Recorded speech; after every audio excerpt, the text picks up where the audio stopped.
Lu Yu traversed into the world of Transformers, becoming a soldier in the Cybertron New Recruit Academy, while also acquiring the Vitality Star Soul system. At the outset, he obtained the panel of the character Zyoshinhan, with the ability to upgrade by absorbing sparks. Thus, Lu Yu embarked on his journey towards the ultimate goal of becoming the Vitality Star God. Before you stands the captain of the Thunder Rescue Team, a core member of the Elite Guard, a top diplomat of Cybertron, a future member of the 13 Celestial Generals of Cybertron, the master of mechanical dinosaurs, and a distinguished guest of the formidable Grimlock.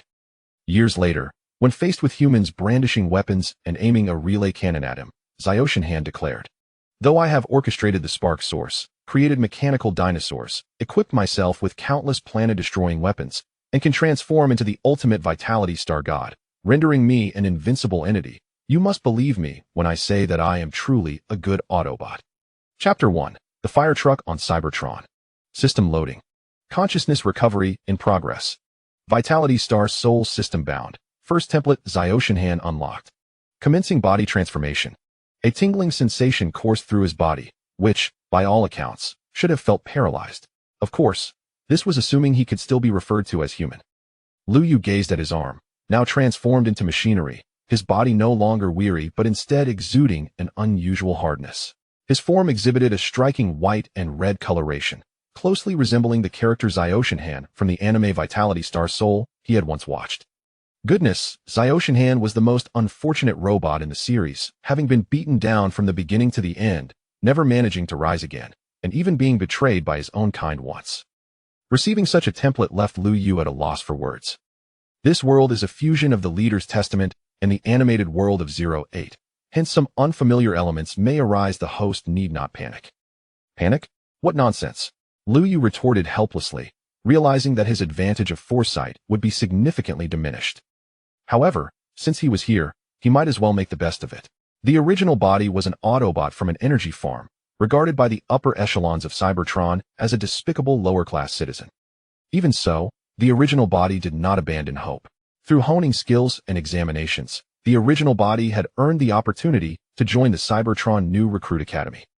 Once admitted to the academy and performing well, there was a chance of becoming an honor star among Autobots in the future. The original body had left the energy farm with such expectations from his family. Coincidentally, the original body was named Zyoshinhan. Name, Zyoshinhan Lu Yu. Spark level, LV1. Body level, LV1. Skill, Ice Cannon. Destructive power, Energy defense, Physical defense, Growth potential, Speed, C. Technical ability, D. Evolution points, 0. A template abruptly appeared on Lu Yu's display panel. After scanning with his light blue optical lenses, he gained a general understanding of his situation. In simple terms, the spark level determined how much super energy one could absorb, enhancing energy intensity. The higher the energy intensity, the easier it was to penetrate the armor of opponents with lower energy levels. The body level referred to the strength of the body, enhancing endurance and resilience. Destructive power indicated sheer force, while growth potential denoted the highest hardware level one could accommodate, such as an A-level plasma cannon. Upon inspection, Zyoshinhan's panel was impressively luxurious, with 4 out of 6 abilities reaching the A level. Zyoshinhan, how much longer will you sleep? Sergeant Yutian asked us to assemble at the training ground. A slender, silver-white Autobot with black and light blue accents suddenly pushed open the door and entered. Zyoshinhan's processing unit quickly retrieved this Autobot's information.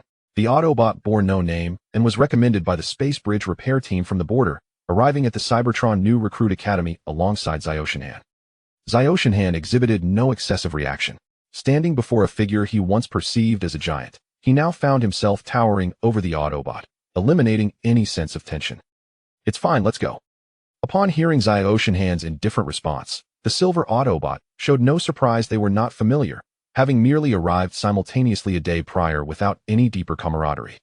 Upon reaching the training ground, the silver Autobot approached 2 other recruits, seemingly preparing to familiarize himself with his future comrades.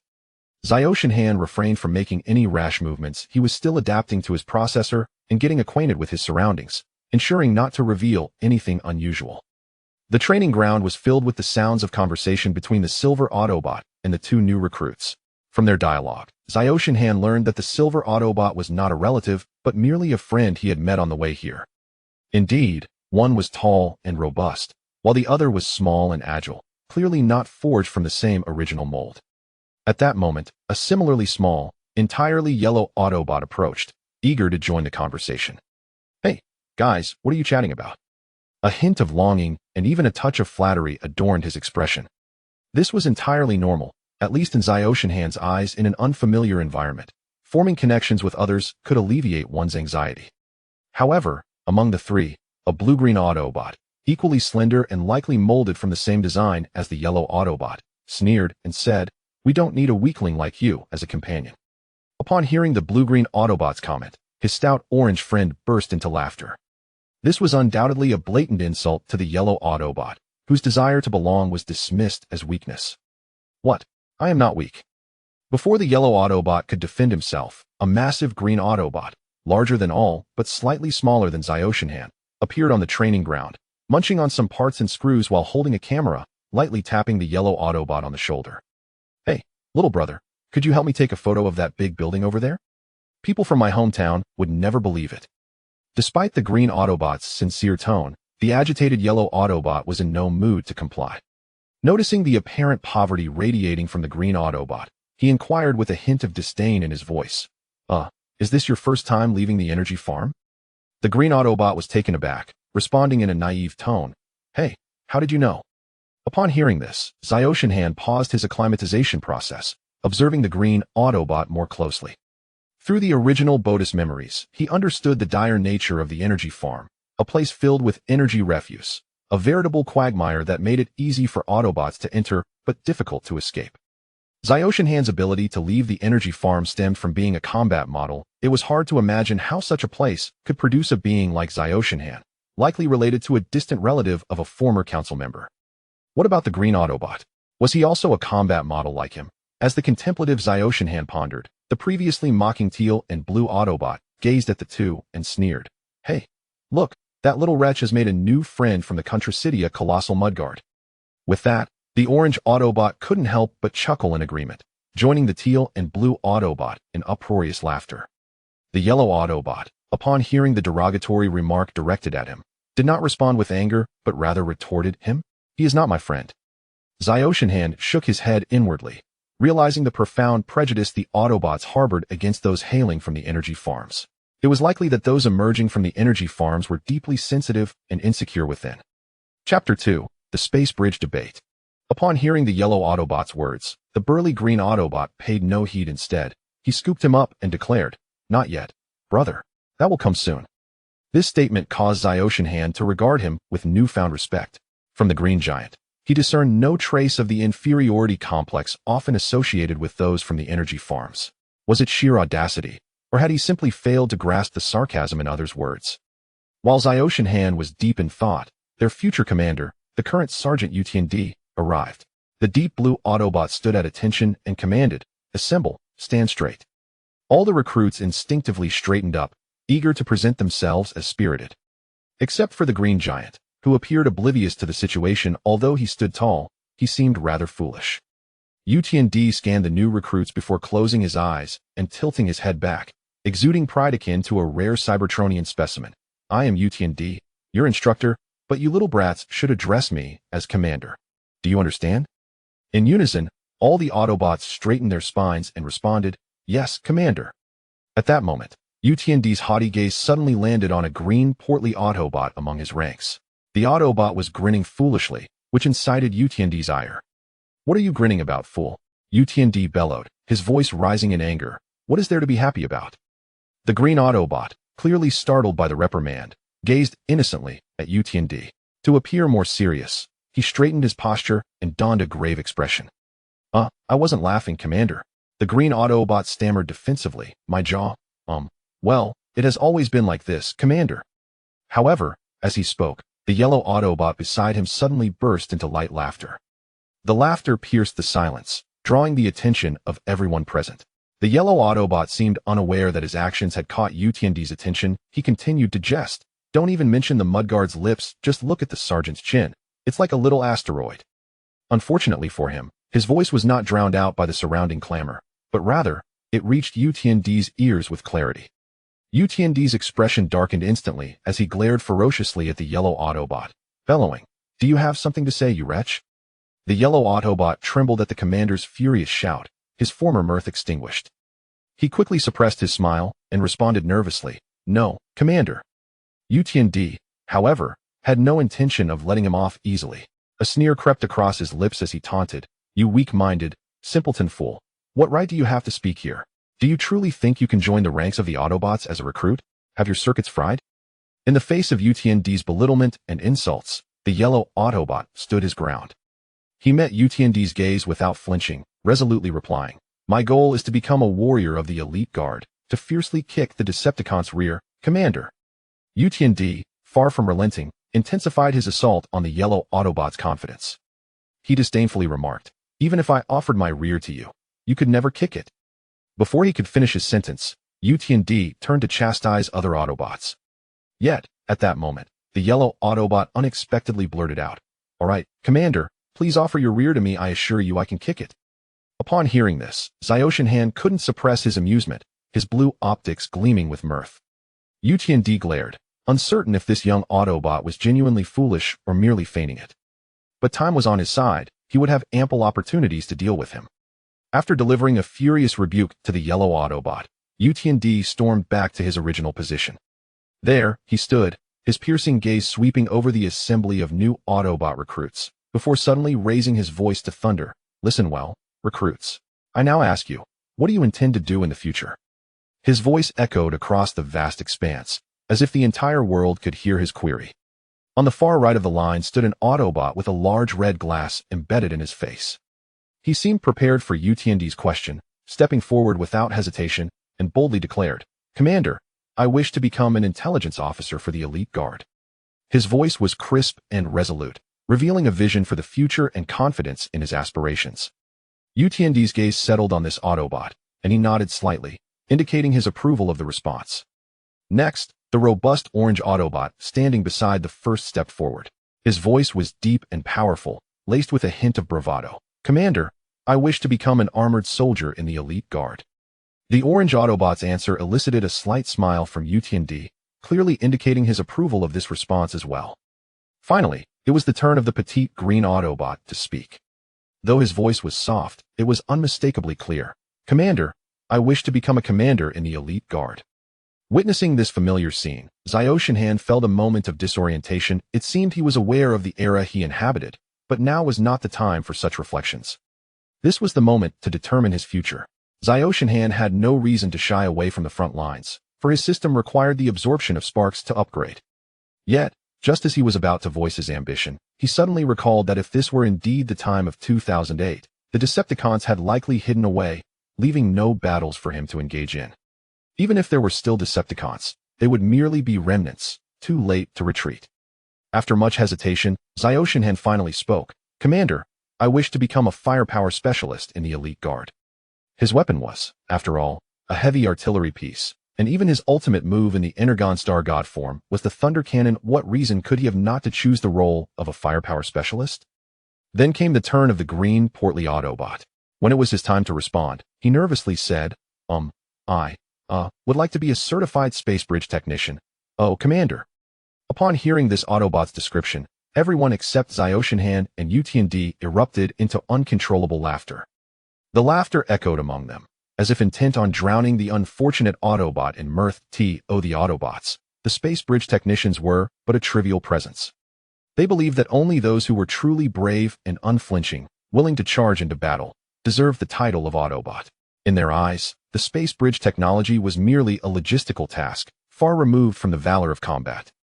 However, Skyfire did not partake in the derision. His gaze lingered on that particular Autobot, lost in contemplation. He recalled the tales from the Testament of Leadership, wherein the space bridge technology was the exclusive domain of the Decepticons, a privilege only they could wield. Yet, the current reality was entirely inverted. This instilled a twinge of doubt within Skyfire. Was this world not the one he recognized from the Testament of Leadership? Moreover, judging by the demeanor of the other Autobots, they appeared to harbor a palpable disdain for the Autobot proficient in space bridge technology. Chapter 3.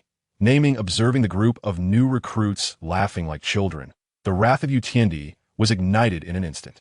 He bellowed with uncontainable fury, "Silence! You fools!" His thunderous shout resonated like a bolt from the blue, rendering the recruits utterly silent. The majesty of Yu Tiandi instilled a palpable fear in them, compelling them to stand trembling in place without uttering a sound. Pleased to see his intimidation take effect, Yu Tiandi allowed a subtle smile to curve the corners of his mouth. He then strode confidently towards a green, rotund Autobot. Meanwhile, Xiao Tianhan stood to the side, observing the unfolding scene with a detached gaze. He noted the faint smile on Yu Tiandi's lips, which, though subtle, betrayed an unmistakable air of mockery. As Yu Tiandi approached the green Autobot, he halted before it, adopting a condescending stance as he looked down upon his counterpart.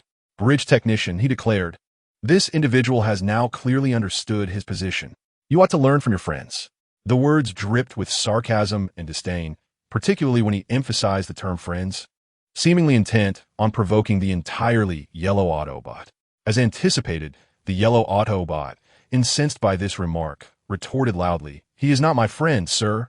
His voice was thick with evident dissatisfaction and defiance, as if he found Yu Tiandi's assertion deeply offensive. Clearly taken aback by the intensity of the rebuttal, Yu Tiandi was momentarily surprised. However, he was not intimidated by this abrupt reaction. Instead, he maintained a calm demeanor as he regarded the yellow Autobot, then commenced pacing back and forth before Xiao Tianhan and the others, exuding an air of seriousness. As he paced, he proclaimed, "We are all friends, cogs in the grand machinery of the Autobots." His words rang with authority, leaving no room for dispute. Subsequently, he approached the Autobot on the far right, coming to a stop before it, with his head held high and eyes firmly shut, more accurately, his optical sensors deactivated. He provocatively remarked, "Let me see what you can do, little cog." No sooner had he spoken than the Autobot, dubbed Little Cog by Yu Tiandi, sprang into action. His body seemed to be enchanted, elongating continuously. His limbs appeared to possess a life of their own, stretching and contracting as if boundless. Xiao Tianhan and the other Autobots watched in astonishment, having never witnessed such a phenomenon. Once the little cog had extended to a certain length, he came to a halt, swiftly returning to his original form. The entire process seamless and fluid. Yu Tiandi regarded the little cog's performance with satisfaction, a look of appreciation gracing his features. He nodded and declared, "Well done.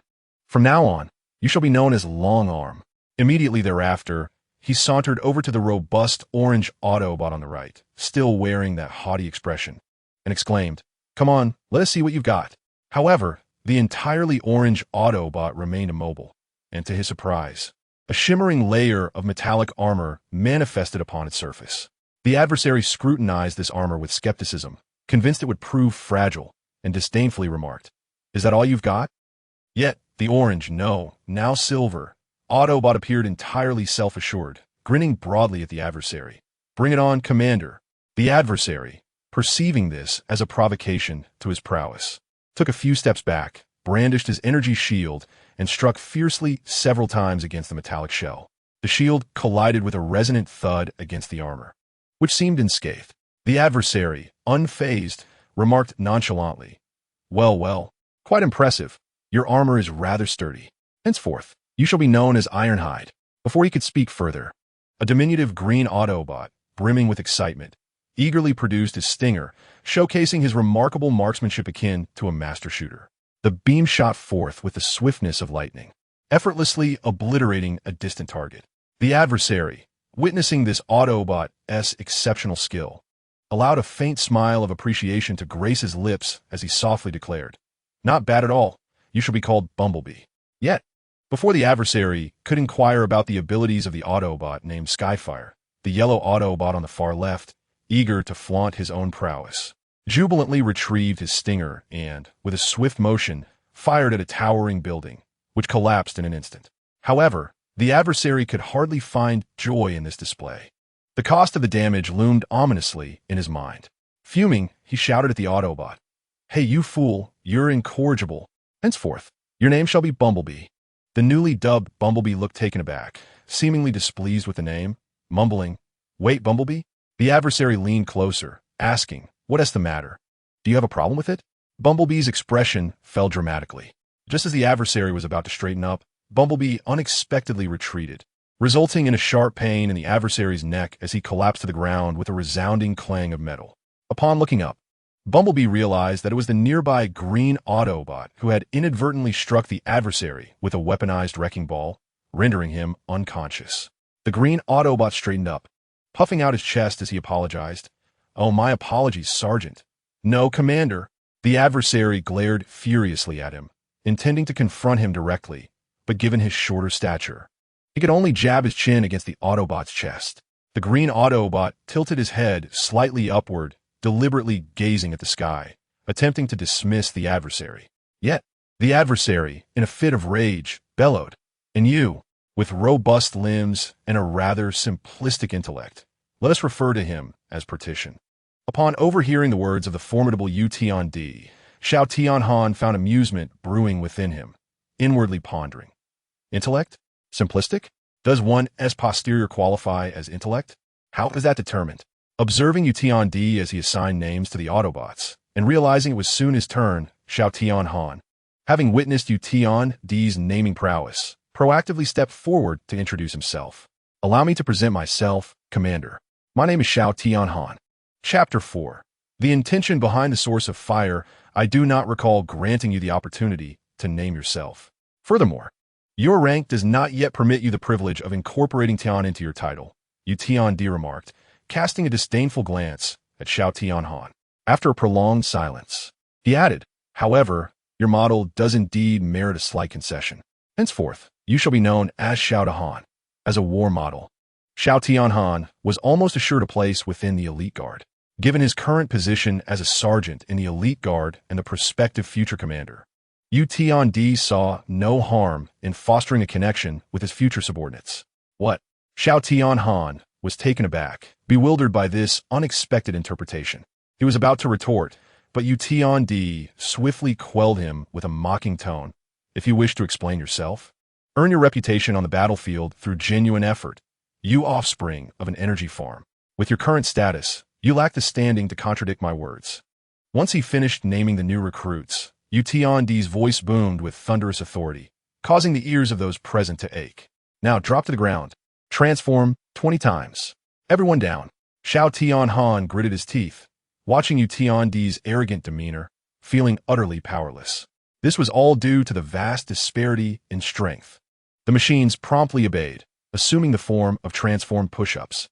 In essence, this maneuver required them to utilize their limbs as towering pillars, firmly supporting their bodies, ensuring that not a single part made contact with the ground, and subsequently transforming to meet the standards of a push-up.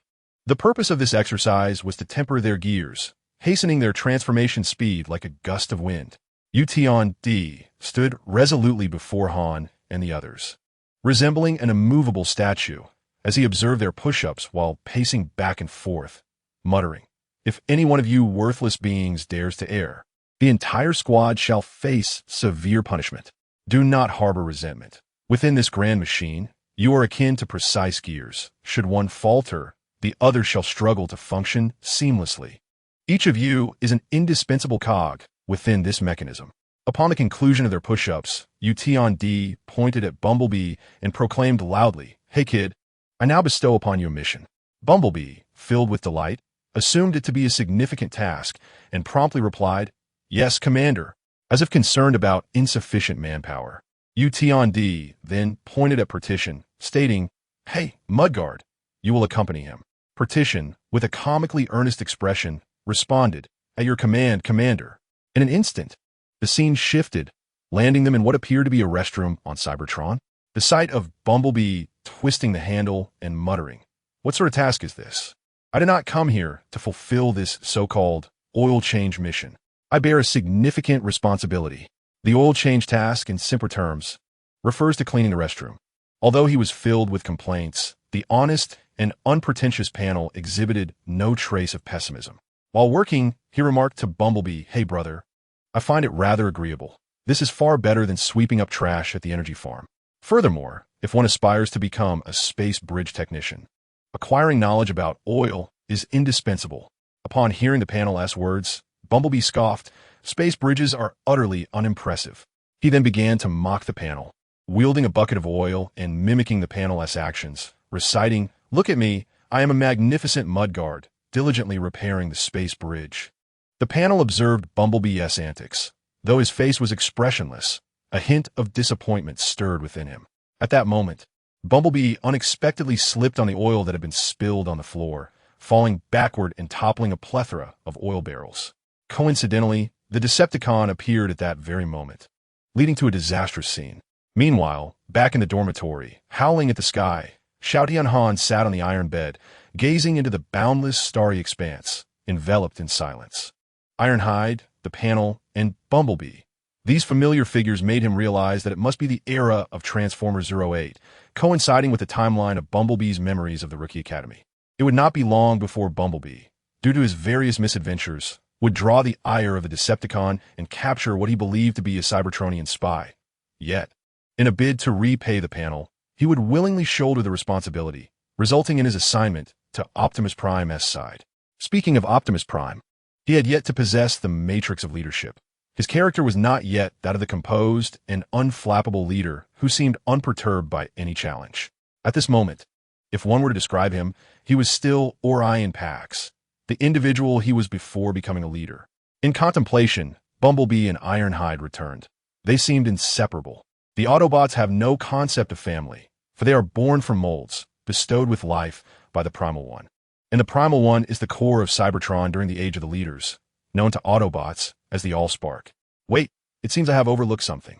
Shao Tianhan suddenly realized that if he could absorb the Allspark to become stronger, then what if he were to absorb the Allspark itself? He recalled that during the 08 era, although the Allspark had long been missing, it would eventually choose Optimus Prime and appear by his side after many years. Truly, there's always a glimmer of hope. As long as he possesses the Allspark, that detestable Decepticon would no longer dare to lift his head in his presence. Shao Tianhan almost burst into laughter, lamenting his inability to absorb the Allspark without a Decepticon to slay. Just then, a furious roar echoed through the air. Come out and transform, all of you.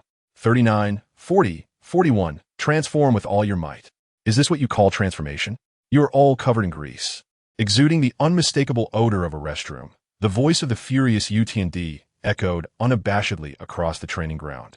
Meanwhile, Shao Tianhan and his companions, who were comfortably seated in their dormitory, were unceremoniously dragged out for a merciless extra training session. What has gotten into UT&D? Why should I suffer for this?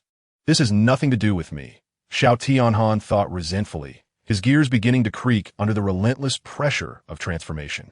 By the way, you should thank that yellow-haired kid and the green-hatted old man, UT&D said with an impassive expression, his tone dripping with sarcasm. Indeed, thank you, fools, Bumblebee muttered as he transformed, glancing at Bumblebee and the partition. Beside him, Ironhide shot a glare, but Longarm offered a word of comfort. Don't blame him, Bumblebee. It's not his fault. Hearing this, Bumblebee felt aggrieved. It's not like I asked you to do this. It was the sergeant. Finally, just as they thought it was over, UT&D, like an immovable mountain, suddenly stood before Bumblebee, mocking, "Come here. I have something for you, dimwit." Upon hearing this, Bumblebee immediately stood up as if electrified, obediently following UT&D to the warehouse entrance. UT&D, holding two iron buckets as if they were heavy mountains, handed them to Bumblebee with a smirk and said, "You will stand here and loudly proclaim that you are a blemish, understood? Keep shouting until tomorrow." Trembling with fear, Bumblebee nodded and then bellowed, "I am a blemish. I am a blemish. I am a blemish." His words were laden with endless grievance and helplessness, akin to a wounded creature lamenting. UT&D seemed quite pleased with Bumblebee's display, nodding slightly, a barely there smile gracing his face before he turned and departed. Not long after, Bumblebee hurled the iron buckets down in frustration, gnashing his teeth as he exclaimed, "Why am I so obedient?" A faint crackling sound of electricity caught Bumblebee's attention. Was it coming from the warehouse? Cautiously, he approached the warehouse entrance and peered inside, only to stumble upon a startling scene. Chapter 5. Macadam's Old Oil Factory. Hey, buddy, could you help me take a picture with those buildings? On the way back to the dormitory, the partition, previously rebuffed by Bumblebee, suddenly called out to Shao Tianhan. Of course, Shao Tianhan replied eagerly, as befriending a future genius of space bridges was undoubtedly in his interest. After taking a few photos with the partition, Shao Tianhan casually remarked, "By your appearance, you must be from the energy farm? Hey buddy, how did you know?" The partition grinned and remarked, Although working at the energy farm is exhausting, now that I'm out, I shall certainly become a space bridge technician. A space bridge technician. What a modest aspiration. Xiao Tianhan couldn't help but shake his head inwardly. This position, while charmingly titled, amounted to little more than a laborer tasked with various menial duties. Who could have anticipated that the first pioneer of the space bridge would emerge from an energy farm and be a formidable powerhouse at that? Well versed in the original narrative, Xiao Tianhan recognized that the partition, though sometimes emotional and impulsive, was not as thick-skinned as he appeared. His meticulous nature and the tenderness he showed toward his comrades were the primary reasons for Xiao Tianhan's fondness for this character. It's nothing. Your words at the training ground made me feel that we might be from the same hometown, and it seems my guess was correct, Xiao Tianhan said with a cheerful smile, dispelling his earlier aloof demeanor as he warmly patted the partition's shoulder. Since we are indeed from the same hometown, I shall look out for you from now on. Really, brother? That's wonderful. The partition exclaimed, his massive frame causing the ground to tremble with excitement. The automotive beings lacked a sense of family, so even if they hailed from the same place, they would not initiate conversation. Xiao Tianhan's gesture was a significant acknowledgement, swiftly earning him the partition's favor. It is worth noting that the partition was not yet the seasoned veteran of the Thunder Rescue team. He was still quite naive in his interactions. In the original work, the reason Optimus Prime referred to the leader's squad as family was due to their interactions with humans, which imparted humanity to them. Without this human essence, the relationships among Cybertronians could only be likened to those of comrades or close friends. Throughout the entirety of 2008, the number of Cybertronians who could be deemed normal was indeed scant, given the prevalence of internal strife, slander, and betrayal.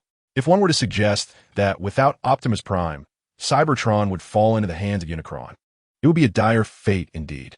Hey, in celebration of our newfound friendship, why not share a drink? Xiao Tianhan proposed, adding with a grin, it's on me. Drink or fill. Oh, brother, that sounds fantastic. The partition appeared genuinely elated, embracing Xiao Tianhan tightly.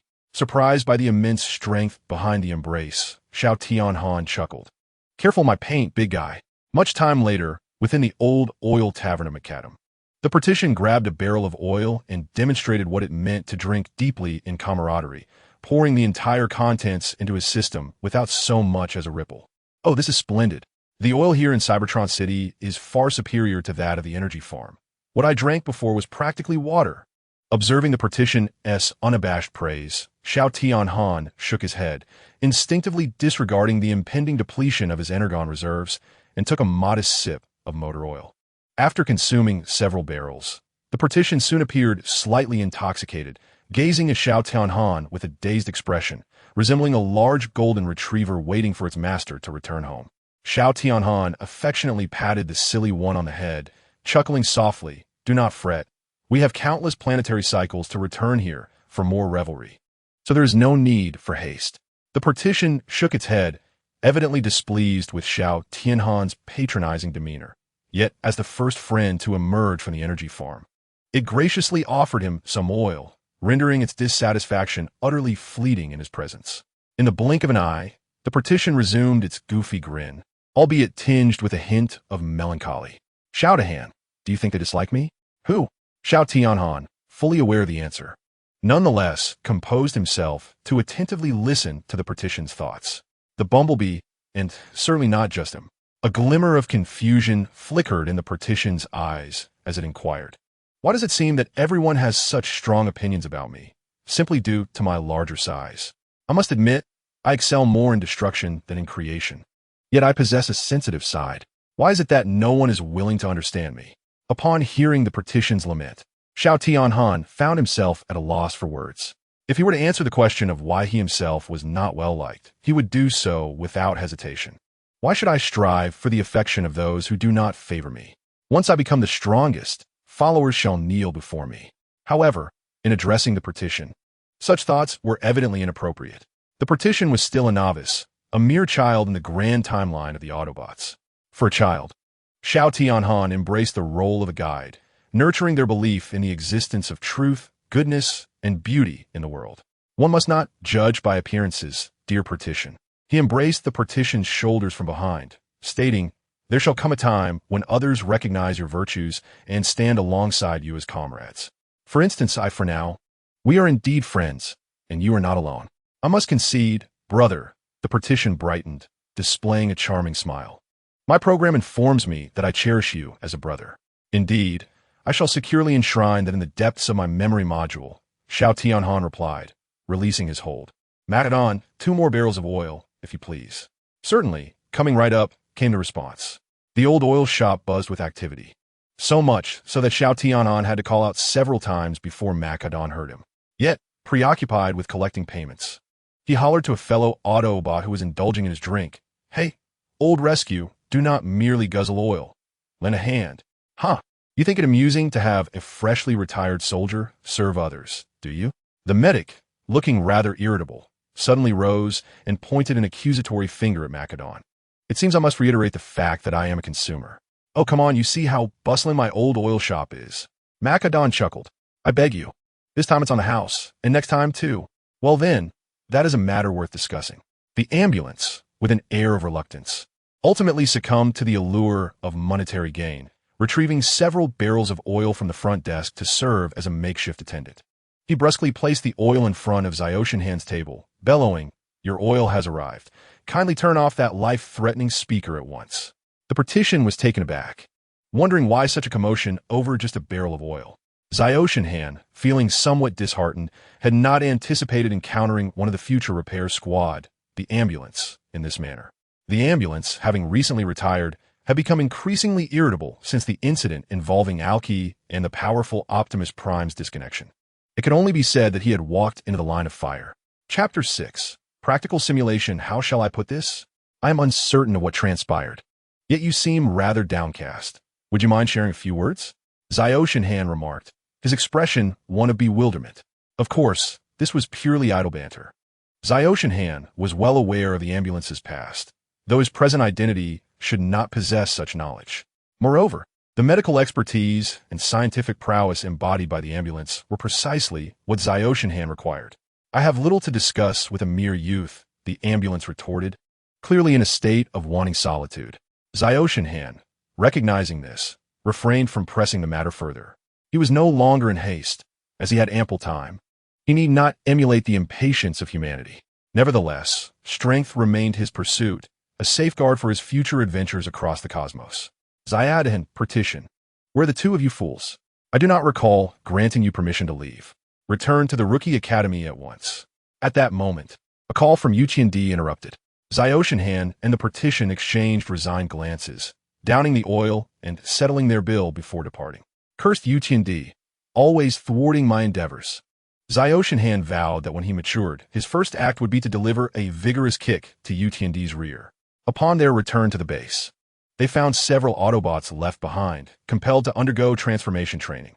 Xiaoshenhan quickly surmised that Bumblebee had likely caused yet another mishap. Observing Bumblebee whispering with Longarm nearby, Xiaoshenhan realized that Bumblebee was about to fall into a trap.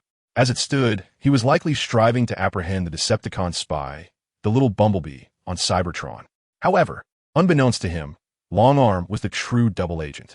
Xiaoshenhan faced two choices: either reveal the truth to Bumblebee and expose Longarm's true nature, or remain an observer. Preserving his foresight as a time traveler, he did not ponder for long. Once he chose a path, he would resolutely follow it. From the moment he decided to scheme for the Allspark, he had to confront this reality. He would not come to Bumblebee's aid. As the scapegoat, Bumblebee successfully enabled Shockwave to infiltrate the Cybertron intelligence department, providing countless assistance to Megatron. This clandestine support allowed Megatron to devise means to maintain control over the situation. As a member of the Autobots, aiding Megatron is undeniably misguided. However, at the very least, Starscream requires the Decepticon's assistance for a particular task. This is not solely to prevent the Allspark from gravitating towards Optimus Prime, but also for a singular individual, Commander Thundercracker. This rigid, yet commendable commander stands as the foremost obstacle to Starscream's machinations regarding the Allspark. Starscream must strategize for his future upon acquiring the Allspark. The presence of such a steadfast leader poses a significant threat to Starscream. He yearns for a leader who is tolerant, generous, and enlightened. Starscream acknowledges that he lacks the qualities to lead. He possesses neither the desire nor the disposition to guide everyone towards a brighter future. Not all are destined to be Optimus Prime. Once Shockwave has infiltrated the Cybertron Intelligence Department, it is only a matter of time before he, fearing exposure, will strike Thundercracker, seizing the mighty Thunderhammer and gravely wounding him. That moment will present the prime opportunity for Starscream to acquire the Allspark. Starscream also wishes to remain undisturbed on Cybertron, rather than being labeled a fugitive. Who granted you the liberty to leave the Rookie Academy during training? The formidable Starscream appeared irate, pointing accusingly at the partition. You, the oversized mudguard, this was your suggestion, wasn't it? I advise you to leave your rustic demeanor behind in the academy, or next time, I shall expel you most unceremoniously. No, it was my idea. It has nothing to do with my brother. Sergeant, I assure you there will be no next time. Starscream was about to retort that it was indeed his suggestion when the partition interrupted him. The partition took the blame upon itself, clearly intending to shield Starscream from reprimand. In the military, you shall address me as commander. Now, fall back in formation. Fortunately, Starscream did not press the matter further and allowed them to escape unscathed. As Starscream settled beside Bumblebee, the latter emitted an unusual sound, piquing Starscream as curiosity. Hey, buddy, we might have a Decepticon spy among us. I need your firepower support. A spy? Starscream feigned ignorance, retorting, Who? Meet me in the back warehouse after training. I'll convince you. Bumblebee flashed a confident smile. Observing his newly acquainted friend being engaged, the partition lightly tapped Starscream on the shoulder. What is up, partition? Hey, brother, what are you two whispering about? The partition feigned a sense of grievance, lamenting that his new friend should not be whisked away upon returning. Seeing the partition's slightly aggrieved demeanor, Starscream chuckled softly. It's nothing. I'll explain after training. Rest assured, I am always here. Upon hearing these words, the partition felt a wave of relief wash over it, allowing it to focus intently on the training ahead. Hey, no whispering among you despicable little cogs, the formidable adversary admonished. At that moment, a mischievous grin crept across his face as he continued. Ah, how could I have overlooked this? Rise, little cogs, and proceed to the combat simulation arena. The assembled machines exchanged glances, puzzled by what their leader had in mind. Upon arriving at the simulation venue, their leader had already commenced calibrating the machines and stated, As new recruits among the Autobots, it is not improbable that you will find yourselves on the battlefield in the future. Thus, I must assess your combat capabilities. Fortunately, there are 6 of you. Form your own teams. The victorious squad may earn my favor and gain entry into the elite ranks of Cybertron. At this, the partition instinctively glanced at Zyoshinhan, his sole friend in the Rookie Academy. The latter offered a reassuring look, prompting the partition to exhale in relief. Longarm joined the team of Bumblebee and Ironhide, leaving Bumblebee alone, who awkwardly approached Zyoshinhan and said, Hey, brother, mind if I join you? The partition's expression darkened, perceiving Bumblebee as a potential threat to his friendship. However, Zyoshinhan remained unfazed, casting a friendly smile in the sunlight and replied, Of course, Bumblebee, you are welcome to join. Yes, splendid. Although it's not entirely necessary, Bumblebee responded, relieved that he was not ostracized. In recent days, aside from Longarm's friendly gestures, he had encountered nothing but obstacles, feeling out of place within the tight-knit group of Bumblebee and Ironhide. Chapter 7. A critical moment, it appears you have formed your teams swiftly. Commendable indeed. Their leader remarked with an amused expression. Now disperse. You have 10 minutes to strategize. The team whose members all lose the ability to move shall be declared the victor. Now commence. Zyoshinhan transformed into a red and white fire truck. The partition morphed into a green bulldozer, while Bumblebee took the form of a compact car. As they traveled, Bumblebee initiated the conversation. Hey, any ideas? Of course, we shall rely on our strength to overpower them head-on. The partition interjected before Zyoshinhan could respond. Watch as I use the crushing ball to send them crashing down. Is destruction the only thought in your mind? Bumblebee retorted, exasperated. Zyoshinhan, you don't share this sentiment, do you? Pretty much, Zyoshinhan replied with resignation. The simulation area was not particularly vast, making a direct confrontation almost inevitable. Wait a moment. You two are both heavyweights. Facing them head-on is bound to yield success, but please consider my perspective as well. Bumblebee halted in his tracks, realizing this was an opportunity to join the elite squad, and he did not wish to underperform. Hey, relax. I never suggested you would embarrass yourself. Xiao Tianhan paused to elucidate. We merely need to deliberate upon a strategy sufficient for victory. Oh, indeed, brother, we would not intentionally lead you to failure, responded Gaban, extending a massive hand to grasp the neck of Bumblebee, lifting him to meet his gaze. Little brother, you have my protection. What? Why little brother instead of just brother? Why the need to add that diminutive? Bumblebee, visibly enraged, forcefully extricated himself from Gaban's grip. I find there is nothing left to discuss with you. Since I am unwelcome here, I shall fight alone. With that, he turned to depart. What? Gaban, clearly taken aback by this unexpected turn of events, expressed his astonishment. Not even Xiao Tianhan anticipated Bumblebee's rebellious spirit. What shall we do, brother? Gaban looked at Xiao Tianhan, perplexed and uncertain. Do not fret, Gaban, remain calm. Bumblebee possesses stingers. He will not succumb easily. In 10 minutes, the enemy will not have gone far before Bumblebee intercepts them. This is our opportunity. Issue the command, dear brother. Gaban readily complied.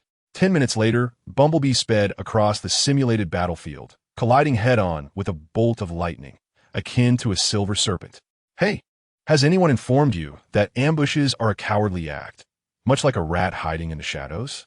Bumblebee swiftly dodged, transforming into Autobot form, his eyes wide with fury as he pointed accusingly at the airborne Bumblebee, teeth clenched in anger. Fool!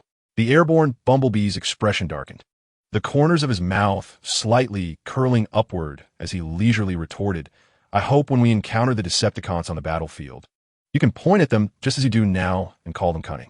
Wait a moment, I seem to have not noticed your two towering teammates, Longarm interjected suddenly, his voice booming and resonating through the air. Ironhide, keep an eye on your surroundings.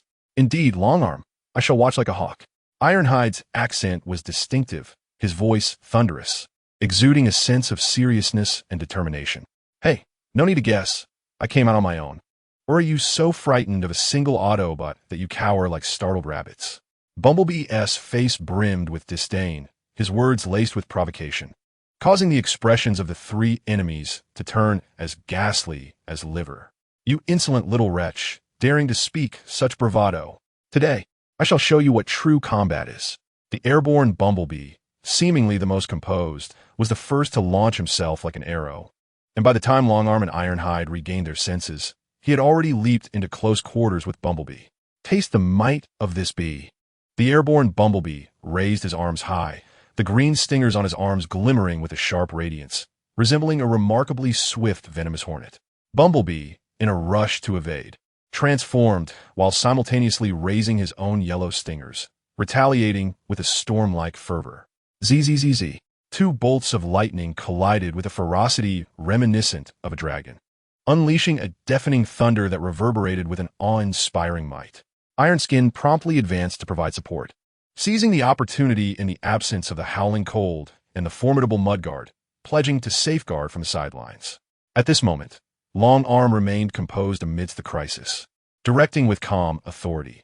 Use your Ironskin to construct an impenetrable fortress for the Wasp, thwarting the enemy's assault. We must secure the victory over the Hornet without sustaining any damage. Understood. Ironskin summoned all his strength, his form suddenly enveloped in a shimmering silver armor, as steadfast as a rock and unstoppable, resembling a moving fortress as he charged towards the Hornet. Behold my attack. The Hornet, risking a hit, narrowly evaded the Wasp's offensive, only to unleash a fierce bolt of lightning aimed directly at the Wasp. Boom!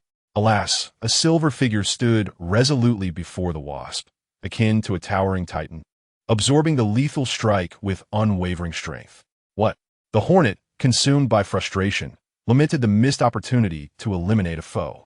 Now, with the enemy united, Ironskin and the Wasp executed a dual strategy of offense and defense, rendering the Hornet incapable of breaching their line. Moreover, Longarm lurked nearby, poised to capitalize on any misstep, leaving the Hornet ensnared in a desperate plight. Oh, who could tell me the whereabouts of my teammates? As the Wasp's onslaught approached like a tempest, despair surged within the Hornet's heart. Do you not comprehend, you wretched creature? Your comrades perceive you as a liability, having long since forsaken you. The Wasp's face twisted into a malevolent grin, unleashing a barrage of dual stingers. Lightning cascaded like shooting stars from the night sky, glimmering brilliantly as it rained down upon the Hornet. The Hornet, akin to a cornered animal, fled in disarray, desperately crying out for aid. "Help me, Mudguard! Howling cold! Ha ha ha!" Witnessing the Hornet's dismal plight, Iron Skin and the Wasp exhaled in relief, their faces adorned with expressions of vindication, as if they had finally avenged themselves upon the one who had dragged them into punishment. Long Arm, too, felt a weight lift from his heart, realizing that Howling Cold and the others had indeed abandoned this burden. In a frantic escape, the Hornet stumbled upon a protruding rock, losing his balance and tumbling head over heels, internally lamenting his misfortune. If only I had not been so arrogant, straying from the group, none of this would have transpired. I am sorry, it is I who has led us to defeat. Yet at that moment, a resounding voice, akin to a bell's toll, erupted behind Long Arm. "Hey, brother, do not fear. I am here to rescue you." It was the Mudguard, appearing as if a divine savior from the enemy's rear. He raised his right hand, which instantaneously transformed into a colossal sledgehammer, crashing down upon Long Arm with the force of Mount Tai. Boom! The long-armed figure was hurled away like a kite severed from its string, crashing against 3 walls before finally coming to a halt, its body crackling with electricity like a dancing silver serpent. "I apologize, my strike was rather forceful. It was unintentional," the partition remarked, a confident smile gracing its face, as it and Bumblebee executed a pincer maneuver, akin to 2 ferocious tigers, exuding an overwhelming presence. What? The emergence of the partition was akin to a thunderclap on a clear day, catching all the machines off guard, with the reaction of the little Bumblebee being the most intense. "This is impossible. How did you, the large fender, end up behind us?" "Well, to be honest, I didn't anticipate it would be this effortless. It seems that your animosity towards my little brother is quite pronounced," the partition replied nonchalantly, a goofy grin adorning its face as it lifted the shattering sphere and shouted, "Bumblebee, let us charge together." "Of course, my friend," empowered by the support of a teammate. Bumblebee, invigorated as if injected with adrenaline, launched a vigorous assault against the enemy once more. It's merely gone from 3 against 1 to 2 against 2. "Do you think I fear you, Bumblebee?" chirped the little Bumblebee defiantly, though a tremor laced his voice, reminiscent of a flickering candle in the wind, on the verge of extinguishing. Chapter 8. The traits of leadership. With Ironhide's prowess, along with my stinger, we are more than capable of defeating you 2 mundane fools. The little Bumblebee continued to assert, showing no sign of yielding. "And what if I join the fray?" A booming voice suddenly echoed, capturing everyone's attention. There stood Zyoshinhan, his robust hands cradling a heavy cannon, its ominous barrel brimming with formidable energy, aimed directly at the little Bumblebee and his companions. "Wait, when did he appear there?" The little Bumblebee looked at Zyoshinhan with suspicion, eager to understand when he had gathered such power. Could it be that he had been too focused on Bumblebee? Observing the bewildered expressions on Ironhide and the little Bumblebee, the partition wore a proud smile. Moments earlier, "Are you serious?" The partition scrutinized its own massive form, incredulity etched on its face as it gazed at Zyoshinhan. "I had no idea my size was so conspicuous. Surely they would notice me." "Trust me, partition." A glimmer of amusement crossed Zyoshinhan's face. "You merely need to utilize some devices for assistance, and harbor a certain awakening." "Awakening?" the partition repeated, its expression adorably perplexed. "The concept of awakening is to carve a path of illumination in the pitch-black wilderness, a route that should be traversed." Zyoshinhan's demeanor turned solemn as he fixed his determined gaze upon the partition. "As long as you possess confidence, coupled with a touch of awakening, it will suffice." As Bumblebee was besieged, the partition was poised to advance, but noticed the long-armed figure casting a vigilant glance in its direction. "No, I cannot step out like this. The long-armed one will detect me." The partition cast a glance at Zyoshinhan, who was preparing to unleash his power, feeling an increasing sense of urgency within. "It cannot be that my solitary actions disrupt my brother's plans." The divider felt a sense of urgency and questioned the essence of enlightenment. At that moment, an unpleasant odor wafted through the air, causing him to wrinkle his brow and cover his nose. Looking down, he beheld the sewers of the Cybertron New Recruits Academy's simulation area. Enlightenment, indeed. With a resolute gaze, he affirmed that for his brothers, he would traverse mountains of blades and seas of fire. Crawling through a sewer was a trivial matter in comparison. Thus, he bore the repugnant stench and navigated through the sewer to ambush the long arm from behind. At that moment, Xiaotian Han, armed with heavy artillery, took aim. The divider successfully struck from behind, sending Long Arm crashing to the ground. Bumblebee and Ironhide were momentarily startled by this unexpected turn of events. "Do you think this will secure your victory?" Bumblebee retorted defiantly, though his tone lacked its previous confidence. Xiaotian Han sneered, "Let us see about that," as he pulled the trigger of his heavy artillery, unleashing a powerful energy beam that shot forth like a bolt of lightning toward Bumblebee and Ironhide. The two hastily dodged, and the energy beam detonated where they had previously stood, raising a cloud of dust. Seizing the opportunity, Bumblebee charged at Bumblebee, engaging him in a fierce struggle. In the midst of the tumultuous battlefield, the situation shifted dramatically. Bumblebee and Ironhide found themselves besieged on all sides, gradually losing their strength. Meanwhile, Xiaotian Han, the divider, and Bumblebee exhibited an increasingly harmonious collaboration, launching relentless offensives that began to breach the defenses of Bumblebee and Ironhide. The scales of victory began to tip in favor of Xiaotian Han and his allies. Ultimately, Xiaotian Han swung his heavy artillery, showcasing a display of artillery combat prowess that solidified their triumph with overwhelming force. Who would have thought? "My vision must indeed be lacking," remarked the adversary, Yu Qiandi, as he leisurely approached, his face brimming with admiration for Xiaotian Han. "It seems I must re-evaluate my perceptions of the three of you. Wouldn't you agree, Xiaotian? It is truly splendid that you perceive it this way." "Commander," Xiaotian Han replied, forcing a smile that was more akin to a grimace, as he longed to distance himself from Cybertron's most notorious traitor, Yu Qiandi. However, before that, he needed to rely on Yu Qiandi's favor to ascend in the battlefield against the Decepticons. Only by acquiring sufficient power could he ensure that he would seize the Allspark. "Keep it up. If you achieve merit on the battlefield in the future, I shall speak highly of you before Optimus," Yu Qiandi said, giving Xiaotian Han's shoulder a firm pat before turning to leave.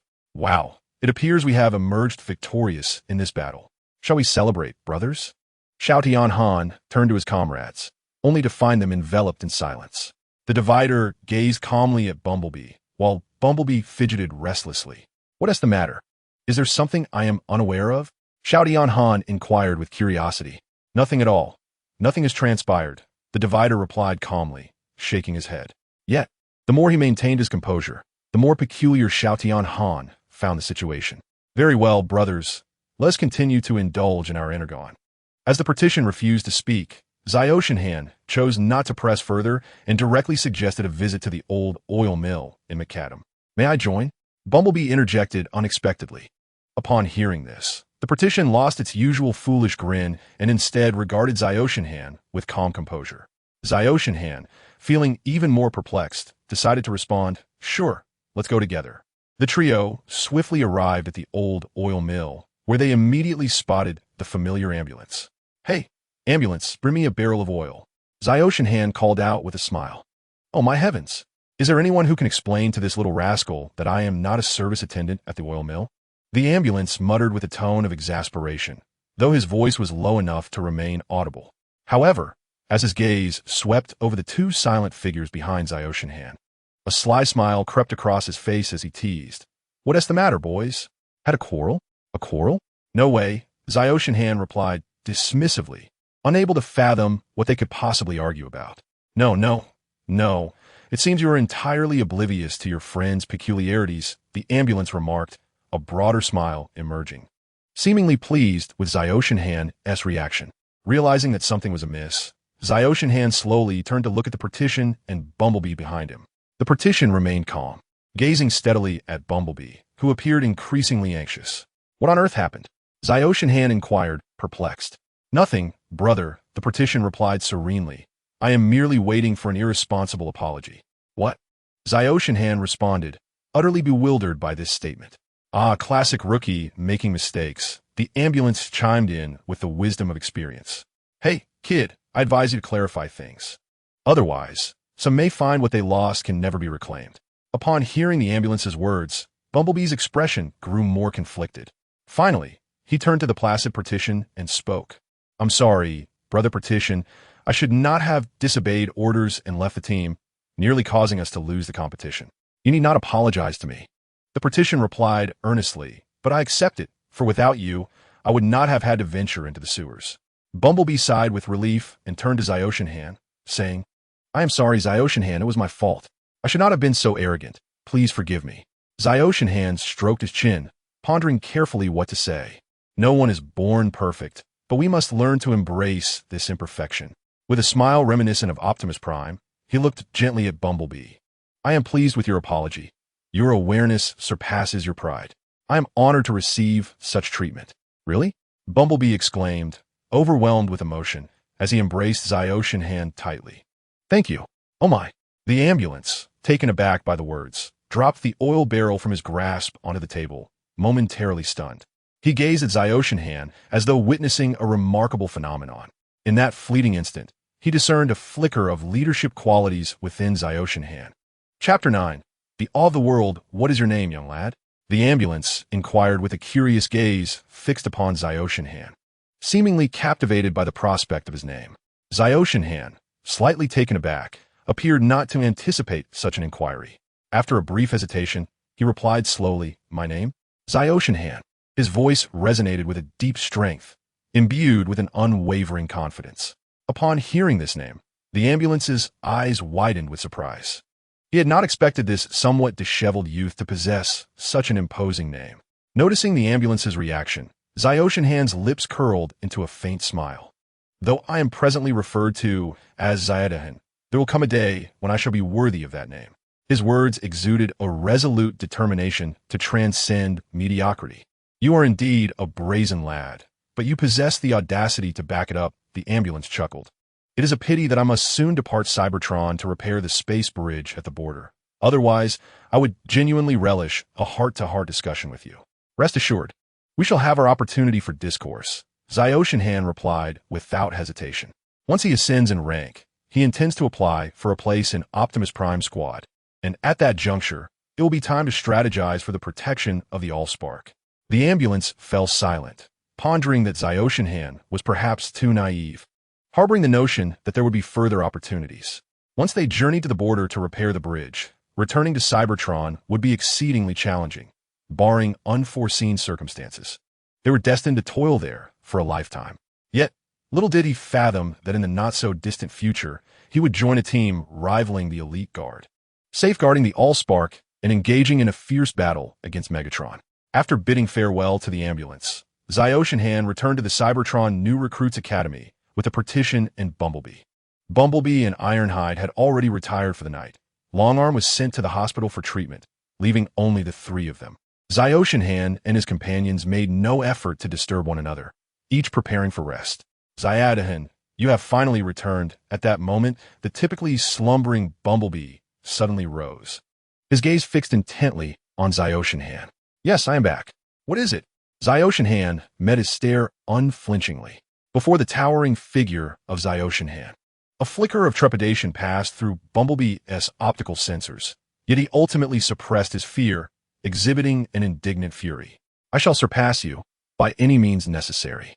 With that, Bumblebee turned away, unwilling to engage further. Zyoshinhan found Bumblebee's reaction perplexing, yet he reassured his companions. "It is nothing, brothers, merely a defeated rival. Let us rest." "Are you certain?" The Partition gazed with a pair of adorable optical lenses, filled with puzzlement as it looked at Zyoshinhan. "Hey, my friend, I believe you should exercise a bit more caution. The little Bumblebee is not one to let things slide lightly." The Bumblebee perched on Zyoshinhan's shoulder recounted how the little Bumblebee and Ironhide had previously bullied him, severing his foot and placing it in the cabinet, subsequently stuffing him into it. Hearing this, Zyoshinhan nodded in agreement, assuring them that he would indeed be cautious, which allowed the two to relax. Before extinguishing the flames, Zyoshinhan noticed the empty berth belonging to Longarm and fell into deep contemplation. The first step was tantalizingly close.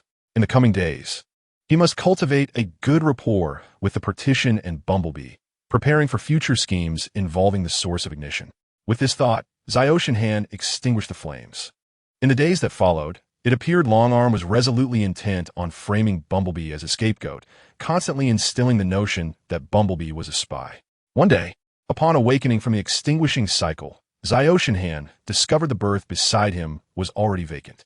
After a moment's reflection, He speculated that the partition had gone to the Cybertron archives to study space bridge technology. The partition had previously mentioned that he had spent time at the energy farm diligently learning from blueprints. But only through comprehensive understanding could one become a truly exceptional space bridge technician. Calculating the time, today was indeed the day of the partition's assessment for the space bridge technician position. Suddenly, a Cybertronian rushed in, heading towards Bumblebee and whispering a few words. That Cybertronian was none other than Longarm. Ziotian couldn't help but chuckle inwardly. Shockwave was clearly not even attempting to put on a show, directly pressuring Bumblebee to expose the so-called true spy. The ensuing developments unfolded exactly as Ziotian had anticipated. Longarm extended his long arm to trip Bumblebee, while Bumblebee stepped forward at that moment. "Hey, need a hand, brother?" Bumblebee helped the little Bumblebee up, surreptitiously acquiring the key to his drawer. "I don't need the help of a dimwit," the little Bumblebee retorted sharply, seemingly repulsed by Bumblebee's assistance. Bumblebee, however, was not offended, for he was closer than ever to achieving his aspirations. He promptly rushed to the little Bumblebee's drawer and unlocked it with the key.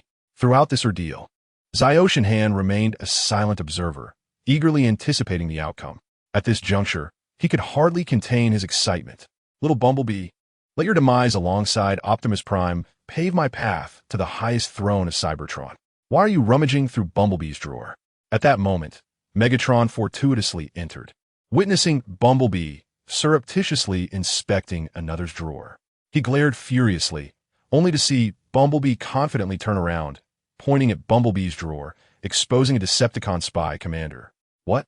Megatron appeared astounded, glancing at Bumblebee's drawer to discover a phone communicating with the Decepticons, lying quietly within. In fact, that phone was still transmitting. "Call my most loyal spy, Bumblebee. I require further intelligence on Cybertron." A magnetic mechanical sound emanated from the telephone, and the formidable Unicron, sensing an imminent threat, exclaimed, "It is Megatron." The entire assembly was taken aback. Even Starscream had not anticipated such a turn of events. Why was Megatron still connected to the communication line? Autobots, how unfortunate that you stumbled upon this communication device. The voice of Megatron, seemingly punctured by an unexpected twist, provoked a mocking demeanor in Unicron. "You're unaware, are you, Megatron?" My keen, discerning gaze effortlessly pierced through your arrangement of the spy, Bumblebee, within the Academy. "Oh, it is simply astonishing that there exists a cogent mind among the Autobots. Truly remarkable." Megatron's tone was imbued with a sense of lament. Yet Starscream discerned that Megatron was merely toying with Unicron, seeking to exonerate his true spy while firmly affixing the label of traitor upon Bumblebee. At this juncture, it was futile to expect any leniency toward my spy. Yet remember this: Decepticons shall never surrender to Autobots. Upon concluding this declaration, the communication device erupted, rendering it utterly inoperative. "What?" Unicron seethed, watching the evidence slip from his grasp, and commanded furiously, "Bring me Bumblebee. I intend to incarcerate him." Chapter 10. The Battle Against Shockwave. What? Upon hearing Unicron's command, Starscream realized that Bumblebee, who should have remained in place, had inexplicably fled. "Will you not offer an explanation?" "Simply running away. Does that mean you acknowledge your role as a spy?" Starscream was compelled to concede that the current situation had spiraled beyond control. In response to Unicron's directive, he did not hesitate, but rather took Bumblebee along to pursue the fleeing Bumblebee. "Bumblebee, follow me. We must apprehend the traitor." "Of course, boss." It was evident that within Starscream's small team, while Bumblebee may not have respected the hierarchy of the ranks, he certainly acknowledged Starscream's authority as leader. "Longarm, Ironhide, you two must join. Ensure that this nefarious Cybertron spy is captured." Unicron was genuinely enraged, unable to fathom how his subordinates had so effortlessly been infiltrated by a Decepticon spy. If this matter was not swiftly contained, he could not guarantee the public outcry that might ensue. Longarm and Ironhide exchanged glances and nodded, following Starscream and Bumblebee as the four Autobots collectively pursued the fleeing Bumblebee. "I have received permission from Commander Unicron. Through surveillance, I have discovered that Bumblebee is heading toward an Energon storage facility," Longarm stated calmly while manipulating the data panel on his arm. "Well, isn't that obvious?" Starscream pointed to the chaotic street, ablaze with flames and scattered debris, evidently the result of Bumblebee's rampage, as he indiscriminately attacked the bridge with a stinger. Wait, why would Bumblebee head toward the Energon facility? If he is a spy, shouldn't he be fleeing toward the space bridge instead? At this moment, Bumblebee abruptly spoke up. According to the recent energy conservation policies on Cybertron, the use of space bridges is generally prohibited. It was evident that Bumblebee had premeditatedly targeted a laxly guarded Energon storage facility to activate the space bridge. Longarm explained in a leisurely manner. Well, Zyoshinhan, what should we do now? The sight of an actual spy inquiring about how to apprehend a false spy evoked a sense of discord within Zyoshinhan. However, feeling the gaze of the others upon him, he pondered for a moment and decided to follow Optimus Prime's example. No matter how much trouble Bumblebee could cause, he would not be able to turn the tide. Zyoshinhan had pursued them to demonstrate his capabilities to the current commander, Sentinel Prime. The Decepticon leader was notoriously vindictive and petty. If he were to capture Bumblebee, the credit would not be attributed to him. Yet, if his actions could directly impress Sentinel Prime, and he could emulate Optimus Prime's style, it would be a significant achievement for Zyoshinhan. The only issue was how to present this matter to Sentinel Prime, as he knew the Decepticon leader would likely suppress any developments to maintain an overwhelming degree of control over the final explanation. Thus, he resolved to let Bumblebee escape, allowing him to create chaos on Cybertron. Then he would personally conclude the matter, marking his first experience. As for the possibility of Bumblebee escaping, that was out of the question. Zyoshinhan glanced at Longarm beside him. Not to mention Cybertron, even Shockwave would never allow Bumblebee to operate freely at the risk of exposure. After all, that communication device was not Bumblebee's, and if he attempted to retaliate against a spy, the likelihood of Shockwave being exposed was substantial. Ironhide, your abilities are best suited for rescuing civilians. Please assist in evacuating the Cybertronian populace in this area. Bumblebee, go retrieve the barrier. If Bumblebee attempts to escape via the space bridge, we may need a skilled technician. Longarm, follow me. Let us see if we can apprehend Bumblebee directly at the Energon storage facility. Zyoshinhan decisively made these decisions in one breath, calling out in a manner reminiscent of his memories. Now, Autobots, transform and roll out.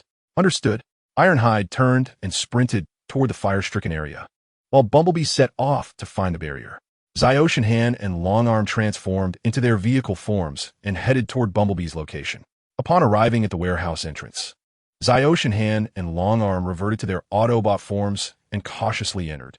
Bumblebee was indeed there, trembling and clearly terrified. Why you? How did you know I was here? I'm not a spy, he stammered, firing indiscriminately, attacking civilians, and fleeing the scene of evidence. If these actions do not prove you are a spy, could it be that this Longarm beside me is? Zyoshinhan replied earnestly. Longarm, after a moment of silence, responded, Indeed, Bumblebee, accept the consequences. We believe you have your reasons. As long as you cease your resistance, I shall plead for your clemency before the commander of the Decepticons. There's a saying that only those who wrong you truly recognize your innocence. Both Longarm and Howl, knowing the hidden truths, were unwilling to spare Bumblebee for their own interests. As anticipated, their words drove Bumblebee into a state of despair, prompting him to scream, I did not attack civilians. You are unjustly accusing me. I do not care for your mercy. Bumblebee will not be captured. One day, I shall exact my revenge. With that, he brandished his stinger, launching a bolt of lightning. Howl swiftly drew his white heavy cannon, sweeping it to shatter the lightning. Accept your punishment, Bumblebee.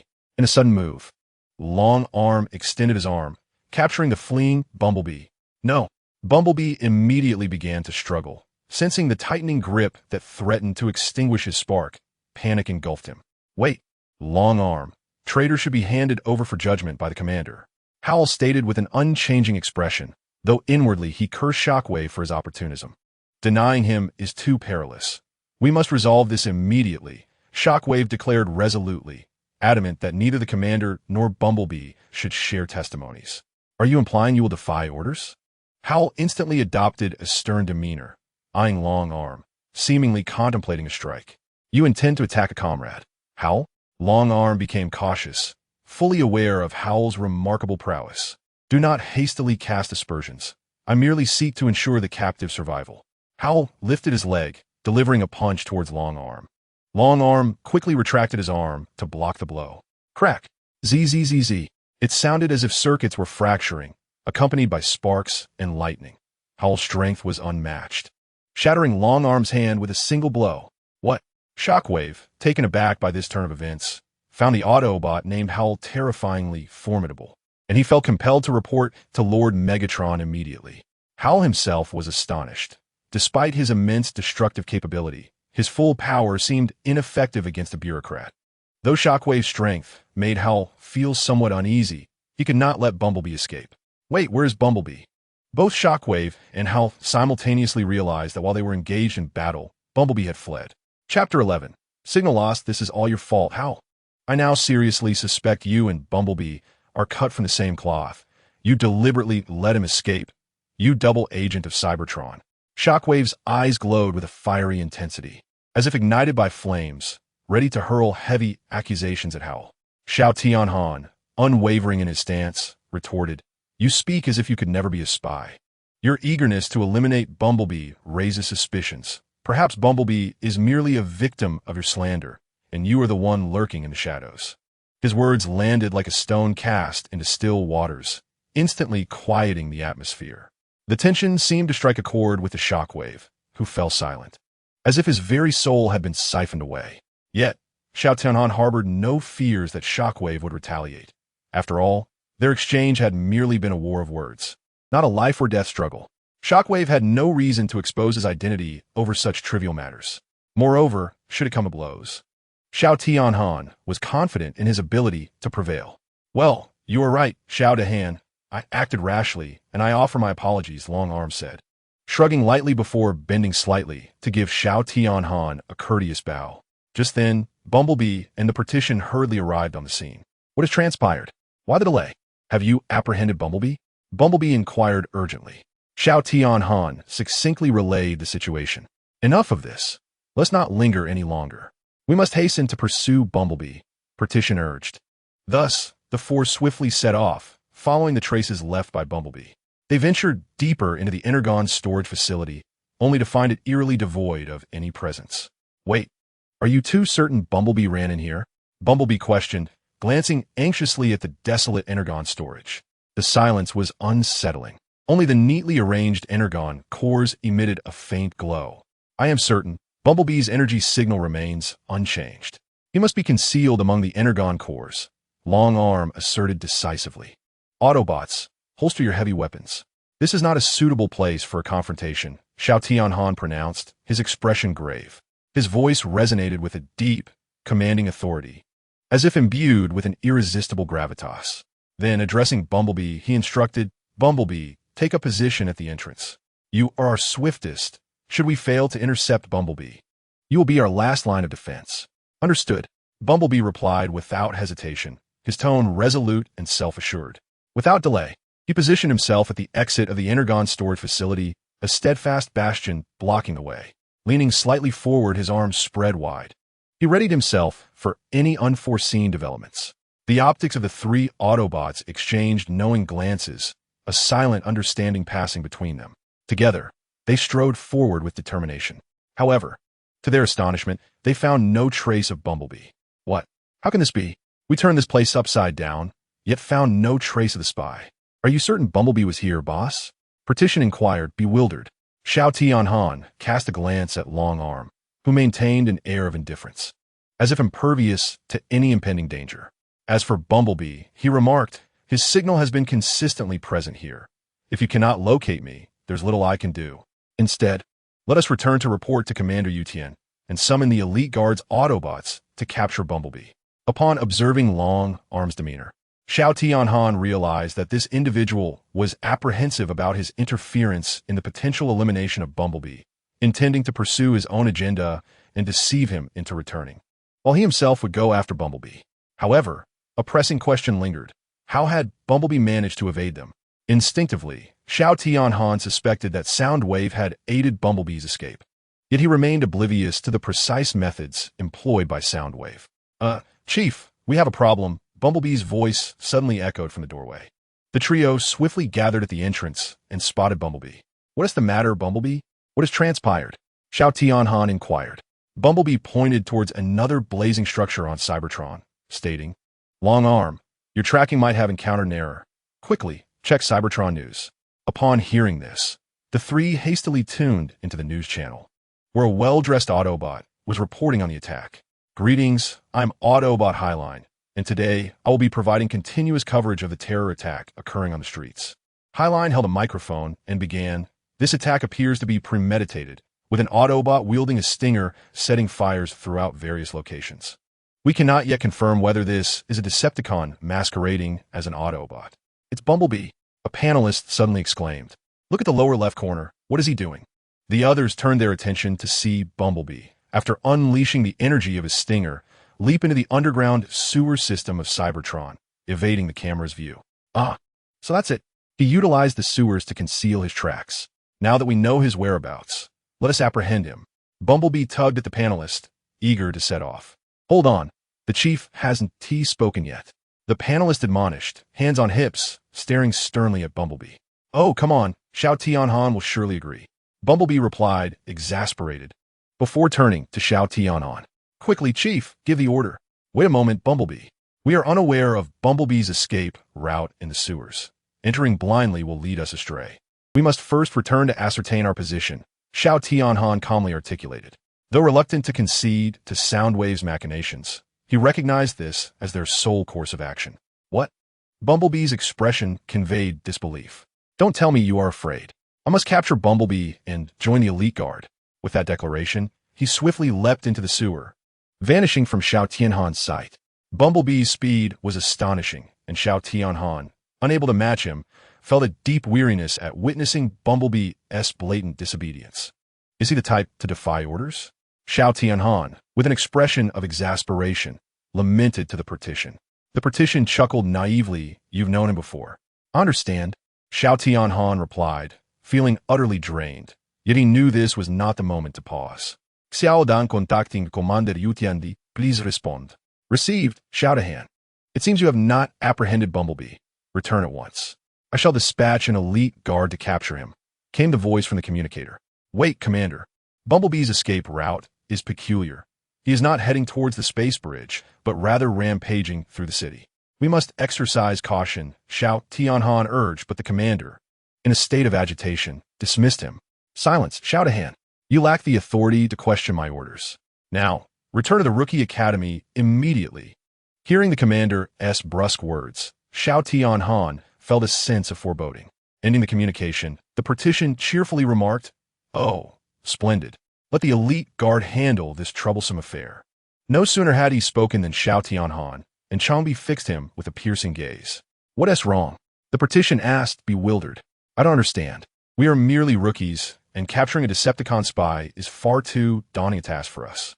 "Well, you have a point," Xiao Tianhan conceded, wishing to disentangle the partition and Bumblebee from this predicament. "Let us locate Bumblebee, and then leave this matter entirely to the elite guard. After all, he is just a rookie Autobot and offers little in terms of experience. I shall not press the issue." Since the partition was unwilling to engage in combat, Xiao Tianhan would not compel them. "I will contact Bumblebee and coax him out." The partition, grinning, activated the communication system. "Wait, look, I can't find Bumblebee's signal." Suddenly, the partition exclaimed in shock. Chapter 12. Discussing cooperation with Changbi. What? Upon hearing this news, Xiao Tianhan's eyes widened in disbelief, his face a mask of astonishment. Truly, calamity seemed to strike when it poured.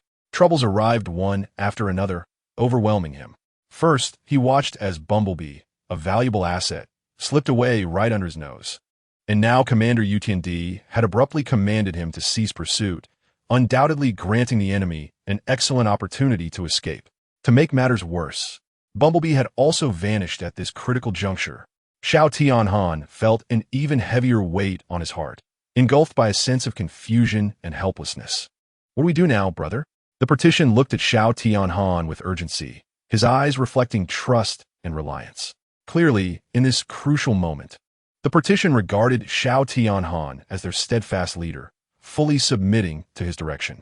Xiao Tianhan fell into a moment of silence, previously able to navigate situations through the established protocol. Now, however, he faced a pivotal choice: to obey orders or to defy them in pursuit of a greater truth. He whispered to himself, his expression etched with conflict, clearly wavering at this crossroads. At that instant, The partition boldly emerged, akin to a lightning bolt slicing through the darkness, illuminating his path. "Boss, let us defy the orders." The partition's words resonated like thunder in Xiao Tianhan's ears. "What?" Xiao Tianhan was taken aback, utterly unprepared for the revelation that the typically earnest partition would utter such audacious sentiments.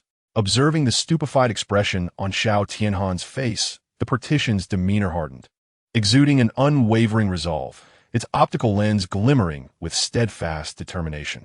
"Bumblebee is my brother, our friend. How can we so readily abandon him?" The accusation against Bumblebee as a spy, coupled with the unfortunate loss of communication with Ironhide in the sewers, placed him in imminent peril. Xiao Tianhan struggled to articulate his thoughts, unable to meet the partition's fervent gaze. "Why? Bumblebee has always been a troublemaker, and he once insulted you, even his fellow recruits. He does not merit such selfless loyalty. Moreover, this was his own choice." The partition shrugged slightly, speaking with unhurried conviction. "Indeed, Bumblebee often toys with me, but my programming assures me that he is not a villain. Once I failed to return to base on time while learning space bridge technology, and he helped me evade Commander Unicron's wrath, even taking the blame upon himself. I cherish this brother. Should you find yourself in danger, I am certain he would selflessly leap to your aid." Despite the partition's heartfelt declaration, Xiao Tianhan remained skeptical. In this world, who could genuinely claim they would sacrifice themselves for others? "I concur with your plan." Xiao Tianhan finally relented, a smile breaking through. "After all, you call me boss." It was a profoundly touching moment, and it seemed they would not mind if I returned to the Recruit Academy. Longarm was already preparing to slip away, his foot nearly crossing the threshold of the Energon warehouse. "Stop him, partition. Do not let him return to alert anyone," Xiao Tianhan instructed immediately, unwilling to trust a single word from Longarm. That fellow likely sought to locate Bumblebee alone, intending to resolve the situation and eradicate the blame pinned on him, thus obliterating the spy label. A life lost, a debt erased. With such an accomplishment, Shockwave would ascend effortlessly within the intelligence department, who would refuse the accolades of unveiling a Decepticon spy. This glory was coveted not only by Unicron, but also by Bumblebee, Longarm, and Xiao Tianhan. In response, the partition's left arm transformed swiftly into a colossal wrecking ball, descending with the force of thunder, ready to strike.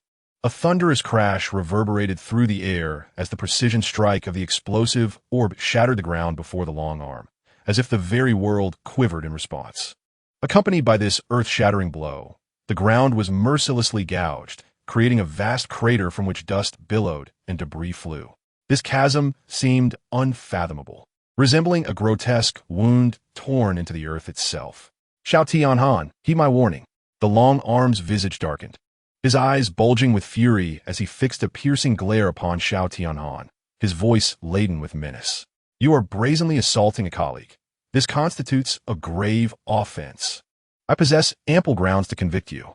Yet, in the face of the long arm's ire, Xiao Tianhan remained unervingly composed.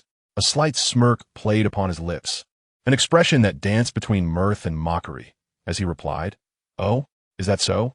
How naive of you to believe I would fear your judgment." The long arm's indignation surged further at this retort. His eyes widened in fury as he bellowed, "Do not be so arrogant. I am not one to be trifled with." Unperturbed, Xiao Tianhan let out a derisive laugh and continued, "Enough of this pretense. We are both intelligent individuals. Why engage in such charades?" With that, he boldly stepped forward, closing the distance between them, extending his hand earnestly, and declared, "Let us genuinely collaborate." This unexpected gesture left the long arm utterly astounded. He stared incredulously at Xiao Tianhan, as if confronted by a creature from the depths of myth. Just moments ago, he had been vehemently opposed to any negotiation, and now Xiao Tianhan was proposing cooperation? What manner of sorcery was this? "Nothing surprising," Xiao Tianhan remarked with an air of indifference, as if this were the most commonplace occurrence. He paused briefly before continuing. "In truth, I initially yearned for this accolade, for who does not wish to shine in the eyes of others? However, the plight of the Bumblebee has imparted a profound lesson on the immense risks cloaked beneath such glory." His gaze drifted into the distance, as though lost in recollection. Before he resumed, "Thus, I have resolved to forego this recognition. Yet, as an ambitious individual, I shall not resign myself to inaction." He suddenly pivoted to face the long arm, a glint of cunning in his eyes. Since your aspirations lie in becoming an intelligence officer, you surely possess the skills to locate both the Bumblebee and the little Bumblebee, do you not? Without awaiting a response, Xiao Tianhan continued, I am prepared to cede this honor to you, provided that you assist me in locating the Bumblebee. Of course, I will also do my utmost to support you in battle throughout this endeavor. With a confident smile gracing his lips, he queried, what do you think of this proposal? That is not without merit, the long arm mused after a moment of contemplation. We can share the credit, but should the little Bumblebee resist fiercely, I trust you will not hinder my actions. Of course, Xiao Tianhan replied with a smile. Isn't that merely a matter of seizing the opportunity? He had never feared anyone in this game. Chapter 13. Let us play a game. The subterranean system of Cybertron is a labyrinthine marvel, its sewers exuding a nauseating stench. Yet, Bumblebee, undeterred by the warnings from his processor, resolutely seeks out his companion, Bumblebee. Suddenly, the silence is shattered by a sharp clattering sound, startling Bumblebee. He looks down to discover he has inadvertently stepped on a discarded energy drink can. Ah, it's merely a can, he sighs with relief, promptly kicking the bothersome object aside. However, just as he prepares to advance, a faint sound of sobbing reaches his audio receptors. This noise, echoing through the stillness of the sewer, feels particularly jarring. Bumblebee, alert, pricks up his auditory sensors and cautiously follows the sound of weeping. In the dim light of the underground, he finally spots the weeping Bumblebee hidden behind a crate. The little one appears utterly pitiable, his form caked in mud and grime, in a state of disarray. Even worse, several sparks emanate from wounds on his chassis, as though he has just emerged from a fierce battle. Bumblebee cannot help but question within himself. Why? How did Bumblebee come to be in such a dire state? Could this pitiful creature truly be a Decepticon spy? No, one should not harbor compassion for the enemy. Perhaps he is merely feigning vulnerability. Bumblebee steels his resolve, yet as he witnesses the little one's sorrowful state, his conviction begins to waver. At that moment, Bumblebee abruptly ceases his tears, noticing Bumblebee, who has been observing him for an indeterminate time. You fool! What are you staring at? Are you here to capture me as a Decepticon spy? Bumblebee's voice trembles with anger. Overnight, he has been betrayed, and his entire homeland views him as a traitor. Longarm seeks to seize his spark. Unicron wishes to capture him to curry favor with Primus. And even the treacherous Starscream desires to use him for his own glory. Indeed, their futures shine brightly, while mine is shrouded in darkness. Why should this be? Bumblebee's heart rages with indignation, cursing silently, wishing them all dead. Thus, upon seeing Bumblebee, his emotions can no longer be contained, and he confronts him. Why did you choose to be a Decepticon spy? You should have stood with us, joining the Cybertronian army, enlisting in the Elite Guard, rather than fleeing in such a disgraceful manner. Bumblebee's eyes brim with confusion. He simply cannot fathom why Bumblebee has descended to such depths for the Decepticons. Bumblebee scoffs coldly. Given the current circumstances, it appears that no matter what I say, no one will believe me. The path you chose is one you must walk to the bitter end. Bumblebee, filled with fury, retorts, I detest how you portray yourself as the victim here. Ultimately, it is a choice of your own making. Had you not acted as a Decepticon spy, these events would not have transpired. You are utterly oblivious. Bumblebee abruptly interrupted Bumblebee's words, retorting, a pitiful simpleton like you will never comprehend my plight. With that, he unexpectedly launched an attack with the ferocity of a starving tiger pouncing on its prey, striking the unsuspecting Bumblebee. The latter was struck as if by a bolt of lightning, his body scorched and electrified as serpentine currents coiled around him. In the fleeting moment before consciousness slipped away, he gazed in disbelief at Bumblebee, exclaiming, You have ambushed me. Fool, Bumblebee sneered, watching as Bumblebee collapsed. His stinger poised like a viper's fangs aimed at the fallen figure, a sly grin playing on his lips. It seems no one has taught you the importance of remaining vigilant at all times. Just as he was about to extinguish Bumblebee's spark, a few voices echoed ominously, as if from the depths of the underworld. Bumblebee, Bumblebee, little brother, where are you? Strangely, the map indicated their presence nearby, yet they were nowhere to be found. At that moment, Zyoshinhan and his companions had approached not far off, their presence ghostly enough to startle Bumblebee in a halting his assault. Damn Shadahan! How did he discover my whereabouts? Bumblebee cursed inwardly, seizing the opportunity to drag Bumblebee deeper into the shadows before they could detect him. Meanwhile, Ziotian and his companions had searched for some time without discovering Bumblebee's trail, which sparked seeds of doubt among them, igniting the flames of discord. You aren't toying with me, are you? Ziotian scrutinized Changbi, contemplating whether to give him a thorough thrashing. Changbi's complexion darkened, resembling that of a liver. What do you take me for? If Cybertron's tracking technology were so impeccable, how could Bumblebee, this Decepticon spy, infiltrate like a phantom?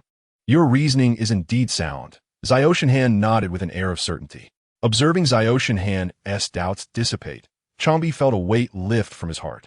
He had already detected Bumblebee's signal, but had deliberately led Ziotian in circles. Bumblebee was the Decepticon spy he had framed, while Bumblebee was the carefully arranged witness to behold the entire affair. However, likewise, Bumblebee was also the Autobot privy to the most intricate details. Should Bumblebee perish at the hands of Bumblebee in this endeavor, it would undoubtedly serve Changbi's interest the most. Bumblebee, let Bumblebee entertain you for a while. Changbi mused inwardly, concealing a smirk as he led the way with a serious demeanor. The searing heat washed over Bumblebee's metallic visage, gradually rousing him from his stupor. As he opened his eyes, he was met with the sight of Bumblebee hanging upside down. Oh no, the truth was that he himself was the one inverted. The Bumblebee finally comprehended his predicament. He found himself ensnared in a smelting chamber, tethered by an iron chain suspended in mid-air, with a refuse smelting furnace looming ominously below. Peering down, Bumblebee observed the relentless incineration of Cybertronian debris, with countless bubbles rising and bursting in the molten refuse. The searing heat assaulted his face, prompting him to cast a grim glance at the amused Bumblebee beside him and exclaim, "Hey Bumblebee, release me. Oh, you finally awakened." The smaller Bumblebee replied with a teasing tone, "You have always longed for companionship, haven't you? As friends, let us engage in a little game." "What game?" Bumblebee inquired, momentarily perplexed. The smaller Bumblebee continued with fervor, "This game involves seeing how many seconds you can survive in the magma of the smelting furnace. I wager 10 seconds. A typical adult Cybertronian possesses considerable resilience. Oh, but you, my friend, are an exception. With your stature, I doubt you could endure more than 5 seconds before your spark extinguishes. So, shall we play?" Chapter 14. The trap. The smaller Bumblebee slowly turned and pressed a button, eliciting a crisp click. Suddenly, the chains binding Bumblebee seemed to animate, rapidly retracting. As the chains shortened, Bumblebee's body was pulled taut, and his processors frantically relayed temperature warnings. The intense heat seared him, causing his voice to tremble as he pleaded, "Wait, Bumblebee, we need to talk." However, the smaller Bumblebee paid no heed to his desperate cries. He stood there, coldly observing Bumblebee's futile struggles, a smirk of satisfaction gracing his face. He reveled in Bumblebee's disarray, deriving a peculiar sense of fulfillment from the sight. "Magnificent. Splendid," the smaller Bumblebee murmured, his optics fixated on the larger Bumblebee, as though wishing to etch the scene into his memory chip. As the smaller Bumblebee indulged in his thoughts, he subconsciously advanced a few steps, desiring a closer view of Bumblebee's despair. Yet, he failed to recognize that these few steps had encroached upon Bumblebee's striking range. Suddenly, Bumblebee seemed to sense something amiss. He lifted his head sharply, determination flashing in his eyes. Summoning every ounce of strength, he broke free from the chains and launched a swift attack on the smaller Bumblebee. "Take this, you twisted Decepticon spy." With a flourish, Bumblebee raised his unbound arms, transforming them into stingers aimed at the smaller Bumblebee. The latter quickly reacted, leaping aside. However, this leap caused a lightning strike to miss its target, crashing into the control panel behind him with a thunderous explosion. I am free." Bumblebee seized the opportunity to liberate himself from the chains, and, with a grip on the chains, swung forward like Tarzan. "What?" The little wasp immediately sprang into action, launching a punch at the larger wasp, hoping to unbalance it and push it down. However, the larger wasp was well prepared, its entire form morphing midair to narrowly evade the blow. It resembled a mere insect. The little wasp, with an unkind tone, aimed its stinger at the larger wasp once more, roaring, "Can't you just obediently perish?" "I cannot," came a forthright reply from the larger wasp. You should return with me to face your punishment, little wasp. Meanwhile, the trio of Zyoshinhan, who were tracking the signal of a larger wasp, suddenly halted upon hearing a violent explosion. Was this the sound of underground operations? It seemed far louder than that of the energy farm, mused the panel, scratching its chin in uncertainty. Is it an explosion, Changbi? Are you certain we Haven T tracked the wrong location? Zyoshinhan cast a doubtful glance at Changbi, now severely questioning whether Changbi had truly honored their agreement. I have been continuously tracking the larger wasp signal, which has been fluctuating, Changbi replied, maintaining a poker face without confirming anything definitively. Very well, let us investigate, Zyoshinhan stated in an undeniable tone. Wait, the underground system harbors a Decepticon spy. How can you be sure there are no accomplices? Acting so recklessly is perilous, Changbi interjected, blocking Zyoshinhan with compelling reasoning. I shall merely scout the situation. Should anything unexpected arise, I will retreat. You must trust in my abilities. Zyoshinhan's confident words filled Changbi with resentment. It was precisely because of his prowess that Changbi was reluctant to let him assist the larger wasp. What would be the point of taking such a long detour if he managed to save the larger wasp? It seemed necessary to sacrifice something to achieve his objectives. The frequency of Changbi's optical sensors noticeably increased, as if transmitting a certain message. Without hesitation, he advanced resolutely, each step echoing his determination. Just as he was a distance away from Zyoshinhan, Changbi suddenly halted, unexpectedly declaring, I support your decision, Zyoshinhan. Zyoshinhan was somewhat taken aback by Changbi's statement, puzzled by the reason behind such words at this moment. However, he did not dwell on it too long and simply nodded in response. Let us proceed. Yet, as they prepared to move forward, an urgent voice called from behind. Be careful.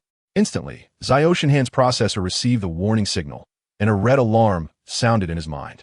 Simultaneously, a sharp pain radiated from his pain receptors, causing him to emit a pained groan. Suddenly, with a piercing sound of metal scraping, a colossal mechanical pterosaur lunged from behind Zyoshinhan like a specter. It unfurled its 3-meter-long, razor-sharp claws, mercilessly plunging them deep into Zyoshinhan's back. In the dimly lit depths of the underground system, Zyoshinhan and the partition remained oblivious to the presence of the mechanical pterosaur, rendering its ambush extraordinarily successful. The anguished cries of Zyoshinhan echoed through the narrow corridor, while the optical lens of the partition flickered violently in response to this sudden upheaval. Witnessing Zyoshinhan ensnared in such peril, the partition was seized with anxiety, its left hand rapidly reconfigured into a colossal crushing sphere.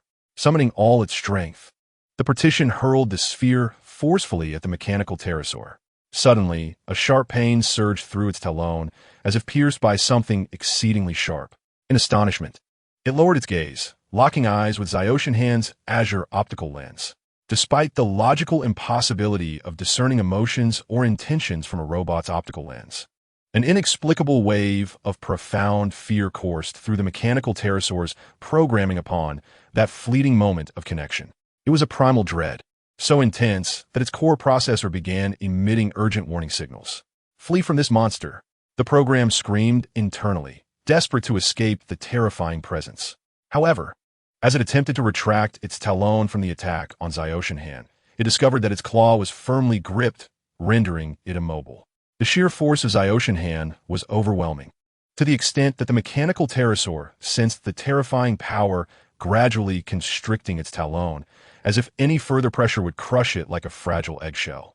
A pained screech escaped the mechanical pterosaur, reverberating in the silence, infused with despair and helplessness.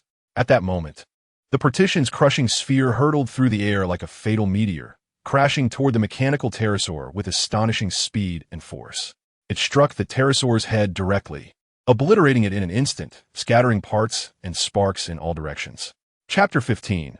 Brothers. In the very instant the mechanical pterosaur was shattered, a swarm of mechanical dinosaurs surged forth from the darkness, surrounding the scene with ghostly swiftness. No! Help! The cries of the long arm resonated, drawing Zyoshinhan's attention. One of the mechanical dinosaurs deftly seized the long arm, darting away like an arrow towards the direction of the explosion, vanishing into the shadows in the blink of an eye. Zyoshinhan's lips twitched in frustration. It was truly a pity for the shockwave, resorting to such measures for escape. At that moment, gripping the mangled remains of the mechanical dinosaur, the half-lifeless system unexpectedly emitted a prompt. Detected Cybertron alloy. Do you wish to absorb? Absorb. Zyoshinhan replied without hesitation. He would not squander any opportunity for enhancement. Absorbing Cybertron alloy, body level surpasses 2, you have transitioned from juvenile form to adolescent form. As he absorbed a fragment of Cybertron alloy, his body unexpectedly upgraded. Xiao Tianhan pondered briefly, and the processor swiftly reached a conclusion. Indeed, my template originates from another realm. The materials comprising my body are likely mere ordinary steel.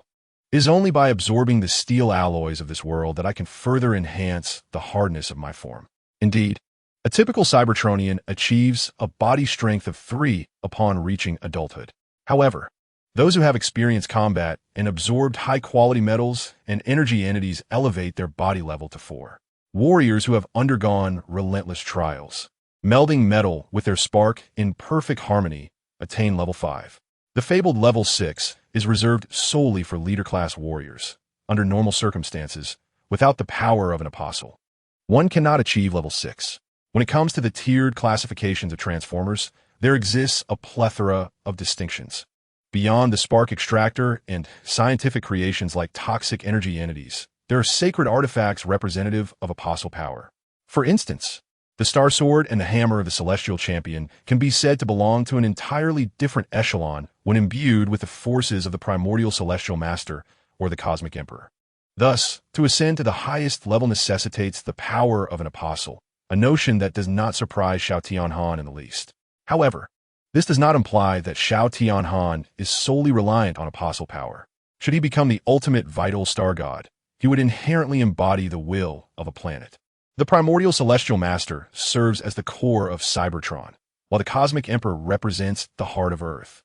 In this regard, the ultimate vital star god stands on par with them. It is crucial to note that the primordial Celestial Master and the Cosmic Emperor are either in slumber or sealed away. Thus, once Xiao Tianhan ascends to the status of ultimate vital star god, the world will face no rivals. Hey boss, are you alright? The panel, having dispatched a mechanical velociraptor with a powerful strike, approached Xiao Tianhan with evident concern. A significant gash on Xiao Tianhan's back sparked with electricity, as the recent attack from the mechanical pterosaur nearly breached his spark chamber.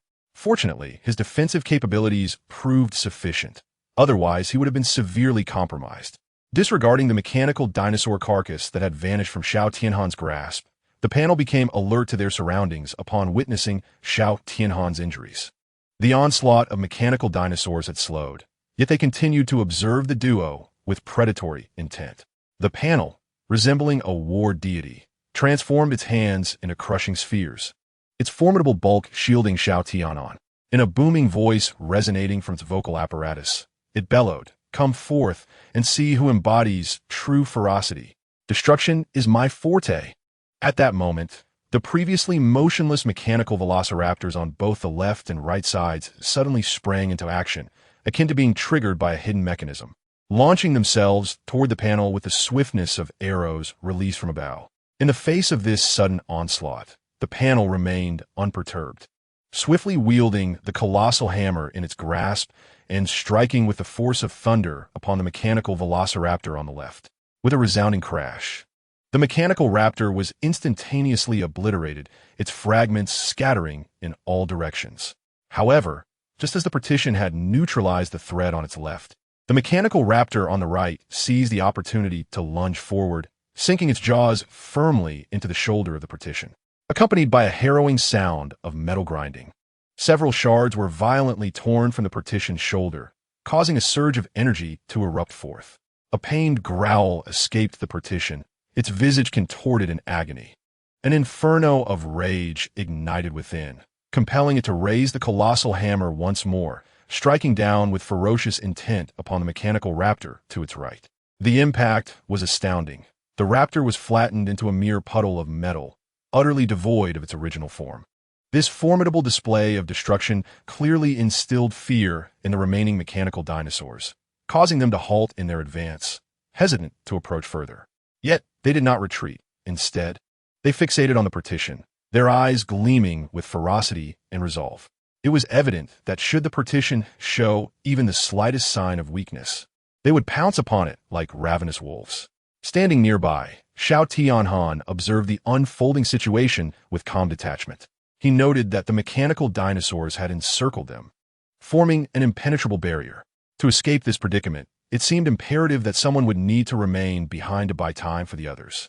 Xiao Tianhan was acutely aware that these mechanical dinosaurs had not materialized without cause. Undoubtedly, this was the nefarious scheme of the Shockwave. It was evident that he was determined to annihilate Bumblebee, and perhaps, due to Bumblebee's knowledge of too many secrets, he intended to eliminate him as well. The situation was dire. Any further delay could lead to disastrous consequences. As the mechanical dinosaurs exhibited signs of impatience, eager to strike, the partition remained vigilant. Though fear coursed through him in the presence of these mechanical beasts, he showed no intention of retreating. Behind him stood his brothers, those he had sworn to protect. As the mechanical dinosaurs prepared to launch their next assault, the partition suddenly spoke. "Boss, I will endeavor to carve out an opening to the east. Seize the opportunity to escape. Your injuries are severe, and you must seek medical attention." "What? No way. What will you do?" Xiao Tianhan, gritting his teeth against the pain in his back, struggled to his feet. The upgrade to his combat level could not mend his wounds, leaving him significantly weakened. "Have you forgotten what I told you, boss?" The partition wore its characteristic goofy smile, yet its words carried a resolute weight. "I vow to do whatever it takes to save my brothers. But my brothers are not limited to Bumblebee alone. You're also my brother. If it were you in danger, I would fight with all my might to save you." The emotions of Xiaoshenhan yearned to reject the partition. Yet his programming insisted he heed its words and abandon himself to survival. "Do not mourn for me, my leader. Consider it my own folly. Were it not for my decision to come here, we would not face such dire circumstances." The imposing figure of the partition, seemingly coarse and brutish, possessed an unexpectedly delicate sensibility, instantly perceiving the guilt that gnawed at Xiaoshenhan's heart, the guilt of leaving him behind to preserve his own life. Yet, Xiaoshenhan found himself in disagreement with these sentiments. Even if the partition refrained from vocalizing its thoughts, he would likely still covertly track the tumult caused by Bumblebee's actions. At this moment, the partition was, in essence, wagering its own life for Xiaoshenhan's. Chapter 16. The Foolish Giant. "You foolish giant, do not presumptuously make decisions on my behalf." Xiaoshenhan exclaimed weakly, his optical sensors fixed on the mechanical dinosaurs encircling them, feeling for the first time a profound sense of vulnerability and insignificance. The injury sustained from the recent attack had taken him by surprise. The talons of the pterosaur had perhaps grazed his spark, leaving him feeling utterly drained. Even the manipulation of energy becoming a formidable challenge. The partition remained silently vigilant against the encroaching mechanical dinosaurs, yet memories of his past began to surface. Originating from an energy farm, he had aspired to become a Cybertron space bridge technician, eager to contribute to the greatness of Cybertron. Within the halls of the Cybertron Rookie Academy, he distinctly recalled how, in the face of solitude, it was Xiaoshenhan who had initiated conversation, bridging the gap between them. When Bumblebee approached Xiaoshenhan, fearing the loss of his only friend, Xiaoshenhan had reassured him with a comforting gaze. Even when Bumblebee defied orders, Xiaoshenhan remained unfazed, instead elucidating his realizations and devising a strategy that turned the tide in their favor. He respected his own counsel, and when he felt overwhelmed and wished to retreat, Xiaoshenhan relinquished his desire for accolades and chose to return. And when Bumblebee lost communication and he chose to disobey orders to search for him, Xiaoshenhan had never uttered a word of reproach. He did not consider himself foolish, yet Xiaoshenhan referred to him as a foolish giant, and he felt no anger. As long as it meant saving his leader, he would embrace this foolishness wholeheartedly. "My leader, I am but a clumsy brute. Do not blame me for what follows."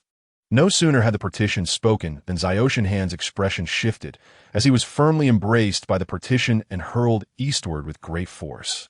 As the second machine sprang into action, the mechanical dinosaurs emitted anxious growls, lunging toward the airborne Xiaoshenhan. With a resounding crash, the crushing hammer descended heavily, obliterating those daring enough to approach Xiaoshenhan, revealing a ferocity in the partition that belied its previous bumbling persona. "Come forth, you wretches! Are you prepared for the main event?" Zyoshin Han watched helplessly as the mechanical dinosaurs redirected their ire toward the partition, his spark writhing in agony. Yet he understood he could not betray the partition's sacrifice. Now, burdened by severe injuries, I find myself utterly powerless against the hordes of mechanical dinosaurs. If only I could rescue Bumblebee. With his speed, he could draw the machines away, taking them down one by one, thus granting the barrier a glimmer of hope. Barrier, you must hold on until my return. With a final glance filled with concern, Zyoshin Han turned back, his gaze traversing the swarm of mechanical dinosaurs to meet the barrier's azure optical lenses. The barrier, with its immense hands, gently formed a thumbs-up gesture, its expression brimming with trust. Zyoshin Han nodded firmly, refraining from looking back. He knew he must act without delay. This time, I have recorded the shockwave. Bumblebee took the initiative, unleashing a flash of electricity. Yet Cliffjumper was equally relentless, their bolts intertwining and dissipating in the air. Bumblebee's earlier words were not mere jest. They truly seemed like brothers, forged from the same mold. Even their weapons and combat styles were nearly indistinguishable. With a crack, the recoil from the lightning sent both machines staggering backward. Yet in the next moment, they grappled fiercely, neither yielding to the other. Exhausted, with their components wailing in agony and their systems warning of energy depletion, the two machines collapsed side by side, gasping for breath. Despite being robots, they felt an indescribable fatigue. The sensation of energy depletion was far more distressing than they had anticipated. Why do you fight so hard, you low-energy fool? Cliffjumper slowly shook his head, his gaze fixed on the rough concrete ceiling of the basement, as if he could see the starry sky of Cybertron beyond it. His voice, deep and serene, resonated oddly in the stillness of the subterranean space. Upon hearing this, Bumblebee was taken aback, puzzled as to why Cliffjumper would pose such a question. He widened his eyes at Cliffjumper, a hint of confusion gracing his features. Of course, it's to capture you, the notorious Decepticon spy, and become a member of the elite guard. Bumblebee's tone carried a hint of disdain, as if he found Cliffjumper's inquiry utterly baffling. Nevertheless, Cliffjumper remained unfazed by Bumblebee's response, merely letting out a soft chuckle, choosing not to speak further. This gentle laugh struck Bumblebee as laced with mockery and resignation, igniting a flicker of irritation within him. What do you mean by that? Do you not see the weight of your sins? Cliffjumper, however, offered no defense. He simply replied, "Why join the elite guard? I've heard the casualty rate among frontline warriors is alarmingly high. Why rush to your demise?" His words conveyed a profound weariness and despair, as if he had lost all hope in this world. In response, Bumblebee scoffed. "So the Decepticon spy realizes his end is nigh and seeks to drag me down with him?" His tone dripped with scorn and skepticism, clearly unconvinced by Cliffjumper's sentiments. However, the subsequent reaction of the Wasp left the Bumblebee utterly astonished. The Wasp suddenly erupted into laughter, as if it had just heard the greatest joke in existence. The sound reverberated through the vast emptiness of the basement, deafening and spine-chilling. Within that laughter lay a profound fury and sense of grievance, instilling a sense of fear in the Bumblebee. "Are you all right?" The Bumblebee's voice softened involuntarily, a flicker of concern emerging that the Wasp might truly have lost its mind. The Wasp was without a home.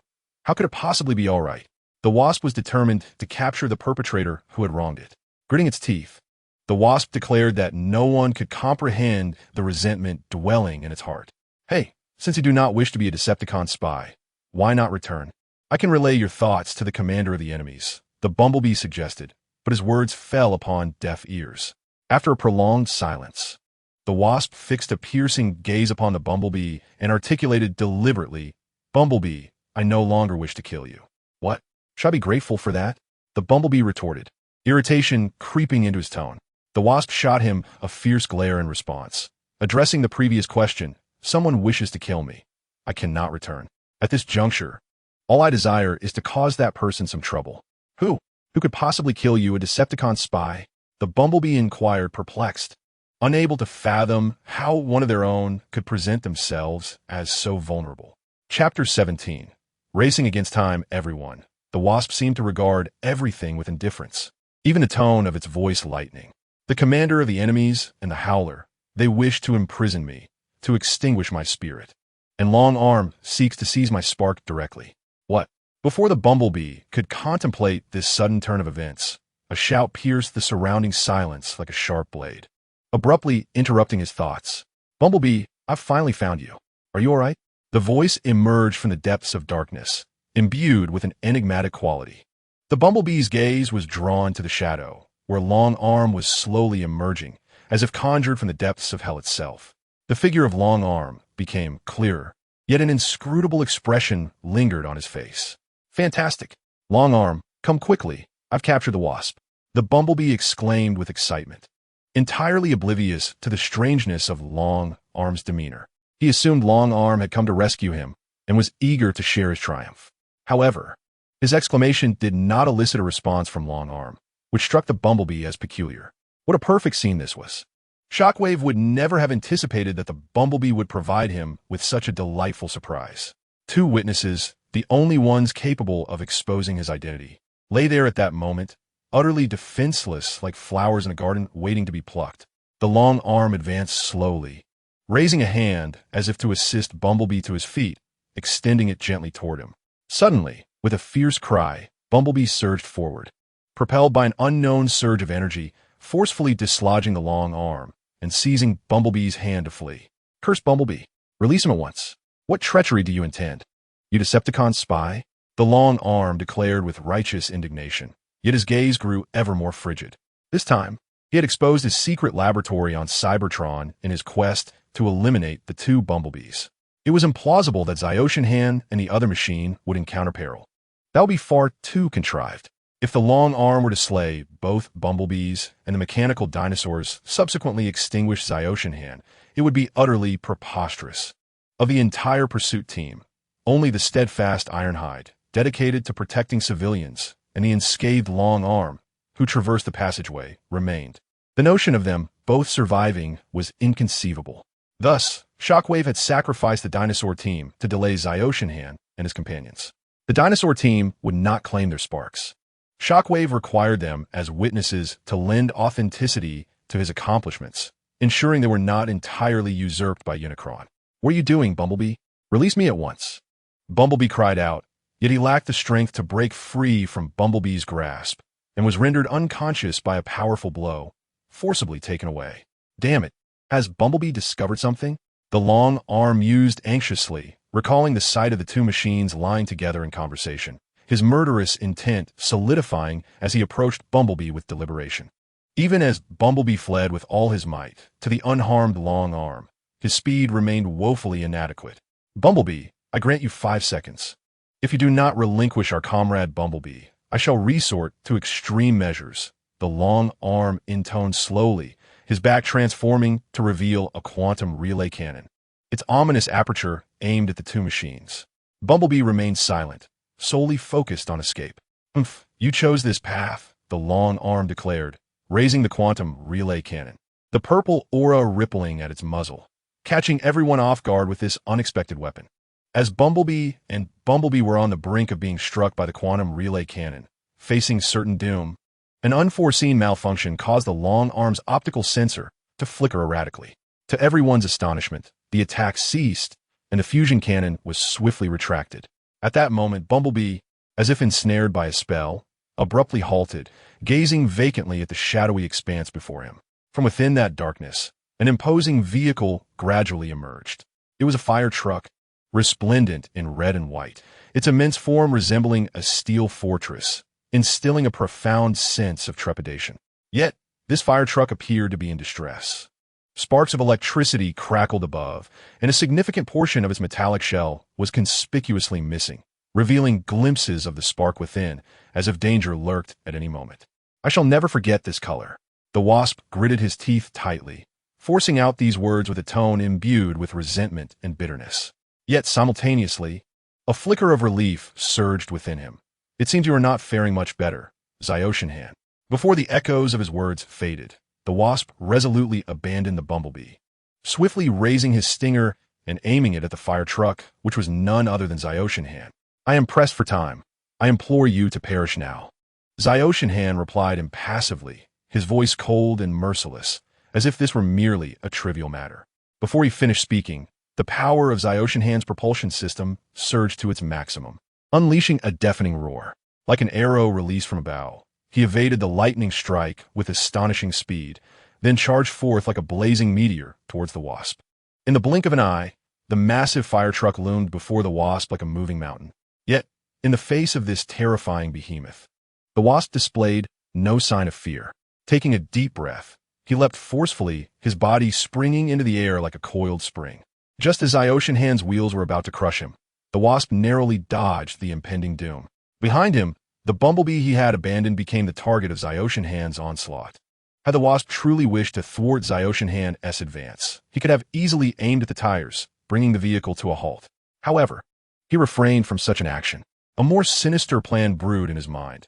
He aimed to burden Zyoshinhan with the guilt of slaying a comrade, ensuring that this deluded soul, who aspired to ascend to greatness in Cybertron at the cost of his own life, would descend into an irrevocable abyss. Zyoshinhan's fire truck was pushed to its limits, seemingly unable to halt its reckless charge. As it approached the unconscious bumblebee, a twinge of fear crept into Zyoshinhan's heart. Yet, in that critical moment, he suddenly realized that his wheels had begun to skid. A thin layer of oil, unbeknownst to him, had appeared on the ground, rendering his vehicle uncontrollable. Zyoshinhan desperately attempted to brake, but it was far too late. He could only watch helplessly as his vehicle hurtled towards the bumblebee with force. Chapter 18. The death of the Wasp not far away. Shockwave witnessed this scene, a surge of elation swelling within him. Fate is indeed on my side. He recorded everything. Should Zyoshinhan inadvertently kill the bumblebee, he could use it as evidence to accuse him of fratricide, extinguishing this promising newcomer in his infancy. As this thought crossed his mind, an uncontrollable thrill surged through him. As if he could already envision Zyoshinhan being scorned by all, his career obliterated in an instant. However, at this critical juncture, Zyoshinhan suddenly let out a cold laugh. The reason the Autobots are referred to as such is that when faced with problems that cannot be solved through automotive means, they can transform into human forms. His voice was frigid and laced with derision, causing Long Arm's heart to tighten. Bumblebee, you are celebrating a tad too early. No sooner had he spoken than a series of mechanical sounds erupted, and Zyoshinhan's body transformed with the swiftness of lightning. In the blink of an eye, the fire truck had morphed into a colossal figure. Harnessing the momentum from his previous acceleration, he surged forward like a cannonball. He swiftly extended his robust arm, gripping the airborne bumblebee tightly like a vice. Subsequently, he forcefully stomped the ground, launching himself into the air like an arrow released from its bow. In this breathtaking moment, Zyoshinhan skillfully and powerfully evaded the fallen bumblebee. Meanwhile, the bumblebee in his grasp, due to inertia, fell to the ground as if struck by a heavy hammer. This series of maneuvers flowed seamlessly, exemplifying a textbook-level transformation technique that left Long Arm utterly astonished. He had never fathomed that Autobots could perform in such a manner. Others might achieve similar feats, but such high-intensity transformations inevitably entail the risk of metal compression, and a miscalculation could result in catastrophic consequences. Truly, Zyoshinhan's audacity matched his extraordinary skill. Long Arm, filled with wariness, regarded Zyoshinhan as a formidable contender on the path to Decepticon supremacy. With courage, a willingness to act, and formidable strategy, this Autobot could easily rival the likes of a genius tactician. Splendid Zyoshinhan, we have captured Bumblebee. This accomplishment will elevate us both. Long Arm slowly approached Zyoshinhan, his metallic visage betraying a hint of excitement. Quickly, hand him over to me. Let us claim our reward from the leader. Witnessing this scene, he realized that eliminating Bumblebee was an impossible task, as the Autobot was now incapacitated and incapable of resistance. Should he act recklessly, Zyoshinhan would undoubtedly intervene. Zyoshinhan, I knew your potential was extraordinary. With Bumblebee as our Decepticon spy, our future is destined to be bright. Long Arm spoke in a tone brimming with temptation. Come now, give him to me, and let us return to receive our accolades. There is no need for that, Zyoshinhan replied coolly, seizing Bumblebee, his massive fist piercing through the energy chamber, protruding from the back with a significant length. A torrent of energy surged forth, cascading down onto Zyoshinhan's cold metallic visage. What? Long Arm exclaimed in shock, while the newly awakened Bumblebee looked on in confusion, astounded by the sight of the impaled Bumblebee. How could he dare? Did he not possess any sense of caution? With an impassive visage, he slaughtered his compatriots, igniting the flames of chaos. How could such an act possibly be the deed of a mere recruit? Moreover, his demeanor remained utterly unperturbed, even faced with another little bumblebee. He would strike it down without hesitation. Xiao Tianhan maintained his stoic expression as he abruptly withdrew his hand, unleashing a torrent of super energy matter.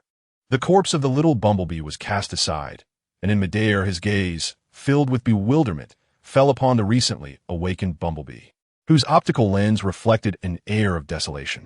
Bumblebee, you are truly fortunate.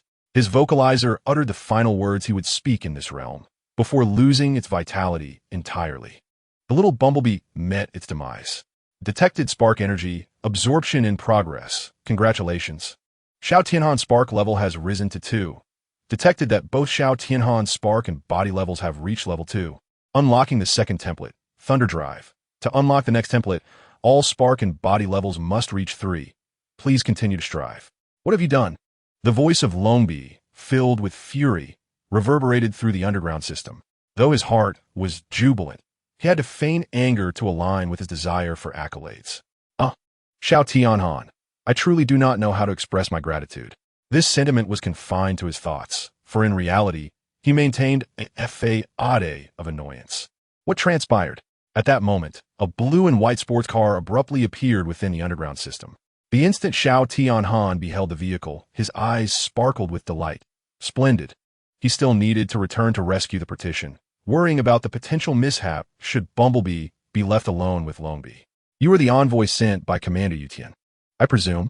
Please take Bumblebee and the remains of the Decepticon spy, little Bumblebee, back. I must retrieve my comrades. The situation is urgent. Further explanation will follow. Farewell.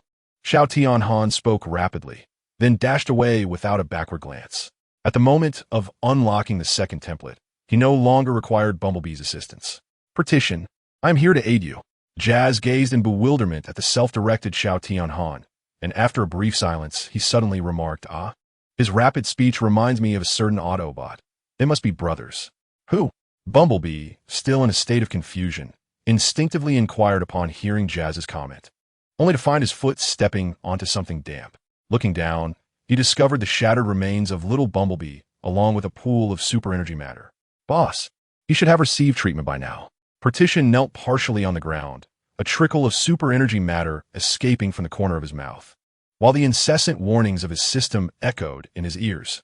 Super energy matter depleted, propulsion system imminent failure, body damage has reached 60. Please abandon operations immediately.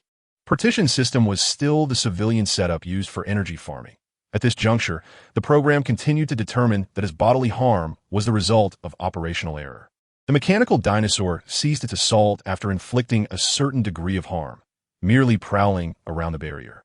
Nevertheless, the situation surrounding the barrier remained dire, as the mechanical dinosaur harbored no intentions of relinquishing its pursuit. If this state of affairs persisted without any assistance, the barrier would inevitably perish from the excessive depletion of its super energy entity. At that moment, his optical lenses dimmed significantly, his consciousness became increasingly nebulous, and it seemed as though he would faint at any moment. I thought to myself, I'm surely on the brink of death.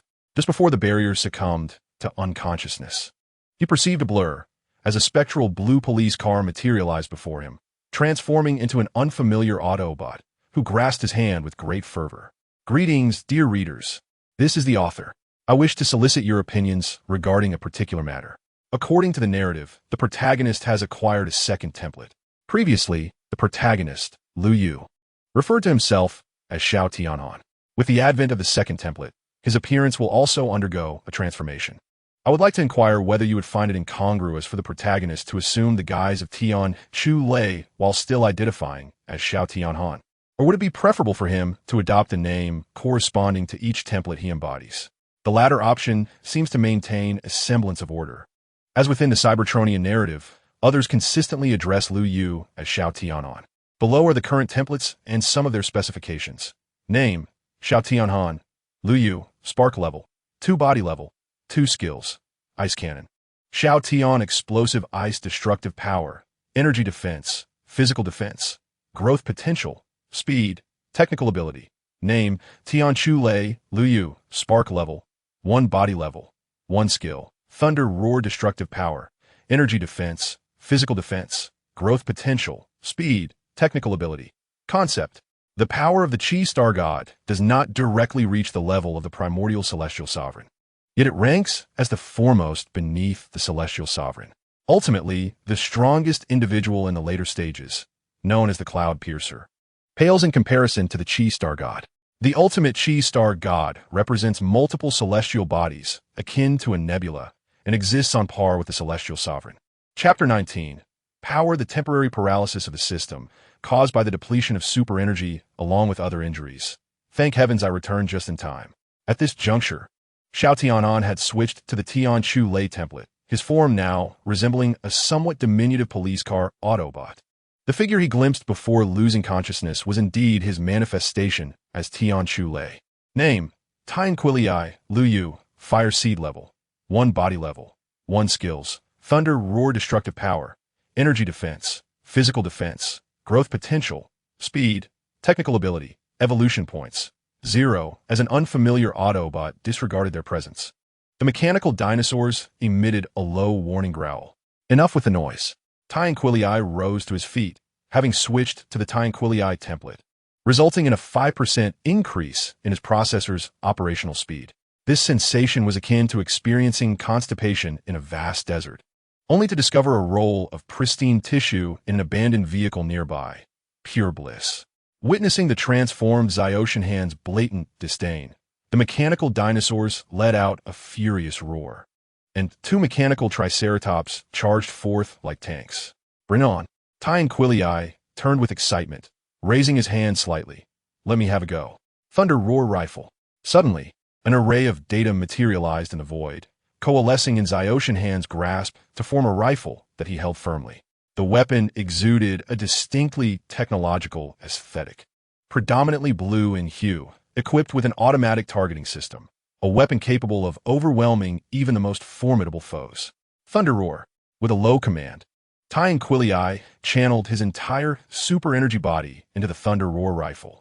The weapon shimmered with light and unleashed a thunderous sound, striking at the adversaries with extraordinary might, almost blinding in its ferocity. But that was not the end. Without pausing, Tien Quilii instantly switched to the Xiaoshenhan template, though this act caused his wounds to resurface. It did not impede his ultimate technique. Xiaotian Explosive Ice. Xiaoshenhan raised a heavy cannon, its muzzle swirling with azure frost. With the cannon deployed and the icy mist swirling, the powerful ice shot seemed capable of freezing everything in its path. The Xiaotian Explosive Ice and Thunder Roar were unleashed simultaneously. This time Xiaoshenhan was truly earnest, showing no mercy against the mechanical dinosaurs that had nearly brought him to his demise. Bang! The temperature plummeted drastically, causing ice crystals to form within the underground system, snowflakes fluttering down to rest upon Xiaoshenhan's hand. The mechanical dinosaurs were entirely engulfed by this assault, their forms encased in ice, resembling exquisite sculptures, some even shattered into fragments. The dual template power, combined with all the energy Xiaoshenhan could muster, produced a terrifying effect. Just this single strike was comparable to the medium fusion cannons aboard certain spacecraft. The mechanical dinosaurs were utterly obliterated. The system provided no prompt for absorbing fire seed energy, indicating that these mechanical dinosaurs possessed no life, merely functioning according to program directives. Xiaoshenhan exhaled in relief, absorbing all the mechanical dinosaurs, which subsequently elevated both templates. The body level of the Thunder template has reached level 2. Yet both templates still have a considerable distance to attain level 3. At that moment, the partition emitted a painful groan in an unconscious state. Xiao Tianhan immediately bent down to inspect, realizing that the condition of the partition had begun to deteriorate rapidly. It was imperative to transport it to the hospital for treatment without delay. Just as Xiao Tianhan was about to act, he recognized that the partition's condition was dire, possibly too fragile to endure any rough handling. Before reaching the hospital, he must find a way to stabilize its state. It's all my fault, partition. I won't let anything happen to you. Taking a deep breath, Xiao Tianhan opened the chest panel of the partition, examining the spark-emitting area of the ignition chamber. However, as he scrutinized further, confusion washed over his face. After all, he had once been human and had traversed to this world without formal medical training. His days had been consumed by combat and training. Faced with the partition's current plight, he felt a wave of darkness engulf him, fearing that any attempt to intervene might worsen its condition. What should I do? I must remain calm. As Xiao Tianhan contemplated every possible course of action, a sudden inspiration struck him, leading to a potential solution. The presence of so many mechanical dinosaurs suggested that the shockwave must have constructed a clandestine laboratory within the subterranean systems of Cybertron. Within that laboratory, there would likely be some basic experimental data and medical knowledge, along with a few medical tools capable of stabilizing the partition as condition. However, being a hidden laboratory, how could he locate it? Xiao Tianhan carefully considered Long Arm's movements. It seemed that at the onset of the mechanical dinosaur's attack, the optical frequency of Long Arm had quickened, subsequently leading to their assault. If the laboratory were situated within the underground system, it must be nearby. Slowly, Xiao Tianhan hoisted the partition onto his back and made his way toward the location of the initial ambush. Partition, I will save you. Report, Commander Yutian. The target of this operation has been successfully captured. Long Arm stood tall before Yutian, saluting with a precise military gesture. Beside him stood Jazz, who held the lifeless body of a bumblebee, its energy still trickling forth, as if lamenting its unfulfilled fate. Nearby, Bumblebee appeared somewhat bewildered, seemingly unable to recover from the recent fierce battle, staring vacantly at the corpse of the smaller Bumblebee, struggling to comprehend the reality before him. The fire in the city has been successfully extinguished, Commander. At that moment, Ironhide, who had initially been assigned by Xiao Tianhan to evacuate the civilians, returned, bearing marks of fire upon his body, clearly having just endured an intense firefighting effort. I don't recall assigning you to meddle in affairs, rookie. Yutian's expression darkened abruptly, casting a fierce glare at Ironhide before turning his discontented gaze toward the Bumblebee's corpse. Why did it have to die? I distinctly recall instructing you to capture him alive. Did you fail to comprehend my command? Faced with the inquiry from the heavenly adversary, Chombi found himself momentarily speechless. After a brief hesitation, he replied, "The resistance from the Hornet was exceedingly fierce. I endeavored to subdue him through various means, yet all proved futile. In a dire situation, Xiao Dahan resorted to the most extreme measures." At this point, Chongbi's voice noticeably lowered, as if he too harbored some discontent towards Xiao Tianhan's actions. One insufferable Xiao Dahan, always disregarding the rules. The heavenly adversary cast a sharp glance at Tiepi and Bart, who assigned you to evacuate the civilians. Had you been present, Chongbi would have had no trouble restraining the Hornet. Tiepi, witnessing the wrath of the heavenly adversary, dared not utter falsehoods and could only reluctantly confess. It was an order from Xiao Dahan, Commander. Very well, yet again it is him. The dangerous glint in the heavenly adversary's optical lens revealed his ire. This Xiao Dahan truly defies authority. I must impart to him the meaning of obedience. Where is he now? After a moment of hesitation, Jazz stepped forward. Xiao Dahan has gone to retrieve a partition student. Furthermore, heavenly adversary, you should not be so harsh on a rookie. You should address me as the heavenly adversary. The heavenly adversary retorted angrily. Am I wrong to discipline a rookie who lacks decorum? If you wish to avoid returning to your Cyber Ninja Academy, it would be wise not to question my decisions. Jazz fell silent, refraining from further comment. Chapter 20. The laboratory of Shockwave. Xiao Tianhan trudged through the narrow corridor, burdened by a heavy partition. His optical lens emitted a continuous blue beam, meticulously scanning the walls before him, leaving no detail overlooked. I found it, Xiao Tianhan exclaimed with excitement. His efforts had finally borne fruit. He had indeed located the Shockwave's laboratory within this vast subterranean system. The laboratory was remarkably spacious, yet its environment was chaotically disordered. Various instruments and equipment were haphazardly strewn about, with documents and parts littering the floor. Evidently, Shockwave had not cultivated the habit of cleanliness. Xiao Tianhan carefully placed the partition upon the experimental bed, then approached the control console in an attempt to review Shockwave's previous operational records. He adeptly manipulated the console, hoping to uncover some valuable information. However, as he beheld the results displayed on the screen, he furrowed his brow in disbelief. What? Damaged? It turned out that the computer records of Shockwave had long been purged, and most traces he had left seemed to have been obliterated by the mechanical dinosaur. Finding even the evidence that this was indeed Shockwave's laboratory proved arduous. Fortunately, the computer retained some experimental data regarding the mechanical dinosaur. Although limited in quantity, it was certainly preferable to having nothing at all. Moreover, some basic medical knowledge had not been deleted, perhaps because Shockwave deemed such content no longer useful to him. Xiao Tianhan transitioned to the template of Tianquilii, for his technical capabilities were rather limited, while Tianquilii possessed far superior skills. In terms of acquiring knowledge, Tianquilii excelled significantly.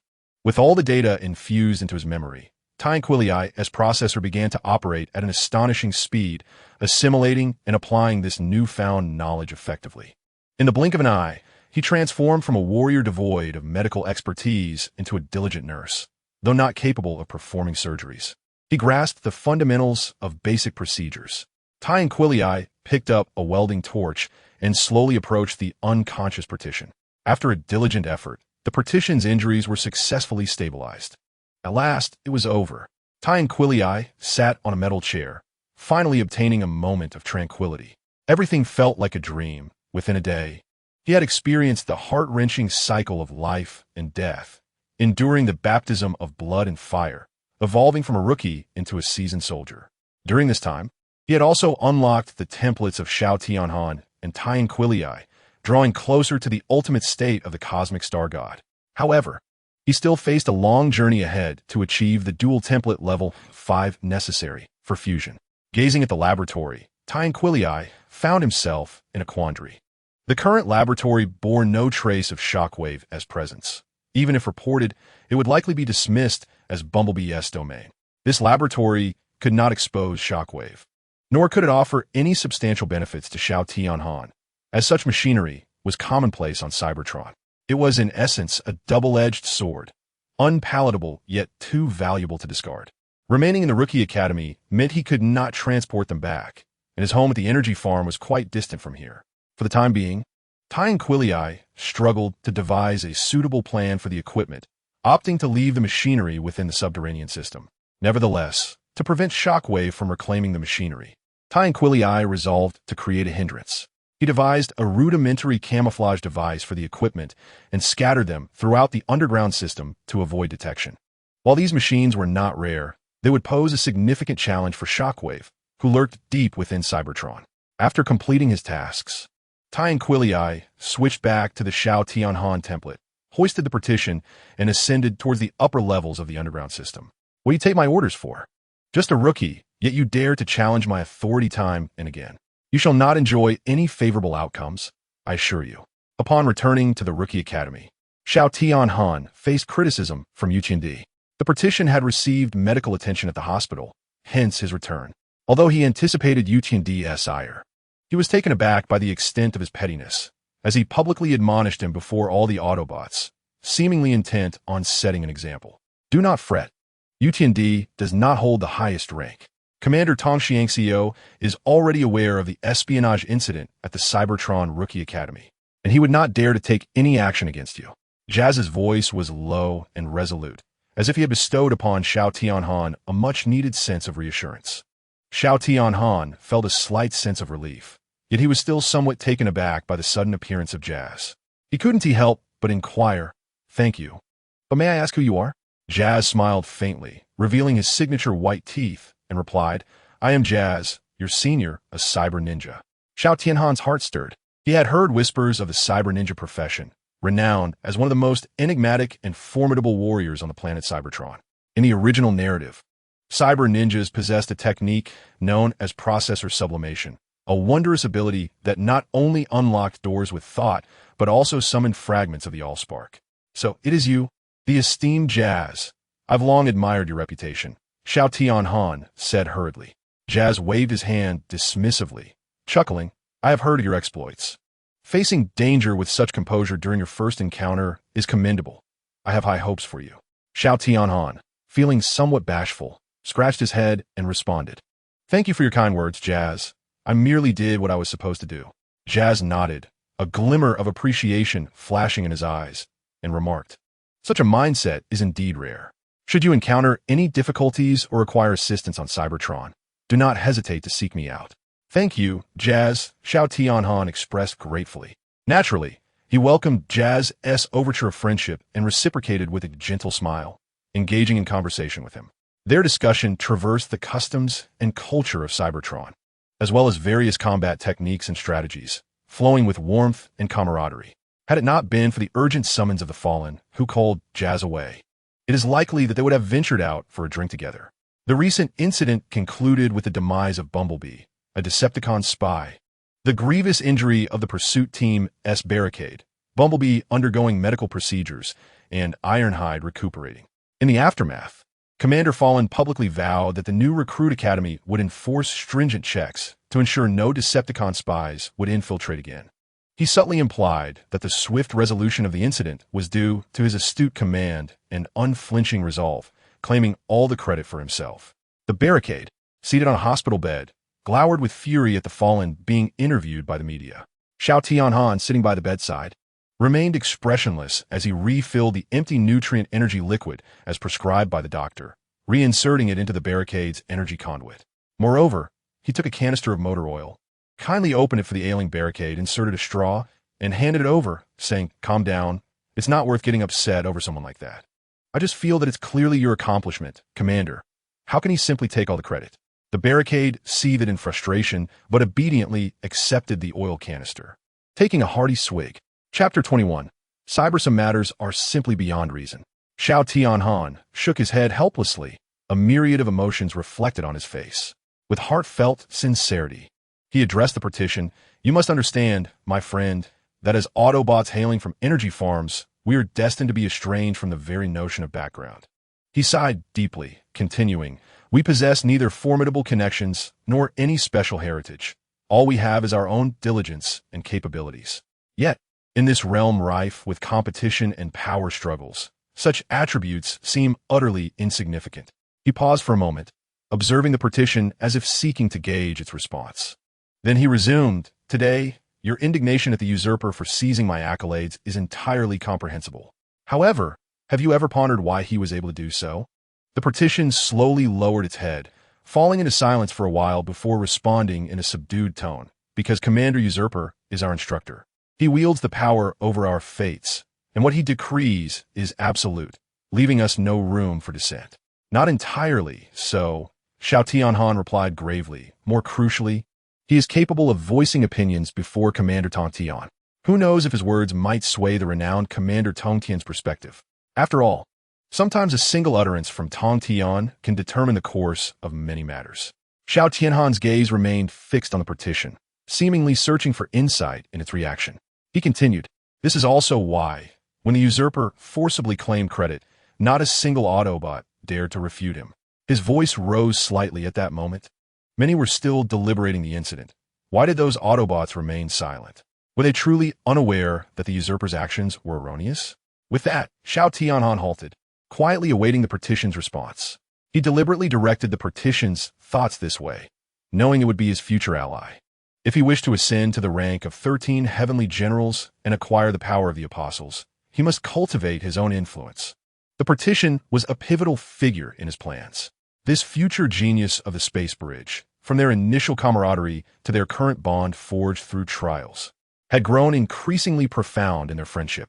They had faced countless challenges together, building trust and supporting one another. Xiao Tianhan mused inwardly. If he could nurture the partition into an Autobot capable of assisting him politically, he would undoubtedly make for an impeccable aide. After all, Commander Usurper was a key ally of Commander Tongtian, and they would not dare to offend such an individual. Rather, they would be eager to curry favor with him. At that moment, the partition's optical sensors suddenly illuminated, as if it had grasped some significant revelation. Observing this, Xiao Tianhan's lips curled into a subtle smile, indicating, "It seems you have come to an understanding."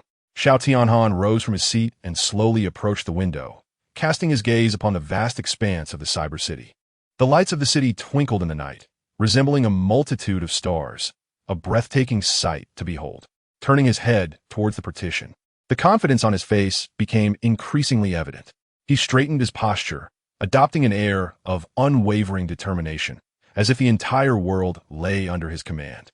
"Partition, I aspire to become the Cyber Commander," he declared, his voice deep and resonant, imbued with an irresistible resolve. "Yet, becoming the Supreme Commander was not the sole path. Gaining the recognition of all was paramount. Xiao Tianhan continued, his words flowing like a clear spring, penetrating the heart of the partition. During this time, would you be willing to walk alongside me and witness the birth of the new Cyber Commander? His gaze was fixed intently upon the partition, revealing an infinite yearning and anticipation for the future. The partition blinked in confusion and slowly responded, "My program will treat that as a virus and delete it, boss." The implication was clear. The former commander, Tong Xiangxiu, was not yet vanquished, and thoughts of assuming that title seemed premature. Surely, he did not intend to contend with Tong Xiangxiu. Xiao Tianhan sighed softly. If the partition chose not to assist him, he would not press further. After all, everyone possessed their own choices and stances.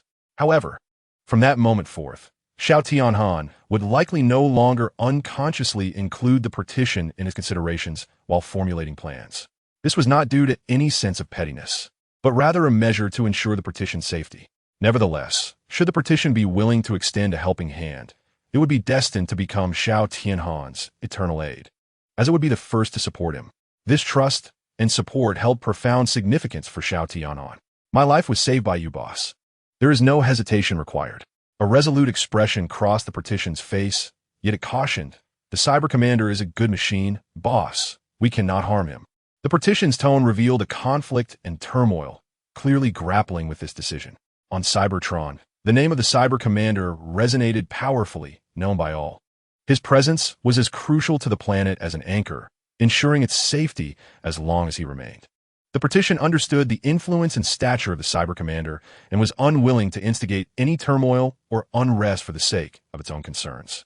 After all, this planet was its home, and it yearned for perpetual peace and stability. Xiao Tianhan comprehended the partition's apprehensions and nodded without hesitation, expressing his complete agreement with its sentiments. "Rest assured, I shall never confront the Cyber Commander. We are still young, with ample time and opportunities. We can certainly await a fair chance for competition." Yet, beneath his composed exterior, Xiao Tianhan's thoughts diverged, silently musing, "In any case, it won't be me who takes action later. That hardly constitutes a lie." In his perspective, although the commander of the celestial realm was renowned, he held no admiration for him. What Xiaoshenhan truly yearned for was the position of the 13 heavens, the fabled power of the apostles. Upon hearing Xiaoshenhan's words, the partition figure finally felt reassured, revealing a simple smile. "I knew it, boss. You are a good person." Hey, hold on," Xiaoshenhan said, exasperated by the unsolicited compliment. At that moment, the upward line on the screen suddenly inquired, "Then why did the Hornet perish? Was it you who personally eliminated him, Commander Yutian?" "Certainly not," Yutian replied with a smug grin. Instinctively sensing something amiss, Xiaoshenhan questioned, "Oh, was it not you?" The upward line asked curiously, having assumed that Yutian had taken it upon himself to capture the Hornet. Chapter 22. The Thunder Rescue Team. When Commander Yutian made such a statement, one should not naively assume it was a manifestation of his conscience. After all, given his character and modus operandi, such a possibility was exceedingly slim. As expected, in the next instant, Yutian unabashedly revealed his true intention. "Of course not. I must make it clear that the quality of this new batch of recruits is indeed exceptional. They are all outstanding warriors." His tone bore a semblance of seriousness, yet there seemed to be an elusive undertone. A playful smile graced his face as he continued. "However, if we were to determine who among them is the most valiant, I believe every individual present would unhesitatingly cast their vote for one particular mech." This statement was like a stone cast into a tranquil lake, creating ripples of intrigue. In front of the grand screen, the crowd began to murmur among themselves, speculating about the mech Yutian had mentioned. "Oh, I wonder which recruit Commander Yutian is referring to?" The upward line could hardly contain his curiosity, eagerly posing the question. His voice exuded a sense of urgency, as if he had caught wind of a significant revelation. In response to the inquiry, Yutian smiled pleasantly, appearing to be well prepared for this question. He replied leisurely, "Of course, he is my most favored recruit, named Xiaodahan. During the previous practical drills, his performance was exceptionally remarkable, earning my high praise. Moreover, he never shirks from his training, demonstrating an admirable level of self-discipline and perseverance. More importantly, he possesses commendable command abilities, which are quite rare among newcomers. to receive such high praise from you. It seems this Zyadahan recruit must be extraordinary. The upward line flattered, the brightness of his optical lens intensifying. Now that Zyadahan has achieved such great merit, I wonder what his reward will be. Sergeant Yuqian, would you be so kind as to divulge some details? Reward? The Lord of the Heavens deliberately elongated his voice, seemingly relishing the attention of the crowd. Before responding in a playful tone, of course, when it comes to an exceptional warrior like Xiao Dahan, Cybertron has never been stingy. As his words faded, an astonished murmur swept through the onlookers, clearly expressing their anticipation for this revelation. He paused momentarily before continuing. After careful deliberation with Commander Tontian, we have concluded that Xiao Dahan possesses the strength to stand on his own. Therefore, we have decided to admit the cadet Xiao Dahan into the elite Thunder Rescue Team. This declaration resonated like a thunderous explosion, stirring a tumultuous reaction among the crowd.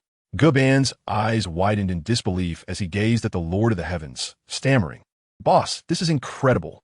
The commander doesn't seem so bad after all, even though you defied orders. He not only spared you punishment, but welcomed you into the elite squad." However, Xiao Tianhan did not share Guban's enthusiasm. Instead, he regarded his friend, who was still lost in joy, with a sense of foreboding. Deep down, he already understood the Lord of the Heavens harbored ulterior motives. Yet he could hardly fathom that the outcome would unfold in such a manner. Was Commander Tontian also complicit in this scheme? The average Cybertronian remained blissfully unaware, as the Thunder Rescue Team appeared to offer a promising future being part of the elite forces. Yet, the reality was far from it. This so-called Thunder Rescue Team was, in truth, Cybertron's suicide squad. Each member was far from benevolent. They were rebellious and headstrong individuals who dared to undertake perilous missions that others would not even contemplate, carving a notorious reputation within the elite ranks of Cybertron. If Xiao Tianhan were to join such a squad, the consequences would be unfathomable. At the very least, he had no intention of becoming part of a suicide squad. Observing Guban's genuine happiness for him, a warm current surged within Xiao Tianhan, prompting him to refrain from disclosing his thoughts about the Thunder Rescue Team. Yet, it wasn't long before he noticed Guban's mood had markedly declined. The previously exuberant friend had become taciturn, as though burdened by unspoken concerns. "What's wrong?" Xiao Tianhan inquired with genuine concern, having keenly sensed this shift in emotion. Guban lifted his gaze, looking through his optical visor at Xiao Tianhan, his eyes betraying profound disappointment. After a moment's hesitation, he finally voiced his apprehension. "Boss, if you join the elite squad, will we not see each other for a long time?" Upon hearing Guban's words, Xiao Tianhan felt a wave of sentiment wash over him. Though he was a mechanical being, he was not devoid of warmth.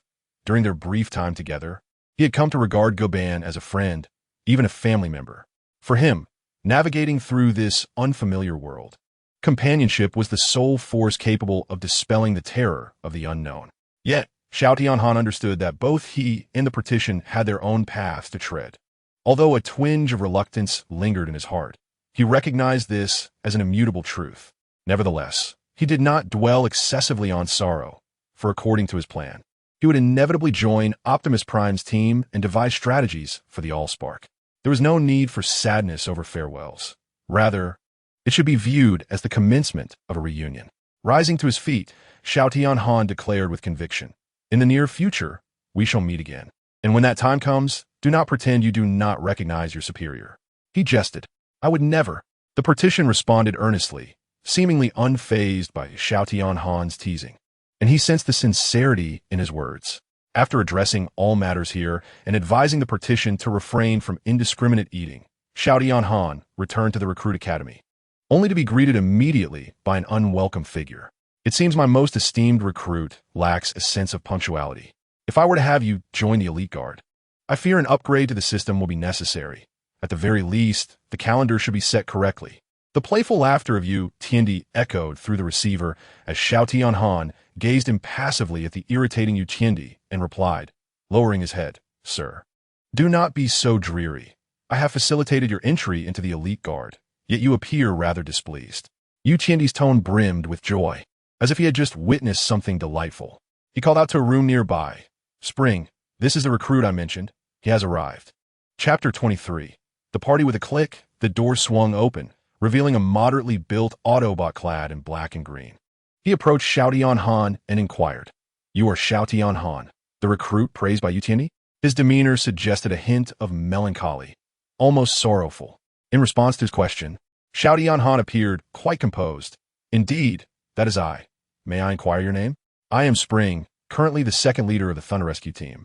He introduced himself before continuing. "To be brief, the Thunder Rescue Team suffered significant casualties during our last ambush on the Decepticon Energy Depot, and our previous captain, Pinch, has perished, leaving us severely understaffed. Thus, we are here to invite you to join the Thunder Rescue Team. Xiao Tianhan, Commander Optimus Prime has already approved this request." Hearing this directly from Spring was somewhat difficult for Xiao Tianhan to accept. The command coming straight from Optimus Prime himself to have him join the Thunder Rescue Team? After a brief silence, Xiao Tianhan acquiesced. Entering the battlefield early would facilitate his advancement. Although the Thunder Rescue Team was notoriously reckless, Xiao Tianhan felt that, as long as he remained rational, he would likely encounter no major issues. Perhaps, he mused, "Haha, Spring, my good brother. I told you he wouldn't refuse." Yutiani laughed uproariously. Xiao Tianhan is quite astute.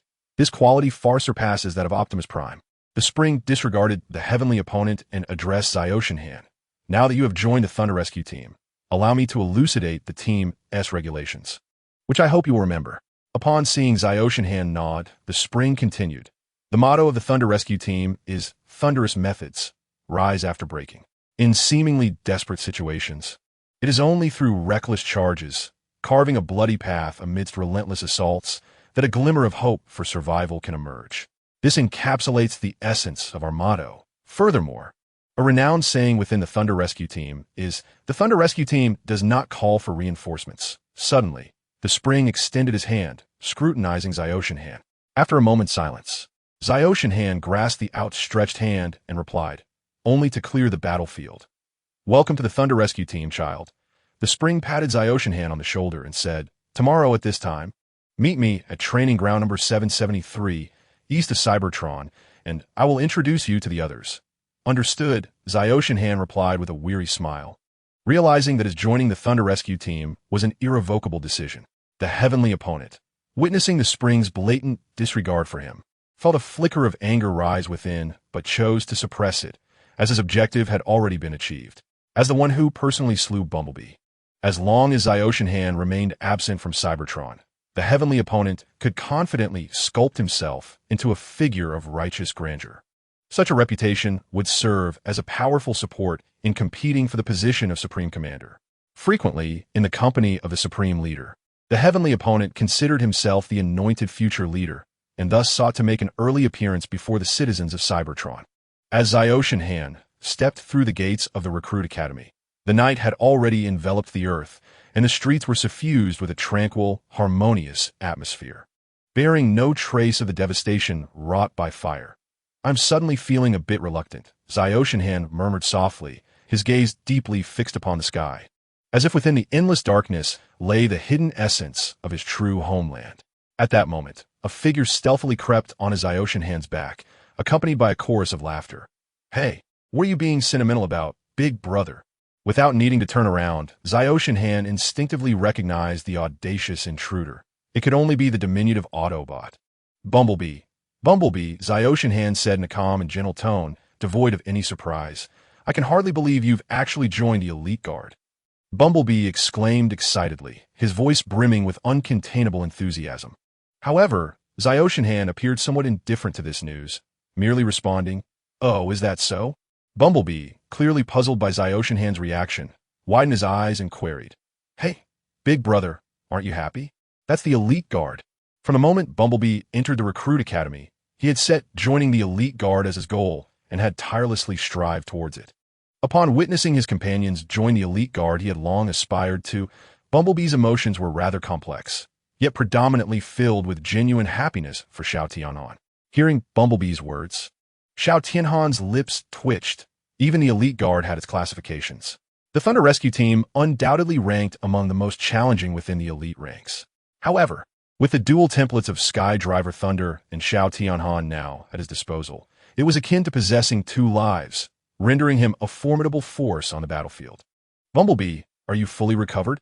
Xiao Tianhan inquired, observing the exuberantly animated Bumblebee before him with a concerned expression. Yet, a fleeting shadow of disappointment crossed Bumblebee's face, quickly replaced by a beaming smile as he cheerfully replied, "Of course not, boss. I merely dashed out of the repair room to celebrate you." Feeling a warmth in his heart at Bumblebee's words, Xiao Tianhan's gaze shifted to the other figures behind him, prompting a curious question.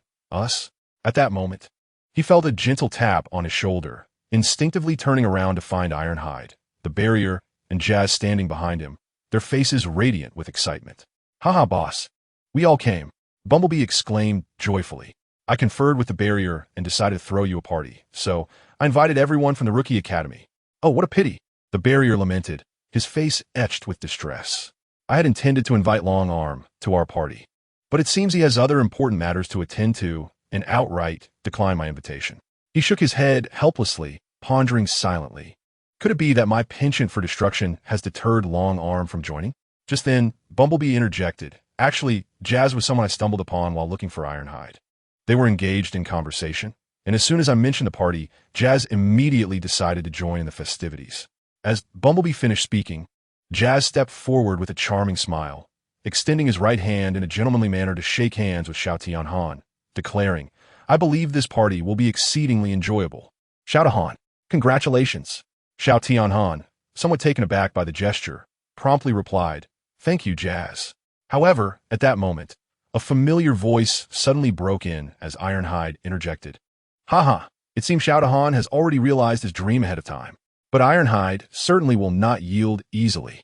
The voice was distinctive and resonant, capable of piercing through one's eardrum, leaving Xiao Tianhan's receiver tingling. Chapter 24.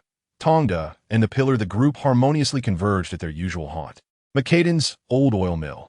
Even at the late hour, the establishment buzzed with activity, though the rules of the oil mill kept everyone in check, preventing any rowdy behavior. However, as Xiao Tianhan stepped into the oil mill, an abrupt silence fell. Countless optical lenses turned toward him, creating an atmosphere that was chillingly ominous. "Hey, over here." As Xiao Tianhan found himself at a loss, the sound of the ambulance arrived like a divine intervention, rescuing him from the situation. He hurriedly ushered the others into the ambulance, seeking refuge from prying eyes. "What on earth happened here?" Xiao Tianhan asked, wiping away the non-existent sweat from his forehead, a hint of confusion in his voice. "Well, my friend, you've garnered quite a reputation, haven't you? A bit of attention is only to be expected." The ambulance replied with a knowing smile. "Those young men were quite intoxicated, each clamoring to challenge you. And then, in the blink of an eye, you appeared here. How could they not stare?" "Ah, I see," Xiao Tianhan said with a resigned smile. "It seems that fame brings about its own inconveniences. Don't play coy, kid." The ambulance said as he settled down. "During their time at the Rookie Academy, no one has achieved the accolades you have. To earn such attention, one must truly fight on the battlefield." "I concur with that sentiment," Jazz chimed in from the side.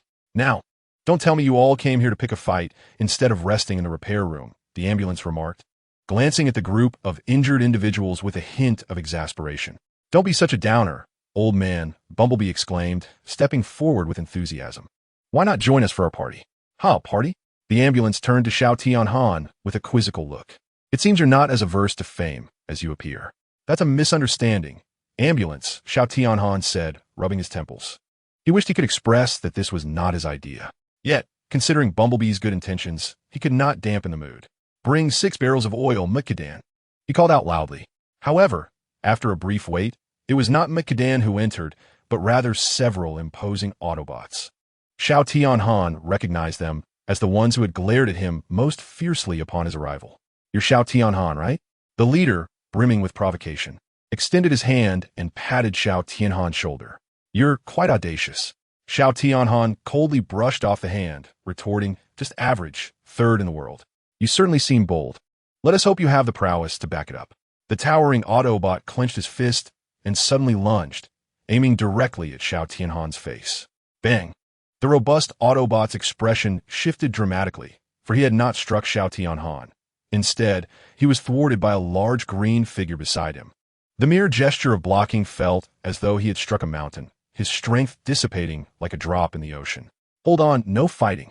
You all know the rules," McCaden entered at that moment with the oil and, upon witnessing the tense standoff, wore a stern expression. "You got some luck, kid." The Autobot turned to McCaden and explained, "Rest assured, Manager, I am not here to instigate a conflict. At most, I merely wish to ascertain whether our little hero is truly worthy of the title."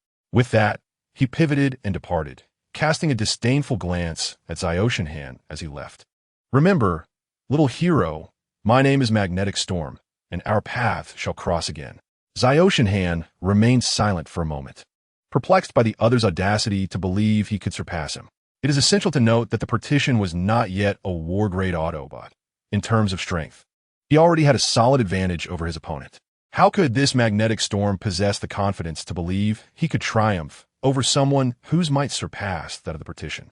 Despite the brief encounter with Magnetic Storm, the others dismissed the incident, raising oil cans to celebrate. With each gulp of lubricating oil, all Autobots engaged in joyous revelry, ignoring the warnings transmitted by the system. In this moment, all feelings of parting sorrow and grievances evaporated amidst laughter and shared drinks. Cheers to a new tomorrow. With a final toast, the party drew to a close. The irritable ambulance appeared mature and composed, yet surprisingly, he turned out to be quite the drinker, having consumed a substantial amount. Ultimately, out of a sense of responsibility, he assisted the inebriated Zyoshinhan towards the Rookie Academy. The two shared no words along the way, until they reached the entrance of the academy. The ambulance transformed his left hand into a welding gun, opened Zyoshinhan's right hand panel, performed some adjustments, and then reassembled it. "What are you doing?" Zyoshinhan asked, bewildered. "I've installed an electromagnetic chip for you. It will be useful should you encounter those who wish to dismantle you," the ambulance replied. A reserved Autobot who offered little explanation beyond that. He gestured towards the entrance of the Rookie Academy. "We have arrived. You know the way forward from here." "Oh," Zyoshinhan mumbled, stumbling into the academy, only to discover his dormitory ablaze with light, indicating that someone awaited him inside. Upon opening the door, he was greeted by an Autobot wielding a colossal hammer, accompanied by a standing young man. The young Autobot, clad in red and blue, appeared to be a fire truck, much like Zyoshinhan himself. "Who are you?" he inquired, excitement evident in his voice as the identities of the two Autobots became almost self-evident. The elder Autobot remained silent, while the young one clarified, "This is Commander Optimus Prime. I am Ultra Magnus. It is a pleasure to meet you, Cadet Zyoshinhan." Optimus Prime. At the sound of that name, Zyoshinhan's spark quivered with exhilaration as he scrutinized the youthful Autobot before him, unable to suppress the surge of emotion within. At that moment, Commander Optimus spoke, "Cadet Zyoshinhan, I am truly delighted by your decision to join the Thunder Rescue Team. You have honored my request, proving yourself to be an adaptable Autobot. Sometimes I ponder, if only those around us could embody the same flexibility you possess, many troubles could be avoided." The meaning of Tongxiangxio is quite straightforward. It praises Zyoshinhan for his understanding and obedience, while subtly alluding to Optimus Prime, who has recently faced emotion. Zyoshinhan is well aware of this. In the original text from 2008, this period coincides with Bumblebee's capture, when Unicron, Optimus Prime, and Alita chose to enter an organic planet due to Unicron's recklessness. Due to unforeseen circumstances, only Optimus Prime and Unicron returned, while Alita was mistakenly presumed dead and transformed into a half-organic being on that planet, ultimately becoming the deadly Black Widow. Thank you for your kind words. I wonder, Commander Tongxiangxio, what brings you to our new recruit's dormitory at this late hour? Zyoshinhan inquired with curiosity. Chapter 25. Upgrade Zyadin.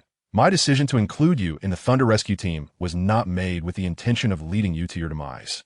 Tongxiangxio's voice was deep and deliberate, as though each word had been weighed with care. After a brief pause, he continued, "The Thunder Rescue Team is no ordinary group. They are true warriors, unflinching in the face of death. Consequently, their casualty rate is exceedingly high." Zyoshinhan listened intently, fully aware that Tongxiangxio spoke the truth. "I have been observing your performance at the Recruits Academy over the past few days," Tongxiangxio added. "Your courage and perseverance have left a profound impression on me." A warm surge of emotion filled Zyoshinhan. He had not anticipated such attentiveness from Tongxiangxio.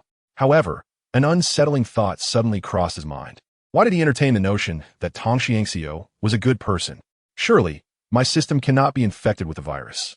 In fact, It was my personal authorization that facilitated your application to join the Recruits Academy, Tong Xiangxiu revealed, a hint of pride in his tone. Zai Oceanhan gazed at Tong Xiangxiu in astonishment, feigning ignorance of this revelation. As an elder, I would never allow a promising junior like you to enter the battlefield recklessly. Tong Xiangxiu's gaze was resolute as it settled upon Zai Oceanhan. Zai Oceanhan nodded gratefully. I have come to see you today to present you with some gifts. Tong Xiangxiu abruptly rose, with Optimus Prime following suit, signaling Zai Oceanhan to accompany them. Although somewhat perplexed, Zai Oceanhan followed them without hesitation. They proceeded through the Recruits Academy, ultimately arriving at the Cybertron Command Center. This place was entirely different from the Academy and the energy farms, suffused with an aura of advanced technology. Zai Oceanhan curiously surveyed his surroundings, filled with anticipation for the forthcoming gifts. Tong Xiangxiu and Optimus Prime guided Zai Oceanhan through an endless series of doors. At last, they reached a basement, dimly lit, with only a few faint lights illuminating the surroundings. A subtle scent of machine oil permeated the air, and various intricate instruments and equipment were scattered about. To Zai Oceanhan's astonishment, he noticed numerous Autobot scientists diligently engaged in their work, seemingly oblivious to their presence. Undoubtedly, this is the research department of the Autobots, a realm brimming with intellect and creativity. Suddenly, the stride of Commander Optimus Prime came to a halt, and Starscream followed his gaze, noticing an Autobot scientist approaching, resplendent in silver.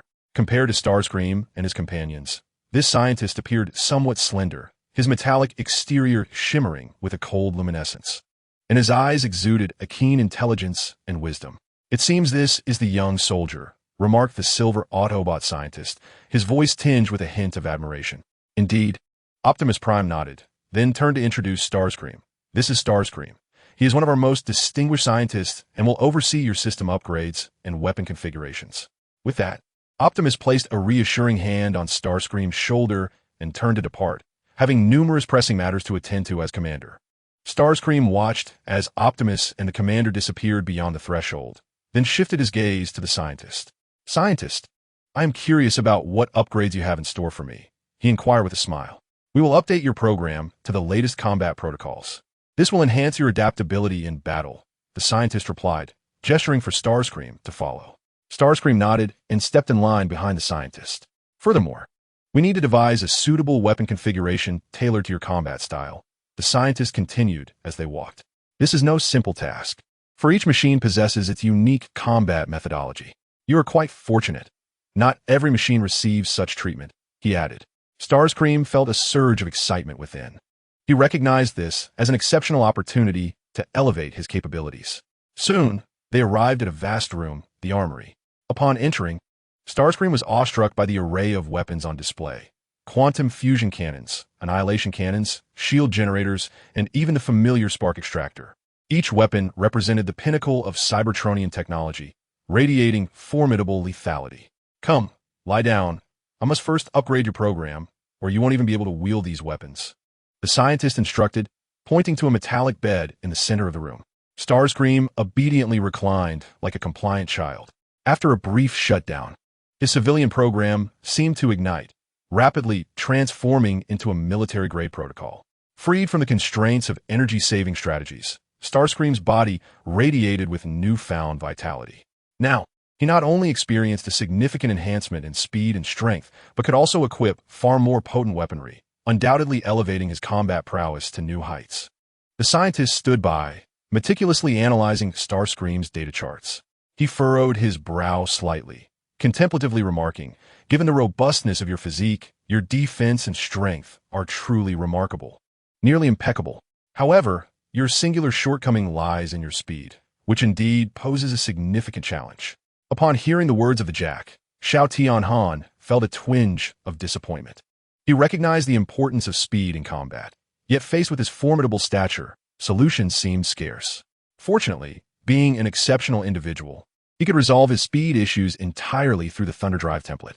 Jack continued, with your considerable build, we have yet to discover an effective method to enhance your speed. Therefore, in this regard, you may need to accept reality and temper your expectations. Xiao Tianhan nodded silently, understanding the truth in Jack's words. At that moment, Jack noticed that Xiao Tianhan was not equipped with many weapons, save for the frost cannon. Curiously, he inquired, "It appears you have no other weaponry, oh. Save for this frost cannon, correct? What are your thoughts on it? Would you consider replacing it?" Xiao Tianhan quickly shook his head, explaining, "No. I am quite satisfied with this frost cannon. While its power may not be particularly formidable, it proves invaluable in specific situations. Moreover, my proficiency in cannon combat is undoubtedly top tier." Upon saying this, a confident smile graced Xiao Tianhan's face, radiating assurance in his skills. "Then let us upgrade your frost cannon and install 2 fusion cannons in your hand transformation slots," Jack slowly suggested. "The frost cannon has limited power. Although you possess means to control your enemies, you lack sufficiently potent firepower. Quantum fusion cannons can effectively address this deficiency."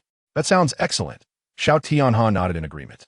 "Of course," Jack replied with a smile, gesturing for Xiao Tianhan to rise. "Come, let us select a visually appealing cold weapon for you." Chapter 26. Particle Differentiation of Ice. These are our latest weaponry. All exceptional cold weapons that do not require energy propulsion, yet can unleash formidable power. Jack enthusiastically introduced these exemplary creations of Cybertron's cutting-edge technology as he stood before Xiao Tianhan. A vast array of weapons lay before them, encompassing swords, guns, and clubs, everything imaginable. As he spoke, he gestured with his arms, showcasing the dazzling assortment of cold weaponry to Xiao Tianhan. "Simply choose one that appeals to you," Jack said with a smile, confidence gleaming in his eyes. Xiao Tianhan followed closely behind Jack, meticulously examining each weapon. Initially, he intended to select a short sword, as its compact design allows for easy carrying and usage. However, as he envisioned his imposing figure wielding a short sword, he felt an inherent discord. He had also contemplated choosing a hammer, recognizing its immense power capable of delivering a devastating blow to foes. However, his frosty cannon was sufficiently powerful to entirely substitute for the hammer, whilst also conserving precious transformation slots. Just as Xiaoshenhan found himself in a quandary, his gaze was suddenly captivated by a display case. Within it lay 6 perfectly round iron orbs, exuding a chilling luminescence, as if concealing boundless power. "What is this?" Xiaoshenhan inquired with curiosity, his voice betraying a profound interest in this enigmatic weapon. "Ah, you have taken a liking to that." The Jack, somewhat astonished, remarked, "I presumed that someone of your stature would prefer heavier weaponry. That is a floating cannon. It can accompany you like a group of loyal companions. Not only can they unleash formidable laser beams, but they can also emit razor-sharp blades, all of which can serve as invaluable assets in your battles. Typically, ordinary Autobots can only house 4 floating cannons in their arm storage compartments. However, given your size and capabilities, I estimate that you could accommodate 6. So, what do you say? Would you like to select this?" Without hesitation, Xiaoshenhan replied, "I choose it." His voice was resolute, as if this decision had been brewing within him for quite some time. In truth, he was utterly enamored with these little orbs. He could vividly envision himself dashing onto the battlefield, propelled by the floating cannons, with them swirling around him like stars around the moon, forming a brilliant halo, before simultaneously unleashing thunderous laser fire, an utterly spectacular sight. "Very well," the Jack said without further elaboration, recognizing that this was, after all, Xiaoshenhan's personal choice. However, once he had retrieved all the floating cannons, Xiaoshenhan suddenly noticed that the display case seemed to be missing one. He quickly pointed out, "Hey Jack, it seems you've forgotten one." "I haven't forgotten anything," the Jack replied nonchalantly, as if it were of little consequence. With a casual wave of his hand, he continued, "That item is not a floating cannon. I have no idea who placed it there." Without hesitation, he reached in and extracted the circular device. Seeing this, Xiaoshenhan leaned in with curiosity, observing the round apparatus in the Jack's hand, and asked, "So what is this?" Noticing Xiaoshenhan's keen interest, the Jack smiled and explained, "This is actually a recent technological advancement we have been researching, a particle differentiation core. In simple terms, it allows us Autobots to convert our bodies into light particles, enabling us to penetrate through any wall." Upon hearing this, Xiaoshenhan's eyes lit up, and he exclaimed with excitement, "This is truly a remarkable invention. With this technology, wouldn't larger Autobots like myself finally overcome our speed limitations?" However, the Jack hesitantly shook his head and said, "Listen, Zyoshinhan, I do not wish to douse your enthusiasm. Nevertheless, the transformation of a mechanical entity into light particles is no trivial matter. It is an exceedingly perilous process. Setting aside the question of whether the transformation can succeed, how will you revert to your original form, should you indeed succeed? This is no easy feat. Upon hearing the Jack's explanation, Zyoshinhan calmed down. If what the Jack asserted were true, then this nascent technology was indeed fraught with danger. Just as he contemplated abandoning the idea, the system suddenly chimed in with a prompt. Detected an imperfect technological device. The host may consume evolution points to complete it. Oh, upon hearing this, Zyoshinhan's eyes sparkled with intrigue, his curiosity igniting like a blazing flame. Yet, he forcibly suppressed the impulse to inquire immediately and turned his gaze to the Jack, softly stating, "This device appears quite fascinating. May I take it for further study?" The Jack, upon hearing Zyoshinhan's words, felt a twinge of hesitation. The technology encompassed by this device was strictly confidential and could not be casually entrusted to Zyoshinhan. Should any adverse consequences arise from this device, it would spell considerable trouble for him, potentially jeopardizing his own future. Just as the Jack lingered in uncertainty, a seasoned-looking Autobot, resembling a skilled physician, approached with a smile directed at Zyoshinhan. Turning to the Jack, he said, "Grant him the request, Jack. After all, he is a recent hero of Cybertron." Upon hearing this, the Jack quickly interjected, "Censor, you must be aware of the research department's regulations. It is forbidden to privately bestow classified weapons upon others." However, the censor waved his hand dismissively, explaining with a smile, "This is not a private gift. Did Commander Tentiankyo not mention that as long as the requests are not excessive, we should endeavor to accommodate this young man? Besides, although we may not fully comprehend his intentions for this corps, as long as it aids him, it suffices. We cannot allow our esteemed hero to face misfortune upon his departure. Providing him with this device offers an additional layer of protection." The censor spoke softly, as though afraid of awakening something, and gradually continued, "Zyoshinhan, I entrust you with the core of the particle differentiation device. This is an exceedingly significant technology, brimming with potential. Yet it may also pose dangers. Therefore, I implore you to wield it with caution and refrain from employing it for any malevolent purposes." With that, the censor's gaze fell upon Zyoshinhan, filled with trust and expectation.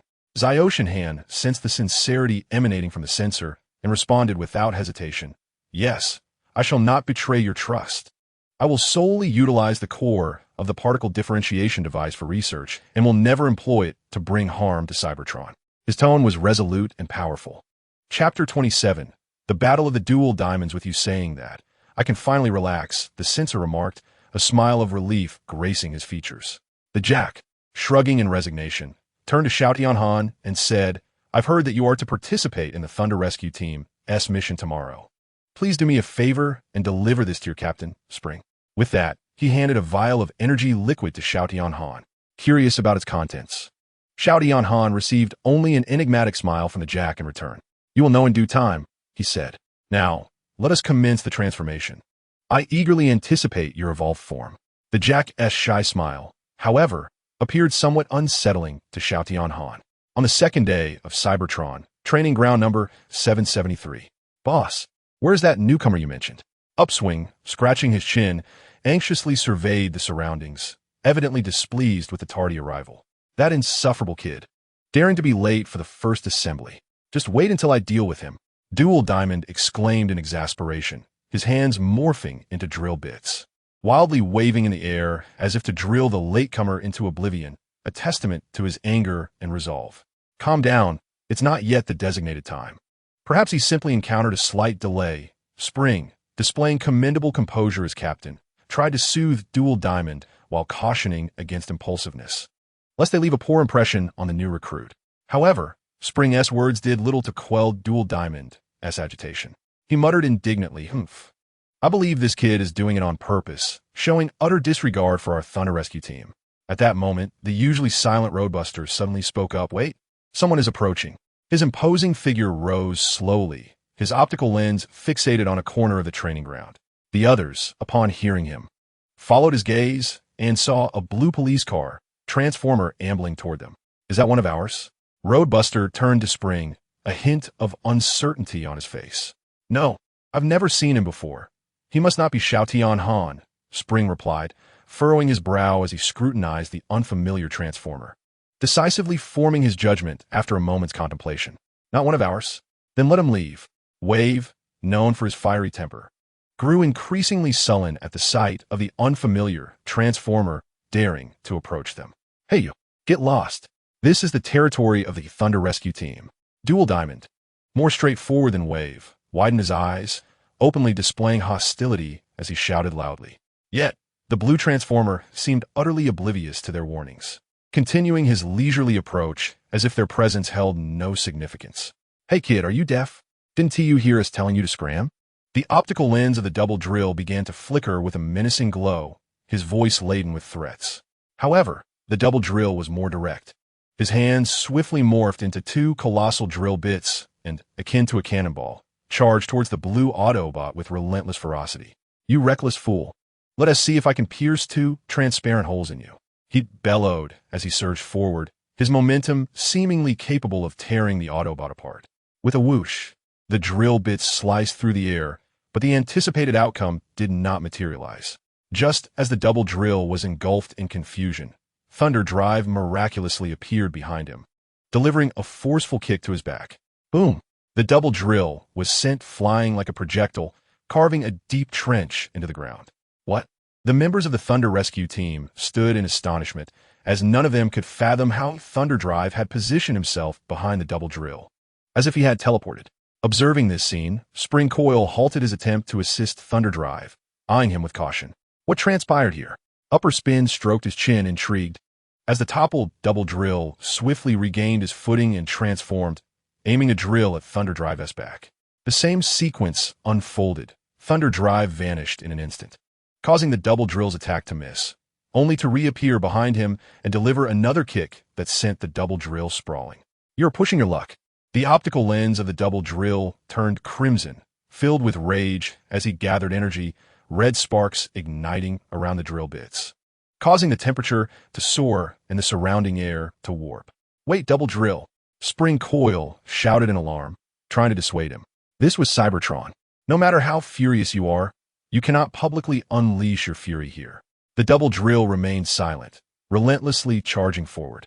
Thunder Drive appeared momentarily stunned by the impending assault.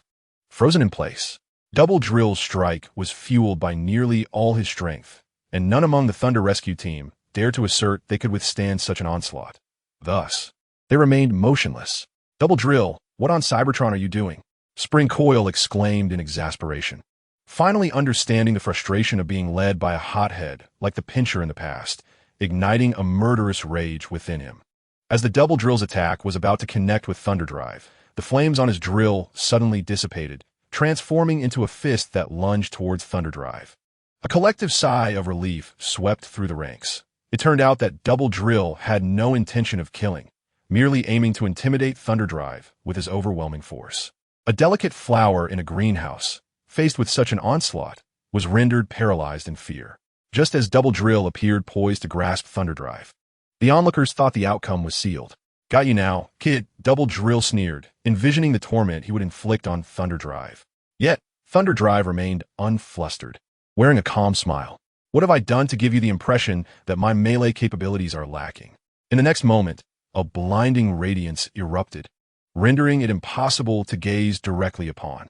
Thunder Drive seemed to transform into a colossal being of light, enveloped in luminescence, growing ever taller, even surpassing the height of the Dual Diamonds. With an arm aglow, he effortlessly blocked and grasped the arm of the Dual Diamonds. As the brilliance faded, his true visage was revealed. The assembly was taken aback, perplexed by the sudden metamorphosis of what had once been another Autobot. Only Spring seemed to fathom the situation. Breaking into a gentle smile, it appears you have acquired a wealth of treasures from the all-knowing. Roaring Arctic, is it? Or perhaps, given your prowess and talent, I ought to address you by this name. Roaring Sky Cold. Chapter 28. The fluid of transformation, you flatter me excessively, Captain, Roaring Sky Cold remarked, a hint of wry amusement gracing his lips, his tone imbued with humility. Observing this, Spring shrugged in resignation, evidently unsatisfied with Roaring Sky Cold's excessive modesty. Nevertheless, He refrained from further comment and swiftly redirected the conversation, introducing Roaring Sky Cold to the other members of the Thunder Rescue team. Everyone, this is the new hero from the Rookie Academy, Roaring Arctic. Spring's voice boomed with vigor, as if seeking to ensure that all could hear his commendation of Roaring Sky Cold.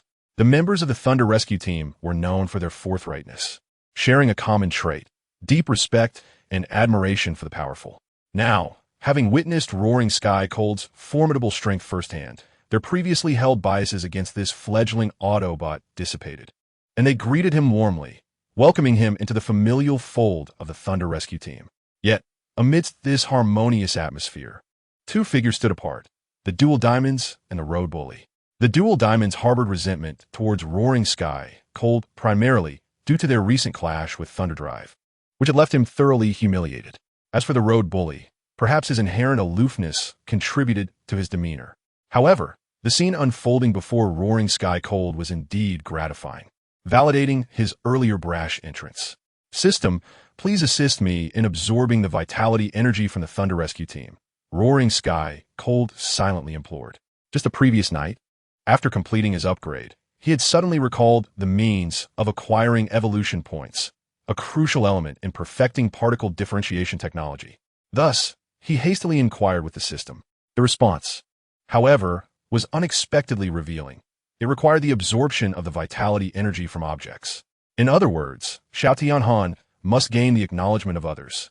The energy generated by this recognition is what is referred to as vitality energy, which serves as the driving force for the Star Soul Warriors. Moreover, the more vitality energy absorbed, the greater the number of evolution points he would naturally acquire. Upon grasping this revelation, Xiao Tianhan decisively commenced the absorption of vitality energy. During this process, he was astonished to discover that certain entities seemed to be continuously providing him with vitality energy. These entities included his peers, such as the Partition, Bumblebee, Iron Skin, and even Jazz. Curiously, there was another energy source originating from the Rookie Academy. This energy source comes from the Rookie Academy's long arm. Upon reading this message, Xiao Tianhan found himself both amused and bewildered.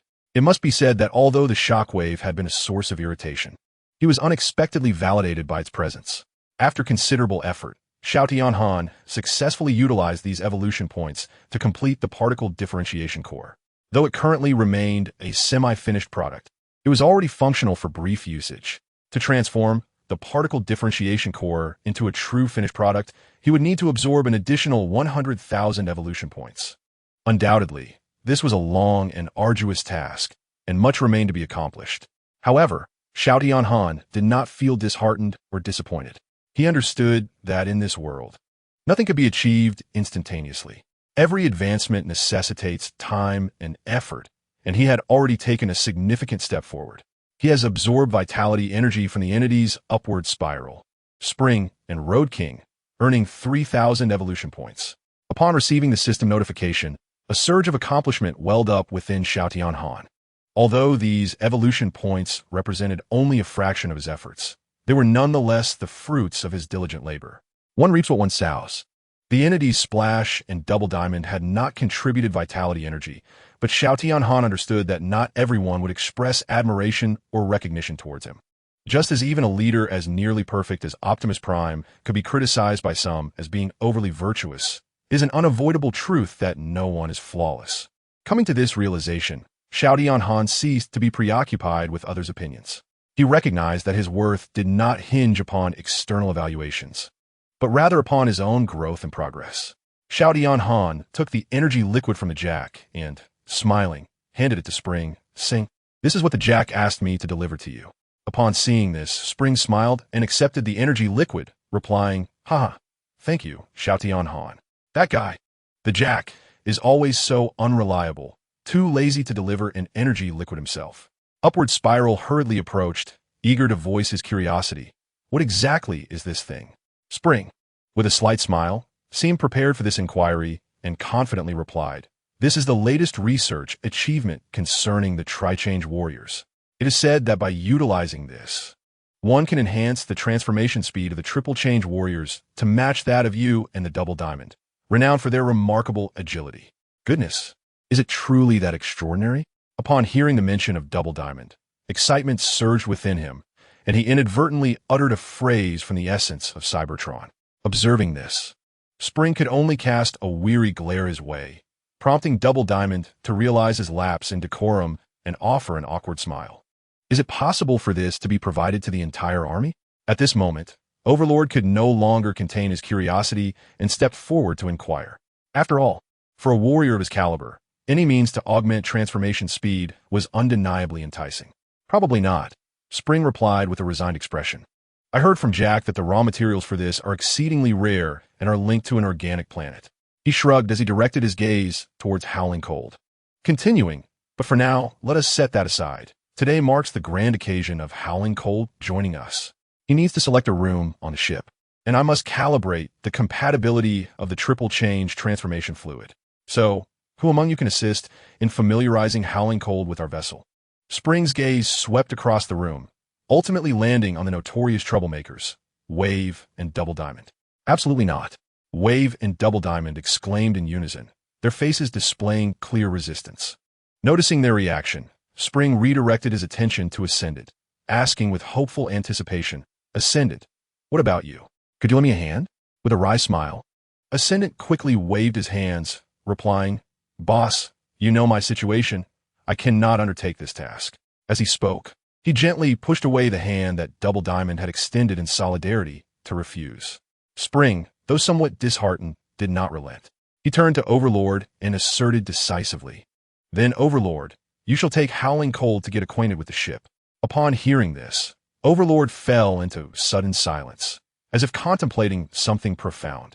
After a moment, he slowly began to speak. It seems I should perhaps decline early, so that this troublesome matter does not fall upon my shoulders. Judging from Howling Cold's earlier demeanor and character, he could very well be a formidable challenge. Overlord pondered this, growing increasingly apprehensive about the situation. He fell silent, fixating on Spring, silently hoping that Spring would reconsider and rescind his previous command. However, regrettably, it appeared that Spring had no intention of doing so. After unceremoniously handing Howling Cold over to Overlord like a burden, he did not linger for a moment longer and swiftly returned to the ship to immerse himself in his study of the transformation fluid. Chapter 29. Returning to the right track after signaling encouragement to Overlord, the other units promptly followed Spring onto the ship, leaving only Overlord and Howling Cold behind. It was evident that Overlord was not a loquacious unit, as his earlier silence was a testament to his reticence. Xiao Tianhan glanced at the silent road tyrant and finally broke the silence. So, esteemed road tyrant, shall we board the spaceship and select a room for me? Road tyrant remained silent for a considerable time before responding in a deep, resonant voice. Very well. After this, he fell silent once more. Xiao Tianhan felt a wave of exasperation. Why was Road Tyrant so aloof? It made any attempt at camaraderie quite challenging. Once aboard the spaceship, perhaps due to the familiarity of the surroundings, Road Tyrant's words became somewhat more plentiful. These are the vacant cabins. You may choose one as your room. In the future, as a member of the Thunder Rescue Team, we will reside aboard the Thunder for an extended period. So choose wisely. This will be your second home. Road Tyrant regarded Xiao Tianhan earnestly, as if to underscore the sincerity of his statement. Surveying the nearly identical holographic projections, Xiao Tianhan, feeling a bit helpless, asked, I'm not sure. Do you have any recommendations, esteemed Road Tyrant? After another pause, Road Tyrant replied, That depends on your lifestyle preferences. Do you prefer a quieter space or a more lively atmosphere? Quieter, please. I am not one for commotion, Xiao Tianhan declared decisively. Road Tyrant pondered for a moment and then pointed to a cabin, explaining, Cabins 1 and 3 belong to the Upward Spin and Dual Drill brothers. They can be quite loud. Cabin 4 is occupied by Splash. He gets along well with Dual Drill, making that area the noisiest. Upon hearing this, Xiao Tianhan's lips twitched. What noise, he thought. It sounded more like two ruffians squabbling. Road Tyrant, undeterred by Xiao Tianhan's peculiar reaction, continued, Cabin 1 is the domain of Spring Boss, and Cabin 3 is mine. I suggest you choose Cabin 4. It's close to the comfort chamber of the ship, which is convenient after battles. Xiao Tianhan nodded in agreement. All right, then this one it is. He then turned to Road Tyrant, curious to inquire. It seems that the members of the Thunder Rescue Team are quite familiar with one another. It is we, not you, Road Tyrant corrected Xiao Tianhan on his terminology, reminding him that he, too, was now a member of the Thunder Rescue Team. He added, "Of course, we fight with our lives on the line each time," allowing us to trust each member with our backs. At that moment, Road Tyrant's optical lenses met Xiao Tianhan's gaze, and he gently patted his shoulder. "Do not worry. There is no rush. One day, I believe they will ease up on their stance towards you. Please trust that while dual drill and splash may seem a bit abrasive, they are by no means treacherous." Surprised by Road Tyrant's consideration for a newcomer, Xiao Tianhan paused before warmly responding. "It's all right. I'm not overly concerned. In the battlefield, strength speaks volumes. I have undergone a transformation, and in time, they will surely recognize my worth." Road Tyrant nodded and lapsed into silence once more. The atmosphere grew heavy with silence as Xiao Tianhan followed Road Tyrant to cabin 4, which was tidy yet modest, containing only a bed and nothing else. If you find yourself lacking any facilities, feel free to converse with the Spring. Their D department will grant you approval. After this brief reminder, Luba departed, leaving Xiao Tianhan to reflect on the aloofness of the machine. At that moment, a floating cannon suddenly illuminated and ascended, indicating an incoming call. Through the partition, Xiao Tianhan accepted the call. "Hey, big brother, how are things with the Thunder Rescue Team?" The goofy smile of the partition appeared before Xiao Tianhan. "Not too bad. And you? Have you been bullied by the Lord of the Sky at the new recruit academy?" Xiao Tianhan refrained from mentioning the two troublemakers who targeted him, instead maintaining a facade of ease. However, his words seemed to strike a nerve with the partition, causing his expression to stiffen. "What's the matter? Has the Lord of the Sky really bullied you? I'll head back right now." Xiao Tianhan immediately rose, the flickering frequency of his optical lens quickening, revealing his agitation. "It's nothing, big brother. Perhaps the Lord of the Sky is right. We are indeed not as capable as you and unworthy of joining the Cybertron army." The partition appeared rather magnanimous, as he had initially joined the Cybertron New Recruit Academy to learn about space bridge technology. Yet, he turned, revealing a disappointed Bumblebee. If the credit for capturing the little yellow bee were to be attributed to Bumblebee, then the opportunity to join the elite guard would belong to him rather than Xiao Tianhan. Merely contemplating this made Xiao Tianhan feel that Bumblebee would never forgive him. After all, in a sense, he had shattered Bumblebee's dream, causing him to be targeted by the Lord of the Sky due to his own actions. "You were expelled from the Cybertron New Recruit Academy." Xiao Tianhan's voice brimmed with anger, and he resolutely declared, "Do not concern yourselves with this matter. I will seek out Tong Xiangxiu." "Oh, big brother, you're going straight to the highest-ranking officer?" The partition blinked twice with his optical lens, still reluctant to let Xiao Tianhan approach Tong Xiangxiu, for as the commander, Tong Xiangxiu was already quite busy and it was not worth troubling him over this issue. Moreover, the goodwill Tong Xiangxiu had towards Xiao Tianhan was limited.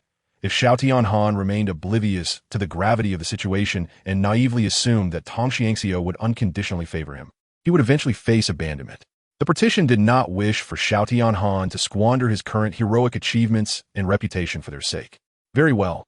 Xiao Tianhan refrained from further commentary, offering them a few words of comfort before hanging up.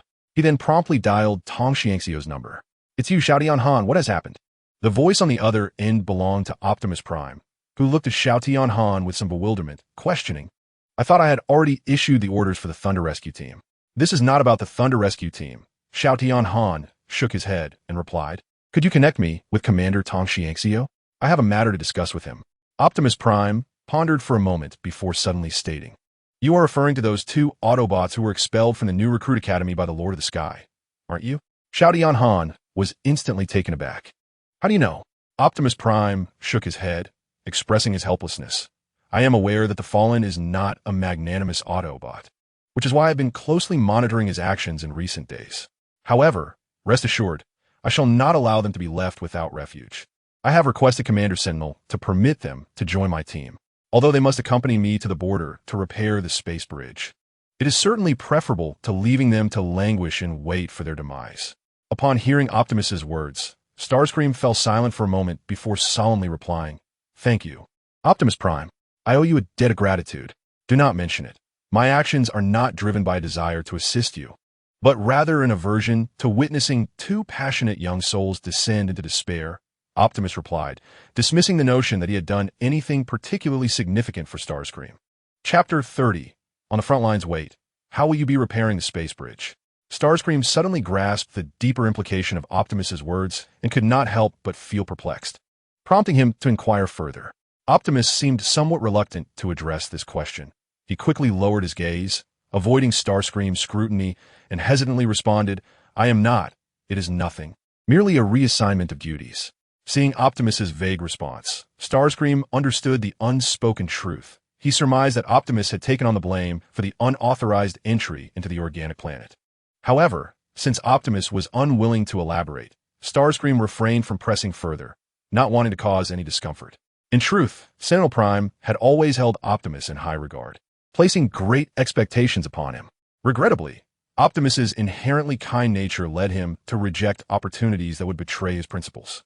Nonetheless, Sentinel Prime ultimately entrusted him with a formidable metroplex for space travel. According to Starscream's original plan, he could have seamlessly integrated into Optimus's team at this moment. Yet, reality presented its own set of challenges. Firstly, having just joined the Thunder Rescue Team, it was impossible for him to abandon his post so abruptly. Secondly, Sentinel Prime would undoubtedly disapprove of such actions. With some time remaining before the ignition source chose Optimus Prime, Starscream knew he could not linger there. The lack of combat opportunities would hinder his progression. Faced with the threat of Megatron's onslaught, he would be helpless without the requisite strength to ensure the success of his plans. Bidding farewell to Optimus Prime, Starscream hurried to the training room, intent on familiarizing himself with his new equipment. Upon entering the training arena, he observed the twin brothers, Twin Drill and Top Spin, engaged in a sparring session. Twin Drill wielded a drill, slicing through Top Spin's chassis, yet Top Spin transformed instantaneously, exhibiting an extraordinary speed that allowed him to evade the strike effortlessly. Then, in a display of remarkable agility, Top Spin maintained his airborne posture, launching a powerful punch toward Twin Drill's chest plate. Twin Drill's optics flickered as he countered with a punch of his own, resulting in a resounding clash of metal. Both combatants, utilizing the momentum from each other's strikes, swiftly distanced themselves, neither emerging unscathed. Starscream exclaimed in admiration. Employing transformation as a means of combat was certainly not a skill one could acquire at a rookie academy. Despite his equipment being far superior to that of an ordinary Autobot in terms of combat skills and ranks, the seasoned veterans of the Thunder Rescue Team undeniably held the upper hand. This does not imply that Zyoshin Han is weak. Rather, he believes that wisdom lies in recognizing one's own shortcomings in order to grow stronger. "Youngster, what's with the grandstanding?" the brash Double Drill barked. "I merely find your combat techniques to be exceptionally impressive. My admiration compel me to speak," Zyoshin Han replied with a smile as he stepped onto the arena. "Oh, do you wish to test your mettle against my mighty drill?" Double Drill, perceiving Zyoshin Han's intent, smirked coldly. "Come forth. It's the perfect opportunity to settle that score." "Indeed, I have the same intention." Although Zyoshin Han smiled, his optical sensors gleamed with a chilling light. He too wished to further hone his equipment against Double Drill. Just as the tension between the two machines escalated, a sudden voice echoed from the ship's cameras, interrupting the moment. "All members of the Thunder Rescue Team, immediately report to the command room. Repeat, all members, report to the command room at once. It seems your conflict shall have to wait until next time," Upward Spiral said, forcibly pulling Double Drill away. Zyoshin Han followed suit, and soon all the machines gathered in the command room. The atmosphere was thick with tension, and Spring's countenance was grave. Upon the arrival of everyone, he let out a slow sigh. "Everyone, we have urgent news. One of our space bridge outposts is on the verge of falling." "What?" The machines gasped in shock. "How could this happen? Are they about to breach the defenses?" Observing their astonishment, Spring replied with resignation. "The Decepticons seem to have lost their minds, recklessly assaulting this space bridge as if they intend to use it for something. Currently, the station troops are severely diminished, and Decepticon activity is reported across various locations. It will take some time for Cybertron to mobilize sufficient forces. Thus, it is time for our Thunder Rescue Team to take action." After briefly outlining the situation, Spring immediately began issuing commands. "Wave Splash, Roadblock. Accompany me to the front lines and support our comrades at the space bridge. Double Drill, Upward Spiral. You two are suited for infiltration. I need you to head to an organic planet. Intelligence suggests it is a Decepticon stronghold, possibly the source of their reckless aggression. I hope you can locate and dismantle it, putting an end to their nefarious deeds." At these words, Zyoshin Han's lips twitched in disbelief. What do you mean you hope they find and dismantle it? You do not even know what it is yourself, yet you expect us to seek it out. Are you suggesting we waltz into the enemy's lair to search for an unknown entity and destroy it? No wonder the Thunder Rescue Team is dubbed the Suicide Squad. Such a reckless plan possesses a certain rustic charm. After waiting a while without receiving his orders, Oceanhand could not help but inquire, "Captain, what about me? You're still a novice, in need of honing your skills. This is a battlefield. There is no necessity for you to risk your life." The Spring, with utmost seriousness, stated, "Until you complete the training of the Thunder Rescue Team and receive my permission, I shall not allow you to engage in combat. You may accompany us to the front lines, but you are to remain near the space bridge, attending to logistical tasks."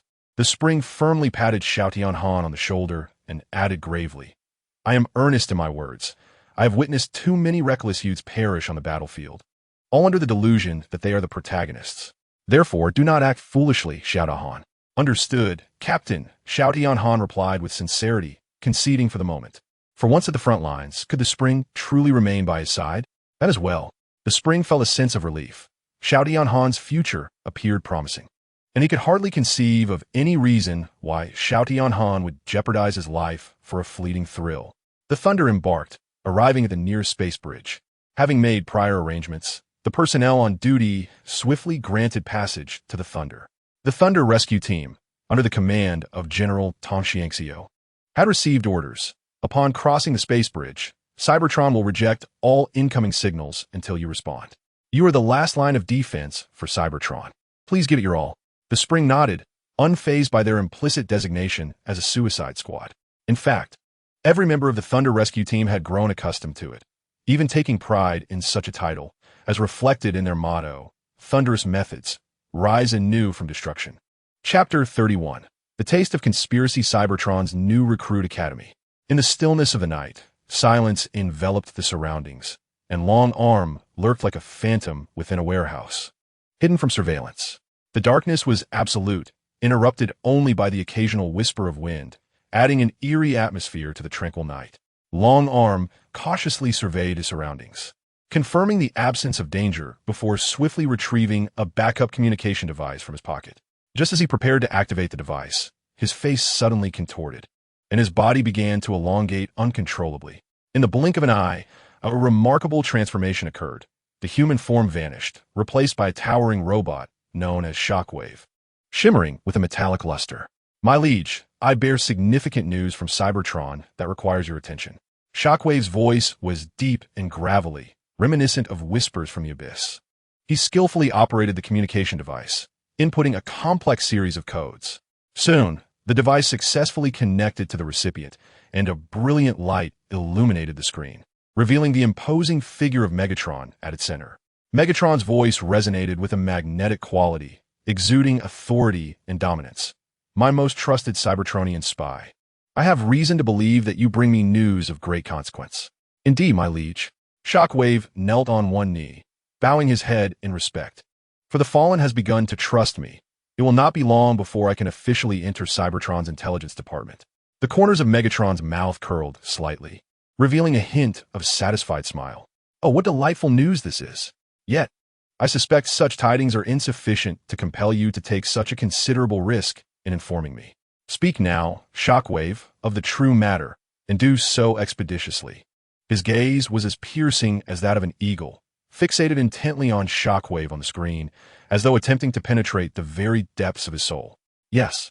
Shockwave, feeling the weight of Megatron's scrutiny, produced a holographic projection that illuminated the ground, forming the imposing figure of a colossal Autobot. "Who is this?" Megatron inquired, regarding the unfamiliar silhouette with a furrowed brow, pondering deeply. He scrutinized the unexpected visitor, his mind racing through the ranks of Cybertron's elite. Yet he could not align this figure with any known individual, which left him perplexed, for he prided himself on his familiarity with the high-ranking denizens of Cybertron. As Megatron contemplated, Shockwave interjected, "My lord, he is an Autobot I encountered during my infiltration at the Cybertron Military Academy. During that phase, he exhibited remarkable prowess, to the point of being exceptional. However, it is precisely this excellence that arouses my suspicion. His potential to become a formidable threat to our Decepticon ambitions cannot be overlooked. To ensure the seamless execution of our plans, he must be eliminated. Megatron, absorbing Shockwave's words, nodded thoughtfully. He recognized Shockwave's decisive nature and his unwavering vigilance towards potential threats. Well, given your assertions, I presume you possess adequate justification, Megatron replied. Nonetheless, I would like to hear your detailed perspective on him. Without hesitation, Shockwave responded, My lord, this Autobot has made a profound impression upon me. Not only is he exceptionally skilled, but his quick-wittedness and decisive actions further distinguish him. More importantly, he seems to possess an innate charisma of leadership, allowing him to stand out among his peers. At this juncture, a trace of regret flickered in Shockwave's eyes. Alas, he is our adversary. Were he to ally with us, it would undoubtedly bolster our grand ambitions. Megatron fell silent for a moment before slowly articulating. It appears this Autobot is indeed formidable. However, as he stands against us, he cannot be permitted to exist. He then observed Shockwave's evident anxiety. Adopting an air of languid authority, Megatron remarked, I shall assign Starscream to monitor this Autobot. Should he be sighted, he is to be eliminated without mercy. In truth, the opportunity to eliminate him presents itself at this very moment. My lord, Shockwave's voice resonated steadily, as if discussing a matter of little consequence. After a brief pause, he continued, although the operations of the Thunder Rescue Team are classified, they are not wholly without trace. As he spoke, Shockwave's tone exuded an unwavering confidence, as if he had already grasped the pivotal clues. Immediately, he transmitted an embedded message on a specialized frequency, a communication that only he and Megatron could receive and decode. Through certain means, I managed to establish a connection with the Cybertron Police Department, procuring surveillance footage capturing the movements of Starscream. Shockwave's voice remained calm, yet the information conveyed was astonishing. Upon analyzing the footage, I discerned Starscream's trajectory. Based on his actions, I deduced that the Thunder Rescue Team's ship must be docked at Training Ground 773. At this juncture, Shockwave paused momentarily, seemingly awaiting a response from his leader. However, Megatron remained silent, prompting Shockwave to continue. To ensure the accuracy of this deduction, I personally visited Training Ground 773 yesterday for confirmation. Indeed, as I anticipated, the Thunder Rescue Team's ship was stationed there. Even more intriguingly, following my confirmation, Soundwave began to retrieve intelligence on the Autobots, investigating information concerning a space bridge that our Decepticons were currently assaulting. A hint of mockery laced Shockwave's tone, as if he had already penetrated Soundwave's intentions. He paused briefly before speaking with deliberate calmness. In my view, given the current distribution of Cybertron S forces, they will inevitably dispatch the Thunder Rescue Team for support. His voice was deep and resonant, as if every word had been meticulously considered. He continued his analysis. Moreover, considering the Thunder Rescue Team's relentless pursuit of speed, they are highly likely to opt for the nearest space bridge as their passage. At this point, a glimmer of cunning sparkled in Shockwave's eyes, suggesting he was entirely confident in his deductions. He added, after careful calculations, I have successfully predicted their space bridge route. A sinister smile crept across Shockwave's face. As long as our Decepticons adeptly employ the quantum relay vortex disruptor, we can effortlessly disrupt the signal link between the two space bridges. Consequently, the Thunder Rescue Team will abruptly lose power while traversing the vortex, plummeting from the sky. All we need to do is accurately calculate their landing position and deliver a decisive strike with the fusion cannon, transforming this so-called Thunder Rescue Team into nothing more than a heap of worthless space debris. Chapter 32. The target of thousands waves. Commence engine activation. With a sweeping gesture, Spring launched the Thunder towards the space bridge, preparing for the advance to the front lines. Meanwhile, the brothers Updraft and Double Drill boarded a small ship on the Thunder, setting off ahead. Once the brothers' vessel entered the space bridge, the Thunder, piloted by Spring, followed suit. After the full contingent of the Thunder Rescue Team had entered, the Autobot responsible for the space bridge immediately shut it down, rejecting all signals. Bang! Suddenly, the control panel of the space bridge erupted with intense sparks, instantaneously short-circuiting. This was dire. Someone was interfering with the vortex of the space bridge. The Autobots responsible for the space bridge were thrown into a state of panic, immediately dispatching a message to headquarters. Concurrently, a discussion meeting was underway concerning the Decepticon operation. I couldn't shake the feeling that this Decepticon initiative was rather peculiar. The current head of the intelligence department, who had flown over the mountains, stroked his chin contemplatively and spoke slowly. We have previously investigated that organic planet. It is teeming with primitive life forms that cannot communicate. However, the censor was of a different opinion. He produced a vial of energy liquid and elaborated. Are you suggesting that a planet capable of producing such transformative liquid is a trivial matter? Regardless, the crops on that planet are extraordinarily remarkable, defying scientific explanation. Merely combining plant sap with super energy matter can yield such wondrous effects, accelerating the transformation speed of our triple changers. If we could decipher the principles behind this substance, perhaps we could dilute the plant's sap and restructure it, creating a standard version of the transformative liquid for all our warriors to utilize. Hey, be cautious with your words, Professor Censor, Jack cautiously interjected. The censor suggestion was evidently aimed at conquering all the primitive life forms on that planet, akin to the Decepticons, thus ensuring that the extraordinary plants would belong to the Autobots. However, the Autobots had always adhered to the principle of peace, which they believed set them apart from the Decepticons. The censor's notion was destined to be unattainable. Nevertheless, he didn't genuinely harbor such intentions. As a scientist, his foremost duty was to serve the pursuit of knowledge, which was only natural. Do not fret, Jack. Acquiring the plants does not necessitate such violent methods. Master Titanium coughed lightly, directing his gaze towards Optimus Prime, and spoke slowly. We need to dispatch a diplomat to assist this organic planet in resisting Megatron's tyranny. This would align with the Autobots' principles of peace, strike a blow against the Decepticons, and procure the resources we require. Would it not? Experience speaks volumes. Master Titanium, having merely listened to a few remarks from the censor, proposed a plan that was quite beneficial at that moment. Regarding this notion, Optimus seemed to still be pondering. But at that moment, an Autobot rushed in, exclaiming, Commander Optimus, we have received an urgent message from the space bridge. Put it through, Optimus replied decisively. In the next instant, a voice from a space bridge came through. Headquarters, the space bridge is experiencing interference from an unknown signal. Repeat, the space bridge is under unknown signal interference. The Thunder Rescue Team had just traversed the space bridge. Now, with the vortex severed, they could very well be crushed under immense pressure. Even if they managed to escape, they might be flung to a location beyond our reach. The assembled Autobots were immediately thrown into chaos upon hearing this news. After all, the Thunder Rescue Team was the very group they had just dispatched. How could the Decepticons possibly be aware of this? Tong Xiangxiu immediately realized that there was a spy within Cybertron. However, wasn't Bumblebee captured? With this thought, he cast a scrutinizing glance at his companion, Unicron. Unicron was taken aback, hastily activating the communicator he had turned off before the meeting. Commander Unicron, we just received news that Bumblebee has come back to life and has crossed through the space bridge. What? Unicron's mind was suddenly overwhelmed. A deceased Autobot, whose spark had extinguished, could possibly return.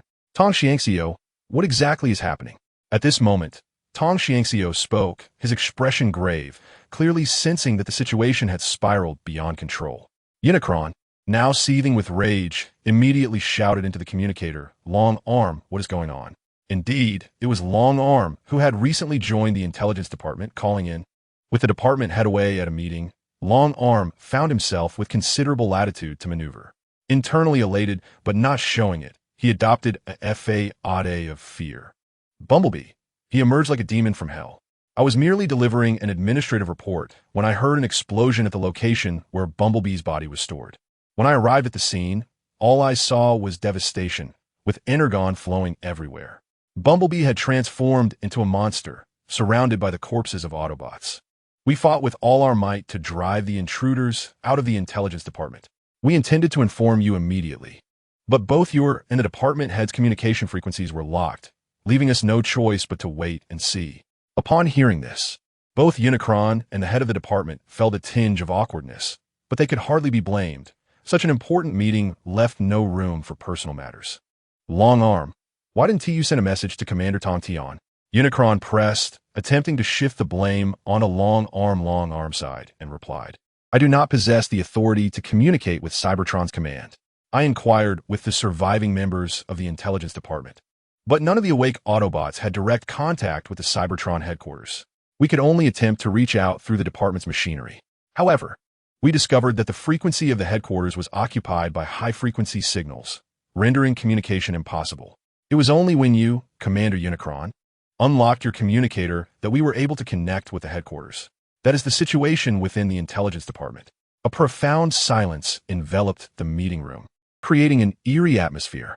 Unicron, why did you misreport the military situation?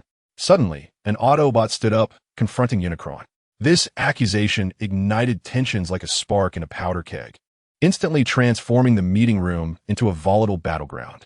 In a moment, Unicron found himself the target of widespread condemnation. As an Autobot who had always lingered in Tong Xiangxiu's shadow, he had never seen the battlefield and often exhibited arrogance, earning him little favor among his peers. Now, with the revelation of his misreporting, even Tong Xiangxiu could not publicly support him. Upon hearing the words echoing from the conference room, the voice on the other end of the phone let out a chilling laughter. Behold, how despicable are the leaders of the Autobots. Entrusting Cybertron to this wretched group will only lead to its annihilation. Only the Decepticons can usher in a new golden age for Cybertron. Chapter 33. Ambush and Crisis. Where am I? Xia Tianhan gradually opened his optical sensors, only to be met with a haze before his eyes, his head throbbing as if struck by a heavy hammer, buzzing incessantly. He shook his head vigorously, attempting to clear his mind, when suddenly a glaring red alert window appeared before him, causing his heart to race with urgency. Warning! Warning! Structural damage has reached 30%. Please take immediate action.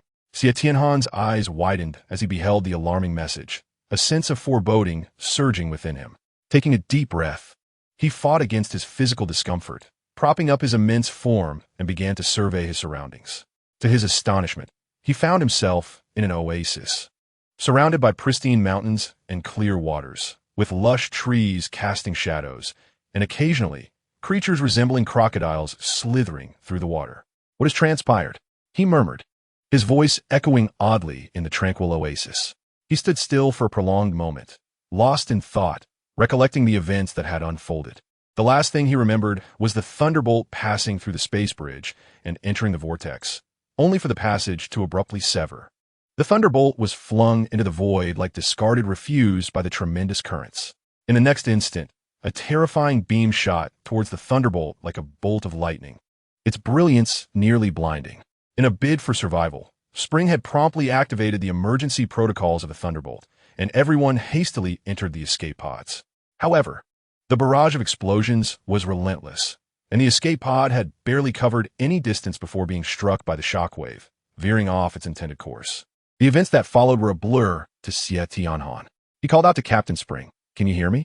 His anxious voice resonated through the communicator. Yet all he received in return was a static crackle. Frowning, he cursed inwardly. Damn it. The planet's peculiar magnetic field is so potent that it completely disrupts communication with the Thunderbolt rescue team. Realizing he was stranded in the vastness of space, Xia Tianhan understood that if he could not find a means of escape, he might be doomed to remain on this primitive planet for eternity. Just as despair began to settle in, his gaze was drawn to an object not far away. It was a fragment of the Thunderbolt's hull. A look of joy instantly illuminated Xia Tianhan's face as he hurried towards it, muttering to himself, "Perhaps there are energy reserves within. It seems fortune favors me." Straining, he pushed against the tightly sealed hatch of the hull, yet when he beheld the scene before him, he was rendered speechless. The cabin lay in a state of disarray. Various recreational facilities rendered unrecognizable, with shards of glass and remnants of energy matter scattered across the floor. Curse be it! Xiao Tianhan could no longer contain his frustration and uttered an expletive steeped in national pride. His optical lenses widened in disbelief, his expression a portrait of abandonment. As he inwardly lamented, "What sort of wretched place is this? Not a single decent weapon, a sound vessel, or even a power storage unit to be found. Even a medical bay would suffice." As he vented his grievances, he surveyed his surroundings and noted that nearly all the entertainment facilities were utterly destroyed, rendered completely unusable. Just as despair began to envelop him, something remarkable occurred. A sphere, seemingly animated, crafted from an assortment of iron plates, slowly rolled to rest at his feet. "Ah, how could I have almost forgotten you, my hefty companion?" Upon noticing it, a bitter smile crept onto Xiao Tianhan's lips. He bent down to retrieve the iron sphere, examining it with keen interest. This peculiar orb bore an array of intricate patterns and protrusions, clearly a product of meticulous design. Xiao Tianhan recognized it as a tool needed for a popular sport on Cybertron, known as the heavy ball. This sport was immensely popular among warriors like himself. However, despite the discovery of this heavy ball, his spirits remained unlifted. After all, what use was a heavy ball on this forsaken planet? Xiao Tianhan craved more supplies and tools to navigate the potential dangers that lay ahead. Having ascertained the absence of any usable materials, he sighed in disappointment and turned away from the ship's hull. He understood all too well that this planet was rife with uncertainty and peril, and no one could predict whether hidden dangers lurked in the shadows. For the sake of his safety, he resolved to distance himself from the spacecraft, lest he fall victim to any emerging foes or threats. With the ship damaged and communication with Cybertron severed, Xiao Tianhan's foremost objectives were healing and securing energy. He had acquired basic medical knowledge during his time in Shockwave's laboratory, yet he was far from a paramedic. His hands, transformed into weaponry, could not tend his own wounds. Conceding that medical assistance was unattainable, he opted to seek out usable energy sources. The Autobots were not solely reliant on energy matter for sustenance. Otherwise, they would have perished during interstellar travels without available replenishment. Energy matter was merely the finest nourishment for Autobots, who could substitute it with alternative energy sources. However, prolonged reliance on other forms of energy was inadvisable, as the most compatible energy for an Autobot's spark remained energy matter. After all, it was rumored that energy matter constituted the very lifeblood of the Primordial Supreme, while dark energy matter was said to flow through the veins of the Cosmic Emperor. As creations of the Primordial Supreme, it was only natural that Autobots would be best suited to thrive on energy matter. The sound of air being sliced by an object alerted Xiao Tianhan, making him instantly vigilant. Someone was approaching. He fell silent, having already prepared himself for the possibility of being on a desolate planet. However, rather than recklessly advancing, he concealed himself in the thicket, eager to discern the intentions of the swiftly approaching entity. As the noise gradually subsided, two aircraft soared overhead, and Xiao Tianhan watched in astonishment as they landed beside the spacecraft, transforming into robots. Decepticons. What a twist of fate. Not only had he lost contact with his teammates, but he also encountered the Decepticons. Xiao Tianhan felt that his luck had plummeted to unprecedented lows. The two Decepticons exchanged glances and began to inspect the hull, yet found nothing amiss. Suddenly, one of them raised a finger and dialed a number. Report Captain Red Spider. No sign of the Autobots. Fool, with a hull crash, there must be Autobots nearby. Don't make excuses, came the exasperated voice of Red Spider over the comms. Continue searching. After hanging up, the Decepticon was left speechless with frustration. He was utterly mad. Under the assault of the fusion cannon, it was impossible for any Autobots to survive. The Autobot at headquarters was likely a mere anomaly, having survived by sheer luck. The other Decepticon nodded in agreement. Indeed, rather than venting his anger on us, he should be extracting the locations of other Autobots from that one. It's his inability to do so that leads him to torment us. At this, both Decepticons couldn't help but chuckle, clearly finding amusement in their private mockery of Captain Red Spider. Chapter 34. Joining the Decepticons? Crack.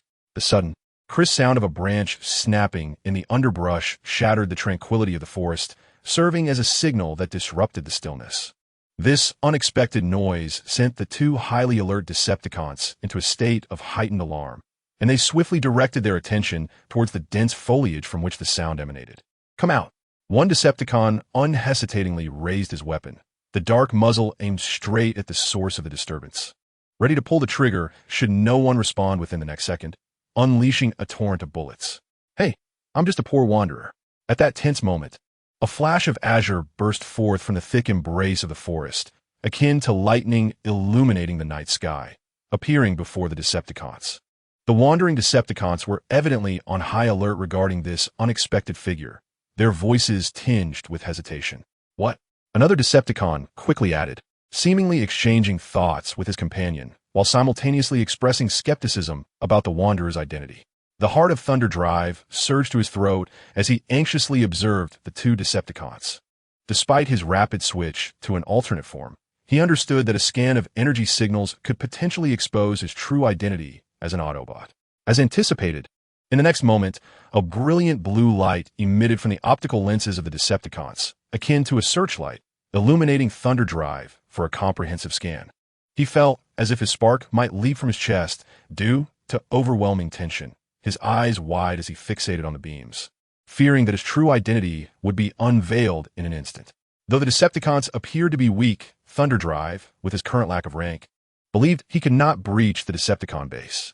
However, unexpectedly, after exchanging glances, the two Decepticons smiled at Thunder Drive and remarked, not belonging to any faction, "Huh, it seems you, like us, are a pitiful creature expelled from Cybertron by those wretched Autobots."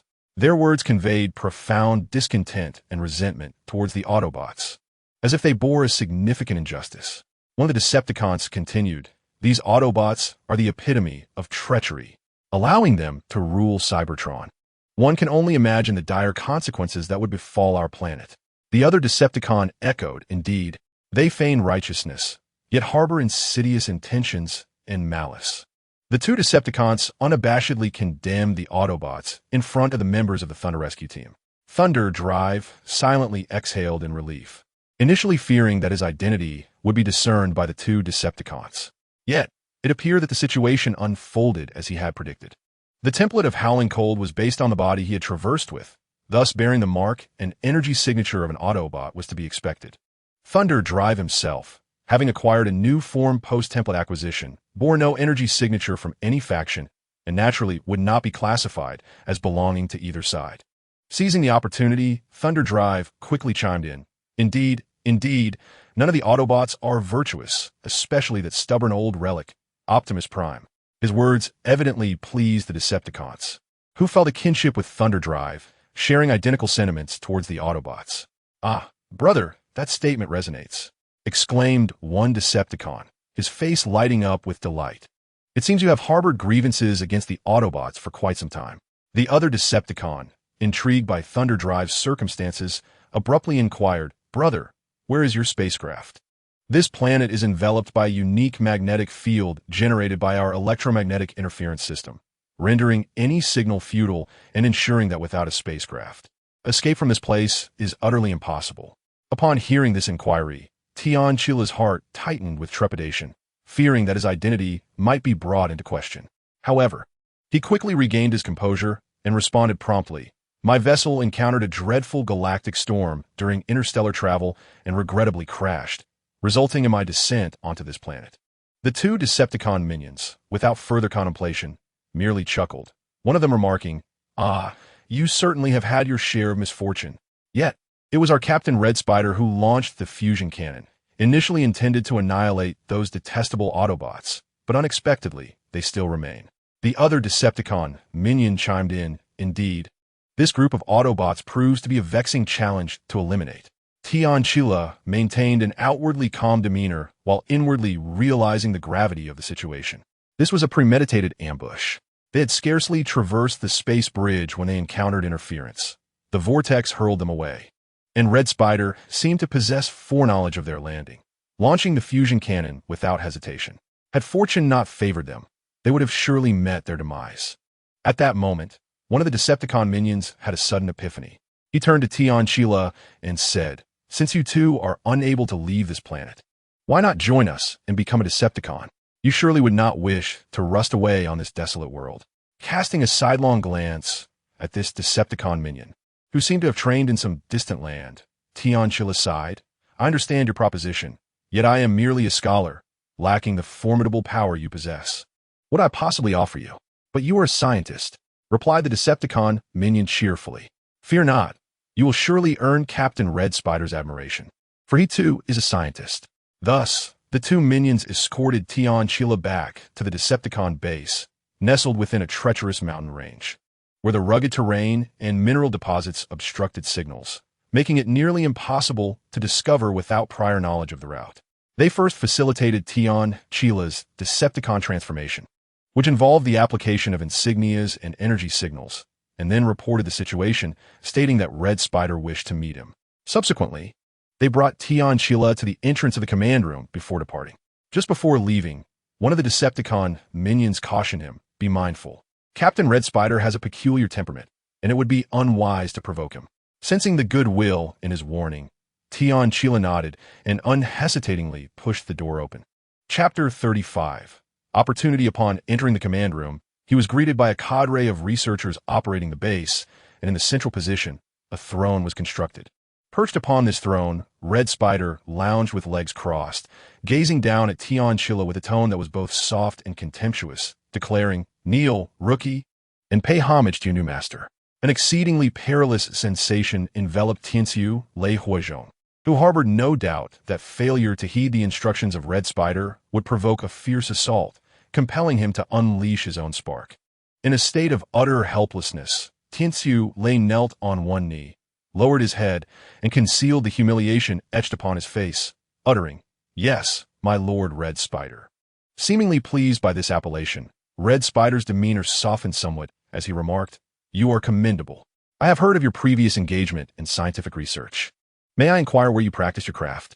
Tianxiu Lei discerned that Red Spider harbored suspicions regarding his true identity, even questioning whether he was a mere pretender among the Autobots. "My scientific knowledge is self-taught. I have never been affiliated with any institution," he replied after a moment's hesitation. In interstellar travel, one inevitably encounters various dilemmas. Thus, acquiring such knowledge can mitigate many troubles.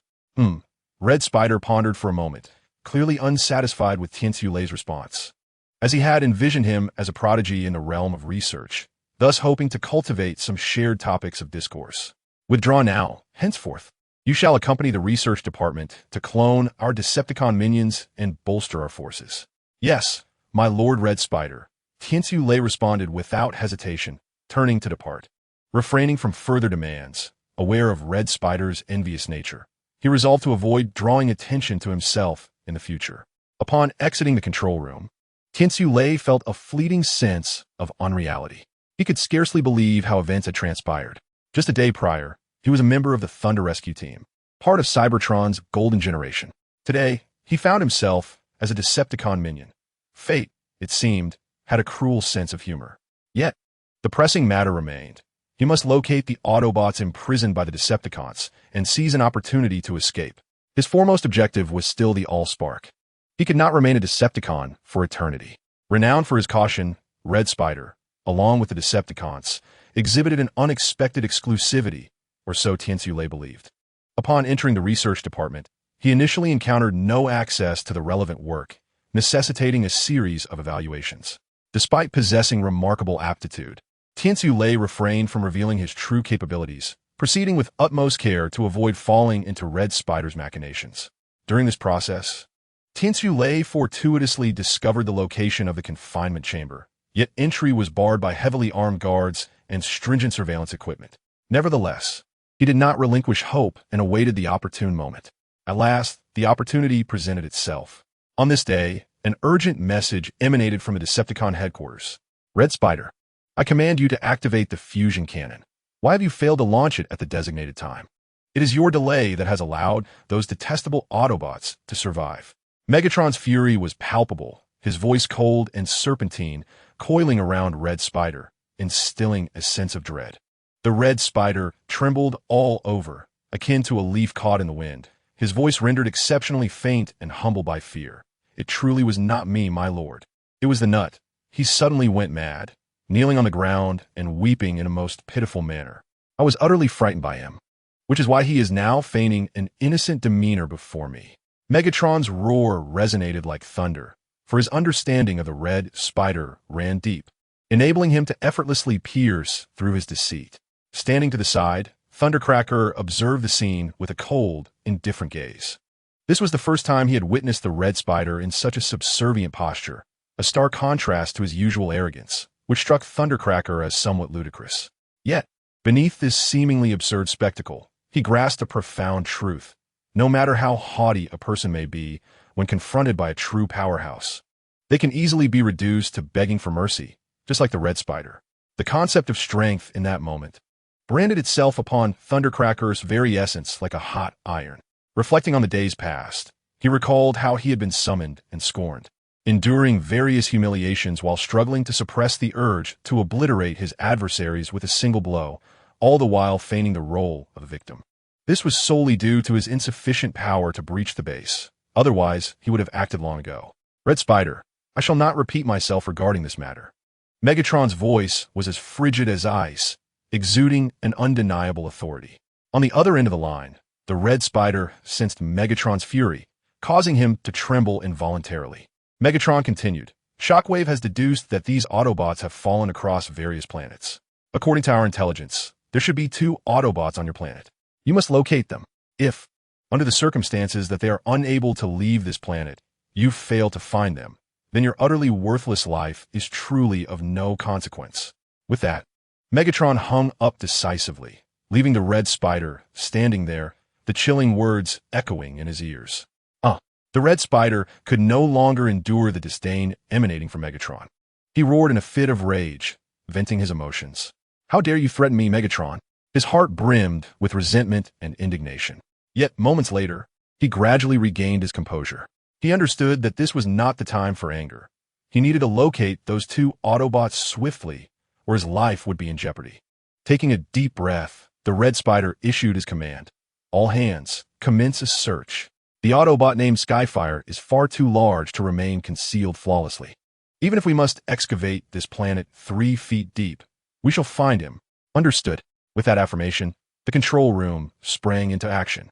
Orders were rapidly disseminated, mobilizing every corner of the base. Almost all the troops received the urgent task of locating Skyfire. However, amidst the flurry of activity, no one noticed that the true instigator, Quillii, appeared remarkably unperturbed. He strolled leisurely towards the confinement chamber, as if oblivious to the unfolding chaos. Upon reaching the entrance, the guards, responsible for its oversight, remained completely unaware. A sly smile curled at the corners of Quillii's lips as he silently activated his floating cannon. In an instant, a barrage of formidable firepower erupted, striking the unsuspecting guards with pinpoint accuracy. They barely had time to utter a cry before being violently propelled backward by the overwhelming force. Watching them arc through the air before crashing to the ground, a surge of triumph welled within Quillii, who nonchalantly disposed of their lifeless bodies into the nearby incinerator. As the incinerator roared to life, flames erupted, consuming the guards' remains. Quillii stood by, observing the scene with an air of indifference, as if it were merely a trivial farce. Chapter 36, The Dissected Spring, Oh My Heavens. Quillii pushed open the door to the confinement chamber, revealing a gruesome tableau that would horrify any Cybertronian. Within, a massive bed lay occupied by an Autobot, none other than Captain Spring, a figure well known to Quillii. However, the state of Captain Spring was dire. His systems had been shut down, rendering him unconscious. Even worse, his arms and legs had been brutally severed, placed atop a nearby examination table, as if subjected to a horrific dissection. Quillii immediately discerned the Decepticons' intentions. They appeared intent on studying the Autobots' transformation technology, hence the gruesome dismemberment of Captain Spring. Yet, Quillii also recognized the extraordinary resilience of the Cybertronians. Even if a limb were lost, as long as the spark remained, they could endure. Quillii swiftly conducted a cursory scan of Captain Spring, determining that while his injuries were grave, his life was not in jeopardy. Provided his systems could be restored, he should awaken. Fortunately, the confinement chamber housed an array of medical instruments. Quillii promptly shifted to the Zyoshan hand template, adeptly employing the tools to first tend to his own injuries, then to administer preliminary care to Captain Spring. Having treated both their wounds, he reverted to the Quillii template, for the simple reason that Zyoshan Hand's hands were too large to maneuver beneath the engine cover. Just as he focused intently on reassembling Captain Spring, an almost imperceptible sound of footsteps echoed from outside the door. Instantly, Quillii's senses sharpened. He halted his actions and swiftly drew forth a hefty cannon, aiming it at the closed door. As soon as the door creaked open, he would strike without hesitation. With a crisp sound, the door slowly swung open, reminiscent of a slumbering giant being roused. The barrel of the Thunder driver resembled a fierce beast, fixating intently on the vacant space behind the door, exuding an air of authority and coldness. However, upon the door fully opening, the Thunder driver found himself momentarily disoriented. He had anticipated an adversary to emerge, Yet before him lay only an empty void. No one. A hint of perplexity colored his voice. Just then, another voice pierced the silence. Why is there still a Decepticon? This voice seemed to descend from the heavens, startling the Thunder Driver. He swiftly scanned his surroundings, ultimately pinpointing the source of the sound. Beneath the door, a diminutive human gazed up at him in terror. This individual appeared exceedingly flustered, clutching a small handgun tightly, its dark muzzle aimed directly at the Thunder Driver. Despite his belief that this tiny human posed no real threat, he nonetheless chose to signal a ceasefire as he still had some assembly work to complete. Hith. Hold your fire, my friend. I am not a Decepticon. However, his gesture of goodwill went unacknowledged. The human disregarded his true signal and pulled the trigger without hesitation. In an instant, a blinding bolt of electricity surged forth from the seemingly inconspicuous handgun, slicing through the night like a lightning strike. The bolt struck the Thunder Driver with astonishing speed, and the moment it made contact, his systems were overwhelmed by a powerful force, plunging him into total paralysis. His body jolted, alarms blaring in his mind. In the fading clarity of his consciousness, he finally comprehended the nature of the weapon, a formidable device specifically designed to incapacitate mechanical life forms, capable of instantaneously disrupting their electronic systems. A typical laser gun equipped with an electromagnetic overload device. Seeing the Thunder Driver collapse, the human exhaled a sigh of relief. Without a moment's hesitation, he swiftly climbed onto the Thunder Driver's massive form, which loomed like a small mountain. After considerable effort, he finally reached the summit. Standing atop the Thunder Driver's back, the human's gaze eagerly swept across the table, seemingly in search of something of great importance. His brow furrowed slightly as he muttered to himself, "Hey, the High Priest didn't mention that this thing was a robot, and such a large one at that." His attention was quickly captured by documents inscribed in Cybertronian script upon the table. Studying the unfamiliar characters and images closely, he compared one photograph with a spring on the bed, feeling a twinge of confusion. Has this fellow shut down? How am I to restore his systems? This opportunity was indeed too precious to squander. After a long wait, Jack finally seized the opportunity to assist the High Priest during the Decepticons' grand expedition. However, confronted by the colossal and enigmatic robotic figure before him, he found himself at a loss, unsure of how to proceed. "What should I do?" he murmured, his heart heavy with distress and anxiety. He desperately recalled the teachings of the High Priest, yet none seemed readily applicable to the predicament at hand. In the midst of his contemplative turmoil, a voice unexpectedly resonated in his ear. Reverse his neural valve, activate the super energy conduits, connect his limbs, and restart the system to awaken the spring. The sudden utterance struck Jack like a thunderbolt, causing his hair to stand on end. He shuddered, slowly turning his head to locate the source of the voice. There stood Thundercloud, casually leaning against the doorframe, a playful tone lacing his words. "What were you muttering about the High Priest? Are you suggesting that the High Priest is well acquainted with the spring? Judging by your demeanor, it seems you've been dealing with robots for quite some time, equipped just right. Let us converse. You know I am not particularly fond of violence." Alarm bells rang in Jack's mind as he pondered. Oh no, has the laser gun malfunctioned? Why is he still conscious? More critically, Thundercloud had overheard his mutterings, likely aware of the High Priest's existence. If Thundercloud informed the Decepticons, initiating a widespread search of the village, the High Priest's safety could be compromised, and the indigenous people of this planet would suffer dire consequences. "Why aren't you unconscious? The high-voltage current should have temporarily incapacitated your system," Jack retorted, grappling for a response to veil his growing unease. Thundercloud clicked his tongue dismissively, responding lightly, "It seems you lack the standing to pose such inquiries in our current situation." Chapter 37. Captain of the Star Soul. The reason Thundercloud remained conscious was due to his possession of a secondary system independent of Cybertron's framework, the Star Soul Stone. This small gem housed his essence, and everything he was. As long as it retained its luster, his life would endure indefinitely. Moreover, he possessed 6 such stones. However, this detail remained a secret known only to Thundercloud, one he would not share with a human named Jack. Jack, a name reminiscent of the protagonist from the era of the Leader's Testament. Could this be Earth? Thundercloud pondered, only to dismiss the thought with a shake of his head. No, it is the year 08. Jack hadn't even been born then. Gazing up at Thundercloud, Jack felt a mixture of trepidation and unwavering resolve. He softly implored, "You must be his ally, for how else would you know the method to awaken him? Please, assist me." "Oh."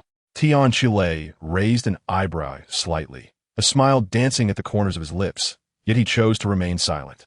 His hand, resembling an eagle's claw, reached directly towards Jack.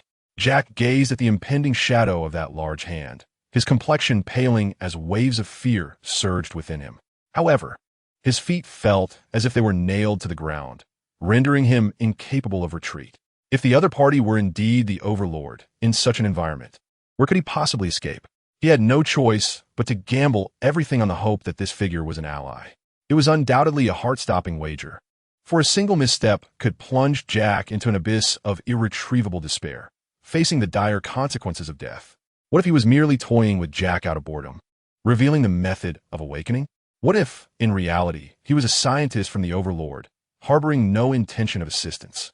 Doubt and fear entwined around Jack's fragile heart like two impenetrable nets, tightening their grip in that fleeting moment. Yet, true courage is born from confronting and embracing fear. It is one thing to be fearless, but it is the individual who, despite their trepidation, dares to stand before their fears who embodies true bravery. Humanity's anthem is the anthem of courage. Its greatness is the greatness of courage. If you wish to kill me, then come forth. Jack shut his eyes tightly, as if awaiting the relentless tide of death. However, the anticipated sensation of being grasped by a steel hand did not manifest. Instead, he was greeted by the harsh sound of sparks, akin to lightning streaking across the night sky. Tian Chile did not strike. Rather, he continued to wield the welding gun, much like a skilled craftsman meticulously repairing the body of spring. He spoke slowly, his voice both magnetic and gentle, through your sturdy bones. "I can discern your unique countenance. Your age must have long transcended that whimsical period of youthful fantasies. Yet surprisingly, deep within your heart lies a soul as pure as that of a child." Jack's cheeks instantly flushed crimson, resembling a ripe apple, as he stammered in defense. "I am not. I haven't.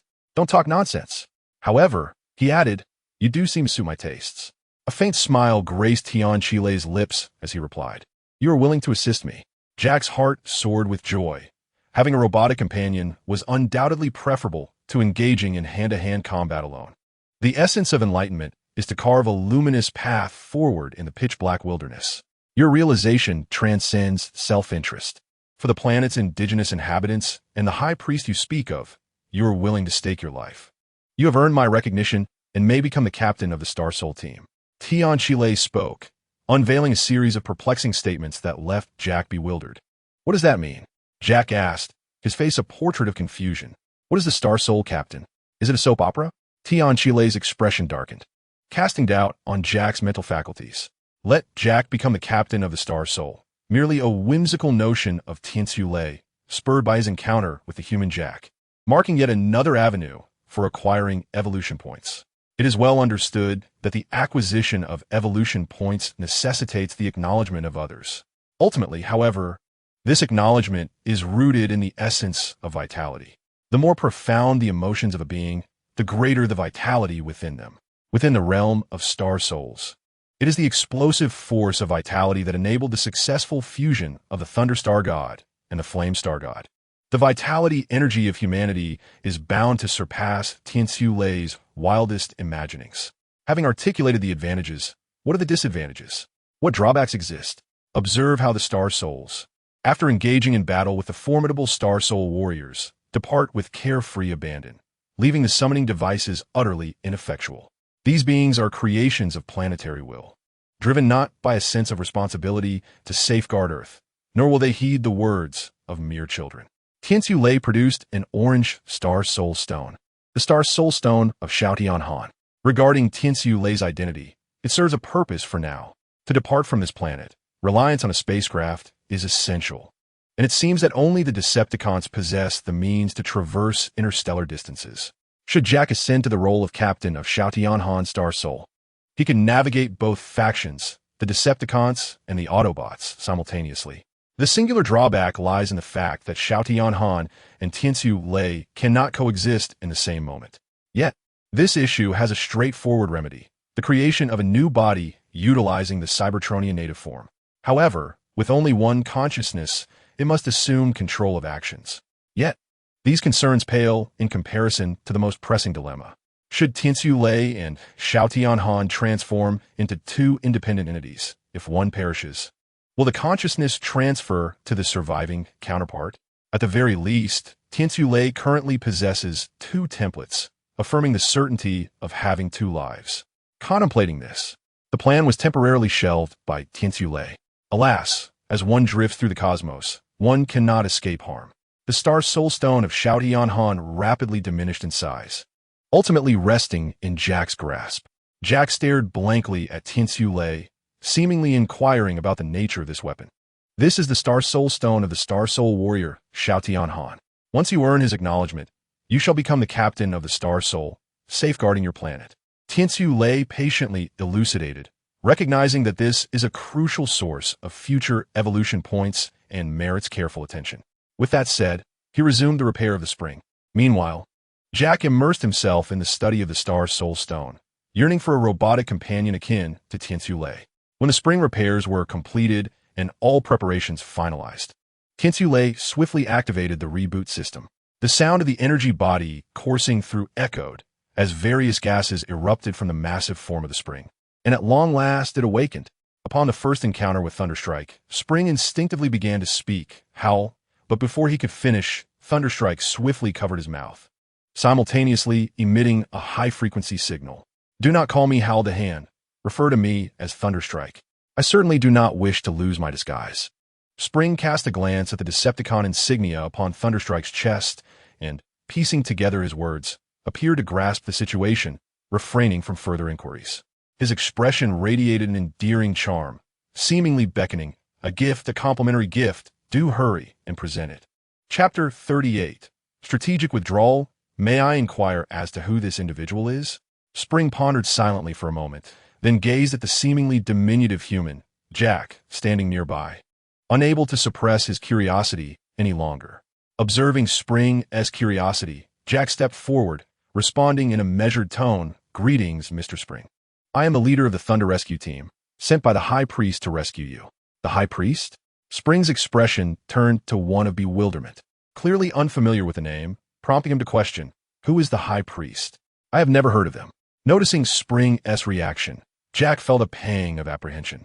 Realizing that these two Autobots harbored doubts about him, he quickly clarified, "Perhaps it would be best for you to accompany me back. Your companions are awaiting you there." Without the information he provided, we would have had no knowledge of your capture by the Decepticons.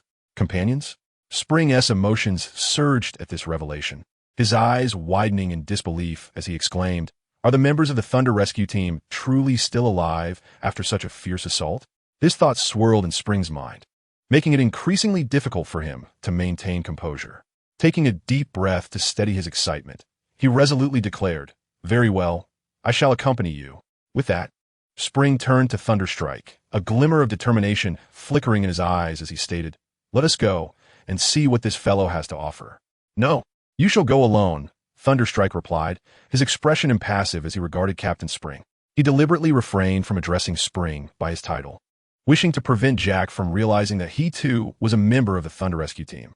His trust in Jack was not yet complete.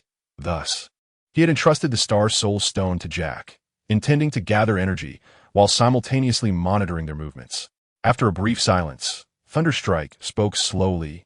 "I will remain here for the time being, seeking a means to escape this planet." Captain Spring appeared somewhat taken aback, yet he chose not to elaborate further, silently observing Thunderstrike. After a considerable pause, he gravely responded, "I appreciate your efforts." He was acutely aware that acting as a spy within the Decepticon base was an extremely perilous undertaking, where a single misstep could reveal one's identity, potentially resulting in dire consequences. Thunderstrike's willingness to undertake such a risk was solely for the sake of the Thunder Rescue Team. In Captain Spring's eyes, Thunderstrike was undoubtedly embracing significant danger by infiltrating the Decepticons. However, Thunderstrike himself held a different perspective. In his view, remaining within the confines of the Decepticons base was far preferable to braving the elements alongside Spring in the outside world, particularly with the lurking threat of the Red Spider. Thunderbolt indicated the direction for Captain Spring and Jack to depart, erasing all surveillance footage to ensure their movements went undetected. After completing this task, he returned to his post with an air of nonchalance, as if he had merely stepped out for a brief respite.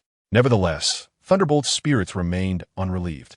Just as he resumed his duties, a heart-wrenching roar erupted from outside. The Red Spider's furious cry reverberated through the base, shaking its very foundations. Who was responsible? Why had that Autobot vanished?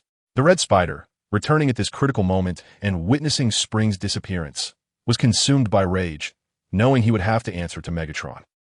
Lord Megatron, not only have I failed to capture a single Autobot, but I have also allowed a cooked duck to fly away. If I were to admit such a failure, Megatron would surely demand my head. Quickly pursue them. Bring back these inferior humans and lowly Autobots. Leave no one behind. The Red Spider bellowed, and countless troops swiftly turned to search for Spring's whereabouts. Meanwhile, Spring cautiously exited the Decepticon base, immediately transforming into a helicopter and heading toward the direction of the High Priest with Jack in tow. Along the way, they encountered innumerable Decepticon pursuers. However, Spring, a distinguished warrior among the Triple Changers, boasted transformation speeds rivaling that of the Jumping Warrior. Renowned for his swiftness, he maneuvered with remarkable agility. Yet, no matter how fast he was, overwhelming numbers posed an insurmountable challenge.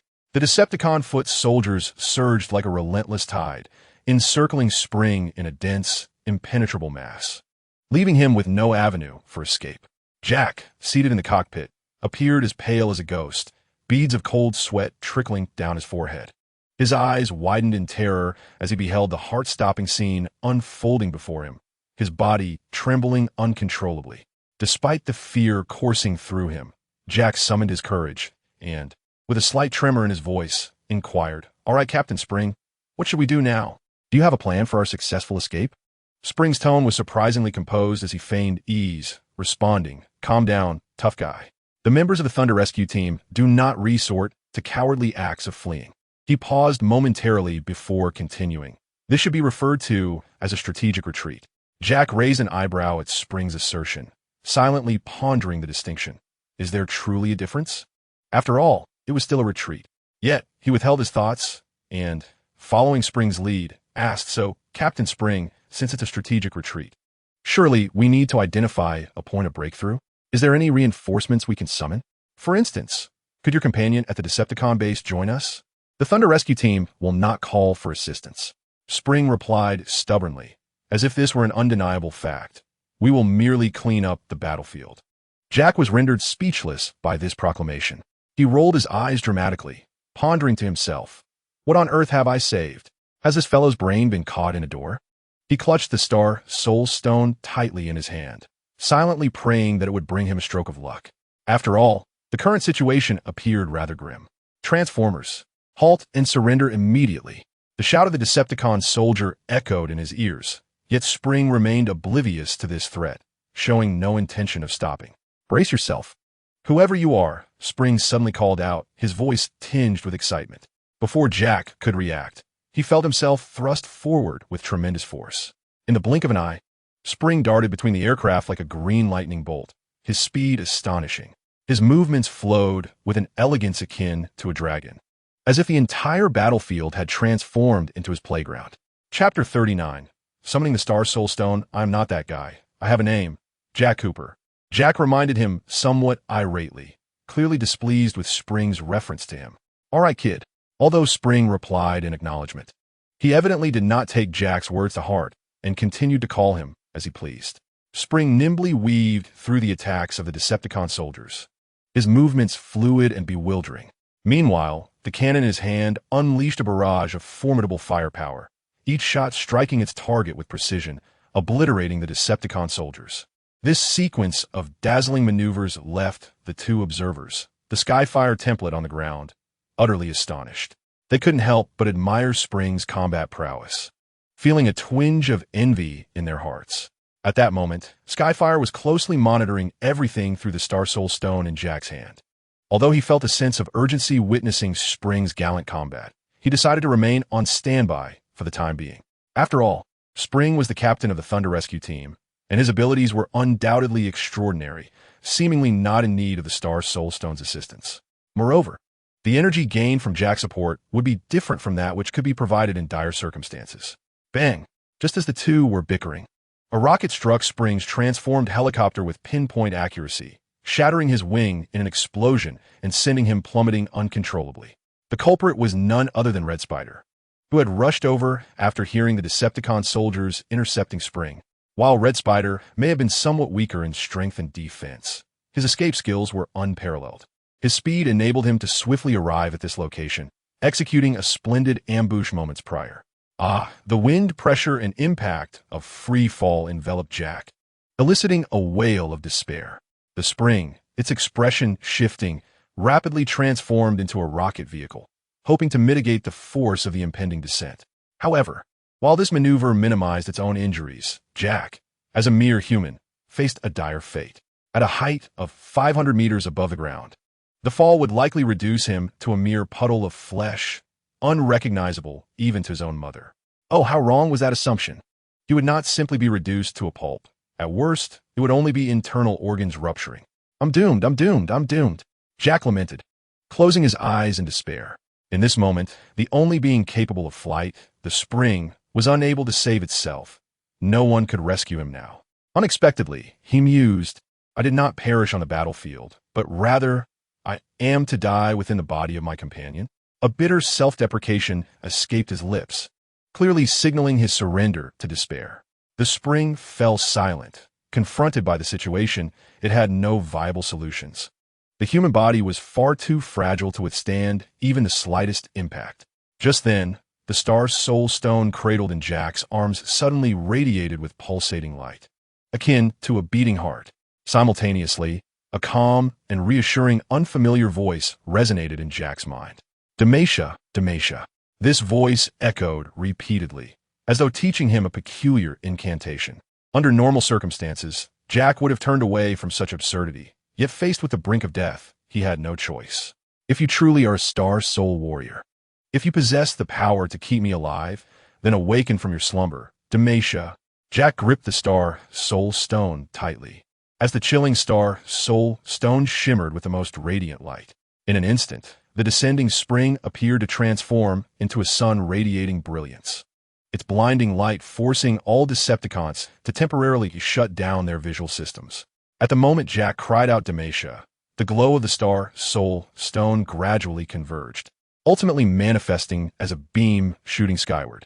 A colossal version of the Star Soul Stone's portal materialized in midair, accompanied by a deep and urgent engine roar.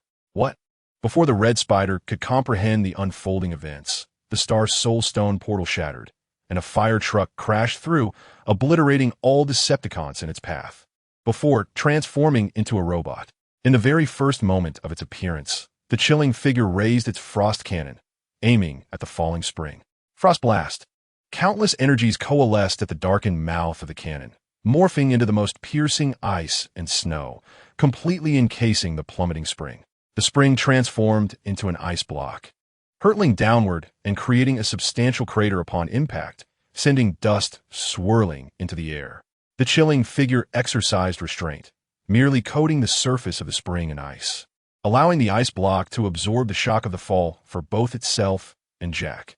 The Spring had activated the warm air the moment it was frozen, assisting Jack in acclimatizing to the sudden chill. Although numerous events transpired, the majority occurred simultaneously, leaving the Red Spider in a state of bewildered observation. As the Spring descended, seemingly alive, the Red Spider, consumed by rage and embarrassment, aimed his rocket launcher at it once more. However, in that moment, his arm was unexpectedly frozen, intensifying his anger and redirecting his ire toward Xiao Tianhan. Yet, upon catching sight of Xiao Tianhan's visage, he was momentarily taken aback. It's you. Do I know you?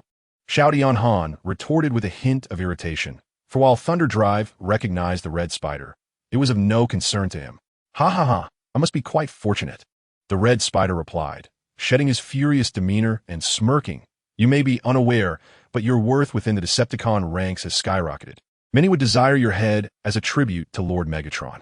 I too am among them, thanks to our spies on Cybertron. Impossible. Bumblebee was personally slain by Xiao Tianhan. The Spring exclaimed in indignation, still convinced that the Thunder Rescue Team's misfortune stemmed from bad luck rather than treachery. In truth, such coincidences were far too orchestrated. How could the Thunder Rescue Team traverse the space bridge just as the vortex severed? With the vortex disrupted, the Decepticons were fortuitously engaged in a live exercise, targeting them with annihilation-grade fusion cannons. Indeed, had the Red Spider not been delayed, Shao Tian Han would have been left as the sole template. At least until he acquired the Allspark, he could not fathom how to resurrect the thoroughly deceased Shao Tian Han template. Ha! The Red Spider laughed uncontrollably at the Spring's words. You Autobots are truly adorably foolish. Do you genuinely believe we Decepticons would dispatch an inexperienced rookie as a spy? Alas! Even if you were aware that Cybertron spies were someone else, it matters not. Today, you shall perish here. Chapter 40. These Autobots are infuriatingly charismatic. Are you finished? Shao Tian Han interjected abruptly, interrupting the Red Spider's arrogance as he began to gather energy within. The moment he became a Star Soul warrior, he sensed a unique connection to this planet. Subtle life energy continuously flowed into Shao Tian Han's being, mending his still-repairing frame. He held a certain understanding of the privileges bestowed upon him by this planet. Within the realm of Star Souls, he had never encountered a Star Soul warrior like the Rift Flame, who required energy replenishment. It seemed rather illogical. For any living organism, movement necessitated energy, akin to how humans require stamina and Cybertronians need super-energetic forms, intrinsically linked.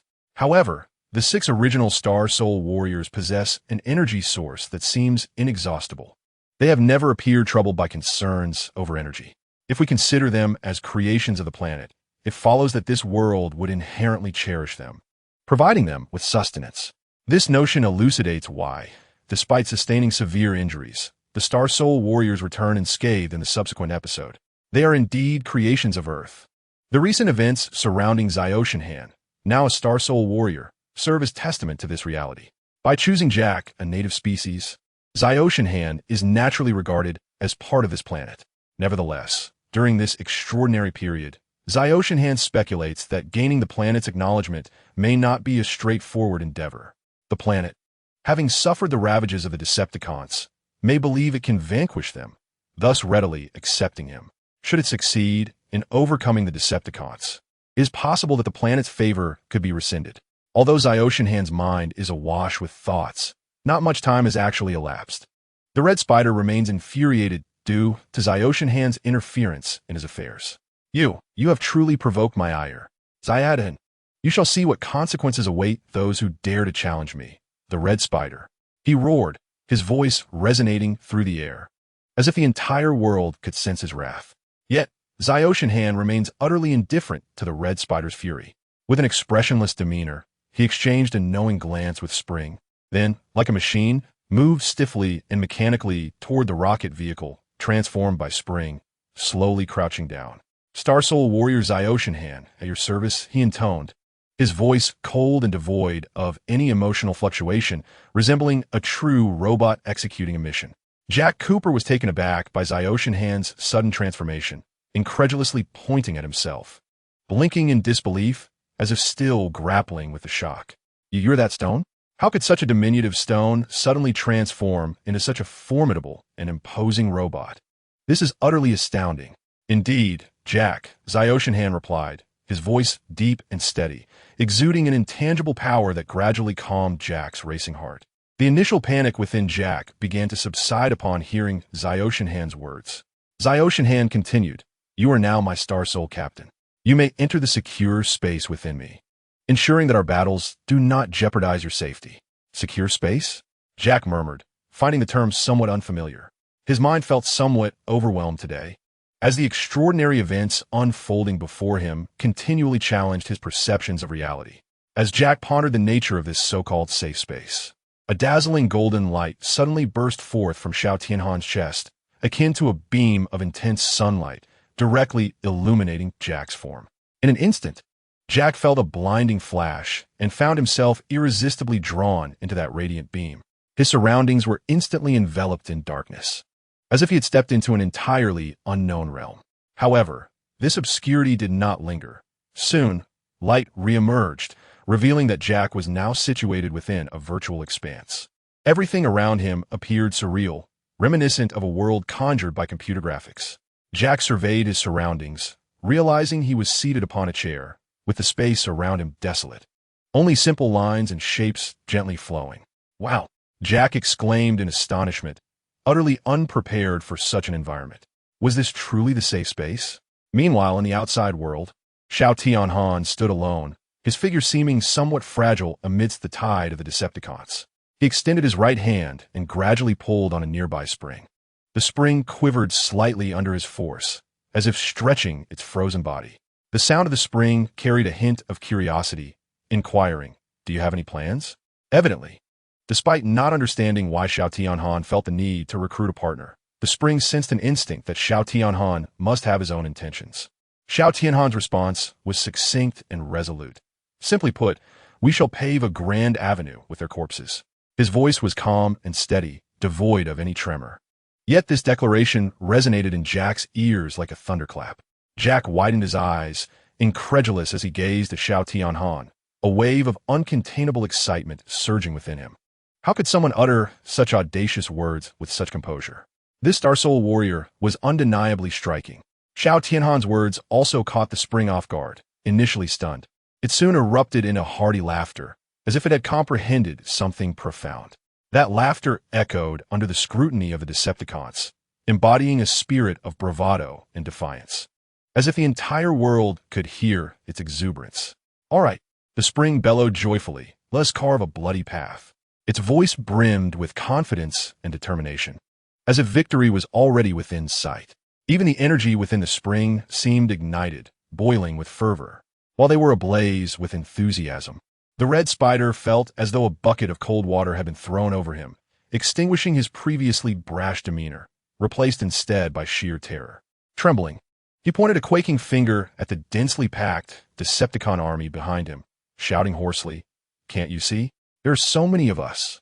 Yet, Xiao Tianhan remained unfazed by the red spider's threats. The corners of his mouth curled into a sardonic smile as he mockingly replied, "Oh, is that so? I believe every member of the Thunder Rescue Team would be more than eager to pierce a hole through your despicable form." No sooner had the words left his mouth than Zaioshinhan abruptly raised the colossal frost cannon, its muzzle shimmering with a chilling glow, as if it could freeze everything in its path. Chapter 41. Though millions oppose me, I shall advance. Without hesitation, he aimed the cannon at the red spider, poised to deliver a severe lesson to this arrogant foe. Upon witnessing this, the red spider's heart sank into turmoil, aware that the power of this strike was not to be underestimated. In a flurry, he transformed into an aircraft, seeking to escape the impending onslaught of Zaioshinhan's attack. Just as Zaioshinhan squeezed the trigger, the red spider darted away like a bolt of lightning, narrowly evading the deadly blow. "Ha ha, fool! You cumbersome brute dare to attack the esteemed red spider? Such delusions!" The red spider jeered triumphantly at Zaioshinhan, swiftly adjusting the aircraft's orientation to prepare for a counterattack. He mercilessly pressed the launch button, sending two formidable rocket launchers hurtling towards Zaioshinhan, engulfed in flames and laden with lethal potential.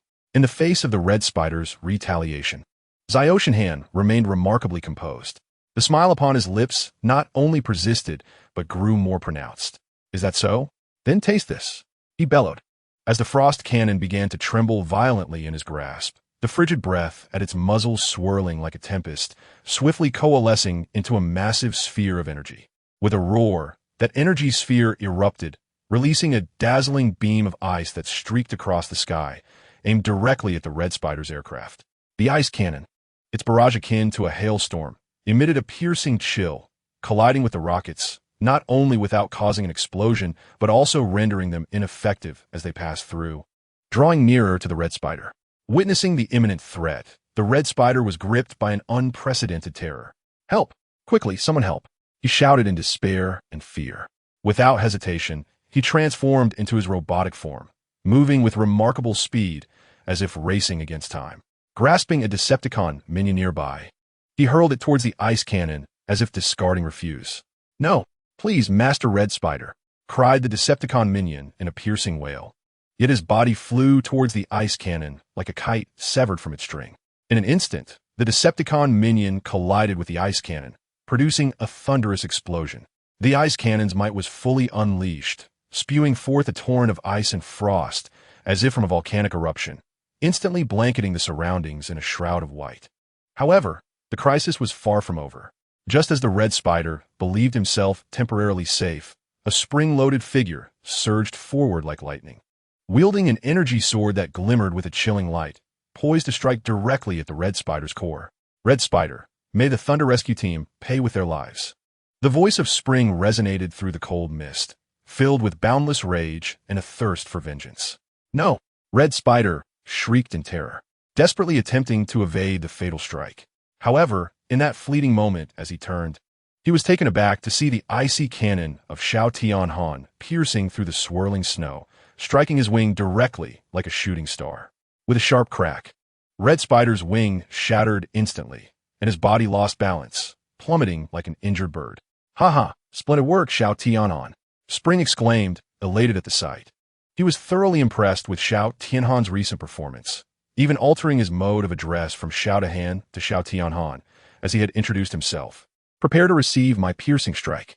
Spring, perhaps inspired by Xiao Tianhan's dramatic battle cries, spontaneously coined an ostentatious name for his signature move.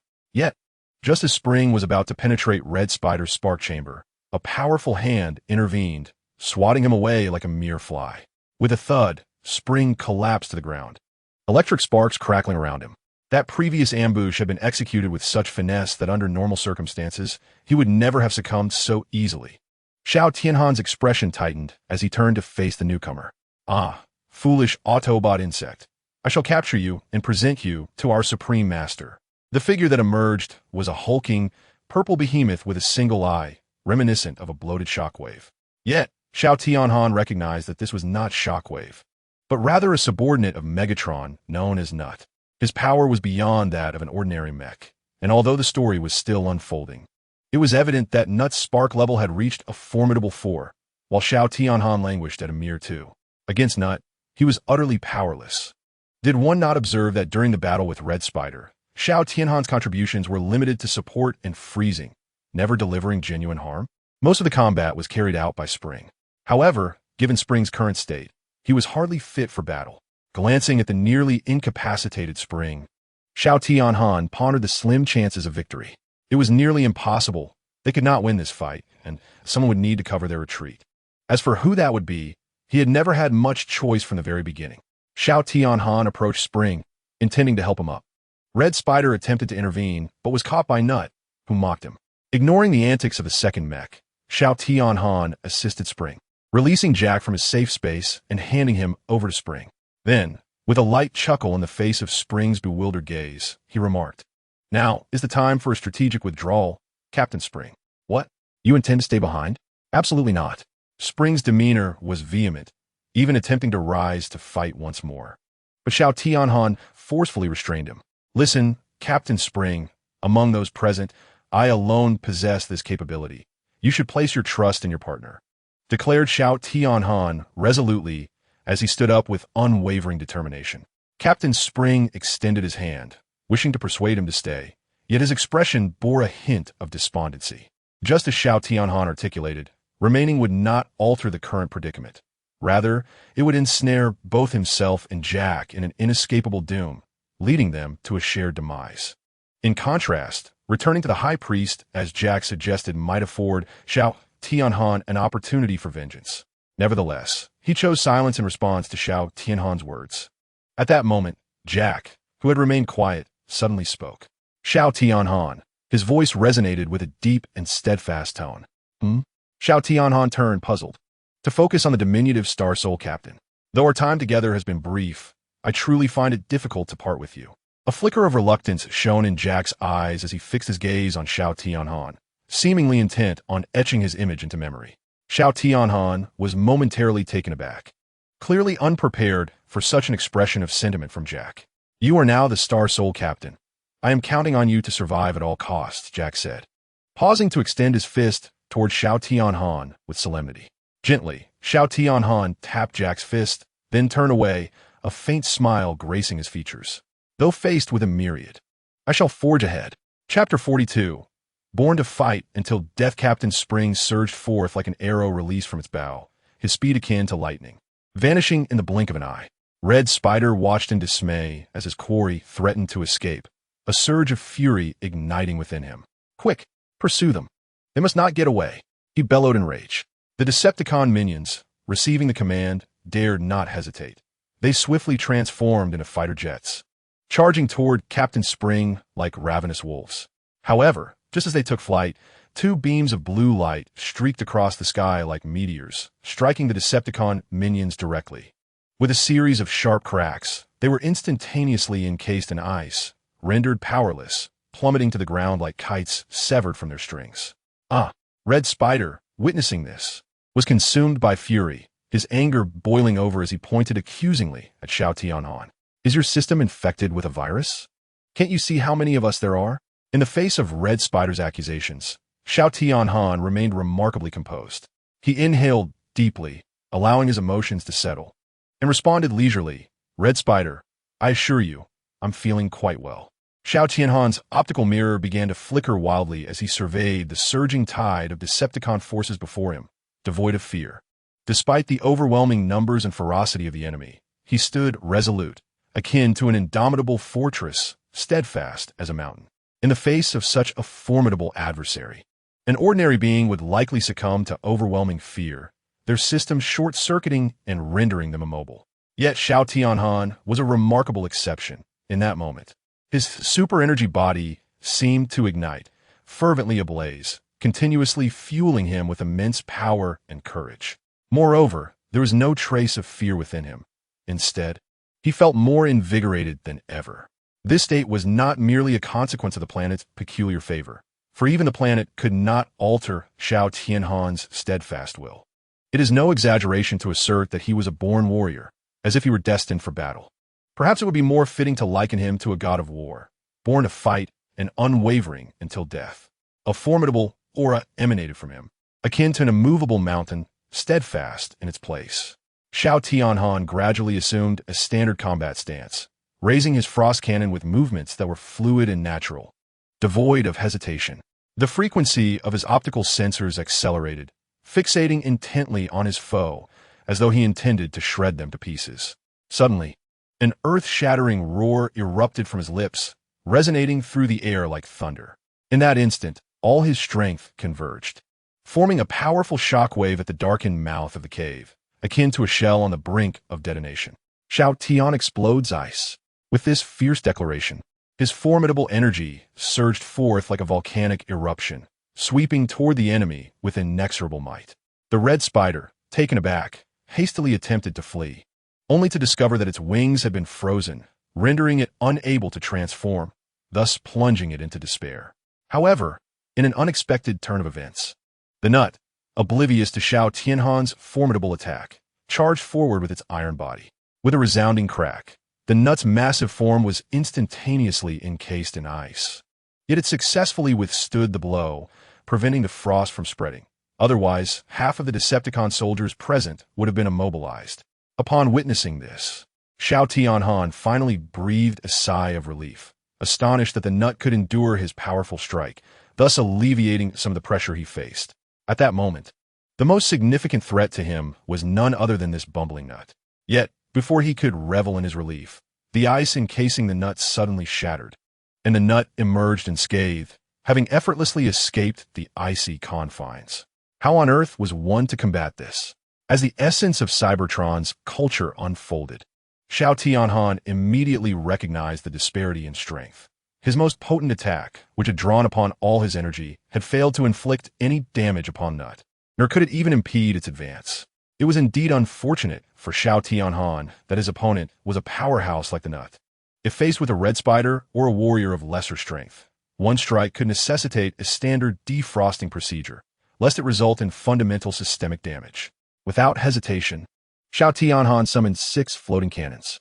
These cannons, seemingly propelled by his unwavering resolve, swiftly encircled him, forming an impregnable line of defense. 2 of the cannons transformed as if imbued with life, instantly becoming 2 razor-sharp floating blades, firmly secured to Xiao Tianhan's arms. His eyes glimmered with a chilling light as he gripped the floating blades tightly and charged into the midst of the Decepticon encirclement like a blazing meteor. Once within their confines, he unleashed a relentless assault. The floating blades carved through the air, each strike imbued with the force of thunder, ruthlessly cleaving at the Decepticons. Taken by surprise, the Decepticons found their recently bolstered morale shattered in an instant by Xiao Tianhan's furious onslaught. However, as he remained intensely focused on the foes before him, an unusual sound suddenly emanated from behind. His keen instincts alerted him to an impending ambush on his energon chamber. Yet, Xiao Tianhan remained unfazed, not even bothering to glance back, for he understood there was no need to do so. Indeed, just as a Decepticon's assault was about to strike his energon chamber, one of the floating cannons emitted a blinding energy beam, piercing through the Decepticon's core like a swift arrow. Observing this, Xiao Tianhan's lips curled into a slight, cold smile. He offered the Decepticon no respite, swiftly turning to seize its body and effortlessly commence the process of refinement. As the Decepticon's form was assimilated, Xiao Tianhan experienced a modest elevation in his machine rank. Nevertheless, he did not relent. His singular aim was to continue the slaughter until his level matched that of the Nut. In his mind echoed a singular thought. The Nut's rank was merely 2 levels above his own. Quite simple, he mused. If he reached level 4, all would be well. Chapter 43.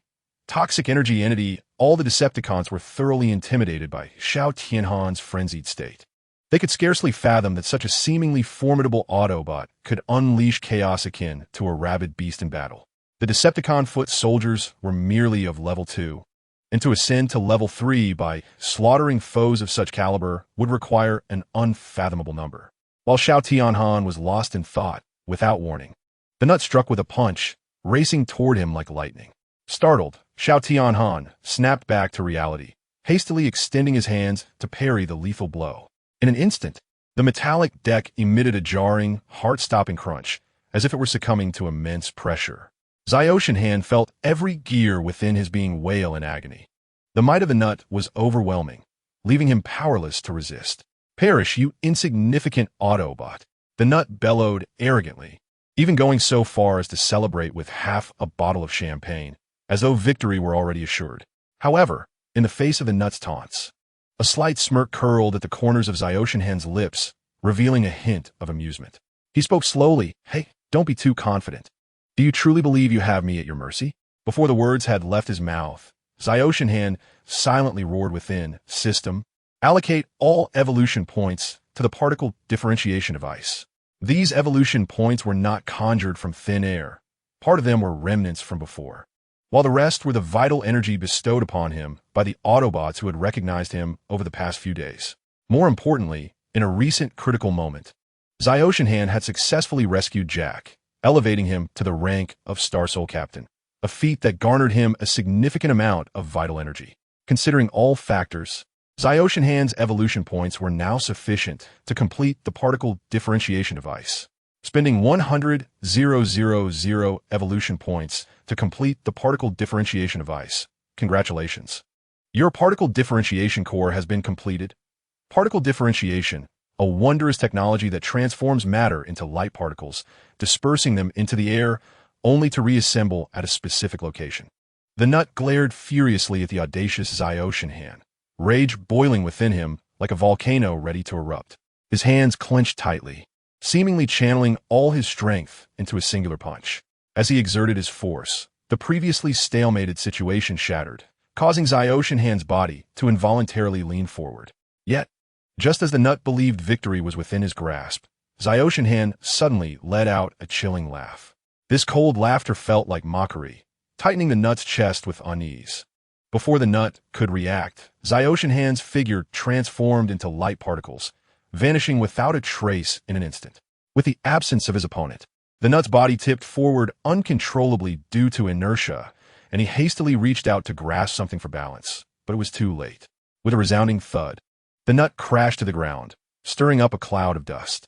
Simultaneously, in the astonished gaze of Red Spider, Xiaoshenhan materialized before him like a specter. Red Spider's eyes widened in disbelief, his face a mask of shock, his mouth agape, yet unable to utter a sound. "What? No!" At last, Red Spider snapped back from his astonishment, releasing a terrified scream. As he beheld Zyoshan Hand's colossal hand descending upon him like a mountain, fear and despair enveloped his heart. He had completely forgotten that although his physical level had yet to reach level 4, his spark level had already attained that height. With his current strength, he could easily send Zyoshan Hand flying with sheer firepower. However, the earlier scene of Zyoshan Hand, resembling a war god, was deeply etched into the memory chip of the Red Spider, rendering him incapable of rational thought in that moment, leaving only instinctual fear. One must choose the softest fruit to squeeze. Indeed, Zyoshan Hand could not harm the nut, but that was solely because his overall level was only 2. What if Zyoshan Hand were to achieve level 3 in total? Thus, he had been concealing his particle differentiation device. This secret weapon akin to a trump card, poised for the most opportune moment to be revealed. And now was the perfect time to unveil this ace. His goal was crystal clear: to eliminate the Red Spider, thereby elevating his level to 3 and subsequently retaliating against the nut, ultimately becoming a level 4 powerhouse. Grant me redemption for the Thunder Rescue Team, Red Spider. Zyoshan Hand roared, his voice reverberating through the air like thunder. He lunged at the Red Spider with the ferocity of a hungry tiger, moving with a speed so swift that there was hardly time to react. The Red Spider, in a state of terror, realized that he had nowhere to escape, firmly grasped by Zyoshan Hand, unable to break free. A glint of ruthlessness flashed in Zyoshan Hand's eyes as he swung his fist, imbued with boundless power, aimed directly at the Red Spider's spark chamber. No! The Red Spider let out a desperate scream, fully aware that this blow would surely spell his doom. Yet, in this life-and-death moment, he suddenly seemed to recall something. Frantically pulling from his person a vial radiating a ghostly green light, filled with energy extraction liquid. This vial was evidently the Red Spider's last hope. With all his might, he hurled it towards Zyoshan Hand's fist, hoping to withstand this lethal strike. Zyoshan Hand paused momentarily, taken aback by this unforeseen tactic from the Red Spider. Nonetheless, his fist did not relent, for in his heart, nothing was more paramount than the pursuit of his imminent upgrade. However, at the moment his fist collided with the vial of energy, a tremendous force erupted forth, accompanied by a billowing green mist, akin to a surging torrent. Zyoshan Hand was caught off guard, struck violently by this force, a wave of pain crashing over him as if 1,000 needles were piercing his body. The pain surging directly toward his spark, rendering him nearly incapacitated. His body felt as though all strength had been siphoned away, collapsing to the ground. His once clenched fist involuntarily loosening, allowing the Red Spider to slip from his grasp.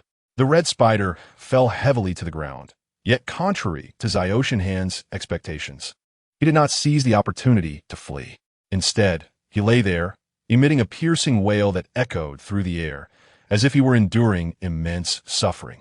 The nut stood not far away, witnessing the entire scene, his expression darkening to an extreme. "Red Spider, you fool!" he bellowed furiously. That was the concentrated liquid of the toxic energy body that our master desired, and you dared to shatter it. However, at that moment, Red Spider had completely lost consciousness, utterly oblivious to Nut's reprimands. He lay on the ground, his body trembling incessantly, green lines spreading across him like a web, engulfing his entire form. Chapter 44. Meeting the High Priest, it was evident that Red Spider had been corrupted by the toxic energy body's concentrated liquid, and his condition appeared exceedingly dire. Similarly, the situation for Zyoshan Hand was equally grim. He felt as though a colossal iron hammer had struck his head, rendering the world before him a blurry chaos. As if the very earth were spinning uncontrollably, his body felt as if it had absorbed 10 pounds of counterfeit liquor, leaving him dizzy and unable to concentrate on any thoughts. Had it not been for the immense vitality within Zyoshan Hand and the unique privileges afforded to him by this planet, he too would have succumbed to a state akin to Red Spider, losing all control of his body and spiraling into a terrifying system crash. Make haste! The shattering of Red Spider's vial of toxic energy disrupted Zyoshan Hand's entire plan. Given the circumstances, he had no choice but to flee the scene promptly. As Zyoshan Hand emitted a potent aura of toxic energy gas, this terrifying presence instilled fear in the Decepticons, momentarily paralyzing their resolve to pursue him. He won't last long. I, Nut, have eliminated an Autobot for our Supreme Master. Nut exclaimed with exuberance, his voice booming as if he had just accomplished a monumental feat. A triumphant grin adorned Nut's face, brimming with pride over his achievement. Yet at that moment, a Decepticon soldier interjected, "Report, Captain Nut, what should we do about Red Spider?" Everyone turned their gaze in the direction indicated by the soldier, where Red Spider lay motionless on the ground, consumed by the toxic mist. Clearly, he had been eroded by the fumes, plunging into a state of paralysis and system failure. Nut, however, appeared unfazed by this development. He disdainfully snorted, declaring, "Who cares? Once the mist disperses, you shall assist him in detoxification and bring him back. Whether he can be revived depends on our medic's capabilities." With that, Nut turned to continue his mission, muttering to himself, "I shall resume collecting the toxic energy body to recreate the concentrated liquid for our master." Meanwhile, the fleeing Zyoshan hand, having confirmed that no Decepticons were in pursuit, made a swift decision. Without hesitation, he switched to the Thunder Driver template, and in an instant his form transformed, replacing the original Zyoshan hand with that of Thunder Driver. In this new guise, Thunder Driver felt as though he had been granted a second chance at life. The dizzying sensation from consuming counterfeit liquor vanished without a trace, and he finally exhaled in relief.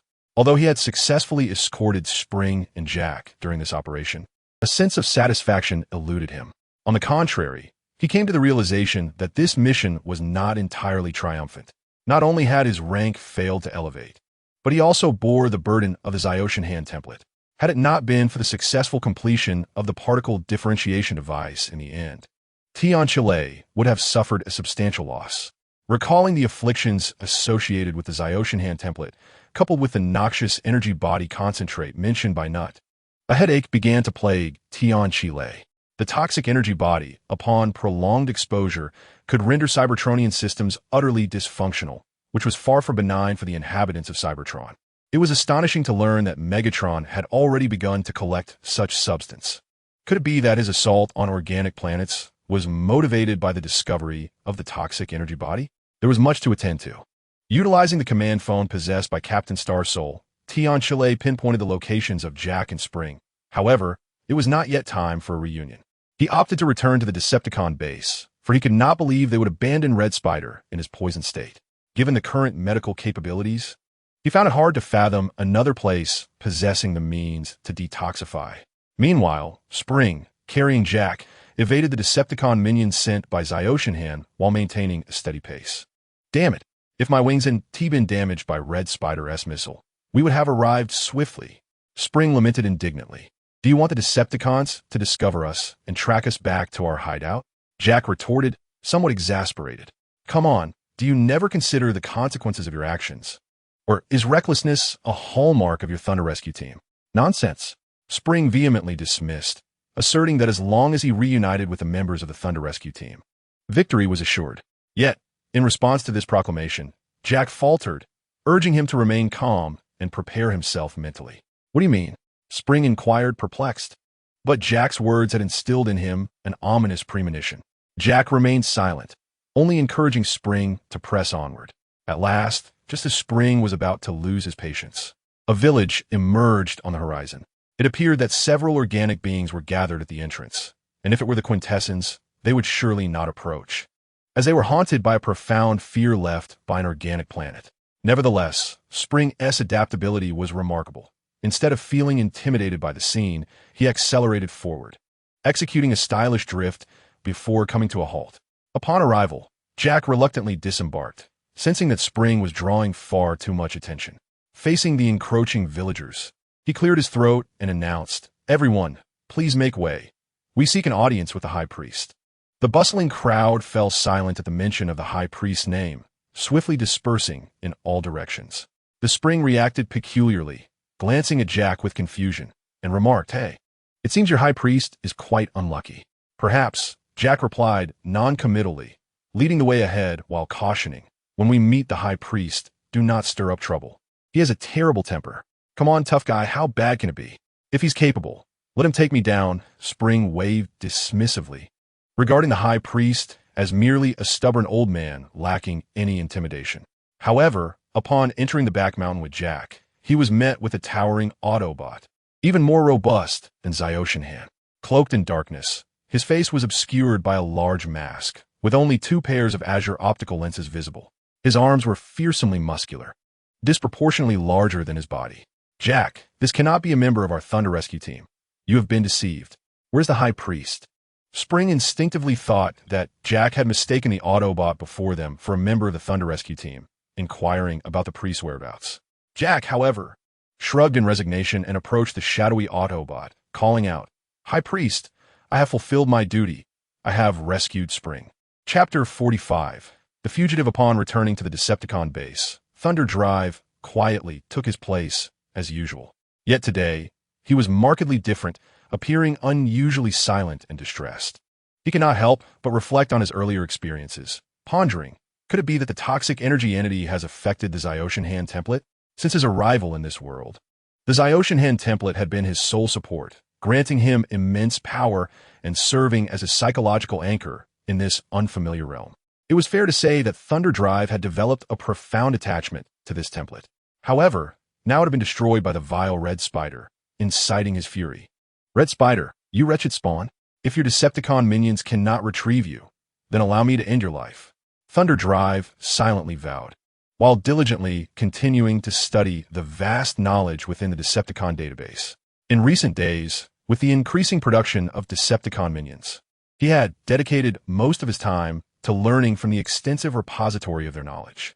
Although this information was somewhat lacking when compared to that of the Autobots, it remained a valuable treasure for Thunder Drive, greatly benefiting him.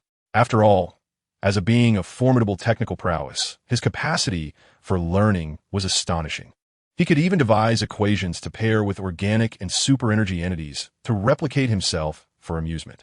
After a moment of contemplation, he finally realized that the name Jack Cooper sounded remarkably familiar. Isn't he the protagonist of Titanfall 2, the rifleman? Alone, he penetrated the enemy's stronghold, single-handedly dismantling their meticulously crafted plans.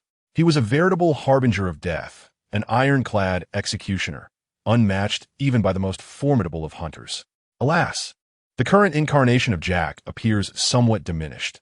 Could it be the consequence of traversing into a parallel universe? After a moment of contemplation, Tian Chile swiftly discerned the cause. Indeed, Jack lacked the Titan-like prowess of Ironclad. Could one still refer to him as Ironclad without that essence? Perhaps I ought to construct a controllable automaton for Jack. For Tian Chile, the task of fabricating a manageable robot was undoubtedly within reach. However, the creation of a similarly sophisticated artificial intelligence remained beyond his capabilities, primarily due to the scarcity of experimental materials. Oh wait, it seems I have an abundance of mobile experimental materials right before my eyes. Tian Chile cast a shadowy smile at the Decepticon minions. Selecting one of them discreetly, he followed closely behind, poised to strike, only to discover that the minion was headed towards the command center. Reluctantly, Tian Chile trailed along. As he approached the command center, he overheard a startling exclamation. "Fool, bring me the toxic energy source at once, or I shall unleash the fleet to obliterate this planet." Intrigued by the proclamation, Tian Chile paused, concealing himself behind the command center door, peering through the crack to observe the unfolding scene. Before him, a holographic projection knelt on the ground, beseeching at the feet of its master, Lord Decepticon. "We truly have none left. The last toxic energy source caused catastrophic losses among the indigenous population. I cannot force them any further, lest they rise against us. Who cares about your troubles?" The master, a figure known as the Nut, stomped down on the holographic projection's back, only to miss entirely, her voice laced with fury. "You must understand, within 3 days, if you do not deliver the toxic energy source, I shall personally lead the Decepticon army to claim it." The holographic figure's expression fluctuated between despair and resignation. Ultimately, it remained kneeling at the feet of the Nut, slowly conceding, "I understand. In 3 days, I shall present the toxic energy source to you.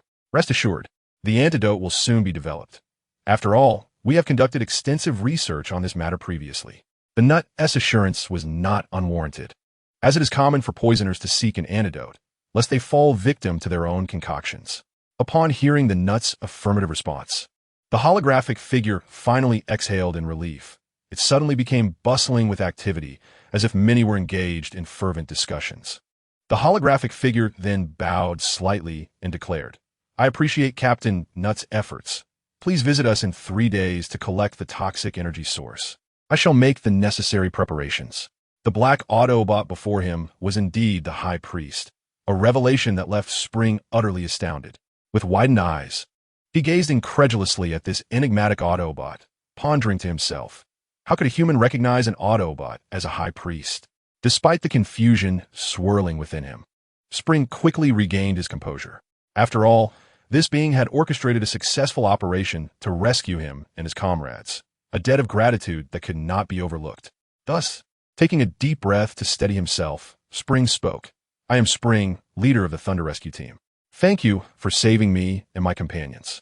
His voice conveyed a sincere sense of gratitude, while simultaneously reflecting the composure and decisiveness befitting a captain.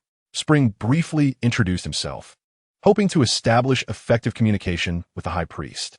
However, upon hearing Spring's self-introduction, Heavy Armor exhibited little surprise or curiosity. He merely responded with indifference, saying, there is no need for such formalities.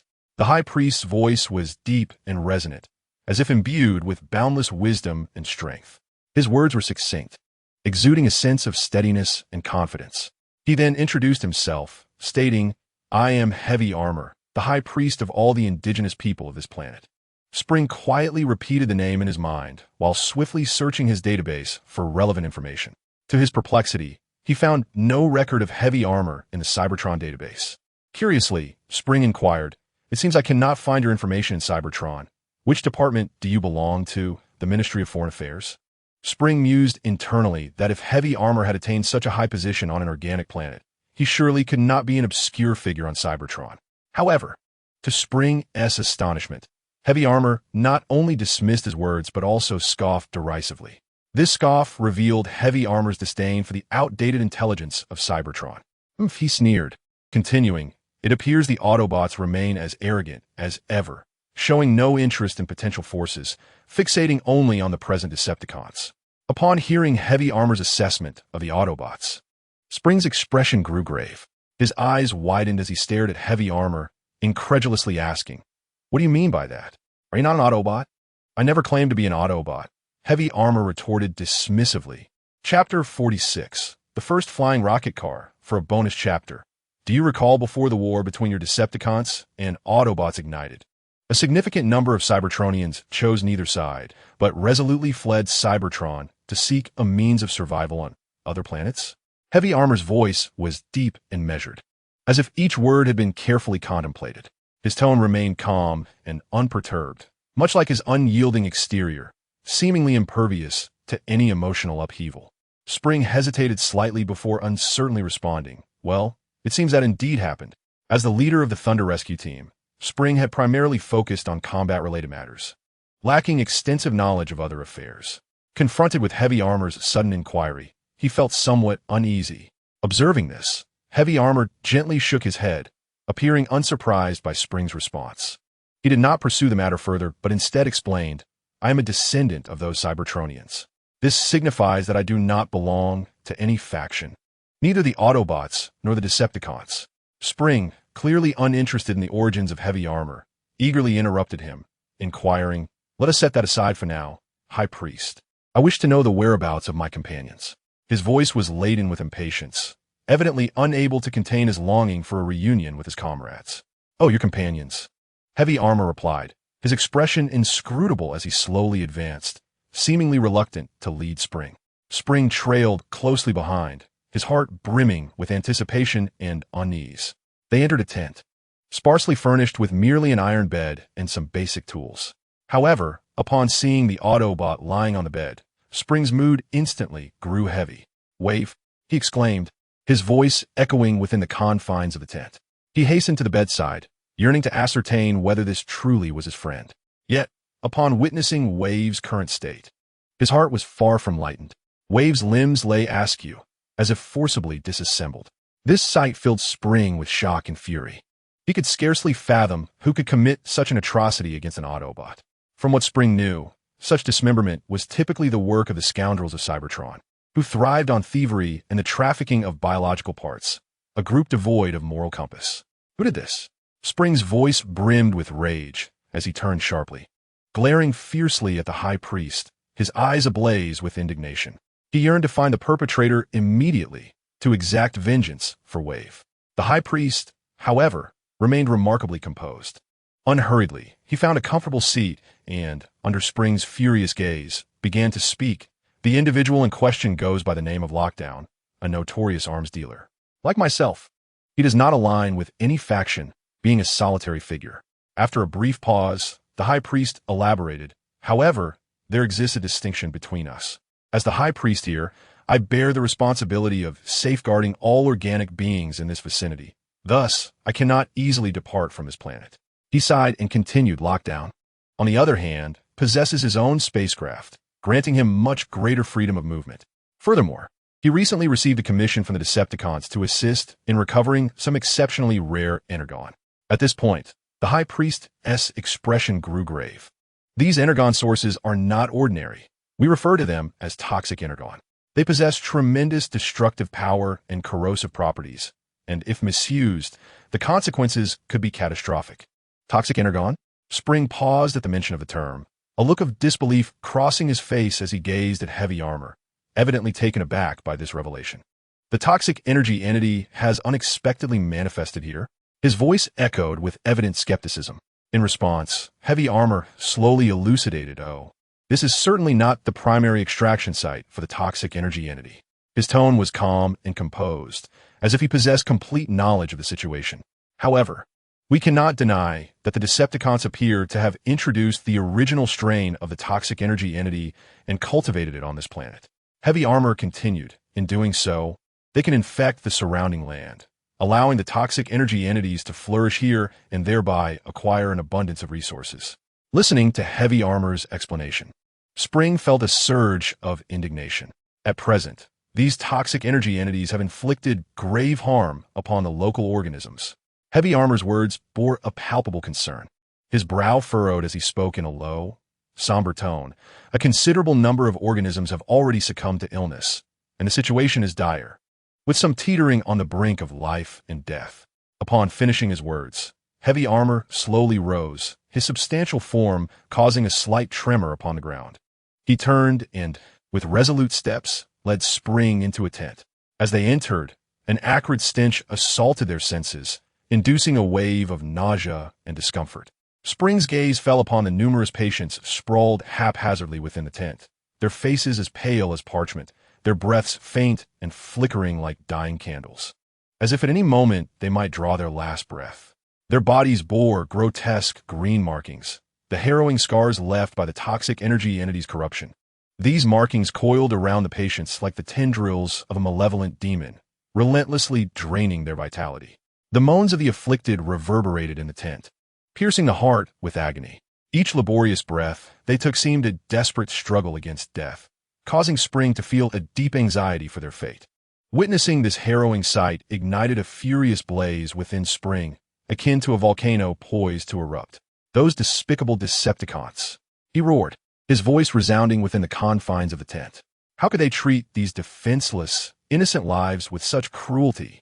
For the Decepticons, the pursuit of their objectives rendered them utterly indifferent to any means or consequences, completely disregarding the value and dignity of life. Heavy Armor's voice harbored a hint of resignation and sorrow, as if he had once personally confronted the Decepticons and understood their ruthlessness and heartlessness. He sighed softly and continued, "A race that has lost its reverence for life often meets a grim fate. They may stray further in their pursuit of power and profit, ultimately leading to their own extinction." As Spring absorbed Heavy Armor's words, a swell of anger surged within him. "Cursed toxic energy entities," he vehemently cursed. "This energy entity poses a significant threat not only to life itself, but also plunges the entire planet into a state of crisis." Spring took a deep breath, steadied himself, and then addressed the Heavy Armor. "High Priest of Heavy Armor, might you assist me in awakening the wave? Should you succeed in return, I am willing to address the issue of the toxic energy entities plaguing your planet." The Heavy Armor appeared taken aback by Spring's unexpected request, gazing at him with mild astonishment before falling into a moment of silence. Eventually, he nodded and replied, "Although restoring the wave will require considerable resources, if you truly can aid us in resolving the menace of the toxic energy entities, I am willing to undertake the task of restoring the wave. Upon hearing this, Spring promptly nodded in agreement. Very well, it is settled. However, just as Spring was about to turn and leave, the heavy armor suddenly called out, "Wait!" This exclamation reverberated like thunder in the vast room, causing Spring to halt in his tracks. The heavy armor slowly turned around, his imposing figure illuminated by the ambient light, exuding an aura of authority. His voice was deep and resonant, as if each word carried immense strength. "Perhaps I can assign you an aide." No sooner had he finished speaking than he snapped his fingers lightly. With a crisp sound, the door to the room creaked open, revealing a robust Autobot who strode in with a steady gait. His body was encased in heavy armor, evoking an impression of invincibility. The Autobot approached the heavy armor, inclining slightly in a gesture of respect, and spoke in a reverent tone. "Boss, you summoned me." His voice betrayed a profound respect for the heavy armor. Had Skyfire been present at that moment, he would have been astonished to recognize this sturdy Autobot as the very same magnetic storm he had encountered in the old oil house on Cybertronian. The heavy armor regarded Magnetic Storm with a nod of approval and then introduced him to Spring. "This is Captain Spring. He will assist us in addressing the dangers posed by the toxic energy entities. You are to aid him in completing this task." The heavy armor's tone was resolute and leave no room for dissent, clearly indicating that he had given this arrangement considerable thought. Magnetic Storm's optical sensors flickered briefly, as if contemplating something before he replied, "Understood, boss." Turning to Spring, he adopted a demeanor of humility, a stark contrast to the reckless image Skyfire had previously encountered. Magnetic Storm smiled at Spring and said, "Dear Autobot brother, my life depends entirely on your guidance. Fear not, I shall ensure your safety." Spring nodded, his chest thumping with resolve. "Do you require me to lead the way?" Jack suddenly emerged, leaning against the doorframe and taking the initiative to speak. "That sounds good." Spring was about to agree when he was abruptly interrupted by the heavy armor. "The threat posed by the toxic energy entities to organic beings is too great. You may be infected before you even approach, thus you cannot go." "Ah well, safe travels." Jack, observing the expression of the heavily armored figure, could only wish Spring a safe journey. "Do not worry, my friend. There are more than just one rocket car capable of flight." Spring chuckled as he passed by Jack. Jack turned his head and murmured, "But you are the first." Chapter 47. Contemplations on Bomb. Once Spring and Magnetic Storm had gradually receded from sight, Jack exhaled a sigh of relief and slowly turned towards the direction of home. Throughout his journey, his heart felt exceptionally heavy, and the image of Xiao Tianhan, who had engaged the enemy to ensure their escape, repeatedly flashed through his mind. That figure loomed larger in Jack's memory, while he himself felt increasingly diminutive and powerless. At long last, Jack returned home. Silently, he entered his room and sat on the edge of his bed, retrieving the Star Soul phone that had unexpectedly appeared after he became the captain of the Star Soul team. Taking a deep breath to steady his emotions, he softly called out to the phone, "Xiao Tianhan, are you there?" Yet there was no response from the other end, only an overwhelming silence. Jack's heart plummeted. He couldn't help but spiral into dark thoughts. Had Xiao Tianhan encountered misfortune while aiding their escape? Once this notion took root in his mind, it clung to him like a malevolent specter, rendering him restless. He grasped the phone tightly, as if that would somehow allow him to feel Xiao Tianhan's presence. Alas, reality was harsh. No matter how fervently he called, there was no reply from Xiao Tianhan. Jack was consumed by guilt and regret, loathing his own weakness and ineptitude. If he had only been a bit braver at that moment, perhaps he could have fought alongside Xiao Tianhan rather than fleeing like a coward. Every time he recalled Xiao Tianhan's imposing silhouette, it was as if a swarm of ants were gnawing at his insides. Meanwhile, the very Xiao Tianhan he longed for was blissfully seated, donning the Thunder Driver template, contentedly placing the captured Decepticon minions onto a disassembly chair. His demeanor resembled that of one relishing a sumptuous feast of gasoline, sitting upright in sheer delight. Thunder Driver first lifted a canister of motor oil, downing it in one gulp, then elegantly dabbed his mouth with a handkerchief, as though he had just indulged in a banquet of rare delicacies. At that moment, a muffled thud echoed, and Thunder Driver's gaze abruptly sharpened. He swiftly seized a scalpel and unhesitatingly plunged it into the ignition chamber of a Decepticon minion. As the scalpel penetrated, the minion's spark extinguished in an instant, its life force fading into oblivion. Decepticon mass-produced soldier, code name 32. It seems this fellow is quite inconspicuous. I did not err. Thunder Driver nodded in satisfaction, casually marking the death of the minion in the Decepticon database. Once he had concluded this task, Thunder Driver began to delve into the intricacies of this Decepticon system. He was filled with curiosity about the true Cybertronians, unable to comprehend how they possess the capacity for self-reflection, and even more perplexed as to how they could exist as autonomous mechanical beings. Regrettably, the knowledge he currently possessed was insufficient to delve into such a profound subject. However, if it were the mass-produced Decepticon soldiers overseen by Thundercracker, their systems would not be particularly challenging to decipher. In fact, Thundercracker required no intricate systems for the Titan he was crafting for Jack. He merely needed to understand simple commands. After all, it was Jack, the human, who remained the primary controller. If the Titan could resolve complex issues independently, there would be little need for Jack's involvement.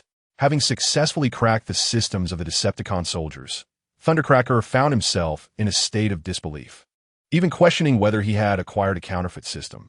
Nevertheless, there was no necessity for Starscream to conceal the authenticity of the system, as it was improbable for him to equip all those mass-produced soldiers with fake systems.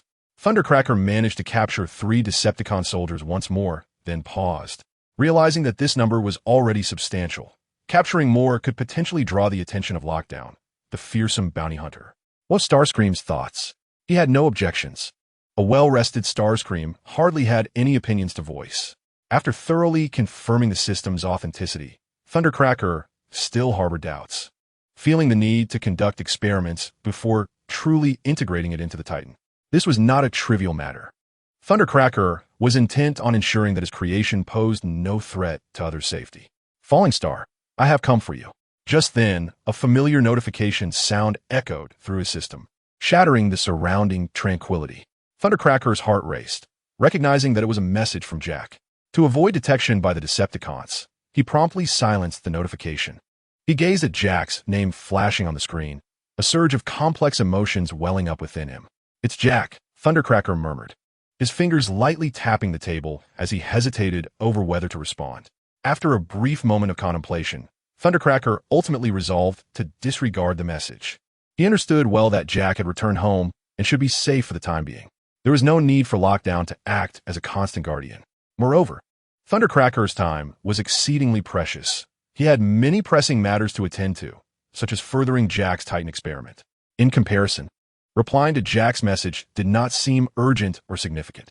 Additionally, there was an even more critical reason preventing Thundercracker from responding. Lockdown's template was currently in a state of contamination. If he were to venture out while bearing Lockdown's template, he risked infecting Jack and his companions before even reaching them. This was a scenario Thundercracker wished to avoid at all costs. However, following this unexpected turn of events, the gaze of Thunderdrive seemed to be irresistibly drawn to the storage compartment on the left arm of the Decepticon soldier. His scanning system immediately triggered an alarm, alerting him that there was something inside that compartment. A surge of excitement coursed through Thunderdrive as he swiftly retrieved his tools and carefully opened the storage compartment of Unit 32's left arm. As the compartment gradually unfolded, an astonishing sight greeted his eyes. An adorable doll, resembling a rabbit. Its fur was as white as freshly fallen snow, with long, drooping ears that appeared to be listening attentively to the ambient sounds. The doll's eyes were crafted from 2 glossy glass beads, giving it a remarkably lifelike appearance. Thunderdrive gazed at the doll, a wave of inexplicable exhilaration washing over him. An idea flickered through his mind, a robotic rabbit with a system. This seemed like a most intriguing experimental subject. Recalling a game from his past life that featured a mascot akin to a rabbit named Bomb, which was immensely popular among players, Thunderdrive found his idea increasingly appealing. He instinctively resolved to transform this rabbit doll into a being reminiscent of Bomb. His plan was to equip it with a system, enabling it to move and think like a true rabbit, or rather like Bomb. The first step, of course, was to remove the cotton stuffing from within the doll and replace it with a mechanical skeleton to facilitate its movements. This was not a daunting task. As the Decepticon base was replete with resources, procuring some metallic materials was a trivial matter, and there was no need for grandiose measures to apprehend Thunderdrive. The petty thief With nimble precision, Thunder Drive commenced his work, meticulously extracting the cotton bit by bit before gently placing the prepared mechanical skeleton inside. Fortunately, the second template was Thunder Drive himself. Had it been a power-type robot like Howling Cold, such intricate tasks would have proven quite challenging. Subsequently, employing Cybertronian technology, Thunder Drive carefully refined the bomb, ensuring the flexibility of its skeleton. Although this process was somewhat tedious, Thunder Drive approached it with utmost seriousness. For he understood that only through such diligence could he render the bomb bouncy and lively. He also paid special attention to its pliability, hunting down a few crocodiles in the wild to strip their skins, which he then treated with Cybertronian techniques to craft a supple yet durable exterior for the bomb. Next came the shaping of its form. In this regard, Thunder Drive hesitated for a moment. His reluctance stemmed not from a lack of artistic flair or fear of sculpting an abstract visage for this creation, but rather from the question of whose likeness he should embody in crafting this bomb, Howling Cold or Thunder Drive himself. If it is merely an experimental subject, then let it take on the form of IES. After careful contemplation, Tyankuli made a decisive decision.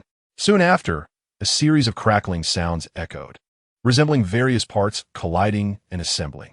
Before long, a bomb appeared in Tyankuli's hand, indistinguishable from ice, as if conjured by magic.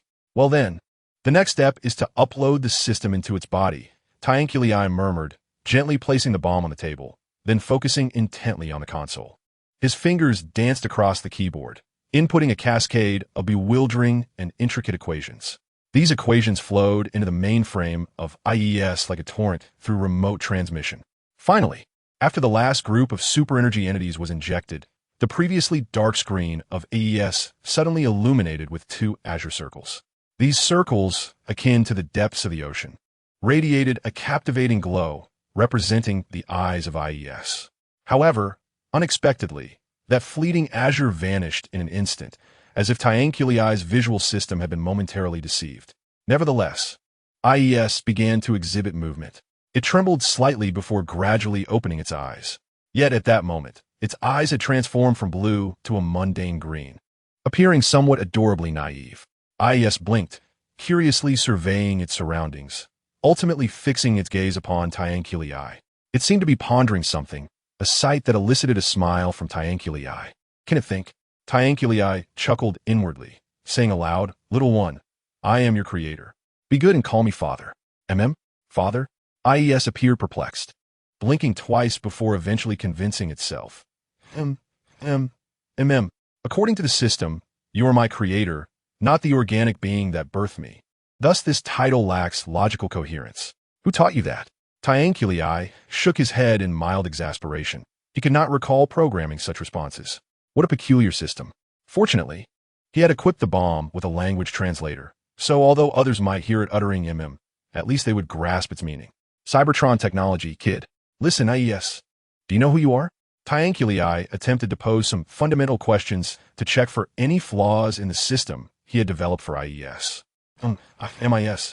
The bomb experimental unit number 001, created by the esteemed Tyankuli. IES stood there adorably, its words pleasing Tyankuli immensely. It seems it can flatter as well. With a satisfied nod, Tyankuli continued. IES, who is your father? Father? I do not possess such a thing. IES anxiously cradled his head, blinking adorably. You are mistaken. I am your father, Tyankuli stated earnestly, word by word. Really? IES questioned, his innocence shining through. Of course. I am your creator. How can I not be your father? Tyankuli continued his playful banter with utmost seriousness. IES appeared somewhat bewildered, as if smoke might billow from his head, clearly processing the intricate relationship between these two titles at high speed. Ultimately, however, he surrendered to the absurdity. All right then, he conceded, his system repeatedly confirming Tyankuli's apparent sincerity. Father, he finally uttered. Tyankuli rejoiced, as if he had just become a proud father. He patted IES's fluffy head. Good son, do you know what task I am about to assign you? I don't know, IES replied, sitting obediently in Tyankuli's palm, blinking expectantly for his commands, an endearing sight that could melt even the coldest of hearts. Alas, it was merely a fleeting moment. With a more serious demeanor, Tion Sheila instructed. Search your database for the name Jack Cooper. Go to the location I provided and ensure his protection. If he inquires about your origins, simply state that it is standard for every Star Soul captain. He will believe you. Upon receiving his first assignment, IES nodded eagerly and began his search for Jack's name. Satisfied, Tion Sheila lifted IES and guided him out of the Decepticon base, setting him down amidst the yellow sands beyond. As he gazed upon the swirling sands, a twinge of conflict arose within Tion Sheila. Was it truly wise to entrust such a perilous mission to a mere child, freshly created? Traversing the vast dunes, evading ferocious beasts and Decepticons, while escaping ill-intentioned humans along the way, was undoubtedly a daunting endeavor. What am I fretting over? After all, he is merely an experimental subject, a disposable asset. Tion Sheila murmured to himself, stifling the urge to turn back as he returned to the Decepticon base, leaving behind only the swirling sands and the newly birthed IES. Chapter 49. The Lament of the Planet Little One. Are you lost? A gentle woman inquired, her voice laced with concern. It was the second day since ISS departure, and this seemingly frail bomb had already endured numerous hardships. His exterior bore the scars of crocodilian bites, leaving him riddled with holes soaked in energy, rendering him somewhat disheveled. Yet, despite his physical wounds, this bomb exhibited remarkable resilience. Step by arduous step, he finally emerged from the sandy wasteland today, entering the realm inhabited by humans. The appearance of the woman caught Bomb by surprise. He halted, lifting his gaze to meet hers with eyes full of curiosity. Though Bandibu bore numerous scars, his gaze remained clear and resolute. Yes, thank you for your concern, but I am not lost. My system indicates that I am not far from my destination. He replied to the woman's inquiry with a smile and a relaxed tone. His voice exuded a sense of confidence and optimism, as if no obstacle could hinder his forward march. Bandibu's unwavering positivity stemmed from his creator, Tranquilii, who had imbued him with such a disposition. This character trait enabled Bandibu to maintain an optimistic outlook in the face of various challenges, never succumbing to despair. The beautiful woman gazed at Bandibu, her eyes shimmering with a glow of compassion. Seemingly moved by his plight, she knelt down and gently patted the head of his. Speaking softly, "Little one, your condition is rather dire. You are injured, and movement will be difficult. Why not come home with me? I can tend to your wounds and help you regain your health swiftly." Upon hearing the woman's proposal, Bandibu hesitated momentarily. His rabbit ears twitched slightly, as if contemplating the feasibility of her suggestion. However, he soon regained his smile and responded, "Yes."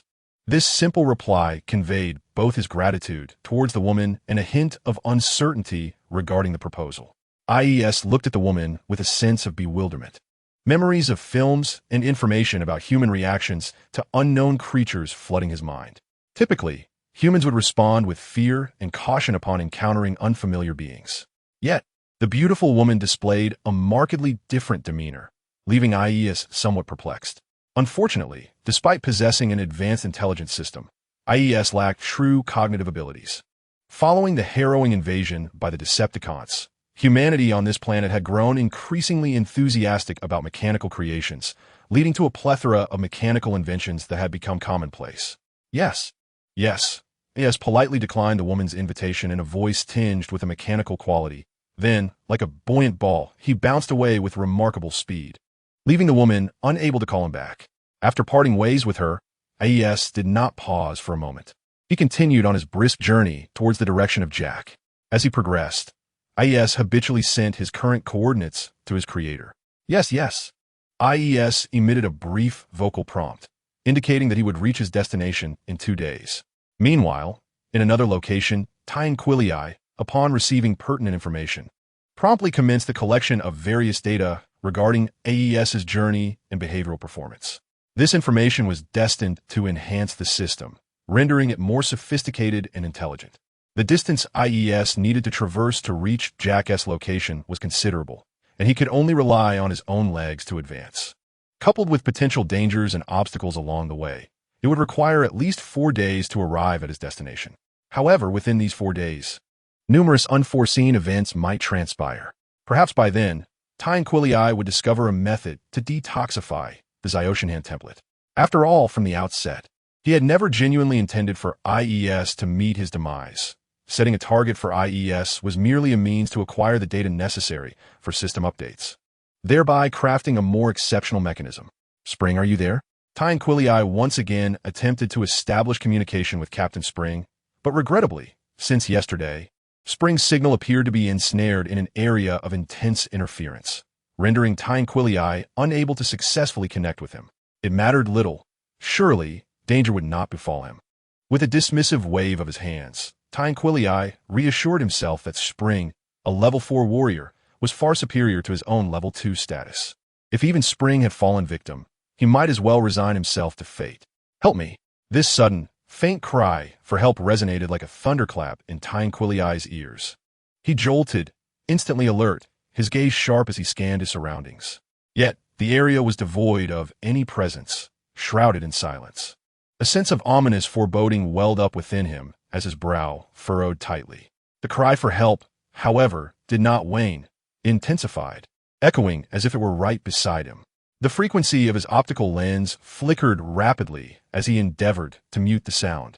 But whether he switched off the audio receiver or powered down, it proved futile. The voice clung to him like a relentless specter, leaving him no avenue of escape. Suddenly, a flash of light danced before Tynquilii's eyes, and he felt as though he were standing upon a ravaged expanse of earth. The landscape was marred, riddled with fissures and chasms, as if it had been ravaged by a cataclysmic disaster. Then, the scene shifted, and he found himself on a parched riverbed, the soil cracked and devoid of a single drop of water. Subsequently, he beheld a desert bereft of oases, with fierce winds swirling clouds of dust that obscured the sky. These harrowing images flashed incessantly in his mind, igniting a sense of agitation within his spark. When he regained his composure, he realized he still stood in the same place, never having moved. At last, the revelation struck Tynquilii. He comprehended the origin of the cry for help. It was the lament of the planet. He should have known that he held no connection to this world. Why would he risk offending all the Decepticons on this planet to save a dying realm? The voice of Tynquilii echoed with a hint of dissatisfaction and helplessness, seemingly perplexed and bewildered by the demands of this planet. His words were direct and candid, unreservedly expressing his thoughts.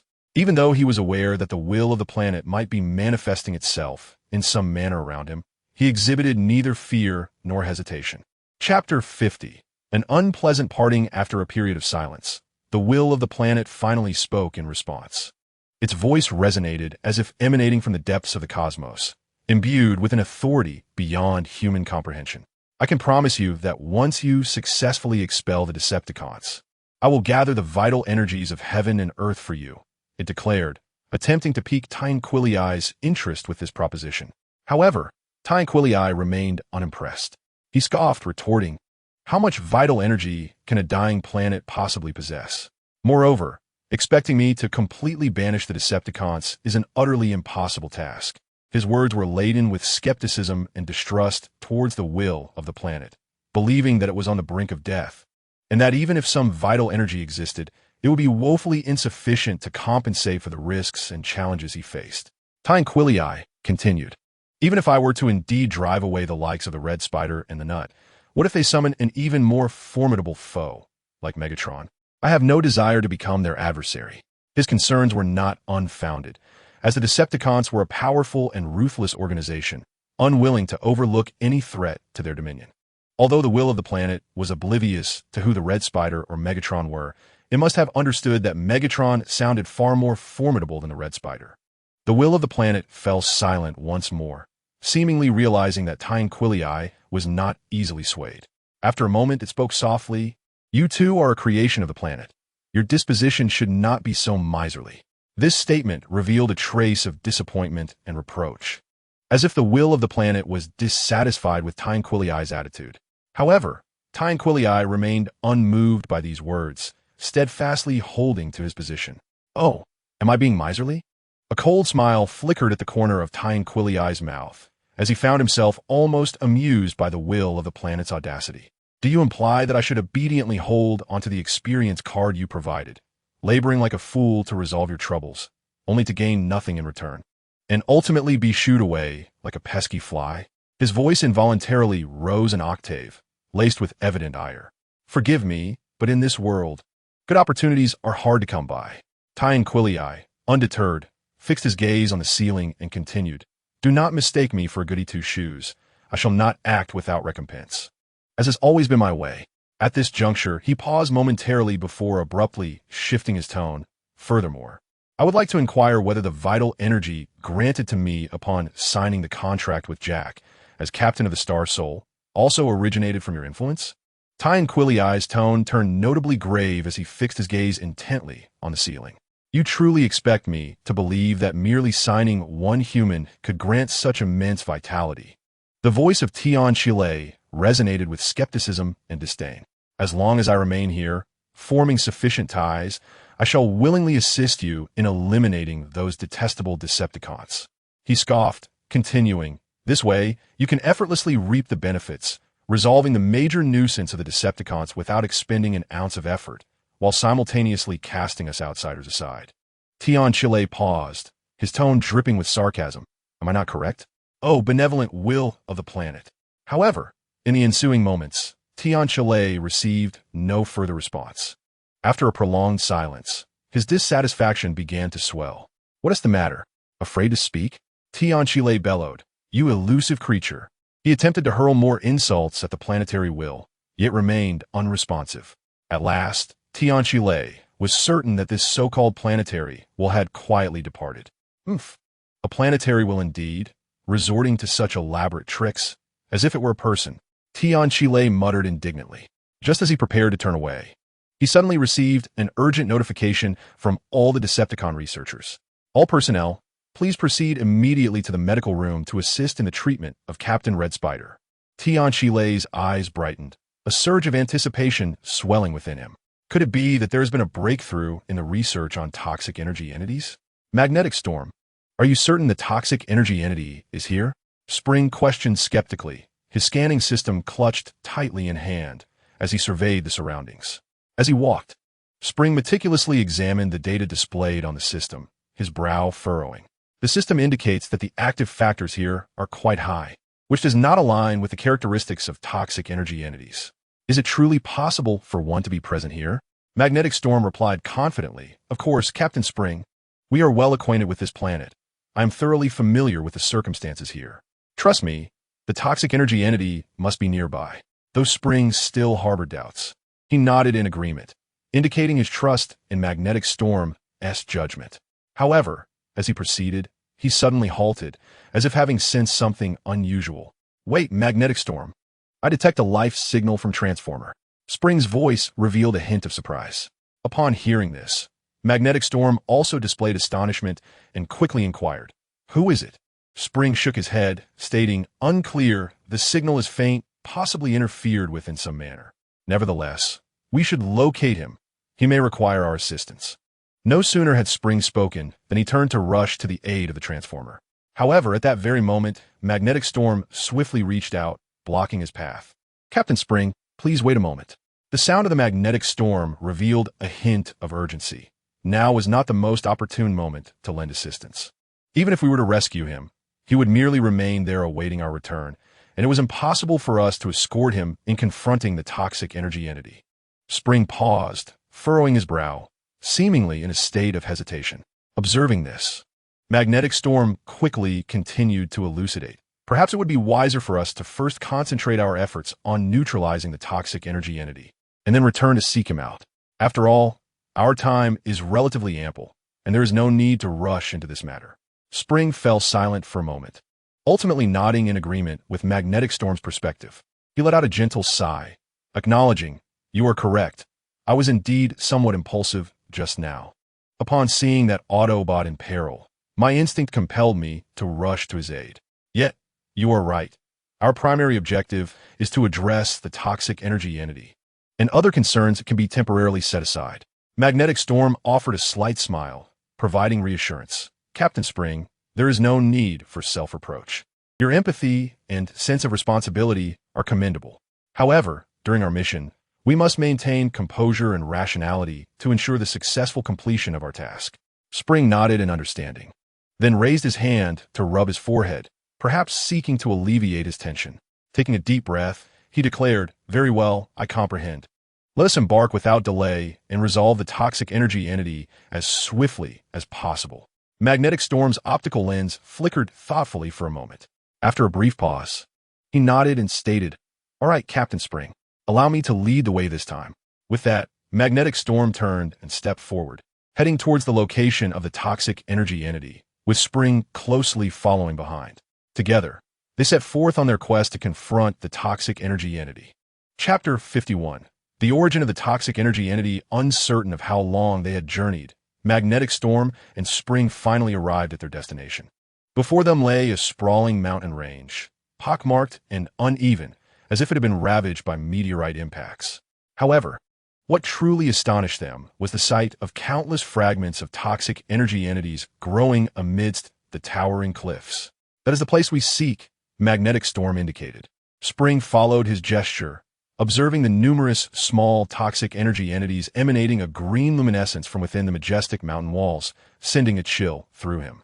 Have the Decepticons truly transformed a mountain into a farm for cultivating toxic energy entities? Spring exclaimed, his voice laced with indignation and disbelief. Do they harbor no semblance of compassion? If this mountain becomes infected, then every aspect of this land will be corrupted by the toxic energy entities. Given time, the entire planet will be rendered a desolate wasteland. As Spring spoke with increasing fervor, his fists clenched tightly, as if he yearned to charge forth and obliterate those toxic energy entities. Magnetic Storm swiftly intervened, reassuring him, "Do not succumb to anger, Captain Spring. Now that the Thunder Rescue Team has arrived, we shall undoubtedly triumph over the Decepticons and save this planet." As he spoke, Magnetic Storm stealthily affixed a magnetic piece onto his hand and, taking advantage of Spring's momentary distraction, gently tapped it onto his body. Spring felt a slight tremor coursing through him, but remained oblivious to Magnetic Storm's subtle maneuver. Influenced by Magnetic Storm's impassioned tone, Spring's initial anger gradually subsided. He turned to survey the multitude of toxic energy entities surrounding them, his brow furrowing in concern as he remarked, "With so many toxic energy entities, how shall we resolve this predicament? It is crucial to understand that these entities are exceedingly volatile. A moment's carelessness could trigger a catastrophic explosion, the consequences of which would be dire. Moreover, even if we aim to eradicate them, we must exercise utmost caution. Any misstep could lead to the spread of these toxic entities, inflicting immense harm upon the surrounding environment and its inhabitants." Magnetic Storm appeared to have anticipated Spring's inquiry, responding with an air of confidence. "Precisely due to the instability of the toxic energy entities, your assistance is indispensable. Moreover, the High Priest is a distinguished scientist who, after extensive research and experimentation, has successfully developed a unique super energy entity. This extraordinary substance possesses remarkable properties when applied to the surface of the body. It can temporarily insulate against the infection from toxic energy entities for a limited period." With that, Magnetic Storm unhesitatingly tossed a sealed small box to Spring. Spring promptly caught it, carefully opening the box to reveal a pool of liquid super energy entity, emanating a faint pink glow, as if it contained some extraordinary essence. "Is it truly this miraculous?" Spring inquired skeptically, recalling his previous encounters with toxic energy entities while fighting alongside the former captain, which had been fierce battles indeed. "Of course, I wouldn't deceive you," Magnetic Storm replied, a hint of irritation in his gesture as he dismissed Spring's doubts. After applying the special super energy entity, he reached for a piece of toxic energy, placing it into a pre-prepared bag. Observing Magnetic Storm's bold approach, unencumbered by safety gear, Spring was left utterly astonished. Clearing his throat to mask his embarrassment, he realized that since Magnetic Storm had validated the effectiveness of the substance, he could not afford to be complacent. Thus, he applied the special super energy entity and joined the effort to transport the toxic entities. However, he failed to notice the barely contained smirk that played at the corners of Magnetic Storm's mouth as he witnessed Spring's contact with the toxic energy entity. During the collection process, Spring occasionally experienced a slight double vision from his optical system, though he did not associate it with a potential infection from the toxic energy entities. After all, Magnetic Storm had also encountered the toxic energy entities. If the super energy entity were to fail, he would surely sense it as well. Furthermore, the toxic energy entities specifically targeted systems, rendering the Autobots weak and causing a complete system failure. Spring believed that aside from the minor double vision in his optical sensors, he exhibited no signs of infection. Magnetic storm. We have collected a sufficient amount of toxic energy entities. Let us return and continue this endeavor tomorrow. Gazing at the now diminished toxic energy entities and the rugged mountain wall, Spring expressed a desire to return. Magnetic storm appeared invigorated, a stark contrast to his earlier agitation. As he smiled and remarked, "Oh, Captain Spring, do you feel tad fatigued?" Spring chuckled and waved his hand dismissively, replying, "Not at all weary. However, we must approach the resolution of these toxic entities with the utmost diligence. It is imperative that we maintain our stamina. Wouldn't you agree?" Magnetic storm nodded in agreement. "Indeed, you speak the truth." He raised his eyes to the sky, realizing that time was of the essence, and thus acquiesced to Spring's proposal. The two Autobots promptly transformed into vehicle mode, securely placing the bag containing the majority of the toxic energy entities atop their vehicle, ready to embark on their return journey. However, just as they were about to depart, Magnetic Storm suddenly halted at a small earthen slope and said, "All right, let us discard the bag containing the toxic entities. Others will handle it from here." Spring, somewhat puzzled, glanced at the pitch-black, bottomless opening at the foot of the slope and inquired, "Handle it? I'm not quite clear on your intended method for managing these toxic entities. Simply piling them up hardly seems a viable solution." Beneath lies the meticulously prepared sulfuric acid of the High Priest. Once we cast these toxic entities down, the acid will effortlessly dispose of them, Magnetic Storm asserted confidently. After a moment of contemplation, Spring, who had limited understanding of the toxic energy entities, having merely witnessed them without thorough study, was uncertain whether sulfuric acid could indeed obliterate them. Nevertheless, swayed by Magnetic Storm's unwavering conviction, he hesitated briefly before ultimately nodding in agreement. He cautiously lifted the toxic entities, slowly pouring them into the abyss. Having completed this task, both Spring and Magnetic Storm did not dare to linger, swiftly turning to depart. According to Magnetic Storm, their haste was driven by concern that the sulfuric acid might release toxic gases during the destruction of the entities, and the consequences of exposure to such fumes could be dire. As the two hastily retreated, a mysterious mechanical dog quietly emerged at the entrance of the abyss. Clearly affiliated with the Decepticons, it appeared to have been covertly observing Spring and Magnetic Storm's every move. Without hesitation, the mechanical dog leaped into the sulfuric acid-filled chasm, vanishing without a trace. Chapter 52. The Burning Operation. "Hey Jack, there's a little one here looking for you." A girl holding AES approached Jack's doorstep. "Looking for me? I don't recall meeting him," Jack replied, a look of bewilderment on his face as he regarded the little creature. "Well, I don't know what to do with him. Perhaps you could hand him over to the High Priest," the girl chirped cheerfully. "Well, you certainly reminded me. Thank you, Lisa." After Jack expressed his gratitude, he turned to IES and inquired, "So, little one, do you recognize me?" "I'm the standard model of the Star Soul Captain, the first experimental machine, IES is indeed." With a cute smile, as the word Star Soul Captain left his lips, Jack's pupils suddenly constricted to the size of pinpoints. "Did Xiao Tianhan send you?" Xiao Tianhan? I don't know him." IES was certain that its creator should be named Tian Chile instead. "Isn't that so?" Jack's fervent mood dimmed. Could it be that Xiao Tianhan truly? No. Xiao Tianhan is so powerful, nothing could go wrong.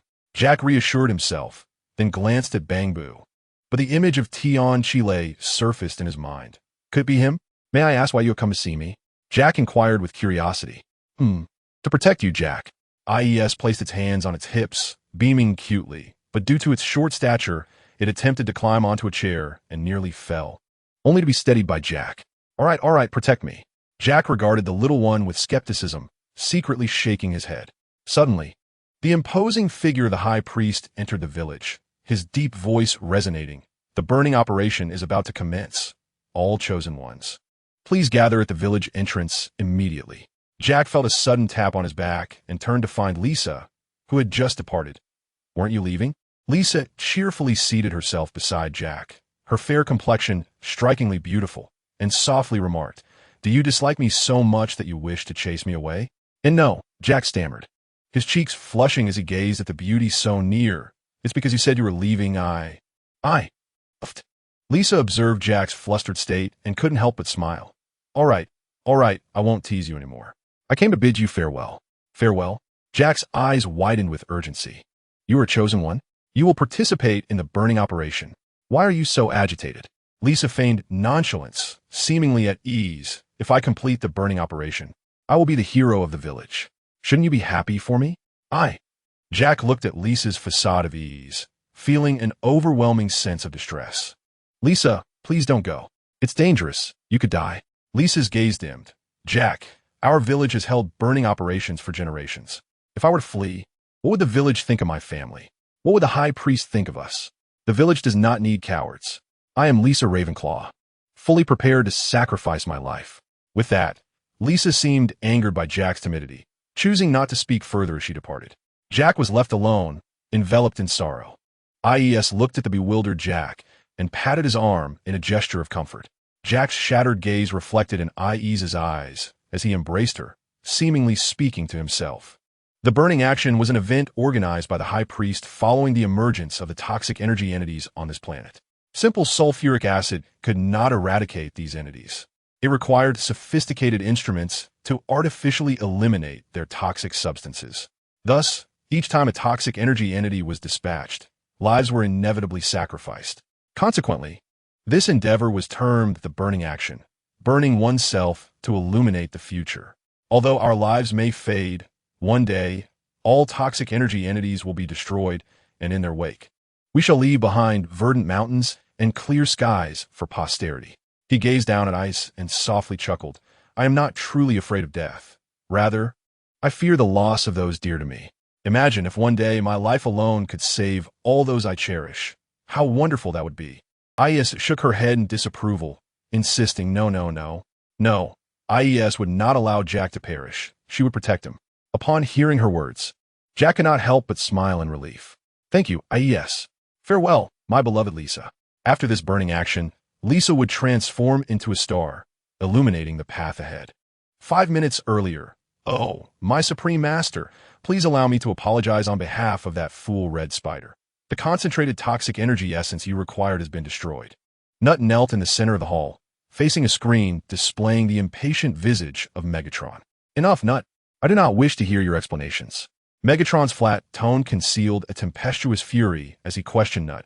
I only care whether my concentrated toxic energy essence can be delivered on time. Oh, of course, Master, Nut, have at your commands in my processor. With that, Nut waved her hand, and a mechanical dog emerged, carrying 2 bags that had dropped in the center, exposing the toxic energy inside. Haha, well done, Nut. It was rare for Megatron to commend her, and then he added, in that case, expedite the concentration process and deliver it. Regarding that, Master, Nut appeared somewhat conflicted. The substantial toxic gases produced during the concentration process could endanger our researchers. Previously, we typically entrusted the task to the organisms over there to assist us. Moreover, we have already had them concentrate the toxic energy essence once before. So another attempt might lead to their extinction. I care not for the native species of this planet. Megatron erupted in fury, issuing a fierce command. If this planet becomes uninhabitable, we shall conquer another. The front lines require that tube of concentrated toxic energy essence.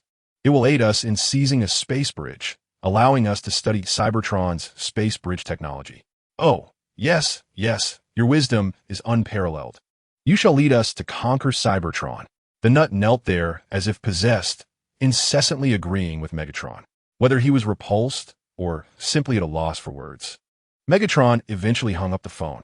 Once he departed, the Nut returned to normalcy and, gazing at the 2 bags filled with toxic energy, instructed, take this to the designated location and convey that it must be completed within a week or war will ensue. Understood. 2 soldiers stepped forward to take the bags and proceeded outward. Thunderstorm observed this entire scenario, having anticipated the presence of toxic energy on this planet, as evidenced by its mournful cries and the concentrated toxic energy liquid casually produced by the red spider. However, he had never imagined that the Decepticons could gather such a substantial amount of toxic energy so swiftly, and it appeared they intended to have others handle the concentration process for them. Chapter 53. Another spy after successfully dealing with the terrifying toxic energy. The Nut's crimson eyes suddenly turned toward Thunderstorm and his team of researchers. Its voice was icy, laced with a hint of derision, though deep within, I yearn to say that the foolish red spider should bear the consequences of his actions. My exceedingly noble master does not wish to witness his demise so easily. Following this, the Nut paused momentarily, seemingly gauging the reactions of Thunderstorm and the others. Then it leisurely added, "Thus I have brought the antidote." This statement detonated like a bomb among the researchers. They had expected to invest considerable time and effort into developing an antidote, only to find the Nut presenting it to them with such ease. Thunderstorm secretly rejoiced, knowing that with the antidote in hand, his Howling Cold template could once again be utilized. He was not at all surprised that the Decepticons possessed the antidote. After all, they had manufactured the concentrated liquid themselves, and in the event of an accidental poisoning, it would certainly be troublesome. Therefore, Megatron would undoubtedly take precautions and prepare an antidote as a safeguard. However, Thunderstorm was astonished that the Decepticons so readily surrendered the antidote. This made him reflect on how deeply Megatron cherished the Red Spider. Thunderstorm quietly watched as the Nut handed the box containing the antidote to the head of the research department, and then observed the group of researchers return to the research base. He discreetly followed them, entering the base alongside them. Once inside, Thunderstorm silently observed the researchers as they began to study the antidote. He resolved to have the Red Spider test the antidote first, given that he was the most severely affected. If the antidote proved effective, the Red Spider's condition should improve. After a thorough examination, Thunderstorm gradually discerned the fundamental principles underlying the antidote.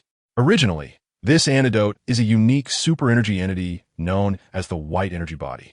It possesses formidable healing abilities, capable of curing most ailments, including the toxic symptoms induced by the toxic energy body, and even chronic diseases like cosmic rust disease.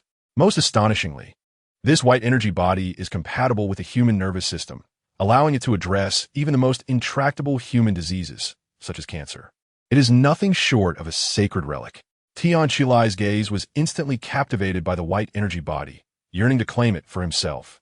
However, despite the remarkable effects exhibited by the White Energy Body, it was evident that a deeper understanding and mastery of it would require additional time and effort. Thus, he resolved to adopt a gradual approach to the study of the White Energy Body, slowly unraveling its mysteries. At that moment, an unexpected event transpired. Under the potent influence of the White Energy Body, the once vibrant green patterns on the Red Spider's surface began to dissipate gradually, as if consumed by an invisible force. As the patterns vanished, the tightly shut eyes of the Red Spider slowly opened, and he finally awoke. However, the Red Spider's reaction upon awakening was utterly unforeseen. He did not express gratitude to the researchers who had labored tirelessly or thank the one who saved him, Megatron. Instead, upon opening his eyes, he erupted into a furious roar. "Shao Tianhan, I will not let you escape." His voice was saturated with anger and hatred, as if he intended to unleash all his grievances. Tian Chilai, standing nearby, observed everything with the calmness of a serene lake.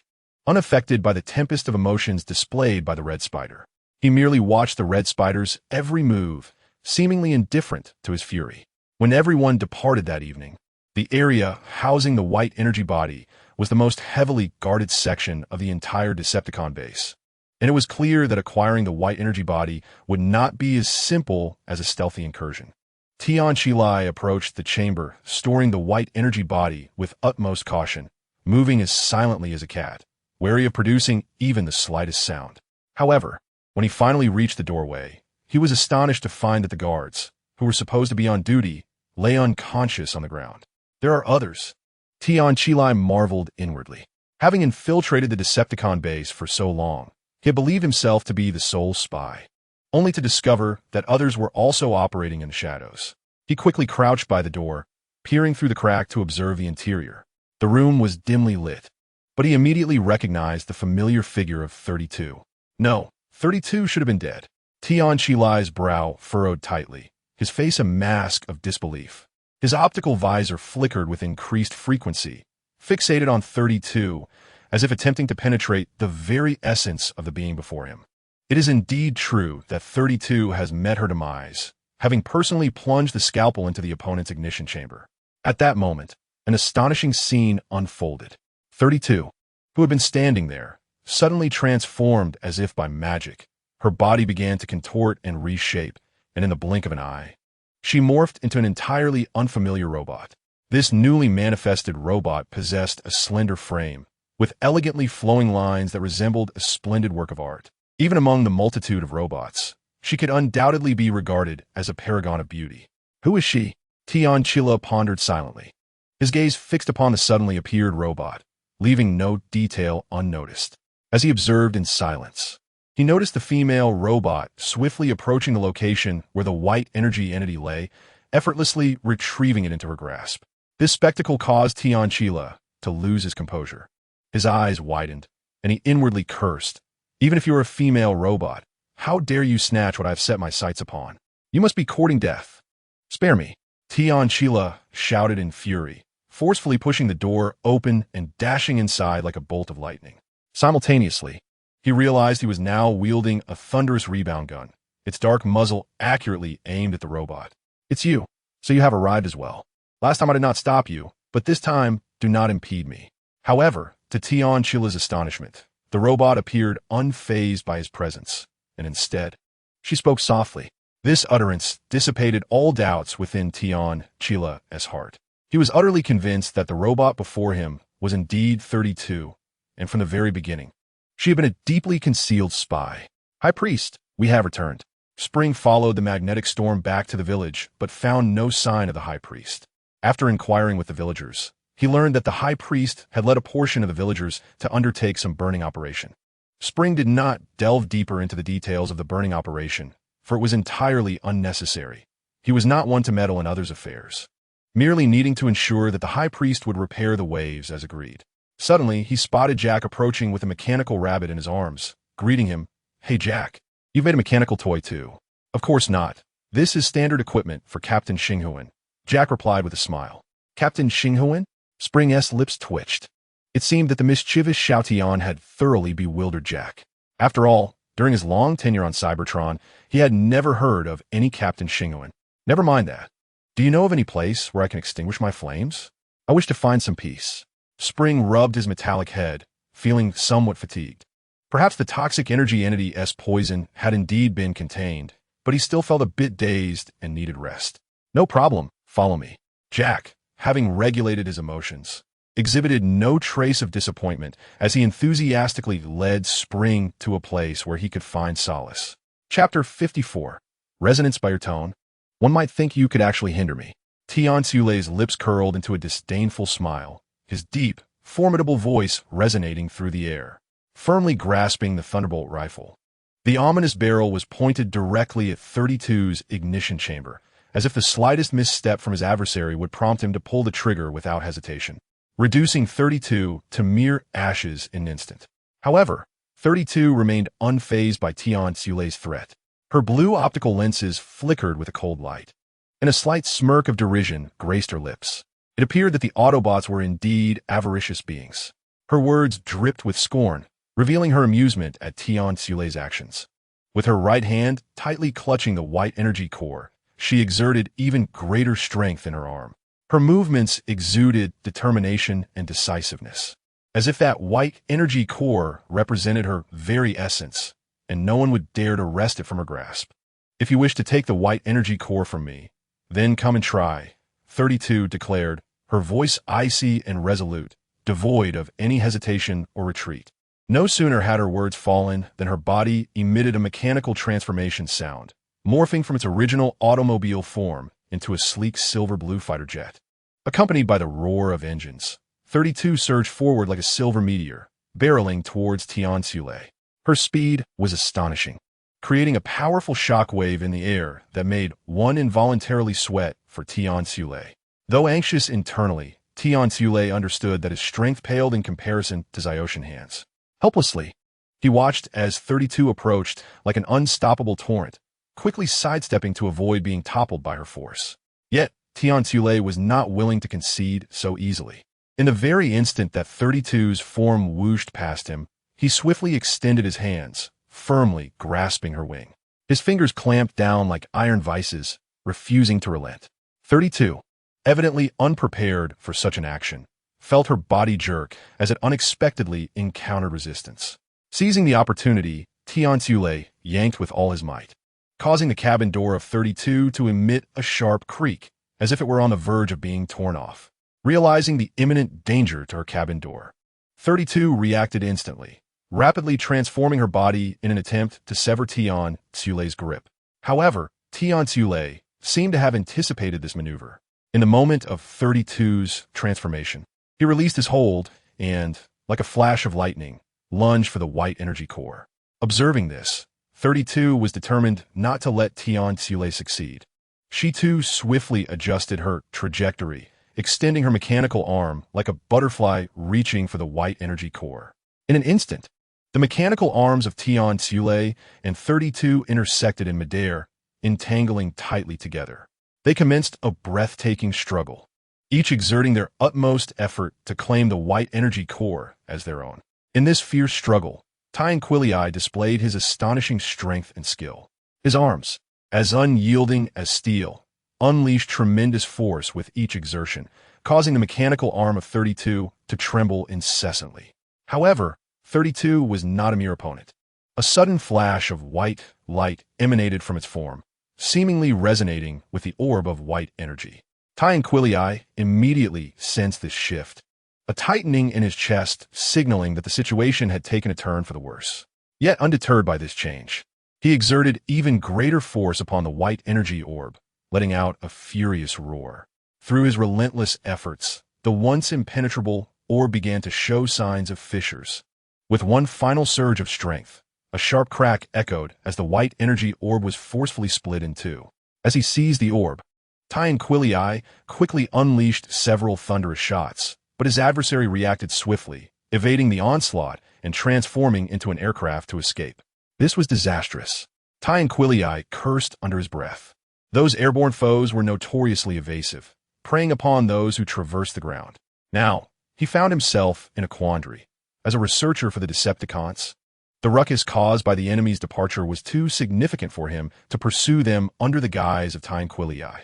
Moreover, the healing process for Red Spider had yet to conclude, and with the adversary's theft of the white energy orb, it was likely he would be pursued throughout the Decepticon fleet.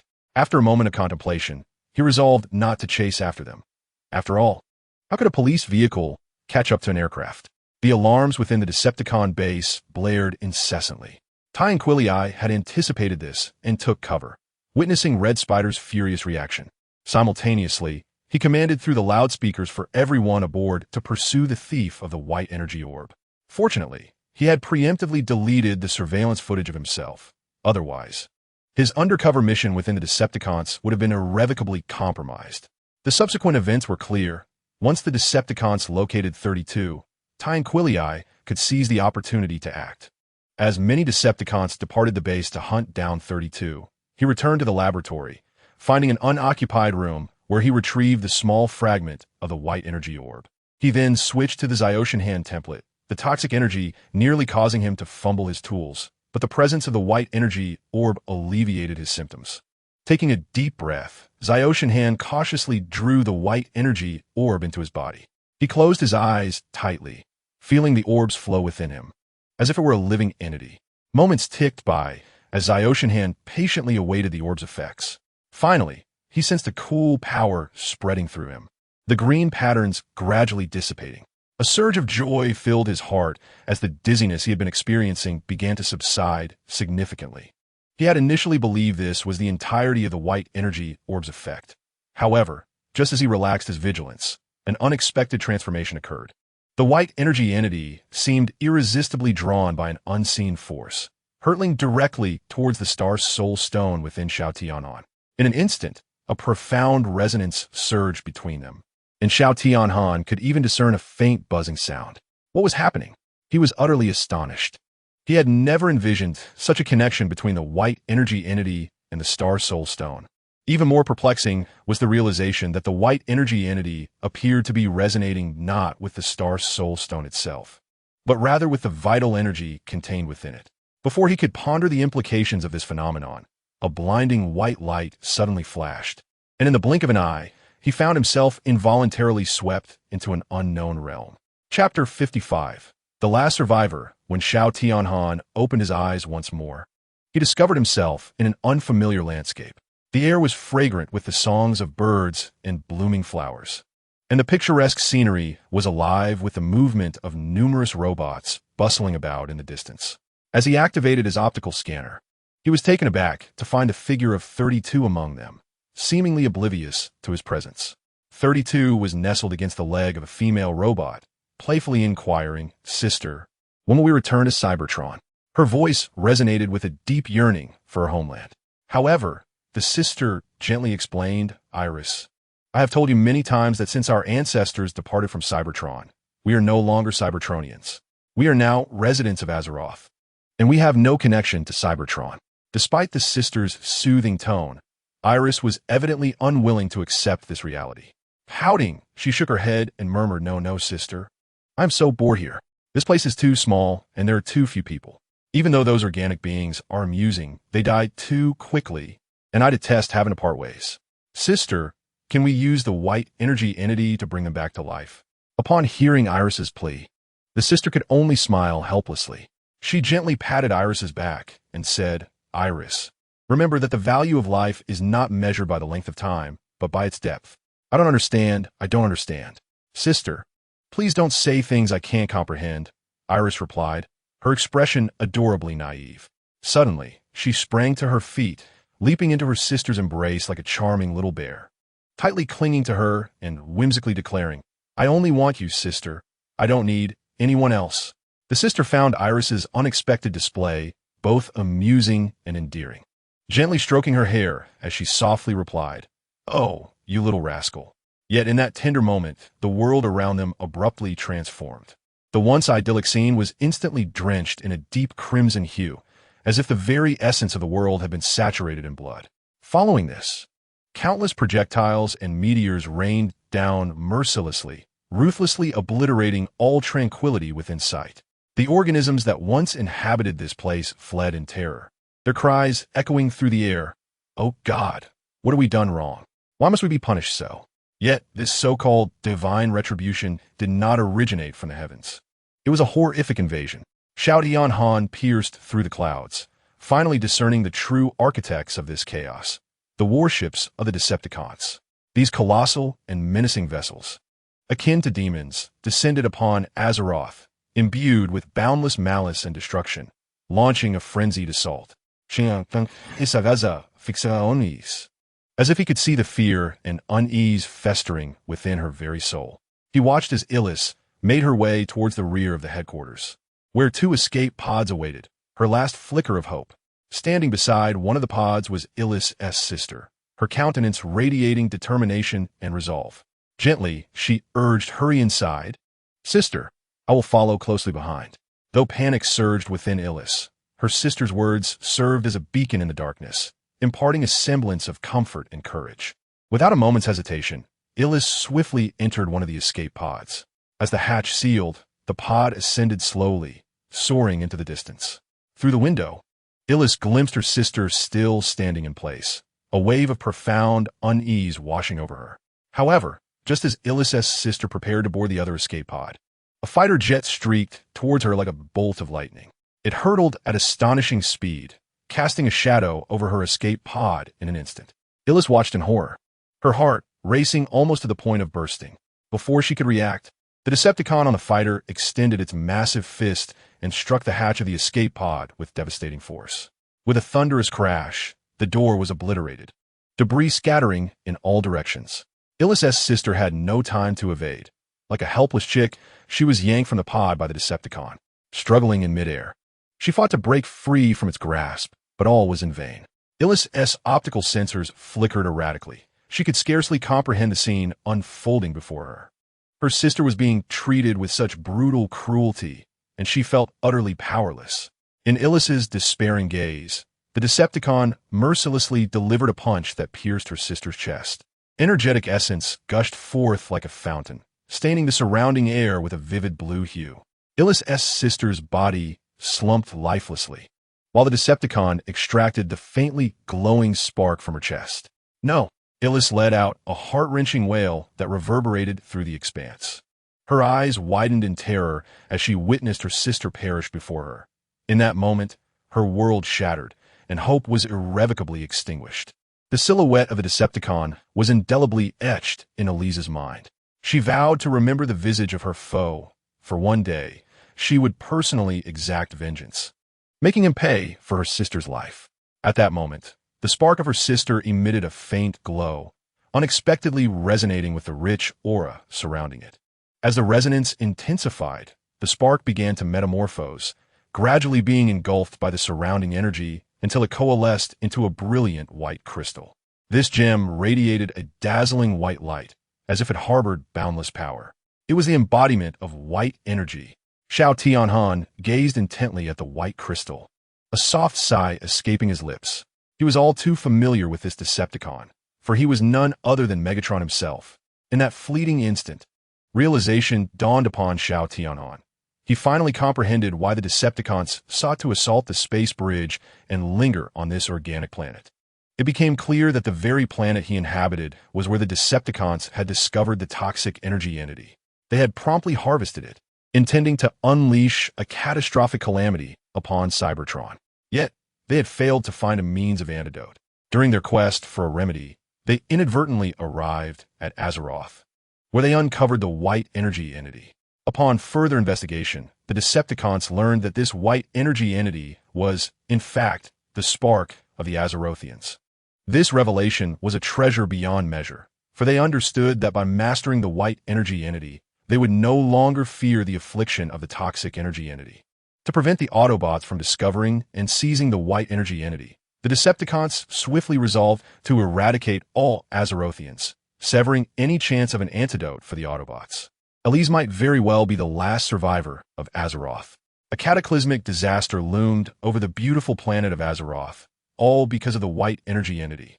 Chapter 56. Crafting the white energy entity. After inputting Elise's experiences into the memory chip, Xiao Tianhan couldn't help but exclaim that it was indeed a convoluted tale. He mused that this cinematic narrative must be nearing its conclusion. As expected, just as he completed the data entry, a powerful force abruptly yanked his consciousness back to the Decepticon base. Xiao Tianhan, somewhat astonished, surveyed his surroundings, realizing he had returned to that familiar place. However, what bewildered him further was the ethereal figure that had appeared beside him. Upon closer inspection, he recognized it to be the film's heroine, Elise's sister.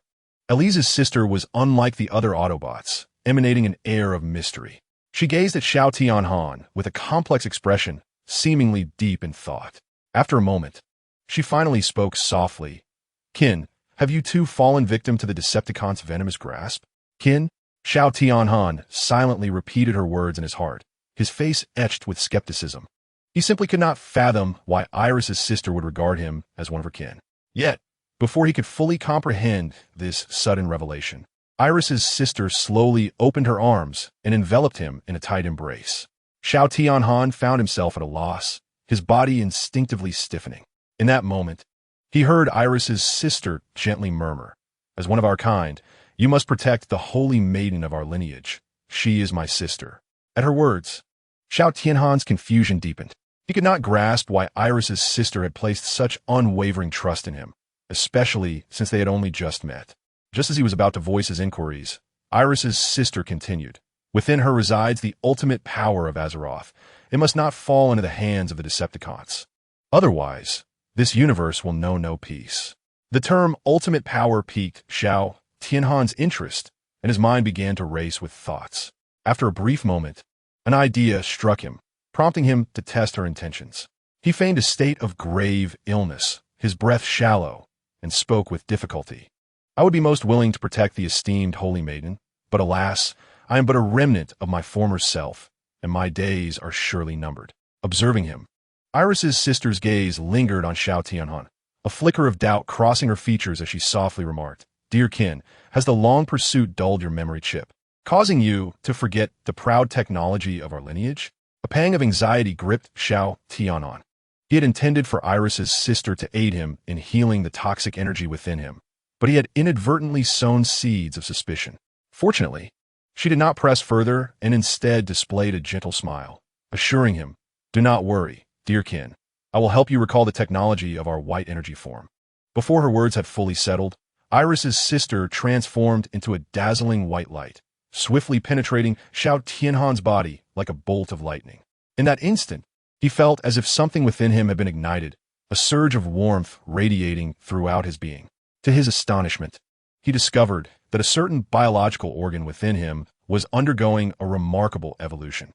This sensation was both foreign and familiar, as if a hidden ability deep within his body had been awakened.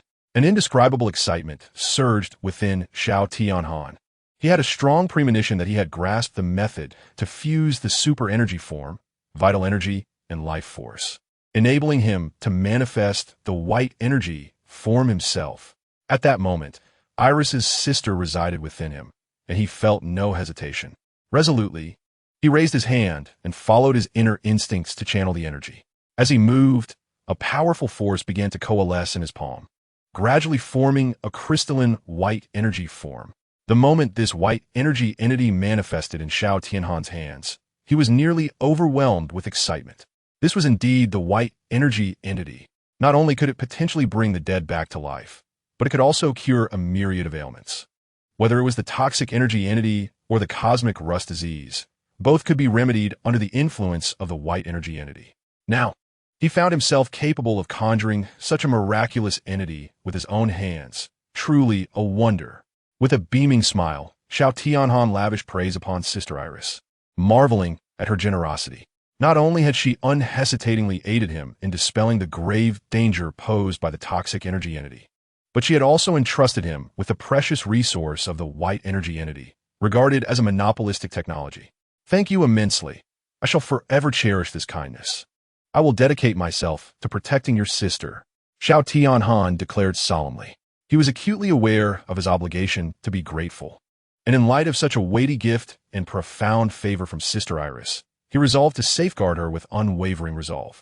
However, whether Iris had heard Xiao Tianhan's vow remained uncertain. Yet, from the fading silhouette of her form, it appeared that her final traces in this world were gradually dissipating. Xiao Tianhan exhaled a sigh of relief, as if the burdens upon him had been lifted. With the threat of the toxic energy entity eradicated, he felt an unprecedented sense of ease. After a brief respite, he returned to the task of creating Jack's Titan. Speaking of which, it seemed he had not received any news from IES for quite some time. This sudden realization sparked a pang of concern within him. After contemplating for a moment, he decided to send a message, inquiring about Jack's recent circumstances. IES, how are things on your end? After waiting for what felt like ages, Xiao Tianhan still received no response from IES. What could be happening? Approximately 10 minutes later, IES finally answered the call, but instead of the familiar acknowledgement from Xiao Tianhan, there was only a static-filled silence. IES, something seems amiss. Xiao Tianhan immediately sensed something was wrong. IES's communication system was directly linked to his program, and unless there was an interference device, such a situation should not occur. The only plausible explanation was that something had happened to IES, and the signal had been blocked. 3 hours earlier, IES awoke amidst the cacophony of violent explosions, his body infected by the toxic energy entity, his facial expressions contorting in a manner akin to corrupted data. Beside him lay the dismembered Springs and the unconscious Jack, afflicted by the toxic energy entity. IES's eyes widened in horror as an uncharacteristic sense of despair flooded his program. What on earth had transpired? Chapter 57. Combat Suit Springs, something has gone awry. Jack's voice erupted from outside the vehicle, frantically pounding on the door with palpable urgency. The spring was abruptly awakened by the sudden sound of a slap, compelling it to restart from its dormant state and transform into its robotic form.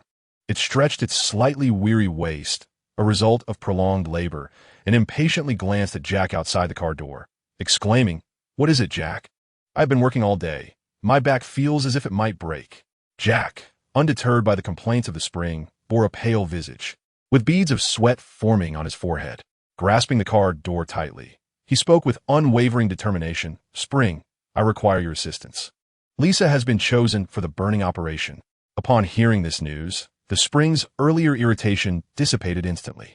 It fixed its gaze on Jack, seemingly pondering something profound. Observing Jack's hesitation, the spring prompted him with growing urgency. "I understand I may not be in a position to say this, but I do not wish to part ways with her so easily. I have one last thing I wish to say to her." A smirk danced on the corners of the spring's mouth, revealing a hint of amusement, as it teased, "Oh, I see. You have feelings for her, do you? Perhaps. In the terms of your organic kind, you are experiencing infatuation?" "Hey!" Jack's face flushed with embarrassment, and he retorted with indignation. "Ha, all right. I shall lend you a hand, my boy." With a newfound vigor, free from aches, the spring promptly escorted Jack to the site of the burning operation. The location of the operation lay 100 kilometers from the village, a distant and rugged journey. During this lengthy expedition, the spring and Jack engaged in casual conversation, naturally steering the topic toward the repairs of the waves. The spring inquired with curiosity about the status of the repairs, as it was, after all, its due reward. However, Jack shook his head in resignation, expressing his ignorance on the matter. "The High Priest has never involved us in the repair work," Jack elaborated. "We are only responsible for simple daily maintenance. The actual repairs are undertaken by the High Priest and his confidants." The spring, upon hearing this, couldn't help but feel a sense of doubt. "It seems the High Priest harbors deep suspicions towards you," it remarked. Jack fell silent for a moment, seemingly contemplating how to respond. After a while, he spoke slowly. "Perhaps it is because we are not of the same kind as the High Priest. He may not trust us." The spring nodded in understanding, but still sought to offer comfort. "Jack, you need not be so pessimistic.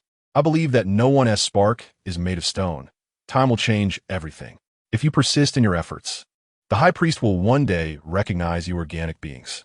Jack cast a grateful glance at the spring, yet his heart remained heavy, though the spring's words held merit. Altering the High Priest's perception was no simple feat. The discrimination and barriers between races are far more formidable than any wall in existence. "We have arrived." As the voice of Spring echoed, Jack immediately thought to rush in to find Lisa, but was halted by Spring. Whoa, kid. It seems you can't tell whether you are the captain of the Thunder Rescue Team or I am." Realizing that Spring was chiding him for his impulsiveness, an anxious Jack replied at a rapid pace, "Spring, I'm in a hurry. Lisa is likely to perish at any moment due to the infection from the toxic energy entity." "Oh, did you just mention the toxic energy entity?" Spring exclaimed, his face reflecting sheer astonishment, as if he had encountered an astonishing revelation. Suddenly, it dawned on him that Jack seemed to have forgotten to inform him about the specifics of the burning operation, which was now intricately intertwined with the toxic energy entity. Observing this, Jack hastily provided a brief explanation of the burning operation to Spring. Upon hearing it, a profound sense of justice surged within Spring. He resolutely decided that he must save everyone involved in the burning operation. However, a question emerged in his mind. Hadn't Magnetic Storm stated that sulfuric acid could annihilate the toxic energy entity? Why then did they still require the burning operation? Despite the confusion swirling in his thoughts, Spring understood that this was not the moment for inquiries. Taking a deep breath, he fixed his determined gaze upon Jack and said slowly, "Jack, you stay here. I will go in alone. The presence of the toxic energy entity has already surpassed the readings. Without protective gear, you would perish instantly." Jack's eyes widened in disbelief. He could hardly fathom that Spring intended to abandon him at the door and act alone. "I have this," Spring chuckled lightly, applying the special super energy substance that Magnetic Storm had given him onto his exoskeleton. This special super energy substance can prevent infection from the toxic energy entity, which is why I can proceed. I can apply it too. Jack shouted anxiously, for the purpose of this venture was to see Lisa one last time. He would not resign himself to halt here. No, the effects of the special super energy substance on humans are uncertain. If it causes irreversible damage to your system, my spark cannot proceed. Trust me, trust the Thunder Rescue Team. Thunderous means rise anew. Spring resolutely dismissed Jack's proposal and, disregarding Jack's protests, stealthily infiltrated the area. Jack, feeling helpless, howled in despair, for the first time loathing the fact that he was not a robot, forced to place his hopes in others. Captain Starsoul, you can summon the battle suit, which can enhance your fundamental combat abilities and resist the infection of the toxic energy entity. IES gently tugged at the corner of Jack's clothing, reminding him. A battle suit? Jack queried, pulling out the Starsoul phone. And indeed, he discovered this option. If he donned this, could he resist the infection from the toxic energy entity? Thank you, IES. Without further hesitation, Jack struck a pose and shouted, "Transform." As the pattern of the Star Soul Stone materialized beneath his feet, The energy of vitality enveloped him, transforming his attire into a striking crimson battlesuit. Upon donning the suit, Jack immediately sensed a remarkable enhancement in his agility and strength. "Splendid. Lisa, I am here to rescue you," he declared, stealthily infiltrating the premises, leaving behind the tearful Ice, who was overcome with despair. "What am I to do? Please don't abandon me." IES gazed helplessly at the heavens. Although as a system he was not meant to possess such human-like emotions, the technology of Cybertron had surpassed all expectations. Through his interactions with Jack, IES had begun to learn about human life, with his system evolving continuously. Chapter 58. The bounty hunter's confinement. Spring clung to the wall like a gecko, his body quivering slightly as he cautiously surveyed his surroundings, particularly the humans clad in protective gear. This location served as the disposal site for toxic energy entities, permeated by an acrid stench and suffocating toxic mist. Given the extreme danger of this area, the surveillance cameras were few and far between, only present in regions with lower levels of infection. However, what perplexed Spring was the inconsistency in infection levels within what was supposed to be the core zone for the disposal of toxic energy entities.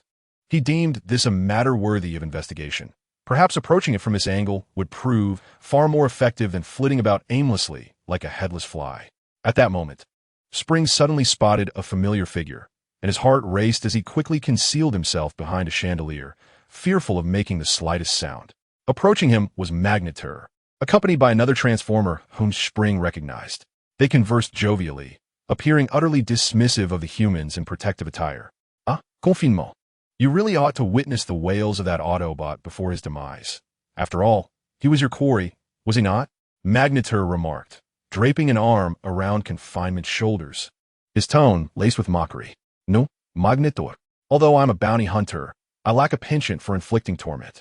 Confinement replied with an expressionless visage, his gaze cold as he effortlessly pried Magneter's arm away, as though it were merely a toy. Under Confinement's strength, Magneter's arm appeared fragile, akin to a branch severed by the wind. Confinement regarded Magneter with an impassive demeanor before inquiring, "By the way, when can I expect my payment?" His voice was calm and chilling, devoid of any emotional fluctuation. Upon hearing Confinement's words, a smirk of pride crept across Magneter's face. He seemed exceedingly confident in his credibility, thumping his chest as he proclaimed, "Rest assured, Confinement, do you not trust the reputation of our slave ranch? If we lacked integrity, we would have long since been eradicated by the Decepticons." A subtle smile graced Confinement's lips, barely perceptible yet present. He gazed at the magnetic storm, a hint of mockery flickering in his eyes as he remarked, "Oh, surely you cannot be so vulnerable." The magnetic storm promptly shook its head, explaining, "Nay, my dear friend, do not underestimate our slave farm. Though we appear numerous, most are merely captives. The truly formidable warriors among us are scarce. Moreover here, it is only myself and the armored leader who hold any significant rank." At this juncture, the magnetic storm suddenly raised a bucket of machine oil, presenting it to the Confinement with a sycophantic smile, saying, "If you so desire, I could relinquish the third chair to you. One would not expect such humility from you." The Confinement murmured, "I have yet to witness your mercy when dealing with these organisms." The passing humans trembled in their protective gear and swiftly fled. "Will you not pursue? Those organisms have certainly taken note." A smirk danced upon the Confinement's lips as he enthusiastically pointed at those humans who remained, as if observing a flock of lambs awaiting slaughter. The remaining humans appeared utterly numb, showing no reaction to the blatant threat posed by the Confinement. They did not even lift their eyelids. "Ha ha, my dear Confinement, is this your first visit? Allow me to elucidate." The magnetic storm laughed heartily, his voice echoing eerily in a vast expanse. Suddenly, he lunged forth, effortlessly seizing a human engrossed in their tasks.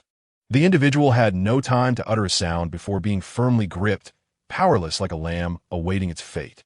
A sharp crack reverberated as the magnetic storm crushed the human's body with ease.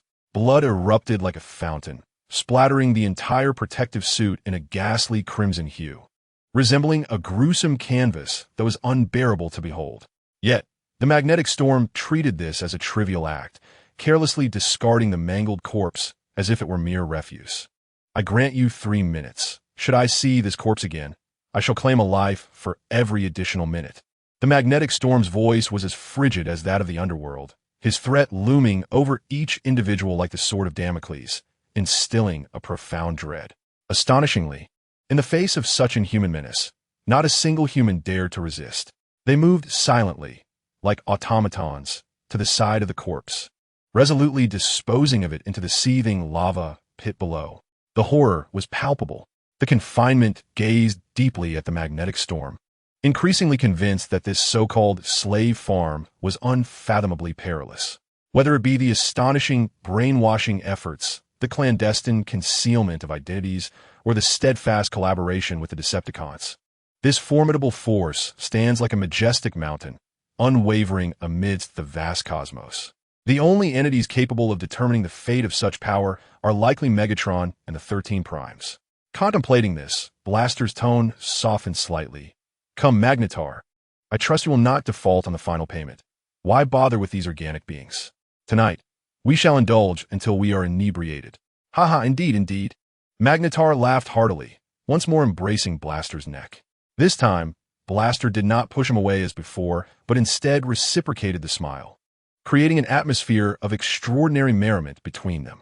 As their laughter faded into the distance, Spring immediately sprang into action, his pace quickening as though something urgent compelled him onward. In that fleeting moment after Magnetar and Blaster departed, Spring sensed the signals of numerous Autobots nearby.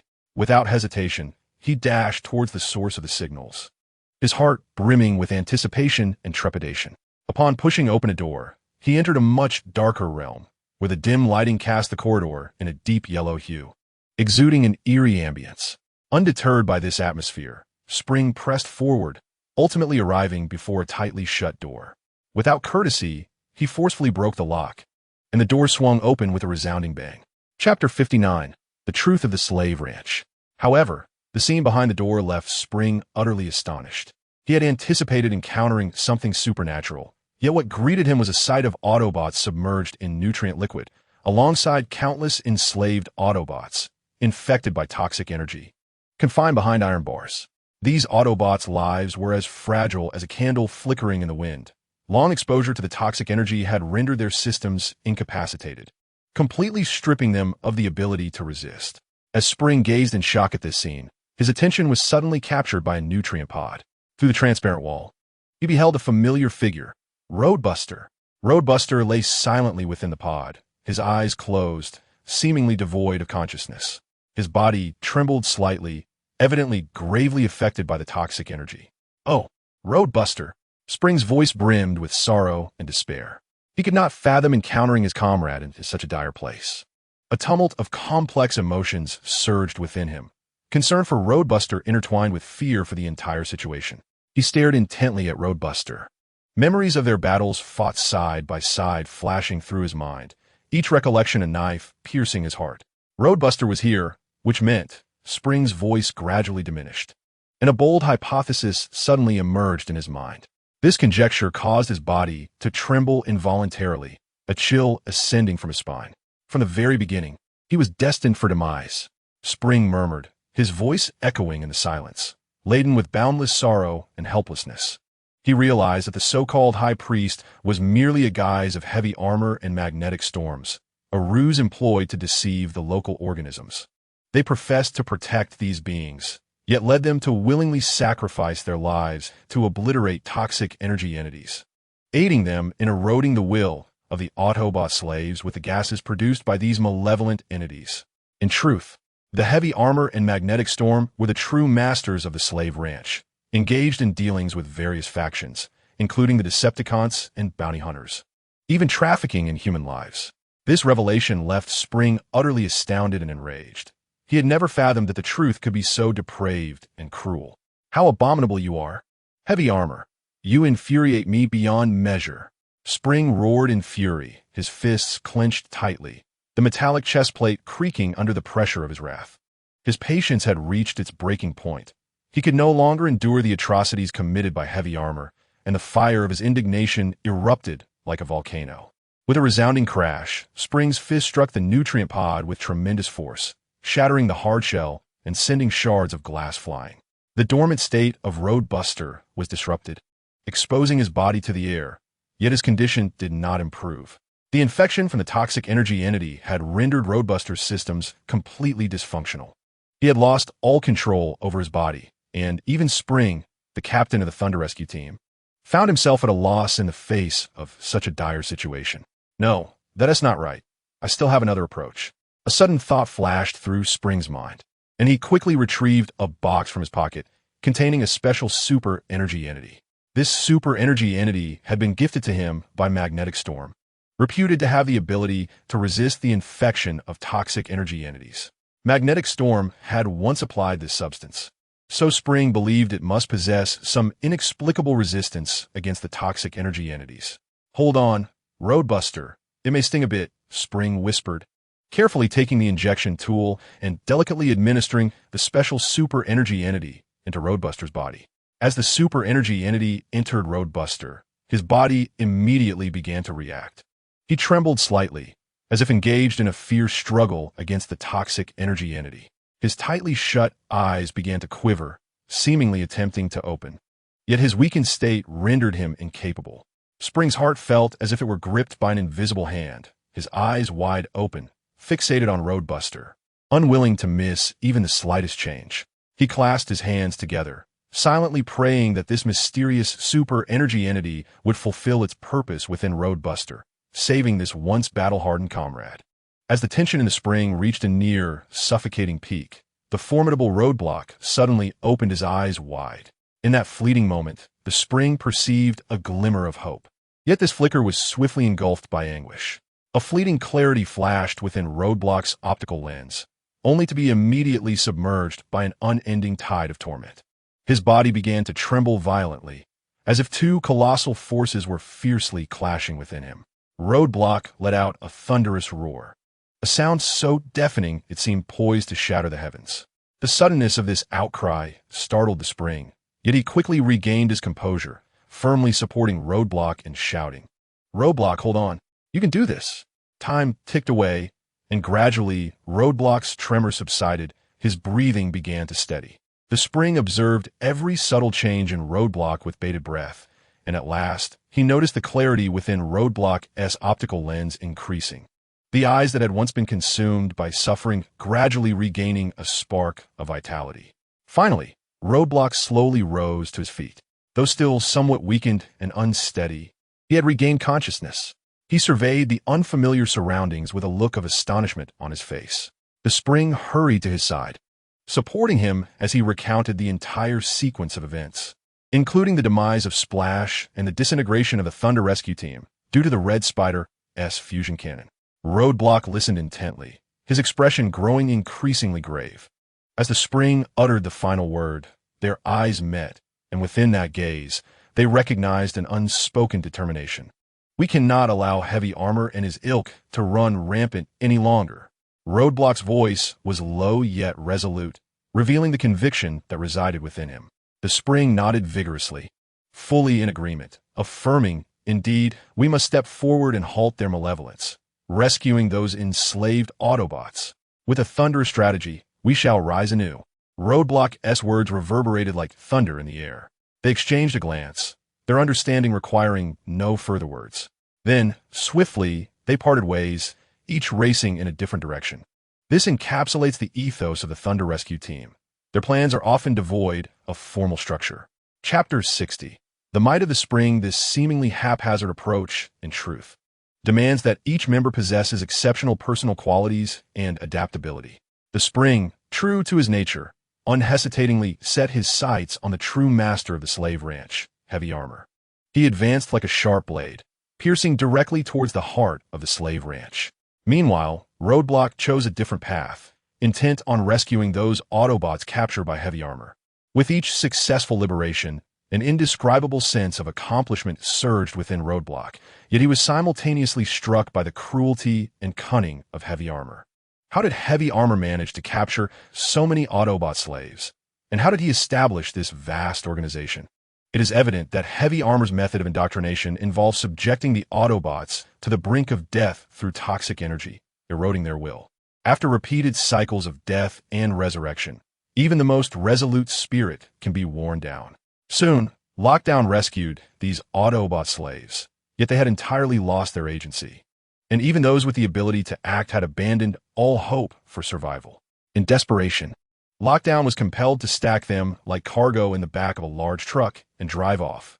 The blaring alarm echoed, causing Magnetron and Lockdown to halt in their tracks, exchanging incredulous glances. They had been ambushed. Toxic energy concentration progress, 64, within the core area. Heavy armor fixated on the screen, displaying the concentration progress of the toxic energy, a subtle smile creeping onto his lips. However, just as joy filled his heart, an ear-piercing alarm shattered the silence of the room.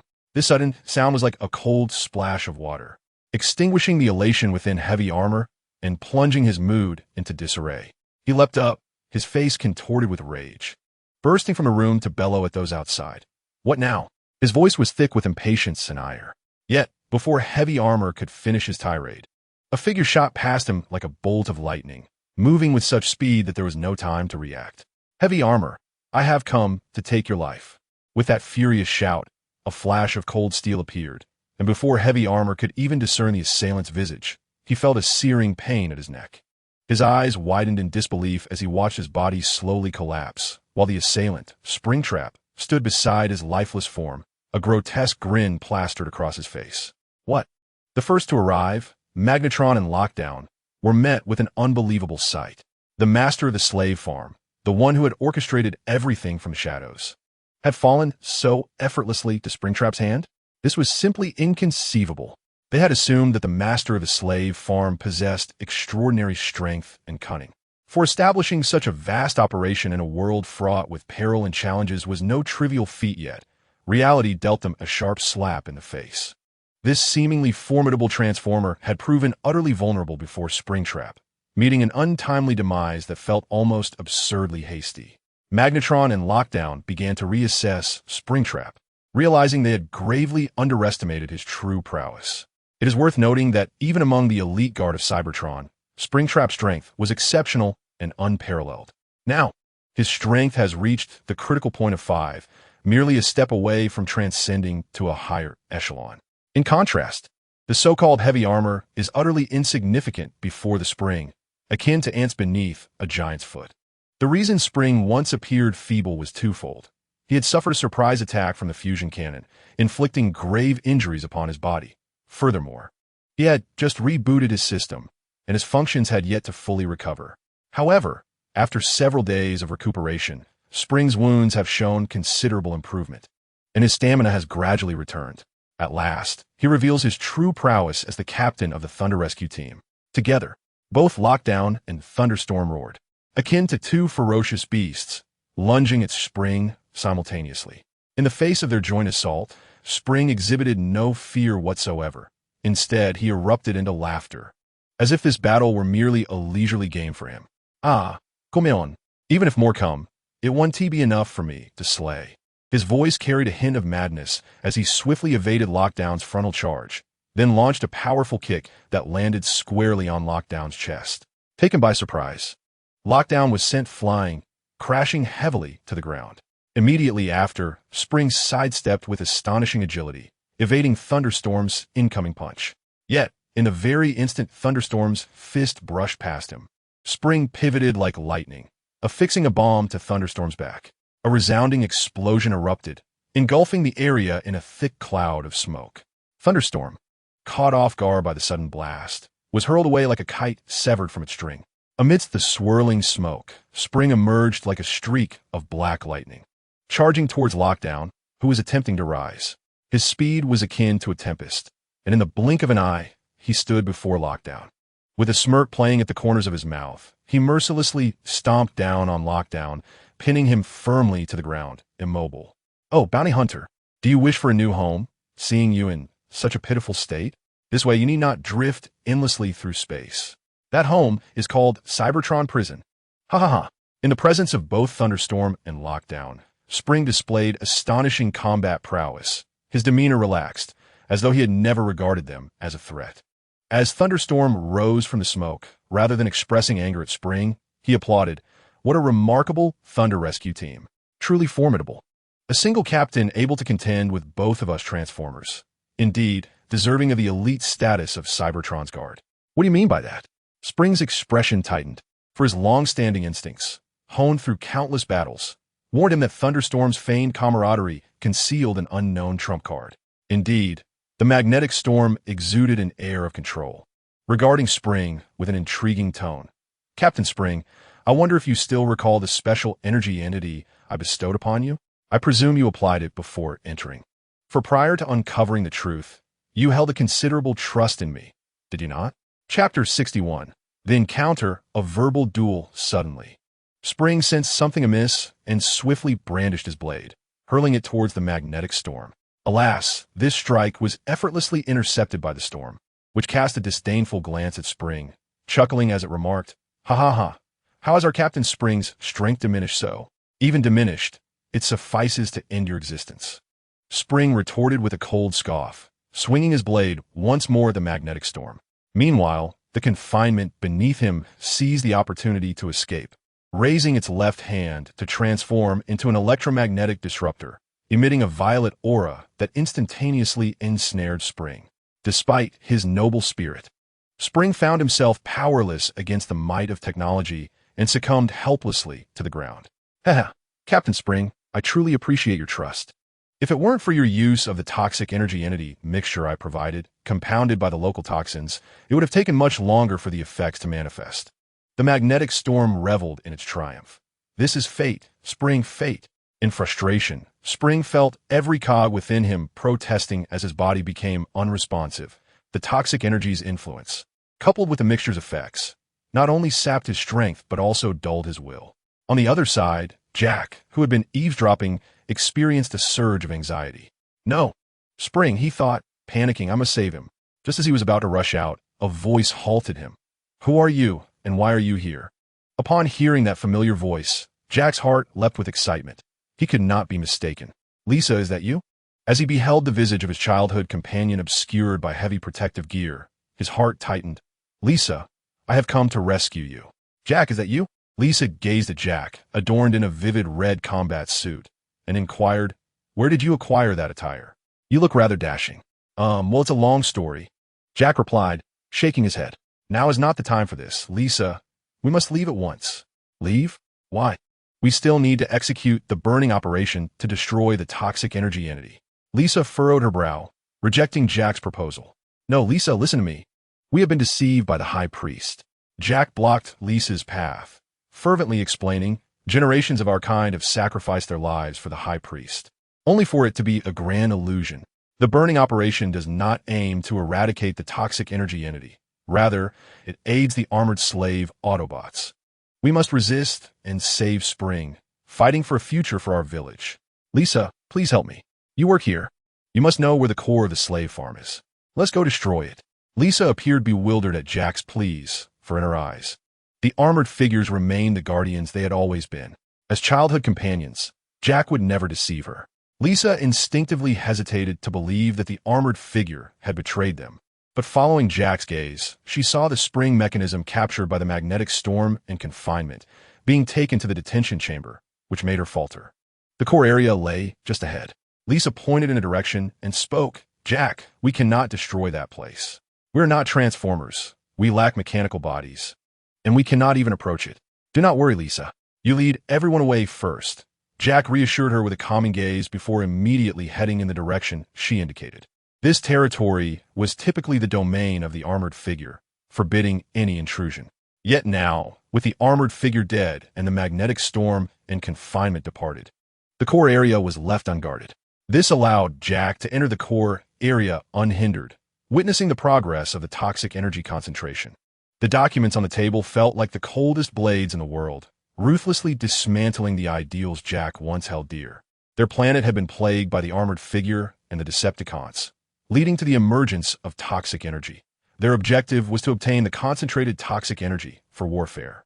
Jack vowed that he would not allow them to succeed. "Little mouse, welcome home. I have no cheese for you." A heavy voice emerged from behind Jack, and instinctively, he turned to see the Transformers he never expected to confront. The armored figure, resurrected, he stood before Jack, unscathed, like a demon risen from hell. This was impossible. The armored figure had clearly been slain by the spring mechanism. How could he be here? Observing Jack's despair, even the armored figure felt a sense of delight. Smirking as he said, "After all, I am the master of a faction. Did you truly believe I lacked the means for survival? Otherwise, how could I dare to collaborate with the Decepticons, or scheme to make the Autobot slaves?"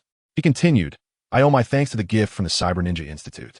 They lost a portion of the Autobot's original body, which I have fully exploited. With the Autobots' original bodies, I can infinitely upload sparks and consciousness. As long as I upload before the moment of death, I shall never perish. I am the immortal king." No, with the armored figure blocking the exit, Jack immediately began to flee deeper inside, but the armored figure followed leisurely. "Run, Jack, do enjoy your fear."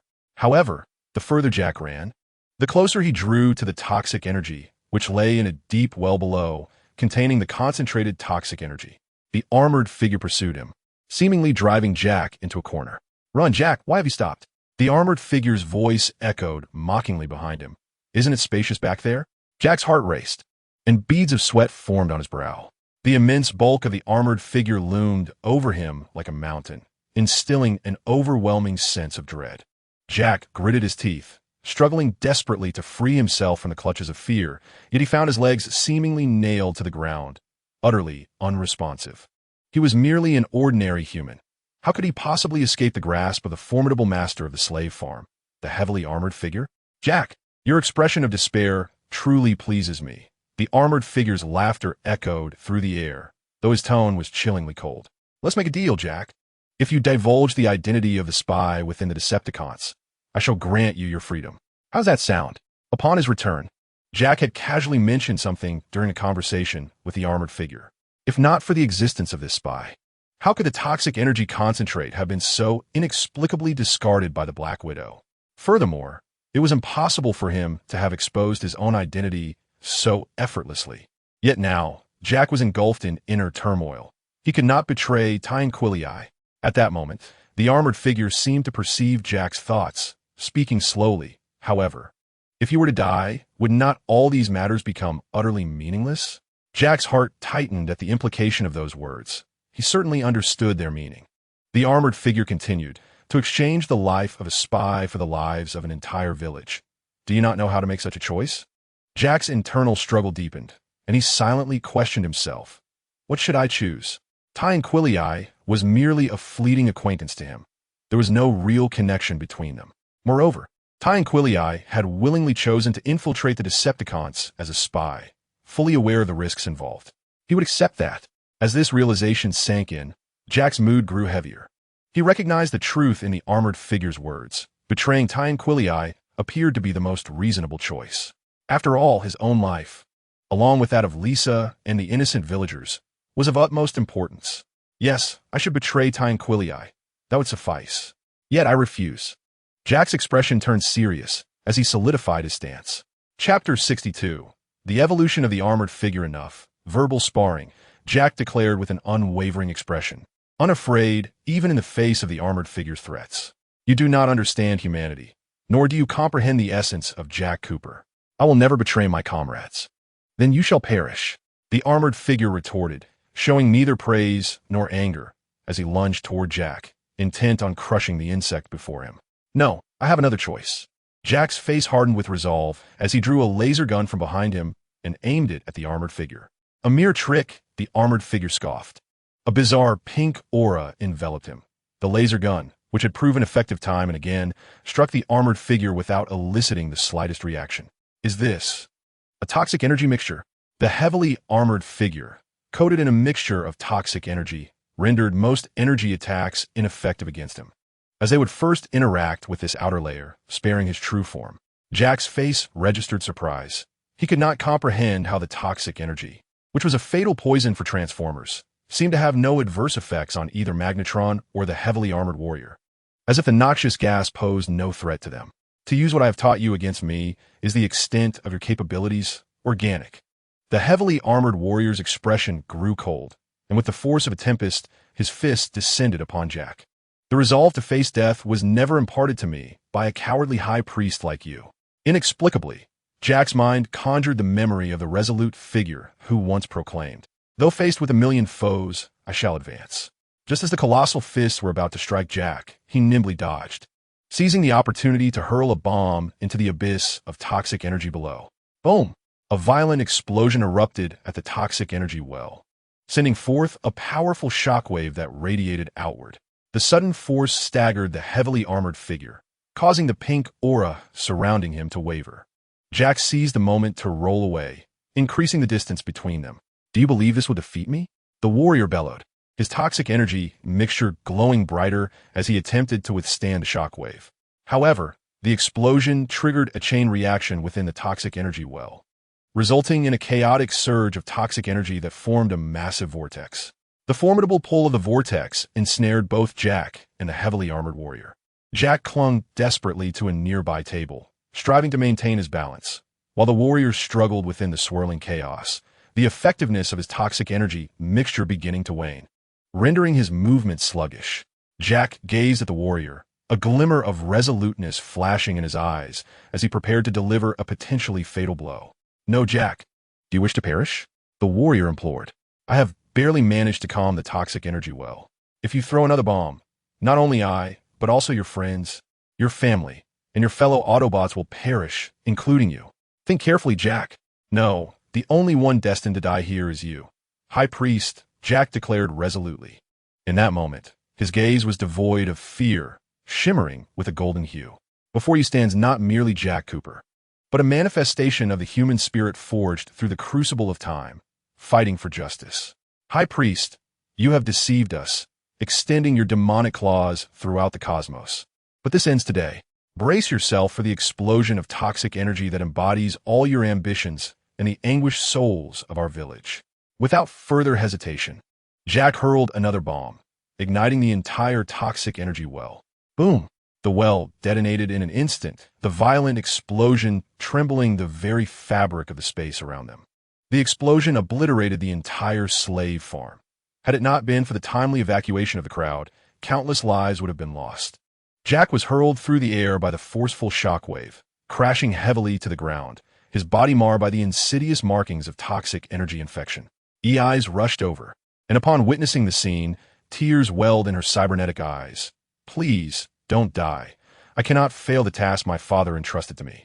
Ignoring Ei's playful lament, Jack laboriously lifted his head, gazing toward the epicenter of the explosion, his eyes reflecting a serene acceptance forged from resolute determination. Yet, in that moment of the toxic energy's detonation, an astonishing spectacle unfolded. Amidst the blinding radiance, the heavy armor began to rise slowly. Its armor shimmered with a bizarre and potent glow, as if it had fused with the very essence of the toxic energy. How could this be? Jack stared in disbelief at this surreal scene, utterly perplexed as to why the armor had not only survived the explosion, but had instead achieved a flawless amalgamation with the energy. A deep, triumphant laughter emanated from the armor, reverberating through the atmosphere with an unsettling resonance. "Everything has been part of my grand design. Organism," it taunted, laced with derision. "I intentionally led you to believe the toxic energy was a threat to me, all to lure you into triggering this explosion, thus facilitating my ultimate evolution." Jack's eyes widened. Disbelief etched across his face. Were his efforts and sacrifices merely pawns in the armor's insidious plot? "Are you surprised?" The armor smirked, its voice dripping with scorn. "Did you really think you could defeat me? How naive." The words echoed in Jack's ears, a mocking specter from the depths of despair. Jack remained transfixed, unable to fathom the enormity of the revelation, his shock crashing over him like a tumultuous wave. "I have long known that this planet possesses a unique power, one capable of embracing and encompassing all," the armor continued, its tone increasingly self-satisfied. "This is precisely why I chose to cultivate the toxic energy here. And you, Jack Cooper, harbor an unparalleled fusion power within you. Perhaps you are unaware, but every gesture, every utterance, even the subtlest of expressions, encapsulates this potent force. The bombs you hurled earlier seemed to plunge me into peril, yet that was merely your misguided perception. Have you ever pondered why you and the spring could so effortlessly infiltrate my slave farm? Have you considered why I fell so easily to a single strike from the spring? And did you genuinely believe I would be defenseless against the well of toxic energy?" Chapter 63. The arrival of the howling cold the armor's words struck Jack's heart like a heavy hammer, each syllable resonating with a profound weight. All of this transpires solely because it is only during the fluctuations of your emotions that the power of fusion within you reaches its most exquisite state. In gratitude for the splendid performance you have bestowed upon me, I have resolved to offer you a unique recompense.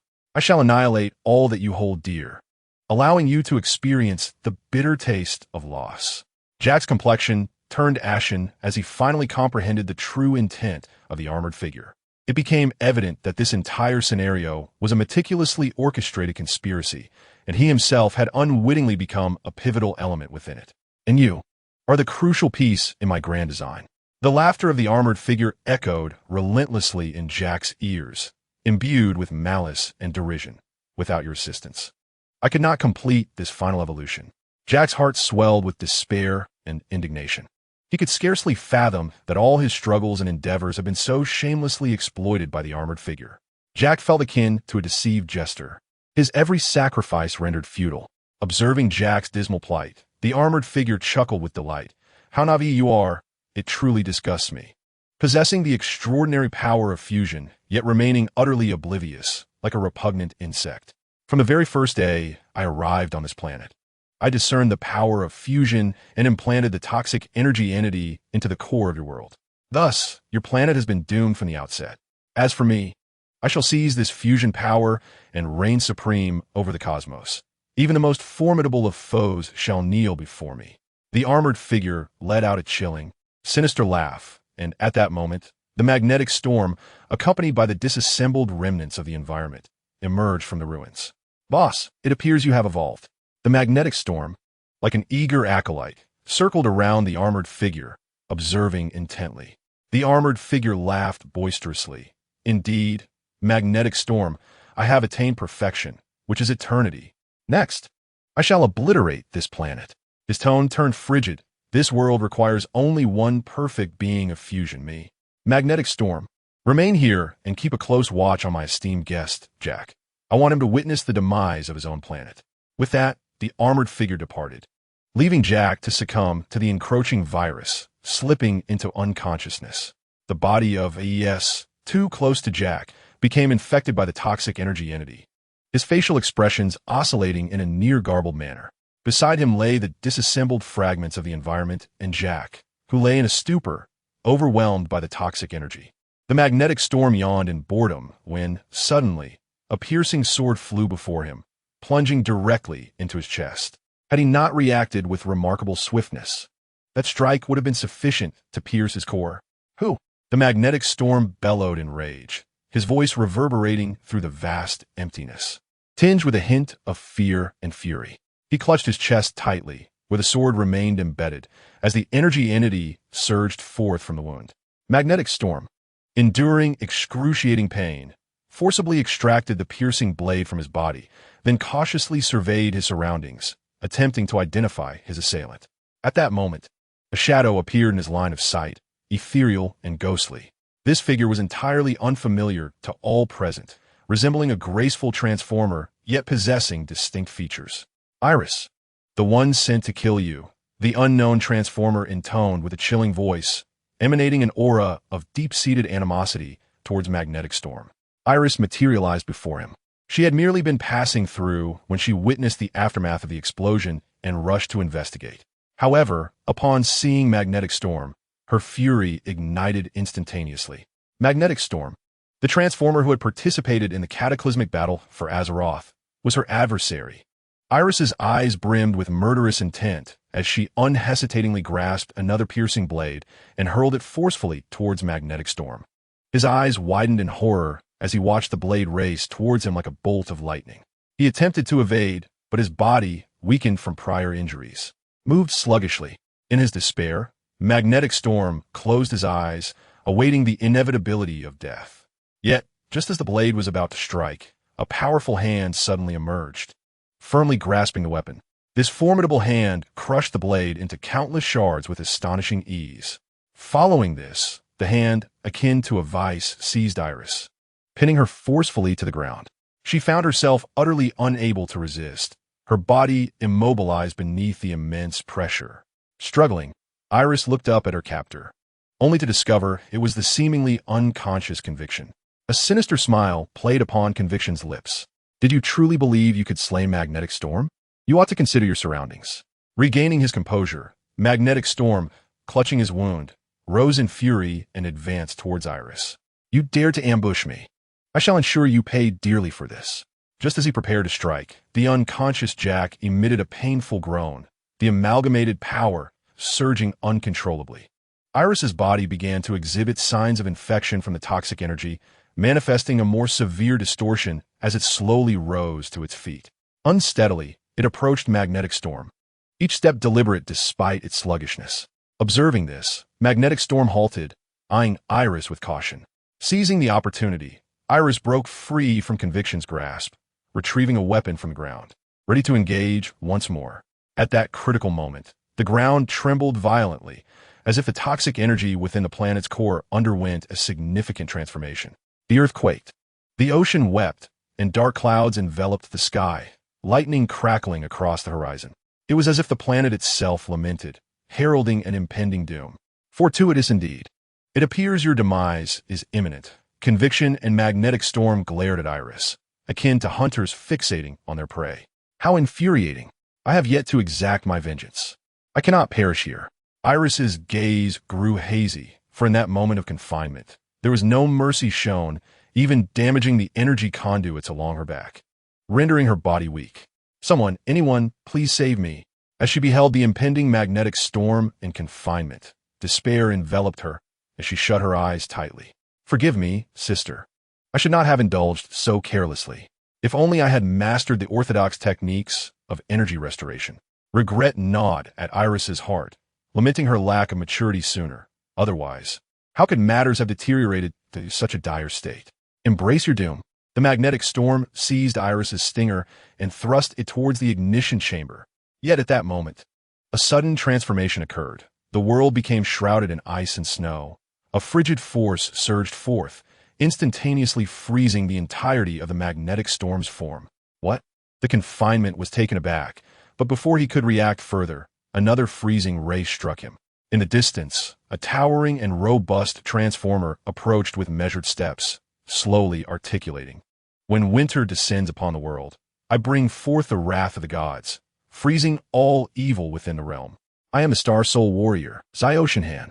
Chapter 64. System Update to Level 3. You are the one who forced me to reconfigure the Decepticon's toxic energy core. A cold fury permeated the Magnetic Storm's voice, as if it were not merely his body that was encased in ice, but his very emotions as well. Zyoshinhan stood resolute, his figure appearing particularly formidable against the backdrop of dense clouds and crackling thunder. He raised his frost cannon, its dark barrel resembling a ferocious beast, aimed directly at the Magnetic Storm. In this terrifying display, Zyoshinhan embodied the arrival of a war god, exuding an aura that instilled dread. With sheer will, he managed to subdue formidable foes like the Magnetic Storm and confinement, earning Iris's newfound admiration. Had she known that Zyoshinhan was merely a fledgling fresh from the Rookie Academy, she might have been left speechless. After all, both the Magnetic Storm and confinement were renowned combatants throughout the universe, their bodies and sparks reaching level 3. Such prowess is exceedingly rare in this world. Zyoshinhan's extraordinary strength could largely be attributed to the revocation of energy conservation policies, allowing him to wield military-grade weaponry. Coupled with a blend of energy and super energy cores, he emerged as a monstrous entity. In this vast and boundless realm, the pinnacle of achievement for the majority of Transformers is merely level 3. However, for those endowed with unique talents, there exists the potential to transcend this limitation and achieve level 4. Nonetheless, level 5 Transformers are exceedingly rare, akin to phoenix feathers or unicorn horns within the cosmos. It is conceivable that such Transformers must possess extraordinary strength and capabilities. Perhaps, in the future, the members of the Leader's Guard will all attain this standard as well. Xiao Tianhan meticulously aimed at the head of Magneto, his voice icy and imbued with an unyielding authority. I inquire, you respond. Magneto's gaze was ensnared by the dark muzzle, and he simultaneously beheld the frozen confines of uncertain fate not far away. Under Xiao Tianhan's relentless interrogation, Magneto ultimately murmured yes. Yet, Xiao Tianhan's inquiries did not cease. He pressed on. Why do the Decepticons seek to seize the space bridge? Are they planning a full-scale assault? Magneto's expression remained eerily serene as he slowly parted his lips to reply. How could I possibly know? I am not a Decepticon. However, before his words could fully escape, a furious roar erupted. You are even less than a Decepticon. At that moment, an unforeseen event transpired. The spring, which had been disassembled into fragments, astonishingly opened its mouth and began to speak. This bizarre and incongruous scene sent chills down one's spine. Cybertronian life, kid. Xiao Tianhan, do not trust him. The voice of the spring, though somewhat fragmented, was filled with urgency. They developed the toxic energy entities not merely to conquer the space bridge. Their true intention is to enslave our Autobot brethren. The spring seemed to brim with anger and disdain towards Magneto, spilling forth all it knew without reservation. Little did it know, however, that the heavily armored figure had undergone an evolution, and the situation was far more intricate than it imagined. Magneto regarded Xiao Tianhan with an impassive expression, a hint of coldness in his eyes. He slowly began, Xiao Tianhan, I recall you're on the Decepticon wanted list. Xiao Tianhan remained unfazed by Magneto's words, casting a fleeting glance at him before refocusing on treating the injuries of IES and Jack. Observing this, Magneto's lips curled into a slight smirk, revealing a mocking smile. He continued, among the recruits, few achieve what you have. At least, I have yet to witness a rookie capable of simultaneously subduing both me and the confines. You have certainly grown stronger since the last time you intercepted us, who alleviated your toxic energy symptoms. Yet, Xiao Tianhan remained impervious to Magneto's provocations, his attention wholly devoted to IES and Jack. The soft white light emanating from his hands continuously coursing into their bodies, aiding their recovery. Frustrated by Xiao Tianhan's indifference, Magneto snorted and declared, Do not presume you can maintain this arrogance indefinitely. You will inevitably meet your demise, and it will be most gruesome. At the sound of Magneto's threat, Xiao Tianhan finally lifted his head, locking eyes with Magneto, a flicker of disdain crossing his gaze. He shook his head, as if Magneto's words were utterly unworthy of consideration. Then, he lowered his head once more, steadfastly returning to the task of healing AES and Jack. As the magnetic storm observed Xiao Tianhan's blatant disregard, the flames of anger within him intensified. Yet, he understood that this was not the moment for an outburst. Upon witnessing the radiant white light, Iris's system unexpectedly detected a familiar energy signal. Were it not for the fact that Transformers do not shed tears, she would have undoubtedly wept on the spot. It was the energy signature of her sister.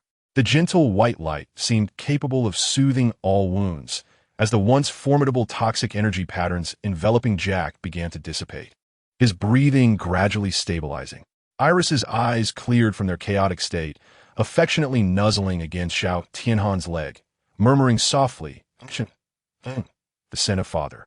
Xiao Tianhan mused, I wonder how Iris, this mechanical rabbit, discerned my presence. Yet he shook his head, dismissing the thought as he turned towards Iris, extending his hand to pat his chest, declaring assistance as a new recruit should.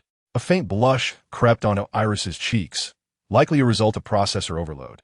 Embarrassed, she nodded shyly and cautiously placed her small hand into Xiao Tianhan's large, warm grasp. At that moment, as their hands clasped tightly, a wondrous sensation surged within them, as if the entire world had narrowed down to just the two of them. Xiao Tianhan's white energy flowed like a gentle stream, slowly transferring through their joined hands into Iris's body. This energy was tender and warm, akin to a spring breeze, nurturing Iris's wounded form and aiding in the repair of her injuries. In that instant, Iris, like a maiden experiencing the stirrings of affection for the first time, subtly lifted her gaze, secretly admiring the side of Xiao Tianhan's face. Just then, sunlight pierced through the clouds, illuminating his rugged features, accentuating his prominent nose and deep-set eyes, perhaps contemplating matters of security.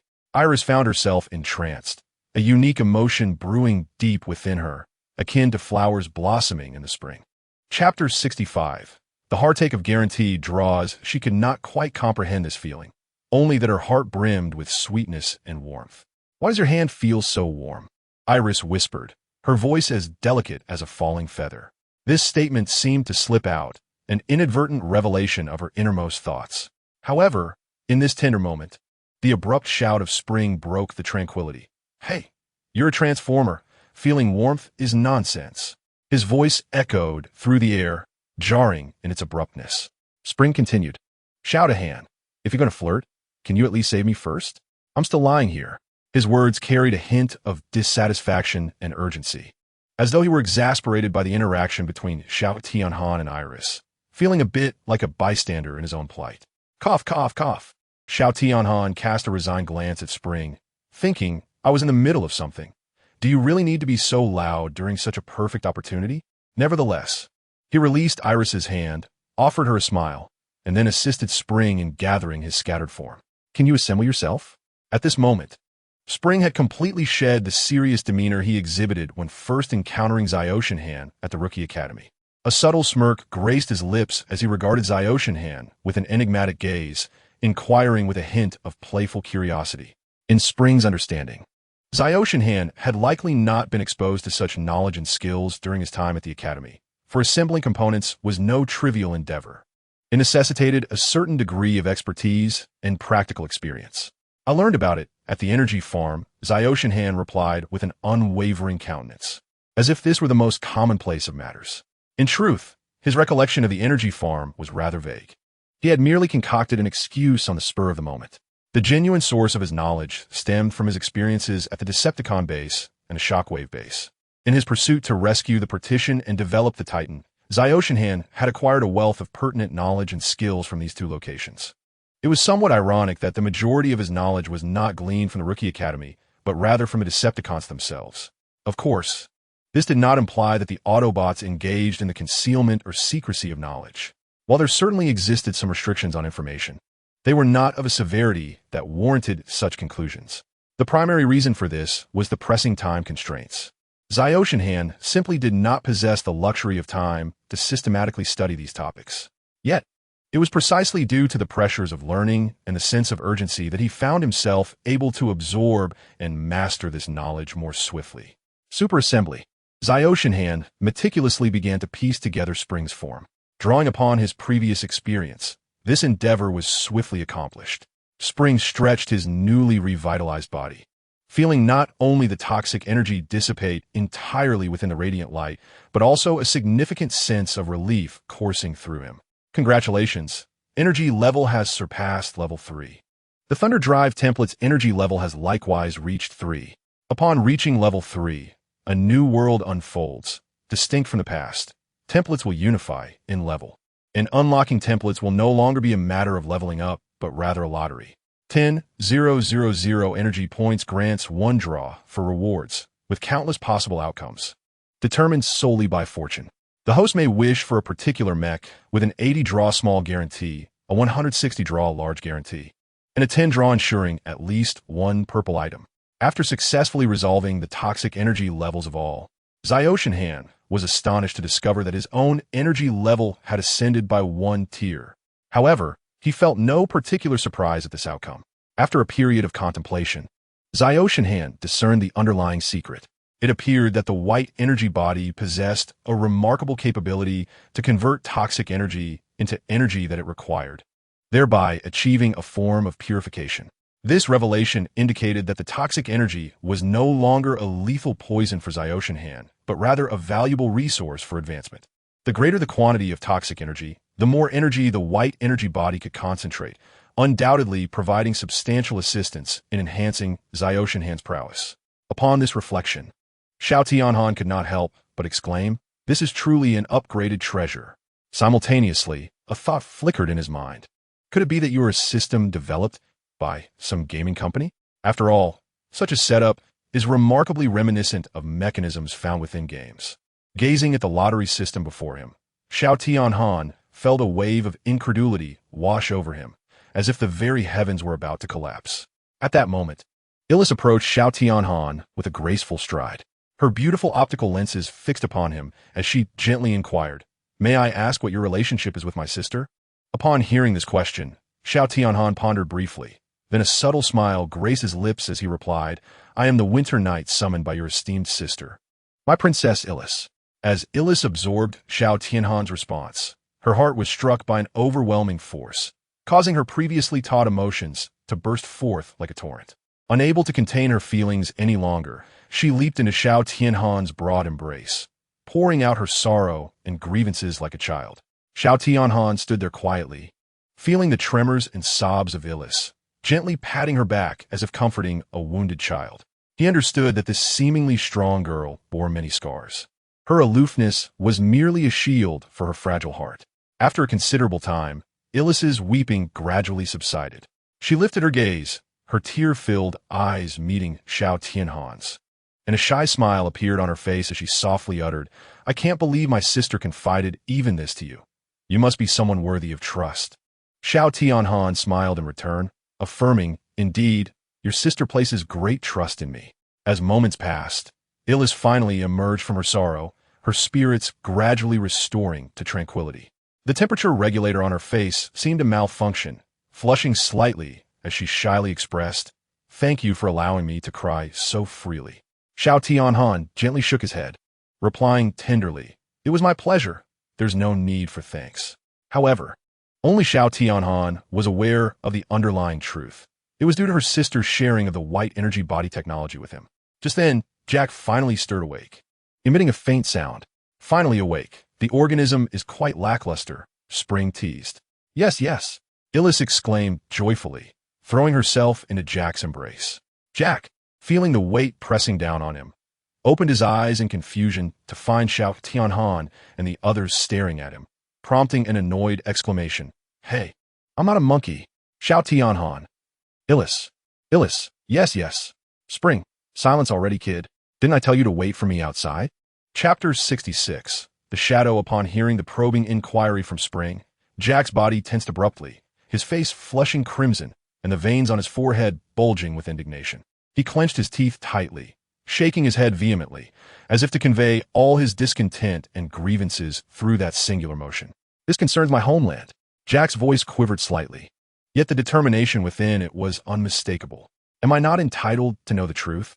This statement fell like a stone cast into a tranquil lake, stirring ripples across the surface. The atmosphere in the room grew heavy, the once boisterous noise gradually fading into a stifling silence. Spring exchanged a glance with Xiao Tianhan, both wearing expressions of helplessness. They certainly understood Jack's sentiments.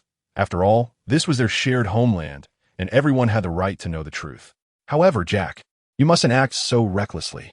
Spring sighed, slowly crouching to meet Jack's gaze, reminding him that the armored figure was the master of the slave ranch, wielding immense power. A moment's carelessness could not only jeopardize Jack's life, but also endanger others. Spring's words conveyed his concern for Jack. He recognized Jack's bravery, yet he also understood that such valor could sometimes yield unforeseen consequences. Jack waved his hand dismissively, cheerfully assuring the captain, "Don't worry, Captain, I'm perfectly fine." Before he could finish speaking, he suddenly seemed to remember something, whipping his head around to fix his gaze on Xiao Tianhan, his face alight with excitement. "Wow, Xiao Tianhan, you're still alive. That's wonderful." Xiao Tianhan, upon hearing Jack's exclamation, felt a slight twitch at the corner of his mouth, as if resignedly repeating, "Yes, I am still alive." Taking a deep breath, he began to recount his previous experiences. "I was unfortunate enough to fall victim to a concentrated toxic energy substance, which severely compromised my health, making it difficult to reach out to you. Fortunately, after considerable effort, I discovered a method to counteract this toxic energy. Thus, as soon as I resolved the issue, I hastened to find you." At this juncture, Xiao Tianhan paused briefly, then smiled as he added, "Moreover, it appears I arrived just in time." Finally, he turned his gaze towards Elise, a glimmer of gratitude in his eyes, continuing, "I must extend special thanks to Miss Elise. Had she not delayed a bit, I might not have been able to reunite with you so smoothly." Xiao Tianhan took a moment before turning to introduce the trio to Spring. "Oh, by the way, I am acquainted with Elise's sister. They are both exceptionally kind and remarkable transformers." Spring and Jack offered no verbal response, merely expressing their welcome, while Elise trotted over to their feet, exclaiming, "Yes, yes. Hello, sister. Your name seems to be Elise." Iris was amused by the words of the little fellow, lifting ES and chuckling, "There's nothing to worry about. We look entirely different." so I won't be stealing your name. By the way, Captain Spring, Xiao Tianhan, I have something of great importance to discuss with you. Suddenly, Jack's expression shifted to one of grave seriousness, his voice laden with deep concern as he slowly articulated. Heavy armor is the root cause of the toxic energy entities that have emerged on our planet. He has exploited the fusion power within me, merging flawlessly with the toxic energy to evolve into an extraordinarily terrifying ultimate being. Ultimate being? The mention of this term left disbelief etched on the faces of the three machines. Xiao Tianhan echoed Jack's words, then pressed, "You speak of your fusion power? Where exactly did you acquire such strength?" Jack shook his head helplessly, responding, "I am uncertain. According to Heavy Armor, it seems to be a unique power from our planet. The reason he values me so highly is precisely due to the presence of this special power within me." "Fear not, Jack," Captain Spring assured confidently. "An ultimate being is merely a facade. I was able to slay Heavy Armor with a single blow, and I can surely dispatch this so-called ultimate being with equal ease." Jack sighed in resignation, his face etched with worry as he said, "Heavy Armor's strength is vastly improved. His combat prowess is formidable. Moreover, judging by his trajectory, he seems to be heading directly towards Lisa and the others. We cannot remain idle. We must rush to their rescue." "What? Is Road Bully in danger?" Upon hearing this, Captain Spring's countenance grew grave, his tone turning unusually serious. "The situation is urgent. We can no longer delay. Let us depart immediately. We cannot allow any member of the Thunder Rescue Team to fall into peril." Xiao Tianhan nodded in agreement, then turned his gaze toward Iris. After a moment's hesitation, he finally spoke, "Iris, you should stay behind. The battlefield is fraught with unpredictable dangers, and with your current strength, it may be difficult for you to cope." However, Iris did not take offense. Instead, she gazed unwaveringly at Xiao Tianhan, responding resolutely, "Are you underestimating me? My strength is not as feeble as you assume. I wish to accompany you. One more person means one more source of strength, one more chance of success." Seeing Iris's determination, Xiao Tianhan chose not to press further. After a moment of silence, he finally stepped toward the magnetic storm. With a swift motion of his arm, he delivered a powerful punch to the ice, shattering it instantly. Without hesitation, he plunged his hand into the core of the fire source, rapidly absorbing the fire and the essence of the magnetic storm. After arduous efforts, his energy level successfully ascended to level 3. However, due to prior accumulations, the effect of this enhancement was not particularly pronounced. Nevertheless, it was heartening to note that Xiao Tianhan's body level had also successfully reached level 3. Xiao Tianhan, without a moment's hesitation, swiftly turned around, directing his focus towards the confinement. He employed the same techniques and methods as before, ruthlessly extinguishing the life of the confinement. With this action, the level of the Tianxiu Lei's mechanism ascended to the anticipated 3rd tier. At this juncture, the coveted reward for achieving a 3rd-level mechanism was finally within grasp. Congratulations, host. Both templates have reached Tier 3, successfully unlocking the next template, Star Soul Warrior, Void Shadow. The system's notification echoed in his ears, igniting a surge of excitement within Xiao Tianhan. "Let us depart," he stated succinctly, then led a peculiar ensemble, a fire truck, 2 aircraft, a person, and a rabbit, forward with resolute strides towards the Heavy Armor. Upon their arrival at the destination, they were astounded to discover that the Heavy Armor had already encountered the Road Bully. The imposing figure of the Road Bully loomed like a small mountain. Each fist swung with tremendous force, crashing down upon the Heavy Armor. Yet, the Heavy Armor stood as steadfast as an unyielding fortress, impervious to the onslaught. Regardless of the ferocity of the Road Bully's attacks, the Heavy Armor remained unaffected, resolutely standing its ground. Gradually, the Road Bully appeared to grow impatient, intensifying his assaults. But the Heavy Armor remained undeterred. Finally, amidst one of the Road Bully's strikes, the Heavy Armor suddenly retaliated, deftly catching the Road Bully's swinging fist. In a swift motion, the Heavy Armor crushed it with a resounding sound of metal fracturing, reducing the Road Bully's fist to mere shards. Road Bully, Spring, witnessing this, was engulfed in a mix of sorrow and rage. The frequency of his optical lens flickered rapidly, as if to express his inner turmoil. Without hesitation, he launched a rocket, aimed directly at the Heavy Armor. The heavy armor, evidently aware of the impending assault from behind, did not even glance back, completely disregarding the rocket. The projectile detonated behind the heavy armor, sending a plume of dust into the air. However, when the dust settled, the heavy armor stood unscathed in its original position.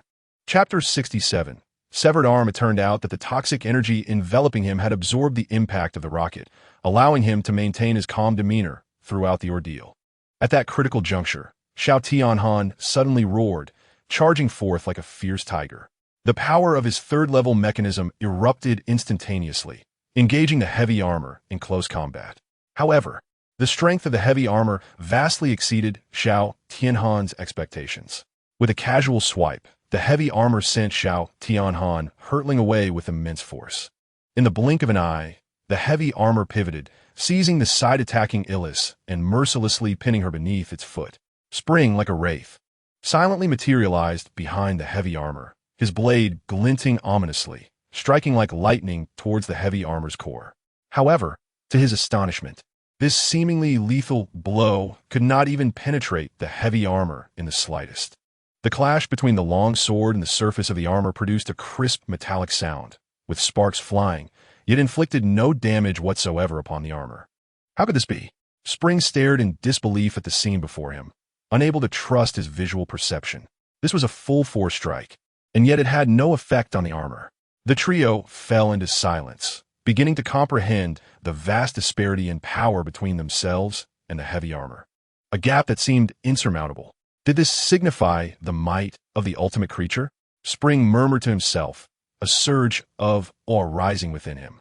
They had initially believed themselves to be sufficiently formidable, but in the presence of the ultimate being, they realized their strength was utterly insignificant. Meanwhile, IES and Jack, situated in a secure space, wore expressions of anxiety. How could they possibly fight on if they could not breach the enemy's defenses? We must retreat. Xiao Tianhan immediately recognized their inability to confront the heavy armor and gestured for several to lead the way with the Road Rager and Jack's kin, while he entrusted Jack and IES to Spring. What? You're going to stay behind again? This is preposterous. Spring gazed incredulously at Xiao Tianhan, forcefully gripping his shoulder. Have you even considered that this is the enemy? They will show you no mercy. Your primary concern should be your own life. As the captain, let me take the rear guard. Every time I see my team standing before me, it weighs heavily on my heart. No, Captain Spring among us. Only my frost cannon can delay the advance of the heavy armor. Although moved by Spring's concern, Xiao Tianhan felt compelled to be the one to stand and delay the enemy. In this poignant moment, Spring found himself at a loss for words. He merely patted Xiao Tianhan's shoulder, his heart heavy as he said, I owe you. We, the Thunder Rescue Team, owe you. With that, Spring led the group in retreat. The heavy armor made no attempt to pursue. Its gaze, piercing as a flame, remained fixed upon Xiao Tianhan, a faint, inscrutable smile gracing its lips. You are indeed a true hero. Whether on Cybertron or this fusion planet, your valiant figure is ever present.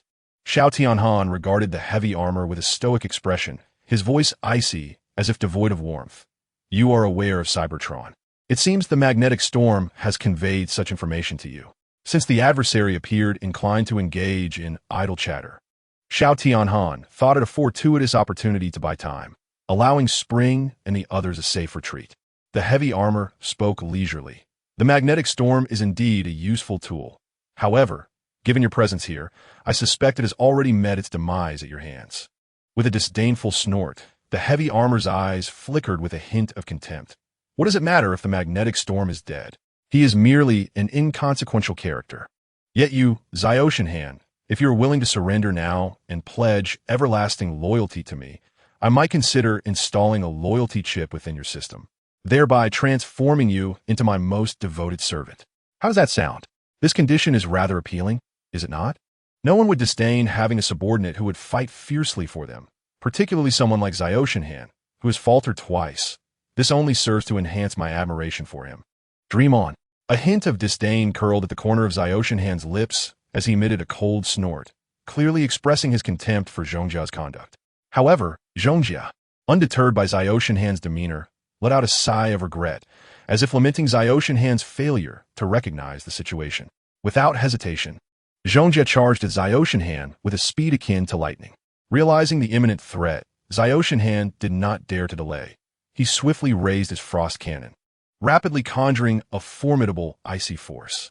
In an instant, the icy cannon was unleashed, its frigid aura hurtling directly toward Zhongjia. Upon collision, a resounding thud echoed, astonishingly revealing the cannon's tremendous power, encasing Zhongjia in a thick layer of ice, transforming him into a colossal ice block. Yet, this did not grant Xiaoshenhan any respite, for he was acutely aware of Zhongjia's prowess. Indeed, just as Xiaoshenhan believed he had successfully thwarted Zhongjia's assault, the ice block shattered under the corrosive influence of the toxic energy, and Zhongjia emerged like a ferocious beast breaking through the ice, continuing his relentless advance towards Xiaoshenhan. A sense of urgency gripped Xiaoshenhan. He recognized the necessity of adopting more effective measures to halt Zhongjia's onslaught. Thus, he unhesitatingly fired the frost cannon once more while deploying his floating cannons, hoping to delay Zhongjia's advance. However, Zhongjia seemed entirely unfazed by Xiaoshenhan's attacks, not even making an attempt to evade, charging forward as if to engrave his invincible form deep within Xiaoshenhan's memory.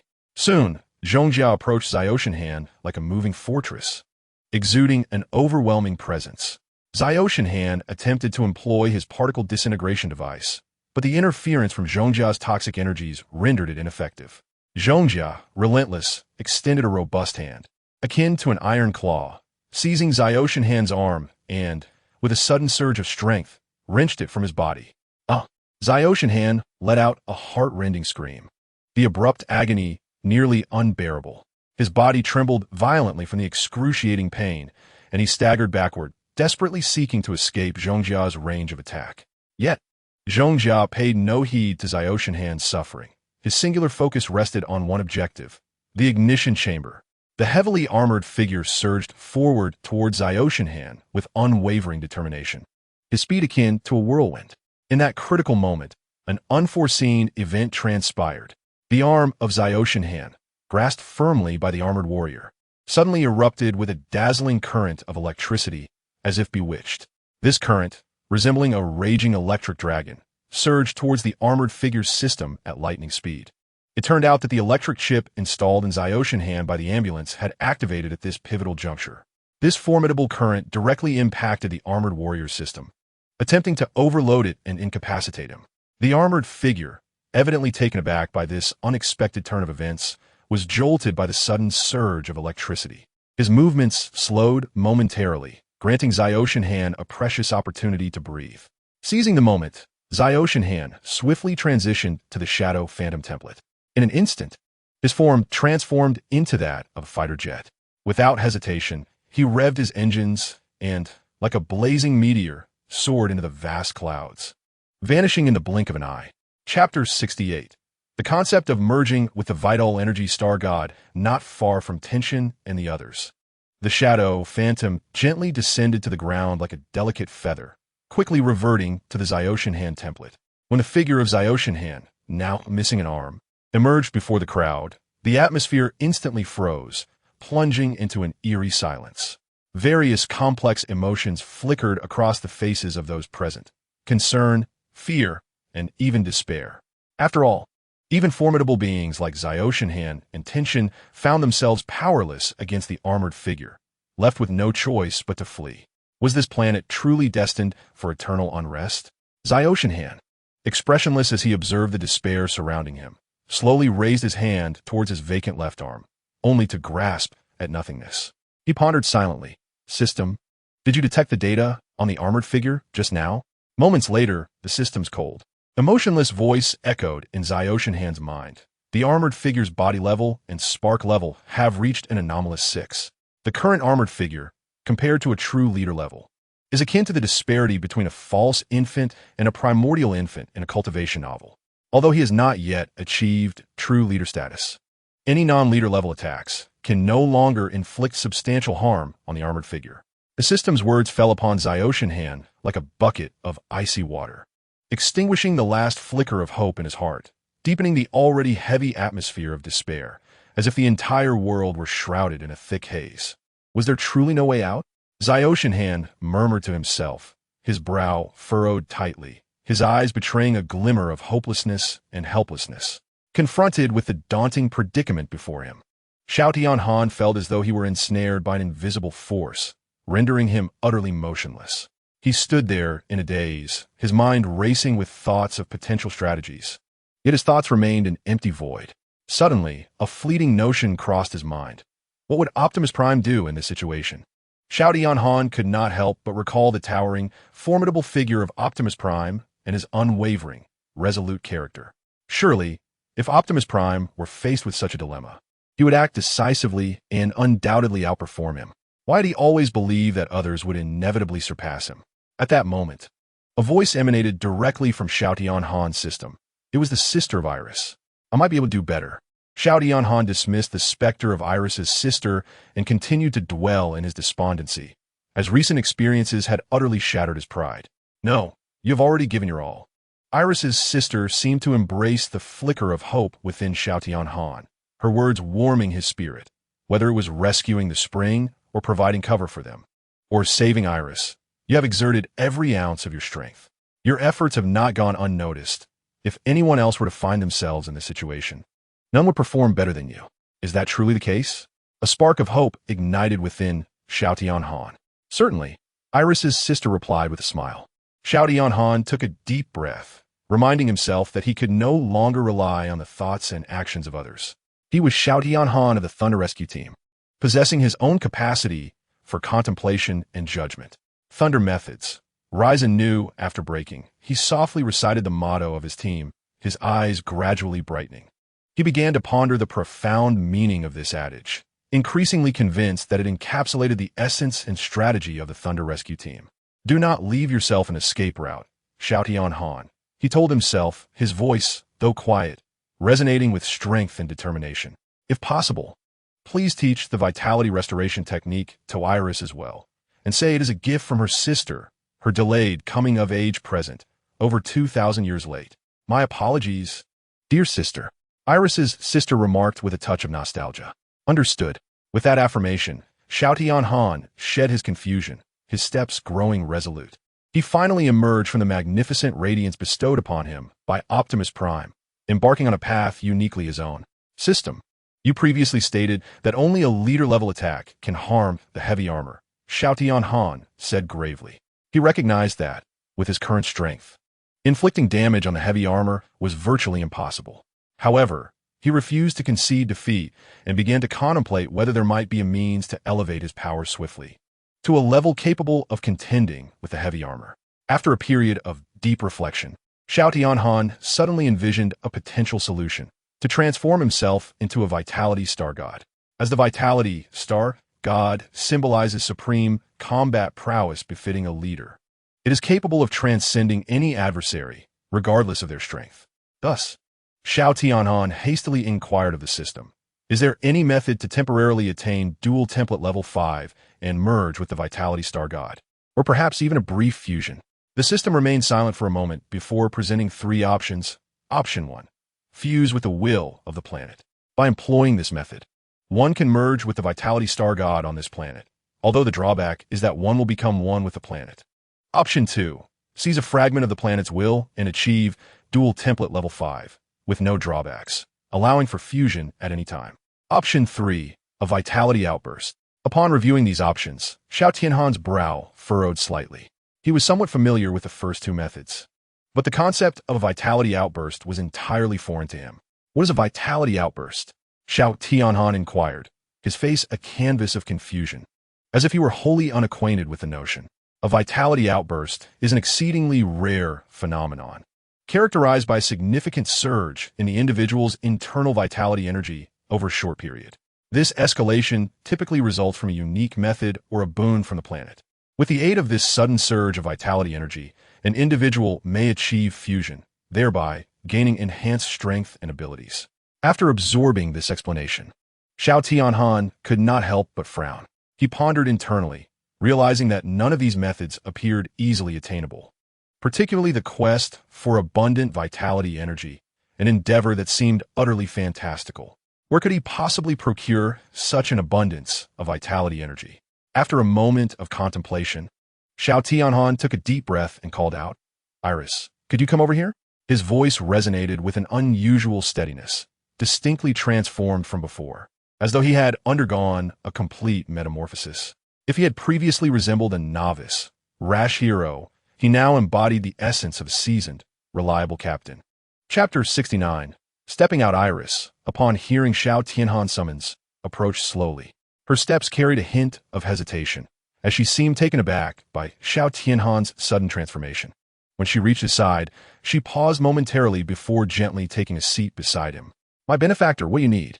Iris's voice was soft, tinged with a trace of unease. Xiao Tianhan regarded Iris, weighing how to articulate his thoughts. After a brief interval, he spoke slowly. I heard your sister mention matters regarding Azeroth, and I am deeply saddened to learn such news. Please accept my condolences. Iris's body trembled slightly. She lowered her gaze and lapsed into silence for a moment.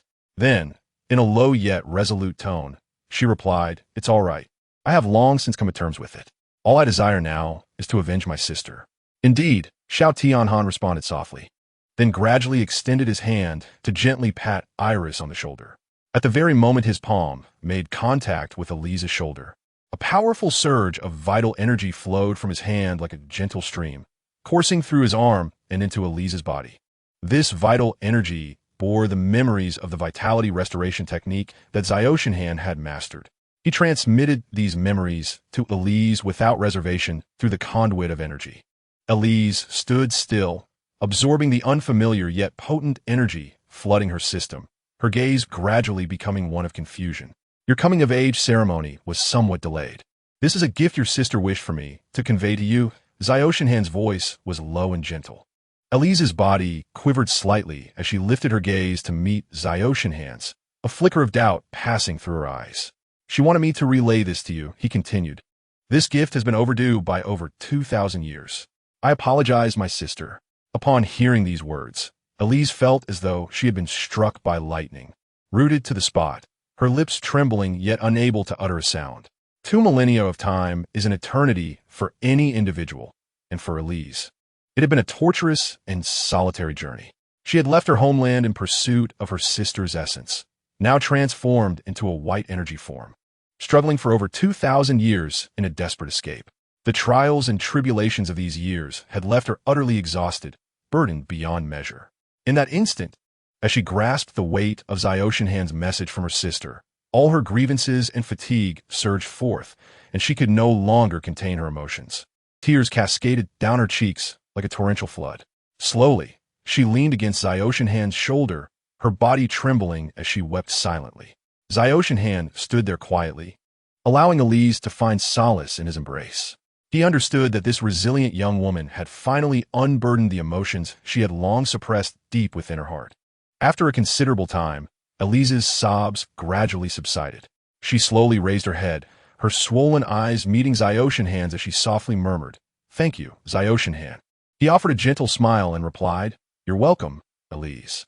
Then, taking a deep breath, he turned to address the others, calling out, Everyone, I have a plan to tackle the heavy armor, but I will need your assistance. His voice echoed in the expansive space, capturing the attention of all present. What? Exclaimed Spring, his face a canvas of disbelief. Even you would not dare claim you could handle the heavy armor. What is your plan? What plan? Jack, with a serious demeanor, regarded Xiaoshenhan intently and stated firmly, We will do everything in our power to assist you, Xiaoshenhan. Pleased with Jack's response, Xiaoshenhan nodded slightly and continued at a measured pace. I require a substantial amount of vital energy. Only in such a state can I enter a fusion similar to that of the heavy armor, and it is only then that we may have a glimmer of hope. Upon hearing Xiao Tianhan's words, the rogue could not help but display a look of astonishment. His eyes widened in disbelief as he gazed at Xiao Tianhan. Even he, who was usually taciturn, could not refrain from exclaiming, What? We lack the parameters for the heavy armor fusion experiment. Forcing such a fusion may well cause you to fall apart. Yet, Xiao Tianhan appeared remarkably composed, a subtle smile gracing his lips as he confidently replied, That will not happen. The affinity between my spark and the vital energy is exceptionally strong. No amount of vital energy will burden me. However, Spring, standing nearby, clearly harbored doubts regarding Xiao Tianhan's assertions. Furrowing his brow, he inquired. That may be so, but what exactly is vital energy? Is it a super energy body? Xiao Tianhan slowly shook his head and began to elucidate the mysteries of vital energy. Not quite. Vital energy is more akin to a force born from the intertwining of life's emotions and mental strength. In other words, the richer the emotions of a being, the greater the vital energy it can unleash. He paused briefly before continuing. Among all known organisms, it is the organic entities that harbor the richest vital energy, with humans possessing the most abundant reserves among them. Xiao Tianhan's gaze shifted to Jack, and he continued at a measured pace. This is precisely why I have chosen Jack to be my captain of the Star Soul. Upon hearing this, Jack felt a twinge of confusion and asked, so, the question arises, how are we to assist you? And are we truly enough on our own? Xiao Tianhan hesitated for a moment before responding. Well, strictly speaking, we are indeed insufficient. However, from a certain perspective, it is already enough. His tone bore a hint of uncertainty, for in the original narrative of the anime, while it appeared that the explosive vital energy of the two protagonists ultimately triumphed over their foes, the true catalyst was the response and support of the planet's will. Xiao Tianhan candidly stated, if we could somehow enlist the assistance of the planet's will, the situation would undoubtedly become much easier. However, since the last time he repelled the planet's will with his indifferent words, he has not seen its presence again. What about going to the core of the Earth? Jack suddenly interjected. I recall that the High Priest previously initiated the excavation of an underground tunnel that may lead directly to the core. Are you referring to the large pit where the toxic energy body was destroyed? Spring inquired, intrigued, recalling the sulfuric acid that Magnetic Storm had mentioned previously. Yes, exactly there. Jack's voice was resolute and calm, as though he had discerned the entirety of the situation. We shall proceed directly to the core and discover what the essence of the planet's will truly is, as well as its perspective on the heavy armor's actions. I firmly believe that the planet's will stand by our side, aiding us through this challenging ordeal. His analysis was coherent and persuasive. Nevertheless, all eyes were inevitably drawn to Xiaoshenhan, as if he were the true core and leader of the team. It was evident that without Xiaoshenhan's approval, no matter how flawless Jack's plan might be, they would unhesitatingly abandon it. After all, it had often been Xiaoshenhan who had stepped forward to reverse the tide, and his decisions had frequently determined the fate of the group, rendering him the cornerstone of their collective resolve. Xiaoshenhan paused for a moment, seemingly contemplating the feasibility of the plan. At last, he slowly nodded in agreement with Jack's proposal, acknowledging that it indeed sounded promising. Yet he cautioned that it must not become their fallback option. They could not place all their hopes on the will of the planet. Alternative strategies were necessary. Then, he surveyed the surroundings and fixed his gaze upon Elise. Elise, I need you to go to the Vault of Confinement. It is a private collection, undoubtedly housing numerous precious weapons and resources. I believe you will find something beneficial for us. Elise, her face etched with skepticism, inquired. But I have no idea where the Vault of Confinement is. Xiaoshenhan smiled gently, reassuring her, do not worry. Eyes will guide you to it. With that, he lifted eyes slightly and extended his finger, transforming it into a small disc, which he gently placed against the indentation on Elise's forehead.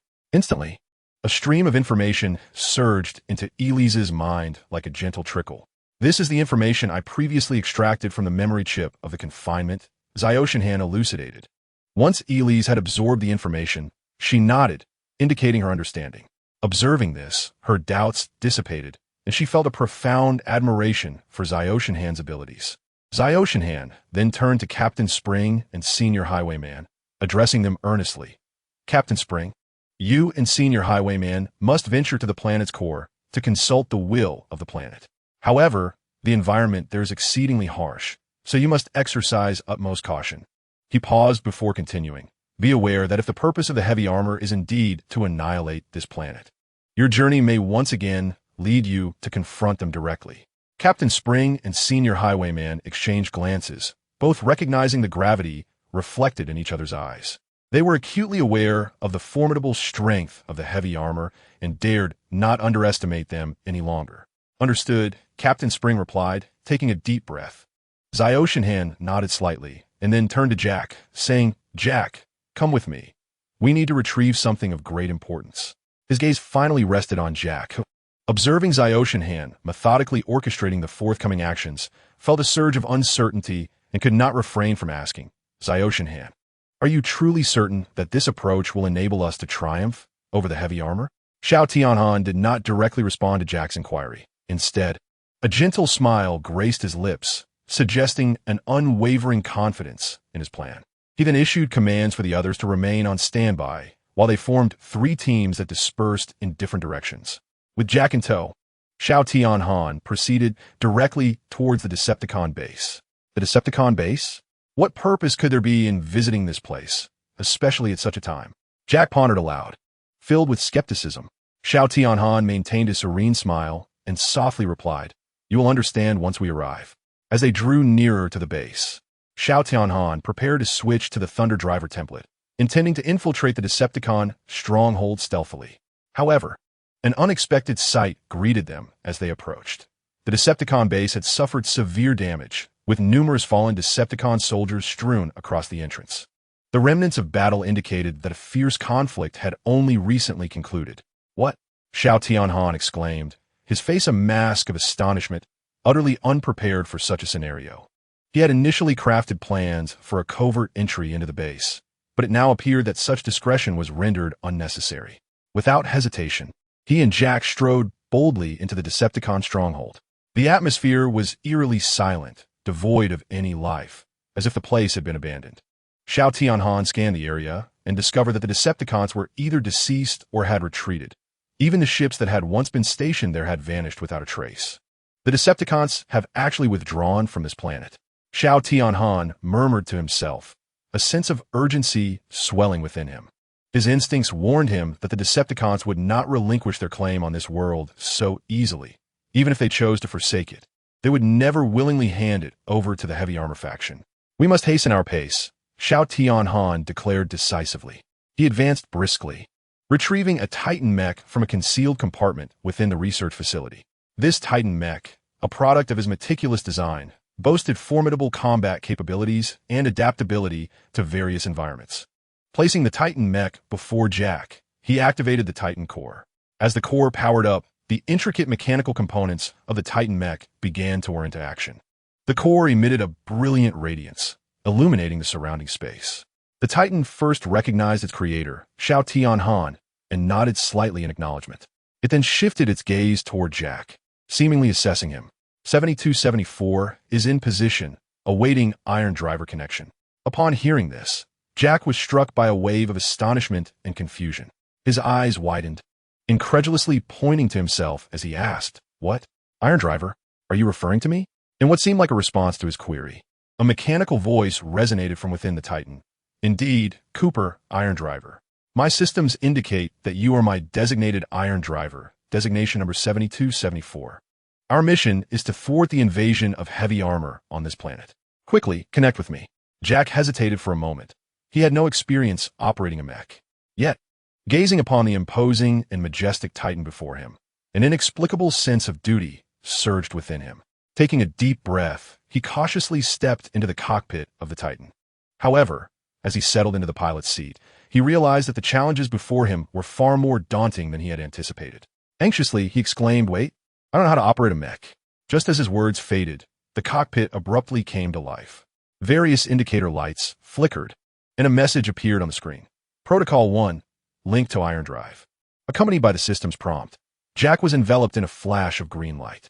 In an instant, he felt his nervous system intricately intertwined with the Titan, an extraordinary sensation washing over him. Connection successful. Jack Cooper, you are now my first-generation Iron Drive. Protocol 2, uphold the mission. The objective is to protect this planet and neutralize the heavy armor. Protocol 3, safeguard the Iron Drive. Connection complete. Prepare for deployment. Wow. Jack couldn't help but exclaim in awe. His body felt as though it had fused with the Titan mech, as if the Titan had become a part of him, responding effortlessly to his commands. This remarkable experience filled him with exhilaration, and with wide eyes he exclaimed, Xiao Tianhan, I never expected you to be so astute beneath that robust exterior. Upon hearing Jack's praise, Xiao Tianhan's optical sensors flickered, seemingly a bit bashful. With a hint of resignation, he replied, Well, I'll take that as a compliment. He then swiftly tapped a few controls on the console, only to discover that the energy amplifier of the Decepticon was not augmenting the vitality energy as he had hoped. This outcome left him somewhat disheartened, and he instinctively struck the control panel, producing a resonant thud. Noticing this, Jack's heart tightened, and he quickly asked with concern, Xiao Tianhan, "Are you all right?"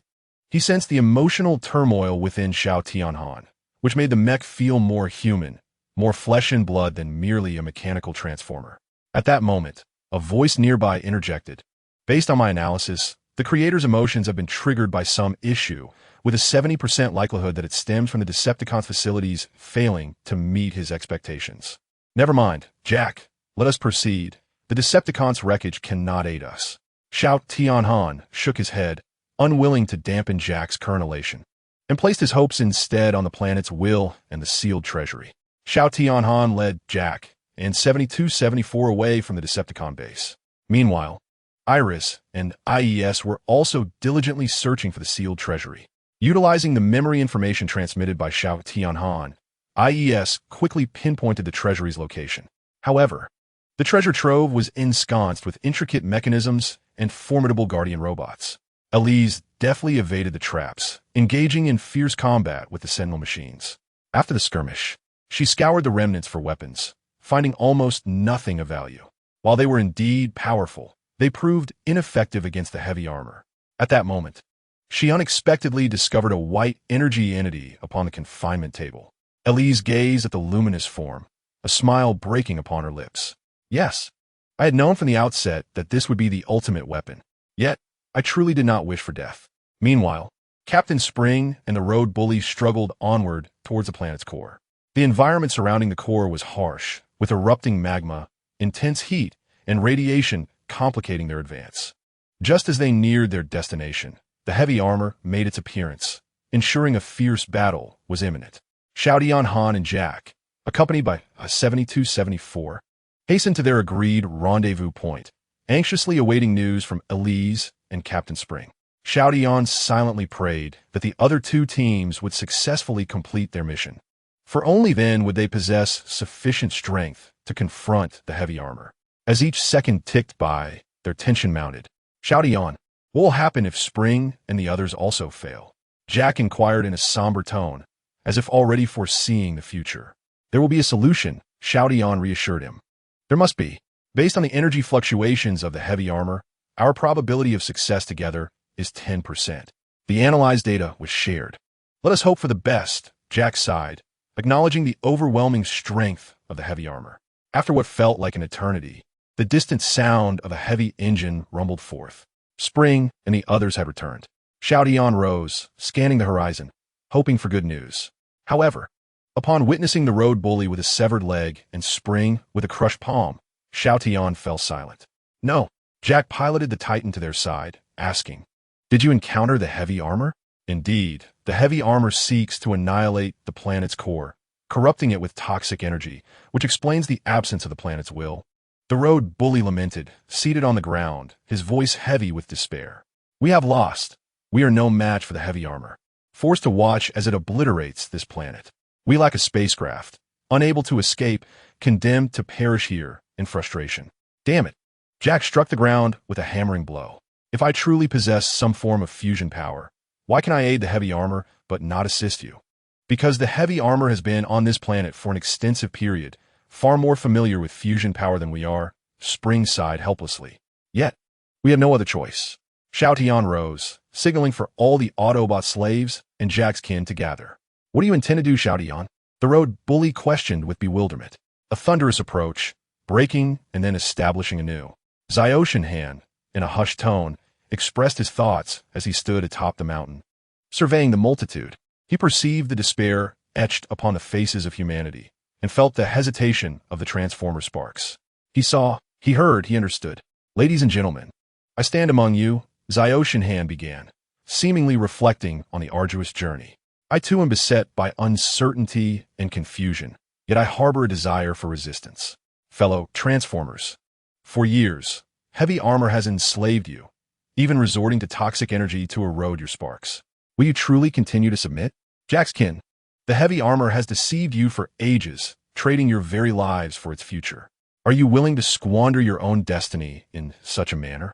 The act of burning is but a ruse, a deception that consumes the lives of humans to extinguish the future of Transformers. I am but a humble man, and I have never believed that anyone would sacrifice their life for another. Yet my role model did just that. Now, I too shall learn to burn like him. Please, lend me your vital energy. The crowd fell into a moment of silence, until one Transformer stepped forward, infusing his vital energy into Zyoshinhan. Soon, more Transformers followed suit, their eyes rekindling with flames of hope as they offered their energy. Jack's kin were equally moved by Zyoshinhan's words, joining the ranks. As the energy converged, Zyoshinhan felt his strength surging, his body radiating with brilliance. Alas, it was still far from sufficient. Zyoshinhan shook his head, refraining from voicing his thoughts. For this planet craved hope, and to speak would only diminish the vital energy further. Very well, it is time to confront the heavy armor. With resolute determination, Zyoshinhan, accompanied by Jack and other willing allies, advanced towards the core of the Earth. Meanwhile, the heavy armor was wreaking havoc at the core, attempting to hasten the planet's demise. Chapter 72. Finding a new path, are we not waiting for Iris? Jack interjected abruptly, his voice piercing through the silence of the environment. Zyoshinhan turned to Jack, slowly shaking his head as he explained, "No, I do not wish for her to join us in this perilous venture." His gaze was unwavering, suggesting that this decision had been thoroughly contemplated. Zyoshinhan continued, "She is unlike us. She arrived here driven by her hatred for the Decepticons. Hatred clouds one's vision and distorts judgment. If there are still ships in the confined treasure vault, I would prefer she leave directly. She has no part in this matter." Upon hearing this, the road bully wore a puzzled expression, unable to grasp Zyoshinhan's reasoning, and thus asked with a hint of heaviness, "But are we not innocent as well?" Zyoshinhan, his tone reflected a certain reluctance towards Zyoshinhan's decision. Xiao Tianhan gazed solemnly at Roadblock and replied, "This is different. Even though our unexpected descent here was due to the fusion cannon of Red Spider, we cannot stand idly by and watch our Autobot brethren be subjugated by the Decepticons." Spring had been quietly listening to the dialogue between Xiao Tianhan and Roadblock. At that moment, he looked at the serious Xiao Tianhan and suddenly chuckled, patting him on the shoulder as he teased, "You've got the aura of that old relic, Tong Xiangxiu. Sometimes I wonder if you're a soldier straight out of the Elite Academy. Let us just say you're complimenting me as the captain." Xiao Tianhan's lips curled slightly, revealing a nonchalant smile, seemingly indifferent to the captain's praise. However, he swiftly shifted the topic and continued, "But you've reminded me. Who says we must handle the armored trouble ourselves?" A glimmer of cunning sparkled in Xiao Tianhan's eyes, as if he had conceived a brilliant idea. He elaborated, "When we first arrived on this planet, the unique magnetic field interference prevented us from contacting the outside world, which indeed caused us considerable distress." He paused, his tone growing grave. "However, during my time infiltrating the Decepticons, I discovered something crucial. Red Spider, having been infected by the toxic energy entity, is on the brink of death. Thus they had to reach out to Megatron for assistance." As he spoke, Xiao Tianhan's brow furrowed slightly, as if deep in thought. He continued, "It's peculiar. Why are we unable to contact the outside world while the Decepticons can?" This question plunged everyone present into contemplation. Xiao Tianhan did not allow them much time to ponder. He immediately posed another inquiry. "Surely, if the slave ranch intends to sell Autobot slaves, they must also establish contact with the outside world. After all, they cannot possibly keep all the slaves on this planet." His reasoning seemed sound, and the others nodded in agreement. Observing this, Xiao Tianhan's smile grew more pronounced as he confidently declared, "Therefore, I believe the armored faction must have a means of contacting the outside world." At that moment, Spring suddenly had an epiphany and exclaimed excitedly, "You mean there might be a way to contact the outside world in the locked treasury?" Xiao Tianhan smiled and nodded affirmatively, saying precisely. He then turned to Jack. "Jack, you and Eli should go and find that method. As soon as you uncover it, use the Star Soul phone to notify me immediately. Meanwhile, we, the Thunder Rescue Team, will confront the armored faction and buy you some time." The name Thunder Rescue Team evokes the image of a group willing to take risks and confront sacrifice. True to its name, they were a death squad, and despite facing severe injuries such as amputations or lameness, Roadblock and Spring unhesitatingly agreed to Xiao Tianhan's plan. Xiao Tianhan, gently caressed the empty space where his left arm once was, as if he could still feel its former presence. His optical lens flickered at an accelerated frequency, as if pondering a matter of great significance. After a brief pause, he slowly uttered, "Let us proceed." At his command, 3 robots swiftly transformed into their automotive forms. Engines roaring and wheels spinning, akin to arrows released from a bow, racing directly towards the core of the planet. Within the vehicle controlled by Jack, IES was beset by doubts. He gazed at Jack and could not restrain his inquiry. Can we truly emerge victorious? Jack, maintaining his composure while steering, calmly replied, "Based on the assessment of both party strengths, the creator's odds of success stand at a mere 0.5%. Thus, we must swiftly dismantle this planet's unique magnetic field and call for reinforcements." The voice emanated from the vehicle's speakers, articulating the situation with a cool and professional tone. "I see," Jack mused thoughtfully, then ushered IES into the cockpit, closing the door behind them, and gently remarked, "Then let us hasten." "Understood," IES responded, and the wheels surged forward once more, the vehicle lunging ahead with increasing velocity, as if intent on shattering all obstacles to reach their destination. During their journey, Jack observed ice, a faint smile curling at the corners of his mouth. He extended a finger, delicately tapping IES's soft rabbit ears, and tenderly inquired, "What troubles you, Ice?" Seemingly lost in thought, IES slowly turned his head upon hearing Jack's voice, a look of confusion crossing his face as he softly replied, Noticing this, Jack continued to gently stroke IES's rabbit head, smiling as he asked, "You seem unusually quiet. Are you worried about Zyoshinhan?" IES hesitated briefly, but ultimately nodded, murmuring yes. Jack smiled in understanding and reassured him, "Do not fret. Although my knowledge of Zyoshinhan is limited, I know he has always been a dependable transformer." With that, Jack reclined leisurely in the cockpit, turning his gaze resolutely towards the distance, as though he could perceive Zyoshinhan's silhouette. He reflected, "I can only say he is not my enemy," which is truly reassuring. After a moment's pause, he added, "Even when heavily armored, he has never faltered. I am profoundly grateful to him for not abandoning our planet." Finally, Jack took a deep breath and solemnly declared, "If an opportunity arises to assist him, even if it requires the entirety of my fusion power or my very life to save this planet, I would not hesitate for a moment." Yes, IES interjected. "My system indicates that Father despises it when others claim they would sacrifice their lives for others, so you might find yourself in his disfavor." IES nodded affirmatively. "Oh, come now. I am your father's Star Soul captain. He surely holds me in higher regard," Jack teased IES. IES squinted in exasperation, and observing this, Jack fell silent, focusing intently on navigating their path. Only the green eyes of IES shimmered with an unusual rosy glow. Chapter 73, The Turning Point. This is the underground passage that Jack spoke of. Spring gazed into the deep, dark corridor before him, filled with trepidation. Accompanied by Zyoshinhan, he slowly approached the spot where he had previously conversed with Magnetic Storm. Standing at the entrance of the passage, he couldn't help but recall the words once uttered by Magnetic Storm. Inside is sulfuric acid, specifically designed to obliterate toxic energy entities. However, it was evident now that this was a deceit.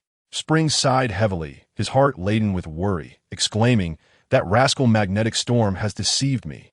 It seems that heavy armor has long since plotted to poison the planet's core." Zyoshinhan furrowed his brow, contemplating a strategy.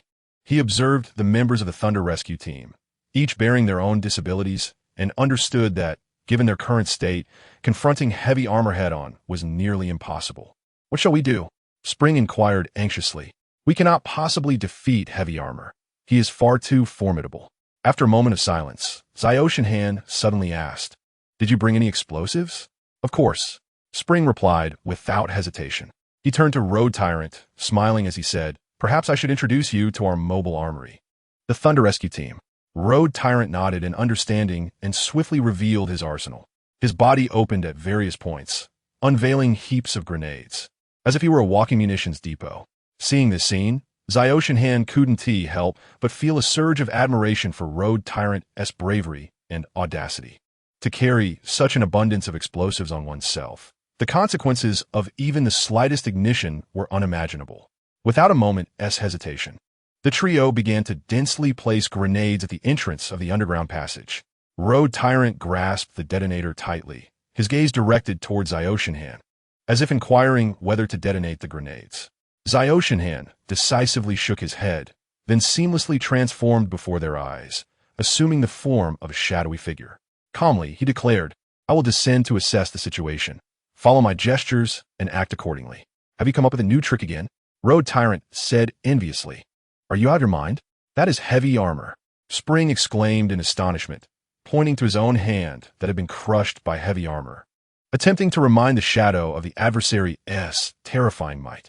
Yet, the shadow remained undaunted, giving Spring a confident look before unhesitatingly morphing into a fighter jet and soaring into the sky.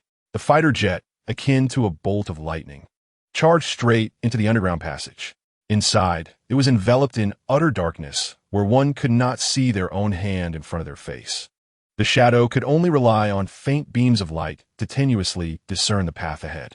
If circumstances permitted, he would have preferred to utilize the template of the Thunder Driver, as it was equipped with infrared vision, allowing him to see more clearly in the dark. However, given the current circumstances, he must constantly maintain a heightened level of mobility, allowing for a swift escape in the face of danger.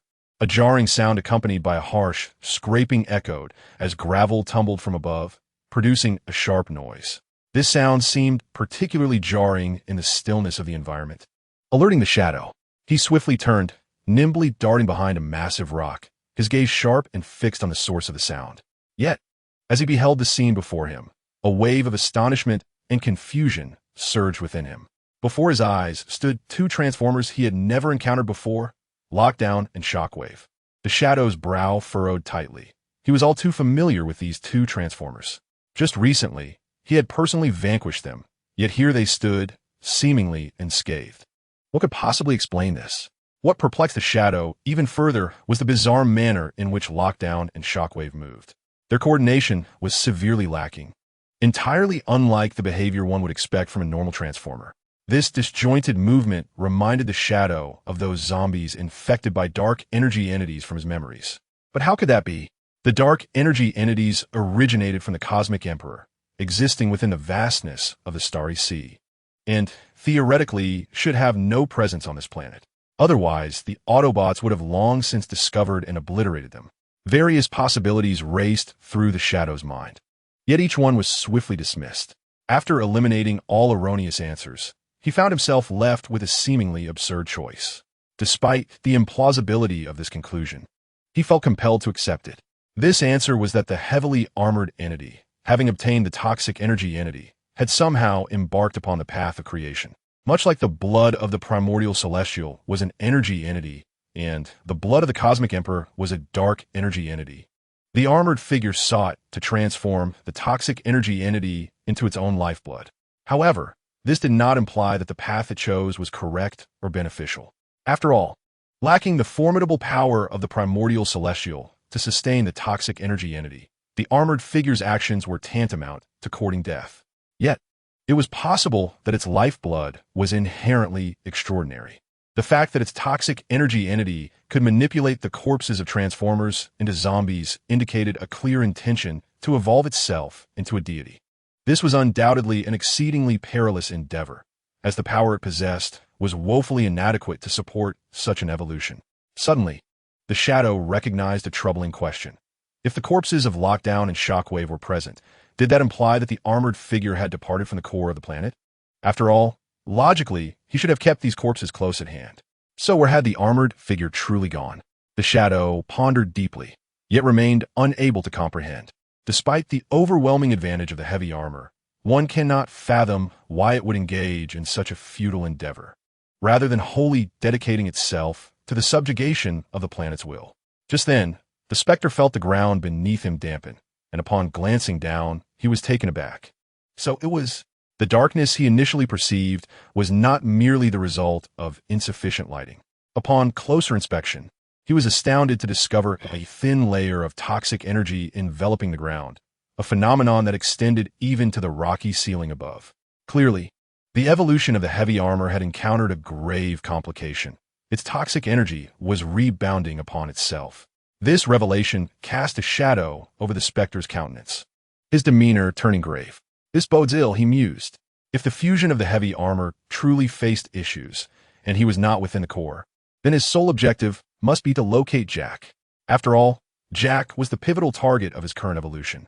The hasty retreat of the heavy armor, neglecting even to set traps, indicated that its injuries had reached a critical stage, perhaps even one beyond redemption. Worse still, the Spectre began to suspect an elusive connection between the heavy armor and Jack. After all, how could the heavy armor hasten its departure without first checking Jack's whereabouts?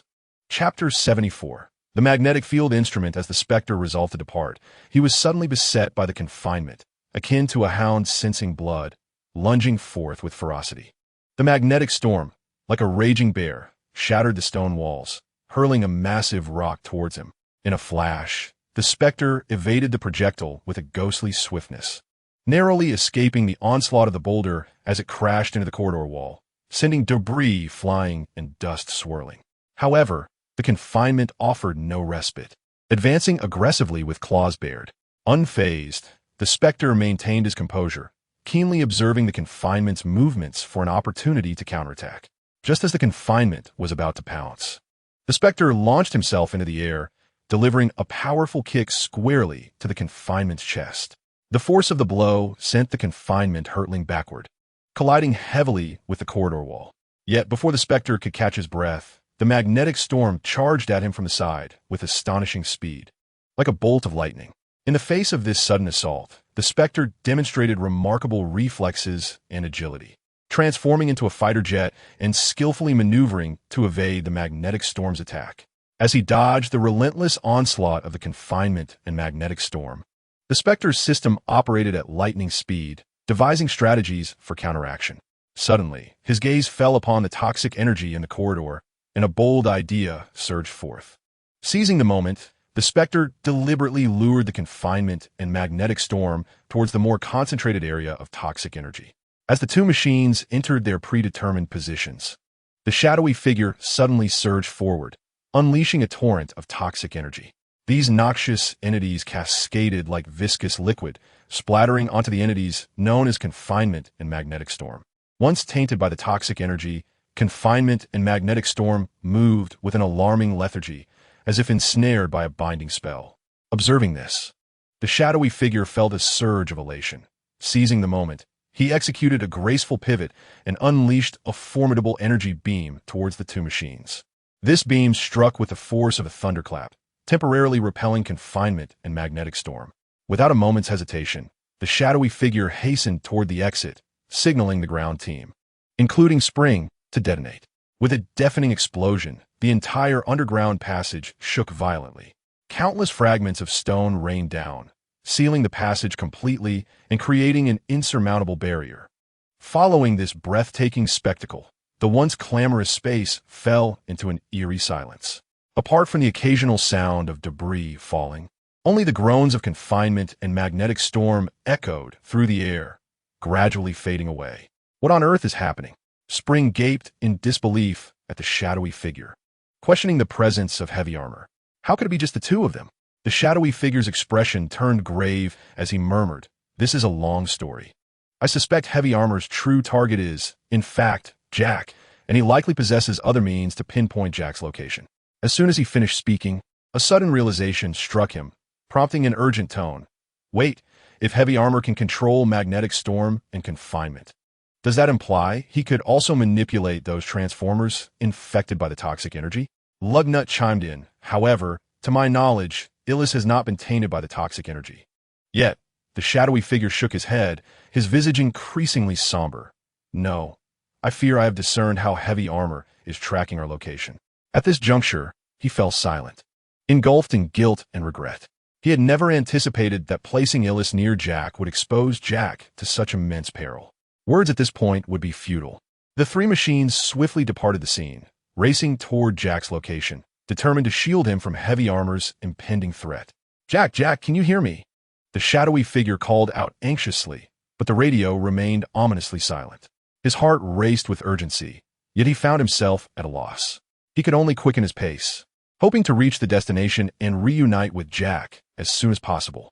Meanwhile, Jack had successfully arrived at the confinement vault and joined forces with Illis. He hurriedly recounted the current situation to Illis, particularly concerning the enigmatic magnetic field. Magnetic field? After listening to Jack's account, Alice fell silent for a moment and then thoughtfully remarked, "During my time as an undercover agent among the Decepticons, I attempted to reach out to their base. However, I utilized their internal network, which meant I did not encounter similar issues." Jack furrowed his brow and pressed on. "So, how do you think they concealed that magnetic field device?" Alice pondered briefly before responding. "I suspect they employed a form of encryption to obscure the magnetic field instrument within the network, rendering it nearly undetectable." A glimmer of hope surged within Jack as he eagerly inquired, "Is there a way for you to locate it, Alice?" A subtle smile graced Alice's lips, her eyes radiating unwavering confidence. She softly replied, "Perhaps there is indeed a way. After all, my time at the Decepticon base was not spent idly. Allow me to give it a try." Without further ado, Alice swiftly placed her hand upon the confined control panel, deftly manipulating various buttons and commands. Her fingers danced across the keyboard with remarkable speed, as if orchestrating a magnificent symphony. Through the internal network system of the confinement, Alice commenced her search for the source of the magnetic interference. She fixated intently on the screen, scrutinizing every detail. As moments ticked away, her eyes suddenly sparkled with excitement as she exclaimed, "Found it!" Turning to Jack, her face radiated joy. She earnestly stated, "Next, I need to connect to the network database. During this process, please refrain from touching me or allowing anything to come near, as it may result in a circuit failure." Jack nodded without hesitation, affirming his understanding of Alice's request. He replied resolutely, "Rest assured, Alice, I will ensure nothing approaches you." With Jack's assurance, Alice felt a slight sense of relief. She redirected her focus to the control panel, inhaled deeply, and cautiously inserted the data cable into the interface. With everything prepared, Alice closed her eyes, concentrating intently, ready to neutralize the magnetic interference. Her fingers gently pressed the enter key, and a stream of data surged into the network database like a clear spring. Chapter 75. A move away from checkmate. As Alice delved into the network in search of the magnetic field device, Jack remained vigilant, scanning the surroundings with unwavering diligence. Time passed slowly, and suddenly a thunderous roar of engines reverberated around them, akin to a deafening thunderclap. Jack's heart raced. He widened his eyes in disbelief, staring in the direction of the sound. How could a transformer arrive at this time? A flurry of possibilities raced through Jack's mind, but he had no time to contemplate. For accompanying the rumbling engines was the unmistakable presence of heavy armor. The emergence of the heavy armor astonished Jack, whose body appeared to be in distress. The toxic energy emanating from him seemed to spiral out of control, spilling forth relentlessly. These toxic energies appeared to transform into binding ropes, constricting the heavy armor and inflicting considerable pain. However, Jack harbored no compassion for the high priest who had once deceived them. Without hesitation, he wielded his power and unleashed a fierce strike upon the heavy armor. The force of his blow was staggering. The armor clearly had not anticipated Jack's sudden assault, causing it to be hurled backward. The heavy armor, besieged by the backlash of toxic energy, could not even muster its proud defensive capabilities. Seizing the opportunity, Jack prepared to deliver a fatal blow to the heavy armor. Just then, the armor unexpectedly spoke. "We can talk." At those words, Jack's fury ignited instantaneously. As if on the verge of explosion, his eyes widened. Glaring at the heavy armor, he roared, "Talk? What can we possibly discuss? You have committed countless atrocities. Your nefarious deeds shall lead to your downfall. This is your own doing, is it?" "No, you will converse with me," the heavy armor replied, a confident smirk gracing its lips. In the next moment, IE's eyes radiated a pink glow as it charged towards Elise, who was scouring the network for magnetic field instruments. The collision sent Elise reeling, just as she had predicted before entering the network. Her circuits were scorched by a powerful current, plunging her system into a state of paralysis and near death. "What IES?" Jack exclaimed as he grasped ice, but it flailed like a rabid creature, incessantly vocalizing and even beginning to inflict harm upon itself, threatening to tear its own body apart if Jack did not relent. What on earth had transpired? Jack was bewildered by their condition, but one thing was certain. The heavy armor was responsible for this chaos. "Now we can deliberate," the heavy armor said with a sinister smile. "Will you choose to flee and preserve your own life, or will you sacrifice your companions? As for my suggestion, I advise you to remain still." The heavy armor approached Jack step by step, resembling a demon emerging from the depths of hell, its words gripping Jack's heart. "You are truly despicable," Jack muttered reluctantly. "Thank you for the compliment." The heavy armor had now reached Jack's side, piercing through the cockpit, prying open the hatch, and seizing Jack, confining him within a cage it carried. With a kick, it dispatched the already incapacitated Elise and activated the energy extraction device using AES, unhesitatingly tossing Jack inside and initiating the process.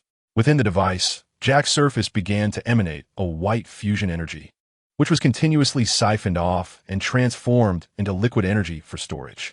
The heavy armor, without hesitation, connected the energy pipeline, allowing the fusion power to flow within its own body, alleviating some of the symptoms of the toxic energy backlash. What a sweet and marvelous taste. I have ascended to divinity.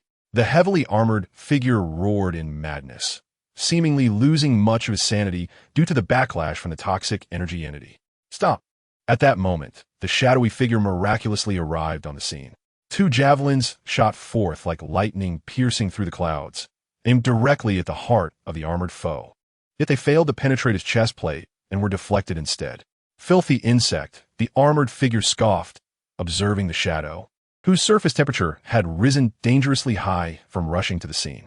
"What can you possibly do to me in your current state?" The shadow replied. "There is no need for bravado. I am aware that you have been affected by the toxic energy." With a cold snort and a smirk, he declared, "But I'm no longer the weakling I once was." With that, he seamlessly transitioned into the Zyoshan hand form, a golden aura shimmering around him, undeterred even by his severed arm, radiating a formidable presence indicative of an excessive accumulation of vital energy.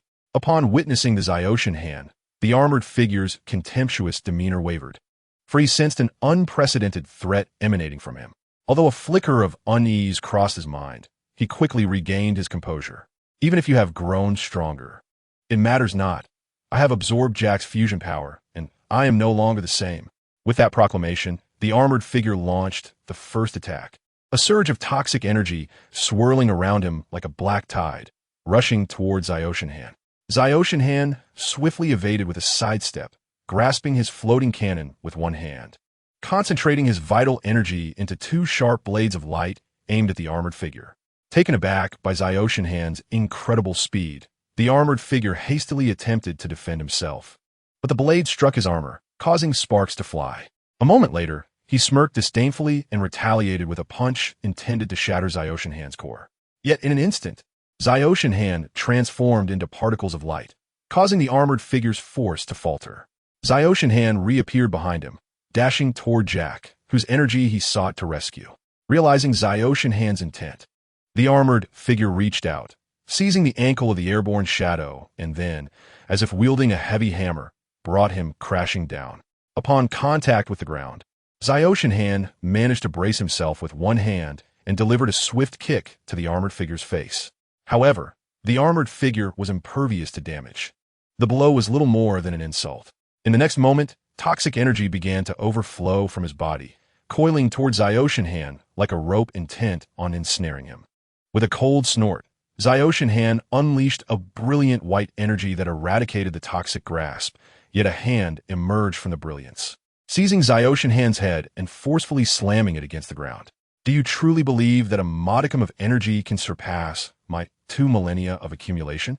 The armored figure bellowed, casting a scornful gaze upon the overconfident Zyoshan. "I know I'm no match for you," Zyoshan admitted, a trickle of super energy escaping his lips as he spat upon the armored figure's arm, retorting, "But my objective has been achieved." "What?" The armored figure was perplexed. Despite having captured Zyoshan, he could not comprehend the latter's audacious claims.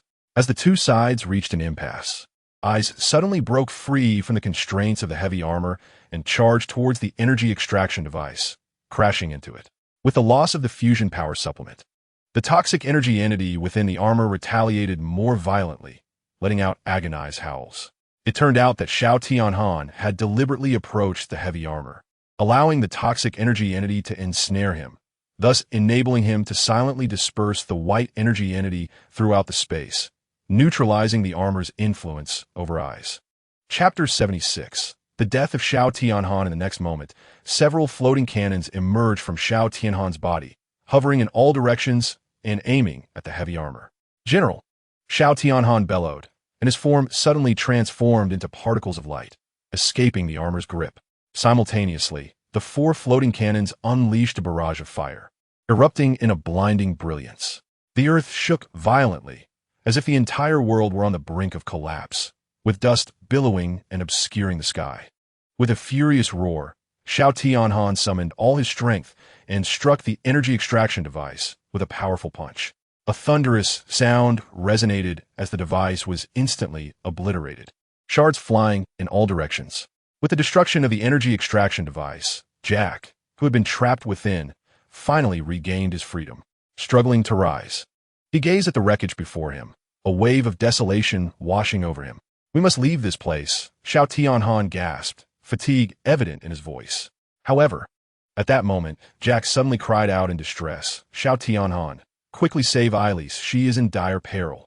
Upon hearing this, Xiao Tianhan swiftly turned to Eilis, who lay on the ground, her body convulsing, her once bright eyes now dimmed. Despite his own battered and wounded state, Jack's foremost concern was Eilis' safety. Xiao Tianhan hurried to Eilis' side, extending his palm, from which a stream of white energy emanated. This energy rapidly enveloped Eilis' form, initiating the restoration of her damaged circuits. "Her circuits are severely burnt. What could have transpired?" Xiao Tianhan furrowed his brow, a grave expression on his face. "It's a long story," Jack inhaled deeply and slowly replied, "but I can assure you that the heavy armor can no longer withstand the corrosion of the toxic energy entity. Our previous plan has utterly failed." A hint of despair and helplessness laced his voice. "However, as long as we can conceal our whereabouts from the heavy armor, it will eventually succumb to the toxins without the fusion power," Jack continued, seemingly attempting to reassure himself. Xiao Tianhan remained silent for a moment before nodding in understanding. He turned to lead Jack and Eilis away from the perilous scene. Yet, just as they pivoted, a powerful force surged forth. A deafening roar reverberated, as the lingering smoke was violently torn apart by an invisible hand, plunging the sky into darkness. "No, I will never let you escape." The roar of the heavy armor reverberated through the air, as if the entire world trembled in response. The onlookers stood in astonishment as the heavy armor laboriously emerged from the unfathomable pit. Xiao Tianhan's heart sank. He had initially believed that the abyss would hinder the heavy armor's advance, granting them precious time to escape. However, upon closer inspection, it became evident that the heavy armor was not as severely affected as anticipated.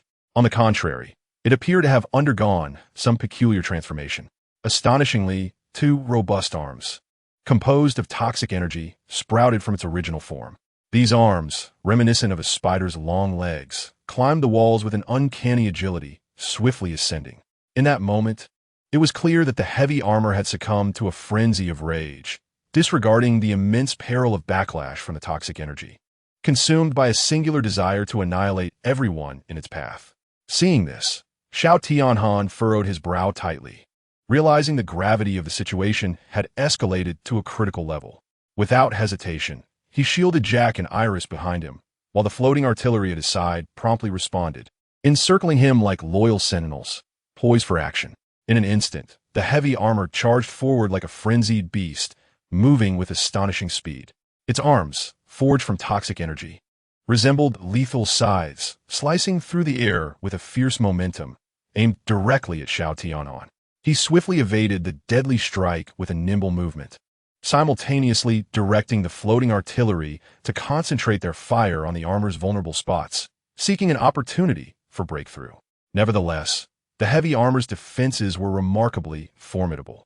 Despite the ferocity of the floating artillery's assault, it yielded minimal results, failing to inflict any substantial damage. As the heavy armor advanced once more, Jack suddenly shouted, "Xiao Tianhan, target its core." The erosion from the toxic energy has weakened its core defenses. Awakening from his daze, Xiao Tianhan immediately grasped the situation. Without a moment's hesitation, he commanded all the floating artillery to channel their firepower towards the core of the heavy armor's chest, akin to a dazzling bolt of lightning racing forth. Yet, unexpectedly, as the light flashed, the heavy armor exhibited no reaction whatsoever.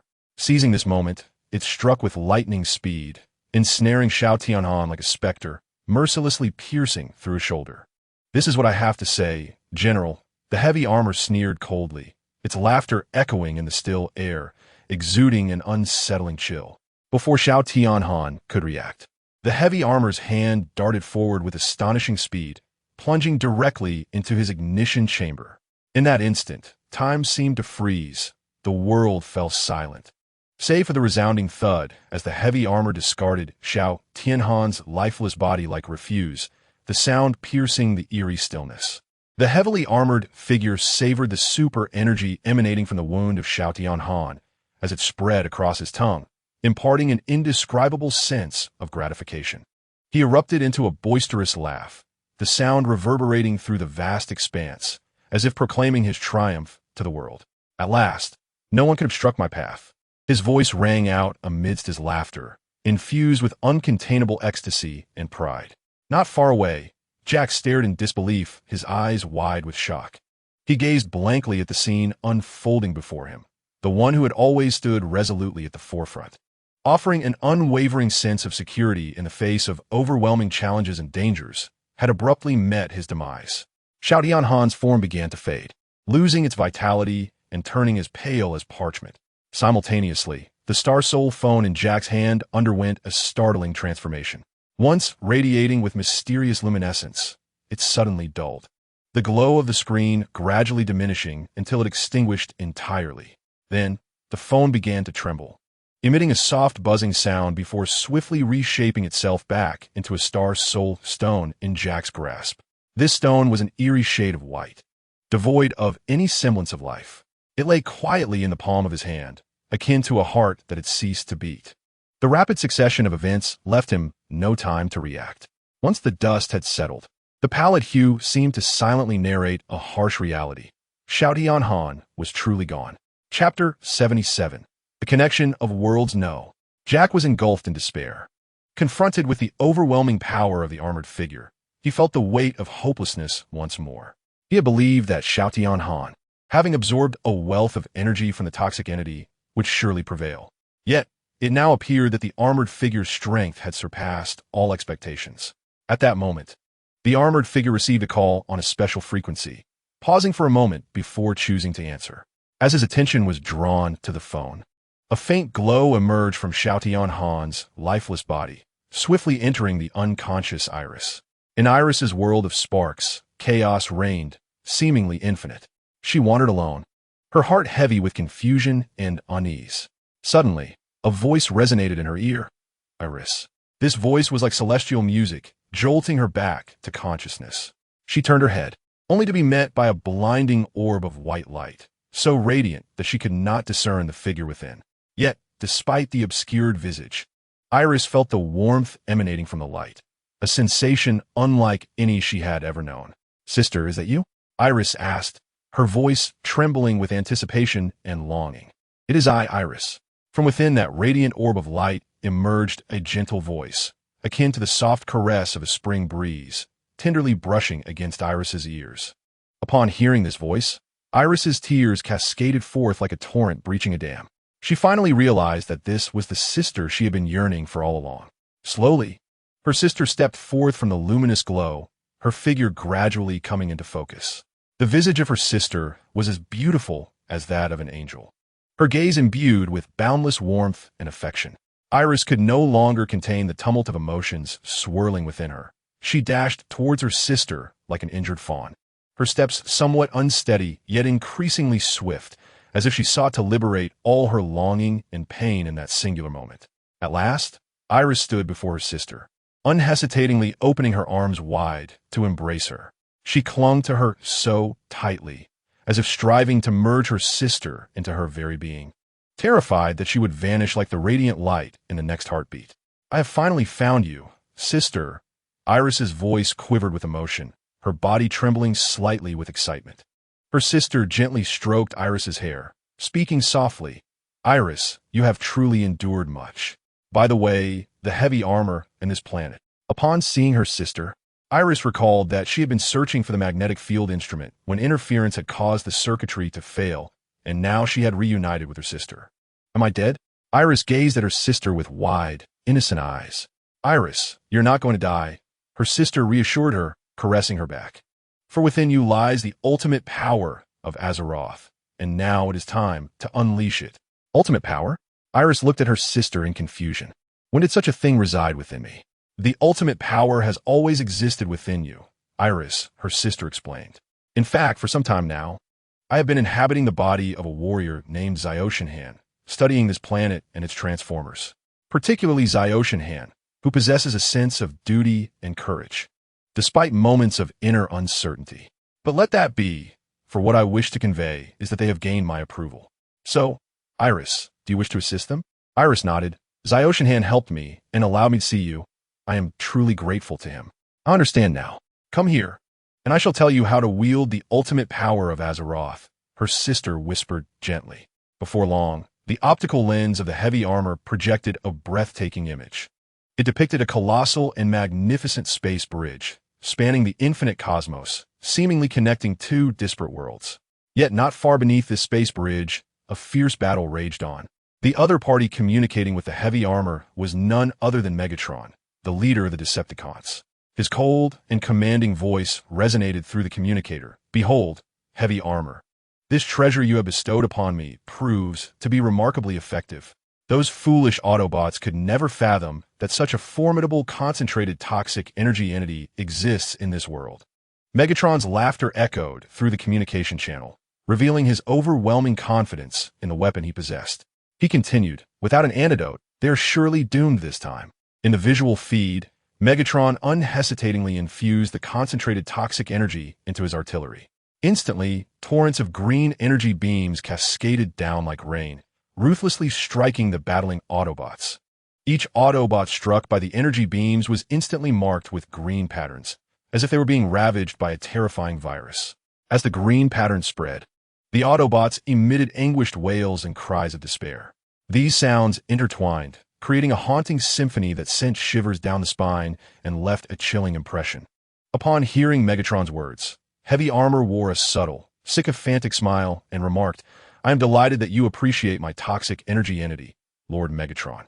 Yet, in an unexpected twist, his tone shifted abruptly, giving way to a sinister cackle. However, I'm quite curious. What reaction would you have if you were to fall victim to this concentrated toxic energy entity yourself? Heavy Armor's voice dripped with malicious mockery. Impudent. Megatron roared, his eyes wide with fury as he glared at Heavy Armor, seemingly ready to unleash fire. The audacity of Heavy Armor to speak to him in such a tone was nothing short of a blatant provocation. Megatron's voice boomed, reverberating throughout the space, making all tremble in its wake. Heavy Armor, are you threatening me? His thunderous shout carried an icy undertone, his fists clenched tightly, poised to strike at any moment. However, in the face of Megatron's wrath, Heavy Armor remained unfazed. He let out a cold laugh, tearing away the mask he had long worn, revealing his true face. You may perceive it as such. His voice was frigid and merciless, unabashedly revealing his ambition and desire. Megatron, I have now achieved complete evolution. I no longer require your technological support. Megatron's expression darkened dramatically. He had never anticipated such treachery from Heavy Armor at this moment. Wait for it. Once I obliterate this planet, I shall come for you and ascend as the new ruler of the Decepticons. Heavy Armor's words thundered like a clap of thunder in Megatron's ears. Megatron's fury ignited completely, and he laughed in anger, his tone laced with derision and contempt. Very well. Let me see if your abilities match your grandiose claims, he said through gritted teeth, just as these two titans were locked in a standoff. An unexpected event unfolded. The once completely burned out Alita miraculously awakened. Elise slowly opened her eyes, gazing at her surroundings with a face full of confusion. Her eyes ultimately settled on Jack, and she softly inquired, Jack, what has transpired?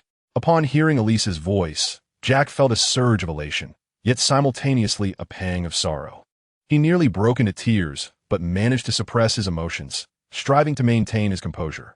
Elise, Xiao Tianhan is dead. What shall we do? Jack's voice bore a hint of despair as he grappled with the harsh reality before him. Fear not, as long as I am here. I will not allow Xiao Tianhan's death to be in vain. Elise hesitated for a moment and said, Jack, the plan I am about to propose may endanger your life. You can refuse, and I shall take you away. No need to say more. I shall do it, Jack resolutely replied. If the Armored One does not survive, My planet will inevitably perish. Xiao Tianhan has aided us so greatly. Even if it costs my life, I am willing. Very well.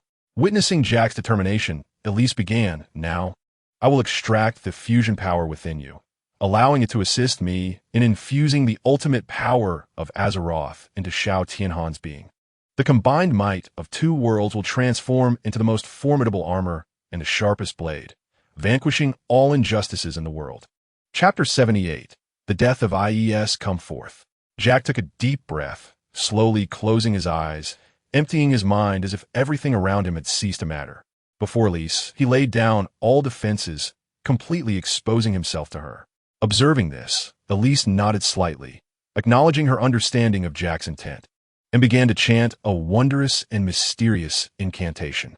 As she recited the spell, the air around her seemed to stir with agitation. A marvelous energy swirling around her like a white mist, enveloping her entirely. Then, an astonishing scene unfolded. Countless beams of dazzling white light surged forth from Jack's body, drawn by an immense force, continuously converging into the white mist beside Elise. Jack's complexion instantly turned as pale as a sheet, cold sweat beading on his forehead. It was evident that the frequent extraction of fusion power from his body had inflicted considerable harm, possibly even jeopardizing his very essence. Yet, as Elise had previously stated, they were both prepared to face death. At that moment, the armored one suddenly sensed unusual movement behind him. He whirled around, and the sight before him left him speechless. Jack's body was relentlessly emitting white light, which Elise was absorbing. "You wretch, how dare you?" the armored one roared, his eyes wide with fury, fixated on Elise. "That is my fusion power." Before he could finish his words, the armored one abruptly severed the call with Megatron and lunged towards Elise without a moment's hesitation. His speed was as swift as lightning, conjuring a tempest that seemed intent on tearing Elise to shreds. Jack's heart tightened at the sight. He was uncertain if Elise could withstand such a furious assault from the armored giant, especially since she needed to concentrate fully on harnessing the fusion power, leaving little room for distraction to counter the onslaught. A wave of despair surged within Jack, his eyes widening as he beheld the colossal fist of the armored foe descending upon him like a mountain. In that moment, time appeared to freeze. The fist's velocity slowed to a crawl, yet seemed to stretch infinitely, inching closer to Jack. Just as calamity loomed, a figure darted in like a flash of lightning, positioning itself resolutely before Jack. Upon closer inspection, it was 7,274. Despite its battered state and numerous wounds, it had summoned its last vestige of indomitable spirit to reach Jack's side. It turned out that the white energy released by Xiao Tianhan not only aided Elise in temporarily breaking free from the armor giant's grasp, but also bestowed a flicker of vitality upon the severely damaged 7274, allowing it to recover some of its injuries. "No!" Jack cried out in horror. He could not bear to witness 7,274 risking itself once more, having already endured so much suffering.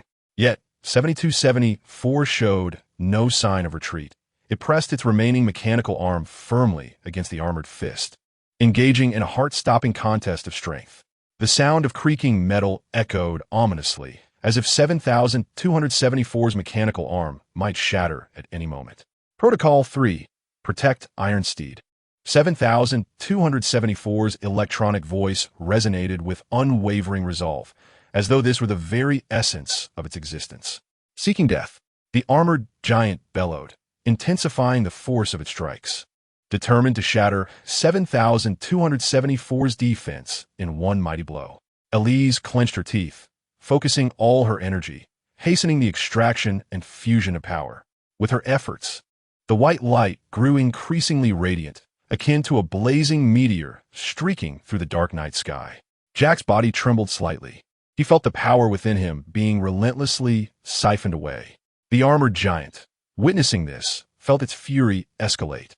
It roared and amplified its assault, with each punch embodying the weight of thunder, crashing down upon 7,274's mechanical form, which began to fracture under the relentless barrage, sparks flying and metal shards scattering.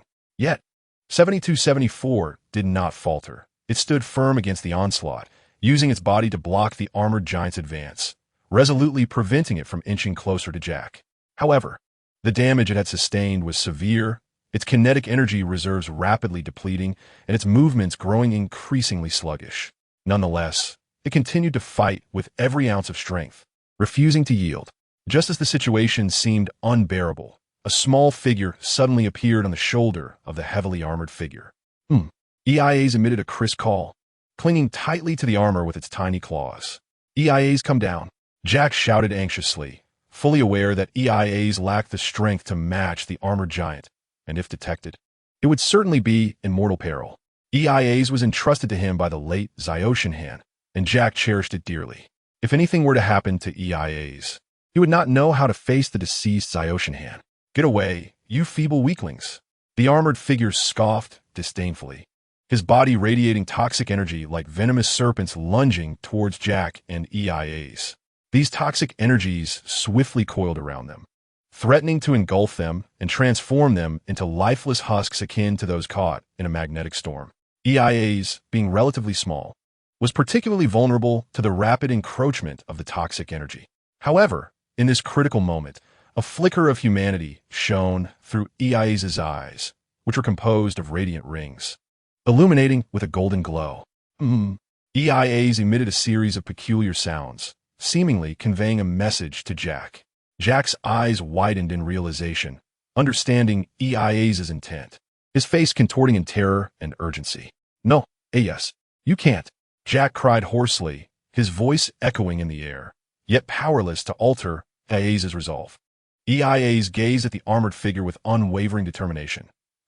I am not weak. I am EIAs. Activating hidden backup energy. With a deafening roar, EIAs erupted like a dazzling firework in the sky.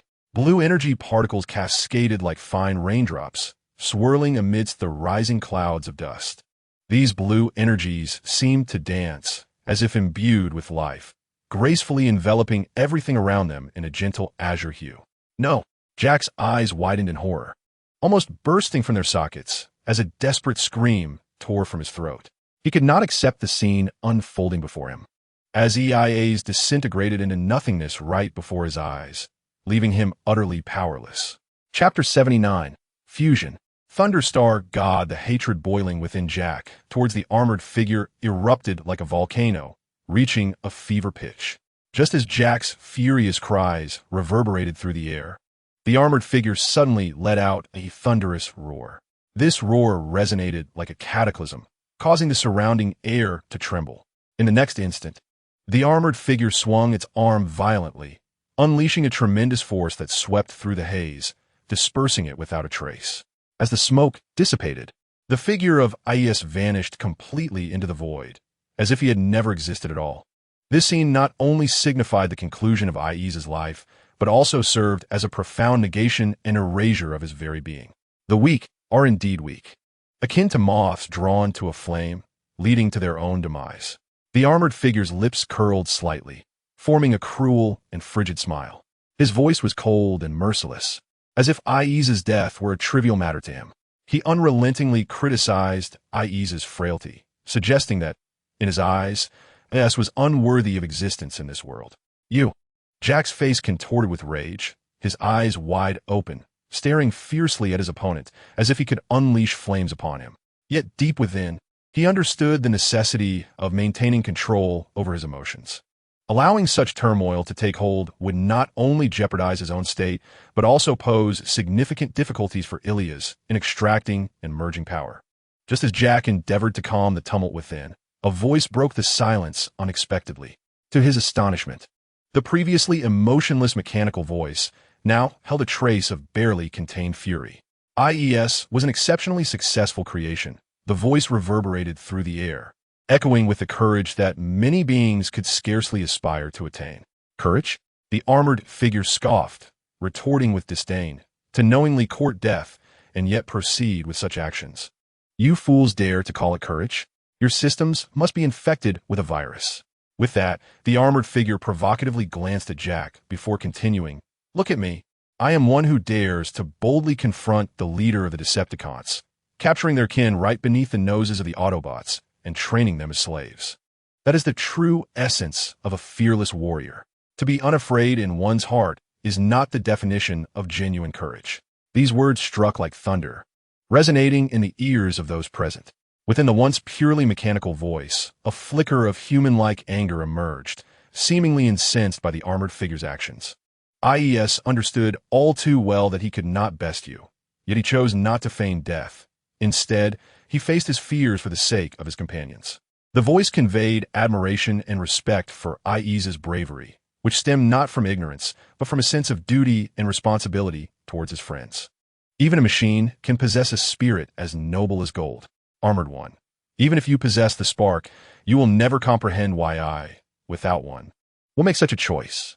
The voice grew increasingly fervent, its emotions ignited, proclaiming, "For I hold my own beliefs and steadfastness, which no force can ever shake." Activate hidden backup energy. With a thunderous roar, a torrent of immense energy surged forth from within. Boom! The explosion triggered by this energy was 100-fold more powerful than that of us, its sheer force compelling even Ilias to divert his attention for defense. In an instant, the world seemed to be engulfed by this earth-shattering explosion, rendering everything indistinct. Jack's heart gradually regained its tranquility, yet this did not signify the relinquishment of his hatred. On the contrary, his fury had reached its zenith, akin to the calm before a storm, seemingly serene, yet fraught with tumultuous undercurrents. As the dust began to settle, the scene before him was nothing short of harrowing. Bodies lay dismembered, scattered across the ground, and the surroundings were in utter disarray, reminiscent of a cataclysmic disaster. Yet amidst the debris, an arm suddenly emerged from the earth, accompanied by an intact suit of heavy armor. How could he still be alive? Not even a scratch upon him. Jack's eyes widened in disbelief as he beheld the spectacle, a fierce blaze of anger flickering in his gaze. Yet he maintained an unusual calmness. Ha! Ha! Ha! Ha! The armor erupted into a cacophony of laughter, the sound reverberating through the ruins, piercing the air with its harshness. Futile efforts. Two worthless beings, daring to challenge a deity. The armor mockingly derided Jack and his companions, as if their endeavors were nothing more than a farcical jest. "You claim to be a god?"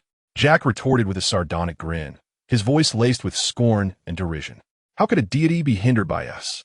How could a god be so pitifully forced to hide underground to evade an explosion? You are merely a wretched parasite feeding off the planet's power." Jack continued to sneer, each word striking like a hammer upon the armor's pride. "You seek your own demise."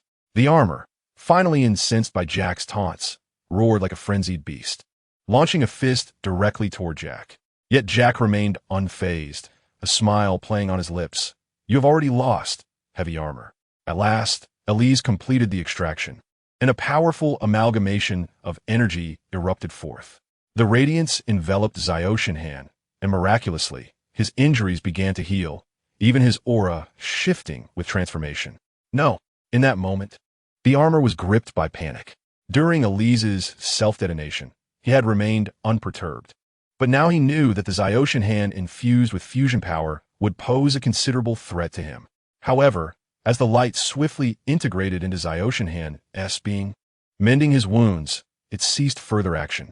Like a drop in the ocean, Zyoshinhan lay on the ground, utterly unresponsive. "It is I who have triumphed. Zyoshinhan is dead. Not even the white energy form can resurrect him." The armor rejoiced wildly, turning to Jack. "Prepare to meet your demise." With that, he unleashed a punch. Yet it felt as though he had struck the most impenetrable of shields. The armor looked up to see the last figure he wished to confront.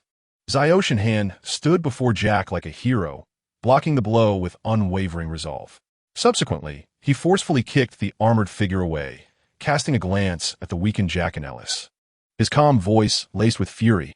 "You have worked hard." Observing the detached demeanor of Shao Tian Han, the armored figure, agitated, retorted, "Shao Tian Han, do you believe victory is assured? You merely possess assimilated power. We are not so different, and the outcome remains uncertain." Shao Tian Han inhaled deeply, turning his gaze towards the armored figure, and calmly stated, "Allow me to demonstrate the chasm that lies between us." Fusion, Thunderstar God. Suddenly, an overwhelming radiance erupted from Shao Tian Han, as if the entire world were shaken by this formidable energy. The dazzling light, as scorching as the sun, created a vast energy field that enveloped all present. Simultaneously, The ethereal shadow of the heavenly thunder manifested beside Xiaotian Han, and the two swiftly merged, as though they were always one. With the complete connection to the Star Soul Stone, a series of crackling transformation sounds resonated, causing the world to tremble in response. As the brilliance gradually receded, what unfolded before the onlookers was neither Xiaotian Han nor the heavenly thunder, but an unprecedented entity, a colossal, transforming being rivaling the height of a mighty titan. This transformer radiated thunderous energy, with each joint flickering with electrical sparks, embodying the very essence of thunder.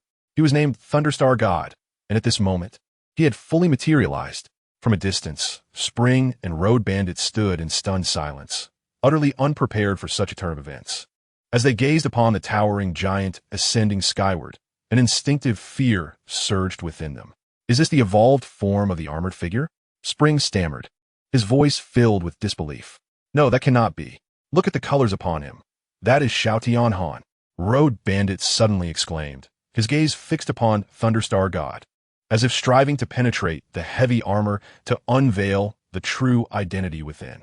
However, the armored figure seemed unfazed by it all. He regarded the rising Thunderstar God with a scoff, disdainfully declaring, "Do not presume that merely becoming a hulking behemoth will secure your victory. Battles hinge not on appearances, but on genuine strength." Before his words had fully escaped, the armored figure unhesitatingly unleashed the entirety of his toxic energy, which swiftly coalesced into a colossal toxic energy giant. This formidable being stood in stark contrast to Thunderstar God, emanating an oppressive aura of lethal toxins. Prepare to receive this venomous blitz. With a roar, the armored figure raised high a massive hammer forged from toxic energy, bringing it down upon Thunderstar God as though intending to shatter the very world. "Quick, evade, Xiaotian Han!" Spring cried out in urgency, fully aware of the devastating power of the armored figure's toxic energy. Should he be struck, the consequences would be dire. At this moment, Xiaotian Han was their sole hope for vanquishing the heavily armored foe. He must not fall under its control. Unexpectedly, the Thunderstar God stood still as if ensnared by a binding spell, utterly unresponsive. His visage bore no trace of emotion, as though he was blissfully unaware of the impending danger. The heavy armor, witnessing this, felt a surge of elation. "Haha, it is over. The ruler of the universe remains I, the heavy armor." His laughter reverberated across the desolate battlefield, imbued with boundless pride and arrogance. Yet in the next moment, the unfolding events rendered the heavy armor speechless. Countless missile ports sprang from the legs of the Thunderstar God, simultaneously deploying floating artillery that obstructed all escape routes for the heavy armor. In tandem, the Thunderstar God sprang into action, streams of blue data swirling in his grasp, transforming into two elongated cannon barrels, brimming with explosive potential, aimed squarely at the heavy armor. Then, the left cannon discharged violently, unleashing a verdant beam of laser that pierced through the heavy armor's chest. This shot was avenging the fallen waves. Immediately following, the right cannon erupted, a resplendent golden radiance descending like thunder from the heavens, obliterating half of the heavy armor's frame. This shot was a tribute to the Thunder Rescue Team. No, the toxic energy giant of the heavy armor collapsed with a thunderous crash as the laser beams from the Thunderstar God, infused with potent white energy, disrupted the heavy armor's formidable defenses, rendering them utterly ineffective. And this final shot? It was for the oppressed Autobot brethren, for the deceived inhabitants of a fusion planet.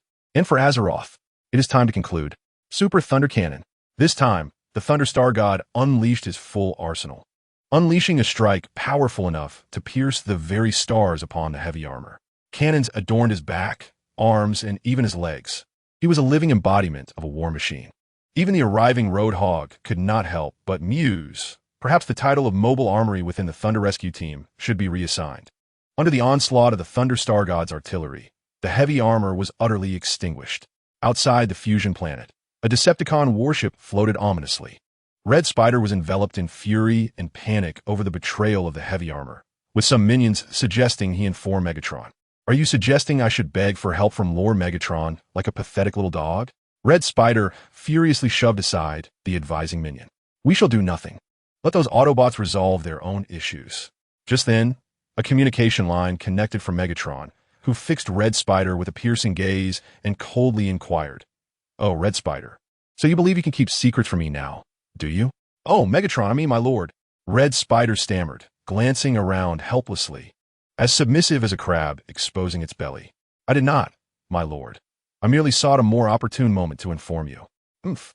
Megatron replied in a tone laced with skepticism. "It had better be the case. Scarlet Spider, I command you to immediately unleash the fusion cannon of the battleship, obliterating that fusion planet into mere dust," roared Megatron. "The heavily armored slave ranch is no longer needed. He has betrayed us, and I shall make him understand the dire consequences of crossing Megatron." "Oh, indeed, indeed. I wholeheartedly concur, my lord." Upon hearing the opportunity to teach the Armored One a lesson, Scarlet Spider became exhilarated and swiftly relayed the orders. The Thunderstar God planted a foot upon the Armored One's form, exerting a gentle yet decisive force, allowing the essence and spark of the armored entity to merge into his own being. "Congratulations, your mechanical rank has reached level 4, and your spark level has attained 5. You have saved a planet and received its gratitude. You may choose to erect a statue in your territory for public admiration, garnering additional vital energy. Current vital energy acquired, 2,000,000. The system's voice echoed, yet the Thunderstar God remained unfazed, directing his gaze towards Illis and Jack. Their forms had begun to dissolve into the ethereal, as if they were destined to be forsaken by this world. The Thunderstar God released a white energy form, stabilizing their bodies, but their essence had already been released and could not be replenished. All he could do was substitute their original essence with a white energy form, filling the void. The advantage of this approach was that Jack could continue to live, aging naturally. However, Illis would need to devise another method, for without intervention, she risked succumbing within a century. Just as the Thunderstar God contemplated explaining their condition, the cosmos suddenly illuminated with a radiance akin to the sun. Chapter 81. Crossing the stars inside the Decepticon battleship, Scarlet Spider smirked sinisterly. "Armored One, you shall pitifully accompany this planet to its grave. Fire the fusion cannon." A tremendous energy coalesced at the cannon's mouth, the intensity of this assault potent enough to shatter the planet along with the Armored One. Indeed, while the armored individual possessed formidable strength, even he stood no chance against the Decepticon's fusion cannon, capable of annihilating stars. Alas, the victor would not be the Armored One, but rather the mightier Thunderstar God. Sensing the energy fluctuations in the cosmic expanse, the Thunderstar God snorted disdainfully, raising the cannon to confront the Decepticon's fusion cannon head-on, preparing to engage in a fierce exchange of firepower. Super Thunder Cannon, like a war fortress. The Thunderstar God unleashed a barrage of missiles, while two beams of laser light pierced through the void like divine illumination, colliding directly with the fusion cannon's discharge. The two colossal forces clashed violently in the cosmos, erupting in a blinding explosion, with energy shockwaves ravaging the surroundings, shattering nearby asteroids. Scarlet Spider watched in terror from the battleship, astonished that something would dare to oppose their fusion cannon. What in the world is that? Momentarily stunned, Scarlet Spider gaped as the beams clashed, seemingly reversing direction. Panic set in as he shouted, "Quick, increase the energy."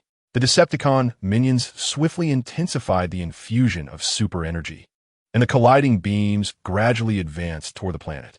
Meanwhile, the Thunderstar God summoned his strength once more, the energy patterns on his form radiating to their utmost brilliance, thereby amplifying the power of the Super Thunder Cannon. The beams, which had been slowly progressing toward the planet, began to retreat incrementally towards the Decepticon warship. Upon witnessing this, the Red Spider let out a frantic scream. "No, this cannot be. Think of a solution quickly."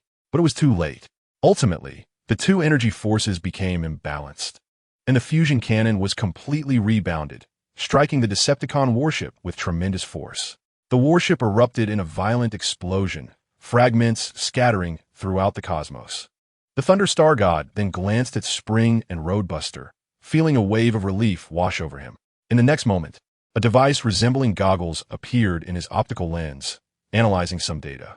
With a resounding boom, the Thunderstar God decisively unleashed his power. Two laser beams, radiant like holy light, pierced through a specific point on the planet, utterly obliterating the magnetic field apparatus, accompanied by the crisp sound of a notification.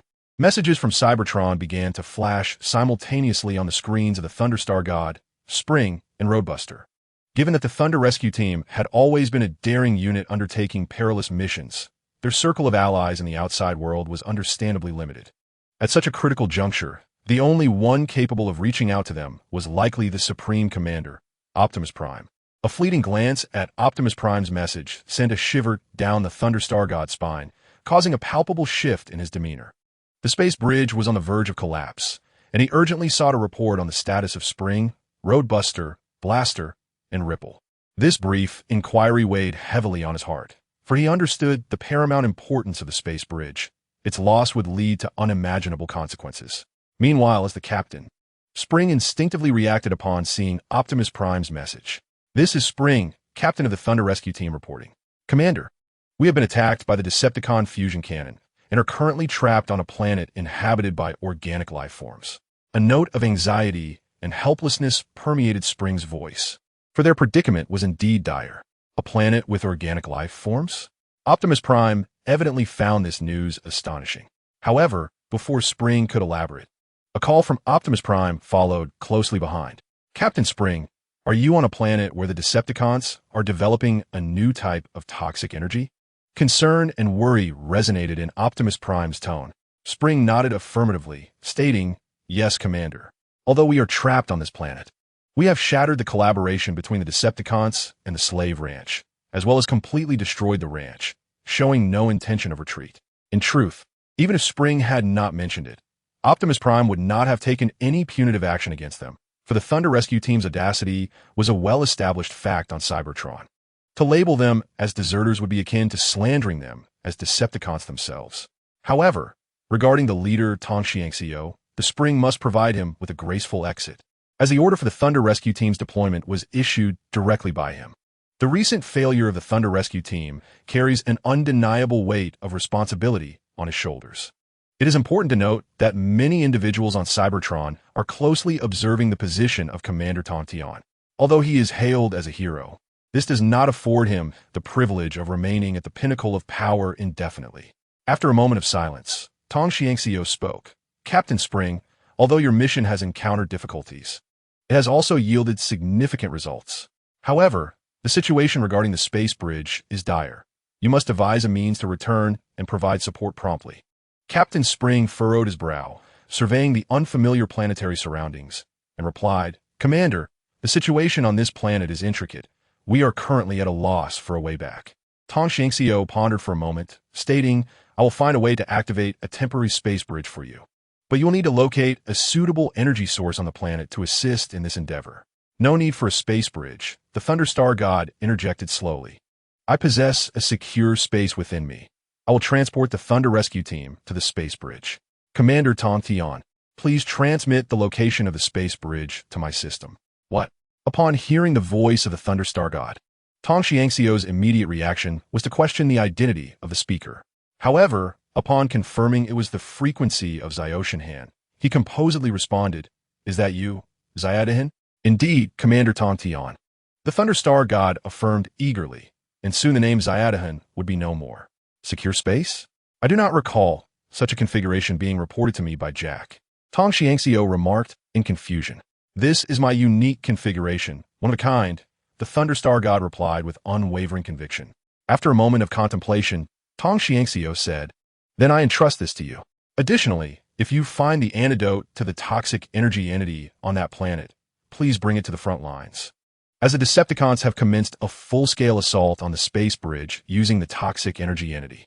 "I will, Commander Tong Tian," the Thunderstar God assured him, saying no more. "Wait, Commander Tong Tian," Captain Spring suddenly inquired. "My teammates Shang Xuan and Shuangzwen have lost contact with us. Can you reach them?" Tong Xiangxiu's steady voice provided reassurance to Captain Spring. "Rest assured, Shang Xuan and Shuangzwen arrived at the front line some time ago, and they have encountered no issues." Upon hearing this, Captain Spring chose not to press further. The Thunderstar God slowly crouched down, exchanging a glance with the weakened Jack, and softly spoke. "Consider it a debt I owe you, Captain Xinghuan." "Do not say that, Xiaoshenhan," Jack replied. Though his complexion was pale, he still managed to prop himself up. Blinking, "You are my first Star Soul warrior. I shall return swiftly, the Thunderstar God declared, then emitted several beams of light from his chest, enveloping Captain Spring and Roadbuster into the secure space, before soaring into the sky. Having become the Thunderstar God, he now possessed the ability to traverse the cosmos. Chapter 82. The front lines report on the situation at the front lines. Soldier. Soaring over the mountains, his hands danced across the control panel like butterflies. His voice tinged with urgency and anxiety, as if the fate of the entire world hinged upon the contents of this report. Commander, the situation is exceedingly grave. The soldier on the front line trembled, struggling to accept the harsh reality before him. We have lost 13,658 Autobot warriors, over 10,000 of whom fell victim to a peculiar toxic energy entity that caused systemic failure. What? The commander widened his eyes, disbelief etched on his face. This toxic energy entity was unprecedented, and the extent of the devastation it wrought was staggering. Indeed, Commander, the soldier continued his report. We have exhausted all known methods to counter this toxic energy entity, but to no avail. It appears to be entirely novel, and we possess no antidote to combat it. Damn this toxic energy entity. The commander slammed his fist on the table, seething with anger. Where on Cybertron did the Decepticons acquire such a thing? At that moment, the conference room door creaked open, ushering in a group of scientists led by Jax and a cadre of doctors led by the Perceptor. Their arrival brought a glimmer of hope to the tense atmosphere. Jax, with a slight smile that exuded confidence, spoke softly. The finest minds of half of Cybertron are gathered here. I believe we shall soon unravel the mystery of this toxic energy entity. However, the commander's response was heavy and weary, his tone imbued with a sense of resignation, as if he had endured a long and arduous battle. Let's hope so, he uttered, these simple 4 words laden with the weight of his reflections on the front line's tribulations. At this juncture, Perceptor interjected with a direct and pivotal question. If we are to develop an antidote for this toxic energy entity, do we possess relevant samples? Yes, the commander replied, carefully placing a shard upon the table, treating it as if it bore immense significance. The eyes of all present were drawn to this small fragment, where a droplet of pink toxic energy entity glimmered like a precious gem, emanating a faint luminescence. Remarkable, Perceptor exclaimed, from my analytical system's perspective. This contains a remarkably high purity of toxic energy entity. His voice brimmed with excitement, revealing his curiosity about this discovery. True to his reputation as one of Cybertron's foremost medical experts, Perceptor's professional knowledge and keen observational skills enabled him to almost instantly discern the essence of this peculiar toxic energy entity. Yet, challenges loomed ahead. Despite his understanding that this toxic energy entity was concentrated from a highly pure source, he found himself at an impasse. In previous studies, the natural generation of toxic energy entities invariably involved the incorporation of impurities, rendering their toxicity incomplete.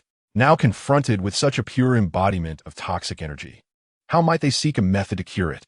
Perhaps we should observe how the Decepticons managed to evade these toxic entities? Suddenly, Ambulance spoke up, his voice imbued with curiosity and excitement.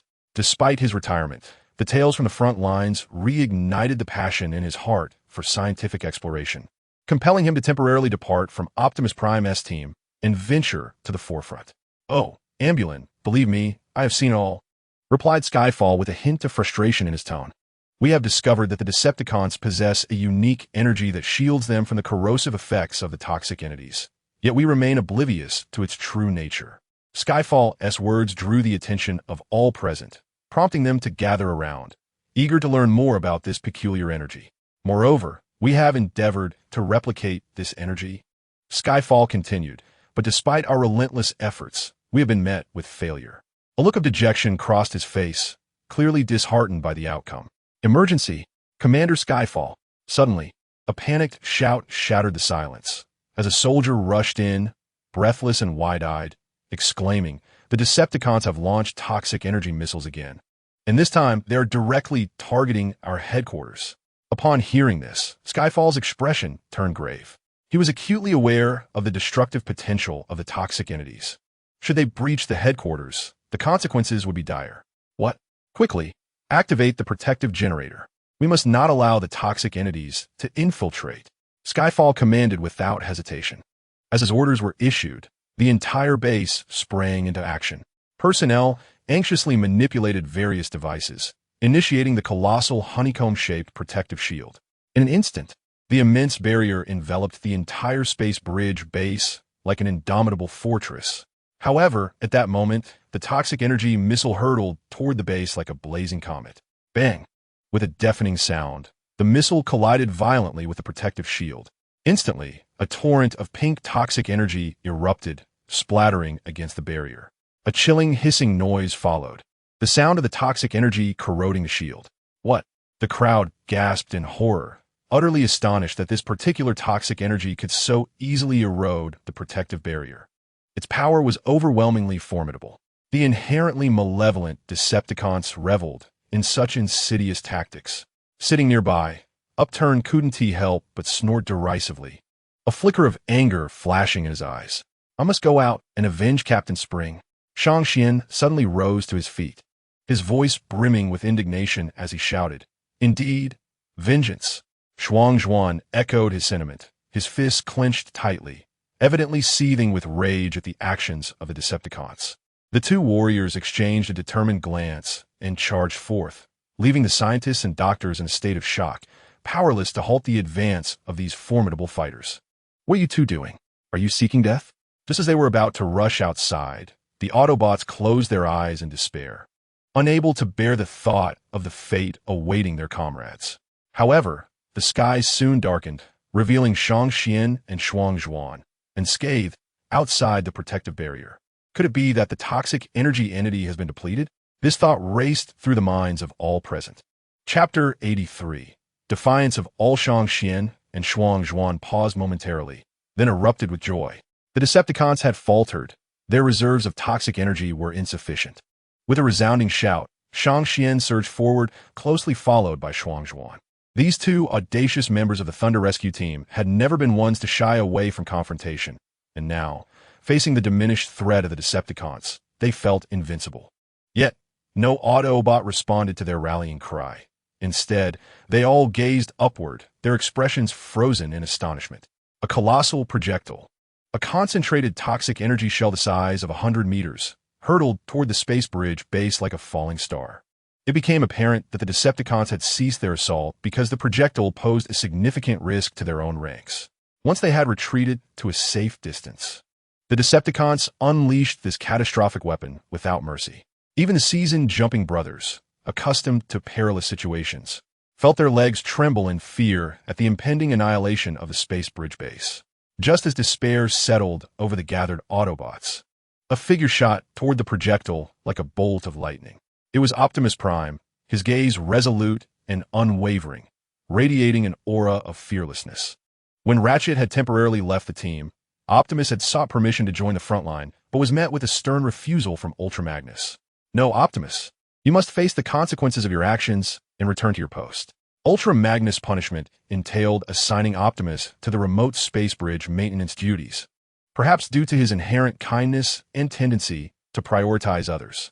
Despite bearing the blame for the fallen and consistently defying orders, Ultra Magnus, the steadfast commander, deemed it necessary to send him away for reflection. After all, even the likes of Grimlock and Ratchet had been subjected to Ultra Magnus' judgment, indicating that, even in the eyes of the stern commander, Optimus was far superior to the fallen.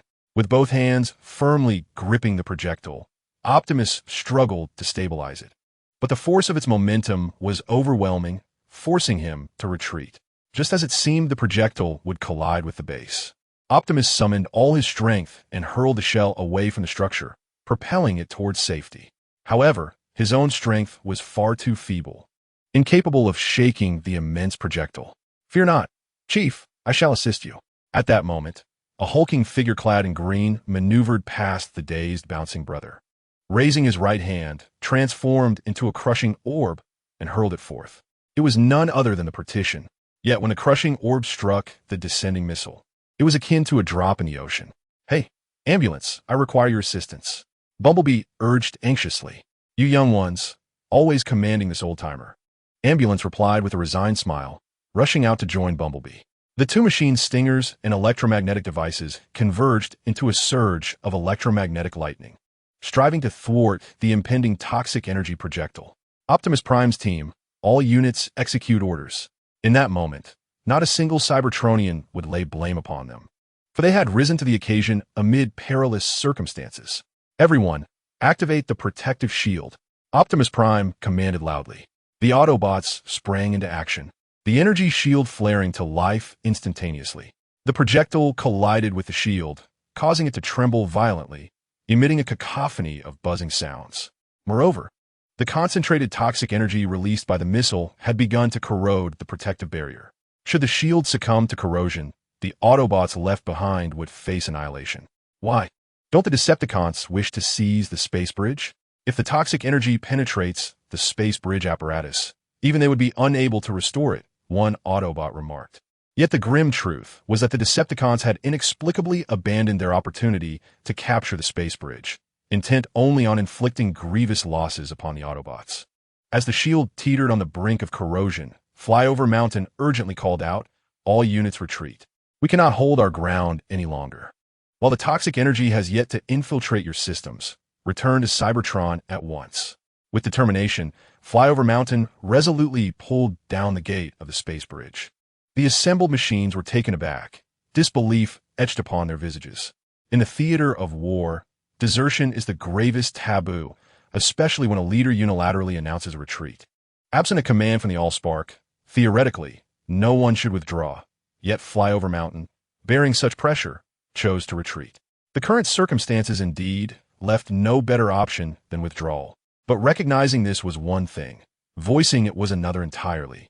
"I shall voluntarily resign from my position as Minister of Intelligence after the retreat," Flyover Mountain said quietly, gazing at the assembled machines. "But first and foremost, I must ensure your survival. I will not permit the warriors of Cybertron to perish in despair." The machines quickly retreated. Although their speed was commendable, the corrosion of the shield was swifter. Witnessing this scene, many Autobot soldiers began to panic and flee, causing chaos to erupt on the battlefield. Bumblebee observed this turmoil, his spark racing faster. Chief, do you not think it's time for us to retreat as well?" Optimus Prime surveyed the disarrayed crowd, deep in thought. Leader, you surely do not intend for us to remain here to maintain order, do you?" After spending several days together, the panel had gleaned a basic understanding of Optimus Prime's character and posed this question in light of the current situation. Indeed, awaiting him was Optimus Prime's resolute response. "Have your circuits malfunctioned, leader? We are not an elite guard. We ought to retreat rather than risk our lives to uphold order." Bumblebee exclaimed anxiously, pacing back and forth. "No, this matter transcends the distinction between an elite guard and ordinary repair workers. It is the duty of every Cybertronian warrior," Optimus Prime declared with righteous conviction. "Panel, you shall accompany me in maintaining order and ensure the swift evacuation of all personnel. Bumblebee and Ratchet, employ your electromagnetic pulses to hold back the toxic energy entities and prolong the shield's integrity. Now, Autobots, transform and roll out." Upon hearing these familiar words, the panel and Bumblebee exchanged bewildered glances, appearing somewhat endearing in their confusion. The four machines promptly separated, each taking on their respective responsibilities. Optimus Prime focused on maintaining order and accelerating the evacuation, while Bumblebee and Ratchet utilized electromagnetic pulses to deflect some of the toxic energy entities. The panel approached the space bridge, casually making a few adjustments to amplify its power, thereby accommodating more Autobots while enhancing the transmission speed. However, their individual strengths proved insufficient to manage the overwhelming situation. "Optimus, the toxic energy entities are advancing." Soon, Bumblebee and Ratchet found themselves overwhelmed, as the sheer number of toxic entities made it nearly impossible to withstand their onslaught. Chapter 84. Like a divine presence, we shall assist. With this exclamation, the Jumping Brothers, as if awakening from a dream, rushed towards Optimus Prime, joining him in the effort to maintain order amidst the fleeing crowd. Yet at this critical moment, a mass of toxic energy entities descended like a demon. They corroded the protective shield with astonishing speed, breaching the final line of defense in the blink of an eye, and plummeting directly towards Optimus Prime's head. "Optimus, no!" Ratchet cried out in terror, his voice echoing across the battlefield. He was frantic, desperate to warn Optimus of the impending danger, but it was already too late. At that moment, Optimus was wholly absorbed in maintaining order. utterly oblivious to the lethal threat looming above. When he finally perceived the imminent danger, the toxic energy entity was already perilously close, with no means of escape. Just as it seemed that Optimus would meet his demise, a Cybertronian with drill-like hands surged forward like lightning. His transformation speed was as swift as the wind, leaving onlookers astonished. In an instant, this Cybertronian arrived beside Optimus, using his remarkably sturdy drill arms to intercept the falling toxic energy entity. Following this, as if by magic, he swiftly dislodged the mass of toxic energy. "Thank you, Thunder Rescue Team." After expressing his gratitude to the Thunder Rescue Team, Optimus Prime, acutely aware of the urgency of the situation, unhesitatingly dedicated himself to the task of restoring order. Despite the assistance of the Jumping Brothers, their efforts appeared to yield little tangible result. Toxic energy beings cascaded down like an unrelenting deluge, seemingly intent on engulfing the land entirely. As the toxic entities threatened to descend completely, the situation grew increasingly dire. Without hesitation, Optimus Prime issued the command to retreat. Autobots, fall back. The few remaining members swiftly boarded the powerful combiner, which was equipped with advanced plasma thrusters and compensatory beacon generators to ensure their safe evacuation at a critical juncture. "Quickly, Chief, grab my hand," Gap anxiously implored, extending his telescopic arm toward Optimus Prime on the ground, hoping to rescue him. However, unexpectedly, Optimus Prime remained unresponsive, as if ensnared by a spell, standing motionless in place. "Hurry, Chief, have you caught a virus?" Bumblebee shouted, his voice tinged with concern. Yet, regardless of the frantic calls from his comrades, Optimus Prime remained still, gazing upward as if captivated by something in the heavens. Just as astonishment gripped the onlookers, a faint beam of light suddenly pierced through the dense toxic energy, descending upon Optimus Prime like a beacon of hope. As all Autobots prepared to flee, they were startled by a remarkable transformation. The toxic energy that had enveloped them began to dissipate in an instant. This change prompted everyone to halt, astonished as they surged forth from the luminous breach. The white energy flowed like a torrent, swiftly engulfing the toxic entities. Remarkably, those once menacing toxic energy beings melted away under the onslaught of the white energy, akin to snow dissolving in the warmth of spring. As the radiance intensified, a towering and formidable figure emerged from the brilliance. His arrival seemed to reverberate throughout the world. This figure was none other than the Thunderstar God. His imposing stature exuded a sacred and powerful aura. Each of his steps resonated with such poise and strength that it felt as though the very ground trembled beneath him. "Do not be alarmed, Autobots." His voice, resonant as a great bell, echoed through the tumultuous battlefield, instilling a sense of reverence. He slowly raised his hands, commanding countless white energy entities to spread toward the remaining toxic energies like a legion of disciplined soldiers. In the blink of an eye, those toxic entities were entirely consumed by the white energy, leaving no trace behind. Faced with the formidable Thunderstar God, the Autobots stood in awe. His towering height rivaled that of the mightiest Titans, and his commanding presence evoked a sense of reverence. Who is this?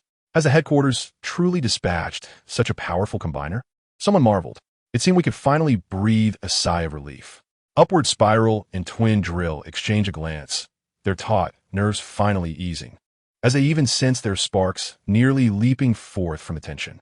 In the next moment, the Star Soul Stone emblem on the Thunderstar God's chest suddenly radiated a dazzling golden light, seemingly ignited by some immense power. This beam of light sliced through the darkened space like a bolt of lightning, illuminating the figures of Spring and Roadbuster. As the brilliance faded, Spring and Roadbuster gradually emerged from their confinement within the Star Soul Stone emblem, finally liberated. Captain, Roadbuster. The bouncing brothers, upon seeing their long-lost captain and Roadbuster, felt an indescribable joy swell within them, rushing towards Spring and Roadbuster like two streaks of lightning. "It's me, Upward Spiral. I have returned," Spring replied with a smile. Acknowledging Upward Spiral's call, Twin Drill stood by, observing Spring and Roadbuster, yet a flicker of doubt arose within him. He scanned the surroundings, but did not see the tenacious and spirited Splash. "Captain, where's that rascal Splash? I was looking forward to another bout with him." Twin Drill could not restrain himself from asking, his eyes revealing eagerness and anticipation for Splash. Spring paused for a moment, seemingly hesitating whether to disclose the truth to Twin Drill. Ultimately, he chose to temporarily conceal the reality, softly stating, "Let us discuss Splash later." Twin Drill acutely sensed something amiss in Spring's demeanor.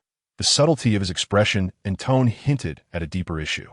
However, he refrained from pressing further, bowing his head in silence, as unease gnawed at his heart. "Everyone, allow me to introduce our new member of the Thunder Rescue Team, Howling Cold," Spring declared proudly, extending his hand to draw everyone's gaze toward the imposing figure. The Thunder Star God stood tall like a mountain, his form shrouded in thick metallic armor that shimmered with a chilling light, exuding an aura of invincibility. "Perhaps we may now address him as Thunder Star God." Spring's voice resonated with admiration and anticipation for Howling Cold. Chapter 85. The yearning for the spark source at that moment. The Thunderstar God became the center of attention, with all remaining Autobots fixating on him as if he were the most radiant star in the cosmos. An unceasing flow of vital energy surged into his being, swiftly transforming into evolution points that incrementally enhanced his power. The Thunderstar God reveled in his secret delight. Yet his exterior remained as steadfast as a mountain, unfazed by the tumult around him. Even if a great calamity were to unfold, he would not flinch.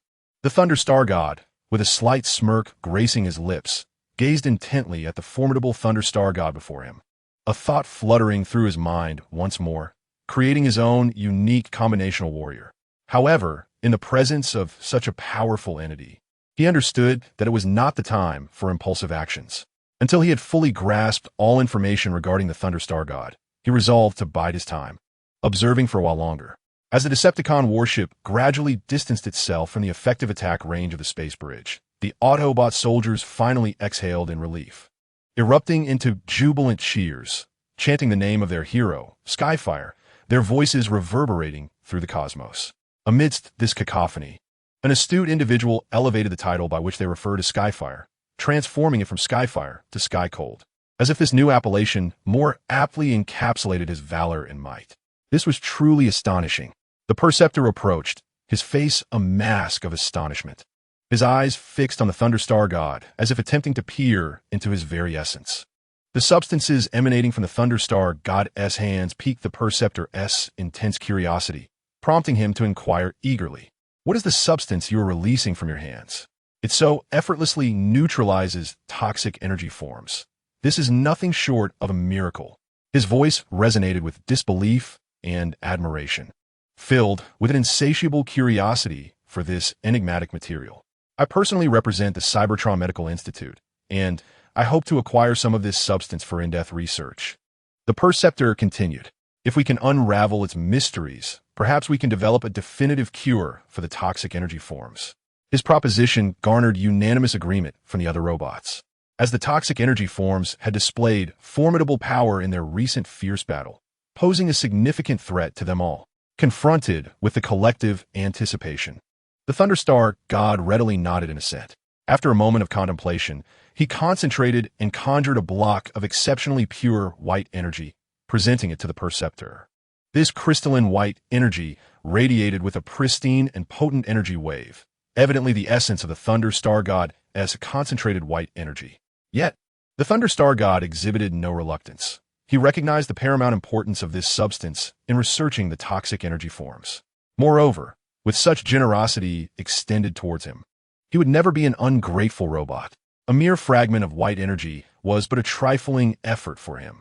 "Sky Cold, can you assist in restoring all Autobots afflicted by the toxic energy forms in this battle?" asked Ironhide, his face etched with urgency, as visions of the severely impacted Autobot soldiers, rendered incapacitated due to system failures during this horrific assault, flooded his mind.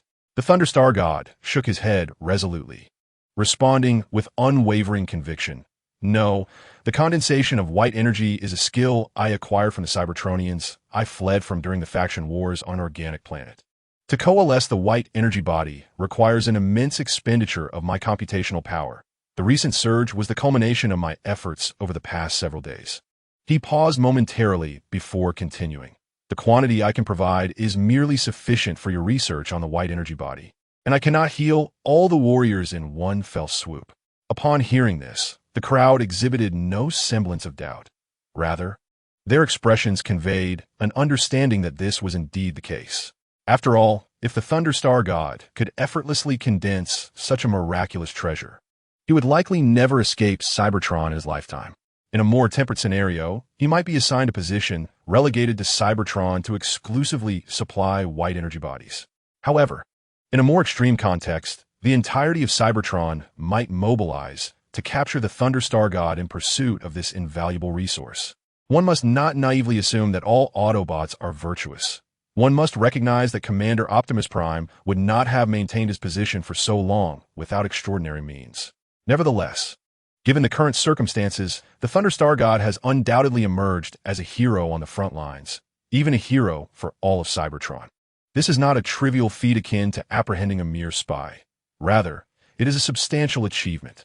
Through sheer will, he has managed to alter the tide of battle, instilling such fear in the Decepticon forces that they fled in disarray, while also rescuing soldiers infected by toxic energy and providing the scientific community with precious white energy for research. Such a magnificent accomplishment is truly astonishing.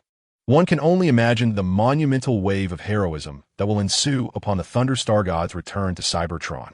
However, those considerations are for another time. An hour swiftly passed, signaling the end of the Thunderstar God's fusion period, as his colossal form diminished in an instant. The Thunderstar God vanished, replaced by the unscathed Skyfire, where even the mechanical could be restored by the white energy body. Witnessing the transformation of the Thunderstar God back into Skyfire left the assembled machines in awe.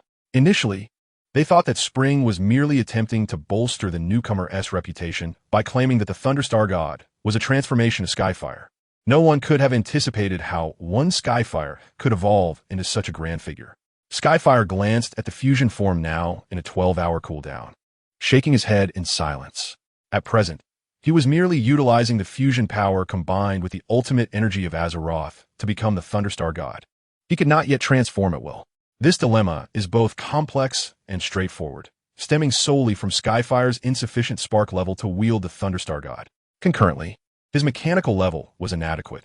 He was merely relying on the ultimate energy of Azeroth to continually repair his damaged form. Should the fusion exceed 1 hour, the rate of decay would surpass Azeroth's healing capabilities, resulting in irreversible damage.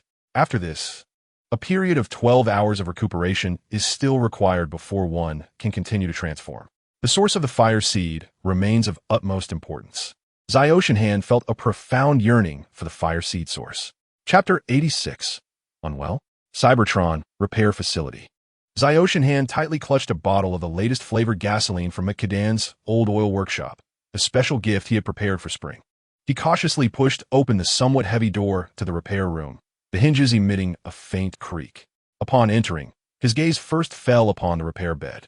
Spring was seated at the edge, his left arm fully restored and appearing as good as new, engrossed in reading a cyber daily, entirely oblivious to Ziotianhan's arrival. Beside him, the dormant Roadbuster lay quietly, as if in slumber. Ziotianhan tiptoed to the bedside, placed the gift on the table, and smiled at Spring, saying, "Captain, I'll come to see you. This is a little token of appreciation, the new flavored gasoline from McCadan's old oil workshop. I hope you like it." Upon hearing the voice, Spring lifted his head and smiled upon seeing Ziotianhan. He set down a newspaper, stood up, and shook hands with Ziotianhan, saying, "Thank you, Ziotianhan. It's truly wonderful to have you visit me." Ziotianhan gazed at Spring and suddenly recalled a joke, chuckling as he remarked, "Captain, your recuperation period seems rather prolonged. Are you planning to hand over command of the Thunder Rescue Team to me?" What was intended as mere jest took an unexpected turn when Spring sighed and replied earnestly, "If it were possible, I would indeed wish to retire and entrust the Thunder Rescue Team to you." Ziotianhan was taken aback. He had not anticipated such a response from Spring. Observing him closely, he noticed a hint of resignation and fatigue in his eyes. Spring continued, "After the battle with the heavy armor, I have come to truly comprehend the vast disparity between us. The might of the heavy armor has surpassed my understanding. I feel incapable of leading the Thunder Rescue Team against such foes. But you can, the Thunderstar God can." Ziotianhan fell silent for a moment, empathizing with Spring's sentiments. The strength of the heavy armor was indeed formidable, and that battle had left a profound impact on them all.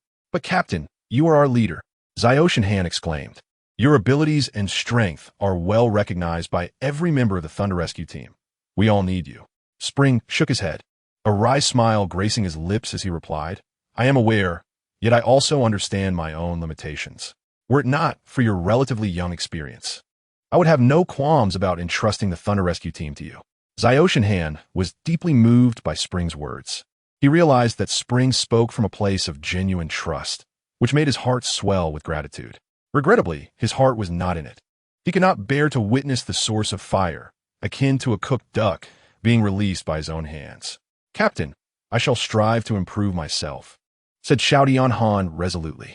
I believe that one day I will be worthy of the position of leader of the Thunder Rescue team. Spring glanced at Xiaotianhan, nodding with a glimmer of satisfaction in his eyes.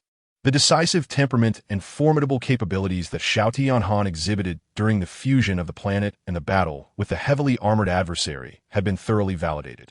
Yet, from another perspective, it was indeed remarkable that such a young individual could provoke thoughts of retirement in the seasoned spring. Captain, please do not jest with me any longer. Xiaotianhan smiled faintly, appearing somewhat embarrassed. After a brief moment of hesitation, he decided to speak candidly.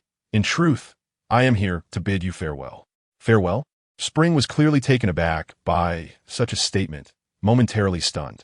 He then teased in a light-hearted tone, You little rascal. Are you starting to grow weary of me as your captain? Certainly not. Captain, Xiaotianhan quickly shook his head in denial. Taking a deep breath, he continued, In fact, my white energy body does not resolve those toxic energy bodies as we once believed. Rather, it absorbs them. Absorb? Spring's brow furrowed deeply, clearly perplexed by this assertion. What does that mean?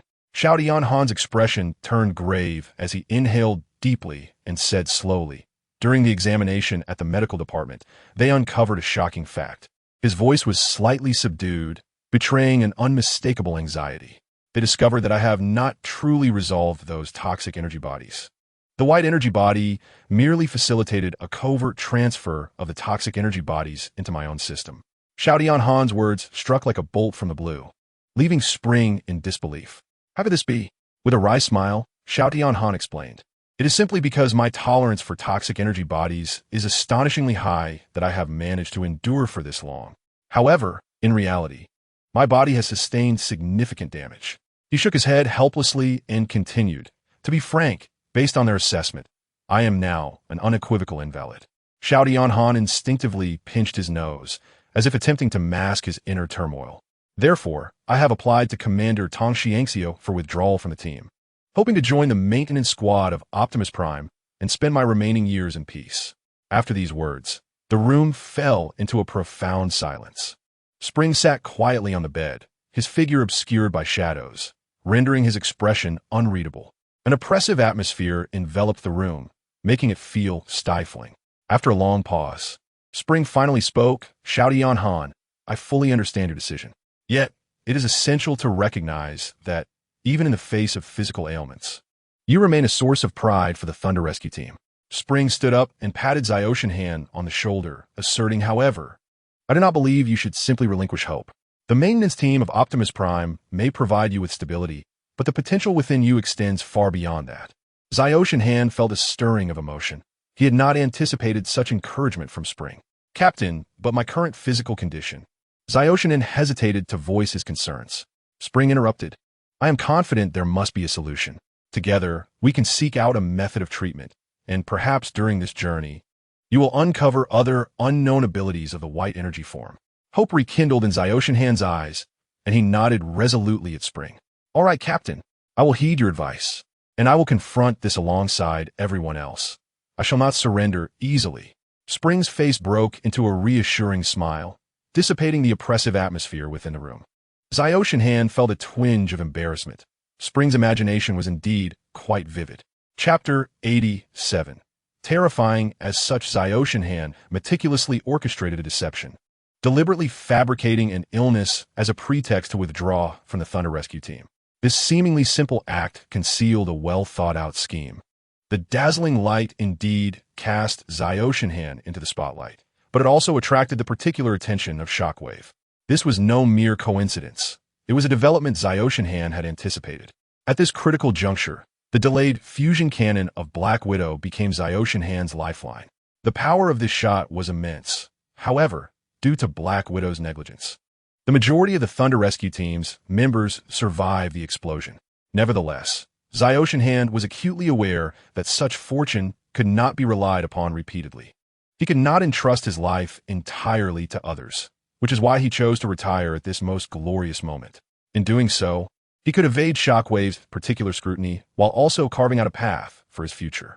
Joining Optimus Prime's maintenance team was, without doubt, an exceptional choice for Zyoshin Han. This seemingly inconspicuous team served as a shield for him. Zyoshin Han believed that as long as he remained within this small team, Shockwave would lower his guard and cease to perceive him as a threat.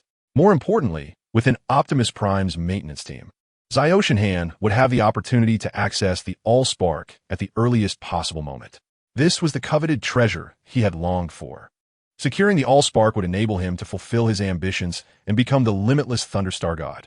As for the possibility of being hunted by Cybertron after seizing the Allspark, Zyoshin Han harbored little concern. He was filled with confidence, believing that once he ascended to the status of Thunderstar God, unless the Primus exerted an extraordinary effort to empower Optimus Prime, no one could possibly defeat him. However, it must be clarified that Cybertron belonged to him. It would only be those who opposed his claim to the Allspark that would face pursuit. As events reach this juncture, provided that subsequent developments do not introduce significant changes, the source of the spark has become as irrevocably fixed as if it were nailed to a board. With resolute steps, Zyoshin Han strides directly towards the landing pad where the mighty Optimus Prime awaits. Regrettably, despite his acclaim as a hero of contemporary Cybertron, he does not receive any special treatment in the presence of Skyfire. The latter does not defer Prime's arrival due to Zyoshin Han's retirement. On the contrary, he urges Zyoshin Han to expedite his departure from the Thunder Rescue Team and meet with Optimus Prime without delay. Consequently, after hastily exiting the maintenance room where the spring was located, Zyoshin Han dares not to hesitate or delay. Anxious and fervent, he races forth with swiftness akin to the wind, swiftly arriving by Optimus Prime's side. Ah, look who has arrived! Upon witnessing Zyoshin Han rushing towards him like a tempest, Optimus Prime's voice conveys a hint of surprise and anticipation. His gait is lively and powerful, as if imbued with vitality, and he approaches with a warm smile illuminating his face. The frequency of the light in Optimus Prime's optical sensors accelerates noticeably, gleaming like the brightest star in the night sky. This radiance not only reflects his excitement at Zyoshin Han's arrival, but also reveals a profound admiration and reverence within him. Regardless of Zyoshin Han's youthful resume, he is undoubtedly a great hero who has saved Cybertron. His courage and strength were vividly showcased in that breathtaking battle, leaving all in awe. More importantly, Optimus Prime has personally witnessed the formidable power of Thunderstorm Star on the battlefield, an earth-shattering force that left a lasting impression on him. Zyoshin Han is the legendary figure capable of harnessing such immense power. Thus, it is entirely natural for Optimus Prime to harbor feelings of admiration for Zyoshin Han. After all, warriors are drawn to strength, and the newly emerged Optimus Prime is no exception. When faced with Optimus Prime's outstretched hand, Zyoshin Han does not respond as one might expect, quickly engaging in a handshake. Instead, he gazes at him with a hint of dissatisfaction in his eyes. Optimus Prime is evidently taken aback by Zyoshin Han's reaction. He pauses momentarily, then offers an awkward smile, jesting, "Ah, it seems I am at fault for forgetting that you are no longer the Zyoshin Han of old." Zyoshin Han's lips curl into a subtle smile, responding with a hint of irony. "Indeed, Optimus Prime, we certainly need to reacquaint ourselves." Optimus Prime nods earnestly in agreement, extending his hand warmly, saying, "It would be my pleasure, Zyoshin Han." Observing this, Zyoshin Han finally extends his hand, clasping Optimus Prime's firmly. In that instant of contact, an unspoken understanding seems to pass between them, and they exchange smiles that convey a sense of a long-awaited reunion. As the conversation among the second-generation machines reached a delightful crescendo, a sudden cacophony erupted from within the mighty Optimus Prime, accompanied by the bickering of two young children, interspersed with the sighs of an exasperated elder. Zyoshin Han and King Tianzu exchanged glances, each reflecting a shared sense of bewilderment. They hastened towards the interior of Optimus Prime, eager to discern the cause of the commotion. Upon entering, They beheld the Divider and Bumblebee engaged in a heated exchange, the Divider muttering in exasperation, "Little brother, can't you show a bit of restraint? Our elder never taught us to stir up trouble." With hands firmly placed on his hips, Bumblebee retorted defiantly, "He instigated it first.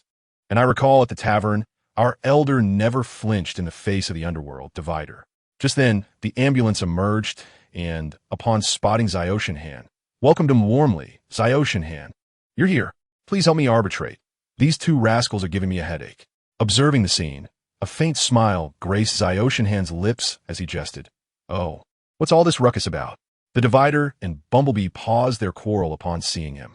"Elder brother," the Divider exclaimed, rushing forward to embrace Zyoshinhan with palpable excitement. "I can hardly believe that such a colossal Autobot is actually you." Bumblebee chimed in with eager anticipation. "Indeed, the Decepticons fled in terror upon witnessing your massive form. Elder brother, can you teach me how to grow so large? I notice your system components have been upgraded. Dreaming in broad daylight, are we?" The ambulance playfully swatted Bumblebee on the head, his eyes reflecting curiosity about Zyoshinhan's abilities. According to Spring, Zyoshinhan possessed not only the power to transform into the Thunder God, but also the ability to assume another form, known as the Thunder Driver. Such remarkable capabilities could not merely be dismissed as those of an ordinary transformer. Moreover, it was rumored that Zyoshinhan had resolved the technical challenges of the particle differentiation device, successfully realizing his transformation. One could only marvel at such formidable prowess. Chapter 88. The Police Car After a Brief Journey Through the Cosmos. Zyoshinhan and his companions finally arrived at the space bridge floating island that they were tasked with maintaining. This solitary island drifted amidst the vast expanse of the universe, surrounded by endless darkness and silence. Zyoshinhan gazed into the void, a profound sense of loneliness welling up within him. He couldn't help but reminisce about Cybertron and Jack's fusion star, those two vibrant and lively worlds. Well, Cybertron aside, life there was so rich and colorful, while here, aside from their small group of Cybertronians, there seemed to be no other signs of life. Zyoshinhan pondered, perhaps as Cybertronians, their lifespans were simply too lengthy. Throughout the passage of time, change is inevitable. The once revered doctor of the Autobots from the previous era could very well transform into a daring warrior in the next. Emerging from the formidable form of Grimlock, Starscream surveyed his surroundings, only to find himself enveloped in an endless void of darkness and silence. He could not help but shake his head in dismay. This existence was far more disheartening than he had envisioned. The thought of enduring millennia in such a dreary place drove him to the brink of madness. He longed to return to the vibrant world of Cybertron, a realm teeming with life and energy. Perhaps he could occasionally check in on Jack. After all, there remained a myriad of unresolved issues awaiting his attention. If he were to return, Starscream could endeavor to create a compensatory beacon generator or ride alongside Grimlock. Given his heroic status, he was certain Optimus Prime would not place any undue burdens upon him. In stark contrast to Starscream's despondent demeanor, Bumblebee and Sideswipe radiated an unusual exuberance. Their arrival in this alien environment filled them with curiosity as they frolicked and played, seemingly oblivious to the monotony and solitude that surrounded them. "What troubles you, my valiant friend?" Optimus Prime inquired, having taken note of Starscream's somber mood. He approached, a canister of oil from Cybertron in hand, concern etched upon his face. Starscream silently accepted the offered canister, tilting his head back slightly to take a sip. The rich aroma of the oil enveloped his senses, yet his spirits remained unlifted, growing heavier instead. With a weary sigh, he replied, "It's nothing, merely that this task is infinitely more tedious than battling Decepticons." Optimus understood Starscream as sentiments. He recognized him as a passionate and tenacious warrior who would naturally find such monotonous tasks insufferable. Thus, he settled beside Starscream and spoke earnestly, "I comprehend your feelings, Starscream. However, some must undertake these seemingly mundane responsibilities. We are all but small cogs in the grand machinery of the Autobots. While each cog's role may appear insignificant, it is only through our collective cooperation that the entire mechanism functions smoothly. Therefore, do not underestimate your contributions. They hold equal importance." Upon hearing Optimus's words, a faint smile graced Starscream's lips, tinged with irony. "Is that not a maxim you learned alongside Megatron at the Leadership Academy?" He jested. Optimus chuckled at Starscream's banter, shrugging with a wry smile. Perhaps, but it is indeed a truth we ought to hold dear. Suddenly, Starscream exclaimed, "Oh my goodness! I can hardly believe it. I have truly accomplished this. I am now a bona fide space bridge technician. Haha." The partition was filled with childlike exuberance, seated amidst a pile of stones, exuberantly shouting in delight. Beside him, Bumblebee found himself utterly perplexed by the partition's enthusiasm. He had merely sought a place to rest and unwind, yet was startled by the sudden outburst, inadvertently colliding with an odd hard object. "What on earth is this?" Bumblebee exclaimed in terror. Upon hearing his cry, everyone immediately ceased their activities. Even a usually reclusive Ratchet could not resist rushing out. What on earth has transpired to frighten even the Autobots to the point of leaking oil? Perhaps I should feign curiosity, Ratchet mused with a shake of his head. "Hey, I'm not that timid," Bumblebee retorted, his face flushing with embarrassment. He quickly turned to Optimus Prime and Ironhide, anxiously imploring, "Boss, brother, come over and take a look." However, Ironhide did not rush over like the others. He had already surmised what Bumblebee had encountered. After all, according to the original storyline, the repair team was precisely where they would encounter a police car that had escaped from the Cyber Ninja Institute. During this period, the essence of the Autobots had been stolen, leaving the police car in despair, ultimately leading to an unexpected meeting with the repair team. Optimus Prime stepped forward, his gaze fixed on the Autobots seated there, displaying a hint of impatience, seemingly displeased with Bumblebee's loud cries. "Pray tell, dear Autobot, who might you be?" Optimus inquired, naturally assuming the responsibility of initiating conversation as the leader of the repair team. Yet, the police car, appearing disheartened, responded to Optimus's question with a mere sigh. "I am but a failure who has lost everything." "Ah, it seems we have a riddle master among us," Bumblebee remarked, promptly sidling up to the partition and whispering, "What did he just say?" The partition, wide-eyed with confusion, scratched his chin and turned to Ironhide, innocently asking, "Brother, what did he mean?" For such perplexing conundrums, the partition had developed a systematic approach. First, he would inquire of Ironhide. If Ironhide was also at a loss, he would then turn to Optimus Prime. Should even Optimus fail to clarify, he would have no choice but to seek the wisdom of Ratchet. Though this habit was somewhat cumbersome, it bore advantages, as it encouraged the partition to reflect more thoughtfully in future encounters, rather than acting rashly as before. After all, not everyone possesses the ability to merge into the formidable Thunder God like Ironhide. In response to Optimus's inquiry, observing the banter akin to familial camaraderie, the police car's once closed heart seemed to soften slightly, and he finally spoke, "My name? I am the police car." Chapter 89. Car drawing. Perhaps it was Optimus Prime's innate charisma that gradually dissolved the initial wariness of the police car. Over time, the police car began to lower its guard and accept his kindness. Ultimately, the police car resolved to remain with the maintenance team, ready to fight alongside them. "Since you have joined our ranks, it is essential that you each have your own quarters," Optimus Prime solemnly addressed the police car and the newcomer, Skyfire. "Every maintenance team on the ship is afforded a dedicated space, allowing you to have a relatively independent environment for rest and work. Should you require suggestions regarding the arrangement of your rooms, Ratchet will be more than willing to offer valuable advice." Exchanging glances, Skyfire and the police car remained silent, merely nodding in understanding. They then proceeded to enter the ship, transformed from the formidable Devastator. Upon entering, Bumblebee exuberantly exclaimed like a child, "Hey, big brother, you should live next to us. It would be absolutely fantastic." His voice echoed within the vessel, brimming with anticipation and enthusiasm. Immediately, the panel chimed in with equal excitement. "Indeed, big brother. So much has happened recently. I can hardly wait to share it all with you." There was an urgency in his tone, as if he had countless stories to tell. "You'll never believe it. When the Decepticon leader expelled them, Commander Sentinel himself ordered us to join this maintenance team," Bumblebee declared, his eyes sparkling with exhilaration at the revelation. "Wow, that's Commander Sentinel."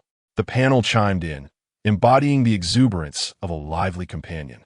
In their eyes, the commander held an esteemed position, and receiving a direct order from him was indeed a tremendous honor. As they spoke, they flanked Skyfire, who was tightly sandwiched between them, and together they made their way to their quarters. Enveloped by this warm atmosphere, a smile graced Skyfire's face.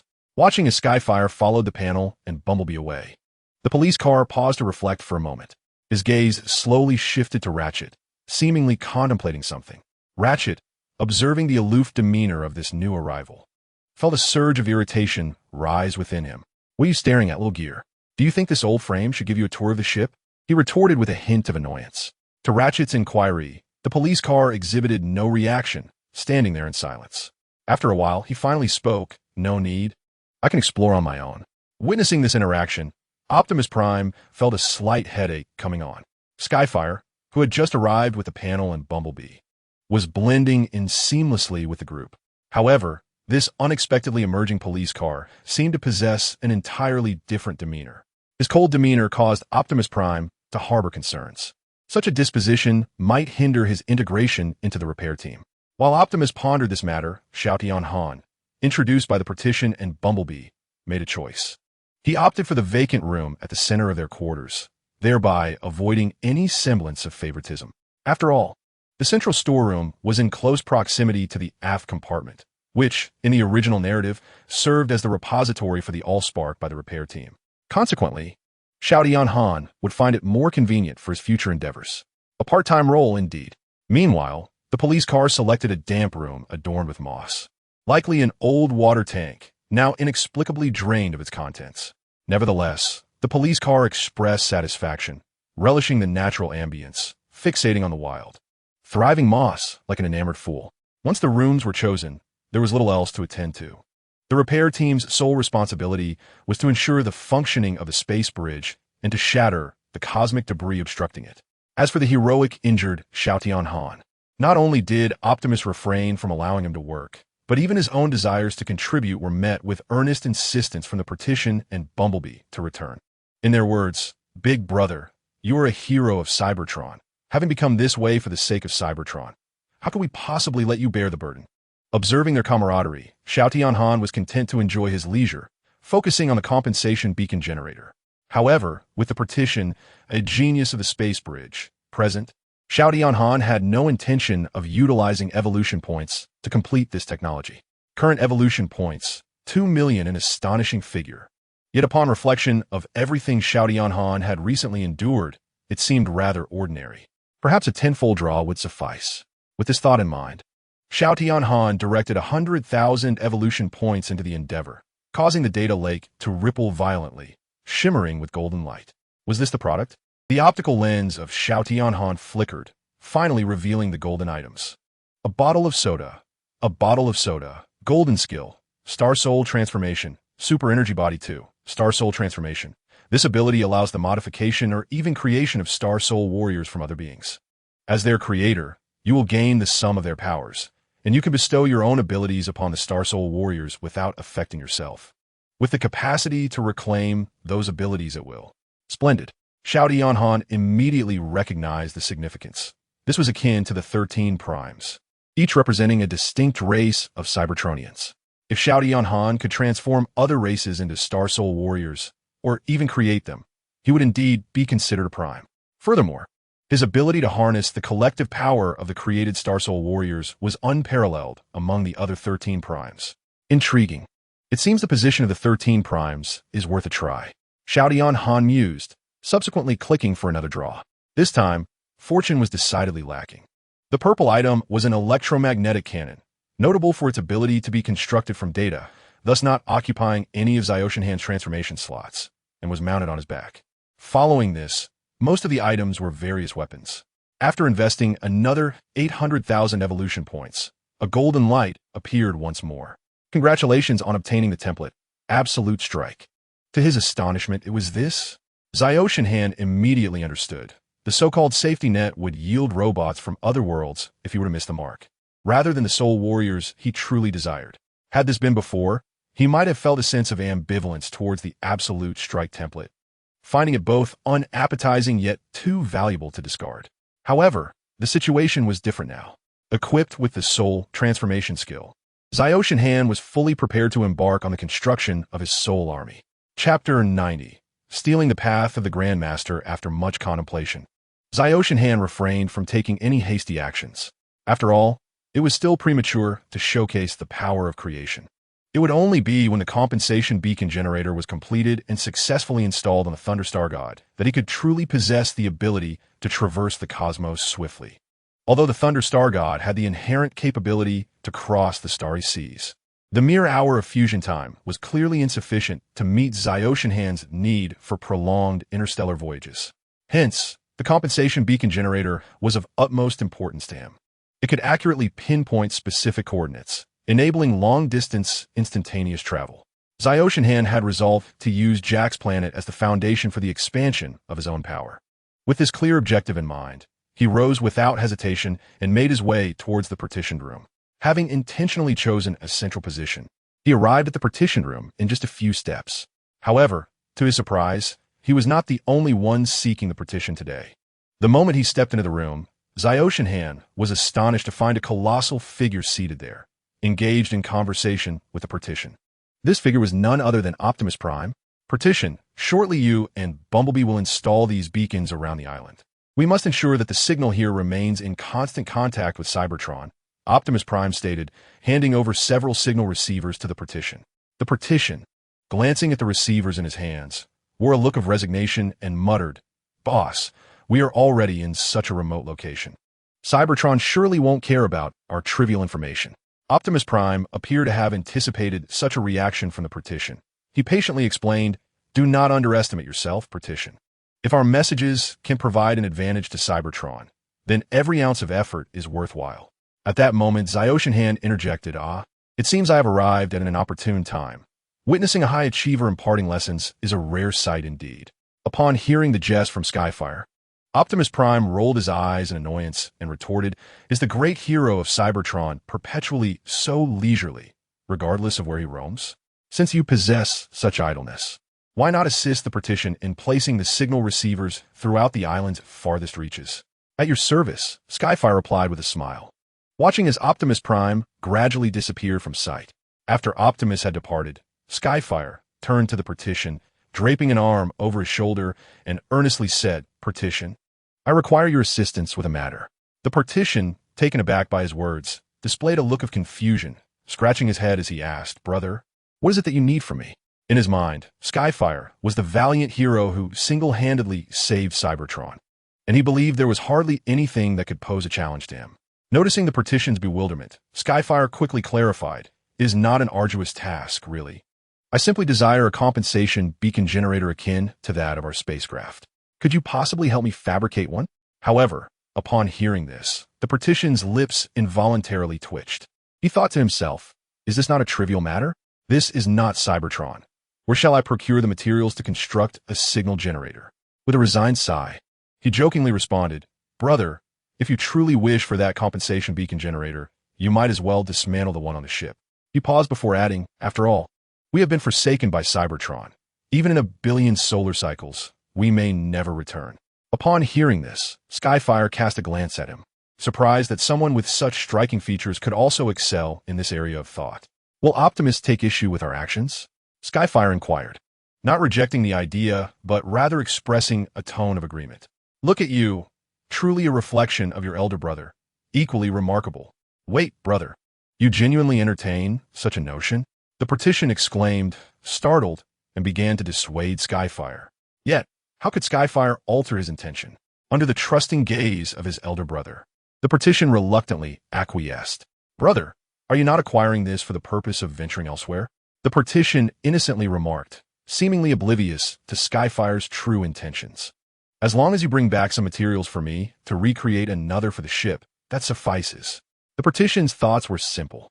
He believed that Skyfire merely sought to escape the tedium of their current situation and wished to gather materials for him.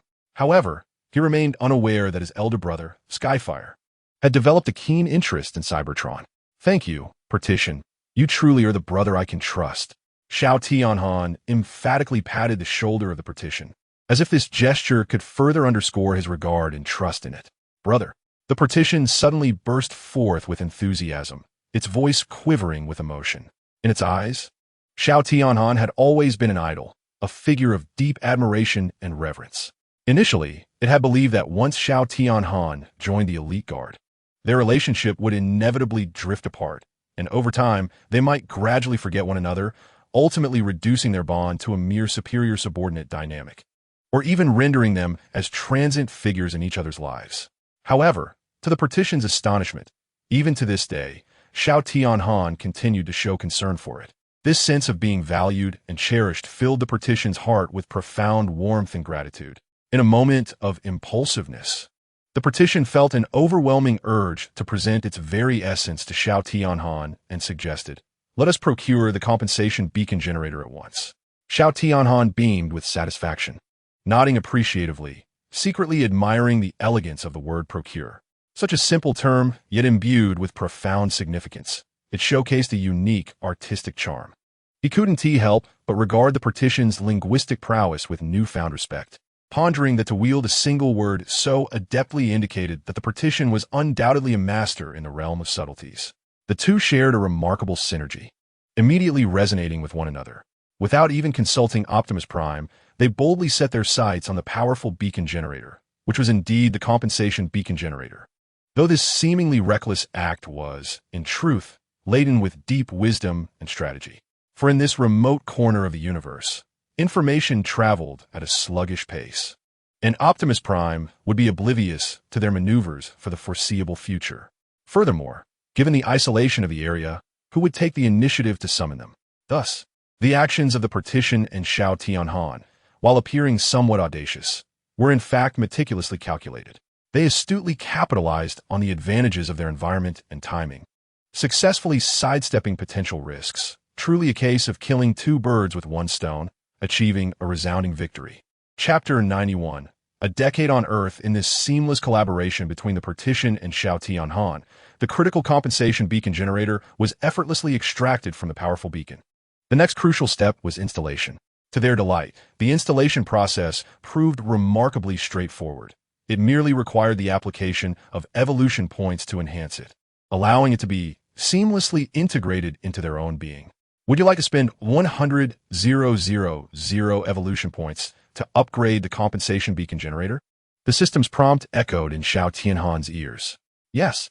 Without a moment's hesitation, he decisively made the choice. Upgrade complete. Congratulations. You have acquired the compensation beacon generator upgraded version. The system's voice resounded once more.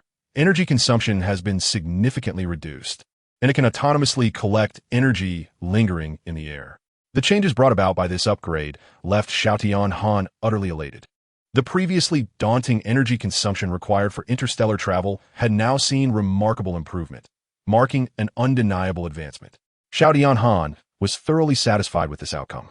After communicating through the Partition, he resolutely embarked on his journey back to the fusion planet.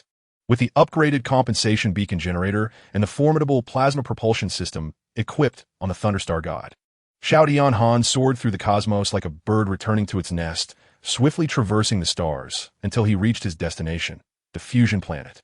Guided by the faint memories etched in his mind, he gradually made his way toward the village where Jack resided. Along the path, he encountered numerous once familiar scenes, now transformed beyond recognition. The former slave ranch lay in utter ruin, and the once sealed treasury was now overgrown with thick weeds, as if narrating the passage of time's vicissitudes. I cannot believe so much time has passed, Xiao Tianhan mused. For a being of Cybertron like him, the passage of time seemed increasingly elusive. Their kind, gifted with longevity, found their perception of time gradually blurring. Everything appeared to flow at a normal pace, devoid of any discernible acceleration or deceleration. However, upon witnessing the rampant weeds, Xiao Tianhan realized the formidable power of time. These weeds spoke no lies. They bore witness to the changes and desolation that had unfolded here. Continuing onward, he traversed an underground passage that had once been desolate, but was now transformed into a bustling mine. From the miners, he learned that since the demise of the armored giant, the planet's mineral resources had become exceptionally abundant, and the once dreaded toxic energy entities had vanished without a trace. It seems Jack's kin possess quite the prowess, Xiao Tianhan mused, stroking his chin thoughtfully. He felt a mixture of surprise and curiosity regarding the changes that had transpired in Jack's life over the years. Initially, when Jack and Ellie's essence dissipated, it was the residual white energy entities he had left that had aided in their stabilization, and now it seemed to have fortuitously facilitated their continued stability. Eagerly quickening his pace, Xiao Tianhan was impatient to witness the revitalized fusion planet and the current state of life for Jack and his people. Before long, he arrived at the entrance of Jack's village, where he spotted a familiar figure not far away. With two robust mechanical arms and a rectangular eye embedded with a core known as the Titan Core, he stood there, bearing seeds upon his back, actively assisting in the sowing process. To his astonishment, Jack and his companions had managed to restore something that had been so severely damaged. Xiao Tianhan marveled inwardly as he slowly approached, treating the scene as if it were a rare treasure. His presence sparked a ripple of excitement, akin to a stone cast into a tranquil lake, stirring a considerable commotion. Whispers began to circulate among the crowd, with many engaging in fervent discussions. Some initially mistook Xiao Tianhan for the high priest from a decade ago, assuming he would utter words of protection on their behalf. Just then, someone unexpectedly compared Xiao Tianhan's visage with that of the village's revered statue. In an instant, his eyes widened in astonishment, as if he had uncovered a monumental secret, and he exclaimed, "It is our village's guardian deity. The guardian has arrived." This declaration reverberated through the crowd like a bombshell, stirring a tumult of excitement. The previously boisterous throng fell into an uncanny silence, as if enchanted, only to be swept away moments later by a wave of fervent cheers.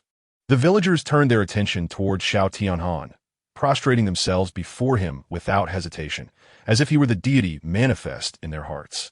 "Guardian above, we thank you for saving our village," erupted a chorus of jubilant cries, with many kneeling in sincere reverence and gratitude towards Xiao Tianhan. Witnessing this scene, warmth surged within him. He quickly gestured for them to rise, smiling as he remarked, "There is no need for such reverence. I have merely done what I ought to." Yet, amidst the throng, a voice suddenly called out, "Guardian, I wish for a wife." The unexpected proclamation left Xiao Tianhan both amused and bewildered. Glancing around, he spotted a young man gazing at him with eager anticipation. Before he could respond, another voice chimed in, "Guardian, may we take a photograph together?" Soon, more voices joined in, clamoring for a chance to capture a memory with Xiao Tianhan. With a resigned shake of his head, he acquiesced to their requests. As Xiao Tianhan posed for photos, he noticed an arrival approaching him with deliberate steps, each resonating with a mechanical clatter. "Welcome back, creator," it said in a somewhat rigid mechanical tone as it reached him. Xiao Tianhan regarded the figure before him with a flood of emotions. "It has been a long time. I did not expect you to have developed this place so well," he replied with a smile. The figure nodded stiffly and began to recount the village's progress over the years. It turned out that a full decade had passed since Xiao Tianhan's departure. During this time, Jack had led the villagers in harnessing the planet's abundant mineral resources, significantly enhancing their economic development and leading to the creation of numerous new technologies. As he spoke, Jack emerged from the crowd. Upon seeing him, Xiao Tianhan was struck by how Jack had transformed into a mature and composed young man, a stark contrast to the youthful boy he once remembered. Filled with surprise and gratitude, Jack remarked, "You've been gone for so long. It's quite inconsiderate." Xiao Tianhan chuckled softly. "Seeing you all thrive puts my mind at ease. By the way, where is Iris?" Upon the mere mention of Elise, Jack fell into a contemplative silence. Observing his demeanor, Xiao Tianhan sensed that something was amiss and promptly inquired. After a prolonged pause, Jack finally spoke. 3 years ago, Elise vanished while exploring a slave ranch with my wife, Lisa. My son and I have not seen them for 3 years. At this juncture, Jack could not help but lower his gaze, striving to temper his emotions. As the village chief, he felt compelled to conceal any signs of vulnerability. Chapter 92. Not Dead? Behind Jack, a charming little head cautiously peeked out, revealing a pair of glistening, timid eyes that shyly regarded Xiao Tianhan. "Is this your child?" Xiao Tianhan's voice was deep yet gentle, his gaze resting on the adorable little figure, a slight smile gracing his lips. Jack nodded with a smile and gently pulled the child forward, presenting him to Xiao Tianhan. Xiao Tianhan slowly extended a finger, pausing before the child as if to gauge his reaction. The little one curiously focused on Xiao Tianhan's finger, hesitating momentarily before bravely reaching out, softly touching the tip of a larger finger. Xiao Tianhan felt the warmth and softness of that small hand, an overwhelming sense of warmth surging within him. A radiant smile blossomed on the child's face, a pure and innocent expression that seemed capable of melting all sorrows. "Yes, His name is Lars, Jack Lars. Jack introduced his son, his eyes brimming with affection and pride, his voice imbued with hope and dreams for the future. Witnessing Jack's profound happiness, a weight lifted from Xiao Tianhan's heart. He gradually spoke, "Jack, I wish to transform the heavy armor base into my laboratory." Jack appeared puzzled at this revelation and asked, "Do you require my assistance?" Xiao Tianhan shook his head, clarifying, "No, I merely felt it necessary to inform you. Considering you are now the sole authority on this planet, you truly regard me as an outsider," Jack remarked, a hint of discontent crossing his features, muttering, "Just do as you please. You are our great hero, and we could never presume to dictate your actions." In response, Xiao Tianhan's lips curled into a subtle smile, exclaiming, "Ha! Then I shall humbly comply." With that, he nodded in satisfaction and turned to leave the village. Seeing this, Jack hurriedly called out, "What? Are you leaving so soon? At least stay for a meal before you go. Why the rush?" His words carried a tinge of reluctance. Xiao Tianhan paused, turning back to face Jack, and said slowly, "Fate will bring us together again. There is no need for such haste, Jack." Deep down, Xiao Tianhan understood that witnessing Jack's newfound happiness, he had no intention of disrupting the blissful life that Jack had built. Ultimately, the aspiration to transform the fusion planet into a stronghold of his own would demand considerable time and effort. Thus, it seemed more prudent to allow Jack to enjoy his twilight years in peace. As he prepared to depart, Xiao Tianhan gazed at Jack's face, which bore the weight of desolation. An involuntary wave of compassion surged within him. He softened his tone and gently reassured, "Do not fret, Jack. I shall make time to visit the nearby planets soon. Perhaps Lisa and Ellis have encountered the plasma propulsion system within the heavy armor laboratory. However, do not be overly anxious, for they have not carried a compensation beacon generator, so they cannot stray far." Upon hearing Xiao Tianhan's words, Jack's previously taut nerves began to relax slightly. He cast a grateful glance at Xiao Tianhan and murmured, "Thank you, Xiao Tianhan," with a smile and a nod. Xiao Tianhan turned and departed. Jack stood silently, watching as Xiao Tianhan receded into the distance until his figure vanished from view. Xiao Tianhan continued on his path, ultimately arriving at the desolate heavy armor laboratory. The area lay in ruins, overrun by weeds, as if forgotten by time itself. He gingerly navigated through the dense undergrowth, inwardly lamenting the inconvenience. The weeds were exceedingly bothersome, impeding his progress and frequently entangling his legs, making each step a struggle. Xiao Tianhan was not one to relish household chores, let alone take on the role of a male mother to clear away such foliage. Nonetheless, he harbored no prejudice against the idea of a male mother. After all, who would decline the prospect of a teammate who could manage such tasks while one reclined lazily in bed? After considerable effort, Xiao Tianhan finally reached the central control panel of the heavy armor base. Taking a deep breath to steady his emotions, he began to operate the console, downloading data to acquire an overview of the base's layout. Following meticulous examination, he discovered the specific location of the heavy armor laboratory. Elated, he hastened in that direction, fueled by an insatiable curiosity for the unknown. As anticipated, Jack had long harbored a grudge against this place, as it bore witness to many of his sorrowful memories. Consequently, he had not even arranged for anyone to clean the area, allowing vast vines to proliferate unchecked, rendering Xiao Tianhan's progress increasingly arduous. "Perhaps I should construct a housekeeping robot to assist with the cleaning here," Xiao Tianhan mused thoughtfully, stroking his chin. Speaking of which, he happened to have some surplus templates on hand, perfect for experimenting with a new skill, soul transformation. With this idea igniting his interest, Xiao Tianhan resolved to continue toward the heavy armor laboratory, hoping to uncover useful clues or materials therein. He recalled having heard Spring mention that the reason the heavy armor could revive after being defeated was due to the presence of the original bodies of the Autobots hidden beneath the ground. These original bodies were capable of facilitating short-range data transmission, thereby allowing the heavy armor to be reborn. If he could locate these original bodies, then Xiaoshenhan could inject and use templates into them, transforming them into his own forces, a legion that would never betray, forever loyal, and impervious to death.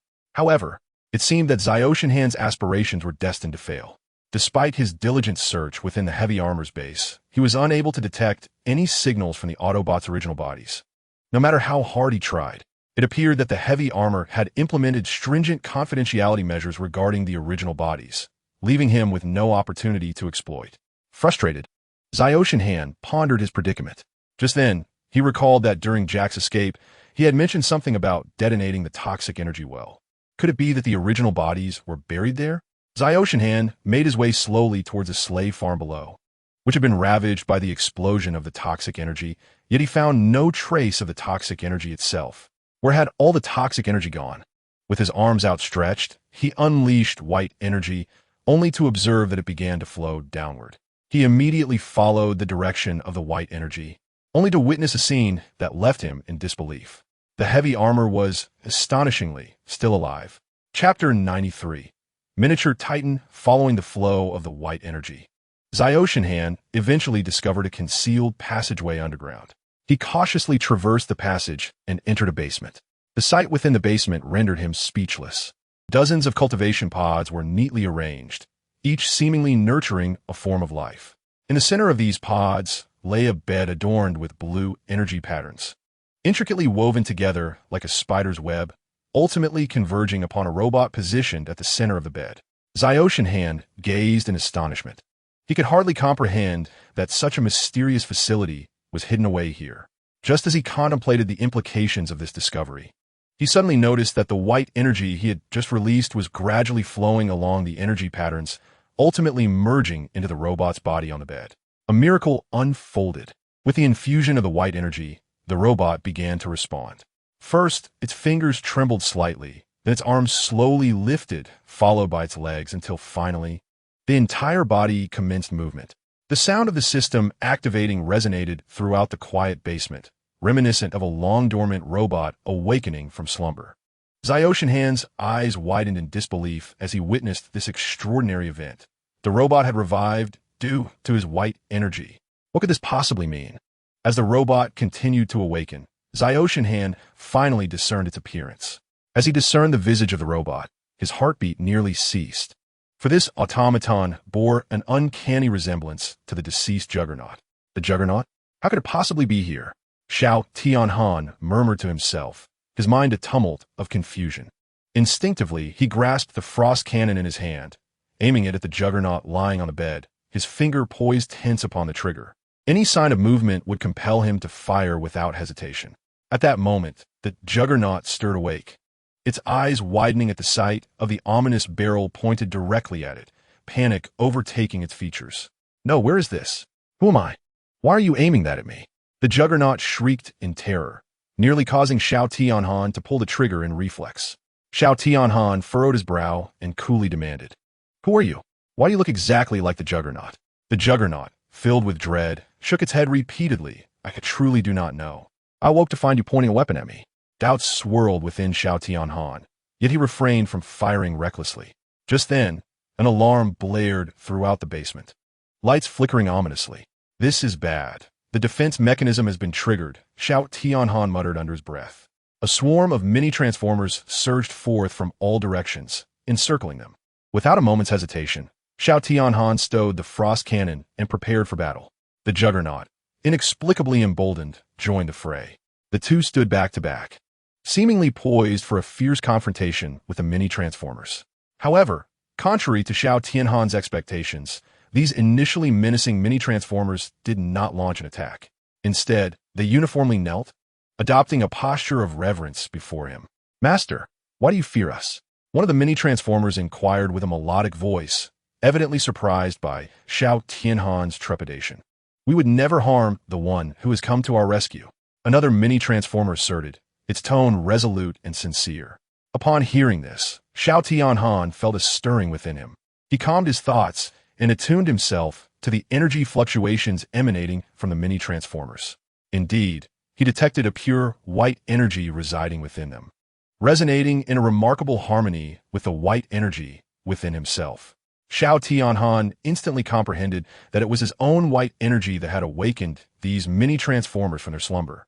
At that moment, the Juggernaut, without hesitation, expressed its allegiance. "Yes, Savior. Why would you think we would wish to harm you?" The Juggernaut's voice carried a note of confusion, its previously brash demeanor replaced by a childlike innocence. Xiao Tianhan gazed intently at the juggernaut, pondering, could it be that it chose to bide its time, aware of its inferior strength? For a brief moment, Xiao Tianhan hesitated, contemplating whether to seize this opportunity to eliminate the juggernaut once and for all, for its past actions had instilled a sense of wariness within him. Heavy armor, are you jesting with me? Do you take me for a fool? Or do you believe I would easily accept your words? Xiao Tianhan suddenly emitted a low growl, feigning an imminent attack as he recalibrated the frost cannon, aiming it once more at heavy armor, seeking to gauge his reaction. I genuinely do not know, truly do not comprehend what you are saying, Heavy Armor exclaimed, his face a mask of terror as he trembled uncontrollably, as if he had witnessed the apocalypse. Like a frightened rabbit, he swiftly prostrated himself on the ground, repeatedly bowing his head to Xiao Tianhan, pleading, I beg of you, spare me. I truly know nothing. Heavy Armor's performance was so convincingly genuine. His expression of horror, trembling form, and continuous bowing made it difficult to doubt his amnesia. Even someone as experienced as Xiao Tianhan could not help but entertain a flicker of doubt regarding Heavy Armor's true intentions. After a moment's hesitation, he relaxed his grip on the frost cannon slightly. He scrutinized Heavy Armor for some time, attempting to discern any flaws in his gaze, yet ultimately found nothing. Very well. Xiao Tianhan sighed, gradually lowering the frost cannon. I will take you back to the village and let Jack decide your fate. After all, the enmity between Heavy Armor and himself was not particularly profound. They had merely clashed a few times at most. In contrast, Jack and his companions had been deceived by Heavy Armor for generations, and their anguish surely ran deeper than his own. Therefore, Xiao Tianhan deemed it more appropriate to entrust this decision to Jack and his allies. Upon hearing Xiao Tianhan's words, Heavy Armor felt as if a great weight had been lifted from his heart. He hastily rose to his feet, closely trailing behind Xiao Tianhan, fearful that he might suddenly change his mind. Throughout the journey, Heavy Armor appeared somewhat anxious, occasionally stealing glances at Xiao Tianhan, seemingly studying his reactions. Simultaneously, he exhibited curiosity about his surroundings, having lost his memory and feeling utterly alien to this world. Observing everything around him, he occasionally posed naive questions, to which Xiao Tianhan responded succinctly. Upon returning to the village, the onlookers were astonished to see Xiao Tianhan accompanied by Heavy Armor. Jack stepped forward, scrutinizing Heavy Armor intently. His gaze filled with scrutiny. You truly remember nothing? Jack inquired. Heavy Armor nodded vigorously, his eyes brimming with innocence. After a moment of contemplation, Jack replied, in that case, you may stay for now, but I shall assign someone to watch over you. Though Xiao Tianhan remained skeptical, he voiced no objections. Thus, Heavy Armor settled into the village, exhibiting exemplary behavior, actively assisting with tasks, and fostering harmonious relations with the villagers. Observing this, Xiao Tianhan returned to the base, and with the allegiance of the mini-golem, he felt invigorated to accelerate his plan for the creation of the absolute body. Chapter 94. Elita at last, success. Xiao Tianhan exclaimed with exuberance, his heart brimming with joy and satisfaction.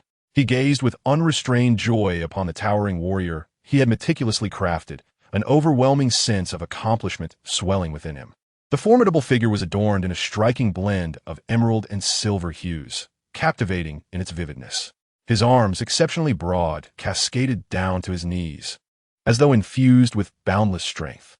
Equipped with slots on his shoulders, the warrior housed a pair of gleaming meteor hammers that shimmered ominously, instilling a sense of dread. This warrior bore the name of Zhu Di Hong, the Star Soul Warrior, a creation of the illustrious Xiao Tianhan.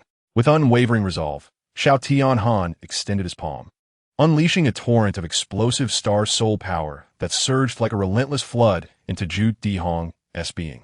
Simultaneously, he bestowed the template of Zhu Di Hong with a blessing, as if imbuing it with a soul.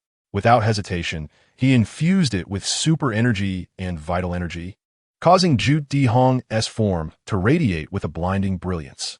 In an unexpected turn of events, the previously lifeless fingers of Zhu Di Hong quivered slightly, followed by his once dull optical lens erupting in a vibrant blue glow, twinkling like stars against the night sky. As the luminescence intensified, Zhu Di Hong officially activated. He first moved his body slowly, acclimatizing to the novel strength and sensations coursing through him.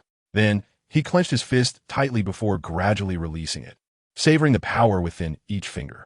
Finally, Zhu Dihong's gaze fell upon Xiao Tianhan, and he knelt on one knee, speaking in a low yet resolute tone. Master, please command.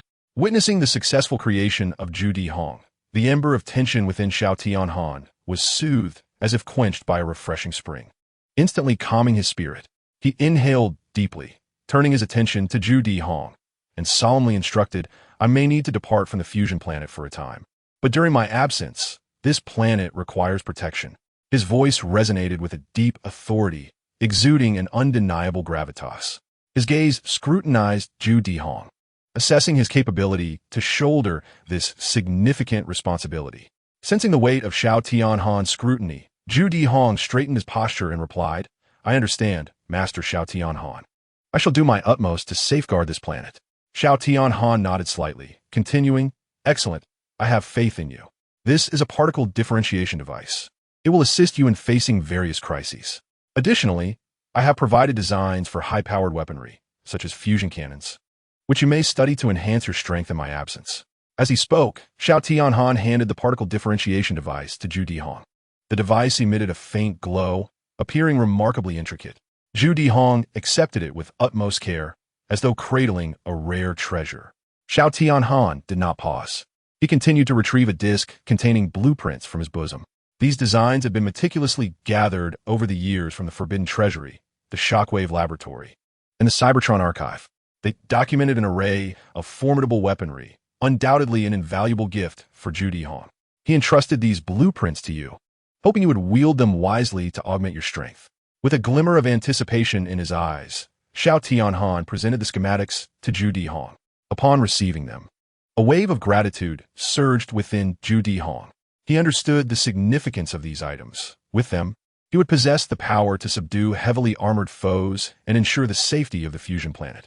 Xiao Tianhan gazed at Zhu Dihong, feeling a sense of reassurance. He believed that with Zhu Dihong guarding the fusion planet, he could safely accompany the maintenance team to Detroit. Otherwise, upon returning with the source of fire, discovering that his homeland had been overrun by enemies would be utterly unacceptable. After conveying all necessary instructions and entrusting Zhu Dihong with the task of locating Iris and Lisa, Xiao Tianhan made his way to the Forbidden Treasury, intending to procure materials for the compensation beacon generator that he had asked him to find. Zhu Dihong, burdened with this significant responsibility, remained silent and accepted his fate. There was no choice. A worker cannot refuse the demands of their employer, especially when the employer is someone like Xiao Tianhan, who felt like a second parent to him. Upon entering the dimly lit and eerie Forbidden Treasury, which was suffused with an air of mystery, Xiao Tianhan cautiously navigated through the myriad of bizarre artifacts surrounding him. Suddenly, a massive shadow darted past him from behind. Alert! Xiao Tianhan turned, but found nothing amiss. He furrowed his brow and continued searching for the materials needed to craft the compensation beacon generator. Just as he was on the verge of discovery, a swarm of mechanical spiders emerged from the shadows, their eyes glinting with an ominous red glow as they rapidly advanced towards him. Xiao Tianhan scoffed, raising his frost-heavy cannon. You pests think a big guy like me fears insects? With each swing of his cannon, a multitude of mechanical spiders perished beneath his blows. At this rate, these arachnids would likely face extinction at his hands. In that moment, someone lurking in the shadows could no longer remain concealed. She brandished a spider leg, its sharp blade aimed at Xiao Tianhan. Yet, he, being an evolved Cybertronian, was unfazed by the sudden assault. Instead of evading, he seized the sharp edge, seemingly impervious to pain as he hurled her aside. What? No. Elita, or rather now the Black Widow, found herself captured and unable to flee. Resigned to her fate. Who are you to trespass in my treasury? Xiao Tianhan looked at the Black Widow in bewilderment. Your treasury? Is this not mine? The Black Widow paused for a moment before asserting, what I claim as mine is indeed mine. This treasure vault contains items that pique my interest. Given your furtive demeanor, you must harbor ulterior motives. Xiaoshenhan released his grip and replied, I merely seek materials to craft a compensation beacon generator. I have no other intentions. If you require anything from this place, we can negotiate. After all, this is the original work of the Pillar, which has indeed suffered due to a reckless decision made by the celestial enemy. The Black Widow was taken aback by Xiaoshenhan's demeanor, and she lowered her hostility, saying, Very well. I shall consider it a misunderstanding. However, a compensation beacon generator? Are you stranded on this planet? Zyoshinhan briefly explained the situation, and the Black Widow nodded. I see. I know where the materials you seek are. Allow me to lead you. With that, she guided him and swiftly assisted him in locating the necessary components. How generous! Zyoshinhan marveled, yet he expressed his gratitude. Thank you. Should you require assistance in the future, do not hesitate to ask. The Black Widow smiled. It is merely mutual aid. I simply wish to escape this lamentable, semi-organic existence. As long as you do not hinder me, all will be well. Agreed. Let us hope for no further misunderstandings. Zyoshinhan gathered the materials, bid farewell to the Black Widow, and prepared to leave the vault, setting his sights on Detroit. Chapter 95. The source of fire that does not appear. Time flows serenely, and years pass. Approximately 50 years have elapsed, yet the source of fire remains elusive. For Zyoshinhan, such a brief span of time is entirely normal. However, for humanity, it is a burden too great to bear. Jack, until his dying breath, failed to find his beloved Lisa, departing this world with unfulfilled longing.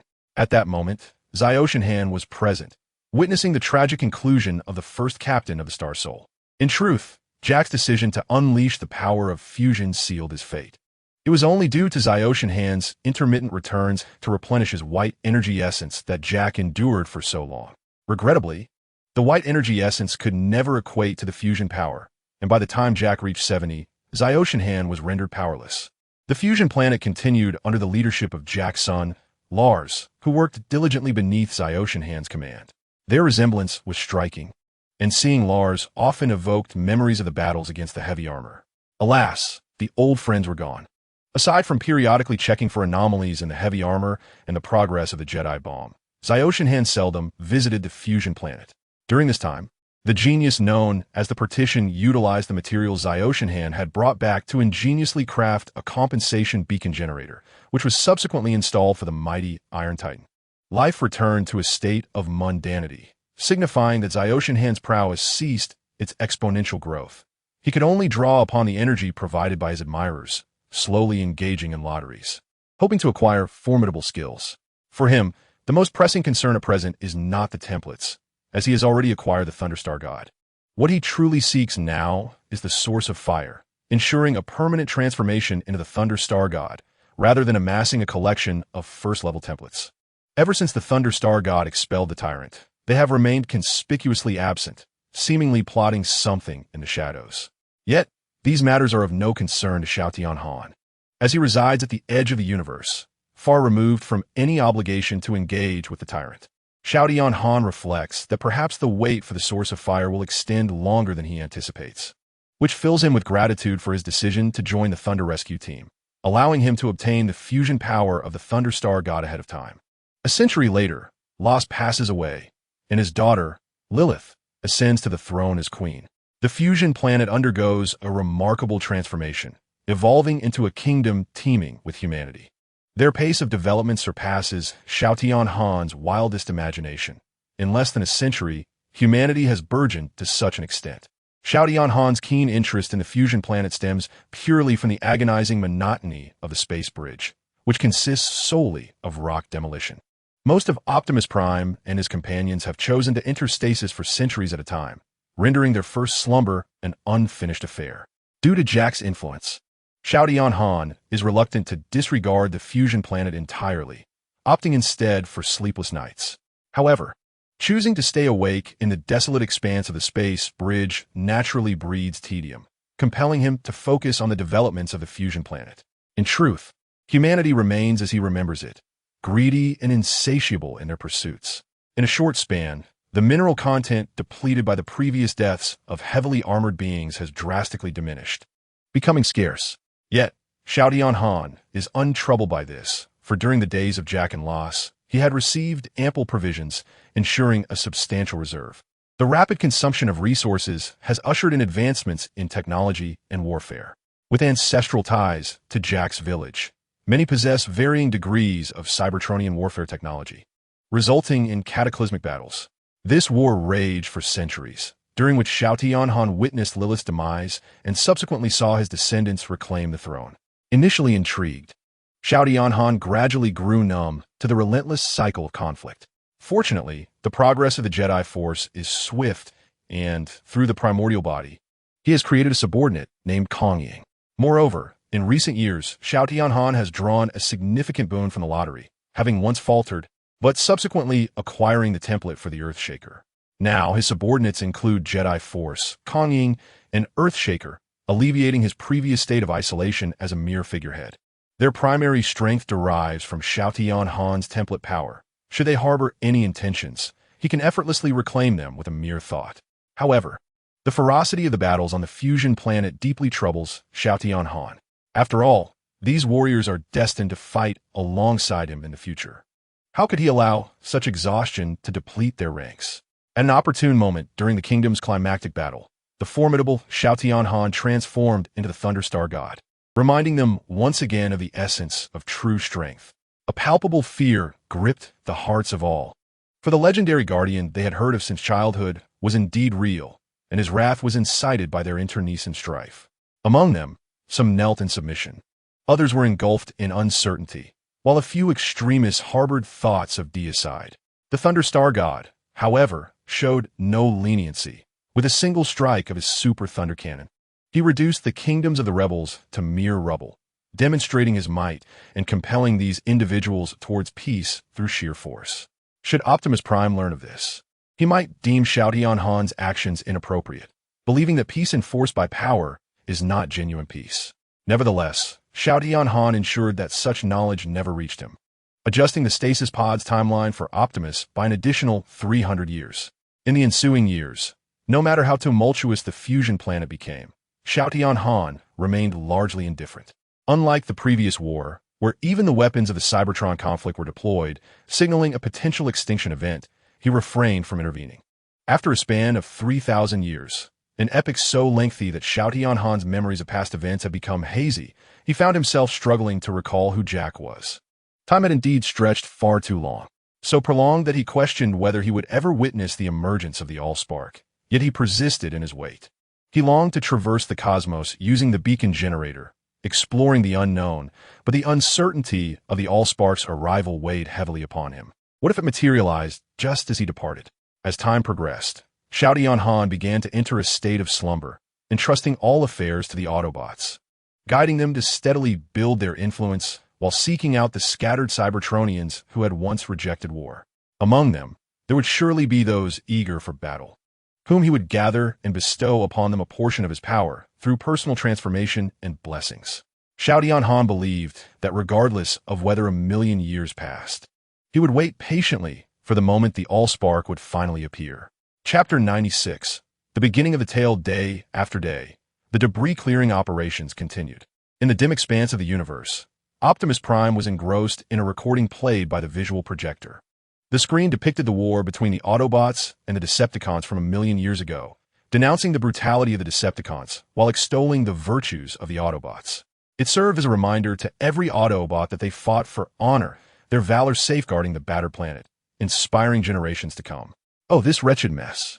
Ratchet, appearing impatient, strode into the room and remarked, "Why do you keep watching these outdated tapes?" In response, Optimus Prime, with a serious demeanor, stated, "All of our great leaders draw lessons from this history." "Ah, the scholar," Ratchet retorted. The ambulance spoke with a tone of disdain. "Take a good look, Optimus. The Great War concluded centuries ago, as we both are well aware. Yet, you have endured far more than we have." Optimus curiously inquired, "I have only encountered the Decepticons once. What manner of beings are they?" "Believe me, kid, it is best for you not to know," the ambulance replied earnestly. The memories of past experiences remained a painful burden for him. Had he not acted hastily with the anesthesia, that Autobot would not have been reduced to a mere shell. Moreover, those young ones might require assistance. Perhaps to divert the conversation, the ambulance gestured towards the outside of the mighty fortress. Outside, a barrier hung suspended, calling out helplessly, "Bumblebee, my crushing ball is stuck again." Witnessing this scene, Optimus could only sigh in resignation, feeling that the vast resources were being underutilized. As the endless days tormented the spark of the Autobots, as he stepped out of the fortress alongside the ambulance, Optimus inquired with curiosity, "Do you not feel, ambulance?" That our talents ought not to be squandered on mere repairs of the space bridge? My diagnostic program would categorize that feeling as malicious code to be purged. The ambulance chuckled helplessly, pointing towards the imposing figure standing nearby. Moreover, even the great heroes of Cybertron have remained silent. What objections could we possibly raise? The barrier's crushing ball was lodged within the rock, shouting, "Bumblebee, hurry up. I do not enjoy this suspended feeling. I'm on it, brother barrier. You know no one is faster than I am." Bumblebee, like a flash of yellow lightning, leapt swiftly above the rock, unleashing a barrage of electric currents upon the stone that trapped the barrier. However, as the smoke cleared, the rock remained unscathed, leaving the entire barrier speechless in disbelief.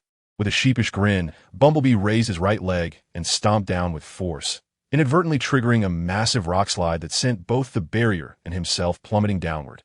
Just as they were about to make an intimate acquaintance with the ground, a fire truck, resembling an iron tower with its red and white exterior, sprang into action. He brandished his frost cannon, firing several icy projectiles that coalesced into a frosty slide, allowing the two to land safely. "Thanks, big brother," the barrier sighed in relief. Smiling brightly, the fire truck nodded and retracted his frost cannon. At that moment, Optimus approached the ambulance, asking, "All right, can you enlighten me on what transpired?" In technical terms, a pile of large rocks is obstructing the space bridge, Bumblebee replied with a sheepish grin, adding, "And this time, I swear it wasn't my doing." The barrier, showing more straightforwardness, muttered in dissatisfaction, "Do you think I can comprehend what is happening? Who among the Autobots would willingly transport themselves to this forsaken place abandoned by the Allspark?" His meaning was clear. Why expend effort and time clearing the space bridge when no one would come? It seemed there was little harm in being idle. Though Optimus Prime concurred with the notion of the partition, as the captain, he could not afford to exhibit such demeanor. He spoke. "That is not the crux of the issue, partition. It is only through the right tools and teamwork that even the most formidable challenges can be surmounted. Let's join forces." Upon hearing this, the members of the partition exchanged glances and began to work alongside Optimus.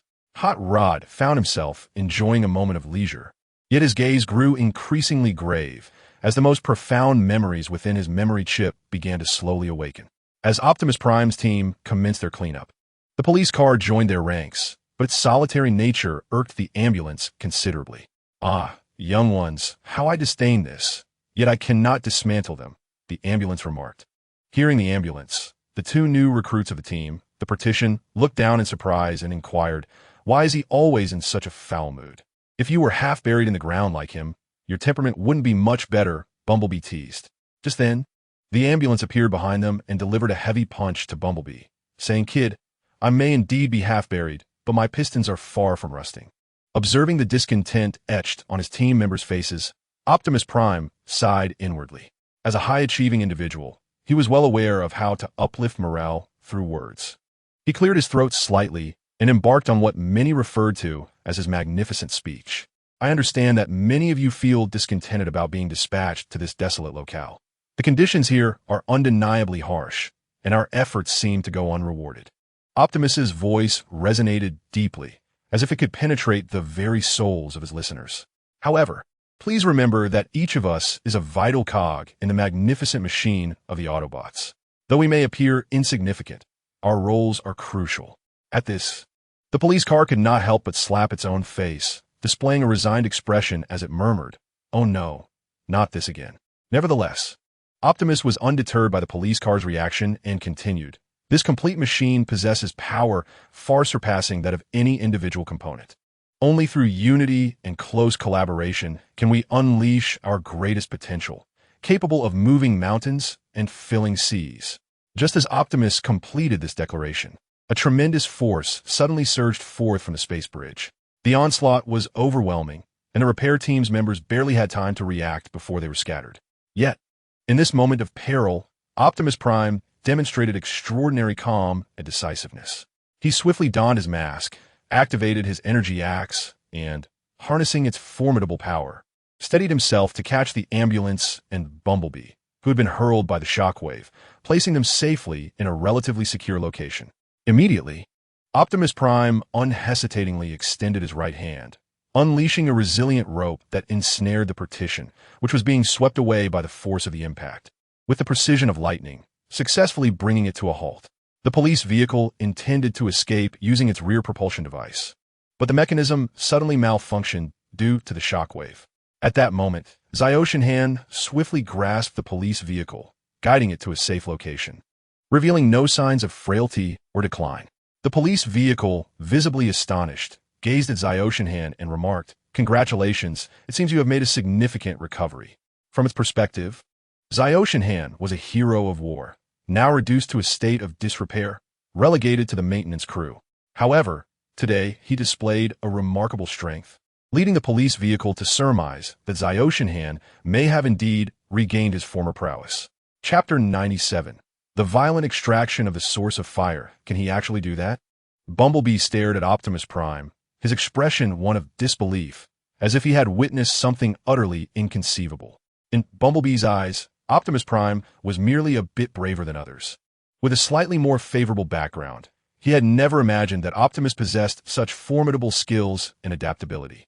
Yet, the seamless series of movements compelled Bumblebee to concede that he was undeniably no match for Optimus Prime.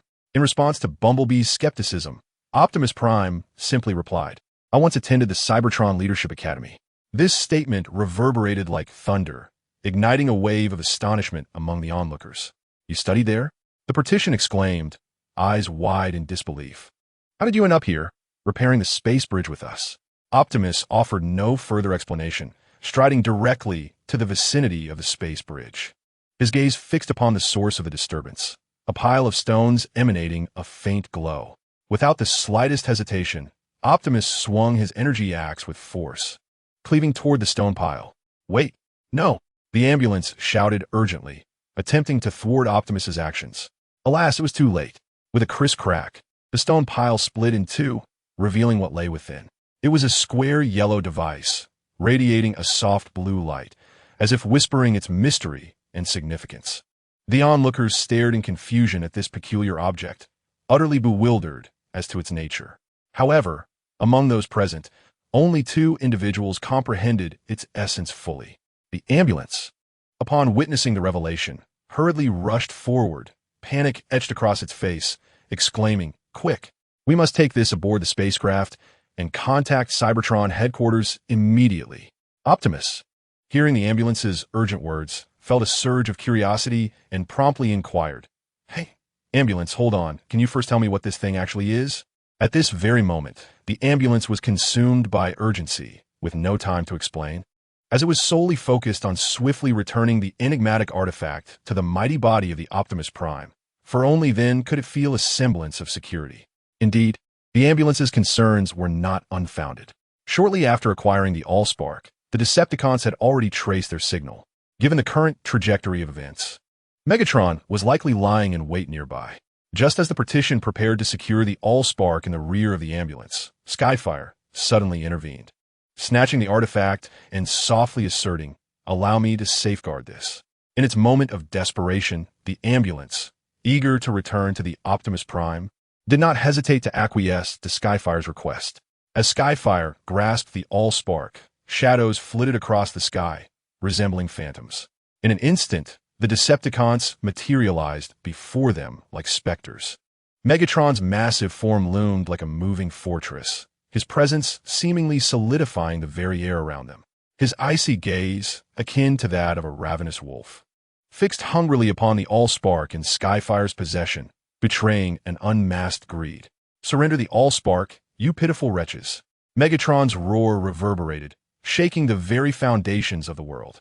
In the face of Megatron's threat, Bumblebee was the first to charge forward without hesitation. He swung his fists, fueled by rage, with the intent to strike Megatron fiercely.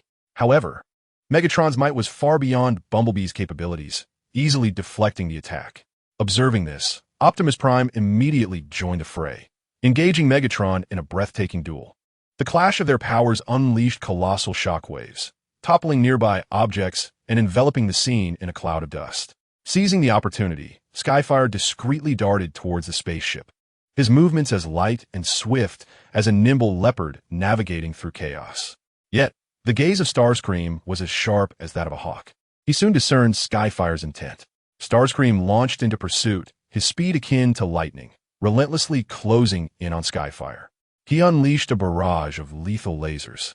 While Skyfire adeptly dodged amidst the hail of gunfire, he weaved left and right, occasionally leaping and rolling, each maneuver executed with precision and decisiveness. Just as he was nearing the spaceship, a sigh of relief escaped Skyfire's heart. But at that moment, Starscream lunged with ferocity akin to a savage beast, bringing Skyfire crashing to the ground. The Allspark belongs to the Decepticons. Starscream's voice dripped with malice and avarice, his hand reaching for the Allspark in Skyfire's grasp. Yet, just as Starscream was about to seize victory, Skyfire suddenly cast aside his pretense. He forcefully kicked the Red Spider aside and swiftly rose to his feet, continuing his mad dash towards the spaceship. In that fleeting moment, Xiao Tianhan stepped decisively into the rear compartment of the mighty Goliath and promptly sealed all the doors. This action enveloped him in a sanctuary, isolated from the outside world. The impenetrable shell of the Goliath now served as his most steadfast shield, barring all external disturbances. With this impeccable defense, Xiao Tianhan could finally commence the absorption of the flame source without restraint. Absorb, he murmured, as if awakening a slumbering force. As his voice echoed, the blue light emanating from the flame source intensified, dazzling like the brightest star in the night sky. This formidable energy surged into Xiao Tianhan's body like a relentless tide, igniting him and instigating astonishing transformations. His original form began to twist and reshape under the onslaught of energy, while his strength escalated continuously. Simultaneously, the Goliath's defense system flickered erratically, seemingly overwhelmed by the immense energy influx. Outside, the fierce battle between Optimus Prime and Megatron had escalated to a fever pitch, both sustaining injuries, yet Optimus soon faltered as the disparity between them had become insurmountable. Observing Xiao Tianhan's stillness within the Goliath, the Red Spider frantically unleashed a barrage of fire upon it. However, no matter how fiercely he attacked, he could not breach the Goliath's formidable defenses. Other Decepticon members found themselves ensnared by the Autobots, unable to approach the Goliath, helplessly watching as Xiao Tianhan completed his energy absorption within.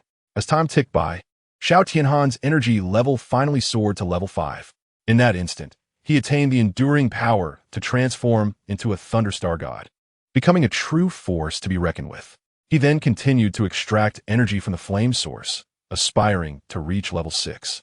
The flame source's energy seemed inexhaustible, at least in Xiao Tianhan's perception prior to reaching level 5. However, upon attaining that level, the primal power of the flame source began to dissipate at a visible rate. For Xiao Tianhan no longer required merely ordinary super energy, but rather the essence of the flame source itself. The flame source sensed a threat emanating from Xiao Tianhan and began to stir restlessly. Yet, Xiao Tianhan would not permit it to escape. He immediately summoned all his Star Soul power to bind the flame source and continued his consumption. After devouring nearly a quarter of the flame source, it suddenly erupted with terrifying pressure, reminiscent of the presence of a primordial deity, breaking free from Xiao Tianhan's grasp and soaring into the distance. Xiao Tianhan felt a surge of determination. If the flame source were to flee, he would surely be deemed a criminal by his own Cybertron. He let out a thunderous roar, instantly transforming into the Thunderstar god. Yet his form remained unchanged, a mere manifestation of a minor skill acquired from the power of the Source of Fire. With a resounding crash, a quarter of the Source of Fire was violently torn away by Xiao who, as if imbued with sentience, emitted a mournful wail before casting a furious glance at him and fleeing without a backward glance. Chapter 98. The Onslaught of the Decepticons. Suddenly, a formidable blue light erupted from the mighty Optimus Prime, slicing through the heavens like a bolt of lightning. To the outside world, it appeared as though the Source of Fire was revealing its formidable might. Witnessing this, Megatron erupted into a hearty laugh, exclaiming with fervor, "Quickly, assault with all your might." His voice thundered across the battlefield like a tempest. Dominion lay within reach. A glint of avarice and fervor sparkled in Megatron's eyes as he envisioned the moment of his cosmic supremacy. Meanwhile, Optimus Prime, perceiving the dire situation, promptly ordered a retreat for his comrades. However, their withdrawal was met with a relentless offensive from the Decepticons. It is worth noting that this repair squad had previously struggled against a mere Starscream, and now faced formidable adversaries such as Lockdown and Shockwave, prompting thoughts of immediate escape, especially with the Decepticon forces in optimal condition. In the midst of the repair squad's perilous predicament, an unexpected occurrence transpired. The imposing doors of Optimus Prime creaked open, revealing a figure adorned in red and white. The emergence of this figure astounded all present, particularly Ratchet, whose optical sensors flickered rapidly as he exclaimed, "Ziotian, flee at once. The source of fire must not fall into the hands of the Decepticons." Upon hearing Ratchet's urgent cry, Optimus Prime and the others realized with alarm that the entity in question was indeed the source of fire, the very lifeblood of Cybertron. This revelation sent them into a state of panic, for they understood the immense significance of the source of fire to their home. "Ziotian, retreat immediately. That is an order," Optimus Prime shouted, his voice laden with deep concern for Ziotian's safety, knowing that Megatron would not relent in his pursuit of the source, viewing Ziotian merely as a damaged warrior. "Indeed, brother, now is not the time for heroics," Bumblebee concurred, his tone heavy with anxiety and trepidation. "Brother, flee. Utilize the compensation beacon generator for immediate transport," suggested Ironhide, hoping Ziotian could swiftly escape this perilous situation. Yet, in stark contrast to the pleas of his comrades, Ziotian remained unerringly composed. He stood firm, his gaze fixed intently upon the Decepticons, a cold smirk playing upon his lips.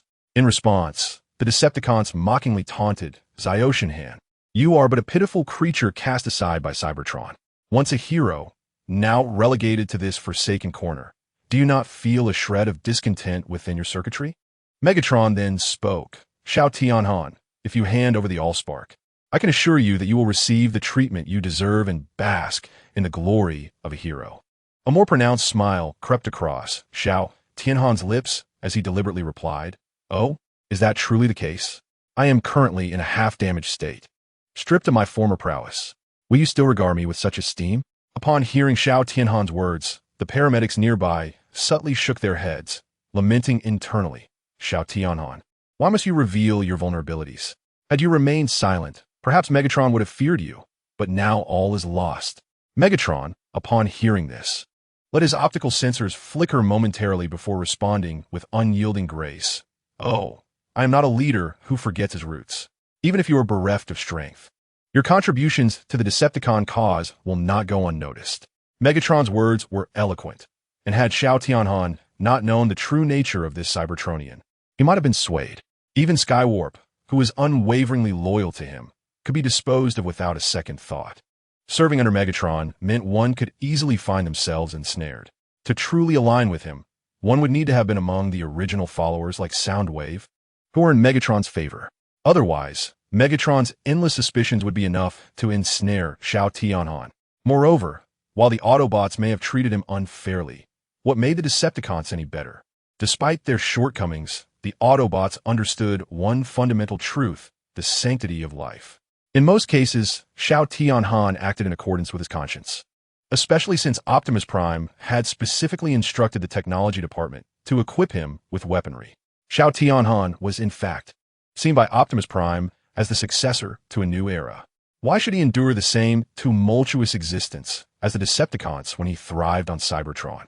Enough, Megatron. Your rhetoric may deceive the Autobot primitives, but do not think you can fool us. We are the Thunder Rescue Team. Shao Tianhan coldly dismissed him. "Oh, what a pity. Crush him to dust." Megatron immediately turned hostile, commanding all Decepticons to unleash their firepower. Such an overwhelming assault could overwhelm even the mightiest of foes if they were caught unprepared. "Let's see about that." Shao Tianhan stomped his foot, and a phantom of Thunderwing appeared behind him, merging into him. In the next moment, a radiant fusion erupted, and the Thunder Star God emerged. Super Thunder Cannon. Two beams of light, capable of piercing the heavens, shot forth, complemented by countless missiles. The Thunder Star God unleashed a volley of firepower that rivaled an entire army in a single strike. In just half a second, Megatron's expression shifted to one of terror as he ordered a retreat. Damn it, has his cripple regained his strength? The Allspark aided him? How dare he utilize my Allspark? Decepticons, withdraw to the warship. Despite his severe injuries, Megatron and his cohort managed to retreat to their vessel. Meanwhile, the repair team stood in stunned silence, bewildered by the emergence of the Thunderstar god, struggling to comprehend what had transpired. Only the ambulance cast a deep glance at Zyoshinhan before promptly exclaiming, "Quick! We must depart. The Decepticons will not relent." The others, not having had the opportunity to inquire about Zyoshinhan's complete recovery, anxiously leapt onto the powerful vehicle, swiftly diving into the cockpit, each assuming their positions, prepared to confront the impending unknown challenges. Yet, in that tense moment, the monitors suddenly emitted a piercing alarm, shattering the already grave atmosphere. Alarm! Alarm! A multitude of Decepticon ship signals detected. The unexpected alert left everyone in shock, and Bumblebee screamed in terror. No, they haven't left. The mere thought of the infamous and ruthless Megatron made Bumblebee's voice quiver. I've heard that Megatron can devour an entire Autobot in one sitting. It's utterly terrifying. As his gaze fell upon Optimus Prime's serious countenance, Bumblebee incredulously exclaimed, "Please, we are merely mechanics. You can't possibly expect us to engage the Decepticons in battle." In the face of Bumblebee's skepticism, Optimus Prime showed no hesitation, decisively issuing the command. Monitor 1, proceed. After giving the order, Optimus turned to the panel, his eyes resolute as he stated, "As long as there is a communication panel, connect me to the Cybertron command headquarters." The panel blinked its round eyes, adorably responding, "Wow, you're going straight to the top for reinforcements." Hearing the panel's words, a slight smile of satisfaction crept onto Optimus Prime's face. Chapter 99. Black Widow. The communication signal instantly reached the Cybertron command center. However, when the screen illuminated, it revealed not the expected Ultra Magnus, but rather Starscream. Time passed swiftly, and many years later, Optimus Prime found himself reunited with this once reckless acquaintance. Yet, at that moment, his heart harbored no anger, only an urgent concern for the protection of the Allspark. Before Optimus could utter a word, Starscream seized the opportunity to speak, sarcastically remarking, "Optimus Prime, they actually let you lead the team?" His words dripped with derision and disdain, as if mocking Optimus's audacity.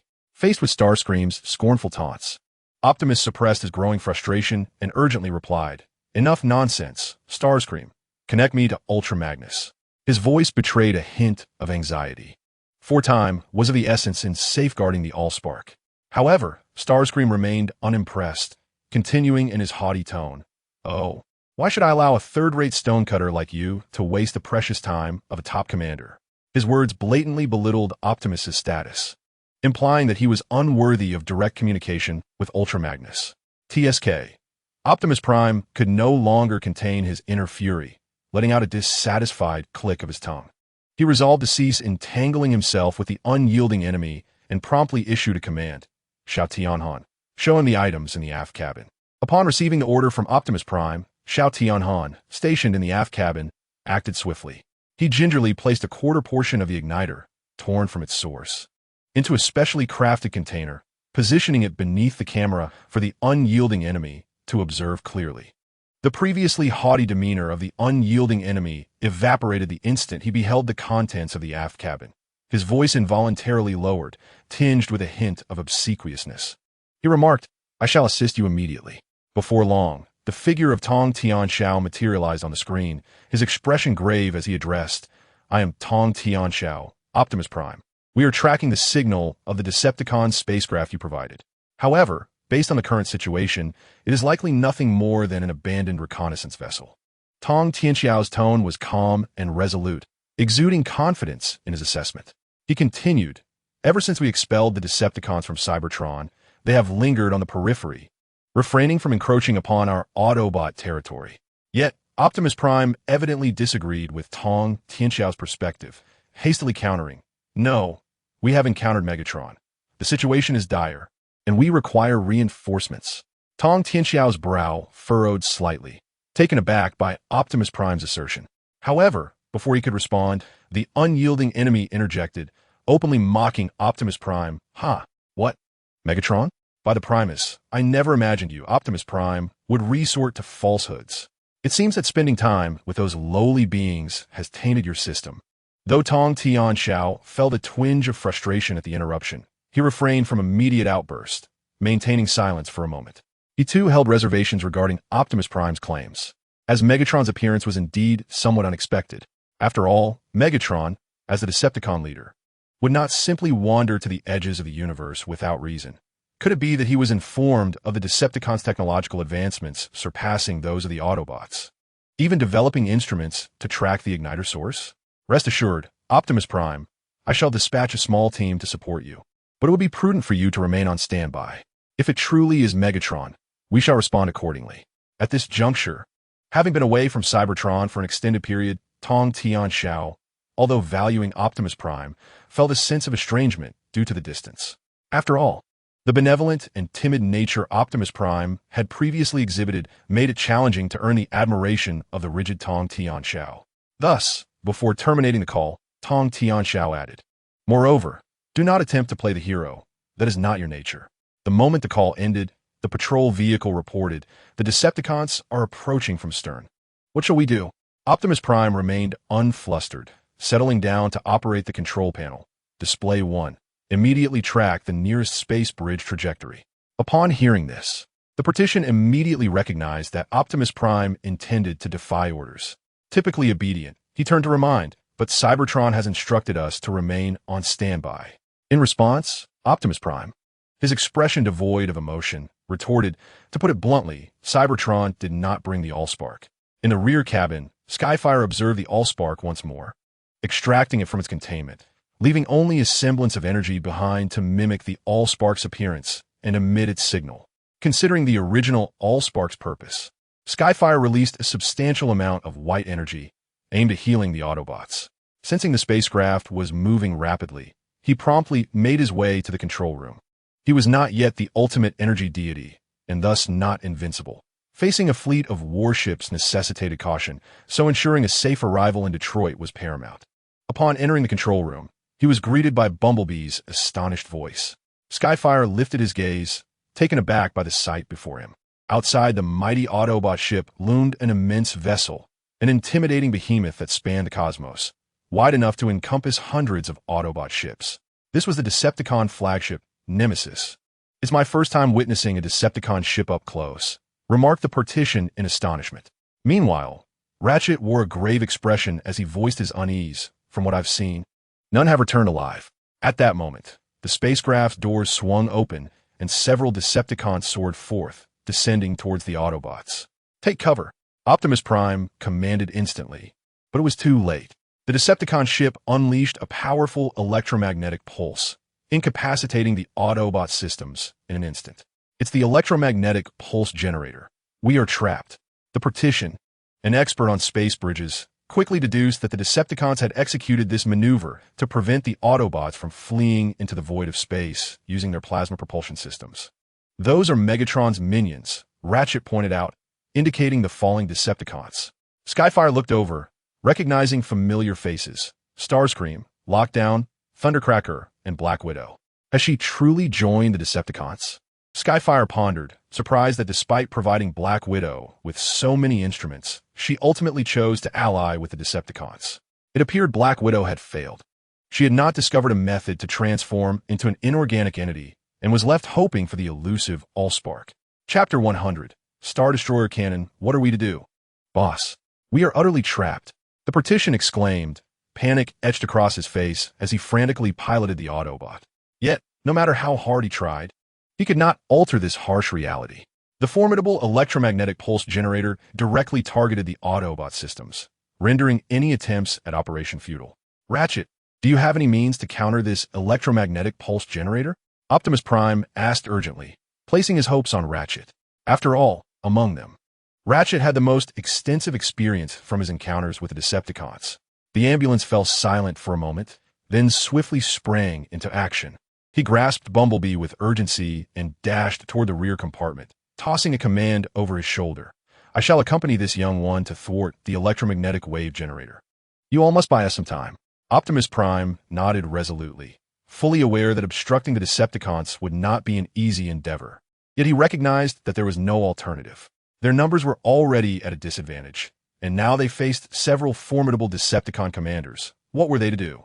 Was it truly reasonable to rely on their maintenance crew to confront such powerful foes? At that moment, Optimus Prime's attention was suddenly captivated by the presence of the fierce warrior, Skyfire.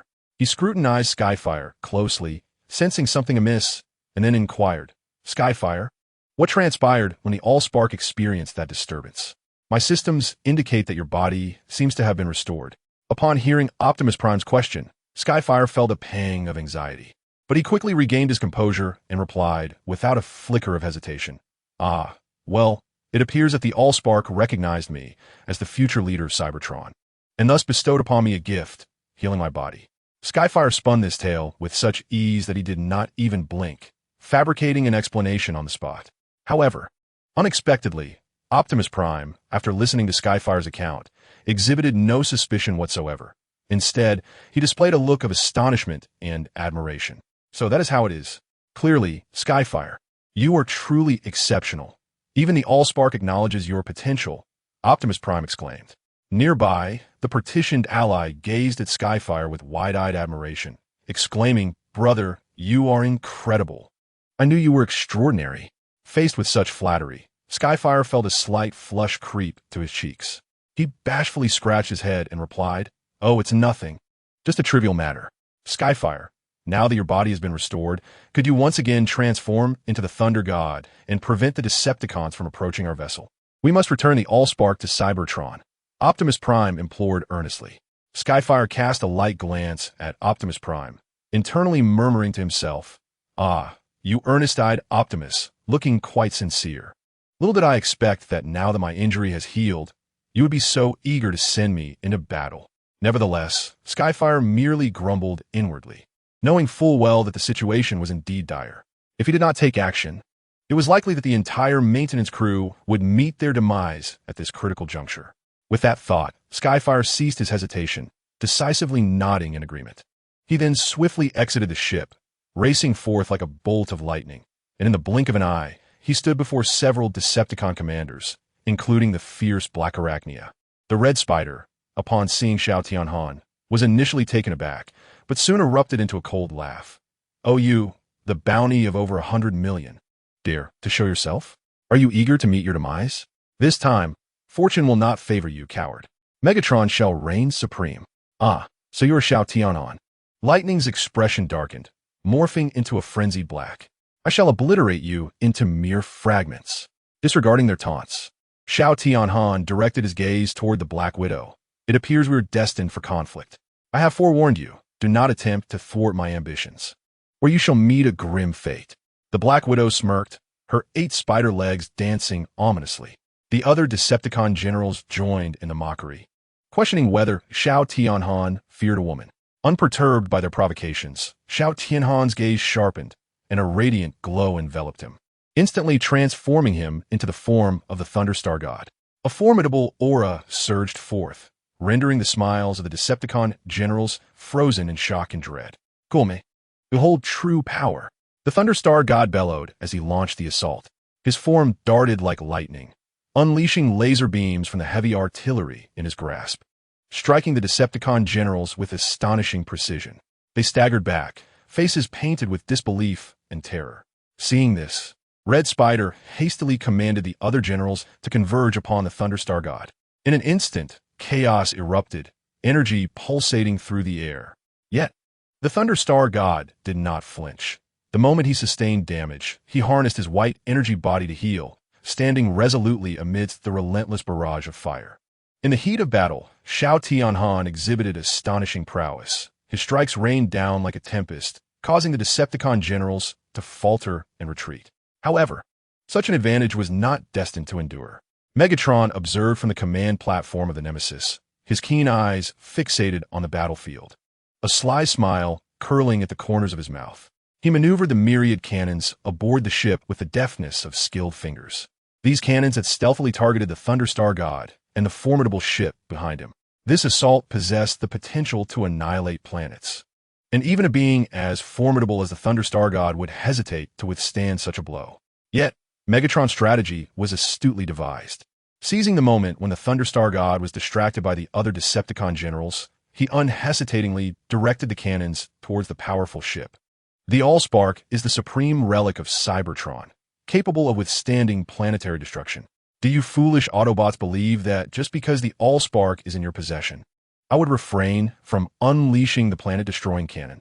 Megatron's voice echoed through the communication channel, laced with disdain and mockery. Without hesitation, he commanded, "Activate the planet-destroying cannon." As he commanded, the energy system aboard the Retribution began to operate frantically, an immense surge of power converging upon the cannon's maw like a tumultuous torrent. The brilliance at the cannon's opening intensified, reminiscent of a star on the verge of eruption. In Chapter 101, Feigning Death, confronted with the overwhelming pressure exerted by the planet-destroying cannon, the Thunderstar god summoned every ounce of strength to hurl the mighty, ironclad ship away. However, this act rendered him entirely exposed to the cannon's lethal range. With a thunderous roar, the cosmos was engulfed in a blinding white, and as the cacophony subsided, an eerie silence enveloped the void. The colossal, indomitable figure vanished completely from this universe, leaving no trace behind. Shao Tianan, brother. No one had anticipated the Thunderstar god's defeat. No one foresaw his abrupt exit in such a manner. Yet, the grim reality unfolded before them, blood-stained and unyielding. Continue the assault. The cold voice of Megatron resonated from the Retribution. Inside the mighty ironclad, the maintenance crew fell into a somber silence, the bulkheads weeping loudly, expressing their despair, while Bumblebee's spirits were considerably dampened. The ambulance lamented profoundly, witnessing the fall of Cybertron's promising future. Although Optimus Prime's spark was tumultuous as well, he understood that this was not the moment for sentimentality. If they were to survive, only then could they reminisce about Shao Tianan.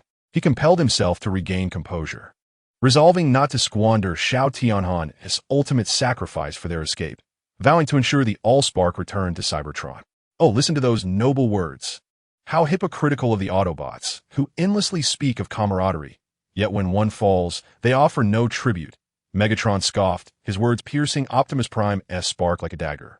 Autobots, why not ponder this? Why is the sacred relic of Cybertron, the Allspark, not present on Cybertron?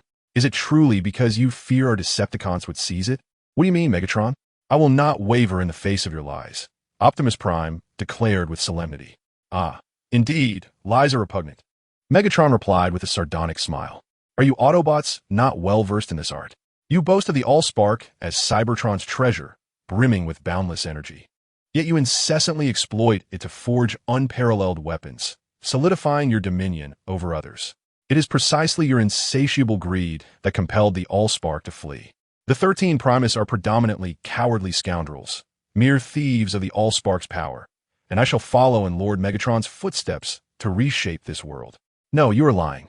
The High Council is not as you portray. At that moment, upon hearing Megatron's so-called truth, Optimus Prime felt the very foundation of his worldview crumbling. This was a tormenting agony. Should he concede to Megatron's words, it would signify a complete repudiation of all he held dear, including his very existence. As Optimus Prime grappled with his inner turmoil, Bumblebee suddenly exclaimed, "Chief, do not heed his nonsensical claims. We have always fought for the peace of Cybertron, and there can be no mistake in that." Bumblebee's words served as a potent tonic, gradually calming Optimus Prime. "Megatron, you deceitful charlatan." Optimus's fury ignited like a blazing inferno in his eyes as he fixed an unwavering gaze upon his adversary. "What you call the truth is merely a veil for your selfish ambitions." Yet, Megatron remained unfazed, a smirk of disdain curling at the corners of his mouth. "Optimus, you are woefully naive. Regardless of the truth, all my actions are for the future of Cybertron, and you self-righteous Autobots incessantly obstruct my plans." Optimus, resolute in his conviction, refused to entertain Megatron's sophistry any longer. He ignited his engines and surged forth toward the space bridge like a comet blazing through the night sky. Upon witnessing this, Megatron let out a cold laugh. "Since you are so obstinate, let you foolish beings pay the price for your actions." As his words echoed, the formidable weaponry aboard the Nemesis roared to life once more, unleashing a torrential barrage of fire that painted the cosmos in hues of crimson. However, this seemingly fierce battle was, in reality, a one-sided onslaught. Due to Cybertron's energy conservation policies, the Dinobot ship was prohibited from engaging its weaponry, leaving the Autobots utterly defenseless. Faced with the relentless assault of the Decepticons, the Autobots could only watch helplessly as their enemies advanced with impunity. Ultimately, the Decepticon commanders easily boarded the Dinobot vessel, and a brutal melee ensued. Starscream wore a sly grin, evidently harboring some nefarious intent. He dashed towards the entrance like a gust of wind, eager to be the first to seek out the fabled Allspark. However, at that critical moment, Megatron abruptly issued a retreat order, catching Starscream off guard. Reluctant yet compelled by Megatron's authority, Starscream could only halt his advance. Frustrated, he struck the hatch with a fist, as if that would quell his discontent, before turning back with great reluctance to return to base. Upon arrival, Starscream impatiently queried Megatron, "Oh, our illustrious leader, why did you command a retreat? Did you not see that I was on the verge of success?" His tone was rife with challenge and complaint, entirely disregarding Megatron's feelings. This audacious display not only left the other Decepticon commanders in shock, but also rendered them incredulous as they gazed at Starscream. As soon as the words left Starscream's mouth, he realized he may have overstepped his bounds. His expression subtly shifted, and he quickly donned a sycophantic smile, explaining, I meant to say that our leader is truly unparalleled, wise, and formidable. However, I simply do not comprehend why, with our target so close at hand, we would retreat at this moment." Although Red Spider's words attempted to salvage the situation, they still sounded somewhat awkward and forced. At that moment, Nut, who had been standing beside Megatron, suddenly spoke up. This simple-minded fellow had always been Megatron's most ardent admirer, and he would not tolerate any disrespect towards him. "No one shall dare to question Megatron. He is supreme," Nut bellowed, his voice echoing through the base, causing ears to buzz with the resonance. "Red Spider, do you think I would allow you to access the Allspark before me?" Megatron coldly smiled. "I will not permit anyone to jeopardize the Decepticons' grand designs. I will personally handle this." With that, he strode towards the rear exit of the ship. Red Spider scratched his chin and quietly followed, calling out just as Megatron was about to depart. "Wait, leader. What is it?" Megatron replied impatiently, not even turning his head. "Just some parting wishes," Red Spider said, as he discreetly affixed a bomb to Megatron's back, feigning sincerity. "Oh, I never expected you to do this," Megatron scoffed before departing the ship. Red Spider, elated that Megatron had not noticed the bomb, felt almost buoyant. However, he reminded himself that it was not yet time to celebrate. He would save his laughter for when the bomb was about to detonate. Yes, just 5 seconds before it exploded. Chapter 102. Journey to Detroit. Everyone. Is everyone all right? Panel. Report the status of the ship. Optimus Prime's voice sounded anxious amidst the turbulence of the vessel. Panel quickly assessed the ship's condition and reported back, "Boss, the wings are damaged, and the medics are urgently making repairs." A hint of concern laced his voice. However, before Optimus could respond, the ship suddenly jolted violently as if struck by some immense force. Optimus immediately became alert, swiftly dispatching Camera 1 to investigate the exterior situation. The footage returned by Camera 1 left everyone astonished. Megatron was standing directly above the ship. His menacing visage and overwhelming presence instilled a sense of dread. "This is bad, Chief. The plasma propulsion system is severely damaged, and we can no longer move at high speed." Panel's voice was filled with despair. "What?" Optimus's brow furrowed tightly. He understood that the situation was dire. Yet, rather than succumbing to panic, he quickly regained his composure and began strategizing. "Panel, continue piloting the ship towards the space bridge. I will buy you some time." Optimus decisively issued the command, his tone resolute and unwavering. Upon concluding his words, Optimus Prime immediately manipulated the mechanical arm of the spaceship, preparing to engage in a fierce confrontation with Megatron. The mechanical arm swiftly extended, reaching directly for Megatron. Clearly unprepared for such a rapid response from Optimus, Megatron was struck hard by the mechanical arm, sending him hurtling backward. However, being the leader of the Decepticons, he quickly regained his composure and began to retaliate. Unfortunately, despite the damage inflicted by the mechanical arm, it remained a lifeless entity, lacking the agility of Megatron. Skillfully, Megatron evaded the arm's assault and swiftly closed in on the spaceship, preparing to deliver a lethal blow. Once Megatron brandished his weapon, Optimus found himself at a loss, helplessly witnessing as Megatron severed the mechanical arm. In the next moment, blinding sparks erupted from the ceiling, which was torn apart, revealing Megatron's cold and merciless visage. Meanwhile, in the shadows, Skywind observed the unfolding events with an air of indifference, utilizing a particle differentiation device, rendered into a transparent state. He remained unseen by both Optimus and Megatron unless through specialized lenses. The reason for his seemingly fallen appearance was to avoid suspicion. This endeavor was exceedingly perilous. He had audaciously seized half of the Allspark, the concentrated essence of Primus himself, which burdened him immensely. With a quarter of the Allspark now within him, this power was not a benign energy that Skywind could freely absorb. He was rewriting his own programming, and upon success, Skywind would unwittingly become Primus's most devoted follower. This was not Skywind's desire, hence he continuously fought against the will of Primus embedded within the Allspark using his white energy form. To prevent Primus's will from overpowering him, he returned a quarter of the Allspark to its container. As the quarter of the Allspark resided within him, Skywind had to concentrate all his mental faculties in resistance, allowing no distractions, which is why he did not reveal himself immediately. At present, he had managed to slightly suppress a portion of the Allspark within him, but this did not imply that he could afford to engage in battle. Thus, he contemplated retreat. Nevertheless, he could not simply stand idly by while others perished at Megatron's hands, for they were the foundation of his future plans.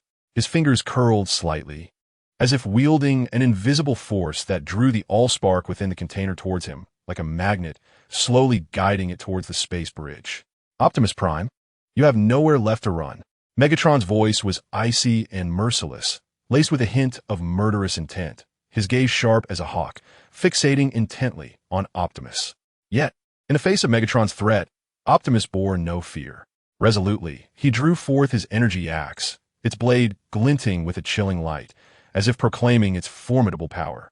With a thunderous roar that reverberated through the vastness of space, Optimus Prime bellowed, "Megatron, do not dare to think you will prevail." Hardly had the words left his lips when he darted forward, a flash of lightning leaping towards Megatron. In an instant, the two titans collided mid-air, igniting a breathtaking battle. Sparks flew, and waves of energy surged like tumultuous tides, relentlessly battering the surrounding space. Each impact was accompanied by a deafening boom, as if the entire universe trembled in response. Yet, despite Optimus Prime's fierce efforts, the vast disparity in height rendered his attacks somewhat trivial in the face of Megatron's might.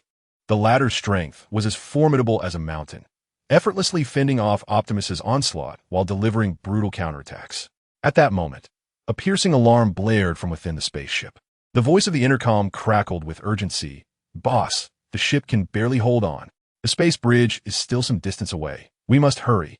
A sense of urgency gripped Optimus Prime as he realized time was of the essence, and delay was no longer an option. While struggling to withstand Megatron's relentless assault, he rapidly devised a strategy. Suddenly, he felt a powerful surge emanating from the Allspark in his grasp, an overwhelming force, as if some unseen power had awakened it. A spark of realization ignited within him. This could be the turning point. With decisive action, he summoned every ounce of strength to hurl the Allspark towards the space bridge. Simultaneously, Starscream executed a unique pulling technique, harmonizing with Optimus's force. Together, their combined energies animated the Allspark, which arced through the air with dazzling brilliance, landing squarely in the heart of the space bridge. Instantly, the bridge activated, radiating a brilliant light. Seizing the moment, Optimus adeptly sidestepped and utilized the ship's conduits to rebound, maneuvering behind Megatron and striking down with his axe. Megatron staggered in pain, and Optimus seized the opportunity to shout, "Bridge, accelerate!" The ship's crew immediately engaged the controls, propelling it towards the space bridge with all their might. "No!" Megatron roared, gripping the ceiling as if he were a ferocious beast, refusing to let go.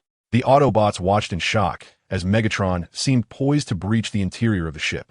Entering the vortex of the space bridge, he would have the freedom to act, akin to rolling through a pit of ravenous beasts. However, just as Megatron was about to breach the interior, a violent explosion erupted behind him. Boom! The timely detonation of Barricade's bomb unleashed a tremendous force, severing the connection to Cybertron's vortex and sending both the ship and Megatron plummeting towards the Azure planet below. The Red Spider gazed upon the scene with satisfaction, a maniacal grin spreading across his face as he exclaimed, "Megatron, you have finally met your demise. I'm the true leader of the Decepticons." Inside the mighty fortress, smoke enveloped the space, The aftermath of the recent explosion rendering the cockpit in utter disarray. Chapter 103. Arrival having just endured the harrowing explosion. Optimus Prime's systems suddenly displayed extensive blank areas, as if the intense shockwave had violently scrambled his internal data. What in the world is happening? Confusion and uncertainty clouded his mind. He had never anticipated such an occurrence. Who had unleashed such a powerful explosive weapon within the ship? Bulkhead, Bumblebee, Ratchet, Prowl. Respond if you hear me. Repeat, respond if you hear me.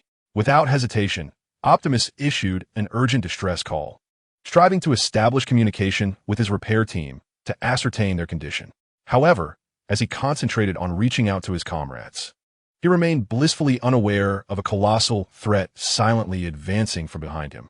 Suddenly, a gigantic iron hand emerged from the shadows like a specter, seizing him with astonishing swiftness. Optimus gasped, startled by the unexpected assault. He struggled fiercely, but the iron grip, seemingly forged from steel, held him firmly in place, rendering him immobile. What astounded Optimus even more was that when he finally discerned the true identity of his assailant, he found himself momentarily at a loss for words. Before him stood Megatron, his body marred by extensive metallic burns, and his once fearsome visage now appeared grotesquely horrific, especially with his severed right arm. He resembled a malevolent specter risen from the depths of hell, instilling terror in all who beheld him. Megatron, you have lost. We have successfully traversed the space bridge. Cybertron is within our grasp, and you have no escape. Optimus's voice resonated like thunder across the battlefield, exuding an undeniable authority. Yet Megatron merely scoffed at this declaration. Though his battered form teetered on the brink of collapse, his optics remained filled with disdain and mockery. Observing the severed vortex before him, he erupted into maniacal laughter. Ha ha ha! Autobots, are you attempting to mock me? Do you truly believe I would buy into your absurd lies? You arrogant fool, to think you could deceive the leader of the Decepticons. Megatron's laughter echoed through the vastness of space, a contemptuous retort directed at Optimus. He continued, I must concede. Your bravery is commendable, but your intellect is pathetically limited. Do you think this will deter me? Behold the severed vortex. It shall be your tomb. You Autobots will merely become a heap of worthless space debris in the vastness of the cosmos, while I, Megatron, shall tread upon your fallen forms and ascend the throne of Cybertron as the new sovereign. However, Optimus Prime remained unmoved by Megatron's words, his optical lens glimmering with unwavering resolve. Firmly grasping his energy axe, he fearlessly retorted, No, Megatron, you shall never prevail. I swear by the spark within me. I will not allow your malevolent presence to dominate Cybertron. With that, Optimus swung his energy axe with the ferocity of lightning, aiming directly at Megatron's forehead. This strike was imbued with his boundless fury and determination. Yet, despite being gravely wounded, Megatron's power remained formidable. In response to Optimus's fierce onslaught, he deftly sidestepped, effortlessly evading the lethal blow. Do you truly believe your feeble attack can harm me? Megatron scoffed, his gaze sharp and his movements as swift as a tempest. With a sudden, forceful sweep of his arm, an invisible force erupted like a torrential storm, crashing down upon the energy axe held by Optimus. With a resounding thud, the axe was forcibly wrenched from Optimus's grasp, akin to a fragile paper toy succumbing to a mighty blow. Without hesitation, Megatron lifted his foot and brutally pressed down on the energy axe, pinning it firmly beneath him. Boss, we're here to help. At that moment, Ratchet and Bumblebee raced in like arrows released from a bow, their cries resonating throughout the space.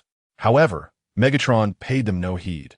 A cold smirk crept across his lips, a flicker of disdain flashing in his eyes. With a swift motion of his arm, an unseen force surged forth like a tidal wave, crashing violently into Ratchet and Bumblebee. With a deafening crash, they were sent sprawling backward, colliding heavily with the distant wall, producing a dull thud. As Megatron turned to continue his confrontation with Optimus, a spectral figure suddenly emerged behind him. This figure, akin to a phantom in the night, approached silently, making it nearly undetectable. It was the police car, resembling a seasoned assassin, poised with a sharp shuriken, ready to strike. The moment Megatron turned, the police car sprang into action, launching the shuriken like a bolt of lightning aimed at Megatron's vital points. Megatron snorted dismissively, seemingly prepared for the sudden assault. He swiftly evaded the shuriken with astonishing speed. However, the police car's assault was far from over. Seizing the opportunity as Megatron sidestepped, he swiftly advanced, his mechanical arm striking out like a viper, targeting Megatron's throat. Upon witnessing this, Megatron's expression shifted slightly, clearly taken aback by the police car's rapid maneuver. He quickly reached to grasp the police car's mechanical arm, seeking to thwart the impending attack. Yet, as his hand extended, he abruptly realized that the police car before him was but an illusion. The genuine police vehicle had already appeared like a specter at his feet. It was seen controlling its mechanical arm, gripping Megatron's limbs with iron-like tenacity, rendering him instantly incapable of resistance. Optimus Prime, I have come to rescue you. The police vehicle bellowed, its mechanical arm exerting tremendous force, lifting Megatron entirely off the ground. Upon witnessing this, a glimmer of surprise flickered in Optimus Prime's eyes. He promptly commanded, "Police vehicle, excellent work. Hold him fast and cast him out of the spacecraft. Let the atmosphere of this planet deal with him." Following the command, the police vehicle unhesitatingly maneuvered its mechanical arm, throwing Megatron with a force akin to tossing a baseball. Megatron soared through the air, his limbs tightly restrained, unable to break free. Coupled with his already dire condition, he could only watch helplessly as he was mercilessly hurled into the atmosphere outside the spacecraft, resembling a shooting star. After casting out Megatron, the crew finally breathed a sigh of relief, though they could not fully relax, for the recent incursion had severely damaged the powerful spacecraft, necessitating an emergency landing. "Quick, everyone into the cryo chambers," Optimus Prime ordered immediately, as the crew hurriedly entered the chambers. The panel, observing Optimus, reminded Boss, "Hurry and get in. You all enter cryo sleep first. I must steer the ship to an uninhabited area, or we may collide with them." Optimus Prime resolutely replied, prompting the panel to comply and enter the cryo chambers. The spacecraft traversed the city and descended into a distant lake, gradually sinking.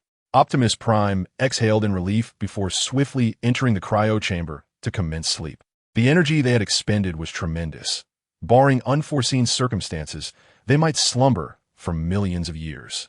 Chapter 104. Eastern Ancient Kingdom observing this entire sequence. Ziotian Han did not choose to enter slumber like the other robots. Instead, he sought a relatively safe location nearby to stabilize the energy source within him. However, Ziotian Han lamented that the magnitude of this energy was overwhelmingly potent, and with his current strength, he could not easily merge with it. Despite this, Ziotian Han remained undeterred. Acutely aware that to elevate his energy level to level 6, he would require ample patience and time. Furthermore, he recognized that to further enhance his mechanical level, a return to Cybertron would be necessary. There, he would only need to eliminate a 13 Primus to achieve this goal. However, the consequences of such an action would undoubtedly be grave. Upon returning to Cybertron and slaying a 13 Primus, he would inevitably face hostility from the Autobots. Faced with this arduous decision, Ziotian Han resolved to temporarily abandon that thought and contemplate a longer-term strategy. For now, he steadfastly departed from the repair team, setting forth alone towards the east. His heart was brimming with curiosity, longing to explore the distinctions between this world and the one he had once inhabited. If it were at all feasible, Ziotian Han truly wished to return to his original realm, even if only to gaze upon it from a distance. For that alone would bring him immeasurable satisfaction. However, given the relatively primitive state of human technology in this era, beings like Ziotian Han could not casually appear within the public sight. Otherwise, not only would it incite panic among the populace, but it could also lead to a plethora of unnecessary troubles for himself. Employing a particle differentiation device, he transformed his essence into light particles suspended in the high air, subsequently utilizing holographic projection, along with a primitive entity that had previously encountered humans, to create a human form that mirrored his past life in every detail. This new embodiment was named Liu Yu.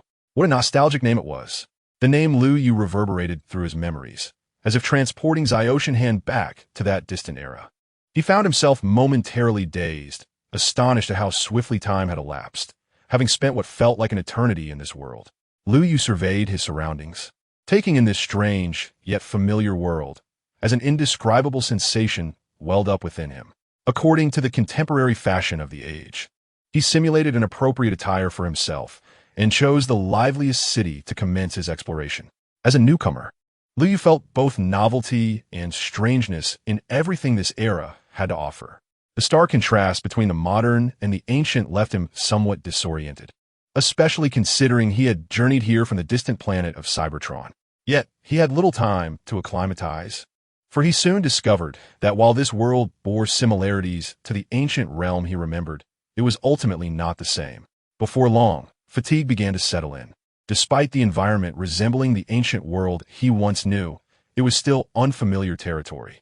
He realized that he might never return to the world that belonged to him. At the very least, I should have a meal, Liu Yu mused. After all, this body possessed human traits, belonging to a semi-organic entity, allowing him to partake in sustenance. However, as he prepared to seek out food, a stark reality confronted him. He had no money. The once mighty star god was ironically ensnared by the constraints of currency. His educational background rendered him unwilling to resort to theft for nourishment, placing him in a precarious predicament. Feeling his empty stomach, Liu Yu wore a resigned expression and was about to turn away when suddenly he noticed an elderly man enthusiastically waving at him. "Young man, come here. You must be starving." Upon seeing this, Liu Yu's eyes lit up, and he promptly seated himself beside the old man, grinning as he replied, "Thank you, Grandpa." With that, he seized a bowl of bean rice from the table and began to devour it ravenously. The rice was rather dry, and the flavor was quite bland. By Liu Yu's standards, the bean rice could be deemed exceedingly unpalatable. However, he understood that in ancient times, when one struggled to fill their stomach amidst a constant threat of death, having a bowl of rice was a blessing in itself. "Haha, take your time.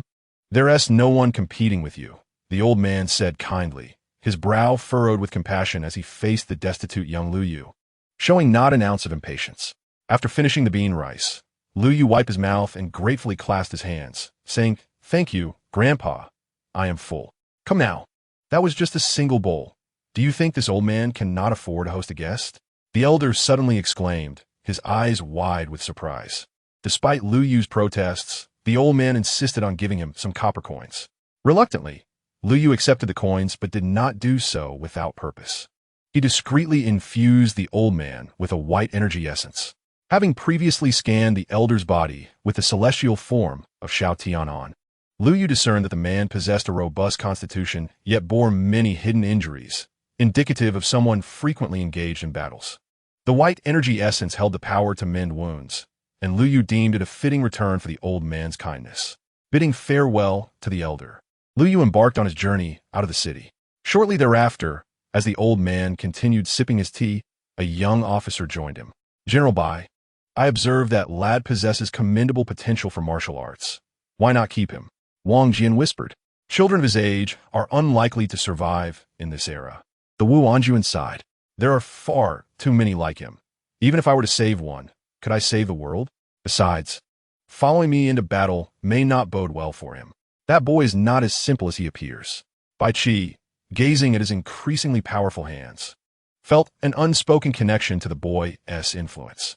"It seems the day of Qin's ascendancy is not far off," he mused, rising to head towards the Wu Anjuan's residence. Liu Yu remained unaware of the unfolding events, knowing only that decades later, Bai Qi's name struck fear throughout the East. His title as the God of Death truly earned. Yet, despite being healed by the white energy essence, Bai Qi's strength was finite. And for the prosperity of the Qin, he ultimately chose self-sacrifice. Shao Tianhan, reflecting on the relentless march of history, had no further thoughts. As this was merely a small test, the true spectacle lay ahead. In his previous life, the East had not unified the world, but in this life, with him present, history would not repeat itself.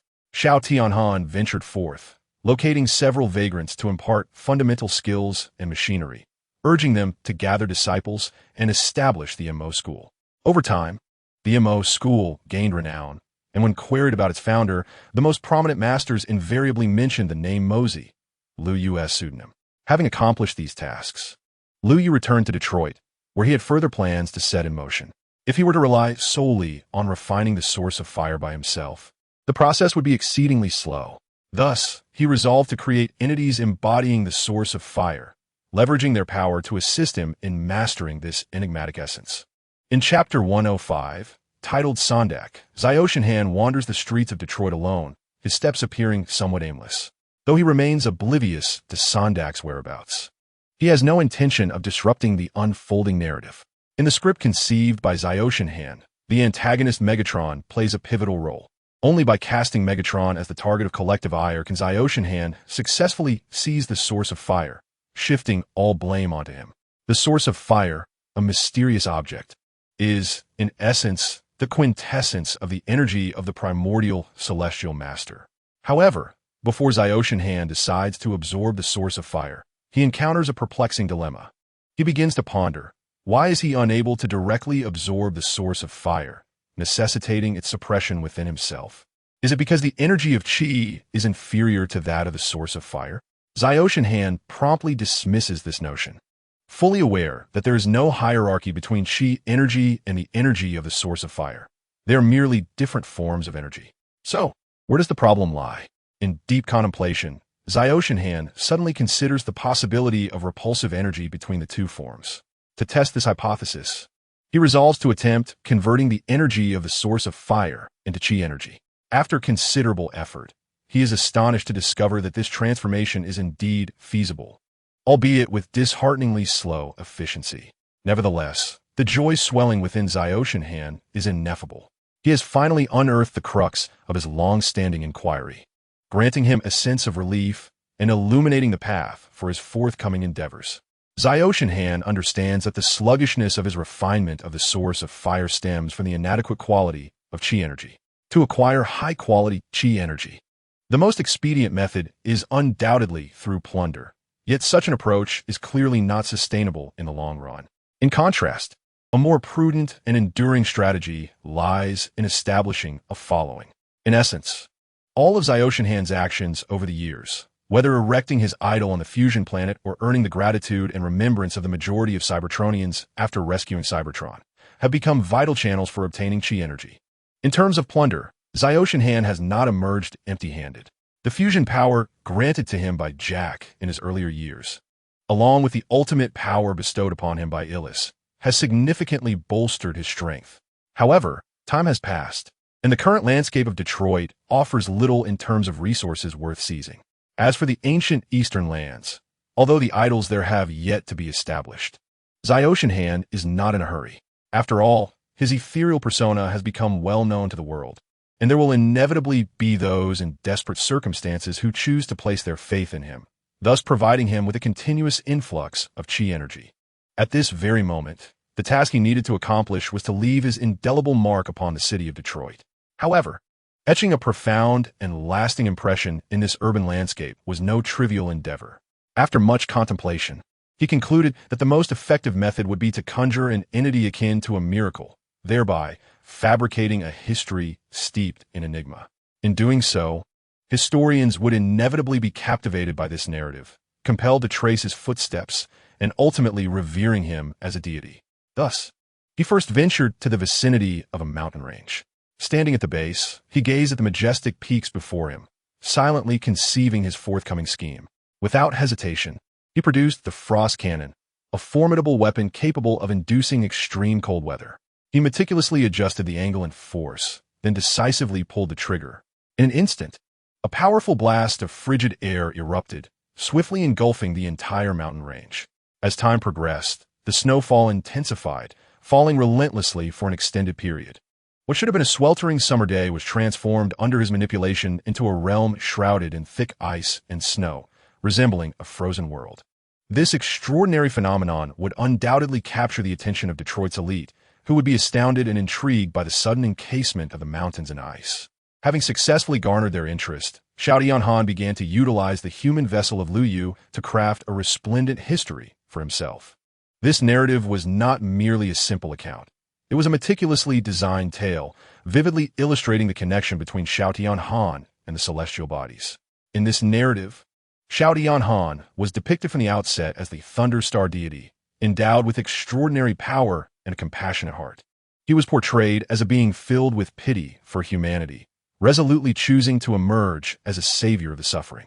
All of his deeds were artfully orchestrated by Lu Yu as miracles, inspiring awe for his monumental exploits.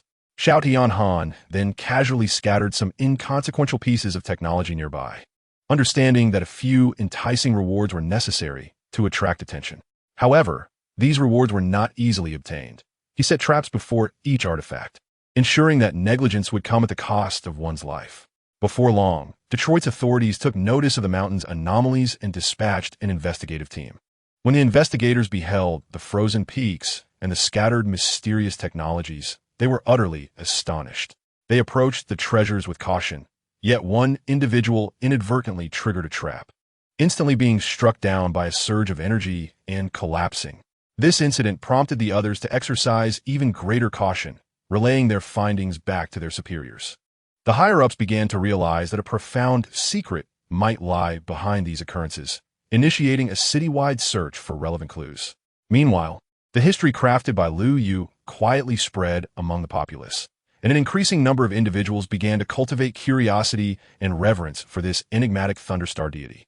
Xiao Tianhan concealed himself in the shadows, observing everything with a sense of secret satisfaction. He understood that, as time elapsed, this chapter of history would be embellished, and his persona would grow increasingly monumental in the minds of the populace.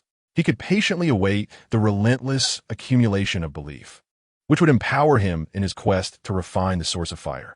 Thus, decades slipped by, although the Thunderstar god never manifested before them. His legend took on the quality of an urban myth pervading the city. Recently, however, a sensational scholar of machines emerged, Mr. Sandak. Within mere decades, Mr. Sandak achieved an unprecedented leap in technology, transforming Detroit into a veritable metropolis of machinery, a feat overly lauded by the press. Today, Mr. Sandak resolved to demonstrate that his machines were not merely capable of serving the public, but also adept at rescue operations. Some individuals, enchanted by urban legends, fell into Xiao Tianhan's trap, prompting Sandak to declare his intention to rescue them. Chapter 106. Sally delving into the icebound mountains conjured by Xiao Tianhan. The sheriff who accompanied Sandak extended his right hand, gently brushing through his flowing golden locks as if organizing his thoughts. He inhaled deeply and, with a low and solemn voice, addressed Sandak. Mr. Sandak, I must point out that you seem rather hasty. At present, we lack sufficient data to affirm that your robots can indeed undertake such formidable rescue tasks. Upon hearing the sheriff's words, Sandak displayed palpable defiance. His eyes widened as he retorted, "Oh, forgive my candor, Sheriff, but I firmly believe that typical rescue operations pose no challenge whatsoever for my robots." His tone was resolute, brimming with confidence. These machines possessed an indefatigable nature, unaffected by fatigue as humans were, and they did not harbor the fear of danger, boldly confronting various trials and tribulations.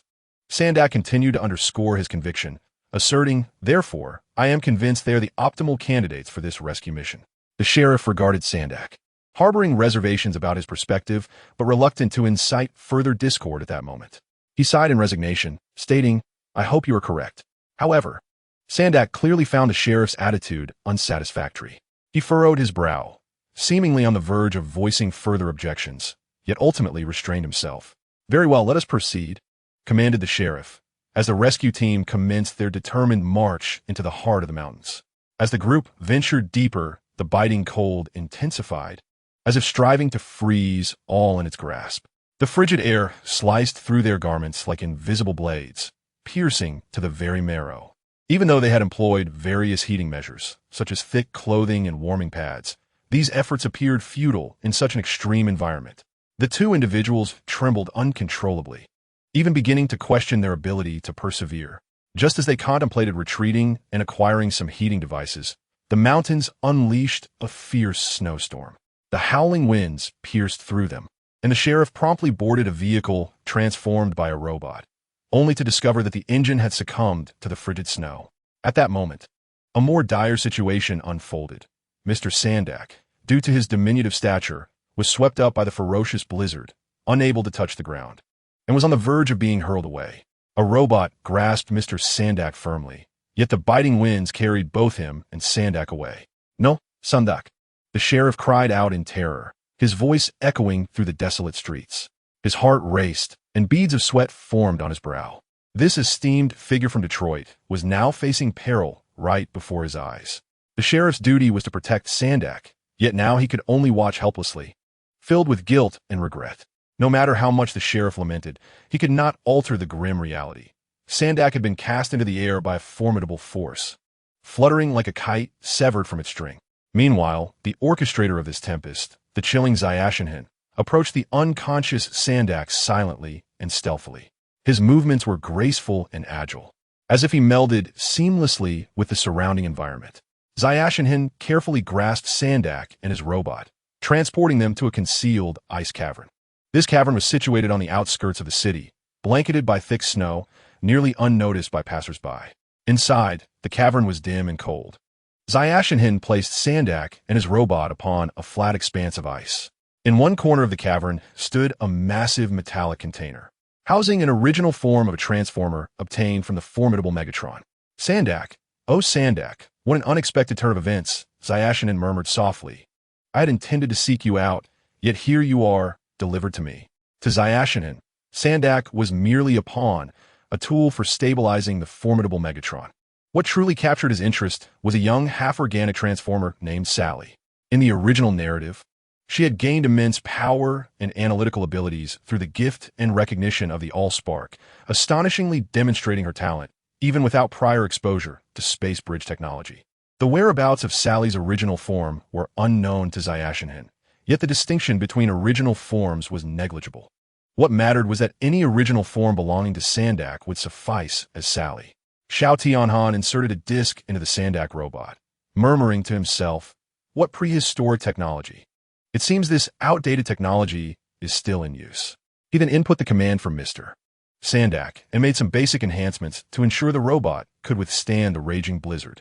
Following that, Xiao Tianhan transformed once more into particles of light, awaiting news. Before long, the slumbering Sandak awoke, bewildered by his surroundings, lost in contemplation. He recalled being swept away by the blizzard, but could it truly have lodged him in a cave? As Sandak groggily stood, he realized he needed to devise a means of escape. The moment he straightened up and felt the wall, a sudden pain akin to a needle pricking his palm jolted him. He promptly withdrew his hand, retrieving a flashlight, only to discover that what he had touched was not a wall, but rather a device resembling a space capsule. In the next instant, the capsule emitted a mechanical sound, and the hatch opened. Main gene extracted, commencing awakening. Accompanied by a brilliant flash of light, a small human girl appeared within the capsule, lying quietly. Sandak, upon witnessing this scene, was rendered speechless. He gazed at the innocent girl, his heart devoid of questions about her presence, consumed instead by concern. He feared for her safety, knowing that in this frigid wilderness, she might not survive until dawn. Under different circumstances, it might not matter, but this girl, he had just heard it clearly, was created from his own essence. This was his daughter. Sandak, with his rough hands, cradled the fragile infant, feeling her warmth, astonished that this lifelong bachelor had, without a wife, become a father. Yet, he resolved to safeguard his daughter with his very life. However, the current situation was dire. Against a blizzard capable of freezing mountains, one man's strength felt woefully inadequate. He glanced at the robot beside him, attempting to rouse it. To his surprise, the robot seemed undamaged by the storm, its performance appearing even more robust. Chapter 107. The beginning of everything what transpired? Sandak's eyes widened in astonishment as he beheld the robot, whose capabilities had not only remained intact, but had grown stronger. He instinctively reached for his head, as if that could clarify his muddled thoughts. Yet, it proved futile. He remained in a state of confusion. Just then, the robot sprang to life. It slowly extended its mechanical arm, gently lifting Sandak and Sally, then took a step towards the exit. Wait! As Sundark regained his senses, he urgently called out that a blizzard was raging outside and suggested waiting until it subsided before venturing out. Yet, before he could finish his sentence, he abruptly fell silent, as if something had lodged itself in his throat. This was due to the astonishing sight that unfolded before him. The relentless blizzard ceased without warning at that very moment. The fierce winds quieted, and the snowflakes ceased their dance, enveloping the world in a serene stillness. Sunlight pierced through the oppressive clouds, cascading down like a golden rain of arrows. Remarkably, this beam of light fell directly upon the infant girl cradled in Sundark's arms. She appeared to be adorned with a radiant golden glow, and her delicate face, illuminated by the sunlight, exuded an extraordinary charm. Sundar gazed at the infant, a surge of indescribable emotions welling up within him. In that moment, he felt an undeniable certainty that his encounter with this girl was not mere coincidence, but rather a design of fate. In the days that followed, whenever Sundar reflected upon this moment, he could not help but marvel at the wonders and elusiveness of destiny. The robot, seemingly a celestial messenger, not only ensured a safe return home for Sundar and Sally, but did so with an astonishing ease, as if the entire journey had been meticulously orchestrated. The blizzard seemed to sense their plight, pausing its fury, while the sunlight enveloped them, bringing forth a gentle warmth. Sundar.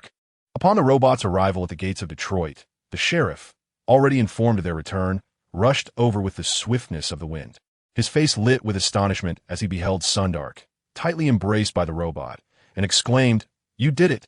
You not only saved yourself, but also rescued those trapped by the icy tempest." However, Sundar appeared bewildered, for he had just narrowly escaped a harrowing ordeal and felt utterly depleted, with no strength left to save others. After a thorough explanation from the sheriff, realization dawned upon Sundar. It turned out that shortly after he had been swept away by the blizzard, the furious storm abruptly ceased its rampage. The bewildered sheriff, guided by the autonomous robots, had successfully rescued those in peril. Following this event, Sundar's robotic system garnered complete recognition in Detroit. The populace began to gradually embrace the integration of these robots into their daily lives, shedding their fears and aversions. At that juncture, a mysterious girl suddenly appeared by Sundar's side. She seemed to materialize from thin air, leaving him perplexed. Despite extensive inquiries, no records of her birth could be found, nor was there any evidence to substantiate a father-daughter relationship between her and Sundar. However, everything underwent a dramatic transformation on the day Sundar developed the nanobots. This groundbreaking invention not only elevated Sundar's reputation, but also brought monumental changes to the fates of both him and the enigmatic girl. Meanwhile, Xiao Tianhan was not idle. He skillfully orchestrated the infiltration of the human avatar, Lu Yu, into Sandak's organization, gradually facilitating his ascent until he could ultimately gain access to Sally. Today, Lu Yu held in his hands a test tube containing the nanobots that Sandak believed to be flawless. However, in Xiao Tianhan's eyes, the test tube was rife with imperfections. Without hesitation, Lu Yu injected these nanobots into the body of a cockroach, thus commencing a thrilling experiment. Coincidentally, today was also the day Sandak sought to enhance his reputation, and he had invited students from a robotics academy to observe the project. Sandak led the students to the glass enclosure, pointing to Lu Yu inside, and proclaimed, "This young man is my prize protege, Lu Yu from Huaxia. Do not be deceived by his youth. He is already the most skilled in my laboratory." Aside from myself, the students gasped in admiration, astonished at Lu Yu's prowess, unable to fathom how someone of the same age could surpass them so significantly. Lu Yu paid no heed to their accolades, feeling a sense of exasperation. Were they truly so idle as to compare ages? If it came to that, he could claim to be 20,000 years their senior. Nevertheless, Lu Yu did not dwell on this triviality, for, as he had anticipated, the nanobots injected into the cockroach began to spiral out of control, voraciously consuming everything in the laboratory. "Professor, the experiment has gone awry," one of the staff members shouted in terror, his voice laden with fear and despair.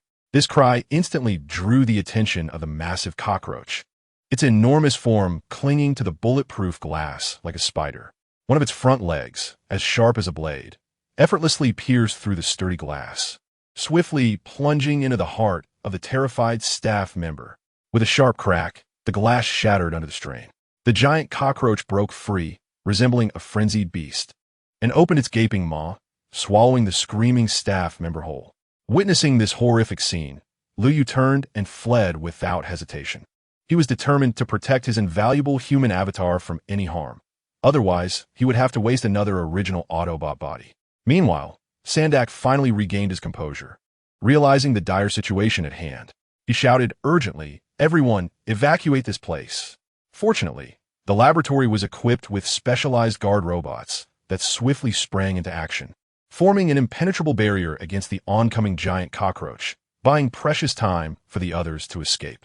However, regrettably, While these robots successfully delayed the cockroach's pursuit, they ultimately became its prey, and upon being consumed, only served to further empower the monstrous creature. The colossal cockroach relentlessly pursued them until they escaped the factory and emerged into the open air. At that moment, the sheriff had long been waiting, his gaze piercing as he fixed his eyes on the approaching giant insect. Faced with such a formidable and monstrous adversary, the sheriff exhibited no hesitation and decisively commanded, "Fire." At his command, a massive shell soared forth like a meteor, hurtling directly towards the giant cockroach. The projectile traveled at astonishing speed, reaching the cockroach in the blink of an eye. Yet, in an unexpected turn of events, the colossal creature seemed utterly unprepared for this sudden assault, and astonishingly, it swallowed the shell whole. A thunderous explosion erupted, akin to a clap of thunder, as the interior of the giant cockroach detonated violently. The shockwave shattered the creature into countless pieces, raining down fragments like a deluge of flesh. Witnessing this scene, the sheriff and the members of his defense team exhaled in relief, their previously taut nerves finally easing, believing that this nightmarish crisis had been averted. Standing at the back of the crowd, Liu also beheld this heart-stopping spectacle, his gaze fixated on a larger piece of the dismembered creature, which, upon falling into the water, did not cling to the ship like the others, but instead sank into the depths, as though drawn by a mysterious force. Predictably, it would journey to the mighty Vajra spaceship, awakening the dormant repair crew that had slumbered for decades. Contemplating this, the sky transformed into a torrent of luminous particles as the howling cold began to act, converting a portion of the energy from the source into fragments and injecting them into the cockroach's body, while recording a video for the repair crew to view. Chapter 108. Striking a pose and being struck by lightning. Warning, detection of an invasive species incursion. Suddenly, a shrill alarm shattered the stillness, echoing throughout the entire base. The sound was piercing, as if it sought to puncture eardrums, instilling an immediate sense of dread. The slumbering members of the repair crew were jolted awake by the unexpected clamor, their consciousness still hazy and momentarily disoriented. What a racket! What on earth is happening? Bumblebee muttered, stretching his limbs in a grand yawn, clearly displeased by the sudden disturbance. Optimus Prime swiftly sat up, rubbing his still-dazed head, striving to regain clarity. His mind was sharp, and he quickly grasped the gravity of the situation. "We must be under attack," he said, his voice low and serious. "But first, we need to ascertain just how long we've been asleep." No sooner had he spoken than he issued a decisive order. "Everyone, assemble in the cockpit immediately." Upon hearing the command, the team members rushed from their quarters, hastening towards the cockpit. However, when they arrived at the cockpit, they were utterly astonished by the sight before them. A viscous mass, reminiscent of mud, was slowly creeping through the breach in the cockpit. Its body was sticky and revolting in appearance. This blob seemed to possess its own consciousness, directly slithering onto the police car's hand, where it lay motionless like a puddle of sludge. The police car was taken aback, attempting to shake off the mass with all its might. Yet, no matter how forcefully it struggled, the vile substance clung to its hand with tenacity akin to a parasite, refusing to let go. Unable to bear the scene any longer, the ambulance resolved to employ its electromagnetic pulse technology to assist the police car in its plight. In an instant, the ambulance activated its pulse device, unleashing a powerful surge of electromagnetic energy that successfully extricated the police car from its airborne predicament. The police car hovered awkwardly in midair, appearing quite disheveled. Meanwhile, the ambulance remained remarkably composed, skillfully activating its microscope to scrutinize the detached entity. After a brief interval, the ambulance remarked, "Whatever this substance is, it undoubtedly contains circuitry or a similar structure." Subsequently, it issued a command, "Scanner 1, immediately investigate the surrounding life forms." With the command given, Scanner 1 promptly initiated its scanning of the environment. Through Scanner 1's feedback, Optimus Prime and the other Autobots were granted a glimpse of the terrestrial scene. The images revealed numerous vehicles besieged by an onslaught of reconfigured giant cockroaches. The colossal insects were immense and powerful, rendering the vehicles utterly defenseless as they were effortlessly consumed. This shocking spectacle left the onlookers utterly speechless. There is no time to ponder the nature of this entity. We must hasten to assist our brethren, Optimus Prime declared decisively. With a sweeping gesture, he commanded, Autobots, adopt local life forms to avoid detection by the Decepticons. No sooner had he spoken than a massive white transformation chamber began to rise slowly from the center of the hall. The members of the repair team sprang into action, entering the transformation chamber in succession, preparing for their metamorphosis. Autobots, let's move. With Optimus Prime's command, the Autobots sprang forth, engines roaring with a resounding vigor. Observing this, the ambulance quickly interjected, I shall remain behind to further investigate the structure of this substance. Optimus Prime nodded slightly in understanding, then unhesitatingly directed the other Autobots, akin to a well-trained battalion, as they swiftly journeyed into the depths of the ocean.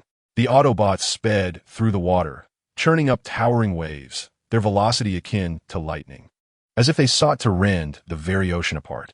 At that moment, a fierce battle was raging in the distance at the docks. The giant cockroaches rampaged, impervious even to large missiles. The sheriff's expression was grave as he orchestrated the evacuation of the crowd while preparing to initiate a barrage of firepower, hoping to thwart the terrifying creature.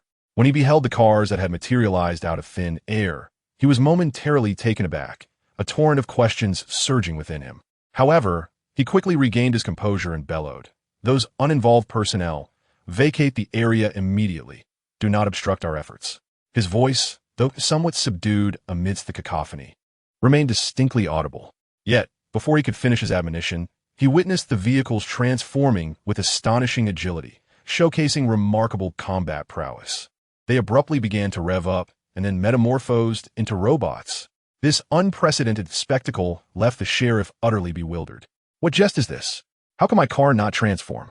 Before he could ponder further, his gaze was captivated by one particularly comical yellow robot, which brazenly approached Sandak's daughter, seemingly oblivious to the potential attention it might attract. This scene ignited a flicker of doubt within him. Could this be the latest creation of the Sandak robots? The thought flitted through his mind as he resolved to seek confirmation from Liu Yu, the esteemed doctor at the Sandak laboratory. He directly inquired, Has your Sandak robotics reached such an advanced stage? However, Liu Yu's response was unexpectedly contrary. He stifled a laugh, shaking his head vigorously. No. I have no acquaintance with them. Upon hearing this reply, the sheriff raised an eyebrow, promptly issuing the command, Drones, engage that yellow robot immediately.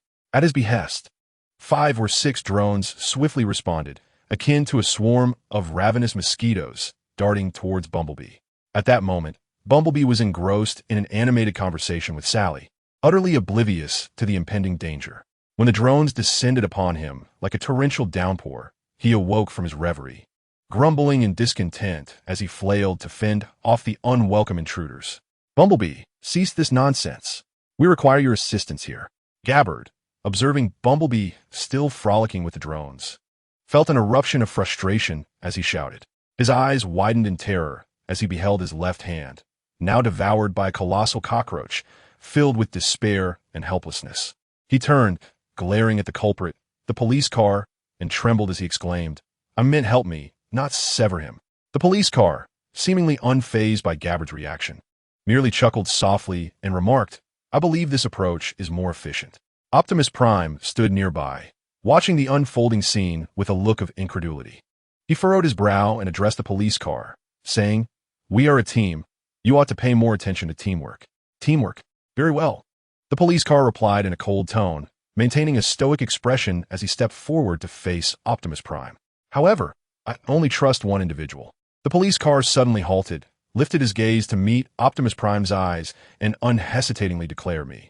Before the words had fully escaped his lips, the police car leapt into the air like a nimble falcon, soaring high towards the sky. In midair, he swiftly hurled the boomerang in his grasp, which spun rapidly, glinting with a lethal shine, resembling a deadly flash of lightning. Subsequently, the police car executed several impressive maneuvers in the air, akin to a master acrobat, his movements fluid and seamless, evoking admiration from onlookers. Yet, in that fleeting moment, the police car unexpectedly lost his balance and plummeted downward, falling directly into the gaping maw of the colossal cockroach. Police car, Optimus Prime exclaimed in anguish, his heart racing as he watched helplessly while the police car vanished into the creature's body. Faced with this nearly invulnerable giant cockroach, Optimus Prime was engulfed by a profound sense of helplessness.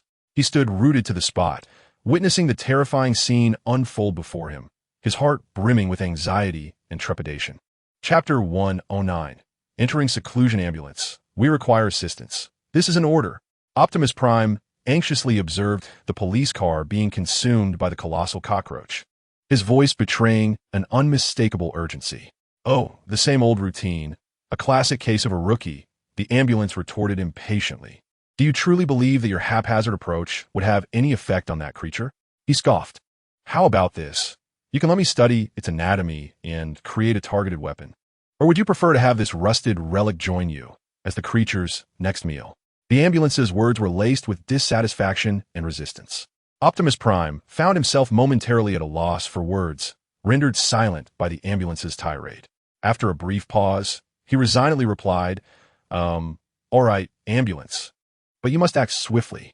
Though reluctant, Optimus Prime understood that this was not the time for debate. He turned to his fellow team members and called out, friends, by the ambulance sometime. Alas, this is already the fastest I can manage, the ambulance muttered in resignation. However, what is easily said is often difficult to execute. Confronted by the giant cockroach that disregarded all physical attacks, the maintenance team felt utterly powerless. They lacked any means to inflict effective damage, making the task of buying time all the more daunting. Observing this, Ziotian realized it was time for him to take action. He gently extended his finger, as if to caress a rare treasure, carefully stirring the fragment of the ignition source that had been hidden within the colossal cockroach. In that instant, a surge of formidable energy erupted suddenly, awakening the dormant power of the ignition source fragment, resonating with the ignition source of the mighty Titan ship. In a fleeting moment, the giant cockroach was enveloped in a dazzling blue light, so intense that everything around it was washed in a cerulean halo. Simultaneously, the center of the nearby lake seemed to respond to some unseen call, suddenly erupting with torrents of blue light, echoing the ignition source fragment within the colossal insect. The giant cockroach resembled a man consumed by desire, irresistibly drawn to the essence of the ignition source, recklessly charging towards the radiant blue, as if it were the most vital element of its existence. What? Its objective was indeed the ignition source? Optimus Prime gazed in astonishment at this scene, instantly realizing the gravity of the situation far exceeded his expectations. All units return. Optimus Prime decisively commanded, we must protect the ignition source. His voice thundered like a tempest in the ears of his comrades, and without hesitation, all Autobots turned and followed him toward the luminous blue.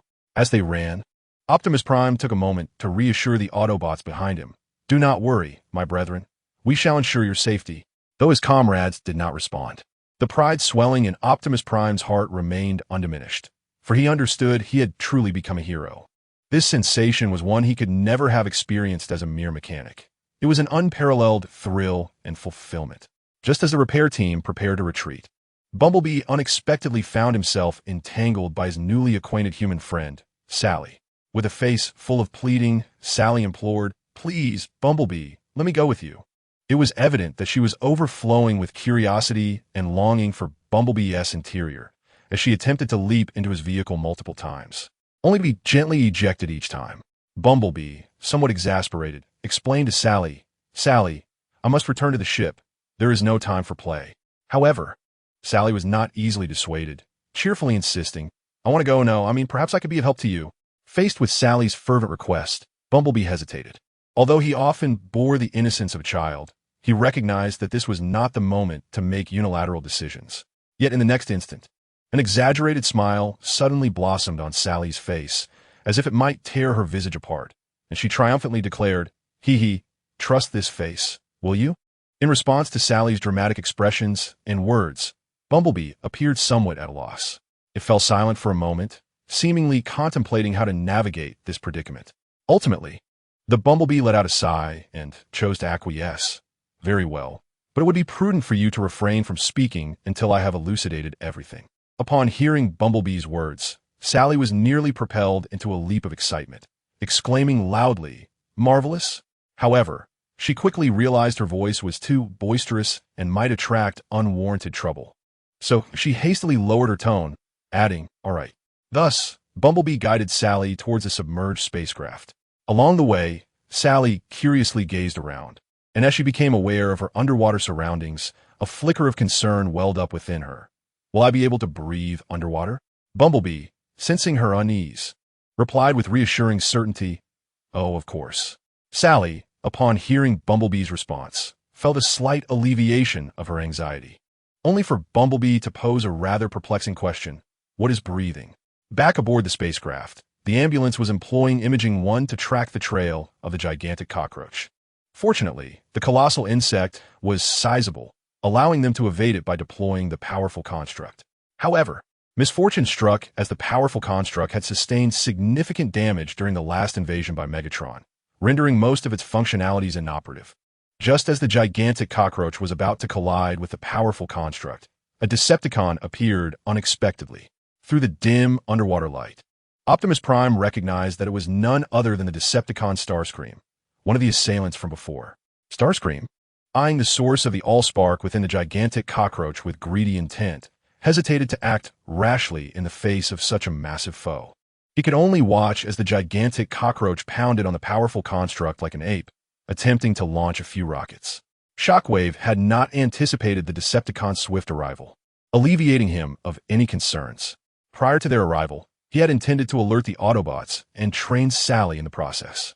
However, with the Decepticons present, he resolved to let them contend with the Autobots, as the inevitable outcome would be Megatron's resurrection, followed by the Autobots' desperate measures to prevent the Allspark from being destroyed and Cybertron from facing annihilation. Shockwave had grown indifferent to these events. He had secured the Allspark, and there was nothing left to tether him here. In the next moment, he concealed the resonance of the Allspark and stealthily made his way to the rear compartment, retrieving the Allspark while leaving behind a portion of white energy to facilitate its healing. Subsequently, he employed the plasma propulsion system to depart Detroit, returning to the fusion planet. At this moment, the fusion planet had also shed its former tumult. Since the last war, following the emergence of the Thunder God, the entire planet had succumbed to fervent devotion. The object of this faith was none other than the Thunder God, and Shockwave required this belief to commence the process of refining the Allspark. Upon returning to the base, the formidable Jedi Hong continued to refine the original forms of the Autobots, ensuring that Shao Tianhan would acquire a new template to swiftly produce fresh subordinates. However, at this juncture, Shao Tianhan would not be able to draw upon many evolution points, as they were all required to supply the energy source, a significant drain. I shall retreat for a while. When Optimus Prime and the others return to Cybertron, summon me, Shao Tianhan declared with enthusiasm. Little did Megatron anticipate that the coveted energy source he had pursued for so long had been cleverly swapped, and even if he obtained it, it would only yield some white energy forms. With that, Shao Tianhan entered the secret chamber, commencing the comprehensive refinement of the energy source. The next objective was exceedingly clear: to eliminate a 13 Celestial and usurp their position, gradually infiltrating Cybertron. Yet, as this thought crossed his mind, Shao Tianhan could not help but reflect. Tong Tian Shao, if you were aware that the newcomer you nurtured is perpetually contemplating becoming the sole ruler of Cybertron, what would your sentiments be? Nevertheless, Shao Tianhan would not waver. Cybertron was far too fragile. It required a true king to rescue it. Chapter 110, Return to Cybertron. As fate would have it, Shao Tianhan's human avatar, Liu Yu, in Detroit conveyed all the happenings. Ultimately, the energy source fell into Megatron's hands, heralding his fateful resurrection. However, the unfortunate reality was that Sally had lost the energy source and could not ascend to her former capabilities. Yet, Shao Tianhan no longer required Sally, for before he refined the energy source, he believed it granted varying abilities to each individual. Now, having refined a quarter of the energy source, he found it astonishing. Previously, he had made no progress in space bridge technology, thus allowing Jedi Hong to pursue its study. However, now with but a glance, he could comprehend everything. This was precisely the boon the original energy source bestowed upon Sally. In light of this, Sally would continue to live alongside Sandark, growing old together. She would age like a human, forever oblivious to her robotic nature as long as Shao Tianhan did not activate her mechanical switch. Shao Tianhan keenly sensed the intentions of those around him. They seemed poised to return to Cybertron. Realizing this, he promptly commanded Liu Yu to delay their departure, ensuring they would not leave so easily. After all, matters had evolved to this extent. Xiao Tianhan had not only successfully refined a portion of the energy source, but many truths were also laid bare. He no longer needed to operate covertly as he once did. However, the most critical factor remained. Once Optimus Prime returned to Cybertron and surrendered the energy source, the Autobot leadership would undoubtedly discern its authenticity. This posed a tremendous threat to Xiao Tianhan. Concurrently, Tong Tianxiao found himself in a perilous predicament due to Shockwave's betrayal, his life hanging by a thread. This, paradoxically, presented Xiao Tianhan with an exceptional opportunity. In the depths of his heart, Xiao Tianhan was secretly contemplating that if he could cloak himself under the guise of the great hero returning to Cybertron, he would be able to reach the very core of the planet unimpeded. At that juncture, he could meticulously devise a plan to acquire the powers of the 13 original primes and the might of leadership. He firmly believed that by harnessing these formidable energies, he would attain an unparalleled strength, becoming an invincible entity in the world. Meanwhile, in Detroit, Optimus Prime and his companions were preparing to embark on their journey, when suddenly, Liu Yu called out to them, signaling a desire for a private conversation with Optimus. "Hey kid, don't you realize how busy we are right now?" Ambulance bellowed with evident impatience towards Liu Yu. However, Optimus, with a serene smile, seemed unfazed by Ambulance's demeanor and approached Liu Yu, softly inquiring, "So, Liu Yu, what is it that you wish to tell me?" Taking a deep breath to steady his emotions, Liu Yu replied in a calm tone, "Xiao Tianhan is not dead. He specifically asked me to convey this message to you." Upon hearing this, Optimus was struck as if by lightning, his eyes widening in disbelief. "What?" he exclaimed, his voice laden with shock and confusion.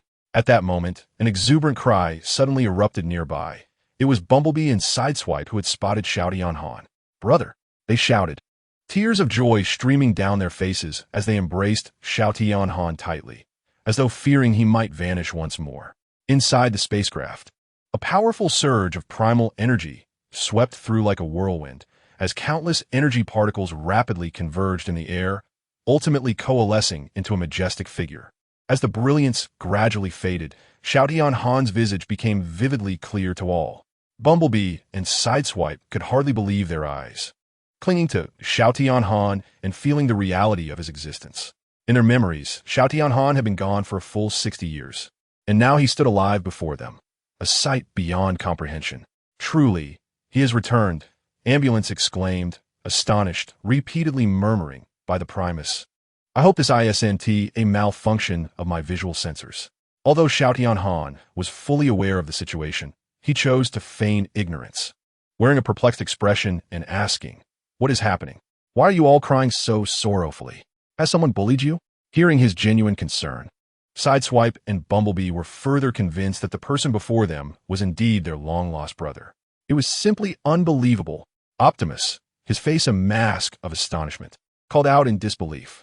He quickly turned to search for the suddenly appeared human, Liu Yu, but it was as if Liu Yu's presence had vanished in a thin air, leaving no trace behind. Despite Optimus Prime's profound curiosity regarding the enigmatic human, pondering the depths of his origins, he refrained from dwelling on such matters, especially now that Skyfire had returned safely. Thus, the group hurriedly escorted the Decepticon squad back to Cybertron. During their protracted journey, Optimus inquired with intrigue how Skyfire managed to return. However, Skyfire adeptly deflected the question, citing the miraculous Allspark as an excuse, leaving the matter shrouded in ambiguity. It was indeed unfortunate. Optimus sighed helplessly, for the Allspark had dissipated the moment Megatron was resurrected. "Do not fret, Optimus," Skyfire replied, a faint smile gracing his lips. "The reason we exiled the Decepticons into the cosmos was precisely due to concerns over them seizing the Allspark, was it not?" He paused before continuing.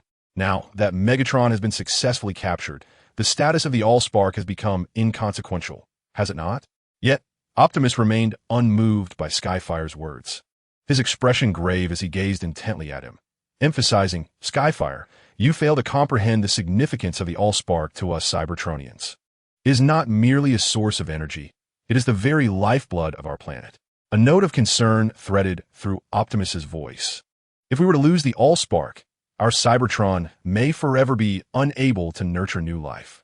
Without the birth of new beings, we Autobots may gradually dwindle, ultimately becoming the last remnants of our kind in this universe. Chapter 111. The Ultimate Adversary, as Optimus Prime led his comrades back to Cybertron. The once skeptical voices that had surrounded them seemed to have been swept away by a tempest, vanishing without a trace. In their stead arose a chorus of admiration and respect. Many began to regard Optimus as the indisputable choice for the next commander. However, fate often weaves a dramatic tapestry. Just prior to their return, Sentinel Prime had suffered a fierce assault from Shockwave, rendering him deeply unconscious. This unfortunate event presented an opportune moment for Megatron, granting him ample time to orchestrate his plans. Thus, before Optimus's return, Megatron assumed the mantle of the next commander and actively engaged in various affairs of Cybertron. Although unfamiliar with these matters, his preemptive claim to the title would make it exceedingly difficult for Optimus to reclaim the position. Surprisingly, however, Optimus appeared to harbor no such intentions. Upon receiving news of Sentinel's injury immediately upon his return to Cybertron, he wasted no time and hurried to headquarters. Upon arrival, he entrusted the Decepticons to the staff and swiftly proceeded to visit Sentinel Prime. Meanwhile, the maintenance team unexpectedly lost their target. After a brief moment of contemplation, the ambulance resolved to return to McCaden's old oil mill for a hearty meal and to unwind. Once Bumblebee was diverted by the Storm Brothers, minions of the Decepticon leader, he found himself in a secluded area. The Storm Brothers regarded Bumblebee with a sly grin. "Bumblebee, we have some matters we wish to discuss with you privately," one of them declared. Bumblebee watched them warily, uncertain of their intentions. Meanwhile, with police vehicles no longer needing to sacrifice lives to gather the energy source, Jazz chose to accompany the officer back to the Cyber Ninja Academy to pay respects to their master. Jazz nodded in agreement. After the maintenance team disbanded, the Divider naturally yearned to revisit the energy farm, where his former companions still resided, lingering in his thoughts. "Hey, brother, shall we return to the energy farm together?" The Divider asked with a broad smile, seemingly enthusiastic about the proposition. However, Xiao Tianhan merely smiled faintly and shook his head, indicating he had other plans. He harbored his own intentions. Although the Divider's suggestion was tempting, he was more inclined to visit Tong Xiangxiu and the leadership power dwelling within him. "No, I intend to see Tong Xiangxiu. After all, he has aided me significantly, and now that he is gravely injured, it would be too callous not to visit him." The Divider understood Xiao Tianhan's perspective, recognizing him as a being of deep loyalty and affection. Thus, he nodded in support of Xiao Tianhan's decision before turning to head toward the energy farm, his figure receding into the distance. Xiao Tianhan watched the Divider's departing silhouette with a multitude of emotions swirling within him. Yet, he quickly regained his focus. Following closely behind Optimus Prime as they sped toward the Cybertron command headquarters, they traversed the city streets at breakneck speed, the buildings on either side blurring past as if time itself were yielding to them. Before long, they arrived at the command headquarters of Cybertron. This magnificent structure soared into the clouds, exuding an awe-inspiring grandeur that left onlookers breathless. However, as they stepped through the headquarters' grand entrance, they were taken aback by a most unexpected sight, a transformer they had never anticipated. This individual was none other than Unicron himself, who had taken over as the new commander in place of Tong Xiangxiu. Unicron sat regally in the command seat of Cybertron, a massive hammer of authority resting upon his broad shoulders, symbolizing his newfound power. A smirk graced his face, his eyes gleaming with disdain and mockery as he looked down upon the two newcomers. "Ah, look who has arrived." Unicron's voice echoed through the command hall, laced with contempt. "Isn't this the illustrious Optimus Prime, the one who assisted in capturing the Decepticons? And here stands the antiquated hero, Xiao Tianhan." He deliberately emphasized the phrase, old and worn, as if Xiaoshanhan were an elderly man on the verge of death. "I still recall your cowardly demeanor under my command. Ha ha ha." Yu Qiandi unabashedly continued to mock Qin Tianzhu and Xiaoshanhan, while his colossal hammer struck the ground repeatedly, producing a crisp sound that seemed to showcase his current status, which far surpassed that of these two insignificant figures. However, in the face of Yu Qiandi's unabashed ridicule, both Qin Tianzhu and Xiaoshanhan remained remarkably composed. Qin Tianzhu's gaze was firmly fixed on Yu Qiandi, with only one thought occupying his mind: to ascertain whether Tong Tian Xiao could still recover. For as long as Tong Tian Xiao was alive, his reputation would be sufficient to instill fear in the arrogant Decepticons. Meanwhile, Xiaoshan Han had his own calculations. He understood that to achieve his goals, he could not allow Yu Tiandi's provocations to sway him. Thus, he chose to endure for the time being, allowing Yu Tiandi to revel in his arrogance a little longer. After all, those who aspire to greatness do not sweat the small stuff. Enough, Yu Tiandi. Qing Tianju's voice was deep and authoritative, his eyes blazing as he fixed his gaze on Yu Tiandi. Where's Tong Tian Xiao? We demand to see him. The corners of Yu Tiandi's mouth curled into a smirk, revealing a hint of mockery. It seems some are still dissatisfied, wishing to report to the former commander of Tong Tian. His tone dripped with sarcasm and disdain, as if he had no regard for Qing Tianju's demands. Nevertheless, Yu Tiandi, now to be referred to as Tong Tiandi, feigned a semblance of softness, as if yielding, and said, "However, I welcome every visitor to the former commander of Tong Tian, for he indeed toiled diligently in the past. Go ahead, he is in Medical Department 7524. With their conversation lacking any mutual understanding, Qing Tianju cast a cold glance at Tong Tiandi and then proceeded to walk out. Just as Xiaoshan Han intended to leave with him, Tong Tiandi called out to him, "Wait, Xiaoshan Han, you are unlike that rigid fellow. I have known this since the days when you serve under my command." Tong Tiandi slowly descended from his throne and approached Xiaoshan Han. Speaking softly, "Come, assist me in solidifying my position as the commander of Tong Tian, and you shall become the next Minister of Strategy for Cybertron. What do you say?" Chapter 112. Qing Tianju, become the leader. In truth, you could exhibit a greater magnanimity. Xiaoshan Han replied with a serious expression. "As long as you can grant me a position among the 13 Celestials, I will wholeheartedly assist you." Tong Tiandi was evidently taken aback by Xiaoshan Han's proposal. Retorting sharply, "Have you lost your mind?"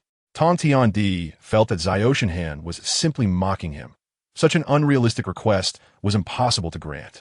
It is important to note that the 13 Celestials constituted the highest council on Cybertron. Their status so revered that even Tong Tiandi had to obtain their approval to hold the position of commander of Tong Tian. How could he possibly make such a promise to Xiaoshan Han so casually? If that is the case, it seems there is little left for us to discuss. Upon witnessing this, Xiaoshan Han, without uttering a word, turned to leave, showing no regard for Tong Tiandi, the current commander of Tong Tian. In the past, Xiaoshan Han might have harbored some trepidation towards Tong Tiandi, as he was then under the command of Yu Tian and possessed limited strength, thus having no choice but to endure. However, time has passed, and Xiaoshan Han has transformed significantly. With his current power, unless faced with an adversary of the 13th tier celestial level, opponents like Tong Tiandi, who wield merely the Tong Tian hammer and possess only a modicum of leadership, pose no threat to him whatsoever. As he entered the room alongside Optimus Prime, his gaze fell upon Tong Xiangxiu, who lay silently on the bed. "So you have arrived." Tong Xiangxiu's voice was calm, as if he were not on the brink of death, nor was he the severely injured Autobot he truly was. Optimus Prime looked at Tong Xiangxiu with confusion, unable to comprehend how such a formidable being could have been so gravely harmed by Shockwave. "What transpired, Commander Tong Tian? How could Shockwave inflict such damage upon you?" Optimus Prime inquired, perplexed. In his understanding, while Shockwave's strength was not to be underestimated, it certainly did not reach a level capable of defeating Tong Xiangxiu, who wielded the Tong Tian hammer. However, faced with the reality of the situation, Tong Xiangxiu could only let out a resigned sigh, lamenting the passage of time. "I have grown old, Optimus Prime. The future belongs to the youth." He paused before continuing. "In fact, long ago, I contemplated passing the mantle of leadership to you. Yet at that time, your kindness worried me. I feared you might not bear the weight of such a responsibility." He gazed at Optimus Prime, a glimmer of admiration in his eyes. "However, your courage and determination have proven my concerns unfounded. Optimus Prime, I misjudged you." At this juncture, Tong Xiangxiu abruptly shifted his tone, directly addressing Optimus Prime. "I believe the time has come for you to inherit my position. Are you willing?" This declaration struck Optimus Prime like a thunderclap, utterly unexpected. He had not anticipated that Tong Xiangxiu would propose such a request upon their first meeting, and with such directness and candor. While this matter could not be resolved unilaterally, gaining Tong Xiangxiu's endorsement made it almost certain. After speaking, Tong Xiangxiu turned his attention to Xiaoshenhan, seemingly concerned that the young man might feel envious, and remarked, Xiaoshenhan, I have witnessed your deeds, yet you still require further training. The future of Cybertron needs not just a warrior, but a compassionate sage. Xiao Tianhan inwardly shook his head, indifferent to the title of leader of Cybertron, as long as the power of leadership and the strength of the 13 Primes remained intact. He would willingly relinquish it to Optimus Prime. Compared to this deeply decayed Cybertron, commanding the Autobots would likely require him to eliminate a considerable number of them. With his supreme strength, Xiao Tianhan could effortlessly establish a base of operations on a merging planet for his own development. However, Cybertron was, after all, his first homeland in this world, and he wished to lend it a hand, reluctant to let it face the grim fate it had endured during the era of leadership. To achieve this, the bitterly sharp 13 Primes would need to perish. For as long as the High Council existed, Optimus Prime could be replaced at any moment. As long as Cybertron remained intact, Optimus would not ultimately find himself leaping into the well of all sparks. Yet, all of this had already become an immutable reality. Nevertheless, these were matters for another time. Xiao Tianhan pondered silently, unwilling to display any magnanimity. After all, in the past, for certain reasons, he had needed to appear generous. But with the continuous enhancement of his own strength, he no longer felt the need to concern himself with such considerations. I vehemently disagree, he retorted without hesitation. Setting aside whether Optimus is capable of fulfilling the role of leader, I cannot accept your assertion that Cybertron does not require a warrior as its leader. His voice grew increasingly cold, showing no sign of retreat as he confronted Tong Tianxiu directly. Do you truly believe that merely relying on empty words of peace can bring about tranquility when the Decepticons assault our homeland, Cybertron? Is peace something that can be merely spoken into existence? His tone was resolute, unwavering in the face of opposition. Tong Tianxiu appeared taken aback by Xiao Tianhan's decisive rejection of his proposal, leaving him momentarily at a loss. However, he understood that reprimanding Xiao Tianhan was not a viable option at this moment. On one hand, Cybertron had already lost its leader-level combat power. Losing someone as formidable as Xiao Tianhan would yield catastrophic consequences. On the other hand, he genuinely needed to win over Xiao Tianhan to smooth the path for Optimus Prime's leadership. What compensation do you seek, Xiao Tianhan? Tong Tianxiu sighed in resignation, recognizing that Xiao Tianhan had no intention of compromising and had made his stance clear. Since you intend for Optimus to take this leadership role, and I do not wish to take it, if you do not offer some benefits, I will depart. Xiao Tianhan understood that Tong Tianxiu would undoubtedly concede. This was not solely due to his age, but also because of the tenuous bonds among the Cybertronians. Each Cybertronian was born without parental care. Their sense of unity was remarkably weak. They regarded Cybertron as home, so after experiencing the loneliness of space, they would inevitably return. But Xiao Tianhan was different. Every time Tong Tianxiu encountered him, he sensed that Xiao Tianhan did not view Cybertron as a necessary homeland to return to. Chapter 113. Micro-star does compensation exist? Xiao Tianhan pondered silently, a faint and barely perceptible bitter smile gracing his lips. He was acutely aware that even if he were to voice his desire for what he deemed compensation, the other party might not genuinely fulfill that request. After all, both the Leader-S power and the 13 celestial sources are not easily acquired. They require the approval of the highest council. Resolutely, Xiao Tianhan shook his head, deciding against further mention of the matter. He understood well that Tong Tianxiu was a shrewd individual, should he display excessive eagerness or greed. It would likely alert Tong Tianxiu and unveil his true intentions. I have no need for it. Let him bestow it upon those who require it more. Xiao Tianhan stated in a nonchalant tone, striving to make his response appear light and airy. The conversation with Tong Tianxiu did not linger long, as Xiao Tianhan feared that prolonged interaction might arouse the suspicions of a seasoned strategist. Once he confirmed that the leader module remained with Tong Tianxiu, he felt a slight sense of relief. His next course of action would involve patiently waiting. Xiao Tianhan knew that once the Decepticons initiated their escape plan, it would present the opportune moment for him to seize the leader module. At that time, chaos would undoubtedly ensue, leaving Tong Tianxiu preoccupied, thus allowing him to snatch the leader module. Moreover, there was the matter of the 13 celestial sources. Now that he had returned to Cybertron, Xiao Tianhan deemed it essential to observe the current positioning of the 13 celestial sources. After all, this was an incredibly significant piece of intelligence. Possessing it would equate to wielding immense power. As soon as Xiao Tianhan departed from the command center, an incoming communication frequency unexpectedly activated. Upon inspection, he discovered it was from Zhu Dihong. Swiftly, he opened the communication channel and answered the call. Master, I have located the special frequency you mentioned. Zhu Dihong's voice was concise and clear, devoid of any unnecessary embellishments. Xiao Tianhan felt a jolt of disbelief at these words, incredulously asking, What? You found it? His tone was filled with surprise and uncertainty, especially considering the considerable time that had elapsed since the last tracking attempt on Ines. He had assumed that such methods had long since lost their efficacy. Yet, reality proved to be astonishingly different. Indeed, Master, Zhu Dihong replied succinctly, following up with a message. Xiao Tianhan opened the message to find a set of cosmic coordinates detailing a specific location. Upon closer examination, he realized that this location was situated in a galaxy not far from Cybertron. What an incredible coincidence to find it in a galaxy so near to Cybertron. Xiao Tianhan could not help but rub his forehead, contemplating the implications. This serendipity was indeed hard to believe, especially at such a critical juncture. It appeared to be a meticulously crafted trap, but who would dare use Ines to ensnare him? Xiao Tianhan ruminated fervently, yet the rationale eluded him. Zhudion, is heavy armor still at the base? What is his condition? Xiao Tianhan suddenly recalled the heavy armor and promptly inquired. Everything is normal, my lord. Zhu Dihong swiftly replied. The heavy armor is currently engaged in a mining mission alongside Kong Ying. I see.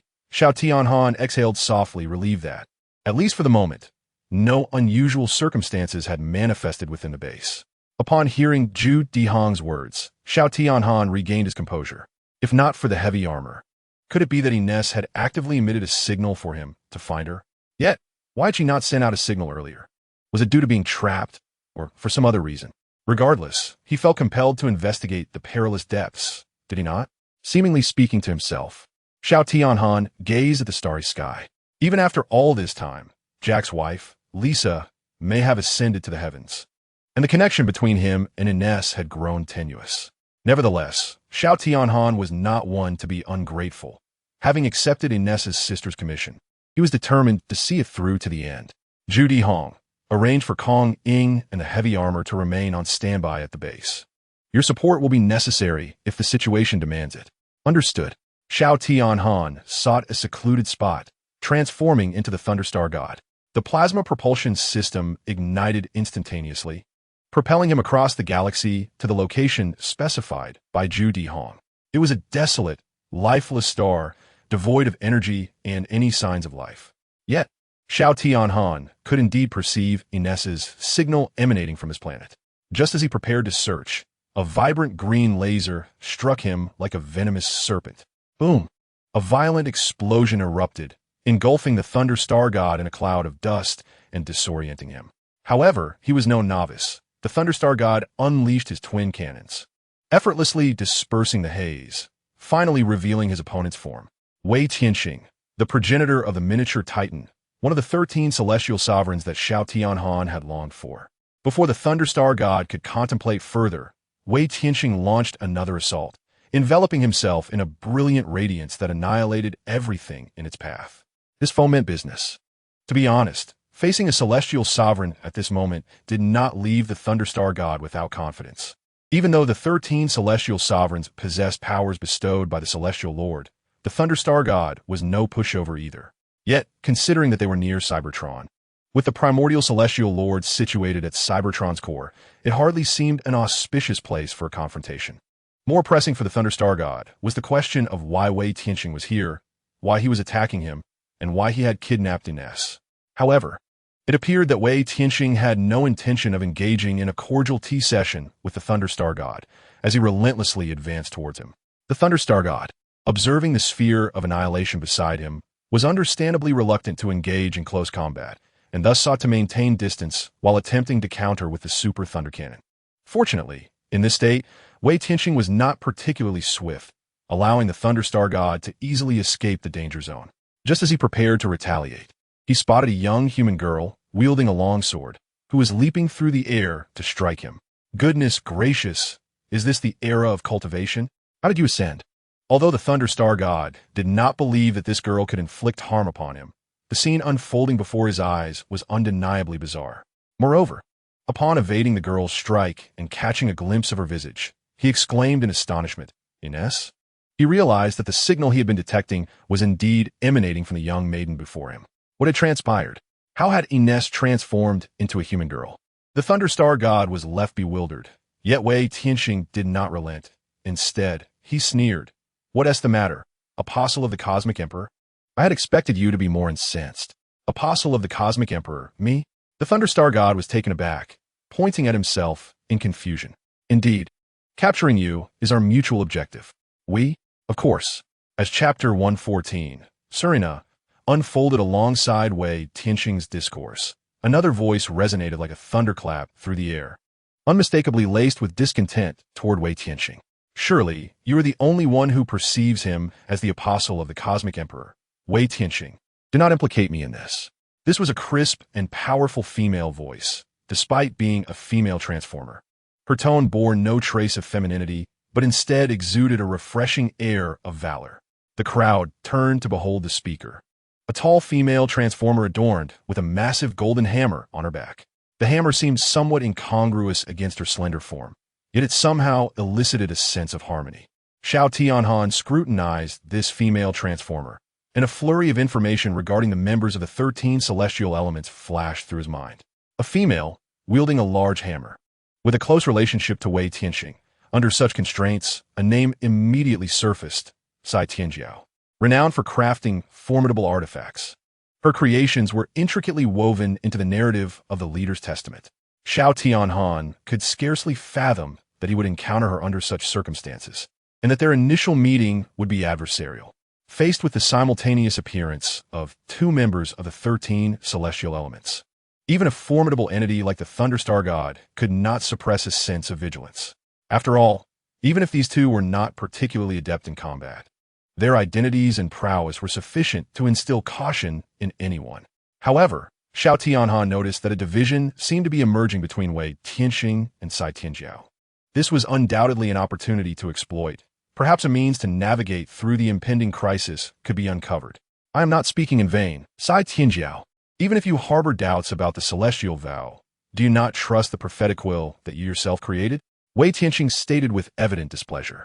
Yet, Cai Tianjiao disagreed with Wei Tianxing's perspective, countering, "There are numerous uncertainties surrounding this matter that warrant further investigation.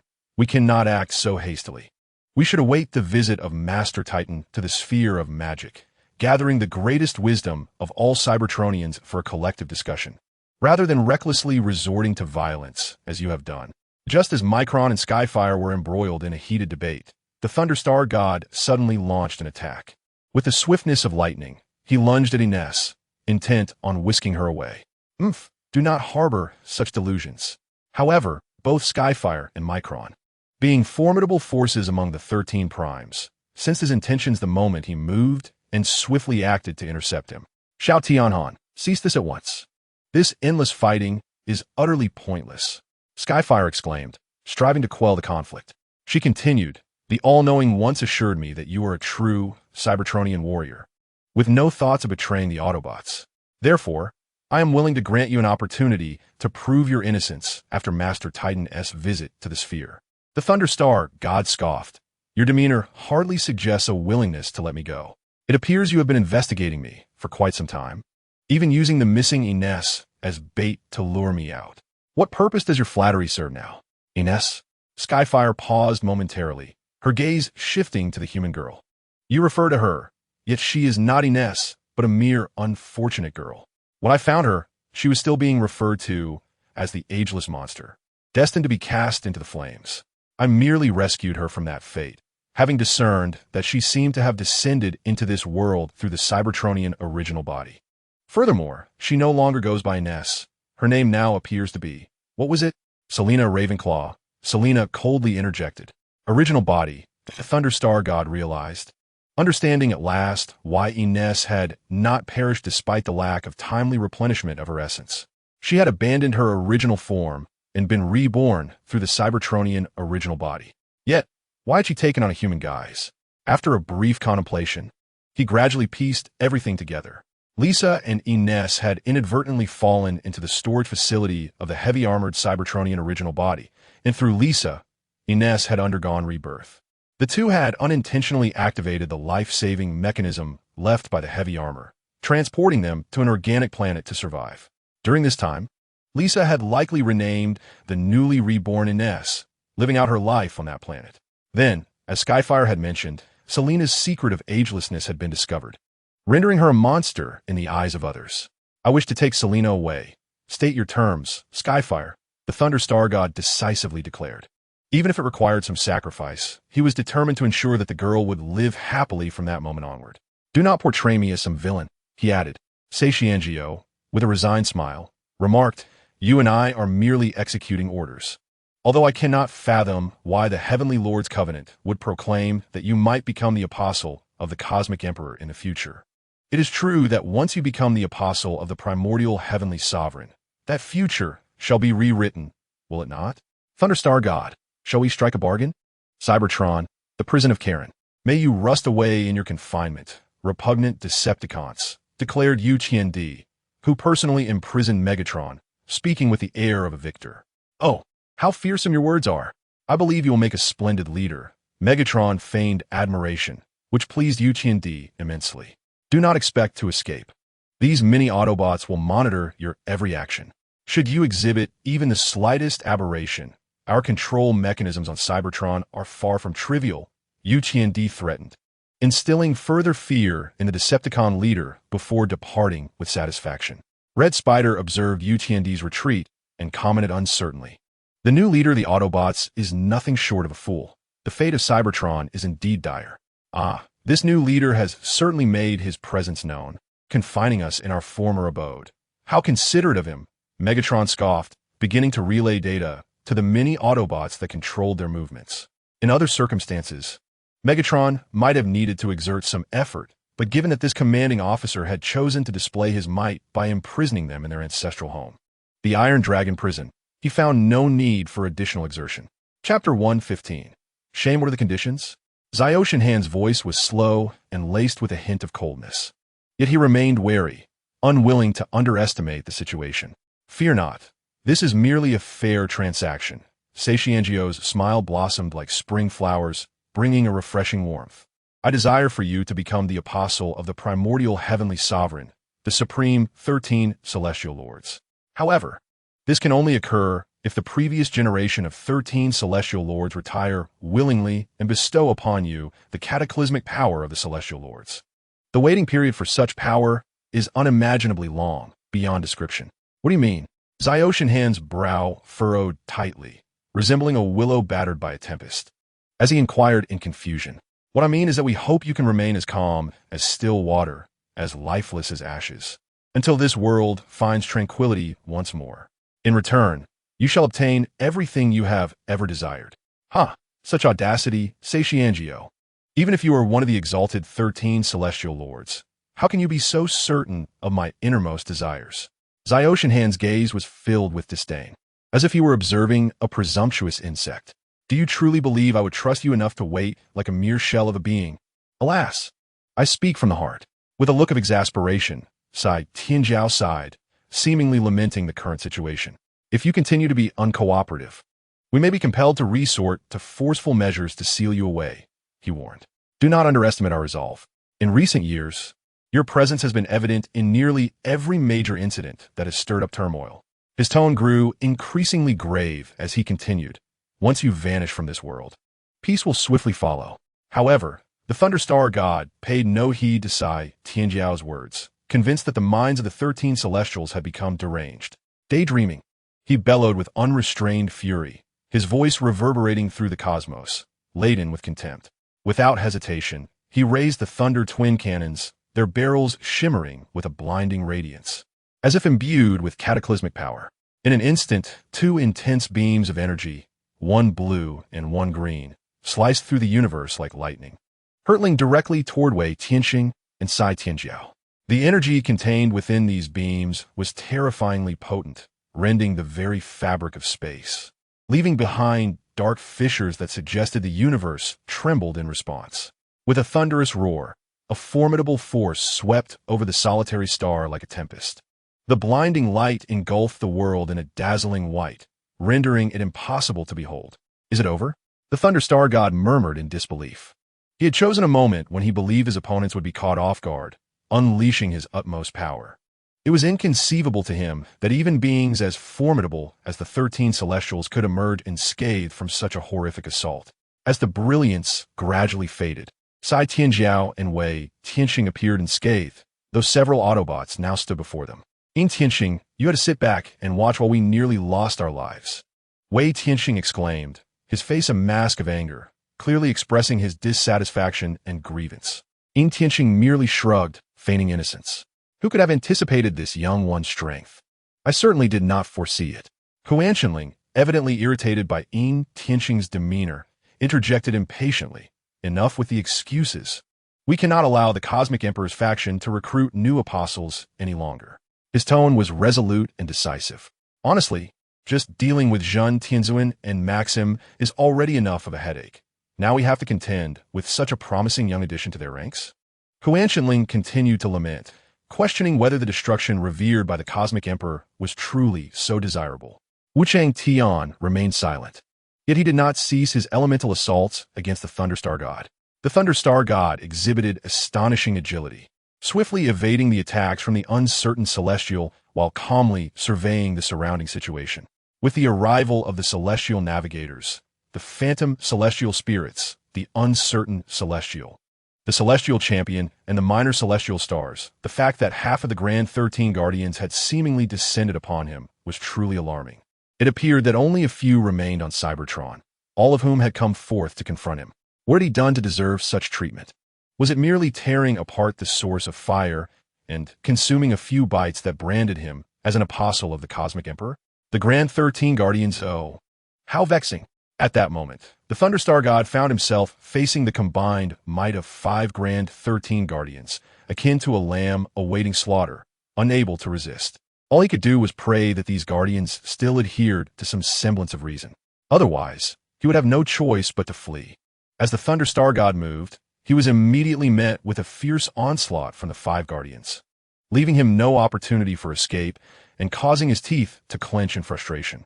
Observing the Thunderstar God's pitiful state, the Celestial Champion could not help but chuckle, saying, "Why struggle? I speak only the truth. Silence, you wretch." Before the Celestial Champion could finish, the Thunderstar God erupted with fury, charging towards her. He resolved to abandon his current form and show these lofty beings, who so casually dictated his fate, a taste of their own medicine. His first target was none other than the Celestial Champion, renowned for her crafting skills. "Stop him, quickly!" the Celestial Navigator exclaimed in alarm, joining the other Guardians to mount a counterattack. Yet, the Thunderstar God did not attempt to evade. In an instant, he transformed into particles of light, rendering their assaults futile. Seizing this opportunity, he closed in on the Celestial Champion, channeling all his power, igniting his very essence, and delivered a punch that pierced through her chest. How is this possible? The Celestial Champion immediately activated a life-saving device she had previously forged, transforming into particles and attempting to retreat.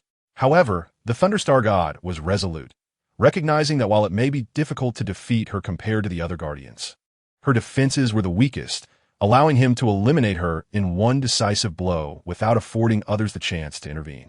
"Stop right there." The uncertain Celestial quickly grasped the Thunderstar God's particle technique and retaliated with a countermeasure, striking him. Nevertheless, the Thunderstar God had made up his mind, shutting down his pain receptors and disregarding the attack, pursuing the Celestial Champion once more, delivering another devastating punch that once again pierced her chest. The other 4 Guardians were left aghast. Over the years, they had occupied their lofty positions, and no Autobot had ever dared to show them such disrespect. Yet now, a young individual not only dared to do so, but repeatedly inflicted fatal blows upon a Grand 13 Guardian right before their eyes. This was an immense humiliation. Chapter 116. Shattering the Supreme Divine Armorful, you are courting death. With the furious roar of the Celestial Navigator, His emotions ignited, flames of rage surging within him. Surrounding him, the power of the Guardians surged like a tempest, continuously gathering at the cannon of his left hand. This formidable force seemed akin to a long-suppressed volcano, finally discovering an outlet for its eruption, poised to unleash its might. With a thunderous roar from the celestial figure, a cannon, brimming with boundless celestial energy, erupted in a brilliant explosion, a radiance surging forth like a bolt of lightning. The energy contained within this luminescence was terrifyingly potent, rivaling that of a colossal quantum propulsion cannon, capable of obliterating any object that dared to obstruct its path. In the face of such a fearsome ray, the Thunderstar deity exhibited no sign of retreat. His gaze was resolute and unwavering, as if he had long since relinquished any regard for life and death. Should he choose to falter, the Sky Pride would seize the opportunity to hide behind the other celestial beings, emerging unscathed. For the Thunderstar deity, the priority to eliminate Sky Pride was undoubtedly paramount. This was not merely due to her relative vulnerability, but, more significantly, because her connection to Selena ignited a profound animosity within him. Sky Pride repeatedly claimed to have rescued Selena, asserting that it bore no relation to him. Yet, the truth was far from such assertions. The one who had truly released Selena's signal, luring him forth, was indeed Sky Pride. To suggest she was unaware of her ties to Selena would be a gross underestimation. Sky Pride, today you shall meet your end. The optical lens of the Thunderstar deity flickered with a frenzied crimson hue as he thrust forth the cannon, with floating artillery providing propulsion, encircling him to obstruct the advance of other celestial beings. Subsequently, the Thunderstar deity accelerated, closing the distance to Sky Pride, poised to replicate a penetrating strike. Sky Pride, now devoid of calm, recognized the preciousness of her life-saving artifact, which could not be squandered lightly. "Base wretch," she muttered under her breath, then produced a disc and placed it upon her form. The disc expanded into an invincible armor, enveloping her entirely. This was the supreme divine armor. This unparalleled armor, renowned for its ability to withstand all attacks, was indeed a true relic, forged from a portion of the power of the primordial celestial sovereign. With the heavenly pride hammer in her possession, she could conjure any mechanical contraption imaginable. Realizing this, a mad scheme began to take shape in the Thunderstar deity's mind. The supreme divine armor had been forced into the fray, indicating that this individual truly possessed the potential to become an apostle of the Cosmic Emperor. What a pity, mused the illusory celestial spirit, to stray from the right path, only to be met with my wrath. The celestial figure amassed energy with both hands, erupting in a fierce radiance, intent on delivering a decisive blow to the Thunderstar deity. However, the illusory celestial spirit and the preeminent celestial held differing opinions, believing that the Thunderstar deity was also a talent. Should he become an apostle of the primordial celestial sovereign, he could serve as a vital force against the earth-shaking sovereign and the Maxim Emperor. Just as their disagreement unfolded, the Thunderstar deity closed in on Sky Pride, adorned in the supreme divine armor. Yet, none among the 13 celestial beings present, including Sky Pride herself, harbored any belief that the Howling Celestial could breach the defenses of the supreme divine armor. You are still youthful and do not comprehend the terrifying nature of the primordial force, yet you arrogantly attempt to harm me with the most rudimentary physical attacks. The brutal truth shall plunge you into despair. Sai Tianjiao sneered repeatedly, mocking the Thunderstar God's audacity. However, the Thunderstar God remained unperturbed, steadfast as a rock, and unleashed a powerful punch. A resounding boom erupted as the clash of armor and iron fist reverberated with a deafening roar. Astonishingly, the supreme divine armor withstood the Thunderstar God's blow unscathed, allowing a heavy stone of relief to settle inside Tianjiao's heart. "Huh, youngling, do you see? This is the undeniable chasm that separates us. If you simply surrender, you too could wield such formidable power." Sai Tianjiao laughed triumphantly. Yet, the Thunderstar God regarded his derision with disdain, coldly retorting, "Humph, do you truly believe this scrap metal can withstand the might of my fist?" Before his words faded, the optical lens of the Thunderstar God suddenly flickered with blinding light, as if gathering inexhaustible energy. Subsequently, the powers of the Star Soul, the fusion force, and the ultimate energy of Azeroth surged within him like a torrential flood, merging flawlessly with the antimatter white energy. In that moment, the Thunderstar God transformed into the most formidable entity in the cosmos, his fist imbued with boundless power, akin to a cosmic explosion, hurtling towards the supreme divine armor with cataclysmic force. The primordial force clashed violently with the star's soul power in the air, creating shockwaves akin to a tempest. The armor emitted anguished creaks under the pressure of this terrifying force, seemingly on the verge of shattering. What? Cai Tianjiao gasped in shock, his optical lens retracting rapidly, revealing a visage of panic for the first time. Could it be? This is impossible. The supreme divine armor is renowned for its invincibility. How could it possibly be damaged? No, absolutely not. Yet the reality was undeniable. The Thunderstar God's fist pierced through the supreme divine armor, as if destined to shatter its historic invulnerability. Huan Tianling was astonished. Wu Chantian was left in a stupor, and Ying Tianqing was rendered speechless. How dare he? Wei Tianqing stamped his foot in frustration. Throughout history, the 13 primordial beings have been regarded as the most powerful entities in the universe, their powers and abilities unparalleled. Among them, the supreme divine armor is universally acknowledged as the epitome of defense, robust enough to withstand any assault. However, it is utterly inconceivable that such an ostensibly invincible supreme divine armor was damaged at the hands of its creator, Cai Tianjiao. This is nothing short of a fantastical absurdity, an event deemed impossible. Yet, facts speak louder than words. Regardless of how incredulous these exalted beings may find it, the reality before them is indisputable. The Thunderstar God, an obscure entity, has astonishingly shattered the myth of Cybertron that has persisted for millions of years, leaving everyone astounded. I have begun to comprehend why the Celestial Covenant prophesizes that this being will become the apostle of the Cosmic Emperor. Ying Tianqing spoke coldly, his voice betraying an unmistakable sense of shock and helplessness. As I suspected, one must strike first to sever any threat to Cybertron. Wei Tianqing declared icily. Despite being the progenitor of the Minicon, his temperament was far larger than his diminutive stature suggested. In the next moment, as the Thunderstar God was poised to pierce Cai Tianjiao's chest once more, the other Celestials could no longer remain passive. A dignified Celestial, subjected to repeated humiliation within a single day, was rendered to mere insignificance. Are we mere mascots? The Celestial Array. Ying Tianqing snorted and immediately took a commanding position. The other 3 Celestials likewise positioned themselves at 3 distinct corners, forming a converging formation that encircled the Thunderstar God and Cai Tianjiao. The Thunderstar God noticed the movements of the other Celestials, yet he did not halt his advance, with 5 top-tier warriors from the 13 Celestials converging to capture him. The Thunderstar God had already resigned himself to relinquishing this body. Cai Tianjiao, with you accompanying me to the grave, I can find solace. The Thunderstar God stated coldly, as if fate had decreed it, delivering a punch that pierced her chest. In the following moment, the 4 Celestials united to form the Celestial Array. An overwhelming force surged forth, manifesting as chains that bound the Thunderstar God. A powerful suction emerged, gradually drawing the Thunderstar God's massive form into the array. At this juncture, the formation was complete, and the Thunderstar God was sealed within the Celestial Array.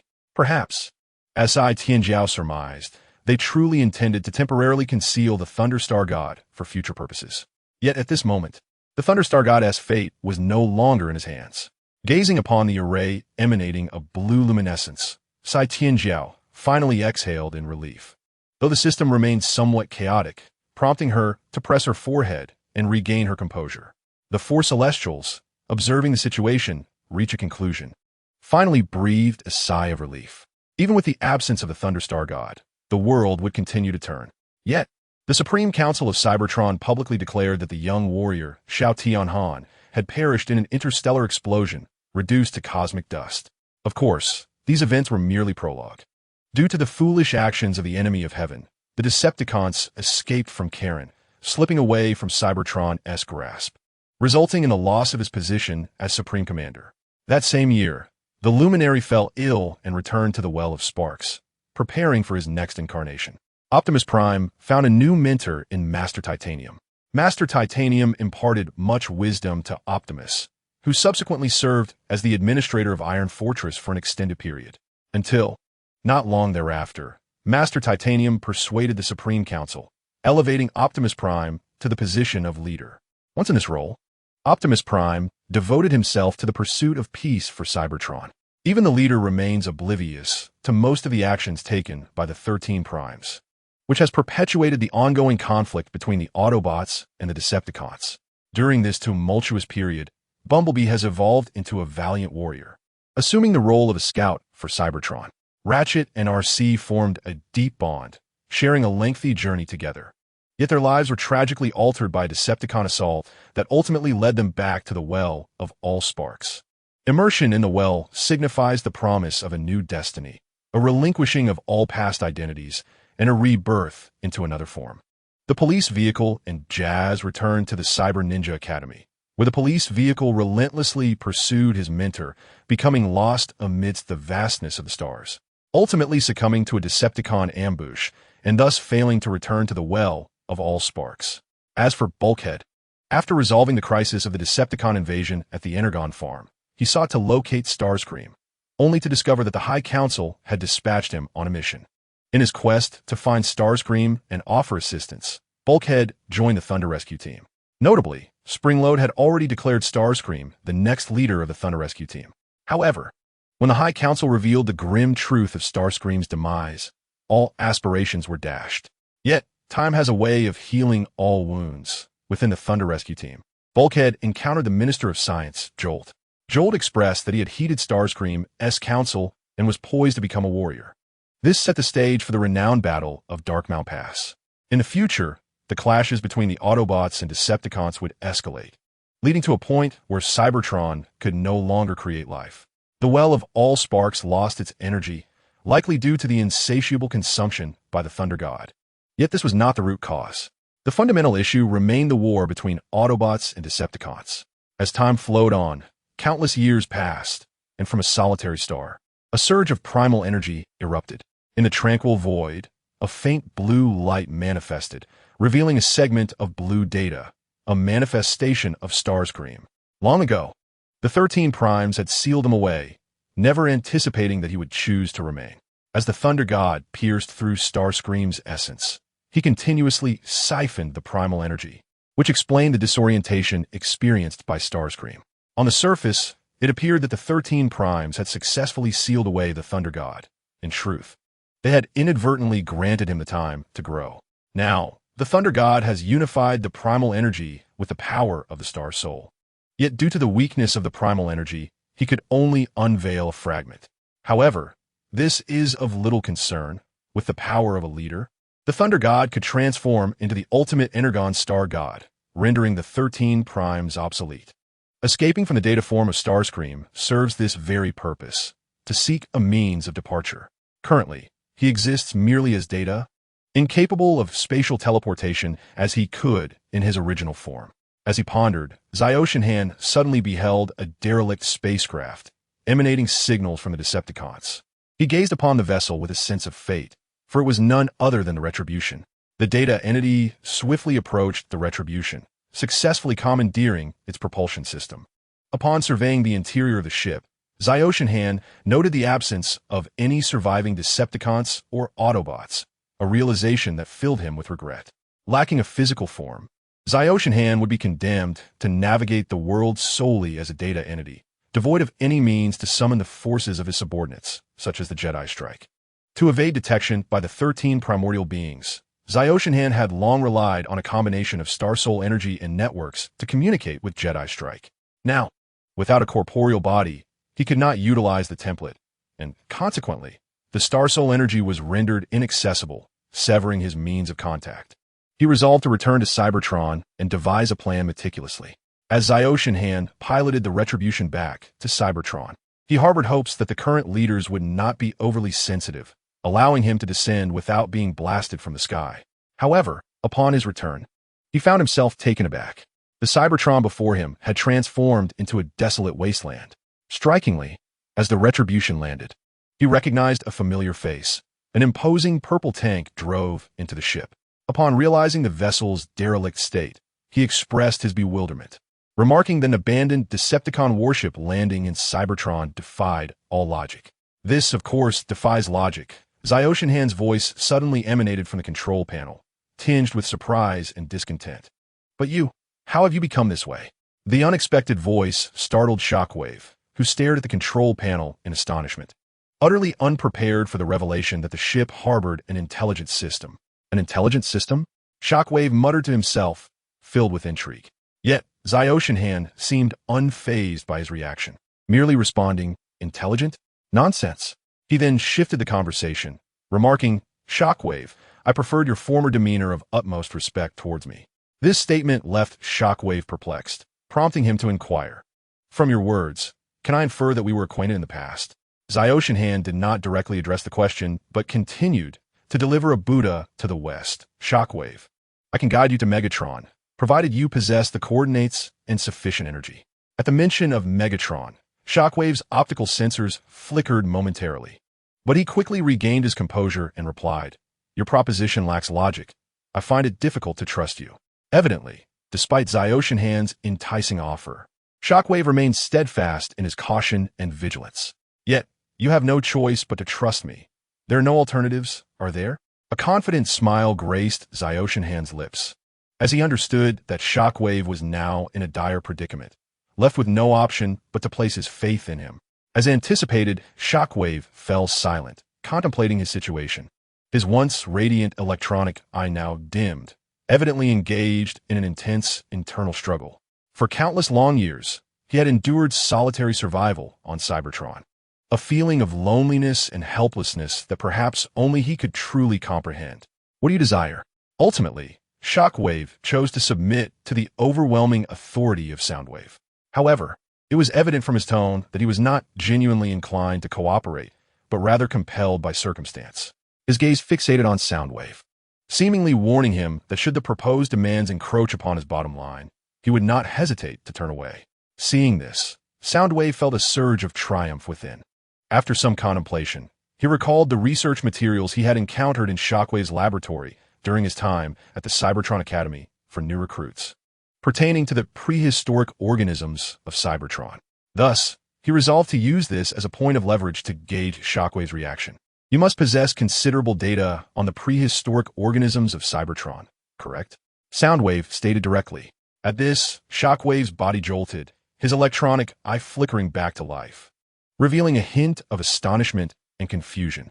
He could not fathom how this enigmatic data entity had gleaned knowledge of his experiments.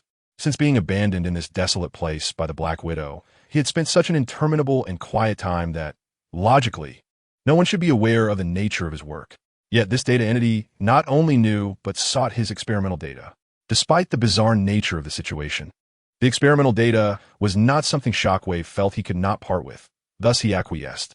However, since Cybertron's demise, the energy reserves left here were exceedingly scarce, likely insufficient to sustain prolonged space travel. Shockwave regarded Soundwave with an impassive expression, contemplating the source of his apparent confidence. He decided to inquire, seeking to uncover the basis of Soundwave's assurance. "You are quite confident. Do you possess knowledge of a method to reach our destination?" Shockwave's voice was cold and grave. A subtle smile graced the corners of Soundwave's lips, appearing genuinely sincere as he replied, "Certainly. I believe there are some overlooked energy reserves aboard the Retribution. As long as the distance is not too great, we should be able to utilize these reserves to reach our destination." Yet, internally, Soundwave harbored different thoughts. In truth, as long as he had a physical form, he had alternative means to acquire a plasma propulsion system. His statement was merely a tactic to probe Shockwave's insights regarding the distance and direction between Earth and Cybertron. After all, for Soundwave, possessing a physical body would enable him to generate a white energy entity. Although it may not match the speed of the Thunderstar, he remained confident that he would ultimately find a way to Cybertron. As Zyoshinhan pondered these thoughts, Shockwave suddenly spoke. "The location of Lord Megatron is a considerable distance of several hundred light-years from Cybertron. With our current technology, only the space bridge can facilitate our journey there." Shockwave patiently elucidated, recognizing that the other party might be a crucial tool for his return to the Decepticons. Zyoshinhan was acutely aware of this. If it were merely a plasma propulsion system, lacking a robust shell, it would easily suffer severe metal burns during the prolonged voyage through the cosmos. "Do you believe I am a deceiver?" Zyoshinhan remarked with a smile. before activating the ship Revenge and steering it towards the Decepticon stronghold, Char. The desolate streets were devoid of their former vibrancy, now only inhabited by solitary insectoid sentinels. These were the guardians left behind by Megatron's departure. Disturbing them would spell trouble for Ziotian. Fortunately, he was not alone on this journey. Shockwave, being a principal member of the Decepticons, accompanied him, and since Ziotian piloted a Decepticon warship, the Sentinels refrained from making any rash movements. Char, the old site of the Decepticons. What brings us here? Shockwave inquired with curiosity. To access the matrix of leadership, Ziotian replied succinctly and candidly. Indeed, no sooner had he spoken than he was met with Shockwave's hostility. Are you an Autobot? You could say so, but I no longer identify as one. After being betrayed by the 13 Primes, I would never return to that life, Ziotian retorted coldly. Upon hearing this, Shockwave slightly eased his animosity. Realizing that this was an Autobot harboring deep-seated enmity towards his former kin, someone of considerable stature, as even the 13 Primes were well aware of him. With this thought, Shockwave nodded to himself, growing increasingly convinced that Ziotian could indeed lead him to Earth. Soon, the two arrived at the location of the Matrix, a place utterly devoid of substance, making it difficult to fathom that it housed the wisdom of all Cybertron's leaders. What shall we do now? Shockwave observed through the viewing pane, his tone tinged with resignation. Ziotian transformed once more into a data form, emerging from the control console and floating ahead, beckoning, "Follow me." Chapter 119. Accessing the matrix of leadership, the pair stepped slowly into Char, treading upon an expansive, barren ground. The surroundings were stark and empty, enveloped by an eerie silence that pervaded the entire space. I have meticulously scouted this location. There is no energy source to aid us. You have truly miscalculated this time. Shockwave's voice was icy, devoid of any emotional fluctuation, as if he had anticipated this outcome all along, merely regarding Ziotian's previous assertions as mere bravado. However, Ziotian did not respond to Shockwave's words. His focus was entirely directed towards the environment around him. He silently summoned a portion of the power he had extracted from the 13 Primes during his departure from the Celestial Matrix, consolidating it into a potent energy wave, and began scanning the area. Suddenly, a thunderous roar echoed, as if the very ground trembled beneath them. A faint smile graced the lips of Shao-Tian, for he knew he had arrived at the right place. At that moment, a pitch-black passage slowly emerged from the earth, resembling a sinuous giant serpent, unfurling before the two men. The passage was deep and shadowy, extending into an unfathomable abyss, evoking a sense of mystery and dread. Zhendong Bo was taken aback. He had explored Karen countless times, but had never discovered that such a passage lay concealed within. Yet, Shao-Tian seemed to recognize it immediately upon arrival. This revelation prompted Zhendong Bo to reflect deeply on his companion. Proceeding further meant venturing into an entirely unfamiliar realm, where all actions would fall under Shao-Tian's command, instilling a twinge of unease within him. However, after much contemplation, Zhendong Bo ultimately resolved to press on. Though he was a scientist, not adept in martial prowess, he was by no means a coward. He trusted in his judgment and courage, willing to embrace the risks of the unknown. Before long, they arrived at a hollow well. The passage within was suspended in mid-air, with a bottomless abyss of darkness looming beneath, resembling an infinite realm of shadows. Zhendong Bo's bewilderment deepened. He was uncertain of Shao-Tian's ultimate destination, as this place appeared both eerie and perilous. Just as he was about to inquire, the data entity suddenly radiated a dazzling light. Accompanied by the rumble of tectonic activity, a colossal sphere gradually ascended from the abyss. This sphere was encircled by myriad data streams, emitting peculiar sounds, as if it contained boundless energy and wisdom. Zhendong Bo gazed incredulously at the spectacle before him. This was the artifact of the mighty wisdom of the great leaders of Cybertron, the Power Sphere. Shao-Tian's voice resonated through the darkness, tinged with excitement. Zhendong Bo stood utterly astonished, scarcely able to believe his eyes.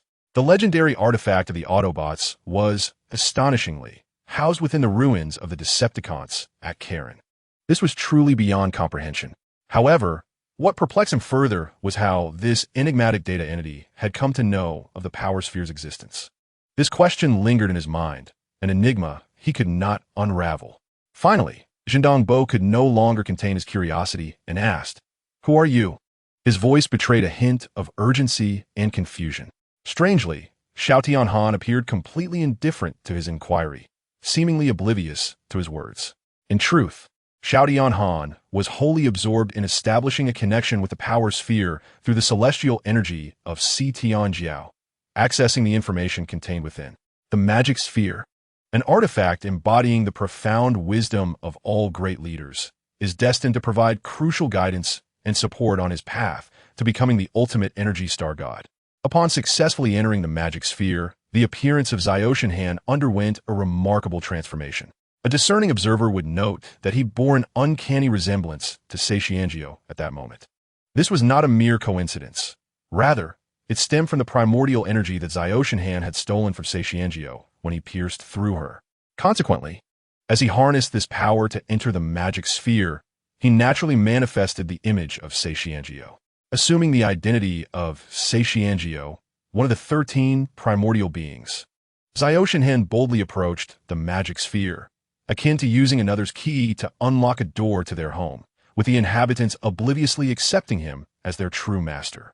"Oh, magic sphere, I beseech you, does Cybertron still hold the hope of restoring its former glory?" Xiaoshenhan inquired gravely. It was imperative for him, as Seixianjiao, to refrain from posing questions that were incongruent with her status. Thus, he resorted to asking seemingly innocuous questions, seeking to glean the information he truly desired from the sphere's responses. As soon as Xiaoshenhan's words faded, a resonant hum emanated from the magic sphere, which began to respond. He listened intently, his countenance betraying not a trace of surprise upon receiving the answer, as if he had anticipated it all along. Without hesitation, he posed the next question. What direct relationship exists between the blood of the cosmic emperor of the fire source and the anti-fire source? Can it be utilized to replicate Cybertron's former splendor? The magic sphere hummed once more, its light flickering erratically, as if organizing complex information to address Xiaoshenhan's query. After a brief interlude, the magic sphere provided its response. Xiaoshenhan's eyes momentarily sparkled with astonishment, yet he swiftly regained his composure. He continued to inquire, what are the pivotal steps required to leverage these connections for the restoration of Cybertron's glory? At that moment, the sphere's radiance intensified dramatically, causing the surrounding space to tremble slightly, and a grand influx of information surged into Xiaoshenhan's mind. However, as he immersed himself in this torrent of knowledge, the shockwave detected signs of dissipation in Xiaoshenhan's data form, realizing that his ability to maintain this state was nearing its limit. While some crucial information from the magic sphere remained incomplete. In Chapter 120, titled Iron-Eating Insect, the single eye of the shockwave flickered uncertainly, contemplating a decision, yet ultimately resolved to assist Xiaoshenhan. After all, Xiaoshenhan was now his sole hope of reuniting with the main force. If he failed to accomplish his mission, he too would find himself in dire straits. However, Shockwave was not the kind of foolish Decepticon. He understood that while aiding others, he must not place himself at a disadvantage. Thus, he began to ponder how he could assist Xiaoshenhan while simultaneously safeguarding his own interests. After a period of contemplation, Shockwave devised a plan. He retrieved a pipe from his portable toolbox, connecting one end to the back of his head while cautiously inserting the other end into the control console beneath the magic sphere. His intention was clear, to access the magic sphere through this conduit, thereby obtaining information or control over it. However, things did not unfold as smoothly as Shockwave had envisioned. Despite successfully linking the pipe to the console, the magic sphere rejected his access request due to his lack of primordial power. No matter how he attempted to breach its defensive systems, he was met with insurmountable obstacles. Nevertheless, Shockwave's actions unexpectedly roused Xiaoshenhan from his initial confusion. Upon sensing Shockwave's attempts to access the sphere, he suddenly became more alert. To his astonishment, he realized that his data form was beginning to dissipate. Xiaoshenhan quickly recognized that this was due to his own data state while attempting to access the magic sphere, which drew his essence toward its vast data reservoir. This attraction was not a mere merging. It was a profound entanglement. Should this process be completed, Xiaoshenhan would irrevocably lose his individuality, becoming a mere fragment of the magic sphere. Yet, Xiaoshenhan could not bear the incessant prattle of those who were once great leaders, now reduced to mere old men, echoing in his ears. Even though the ultimate answer lay before him, he resolutely chose to forego it. For him, the remaining answers were inconsequential, as he had already grasped the coexistence of primordial power and the power of leadership, along with their potential. Creation. The spark of the primordial celestial master was gentle yet expansive. His power was divided into primordial power and leadership power, though this distinction was not so straightforward. Primordial power was merely the residual essence of a leadership module, separated or left within the body, reborn through the intrinsic properties of his metallic form. Thus, each of the 13 primordials possessed unique specialties. The abilities of Sai Tianjiao seemed tailor-made for the spark of the primordial celestial master, fitting perfectly. The celestial hammer in her hand possessed capabilities beyond imagination. The fearsome weapons chronicled in the original text were all crafted by her. However, this celestial hammer might be merely an ordinary tool in the hands of another. Once its energy was depleted, it would become a useless, broken hammer, usable only for bludgeoning. Yet, when this celestial hammer fell into Xiaoshan Han's grasp, the situation transformed entirely. Under his control, the power of this hammer would be unleashed to its fullest extent, rivaling even the life-giving abilities bestowed by the source of fire, becoming an extraordinarily formidable entity. Calculating the passage of time, it seemed the moment had arrived. Xiao Tianhan murmured softly, as if anticipating the arrival of a significant instant. He cast a casual glance at the shockwave, who was attempting to access the magic sphere but had met with failure, a faint smile gracing his lips. "Ah, shockwave. It appears you are truly forgetful amidst your noble pursuits," Xiao Tianhan remarked with a light chuckle, his tone laced with a hint of mockery and derision. "Even if you were to see my true form, you might not recognize me." Upon hearing Xiao Tianhan's words, Shockwave's nerves instantly tensed, sensing an unusual tone in his voice, which was often a precursor to betrayal. Indeed, the next moment, Xiao Tianhan's peripheral vision caught sight of a diminutive figure.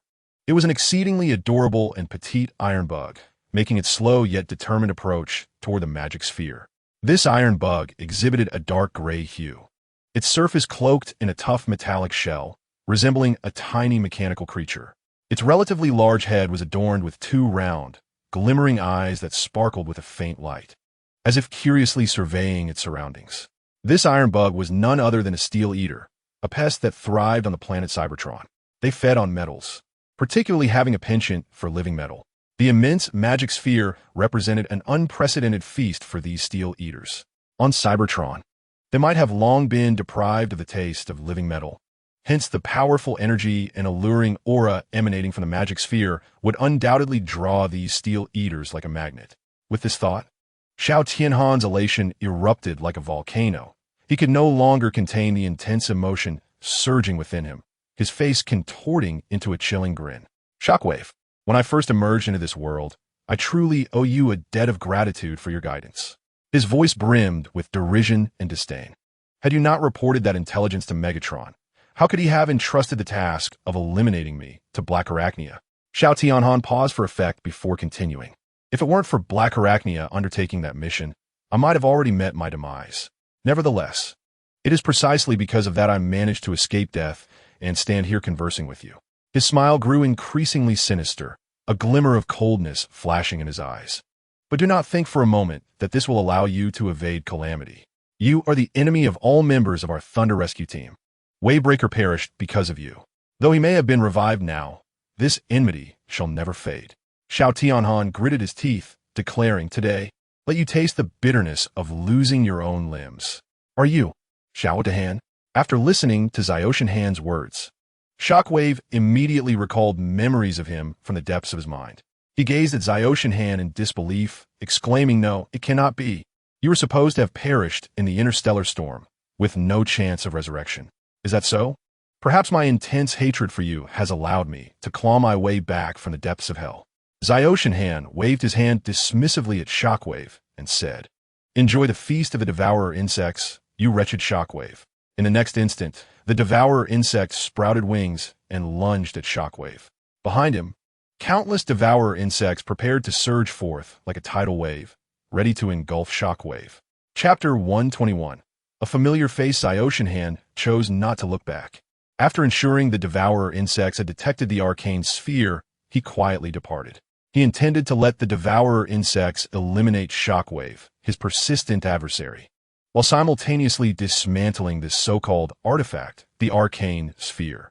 The newly reborn Cybertron required no decayed Supreme Council, destined to become a realm of Ziotian Han's singular authority. Previously, Ziotian Han refrained from refuting Tongxiangxiu, as he recognized that even as a leader, he could not steer Cybertron according to his desires. The 13 Primes loomed like the sword of Damocles, hanging ominously over Cybertron. Yet in this era, the 13 Primes had faded into obscurity, presenting Ziotian Han with the perfect opportunity to forge a new epic. Upon returning to the Vengeance, he received a plethora of information transmitted through the Spark Source and the Arcane Sphere, allowing him to easily pinpoint Earth's location. The earlier claim of needing Shockwave assistance had merely been a ruse to lure him to the Arcane Sphere, safeguarding against potential Sentinel attacks, while simultaneously setting him up for a fall. Furthermore, Ziotian Han was no stranger to Earth. He still remembered the coordinates of Detroit. However, given the passage of time, it was likely that Earth no longer resembled his memories. As for why he did not return to the fusion planet, it was simply unnecessary. Even if he did, it would be of little help to Ziotian Han. It was more prudent to allow the Jedi to continue their development. Thus, Ziotian Han slipped into slumber, and upon awakening, found himself in a vast pit on the outskirts of Earth. Nearby, several Decepticon minions appeared to believe he was one of their own, ready to escort him. Casually surveying his surroundings, he spotted a familiar face, Tarantulas. In truth, their connection seemed quite profound. He always encountered tarantulas first upon arriving in new places. Was it fate or merely Tarantula's misfortune? Ziotian Han had no intention of revealing himself just yet.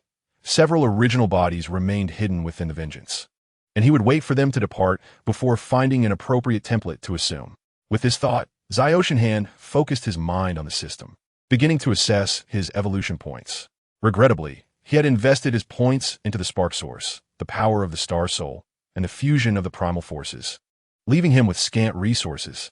Nevertheless, he possessed a minimum reserve, and he immediately allocated all his evolution points, hoping to acquire a superior template. After all, whether it is the Absolute Strike or the Shadow template, they are both emanating the brilliance of the fused planet. In times of urgency, Ziotian Han had no desire to resort to them. Accompanied by a flash of golden light, many items manifested alongside the luminous screen. Energy Liquid 6, purple. Shadow Fox Template, gold. Sage Tortoise Badge, purple. Shadow Divine Bow, gold. Ziotian Han's eyes brightened. Surprisingly, a second-generation Star Soul Warrior template had emerged. However, the second generation seemed to have shed the name Star Soul Warrior, now being referred to as the Holy Mechanic Warrior. Grateful for this acquisition, Ziotian Han felt a sense of satisfaction, especially since he was about to infiltrate the Leader's Guard to glean Optimus Prime's stance towards him and the power of leadership. If Ziotian Han's assumptions were accurate, as the leader, Optimus Prime likely possessed more knowledge than others, yet had not come to assist him in his escape, indicating that the outcome might not be amicable. Nevertheless, Ziotian Han had mentally prepared himself for the possibility of confrontation. With a new template at hand, and a commendable one at that, he deemed it necessary to revise his plans. He directed his gaze towards the dark chamber and glided slowly forward. Red Spider Commander, confirmation complete. This battleship is indeed the Vengeance, which we originally left near Cybertron. I wonder why it has appeared here, reported the Decepticon minions. Fools, of course I know this is the Vengeance. Hurry and open it. There are plenty of valuable items inside that Lord Megatron will surely appreciate. Red Spider exclaimed eagerly. In his memory, the Vengeance housed a deadly weapon typically used to incapacitate Cybertronians, but if deployed in battle, it would be immensely terrifying. The two Decepticon minions exchanged glances before approaching the door together to commence opening it. However, just as their hands gripped the doorknob, a tremendous force erupted from within, sending them and the door flying. In the next moment, a wave of light in the form of a halo struck Red Spider, rendering him motionless before he could utter a word. Enemy attack. There are foes. The Decepticons realized too late. A blue and white robot, wielding a bow in its left hand and a targeting staff in its right, glided effortlessly, swiftly claiming the lives of numerous Decepticon minions. Kill Decepticon, Minion 9. Gain experience points. You have leveled up, current level 2. Template, Shadow Fox. Weapon, Shadow Divine Bow level 2 skill, Shadow Arrow. Destructive power, energy defense, physical defense, growth potential, speed, technical ability, evolution points. 0. Who is this? I've never seen such a figure. The Decepticon minions exchange bewildered glances, noting that the Shadow Fox bore no insignia of any faction, leading them to hesitate. However, it soon dawned upon them that the Shadow Fox was indeed their adversary. However, it was evident that they were no match for the Shadow Phantom Fox. With but a few arrows, the Decepticon minions fell like chaff before the scythe. Observing the immobilized Red Spider, the Shadow Phantom Fox's optical lenses flickered as he intended to execute him on the spot. Though Red Spider's negligence had delayed the fusion cannon by a few seconds, allowing the Howling Cold to narrowly escape, he ultimately deserved his fate, especially considering the humiliation of having to kneel before him in the past. Oh, Red Spider, how unpredictable the world is. Who would have thought you would one day fall into my grasp? The Shadow Phantom Fox jested before an arrow found its mark in Red Spider's chest. You are quite the formidable soldier. Penetrating your defenses will take some time. The words of the Shadow Phantom Fox were lost on the locked-down Red Spider. Yet they did not hinder his inner satisfaction. Damn Autobots! At that moment, several purple projectiles struck the Shadow Phantom Fox, sending him reeling backward. Megatron? The Shadow Phantom Fox winced in pain, cursing under his breath. Why does Megatron appear like a specter, always rushing to Red Spider's aid at the slightest hint of danger? Is he your father, that you coddle him so? Unfortunately, with the Thunderstar God temporarily unavailable, the Shadow Phantom Fox had no choice but to retreat. Yet, he did not leave empty-handed. At least he had secured the targeting staff. After the Shadow Phantom Fox departed, Megatron, viewing the still immobilized Red Spider, disdainfully kicked him and ordered the others to clean up the scene. Once the Decepticons withdrew, a green circular portal opened, through which several Autobots emerged, securing the area. No targets detected. The petite blue Autobot at the front spoke, her weapon transforming back. It seems the Decepticons are experiencing infighting, remarked the large green Autobot, chuckling alongside the red-horned Autobot. I say you two quiet down.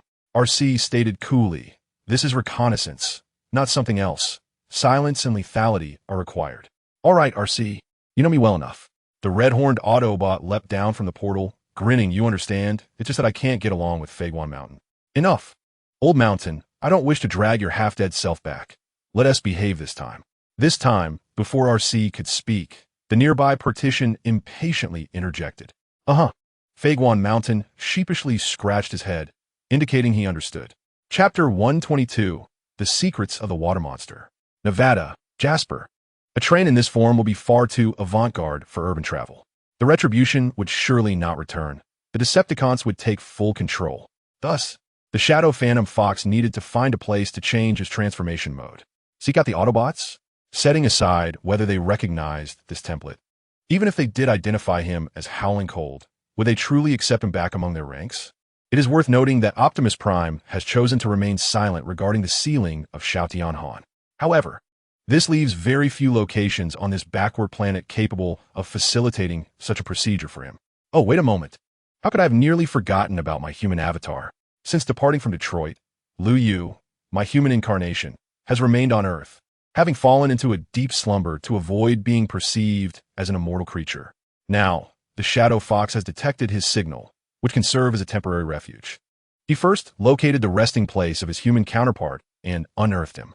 The noise, however, was too loud, attracting the attention of several humans, who were startled to witness a colossal, mysterious shadow moving by the lakeside in the dead of night, only to vanish in the next instant.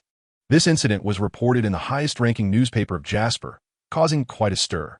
At an inconspicuous school in Jasper, students were fervently debating the authenticity of this event. Have you heard? A mysterious water creature has appeared in the lake on the outskirts of Jasper, exclaimed a fair-skinned student with golden hair and blue eyes, his face alight with excitement. As soon as he finished speaking, his classmates gathered around, chattering animatedly. Wow, is that true? How incredible! I believe this must be a fabricated rumor. There's no way a water creature could exist. I think it could be possible. After all, the world is vast, and there are many unknown wonders waiting for exploration. Amidst the lively discussion, a student with golden hair wearing a baseball cap and a green coat, stepped forward with an air of disdain. "Come on, Hank, stop talking nonsense. I don't believe such things exist." This student, named Vince, spoke with an unmistakable tone of skepticism and mockery. Hank, noticing his reaction, smirked slightly. "Oh, Vince, does that mean you're not afraid at all?" Without hesitation, Vince replied, "Of course not. I am Vince. There is nothing in this world that frightens me." As he spoke, he crossed his legs, adopting a haughty demeanor that was somewhat infuriating to behold. Hank, feeling a surge of delight, seized the opportunity to provoke, "Vince, don't just talk big. Why don't you go check out that lake tonight?" At this challenge, Vince's complexion paled, and beads of sweat began to form on his forehead. Despite his earlier bravado, the thought of confronting whatever might lurk there filled him with trepidation. After all, no one wishes to gamble with their own life. Meanwhile, the surrounding classmates erupted into laughter, clearly finding Vince's sudden shift in demeanor amusing, completely dispelling the bravado he had just exhibited. Vince was somewhat incensed by the laughter of his classmates, and he glared menacingly at a lanky boy among them, none other than Jack Derby. With a finger pointed accusingly at Jack, Vince retorted with irritation, "What are you laughing at, Jack Derby? Do you think you're so impressive?" Jack, taken aback by Vince's sudden accusation, found his smile frozen on his face. He anticipated that Vince would direct his ire toward him, and he quickly gestured in denial, saying, "I didn't say that." However, Vince was entirely disinclined to heed Jack's explanations. He had resolved to teach Jack a lesson. Thus, he continued, "Tonight at 8, by the monster lake near the school. If you dare not show up, do not let me see you again." Upon hearing Vince's ultimatum, Jack's expression soured considerably. He had no desire to place himself in such a perilous situation over a mere quarrel, so he hastily tried to back out, saying, "I have something to do tonight. I can't make it."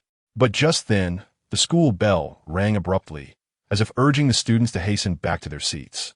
The previously chattering and playful classmates fell silent, as if under a spell, swiftly returning to their desks.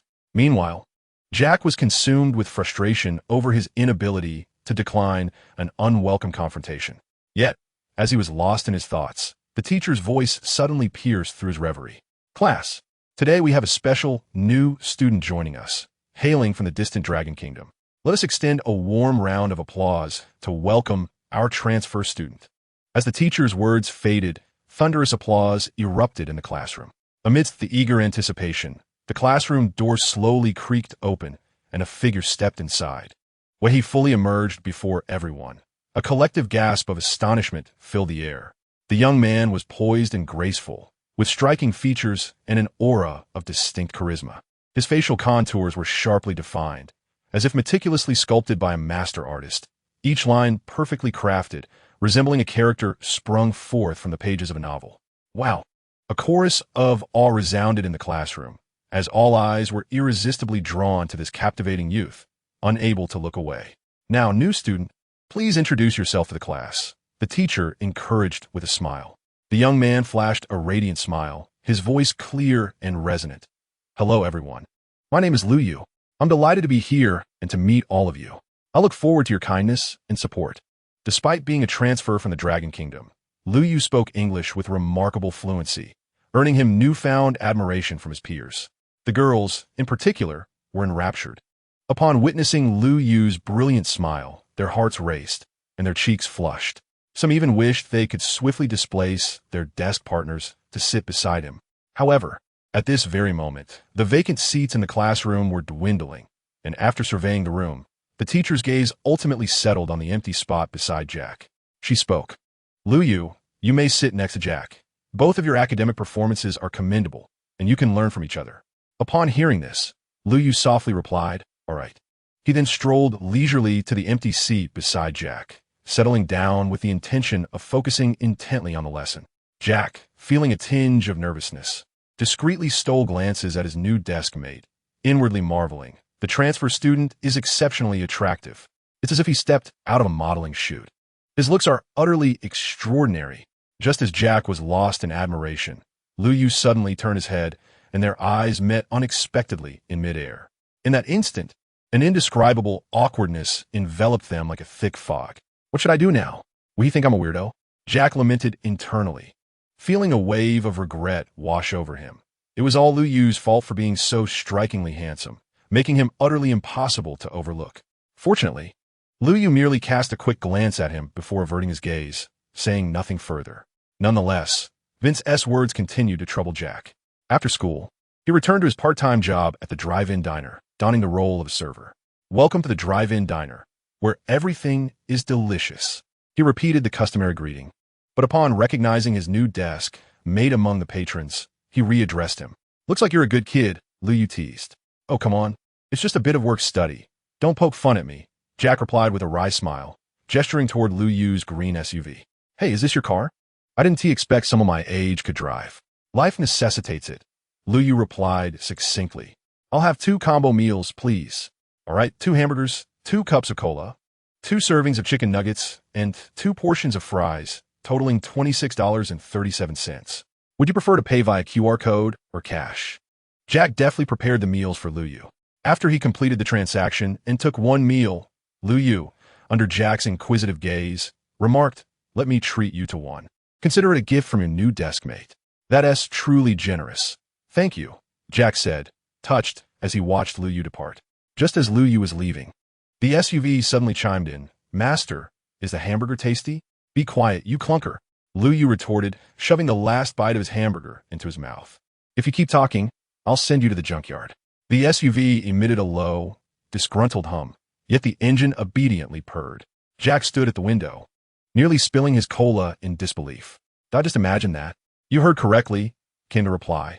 Lu Yu rolled down the car window, the setting sun casting a glow in his eyes reminiscent of 2 flickering cold flames.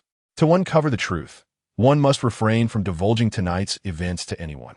This evening, as per the arrangement with Vince, he ventured forth driven by curiosity and audacity. The all-terrain vehicle's tires crushed the ground, sending up a cloud of dust, leaving Jack alone to gaze vacantly at the desolate road. "Master, how is my performance?" asked Zhu Dihong with a hint of eagerness. Lu Yu chuckled in response. "Zhu Dihong, you uttered but a single phrase. The true artistry lies with me." "Nevertheless, your cooperation was commendable," piquing Jack's curiosity. "You shall undoubtedly venture to that lake rumored to harbor aquatic monsters." "Master, I fail to comprehend why you would orchestrate such elaborate schemes for this seemingly ordinary human," Zhu Dihong queried, perplexed. To him, this seemed an unwise investment. "It is merely to establish rapport with the Autobots through his assistance," Lu Yu casually explained. Zhu Dihong had recently joined Lu Yu, empowered by the strength of the Star Souls, thus establishing a connection with the fusion planet. After years of development, the fusion planet had produced numerous mass-produced Star Soul warriors and an abundance of plasma propulsion devices, making interstellar travel a trivial endeavor. With the entire fusion planet as a backdrop, the issue of energy scarcity would soon be a thing of the past for Lu Yu. The sole drawback was that in order to prevent the heavy armor from recalling their past, Kong Ing remained on standby at the fusion planet. It could be said that the heavy armor left a significant impression on Lu Yu, instilling a sense of unease. An encounter with Jack was inevitable, as it formed an integral part of Lu Yu's plan. Each time a Star Soul warrior arrived on a new planet, they must forge a connection with it to harness energy. In the original narrative, Star Soul warriors never appear to have any energy needs, as the connection to the planet would supply them with energy. Jack, as a native of Earth, despite the Cosmic Emperor's disdain for the parasites residing within him, shared an intricate bond with them. Through Jack, Lu Ing Fei, who might just be able to tap into the Cosmic Emperor's power. Wait, am I truly destined to become the apostle of the Cosmic Emperor? After a moment of contemplation, Lu Yu dismissed the notion. Regardless, once the Thunderstar God breaks the formation, even if I were to become the apostle of the Cosmic Emperor, none could contend with me. Just as Lu Yu was lost in thought, Zhu Dihong suddenly halted the vehicle, interrupting his reverie. "What is it?" Lu Yu inquired, peering ahead to discern a traffic jam. "Master, a motorcycle is speeding recklessly down the road," Zhu Dihong alerted him. "A motorcycle?" Lu Yu leaned out the window, spotting a blue 2-wheeled motorcycle driven by an individual clad entirely in leather, their gender obscured by a helmet. "Is that Arsai?" Lu Yu mused, observing Arsai weaving through the crowd. "It appears something has gone awry. Should we lend a hand, Master?" Jedi Hong cautiously inquired. "Need some help?" Lu Yu chuckled and pointed at the traffic jam caused by Arky, saying, "With the roads in such a state, how can we possibly assist?" At that moment, a green SUV approached from behind, but due to the congested traffic, It could not follow the motorcycle and could only watch from a distance. Though outwardly there seemed to be nothing amiss, Luyu felt a strange sense of familiarity. Without the aid of any sophisticated instruments, he recognized the figure at first glance. His brother, Goban, had grown into quite a young man, impressive indeed. Luyu nodded with satisfaction. Seeing Goban safe filled his heart with immense joy. He even rolled down the window and called out, "Hey, brother, let us chat for a moment." Goban ignored him, merely honking a few times to urge the vehicles ahead to move faster. Feeling dismissed, Luyu was not upset. It was natural for a young man to feel shy as he matured. As they reached a junction, Goban suddenly turned right, leaving the road and heading into the outskirts. "Follow him," Luyu commanded, eager to discover what these Autobots were planning. Meanwhile, Luing Fei, who had taken up his position with a locking rod, prepared to provide assistance at a moment's notice. Lu Yu and Jedi Hong trailed Goban out to the countryside, perhaps due to their unusual behavior. Goban reported back to the base. "Report. I am being followed and cannot return to base for the time being." "What? Followed? Who would track an old-fashioned SUV? They must be bored," the ambulance replied curtly. "Just returned," Arky stated. "It could be the Decepticons. They were attacked just after flying over the mountain." "No, it doesn't seem like the Decepticons. There's a human child inside.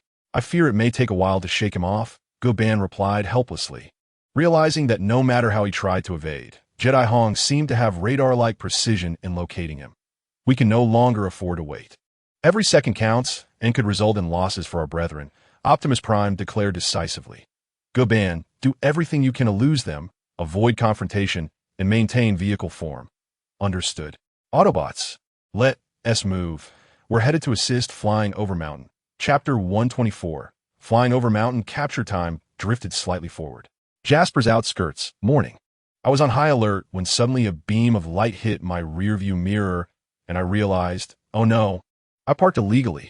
The tone of flying over mountain on the communication channel was laced with mockery. "Another ticket?" Arky asked with certainty. "Indeed, they've slapped a big metal clamp on me. Now I cannot go anywhere," flying over mountain exaggeratedly lamented. "Ha, a large metal tire clamp. You might as well sit tight," Arky teased. You're right.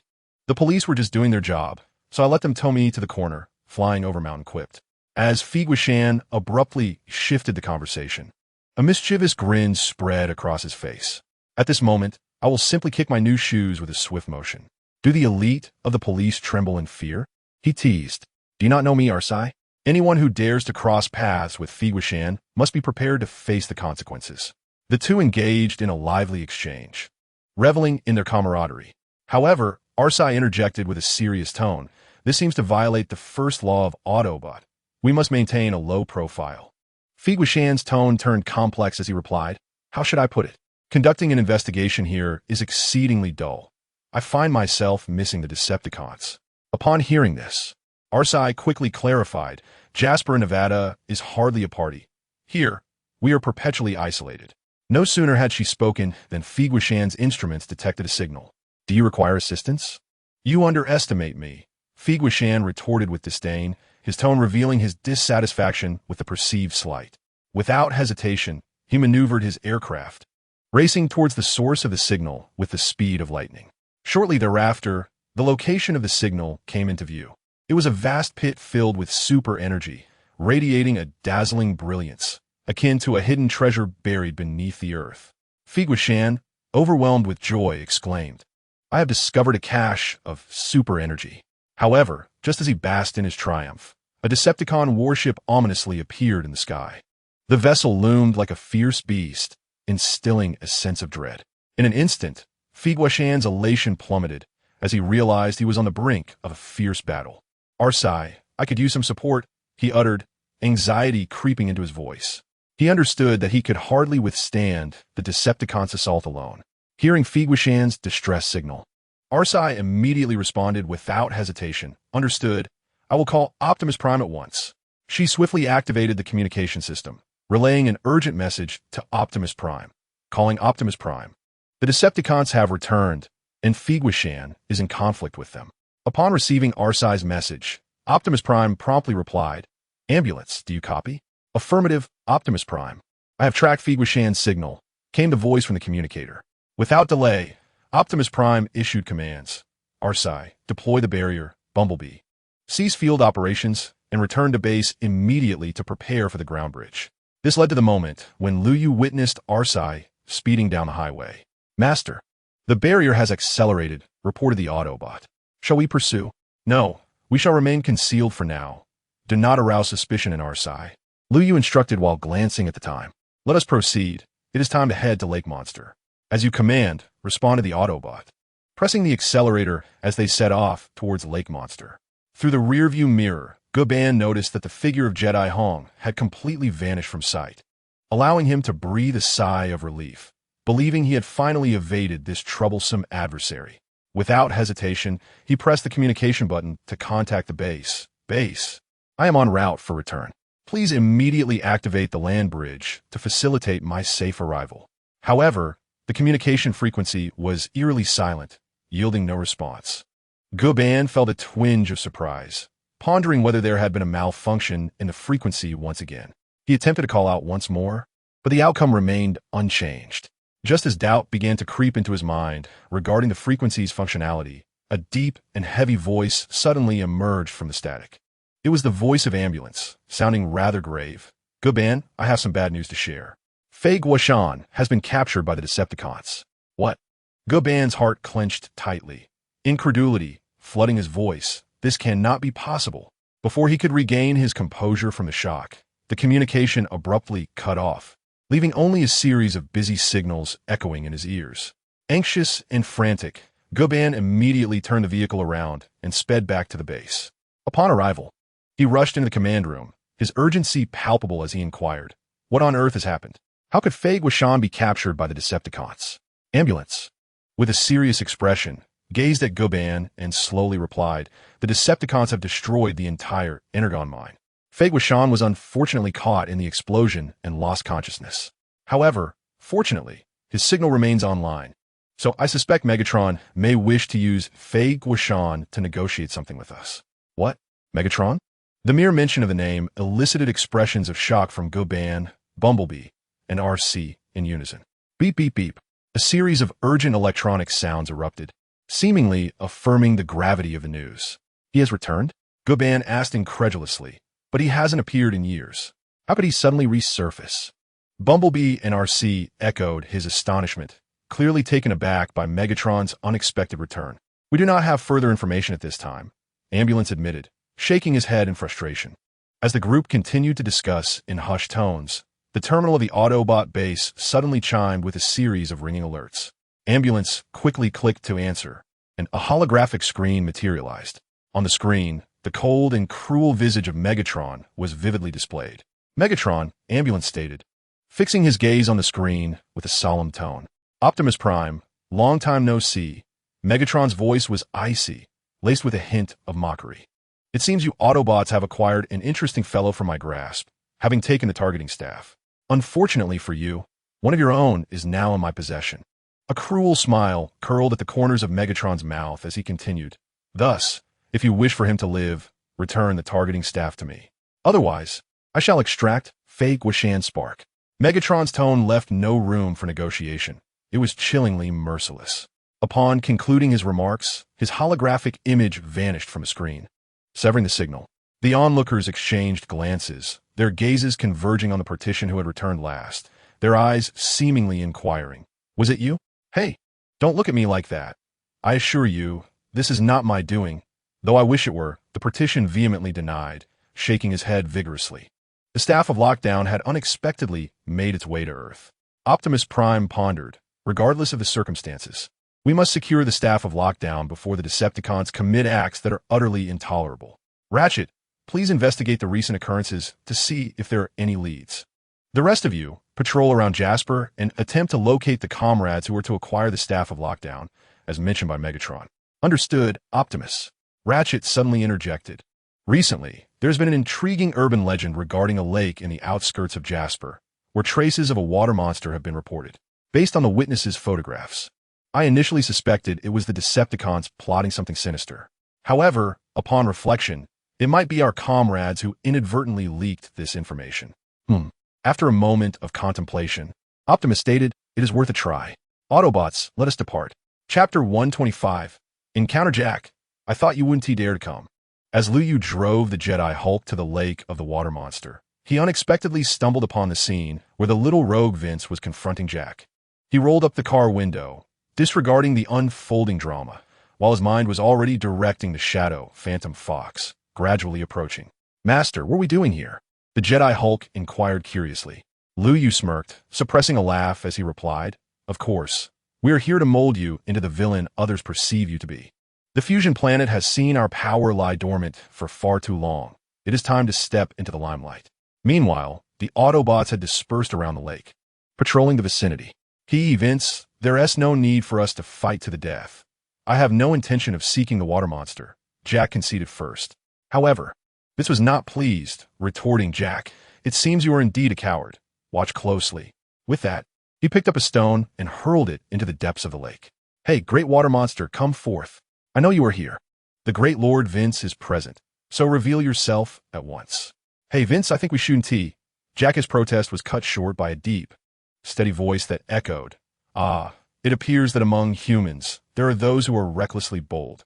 Suddenly, a towering figure materialized beside Vince and Jack, adorned with a striking silver and green mechanical body, and boasting exaggeratedly long arms.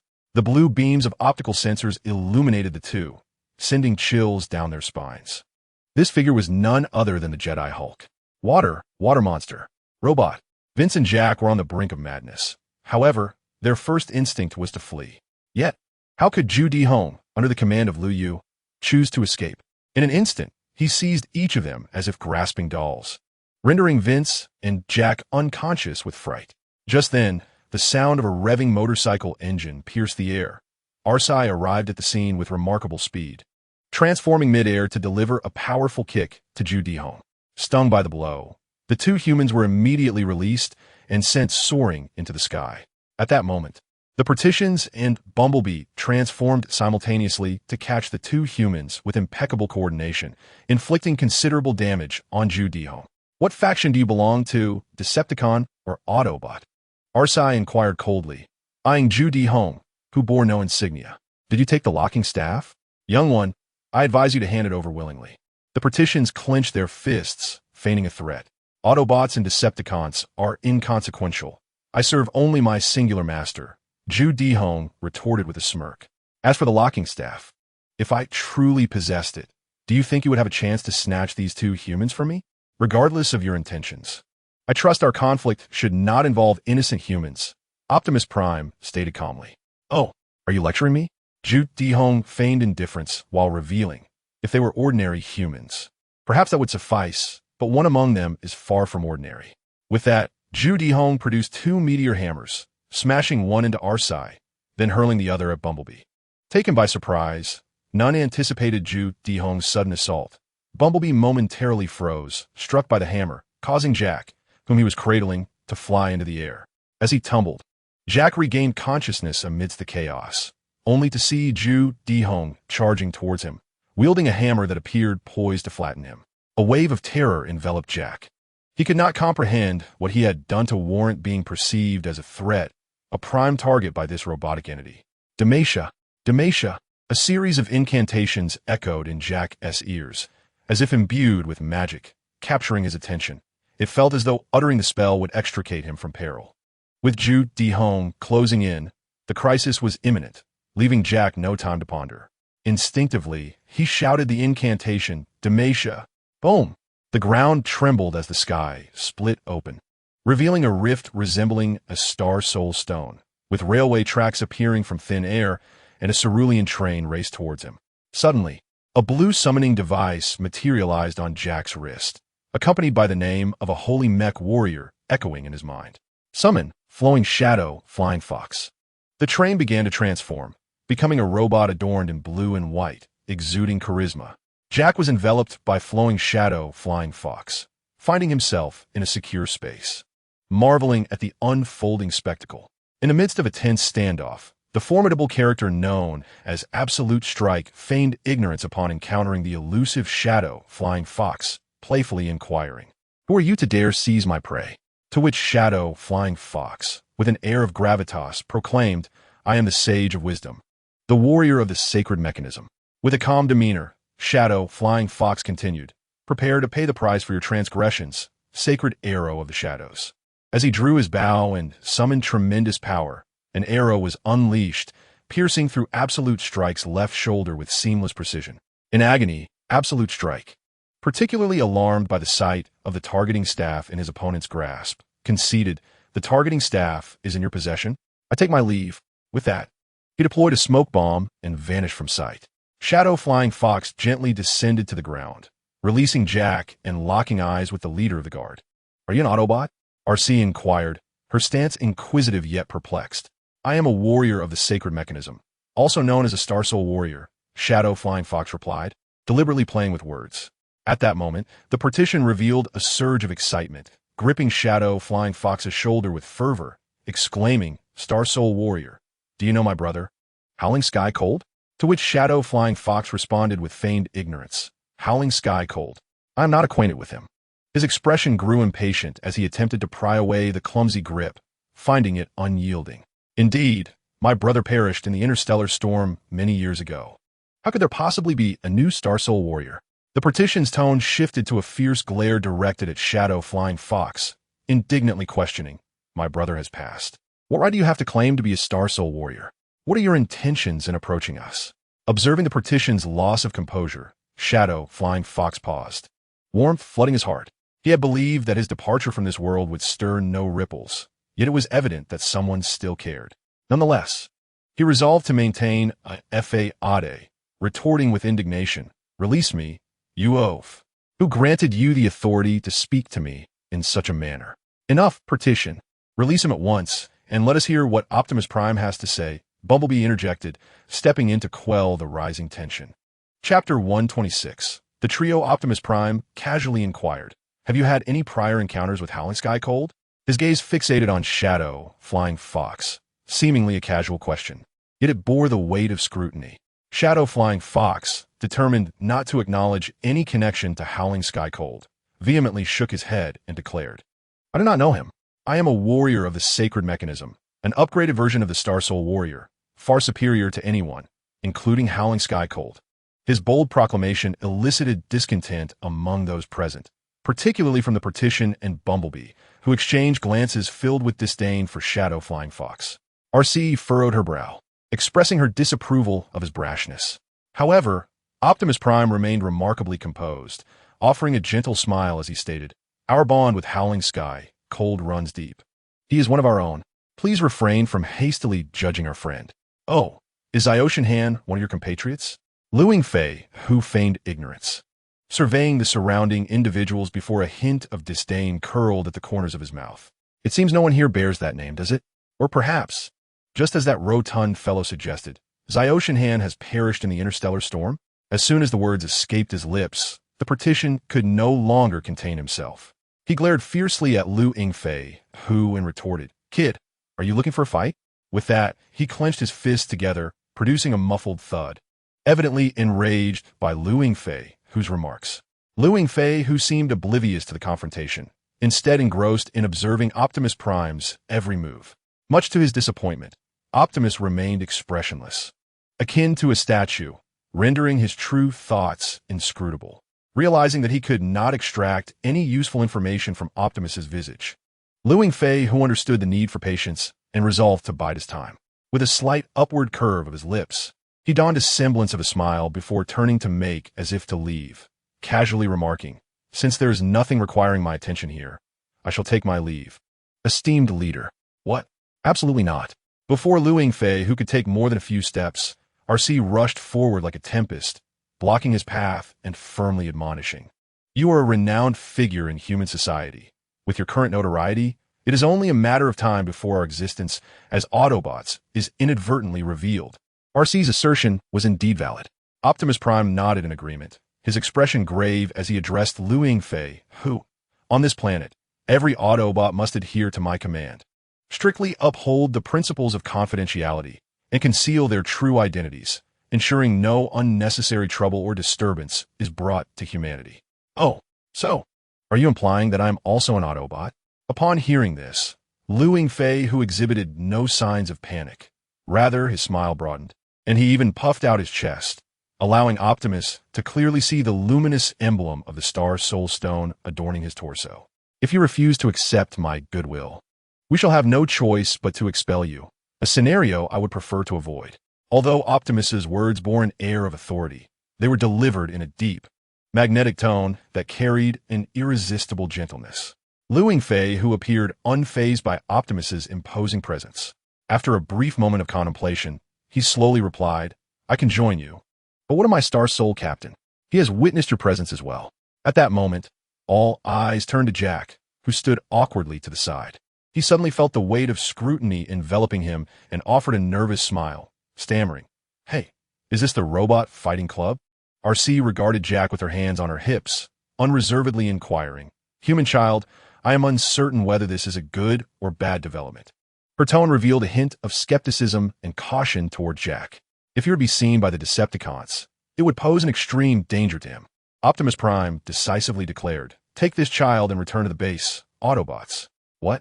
Are you really allowing him to go to the base? Alcee questioned Optimus, pointing at Shadow Fox.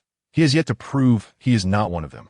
After a moment of contemplation, Optimus turned to Shadow Fox and asked Shadow Fox, You and Howling Cold are both soul warriors. If you claim not to know him, we are not children. I shall pose but one question. How do you perceive Howling Cold? Shadow Fox fell silent. Was this an invitation to evaluate himself? A mad hero? He tentatively responded, uncertain of the intentions behind Optimus's inquiry. Yet his answer had its origins. He had once been a hero on Cybertron, wronged by the 13 Primes, relentlessly pursuing Star Champion, who branded him as insane. The title of Mad Hero indeed resonated with Shadow Fox's own assessment of himself during his time as Howling Cold. Optimus nodded, as if merely going through the motions, without further hesitation, signaling that Shadow Fox had passed the test. What? You're allowing him to join us just like that? Alcee exclaimed in disbelief. Enough, Alcee. Optimus must have his reasons, Sunder reassured her, despite his own misgivings about Shadow Fox. With a heart full of confusion, Shadow Fox prepared to accompany them to the Autobot base. Just then, Jack interjected, Hey, I don't want to go. I'm just an ordinary person. Could you please let me go home? Before Optimus could provide any explanation, a bright voice rang out, Hurry up, Jack. As they turned, they discovered a girl and a young boy clutching a computer bag, peeking at them from behind stairs. Upon noticing their gaze, the boy shyly greeted them. At the Autobot base, as the light of the land bridge faded, Ratchet turned around, excitedly exclaiming, You finally returned. Did you secure the staff? Yet upon recognizing the group, his expression shifted. I thought there was only one Autobot. Did you not know? Humans can reproduce, just as Autobots can, Alcee teased. Wow, what exactly are you? Mickey inquired, curiously observing the towering figures around her. Why did you bring them along? Jack covered his face, unable to bear looking at Mickey, who resembled a rustic girl. It's the protocol, as you've all witnessed us, Sunder patiently explained, though the word patient seemed somewhat misplaced in his demeanor. Chapter 127. Curfew Law if you were robots. Then who created you? Raffi inquired, his face a mask of skepticism. The question left the seasoned ambulance astounded. It seemed to be the first time he had encountered such an inquiry, rendering him momentarily speechless as he rubbed his forehead in exasperation. We are not mere robots, but autonomous mechanical beings. We hail from the distant planet of Cybertron, also known as the Autobots. Optimus Prime explained to the human children with a warm smile and patient demeanor. However, Jack appeared rather indifferent to the origins of these Autobots. His curiosity piqued by another matter. But why have you come to Earth? In response to Jack's probing, Optimus Prime continued, That is an excellent question, Jack. The truth is, we currently lack the necessary energy to support our interstellar travel. At that moment, the ambulance interjected appropriately, adding, Indeed, thus we have chosen to remain on Earth and coexist with you humans. The eyes of the three children widened in disbelief, their expressions reflecting the upheaval of their previously held worldview by the day's revelations. Perhaps we ought to clarify matters with this newcomer. Alcee's gaze fixated on the targeting staff held by Shadow Fox, her demeanor serious. Taking a deep breath, she stated, We are in dire need of that targeting staff. As one of our comrades, a fellow named Skybound, has been captured by the Decepticons. Alcee's voice dipped slightly, revealing her concern for Skybound's safety. As Megatron had specifically demanded the targeting staff, otherwise he would extinguish Skybound as Spark. She hesitated for a moment, seemingly searching for the right words, before continuing earnestly. I implore you, could you please hand over the targeting staff? It pertains not only to Skybound's life, but also to the fate of our entire team. Should you assist us, we would owe you a great debt of gratitude. Despite Alcie's efforts to sound resolute, Shadow Fox detected a hint of fragility in her tone. He recognized that her worries stemmed from both Skybound's peril and her anxiety over persuading him to relinquish the staff. Nevertheless, Shadow Fox understood that in this era, even if the Autobots had committed morally ambiguous acts, few of their brethren would dare to critique them. After all, the remaining Autobots on Earth were few and far between, their bonds having transcended mere camaraderie to resemble that of a family. In such circumstances, for the sake of family, Shadow Fox felt that any sacrifice was worthwhile. The targeting staff could certainly be relinquished. After all, the data had already been sent to Shadow, who would attempt to produce it in bulk. For him, the staff held limited significance. However, merely allowing Alcie to owe a favor was insufficient. Is that your sentiment as well, leader? Shadow Fox inquired playfully, casting a glance back at Optimus Prime. This is precisely what I seek. We can no longer endure the loss of our kin. Thus, even though Megatron is ever unfaithful to his promises, I shall exert every effort to assist my brethren. Optimus Prime spoke without hesitation. Very well. Now that you have laid it all bare, can I possibly refuse? But remember, you all owe me one. The Shadow Fox, with an expression devoid of emotion, casually tossed the locking staff to RC as though discarding refuse, exhibiting no semblance of attachment or reluctance. RC caught the staff, her eyes widening in astonishment at the ease with which the Shadow Fox had relinquished it to her, seemingly unable to fathom the gesture. However, this simple act instantaneously transformed the Sentinel Guard's perception of him. Initially, they may have regarded the Shadow Fox as somewhat unruly, yet his unanticipated act of kindness compelled them to reassess their views. After all, when someone long perceived as difficult suddenly performs a benevolent deed, it naturally evokes surprise and delight. It is akin to a person once thought to be villainous suddenly engaging in a good act. Such a transformation tends to foster belief in their reformation. The gazes of RC and her companions softened towards the Shadow Fox as a result of this incident. Ha, Optimus, I shan't intrude upon your matters, but I've lost signal, Jack exclaimed, raising his phone in distress. The launch pad is blocking all electronic signals. Is there an issue? Optimus patiently explained. What? If I don't call my mom right away, I'm certain the police will be searching everywhere for me. Jack replied, panic evident in his voice. Have you broken the law? Optimus inquired, puzzled. Curfew law, it's well past 10. Jack sheepishly scratched his head. Oh, I must return home as well, or I shall be confined for a year, Rafie said, suddenly anxious. I had not anticipated such customs on Earth, Optimus remarked, shaking his head. Yet your safety remains unassured. How about this? Bumblebee, you shall safeguard Rafie, maintaining your vehicle form and staying alert. Bumblebee nodded affirmatively, emitting a series of beeps. RC, you are tasked with protecting Jack, Optimus continued, only to be interrupted by the Shadow Fox. Let the barrier handle it. Do we not have matters to attend to? His words piqued Optimus's curiosity. The Shadow Fox placed his hands on his hips and remarked, it seems she is quite concerned about that Autobot named Flyover Mountain.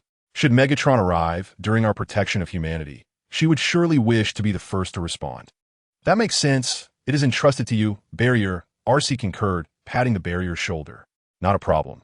I will take care of everything, the barrier replied earnestly. Displaying no considerable descontent. Then, the ambulance is quite busy, he added. The ambulance, without a backward glance, disregarded Optimus Prime's command. After a moment of silence, Optimus glanced at those still able to assist and sighed, weary yet resolute, as he said, Goban, alongside Mei Chi, you shall take charge. What? I didn't anticipate having to oversee two at once. Goban responded, somewhat bewildered. Boss, I can't be in two places simultaneously. No problem. I'll simply stay at Jack's house and inform my guardian, Mei Chi cheerfully offered. What? That's out of the question. If my mother discovers that I've unilaterally brought a girl home, she will undoubtedly be furious. Jack exclaimed with conviction. Chapter 128. Whose bloom shall it be? At Jasper's residence. Jack's house. Goban halted in front of the garage, the lights illuminating their surroundings. I can scarcely believe you actually came, Jack remarked with a hint of frustration as he exited the vehicle. Calm down, group leader. It's merely a standard study session. Your mother won't mind, Mei Chi said with vivacity, wrapping her arms around Jack's neck in a friendly manner. Rolling his eyes, Jack thankfully refrained from continuing the debate with Mei Chi. Decepticons? Just then, the sound of an approaching engine caught Goban's attention, and instinctively believing it to be the Decepticons, he prepared to transform and fire, startling Jack. Wait, Goban, that's my mother, Jack interjected, rushing towards the halted white car. Hey Mom, you're back, he greeted eagerly. Jack Darby, I can't believe you would ignore my calls just to frolic with others. Mrs. Darby, a quintessential controlling mother, could no longer suppress her inner fury upon sensing Jack's desire for independence. What? Frolic? No, Mom, it's just my classmate, Jack hurriedly clarified, mistakenly thinking that Mrs. Darby had noticed Mei Chi and was merely concerned. However, the moment he explained, Mrs. Darby spotted Mei Chi by the car and was immediately filled with rage, nearly collapsing onto Goban. Oh no, Mom, are you all right? Jack rushed forward to support his mother, though internally he felt immense guilt. No one could have anticipated that within a single night, his life would undergo a monumental transformation. Mrs. Jack, I can actually clarify, Mei Chi interjected hastily, rushing over. The school has established a study group, and since Jack excels academically, we formed one together. My parents are in Tokyo, and I am attending under my guardian's supervision. To ensure our study efficiency, we decided to stay at Jack's house, and the school has approved it. We were merely discussing this matter at my house tonight, which is why we returned late. Jack's phone happened to be dead, so he missed your call. Mei Chi, feeling somewhat flustered, offered a haphazard explanation, concocting reasons even she found hard to believe. In short, she announced, I may be a bother tonight, Jack's mother. Surprisingly, upon hearing Mei Chi's tragic tale of her parents being away from Tokyo, Xiaojin's mother chose to believe her, with maternal affection overflowing in her eyes. Zhenda gently stroked Mei Chi's hair and said, Dear child, rest assured, I understand how painful it must be for you with your parents absent. It's all right. Consider this place your home. Relieved that Jack's mother accepted her fabrication, Mei Chi sighed in relief. However, before they could bask in their relief for long, Jack's mother, glancing at the partition, inquired curiously, Whose car is that? How can you afford it? A wave of panic washed over Mei Chi. At their age, where would they acquire money for a car, particularly a hefty off-road vehicle? They didn't even know how to drive. What if Jack's mother asked how they managed to get it back?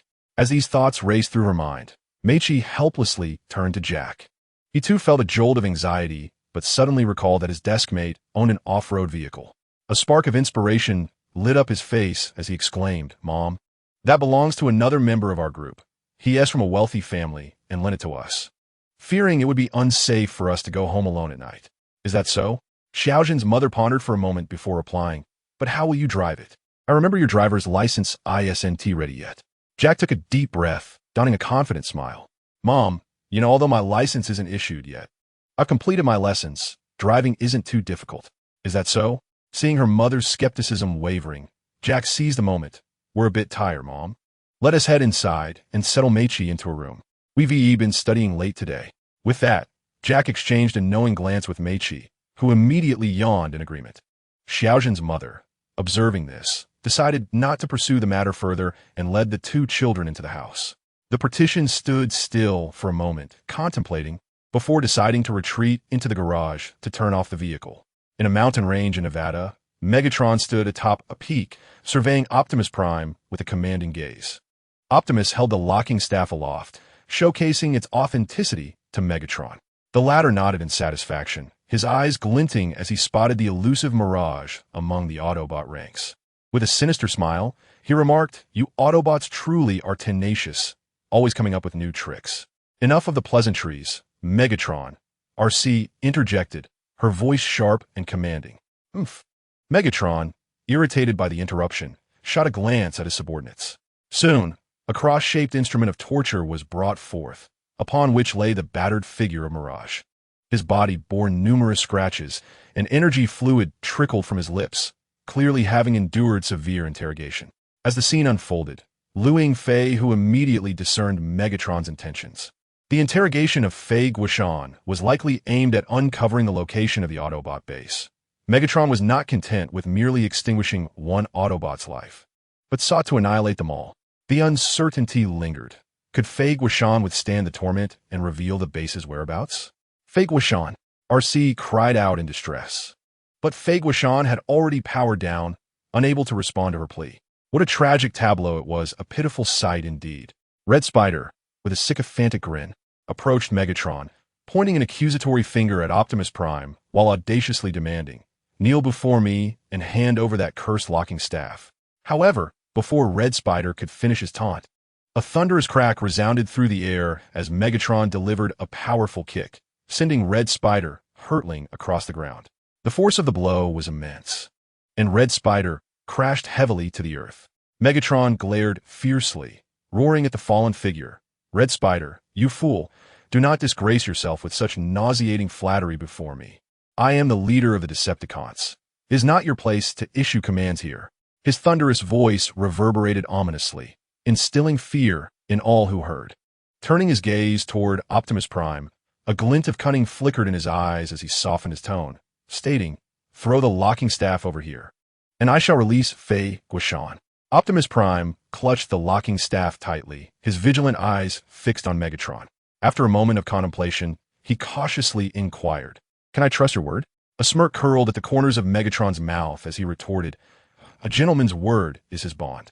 Reassured by Megatron's promise, Optimus Prime felt a slight easing of his tension, yet his focus remained unwavering on the locking staff in Megatron's possession.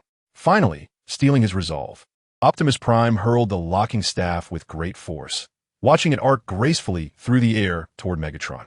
Quick to react, Megatron extended his hand and caught the staff, reveling in his triumph. Chapter 129. The Deception. Megatron, you have obtained what you desired. Now it is time to honor your promise, Optimus Prime reminded, noticing no signs of Megatron intending to release Fei Guishan. "Oh, how could I forget?" Megatron chuckled with a hint of malice, seizing Fei Guishan and tossing him towards the Autobots. "This is my gift to you." RC rushed forward, eager to catch Fei Guishan, only to be halted by Optimus Prime, whose optics widened in horror upon noticing the bomb strapped to Fei Guishan's body. Before Optimus could warn the others, Megatron swiftly produced a detonator and pressed the button. "No!" RC cried out, reaching towards Fei Guishan in a desperate attempt to save him. But Optimus Prime firmly restrained her, as the bomb threatened to engulf the Autobots, luring Fei, who, witnessing the impending disaster, suddenly radiated particles of light and launched himself toward Fei Guishan. Boom! In the next moment, a bomb detonated, sending smoke billowing forth, while countless fragments buried all the Autobots. Witnessing this scene, Megatron erupted into a fit of laughter and turned to depart. "No, soon!"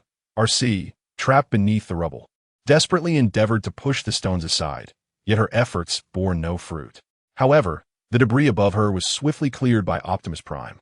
Without pausing to express her gratitude, RC hurried to Optimus's side, anxious to inquire about Flyover Mountain. Optimus remained silent, and the absence of any trace of Flyover Mountain was evident. Even the marks left by Shadow Phantom were nowhere to be found. Did he act for my sake? RC suddenly fell into silence, a wave of guilt washing over her.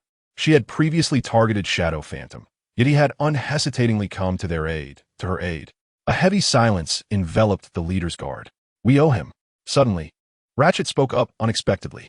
Meanwhile, Shadow Phantom cradled the unconscious Flyover Mountain, who had been transformed into particles of light, and continued his efforts, ultimately arriving at a hillside where he reverted to his physical form.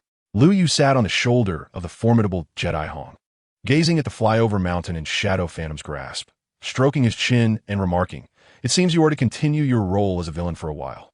Is that agreeable?" Jedi Hong replied gently, "As long as it is your design, I shall not dare to disobey. Rest assured, I am not one to send my subordinates to their demise." Liu Yu was deep in thought, his mind wholly absorbed in the system, preparing to extract a brand new template for Jedi Hong. Undoubtedly, the most optimal template would be one that originated from the same realm as Jedi Hong, thus enabling him to better harness his abilities. When he checked the evolution points within the system, he was taken aback. Evolution points. 300,000. This figure surprised him.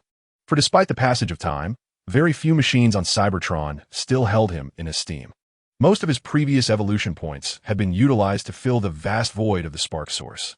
However, in this brief period, he had managed to accumulate a staggering 300,000 evolution points. Yet, Having only 30 chances to draw did not seem particularly secure. Liu Yu hesitated slightly, but ultimately decided to give it a try. Taking a deep breath, he resolutely pressed the lottery button. First draw, 3 purple, 7 blue. The screen flickered with light, revealing the results of the draw. The purple items were mostly high-tech gadgets, such as airships and firearms. However, these were not particularly scarce for the Thunderstar God, who had already refined the spark source. After all, each weapon he possessed wielded planet-destroying power. Second draw, 2 gold, 1 purple, 7 blue. Quite normal. Liu Yu observed the lottery results on the screen, feeling little turbulence within his heart. After all, he had already experienced 2 significant safety nets, and he had long grown accustomed to such outcomes. However, just as he was about to close the interface, his pupils suddenly dilated in disbelief, as if he had witnessed something extraordinary. Double gold. Liu Yu's heart raced instantaneously. He could scarcely believe his eyes. It was a miraculous scene for someone who had consecutively consumed 2 major safety nets. Had he become a fortunate one? A surge of indescribable excitement welled up within him. Without hesitation, he clicked on one of the golden glows, hoping to acquire a formidable character template. Template: Force Elemental Overlord World. Martial Combat Path with the Abyssal Shock template. It could unleash the ultimate technique, Desert Storm of Silence. Upon seeing this result, Liu Yu could not help but twitch his lips. How unfortunate, he murmured to himself. Although this template was quite decent, it was not his most desired one. Nevertheless, it fortuitously complemented the Abyssal Shock he had previously drawn, resolving the issue of lacking a partner for it. After a brief contemplation, he deemed this outcome somewhat acceptable. Taking a deep breath to stabilize his emotions, he proceeded to click on the next golden glow. As it was a safety net, it was guaranteed to be a Vital Star Soul main warrior. He was merely uncertain of which one it would be. Template: Rhino Titan Affiliation, Rescue Warrior World.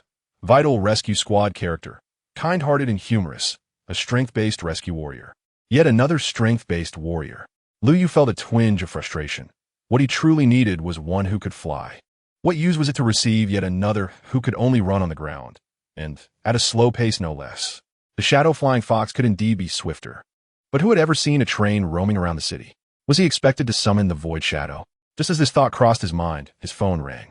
"Hey, Liu Yu, what's up?" "Hey, Liu Yu, I have something I need your help with," Jack said, sounding somewhat sheepish. "What is it?" Liu Yu inquired, puzzled. "Well, a friend of mine lent me an off-road vehicle, but I can't return it right now. Could you come to my house tomorrow to claim it and help me keep it under wraps?" Jack explained succinctly. Liu Yu's expression turned peculiar, but he agreed to Jack's request. If he was not mistaken, the so-called friend's off-road vehicle must be a partition. Lending him the partition to drive would be quite useful. Perhaps he could extract some insights regarding the previous 13 days from Optimus Prime. Additionally, the matter of acquiring the energy gem should be expedited. But first, he needed to gain everyone's trust. It would be best to use Jack as a conduit, allowing Liu Yu to be accepted by the Autobots, and even arrange for a partner, gradually integrating himself into their ranks. Only with bonds can one take action. At this thought, Liu Yu suddenly gazed at his palm, a soft smile gracing his lips. I have reached the age of calculating others' friendships. Chapter 130. Indiscriminate Combat in Jasper's home. Due to Meichi staying over and the events of the previous day, Jack had a restless night. Beep, beep, beep. The summoner in his left hand emitted a sound, capturing his attention. This device had appeared in his hand after he uttered the phrase Demacia, and it must be closely related to the Shadow Fox. Now, as the summoner beeped, did it signify that the Shadow Fox was conveying a message to him? Just as Jack was about to examine the summoner, Meichi forcefully pushed open his door. "Jack, what are you doing? The others are waiting for us. Meichi, please step outside." Jack loudly interrupted her boisterous intrusion and hastily donned his clothing, losing interest in investigating the summoner. "Isn't today Saturday?" Jack curiously inquired, casting a look at Meichi that questioned her urgency. "Hey, buddy, the Autobots R&T students. You can't expect them to have weekends off." Meichi contemplated, suddenly questioning herself. Perhaps they actually do?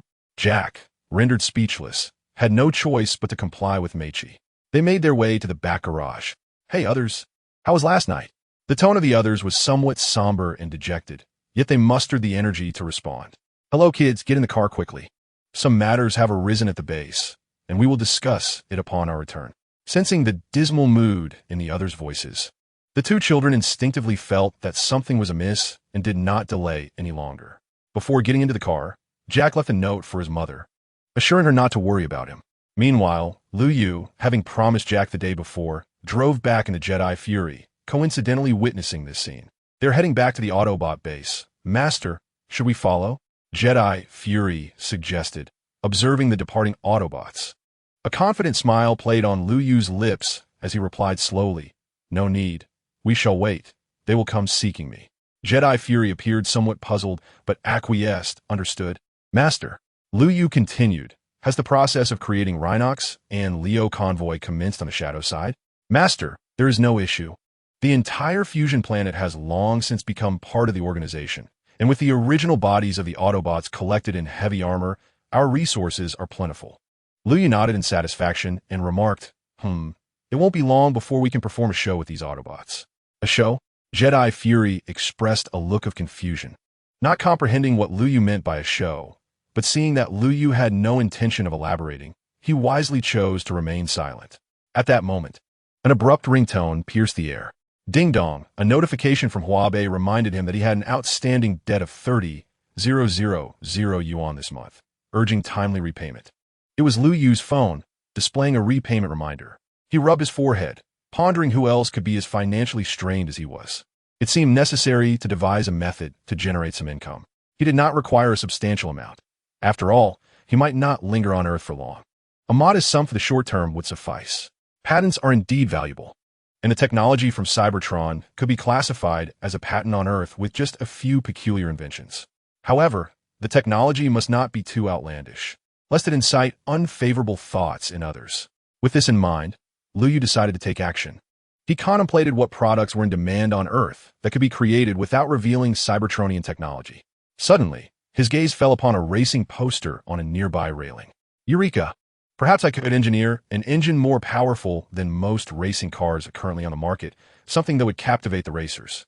By doing so, I could attract the attention of racing clubs or official competitions, allowing me to sell the patent and secure a handsome short-term profit. This task is entrusted to you. Jedayong, Liu Yu declared with a hint of irresponsibility. Yes, master, replied the Decepticon warship. Ah, this is indeed the locking staff, without a doubt. Megatron caressed the locking staff in his hands, enamored by its formidable power. It was astonishing how such a seemingly simple object could possess such strength. Optimus Prime was truly foolish, naively handing over the locking staff without taking any precautions.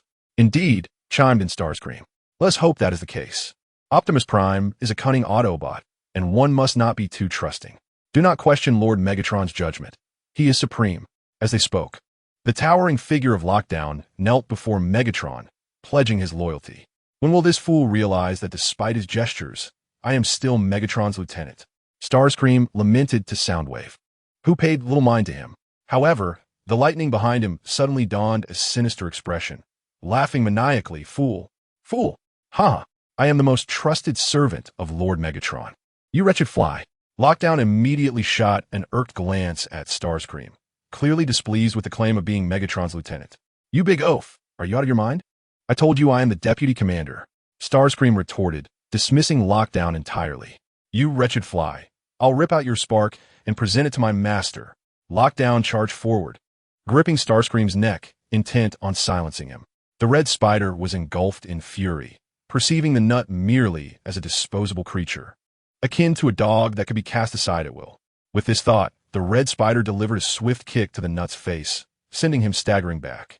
In that moment of pain, the nut released his grip on the Red Spider, yet his own anger surged forth, retaliating with a punch that knocked the Red Spider to the ground. The two immediately engaged in a relentless brawl, drawing in Black Widow and Lightning as well. Soundwave, observing this farcical spectacle with an impassive countenance, approached Megatron, who watched the chaos with a mixture of frustration and exasperation. With a sudden inspiration, Megatron raised his targeting staff, aiming it at several Decepticons. A resonant hum filled the air as a circular wave of light enveloped the combatants, abruptly silencing the battlefield.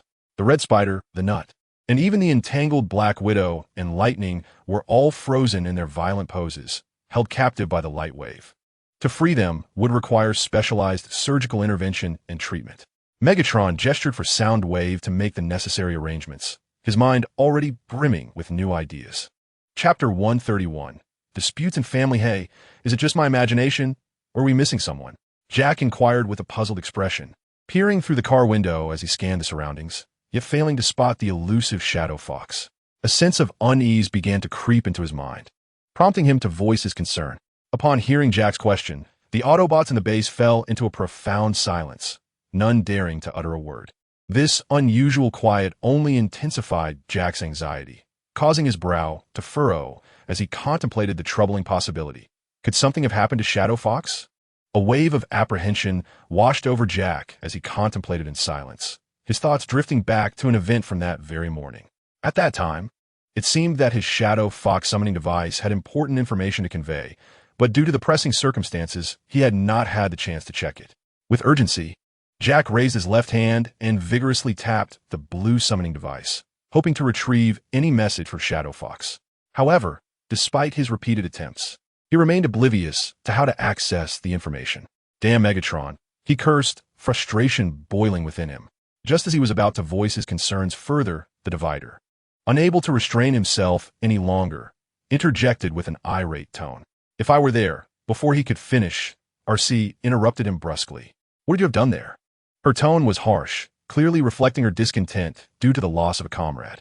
The Divider, incensed by her response, glared at RC, retorting, at least I wouldn't have stood by idly while a bomb exploded, sending a newcomer to their doom. Easier said than done. I suspect you would only retreat in fear, RC shot back, her voice frigid as if it could freeze the very air around them. Her gaze piercing like a cold star, revealing her unabashed disdain. The Divider felt his fury ignite at her words. He clenched his jaw tightly, glaring fiercely at Alcee, his already somber mood now erupting like a volcano. Do you wish to fight?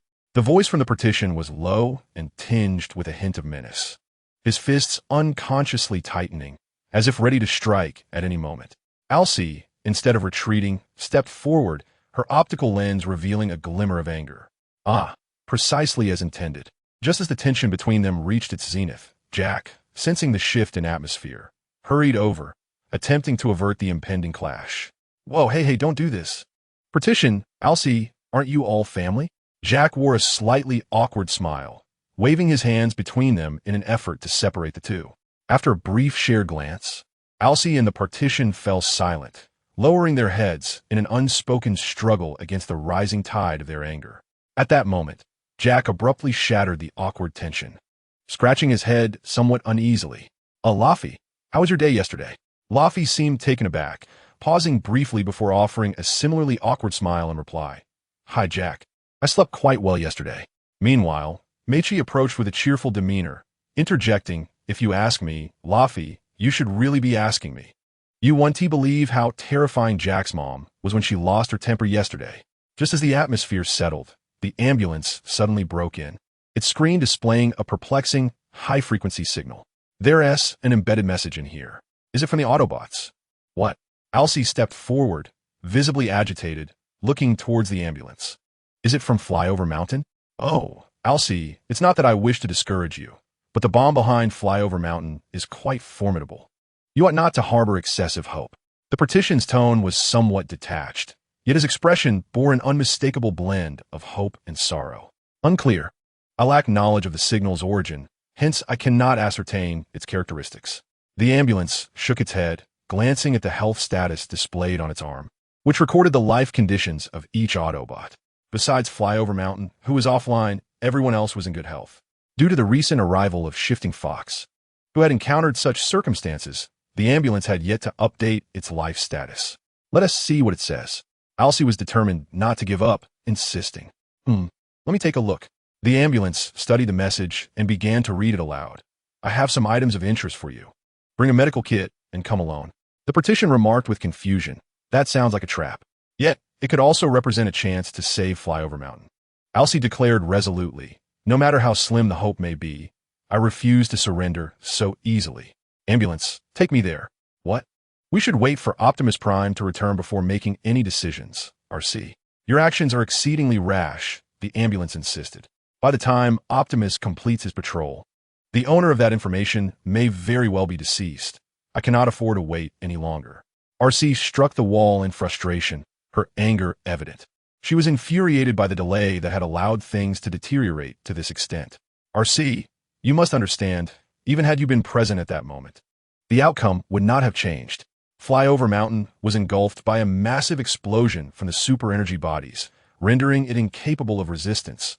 The ambulance observed, noticing RC's self-reproach, and spoke gently to console her. The Divider watched RC's distress with a heavy heart. Despite their differing opinions, they were, after all, family. Ambulance, activate the land bridge. I shall accompany RC, the Divider confidently declared, patting his chest. Trust me, I am a member of the Thunder Rescue Team, and even if danger lies ahead, I will ensure RC returns safely. RC was taken aback by the Divider's unexpected support, leaving her momentarily speechless. The ambulance sighed and shook his head. Things are not as simple as you imagine. I, too, wish for Flyover Mountain to be revived, but we have recently lost 2 warriors. We simply cannot take such grave risks again. Suddenly, a massive truck drove into the base, igniting excitement among the onlookers.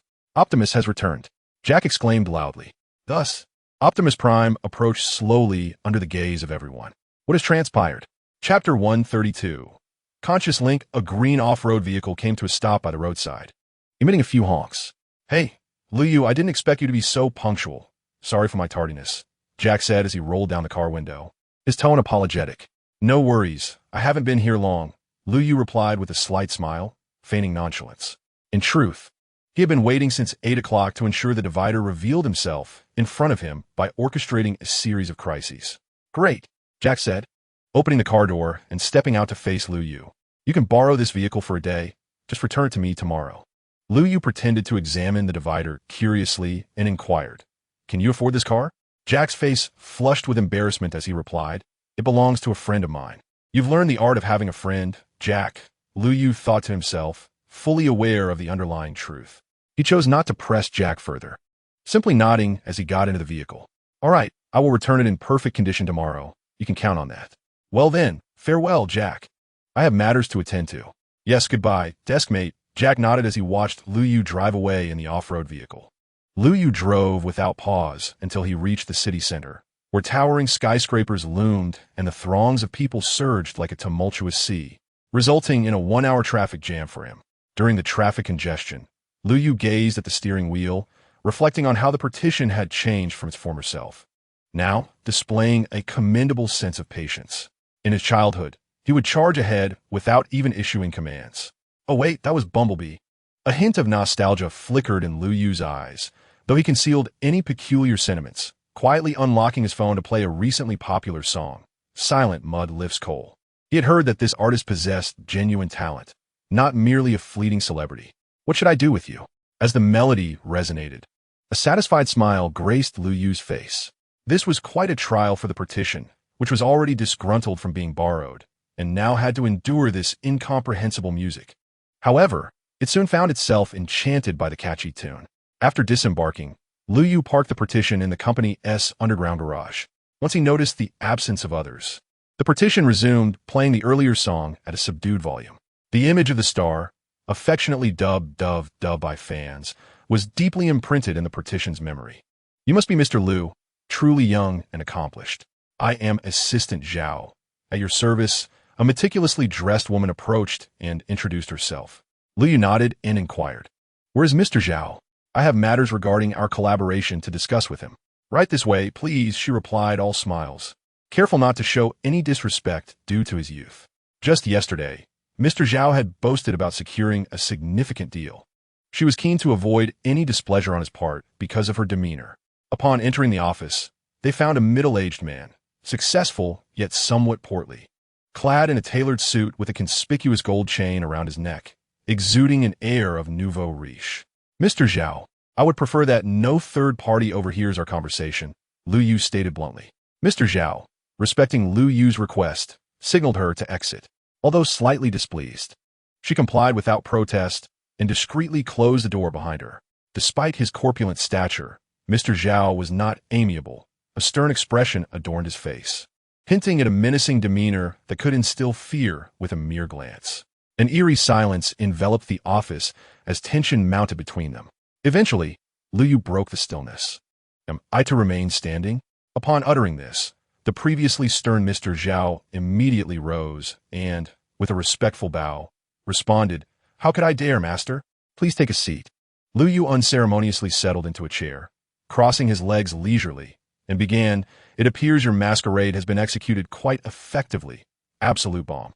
Indeed, unbeknownst to anyone in the company, Mr. Zhao had been entirely manipulated by Lu Yu, his consciousness supplanted by absolute bomb. This was all thanks to the ingenious device crafted by Lu Yu. Typical Cybertron technology would hardly achieve such a profound connection of consciousness. But Lu Yu had appropriated the celestial power of the Cytian Jiao, endowing his data form with the ability to create, thereby making the fabrication of such devices a trivial endeavor. Last night, Lu Yu effortlessly infiltrated General Zhao's residence using photon technology and a cloaking device, successfully establishing a connection with Zhao's consciousness through a method known as Desperate Thunder.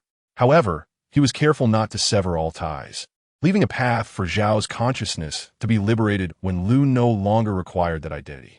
Engaging in such actions weighed not upon Lu Yu's conscience. In the past, he may have hesitated or felt uneasy, yet after enduring years of darkness sealed within the Tianyuan array by the 13 Tianyuan, he could now execute these deeds with an impassive demeanor. Nevertheless, this approach bore its drawbacks, with Desperate Thunder entangled in these affairs. Lu would find it inconvenient to partake in battles. Fortunately, the Rhinoceros King and the Power Beast had also been developed, alleviating concerns regarding combat prowess. Lu Yu turned to General Zhao and stated, "Have your bodyguards escort me to the parking lot shortly and arrange for a few thugs to confront me. Let's see if the partition will come to my aid." General Zhao's lips twitched, unease evident as he replied, "Master, I doubt the partition is that foolish. Nor is there any reason for it to rescue you. Do not concern yourself. I merely jest," Lu Yu responded. After a moment's contemplation, he agreed with Desperate Thunder's reasoning and shifted the topic. Regarding the patent for the car engine, it had already been sold to relevant automotive companies. We could foster a new company which would facilitate our economic development in the racing industry. Furthermore, General Zhao was rather unscrupulous, having previously invested in a failed construction project and absconded with the funds prior to establishing this company. Desperate Thunder slowly spoke, primarily discussing corporate matters, indicating he was managing well. Lu Yu was not surprised. He had left Desperate Thunder with a multitude of messes, and he had managed to organize them efficiently, suggesting that managing a company would pose no challenge. "No worries. Delegate all company matters to you. Just ensure you do not ruin someone else's enterprise," Lu Yu remarked. Rising to depart, "Bodyguards, see our esteemed guest off. Ensure no harm comes to him," General Zhao instructed, opening the door for Lu Yu and communicating through a walkie-talkie. Everyone witnessed the scene of Zhao opening the door for Lu Yu, leading to rampant speculation about Lu's identity. Some suspected Lu Yu to be General Zhao's illegitimate son, while others claimed he was the son of the mayor of Nevada. In any case, the theories were myriad, and Lu Yu frowned, but refrained from comment as he was escorted to the underground parking lot by several bodyguards. From a distance, the partition spotted Lu Yu and immediately halted its vehicle. "Wait!" Just as Lu Yu was about to enter his car, a group of young men resembling thugs approached, brandishing sticks and pointing at Lu Yu, demanding, "You work for this company, right? Tell your boss to come out and repay the money." Upon witnessing this scene, Lu Yu could not help but raise an eyebrow in confusion. Hadn't Desperate Thunder deemed hiring thugs too foolish? Why'd he turn around and gather crowd? Chapter 133, The Master of Disguise. The bodyguards surrounding Lu Yu, upon noticing the commotion, swiftly surged forward without hesitation, intent on intercepting the aggressive, wolf-like assailants charging towards them. In that fleeting moment, the underground parking lot, which had been as tranquil as a slumbering realm, erupted into chaos reminiscent of a disturbed beehive, with a cacophony of shouts, curses, and the sounds of conflict intertwining, rising and falling incessantly. Due to the limited number of bodyguards accompanying Lu Yu on this outing, and faced with a multitude of assailants advancing aggressively, the disparity in strength quickly placed Lu Yu at a disadvantage, ensnared in a precarious predicament of passive aggression. Amidst this tumultuous scene, however, Lu Yu maintained an exceptional composure. He observed his surroundings with a contemplative gaze and suddenly noticed a thug charging towards him. Seizing the opportunity amidst the disorder, A faint smile graced Lu Yu's lips as he feigned panic, casting a fleeting glance at the partition beside him before deftly sidestepping the thug's vicious blow. "Hey, you little brat, how dare you dodge?" the thug exclaimed, his fury palpable, his face contorted in rage. He cursed vehemently while relentlessly pursuing Lu Yu, raising his weapon to strike once more. Aware of the impending attack, Lu Yu swiftly raised his arm to shield his handsome visage. With a resounding thud, he was sent sprawling like a kite severed from its string, crashing into the partition before sliding down and collapsing onto the ground. Regrettably, despite Lu Yu's dismal plight, the fabled ally of righteousness showed no signs of emerging. It was to be expected, for there existed no profound bond between Lu Yu and the partition. It had no obligation to defy the orders of its superior and reveal its identity. Even if Lu Yu were to be beaten to death by these thugs, it would likely hold no consequence for the partition. After all, who could have imagined that a mere vehicle could transform into a colossal, imposing transformer? Such a notion transcended the realm of imagination. With this thought, Lu Yu's gaze hardened, fixating intently on the increasingly arrogant thug before him. Determined, he resolved to show this audacious individual a taste of retribution. "I despise your insolent gaze." The thug, clearly incensed by Lu Yu's icy stare, erupted like a provoked bull, raising his massive fists like cannonballs, ready to deliver a devastating blow to Lu Yu's face. However, just as the thug's fist was mere centimeters from its target, a rough yet powerful hand shot out like lightning, firmly catching the thug's punch. "Who?" A glimmer of confusion flickered in Lu Yu's eyes. He had been prepared to incapacitate the thug with a swift strike, yet this mysterious hand had interrupted his intent. Abandoning his assault on the thug, he turned his gaze forward, eager to discern the identity of his unexpected savior. Before him stood a towering figure, a man of impressive stature, exceeding 8 feet in height, resembling an iron tower steadfastly anchoring itself in front of Lu Yu. His arms were robust and powerful, with muscles distinctly defined, as if imbued with boundless strength. It was this very man who, at the critical moment, intervened to intercept a punch thrown by a ruffian aimed at Lu Yu.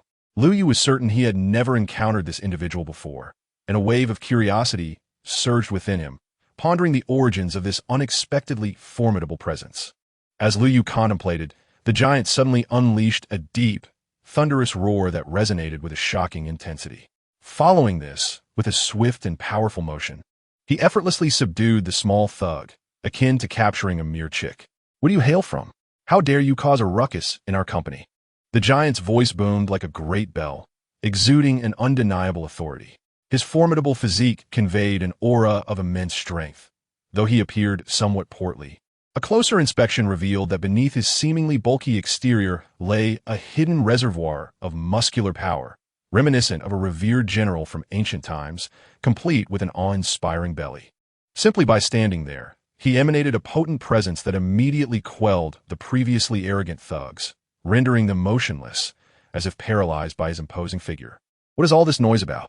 Amidst the tense atmosphere, a voice suddenly broke through. Everyone turned to see a man clad in a suit approaching alongside the giant. This man exuded an extraordinary charisma, every gesture hinting at a high-ranking position within the company. He strode forward, pointing an accusatory finger at the group of thugs, demanding in a stern tone laden with accountability, "What do you intend to achieve with this commotion?" Lu Yu observed the scene with detached interest, understanding that the arrival of the suited man signaled the impending resolution of the situation. However, just as he prepared to turn away, an unexpected turn of events unfolded. "Uncle, it's me, Shaoli."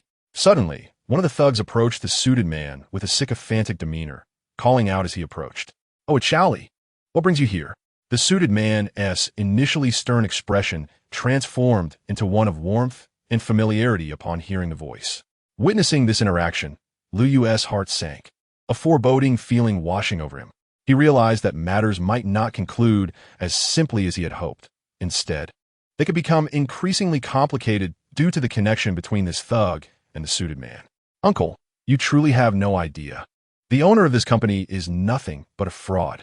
He deceived us into believing that purchasing property would yield substantial returns. And what do we have now? A dilapidated, unfinished building. How are we supposed to survive?" The thug lamented, tears streaming down his face as he wiped them away, appearing utterly pitiable. Moreover, Through our thorough investigation, we have discovered that the CEO has absconded with funds. He has accumulated a mountain of debt, and now his whereabouts are unknown. What are we, the victims, to do?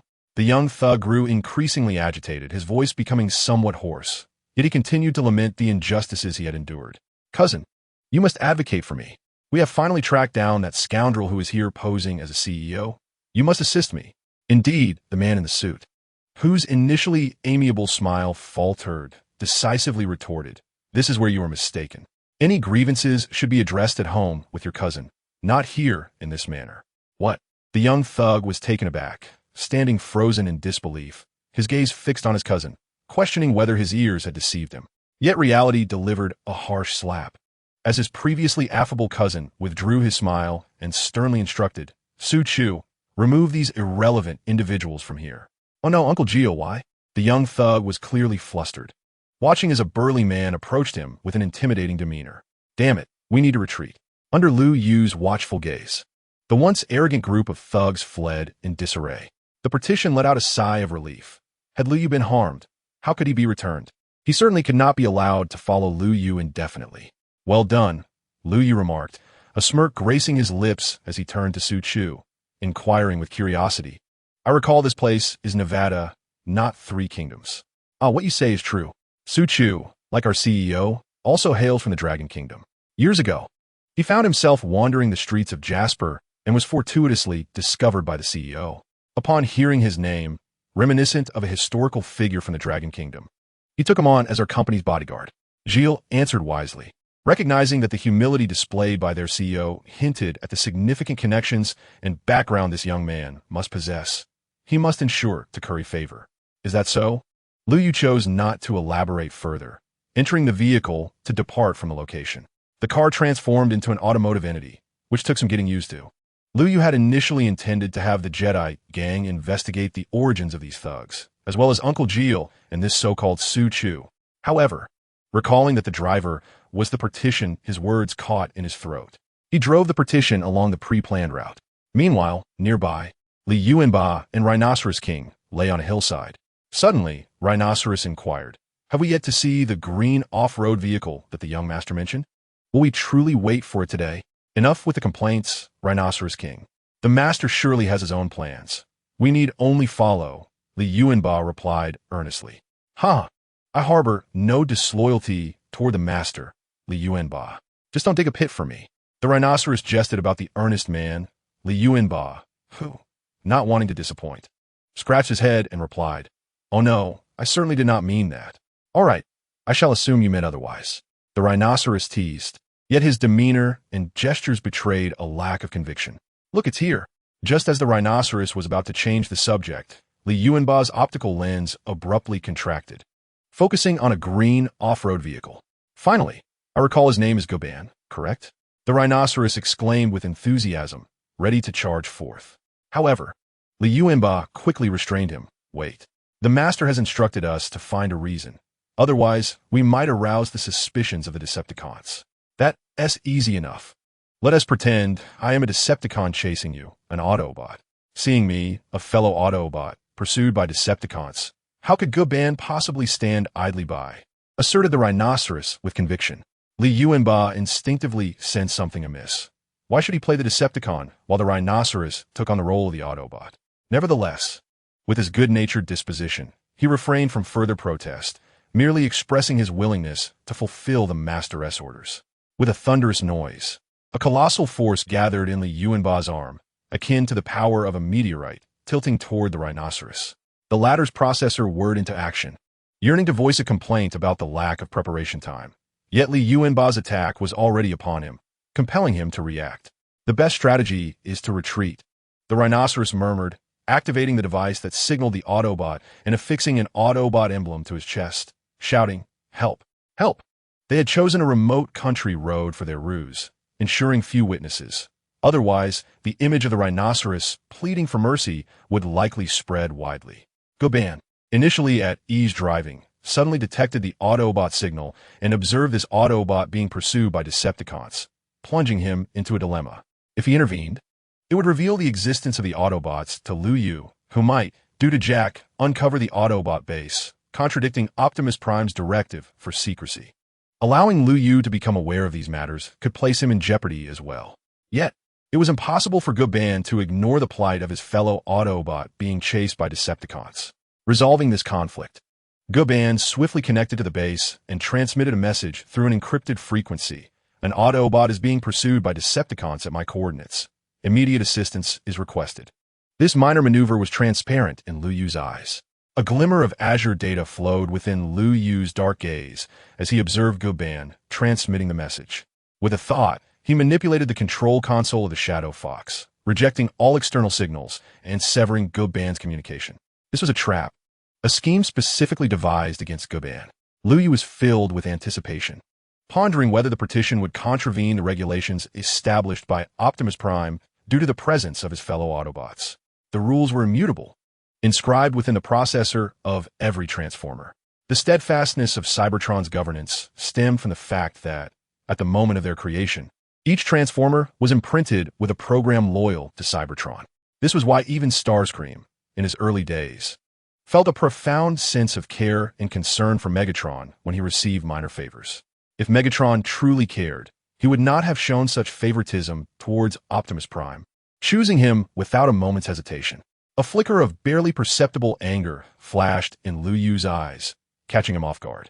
Perhaps he had not even realized that Megatron's unwavering stance had elicited feelings of sadness and fury within him. To Optimus, being chosen so resolutely would indeed be a touching experience. However, for Starscream, it was fundamentally unjust. Cybertron was in the throes of turmoil, not a time of peace. And Optimus could not bring an end to this chaos, as evidenced by Megatron's treachery that led to Cybertron's destruction. If I were to take charge of Cybertron, I would ensure that the Decepticons would not dare to approach within half a meter of it, Lu Yu thought with gritted teeth, his anger surging further with each recollection of Megatron's unyielding attitude. Yet, he soon found solace in the notion that it was Megatron's blindness that had led the Autobots to their current predicament. Lu Yu would prove him wrong. Chapter 135, Revelation Headquarters, respond if you receive this. The voice of the partition echoed through the communication channel, yet there was no reply, as if a stone had been cast into an unfathomable abyss, stirring not a single ripple. The partition felt a twinge of anxiety. He was acutely aware that his Autobot brethren were being ruthlessly pursued by the vile Decepticons, and the situation was dire. How could he remain idle? However, with Lu Yu also present in the vehicle, transforming now would expose their existence to the oblivious humans. There was little time for hesitation, so the partition swiftly contemplated his course of action. He recalled his own past experiences when he was just an innocent child, but now he had matured significantly, becoming more decisive and composed. I must save them. The partition resolved silently, accelerating the vehicle with renewed vigor, propelling it towards the outskirts of the city at a rapid pace. As they passed a convenience store, the partition suddenly executed a startling maneuver. He forcibly shut off the engine, bringing the vehicle to a halt by the roadside, feigning a breakdown. No matter how Lu Yu attempted to restart the engine, the vehicle remained unresponsive. It seemed Jack had not deceived him. The car was indeed on the verge of failure. Lu Yu gazed at the inert vehicle, a bewildering smile gracing his face, seemingly oblivious to the fact that this was all part of the partition's deliberate scheme.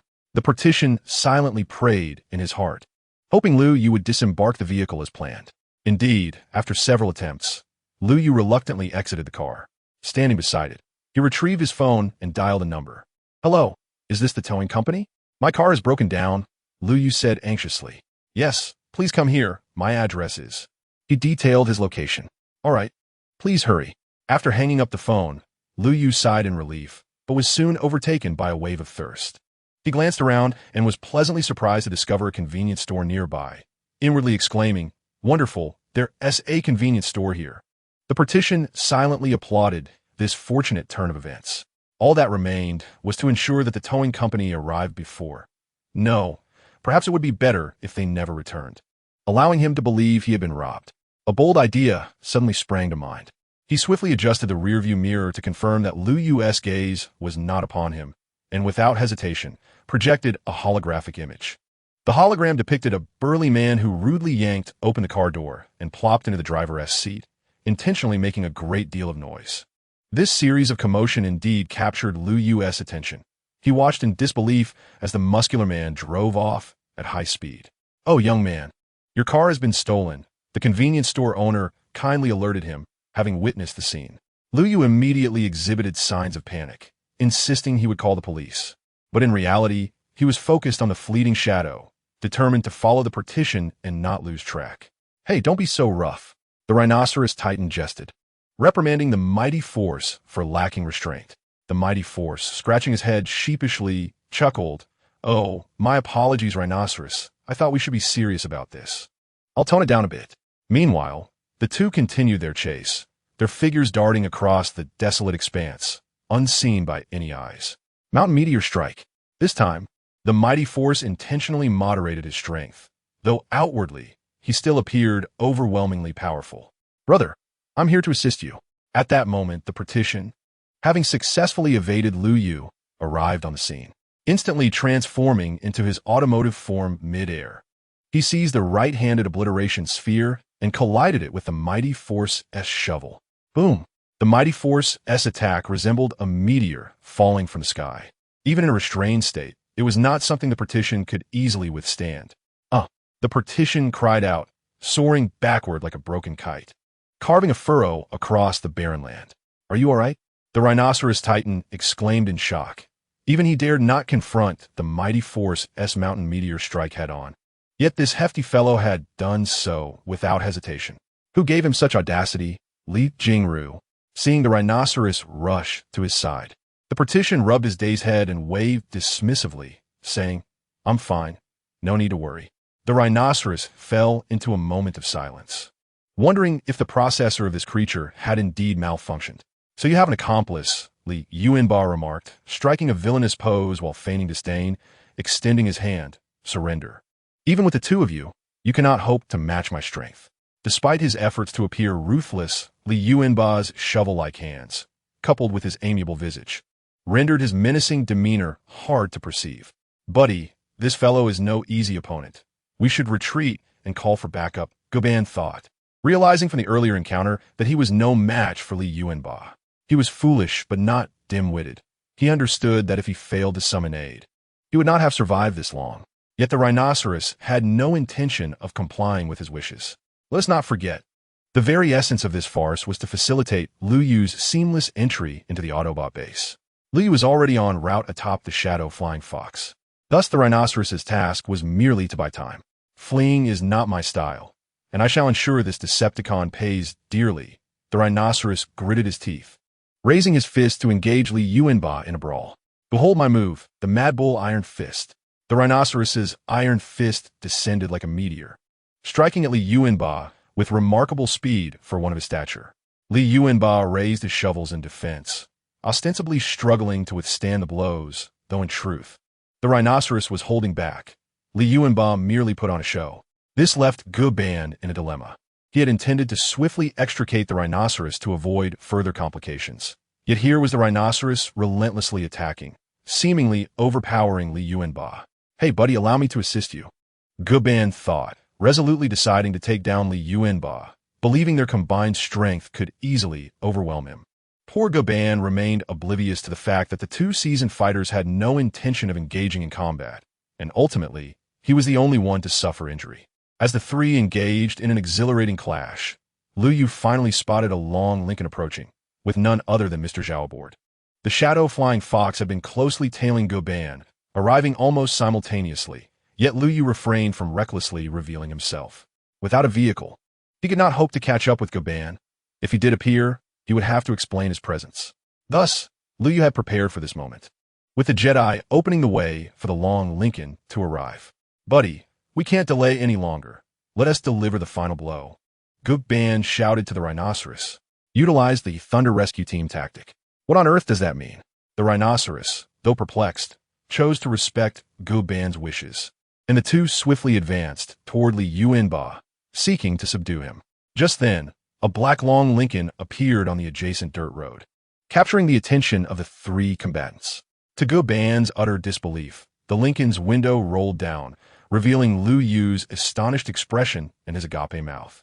Goban slapped his forehead, feeling as though the sky had fallen upon him. Chapter 136. The news from the elder brother, as the objective was successfully achieved. Li Yuanba felt a surge of secret delight within. He took a deep breath, channeling all his energy, which converged upon his arms, and then, with a sudden force, he swung the massive shovels, striking the ground with tremendous impact. A thunderous roar erupted, as if the very world trembled in response. The ground cracked open under the sheer force, sending forth clouds of dust akin to a volcanic eruption, instantly enveloping everything in a thick haze. As the dust gradually settled, the spot where Li Yuanba once stood was now vacant. His figure seemingly vanished into thin air. Left behind were the bewildered Goban, along with Lu Yu, Zhao Zong, and the observing rhinoceros. Goban was evidently stunned by this sudden turn of events. He stood frozen like a wooden puppet, his eyes fixated on rhinoceros, then glancing vacantly at the equally innocent Lu Yu and Zhao Zong, his inner fury igniting like a powder keg, ready to explode at any moment. However, confronted with this bizarre scene, he was utterly at a loss as to whom he should unleash his pent-up anger upon. After a prolonged silence, Goban finally sighed in resignation. He shook his head, attempting to dispel the chaotic thoughts swirling in his mind, and then slowly transformed into a vehicle. Rolling up to Lu Yu, in a somber tone, he looked at Lu Yu and earnestly stated, "I will elucidate everything to you, I promise." Lu Yu, witnessing this transformation, displayed an expression of astonishment, as if encountering Goban for the first time. His eyes widened with curiosity, fixating on Goban as he exclaimed, "Wow, you can transform. You're a robot. Jack never mentioned any of this to me." Zhao Zong, standing nearby, aptly interjected with a gasp of wonder, "This is truly astonishing. If such robots could be mass-produced, I would undoubtedly make a fortune. Anyway, let us get on board." Goban, uncertain of what to do, decided to first escort them to Optimus Prime, who would determine the next course of action. Before long, Goban led Rhinoceros, Lu Yu, and Zhao Zong to a secluded hill on the outskirts, waiting for something. He couldn't directly transport them back to the base. Aside from Lu Yu and the others, this newly arrived Autobot, Rhinoceros, needed to undergo verification by Optimus Prime to ascertain he was indeed an Autobot and not a Decepticon spy. As for why Lu Yu was included, it was simple. Li Yuanba had also noticed Lu Yu, and in Goban's eyes, he represented a Decepticon. Anyone perceived as an ally of the Autobots would surely face retribution from the Decepticons, which is precisely why the Autobots were tasked with the protection of humanity. Suddenly, a pale green ripple spread through the void, revealing a land bridge that opened. From it, the towering silhouette of Optimus Prime emerged, gazing silently at the two humans, Lu Yu and Zhao Zong. He could hardly imagine that, merely by allowing the partition to observe the two children, two more individuals were summoned for him. Partition, do not tell me that your kind can also reproduce. The ambulance replied with resignation. 3 humans are already quite tumultuous. Is that not sufficient? However, Optimus Prime, known for his magnanimity, refrained from excessively reprimanding the partition and gently advised, be cautious next time. The partition, holding great respect for Optimus, chose not to disclose Jack's transgressions in the face of his admonition and instead took full responsibility, exclaiming, "Next time will be different, Optimus, I assure you." It appeared that he was indeed the leader of the Autobots on Earth. Rhinox approached with a grin, saying, "It is a pleasure to meet you, Commander." Optimus Prime's deep optical sensors fixed upon Rhinox, seemingly deep in thought, but he soon replied, "I share your sentiment, soldier. However, you must validate your identity to prevent any potential compromise of our base's location." "No problem, Commander," Rhinox confidently responded, patting his chest. "What position did you hold back on Cybertron?" "I was part of the Thunder Rescue team." "What?" The partition's demeanor shifted to one of hostility as he pointed an accusatory finger at Rhinox. "Hey, I spent quite some time in the Thunder Rescue team and have never seen you before." "Of course, you wouldn't have, fat one," Rhinox chuckled, playfully patting the partition's shoulder as if oblivious to his anger. "I was a personal soldier of Captain Skyfire, exclusively assisting him with missions. Ordinarily, I would not be present." "What? You're the Captain's personal soldier?" The partition's optics flickered intensely as he failed to ponder why Skyfire would require personal soldiers. All he knew was that after all these years, he had once again received news of his brother. "Brother? I mean your Captain Skyfire. Did he ever mention where he intended to go in the end?" Optimus Prime, upon hearing the term personal soldier, fell into a contemplative silence. Personal soldiers? Could it be that the historical records from the Covenant of Primus are incomplete, or is there some deeper truth at play? Before the petition could inquire further, Rhinox, with an impassive expression, pushed him aside and slowly replied, "How would I know? If it weren't for the 13 primes informing us of Captain Skyfire's demise, we would still be lingering on the merging planet." Rhinox's statement was, of course, a fabrication. Should Optimus Prime investigate on the planet of magic, he would discover that none of those who ventured to the merging planet bore the name Rhinox. How could that be? You are the captain's personal soldiers. How could you possess no information at all? The petition's anger surged. He felt that Rhinox was deceiving him. After all these years, how could he let go of any tidbit of news about his brother? Throughout these years, he harbored a lingering question after Captain Skyfire's death. Why had his spark not returned to the well of all sparks to undergo rebirth? Even if caught in an interstellar storm, he should have returned by now. Until the core of Cybertron was corrupted by Megatron, the petition had not received any news of Skyfire's return. Once it's said, it cannot be unsaid. The rhinoceros shook his head, gazing at Optimus Prime.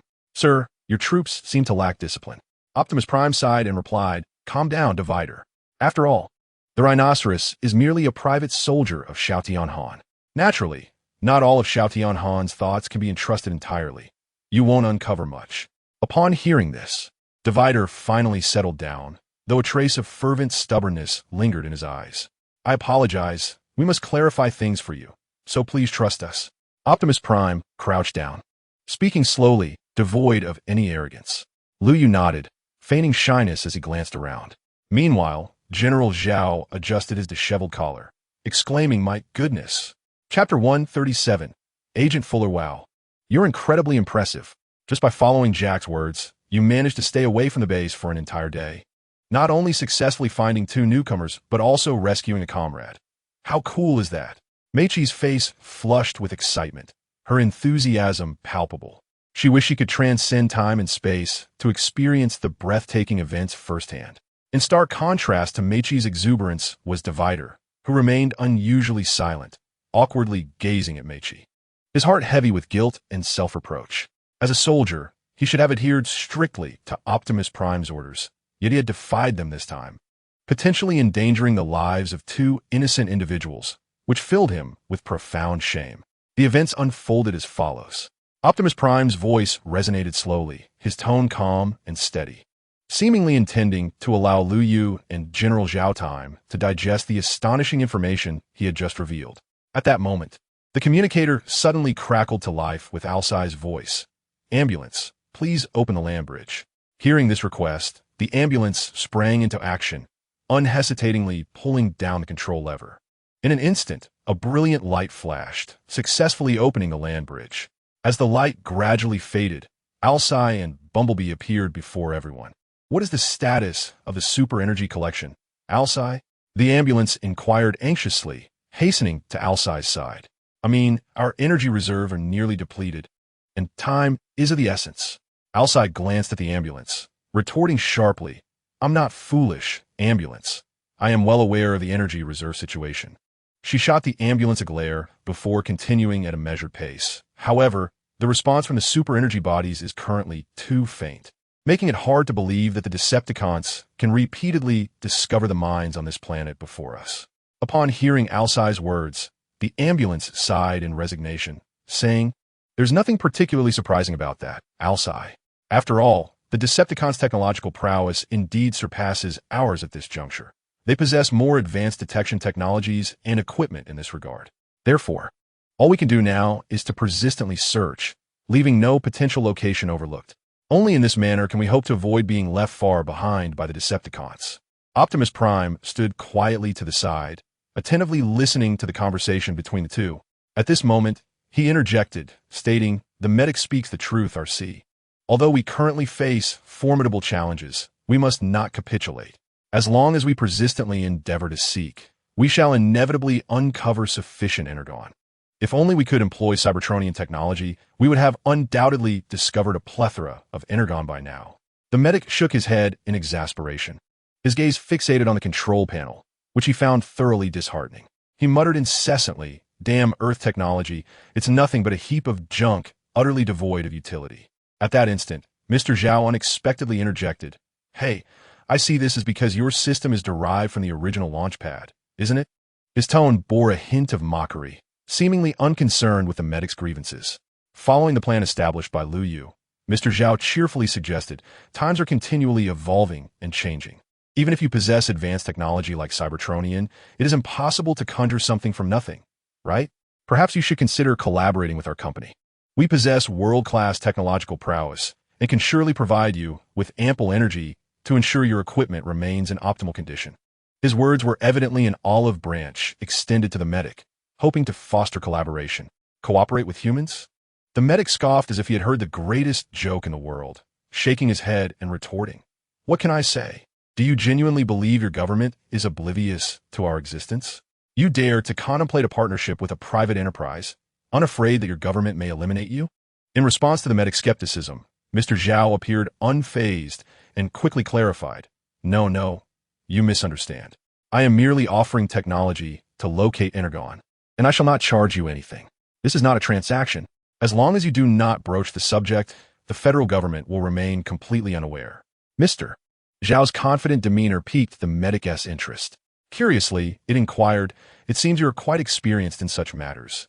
Is this not your first endeavor? Nevertheless, the medic continued to shake its head, asserting, this is not feasible. If the government truly discovers our collaboration, the consequences could be dire. They may very well turn us into space debris, leaving us without even a launch pad. I merely offer my suggestion. Whether to adopt it is entirely up to you. Mr. Zhao was adept at gauging the situation and smiled at Optimus Prime, for only he could make the final decision on this matter. I appreciate your generosity, but the Autobot situation is far from optimistic. This matter requires further deliberation. Optimus Prime ultimately declined, though this was anticipated by Lu Yu. The Autobots were at risk of catastrophic repercussions if discovered collaborating with a human company at the designated launch pad, unless they wished to wander aimlessly like the Decepticons. Buzzing. Suddenly, the alarm of the launch bay blared, casting the entire area in a crimson hue. Has someone arrived? Jack exclaimed in surprise as he rushed out. I thought we were the only ones aware of your presence. Mei Chi inquired, puzzled. This Agent Fuller is the designated liaison from the outside. It would be prudent for you to avoid meeting him, Optimus Prime advised. Before long, a few of them found a secluded corner to conceal themselves, while several Autobots stood in place, observing as Agent Fuller descended from the elevator above the launch bay, beginning to berate the Autobots. Optimus Prime, I was unaware that the previous contract allowed you Autobots to roam freely. Agent Fuller snarled, revealing his teeth. What is going on with you Autobots lately? Internal strife? First, there was that motorcycle, yes, the one named RC, who recklessly raced on the highway. Are there no traffic laws on Cybertron? And then there's that hulking green one. Yes, you. Are you so idle that you allowed yourself to be hijacked in the countryside and then proceeded to transform and brawl? Do you not realize that this was all caught on camera? It took me considerable effort to suppress this incident. Optimus Prime, you truly ought to rein in your subordinates. Chapter 138. I still need you Optimus Prime. You truly ought to rein in your subordinates. Agent Fuller's acerbic voice resonated throughout the launch bay, igniting the ire of every Autobot present. For Optimus Prime was regarded as a leader among the Autobots. To have their leader reprimanded by a mere agent from another planet was intolerable to anyone. Yet, Optimus Prime remained unperturbed. In his eyes, all beings were equal, and thus, even though Agent Fuller was vastly inferior in status, he responded with calmness. Agent Fuller, please do not panic. We have the situation under control. Is that so? Agent Fuller persisted relentlessly. Are they back? If you mean the Decepticons, then I suspect they never truly left, for your planet is simply too precious. Optimus Prime patiently explained. Agent Fuller scoffed, seemingly indifferent. Then it is time to inform the Pentagon. Listen to me, Agent Fuller. We are your only and best means of combating the Decepticons. Optimus Prime continued to elucidate. Enough with this. Agent Fuller attempted to further vex Optimus Prime, but was abruptly interrupted by a clang from the partition. Hey kid, are people injured on the highway due to this? The partition seized the medic's welding gun and crushed it in an instant. Only we know when to employ force and how much is necessary.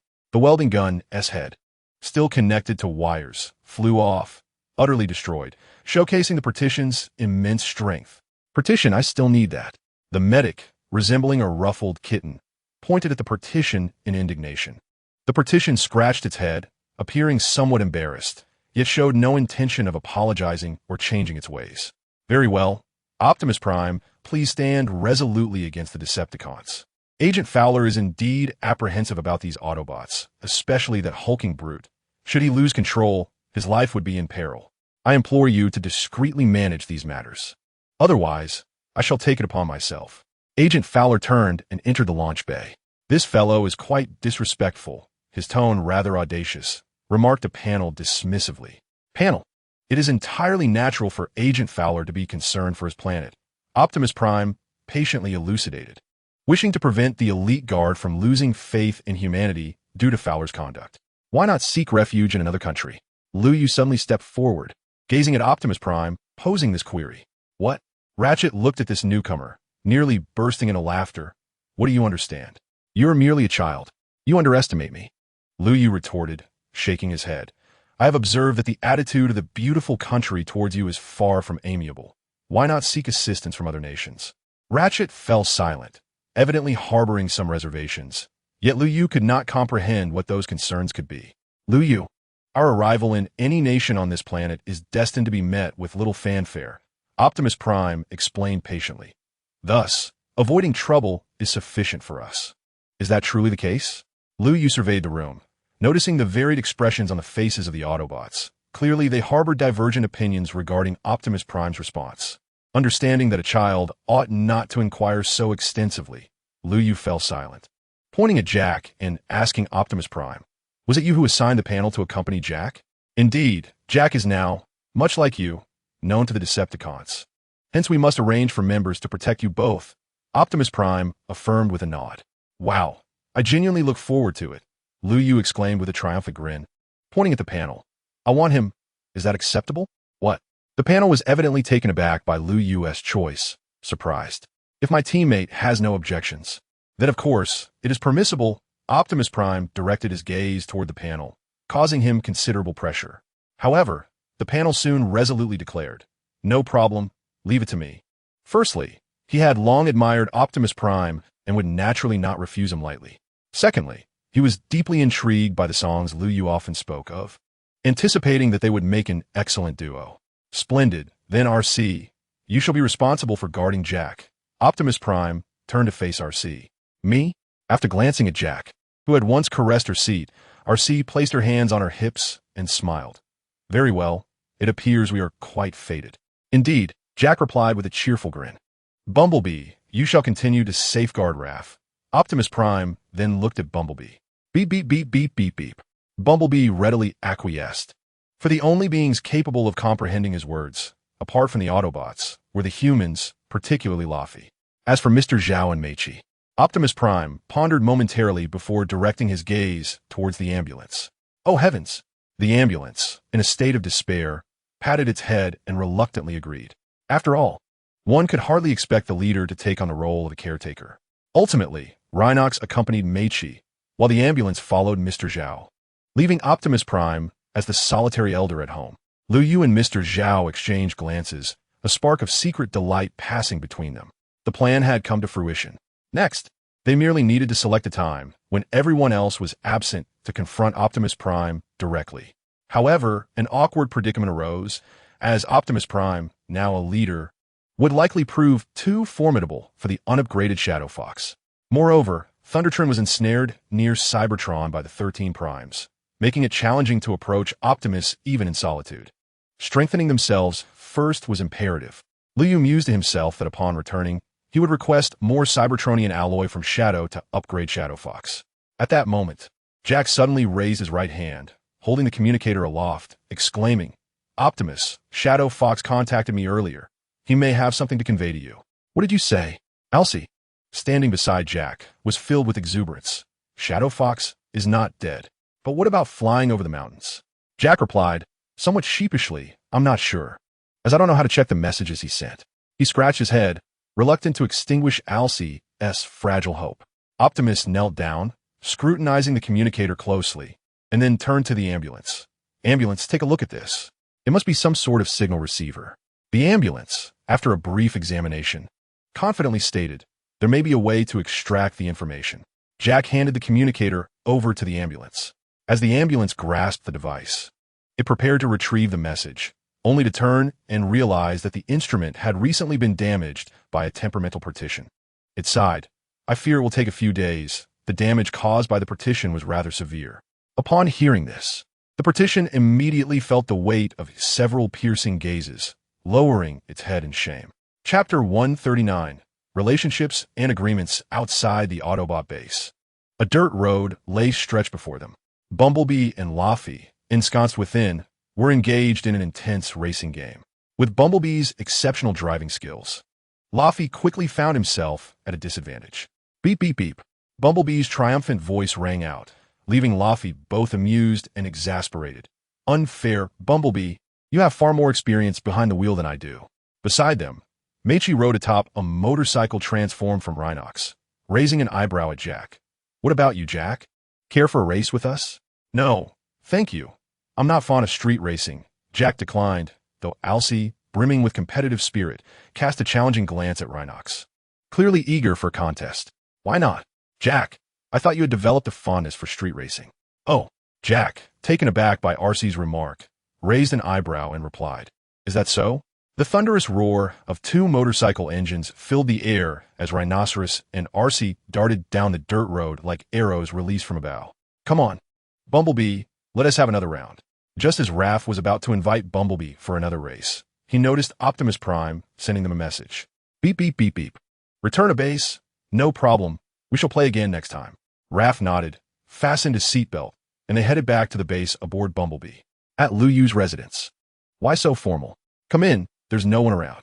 Liu Yu stepped out of the vehicle, pushed open the grand gate of the manor, and called out to the partition. The partition remained in its automotive form, not easily transforming, and inquired, Your home is indeed quite spacious. Oh, thank you, this is nothing. If you were to see the mansions of those affluent individuals, you would truly be awestruck. Liu Yu scratched his head and walked toward the house. The partition followed closely behind, maintaining its automotive shape, ultimately refraining from transformation. Noticing the partition's persistent demeanor, Liu Yu chuckled helplessly, feeling a twinge of hunger, and opened the refrigerator to seek out usable ingredients. As this manor was recently constructed under the ownership of Mr. Zhao, the food supplies consisted solely of the vegetables Mr. Zhao had procured on his way over yesterday. Tomatoes, eggs, and a few seasonings. Liu Yu pondered for a moment. Suddenly his eyes brightened. There was even flour. After mentally reviewing the culinary process, Liu Yu began kneading the dough. However, his method was rather exaggerated. The partition observed as Liu Yu kneaded the dough without adding a single drop of water, merely incorporating a few eggs. Hey, buddy, if you keep kneading like that, the noodles will surely break. Although the partition was not adept at cooking, the Human Data Network provided it with a clear answer. This was not how dough should be handled. Oh, clearly taken aback by the partition's unexpected comment, Liu Yu glanced at it and jested, Partition, do you know how to cook? No, but data analysis indicates that your method is incorrect. The partition replied candidly. Perhaps your data needs an update. Liu Yu said slowly, only to see the partition suddenly transform, displaying a smirk, which made him chuckle. How about we make a wager? On what? The partition, with a defiant expression, was unconvinced that a mere human could possess more knowledge than itself. No need to be hasty. Liu Yu continued kneading the dough and proposed, If I win, you shall recount your past stories to me. How does that sound? Past stories? You mean, you wish to learn about my experiences on Cybertron? The partition asked with curiosity, Why? There aren't so many whys, Liu Yu replied with a smile, shaking his head. Perhaps it's simply because I find you and your kind intriguing. The partition nodded in agreement, indicating that such trivial matters required no concealment. All right, but if you lose, you'll have to wash my car. You made me lose focus yesterday, and I ended up getting it dirty from that Decepticon's tricks. No problem. Liu Yu replied confidently with a smile. I won't lose. Rather bold of you. I shall await the outcome. The partition settled down, observing Liu Yu's every move to prevent any cheating. In this regard, Liu Yu could only think that the partition was rather naive, highlighting the Autobot's inherent pride as a species capable of traversing the stars while still harboring a sense of superiority over humans. I'll begin now. To prevent any trickery from the partition, Liu Yu made a point to remind him. Then, under the partition's watchful gaze, Liu Yu lifted a corner of the dough. wrapping it around the rolling pin before handing it to the partition. Hold this for me. Are you really going to do this? It's going to be embarrassing. The partition kindly cautioned, as in his eyes, Liu Yu was setting himself up for humiliation. Just watch, big guy, Liu Yu replied with a devilish grin. Amidst the partition's astonished gaze, he pulled on the corner of the dough, which had not been mixed with a single drop of water. Surprisingly, the dough, which should have cracked, remained intact, stretching as taut as a wall, smooth and flawless. As Liu Yu pulled, the dough elongated into soft strands of noodles. And when it reached the wall's edge, he looked at the partition, who was gaping in disbelief, and said, "Pay attention. Let go." At his words, the partition instinctively released his grip alongside Liu Yu. The soft noodles lost their tensile strength and instantly began to gather towards the center, contracting on their own. This seemingly magical occurrence left the partition utterly astonished, and he exclaimed, "Magic! A human with magic!" Liu Yu's lips twitched. "Partition, you've watched too many cartoons. This is called culinary skill. Optimus, you called us back. Has something happened?" RC and her companions returned to the base to find Optimus Prime and Ratchet present. "Hey, Ratchet, why didn't you accompany General Zhao?" Jack inquired, noticing the absence. "The crowd was too large where he was, so I provided him with a distress button. When he finds himself in danger, I will activate the land bridge to rescue him," Ratchet replied without looking back. "More importantly, I summoned you all back because I deciphered news regarding the Shadow Phantom Fox." "What? So soon?" RC expressed her disbelief. Indeed, it was quite astonishing. But this small entity seemed to have no intention of keeping secrets, making it easy to extract the information. Ratchet crouched down, returning the summoning device to Jack. "What did he say?" RC asked, hands on her hips, appearing casual, yet her serious expression revealed her unease. "He and the others are fine. They were merely captured by individuals suspected of being Decepticons." The ambulance spoke slowly, seemingly hesitant, yet ultimately declared, "I did not call back the partition because I feared that what was to be said next might provoke him. Given the certainty of this matter, it is prudent to keep the partition uninformed, lest it cloud his judgment." "What matter?" Alcee was increasingly perplexed, pondering what could warrant such secrecy. The next moment, the words uttered by the ambulance left Bumblebee utterly astonished. "Those who captured Shadowing Flying Fox may possess particle differentiation devices akin to those once wielded by Xiao Tianhan. This implies that, even if he is not Xiao Tianhan himself, he may be closely connected to him." Chapter 140. Is Xiao Tianhan still alive? Are you suggesting that Xiao Tianhan might still be alive? Alcee exclaimed, her face reflecting disbelief. "But that is impossible. The Supreme Council declared years ago that Xiao Tianhan, the hero of Cybertron, tragically perished. How could he still be alive?" "I cannot say for certain," the ambulance replied. "I am merely sharing my conjecture. The truth remains elusive." The ambulance turned its gaze towards Optimus Prime, indicating that perhaps his old friend could shed light on any hidden truths. Optimus Prime's optical sensors retracted as if contemplating profound thoughts. Yet he ultimately refrained from answering and instead addressed the ambulance. "Can you track down the location of Shadowing Flying Fox?" "Yes. Although it seems they have been captured by the Decepticons. I can detect their signals, albeit they are being disrupted. Fortunately, we have this summoner, which can continuously track the whereabouts of Shadowing Flying Fox," the ambulance responded. "Then what are we waiting for? Let us depart," Alcee exclaimed eagerly, hope surging within her to rescue Flying Over Mountain. "Calm down, Alcee. We must not lose our composure," Optimus Prime cautioned, grasping her arm to prevent her impulsiveness. "Acting on emotion could lead us into peril." With a frustrated punch against the wall, Alcee vented her dissatisfaction, but said nothing further, recognizing that Optimus Prime was indeed right. "Beep, beep, beep, beep, beep." Bumblebee interjected from the side. "You're absolutely correct, Bumblebee," Optimus Prime affirmed with a nod. "The adversary possesses devices similar to those of Xiao Tianhan, and we must not dismiss the possibility that they may have other weaponry once utilized by him. Molecular freezing technology was highly lauded by the Cybertron elite in the previous era." Alcee raised an eyebrow and added, "I believe we may need to split our forces. If the enemy truly possesses such technology, a united front might prove counterproductive." "You are right, Alcee," Optimus Prime concurred. "I, Bumblebee, and Rhinox will engage the suspected Decepticon resembling Xiao Tianhan directly, while you and the partition use the summoner to locate Shadowing Flying Fox and Flying Over Mountain." We must avoid exposing the partitions to anything reminiscent of the Howling Cold, lest it impair their judgment, which could prove fatal on the battlefield. Understood. The group swiftly sprang into action, their convictions remarkably unified, not for the sake of honor or medals, but for their families. Lord Megatron, a high-frequency signal has been received. Shall we accept it? A Decepticon soldier inquired, glancing at the imposing Megatron. Let's receive it, Megatron replied, unhurried in his rejection. The locking staff had not been deployed in recent days. If the sender were an adversary, he would not mind utilizing the staff to unearth the enemy's spark. Hello, Megatron. You appear more spirited than I had anticipated. The transmission came from a robot resembling an aircraft, devoid of the Decepticon insignia, its deep blue body contrasting with silver accents, exuding an air of formidable presence. Who are you? Megatron scrutinized the surroundings of this unknown entity, which did not seem to be from Earth. I am Sky Shadow, an interstellar pirate, and I possess something that may pique your interest, Sky Shadow declared casually, hands on hips. Oh, such bravado. What could you possibly have that would warrant my attention? Megatron scoffed inwardly, for he held the blood of the Cosmic Emperor, merely biding his time until the stars aligned, at which point the weak would perish.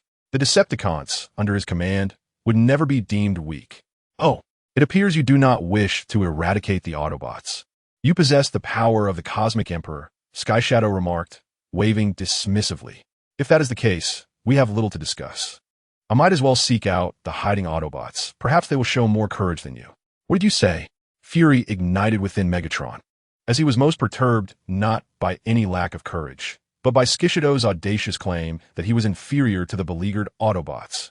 Have I misspoken? With your million-strong army, you still dare not launch a full-scale assault on Earth. Do you truly believe you cannot conquer a single planet, yet harbor ambitions of ruling Cybertron? Skishadow's casual words further intensified Megatron's wrath. Curse you, insignificant insect. You have chosen an opportune location. Otherwise, I would feed you to the void. Megatron ground his teeth in irritation.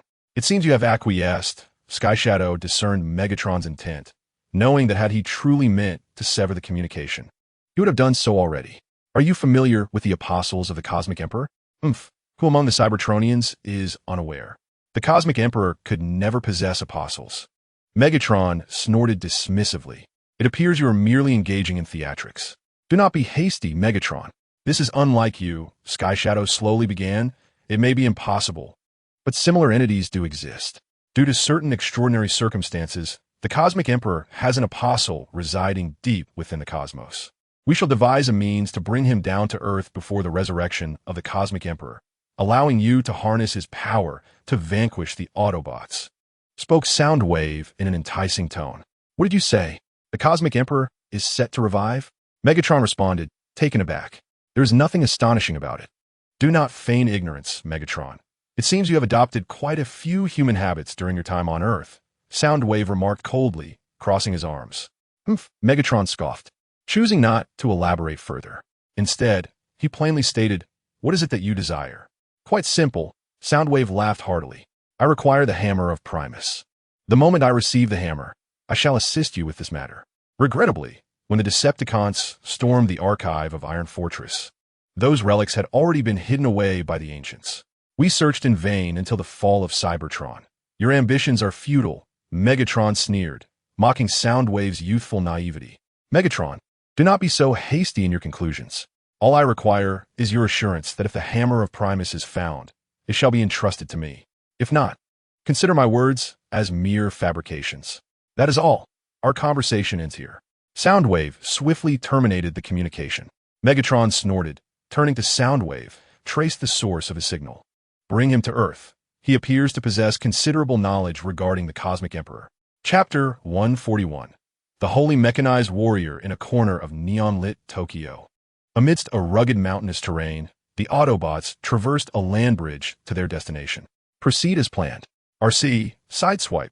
The mission to rescue Jetfire and Mirage is entrusted to you. Optimus Prime instructed. Bumblebee, Rhinox, advance steadily to ensure RC and the others can execute the rescue safely. Understood. The elite guard split into two groups, with Optimus Prime leading Bumblebee and Rhinox, cautiously entering the cavern.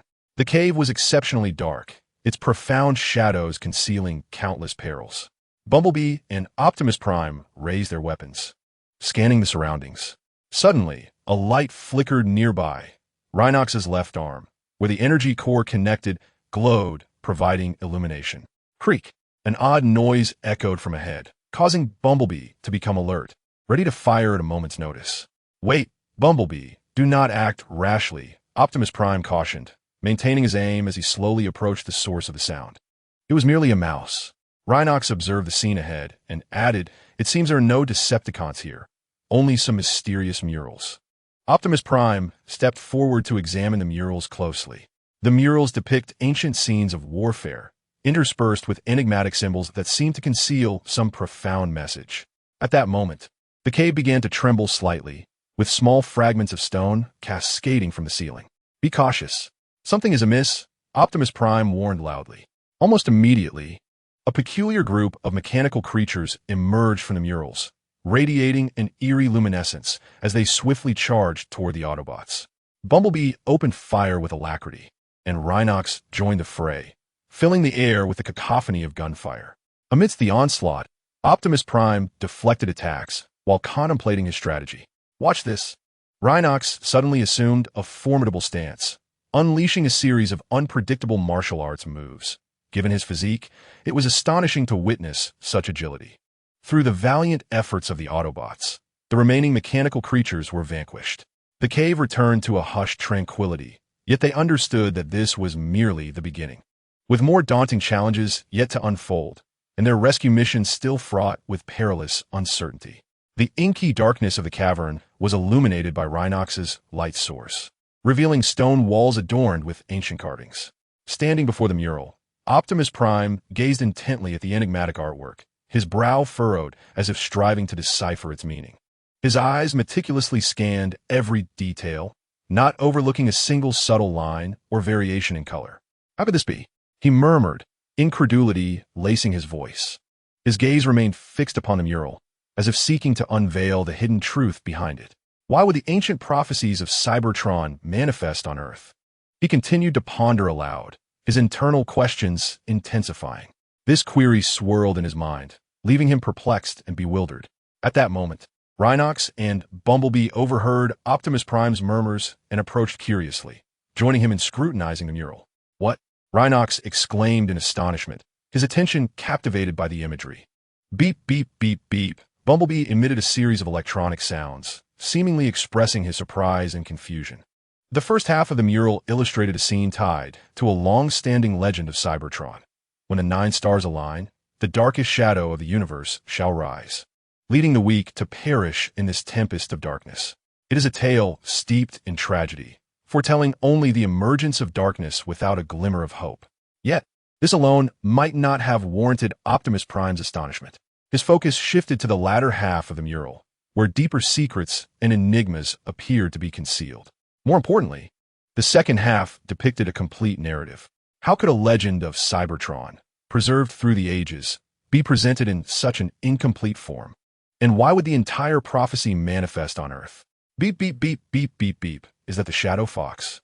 Bumblebee suddenly interjected, his voice trembling as if he had encountered something truly extraordinary. Optimus Prime continued to read the tale as Bumblebee spoke, delving deeper into the legend. When the shadow of darkness rises, the only path forward is the hope found at the edge of the world. The divine warrior, the holy machine god, endowed with wisdom, strength, and courage, shall annihilate all evil. Holy machine god? Optimus Prime murmured, recalling that the Phantom Fox had introduced himself as a holy machine warrior during their first encounter. Could there be a connection between them? Ah, rare visitor. How did you find your way here? At that moment, a green warrior emerged from the shadows, flashing a subtle smile at Optimus Prime. "We meet again. Is it you?" Optimus Prime's optical sensors narrowed, recognizing the figure before him. It was indeed the one who had sought to abduct Jack. Was it possible that the reason for this warrior's attempt to take Jack was due to some latent potential within him that attracted the Phantom Fox? Perhaps he sought to control Jack to gain the Fox's assistance?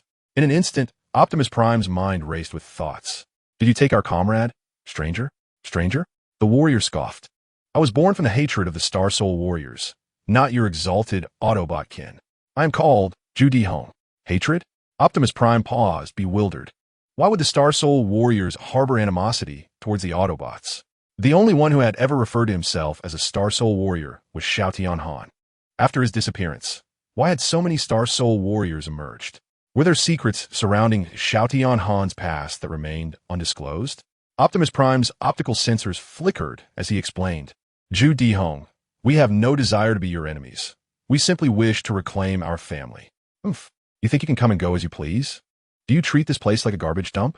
Zhu Dihong brandished a meteor hammer, seemingly preparing to engage Optimus Prime in battle. Meanwhile, Liu Yu sat at home, holding his phone, witnessing this scene through Rhinox's perspective. He face-bombed and quickly sent a voice message to Zhu Dihong. What are you doing? Do you really think you can provoke Optimus Prime? Make your threats and leave quickly. Liu Amba is also preparing to return the Phantom Fox and Figuishan. Oh, Zhu Dihong, feeling somewhat wronged, expressed a reluctant oh. His initial desire to showcase his prowess before Liu Yu dissipated instantly. He shot a furious glare at Optimus Prime before turning to flee. Optimus Prime, we found the Phantom Fox, and Figuishan is safe. Arsai's delighted voice resonated through the communication frequency. Listening to Arsai's joyful exclamation and glancing at the retreating figure of Zhu Dihong, Optimus Prime commanded, Ratchet, activate the land bridge. Autobots retreat. The Autobots made their way back to the base via the land bridge. Chapter 142. All set. What truly transpired back then, Phantom Fox? We all witnessed you and Figuishan being engulfed by the explosion. The excited voice of Guban inquired incredulously, addressing the still-conscious Phantom Fox. Indeed, at that moment, everyone believed your survival was impossible. Who could have imagined that both you and Fagua Mountain would emerge unscathed? Alxie finally felt a sense of relief as she sat on the edge of the bed, her voice brimming with astonishment. I'm not entirely sure. I only recall that my left hand bore this peculiar device, and miraculously, both Fagua Mountain and I were saved. Liu Feihu gestured towards the apparatus on his arm, a wry smile gracing his lips as he spoke. Alas, just as we had escaped from the jaws of death, we encountered that formidable Decepticon named Zhu Dihong. I suspect he possesses the means to track us. How could that be? The astonishment was not limited to the ambulance. The partition was equally electrified. His emotions surged. In grasping the device in disbelief, he slowly remarked, I would recognize this even if I turned to ash. What is this? Do you recognize it? Alxie, hands on her hips, inquired with evident confusion. This is a particle differentiation device. The ambulance approached in astonishment and began to elucidate. How could this be? This technology was exclusively possessed by the once mighty Xiao Han, since he did not present it at the opportune moment. This device should have vanished along with him amidst the starry seas. Could it be that our elder brother is still alive? How wonderful! The partition seemed rejuvenated, the optical lens radiating even brighter light as it danced with excitement, nearly toppling the human beings in the base. Calm down, partition, Jack intervened, lest they all suffer concussions from the excitement. For what I gather, are we expecting newcomers? Meichi asked curiously. No, not newcomers, the ambulance countered. In fact, if he still exists, he will be a figure of immense stature, second only to Optimus Prime. After all, the former leader of the Thunder Rescue Team, Spring, had never ceased to praise him. Even during Xiao Han's absence from a team, he had declared that should Xiao Han return, he would be the next leader. Wow! Meichi's eyes sparkled with admiration, igniting her curiosity about this Autobot she had never met. What are we waiting for, boss? Let us capture that Zhu Dihong and demand he surrender our elder brother. The partition urged, gathering momentum as it approached Optimus Prime. Do not act rashly, partition. The situation is far more intricate than it appears, Optimus Prime calmly analyzed. I suspect this is precisely the scenario Zhu Dihong desires. What? The members of the elite guard wore expressions of confusion, unable to grasp the rationale behind Optimus Prime's assertion. As their leader, Optimus Prime possessed knowledge that eluded his team. He spoke with a measured tone. I suspect that Zhu Dihong intentionally returned Liu Feihu and Fagua Mountain to us. He is not a mere Decepticon, but a Star Soul warrior. How could that be? When we rescued Liu Feihu and the others, we indeed confronted that Autobot with shovels for hands. Why would you suggest this was intentional? Alxie queried, her perplexity evident. Do not be agitated, RC, Optimus Prime elucidated. Starscream harbors no intent to engage us in battle. He merely confronted us momentarily before retreating. Moreover, his words seemed to suggest a deliberate attempt to manipulate our thoughts. Why would he masquerade as a Decepticon only to later identify himself as a Star Warrior, a being birthed from animosity towards the Autobots? The ancient legend has an unfinished narrative. Even I cannot ascertain the veracity of that tale, and we must not act impulsively. Yet, must we concede defeat? The reluctant rebuttal emerged from the panel. No, regardless of his motives, I shall not permit him to wreak havoc on this planet, Optimus Prime responded, his voice steady. In the forthcoming days, once your partners infiltrate densely populated areas, you will be deployed across the globe. This is not solely to search for the Energon, but also to locate Starscream and interrogate him regarding his intentions. If necessary, we shall resort to force. I suspect that their masquerade as Decepticons and the abduction of Shadow Fox and Flyover Mountain conceal significant secrets from us. Understood. The group exchanged glances, harboring no dissent regarding Optimus Prime's decision. His optics flickered as the familiar name screamer stirred profound memories from the depths of his recollections. He recalled the days in Detroit when he was an inadequate leader, often embroiled in disputes with Bumblebee.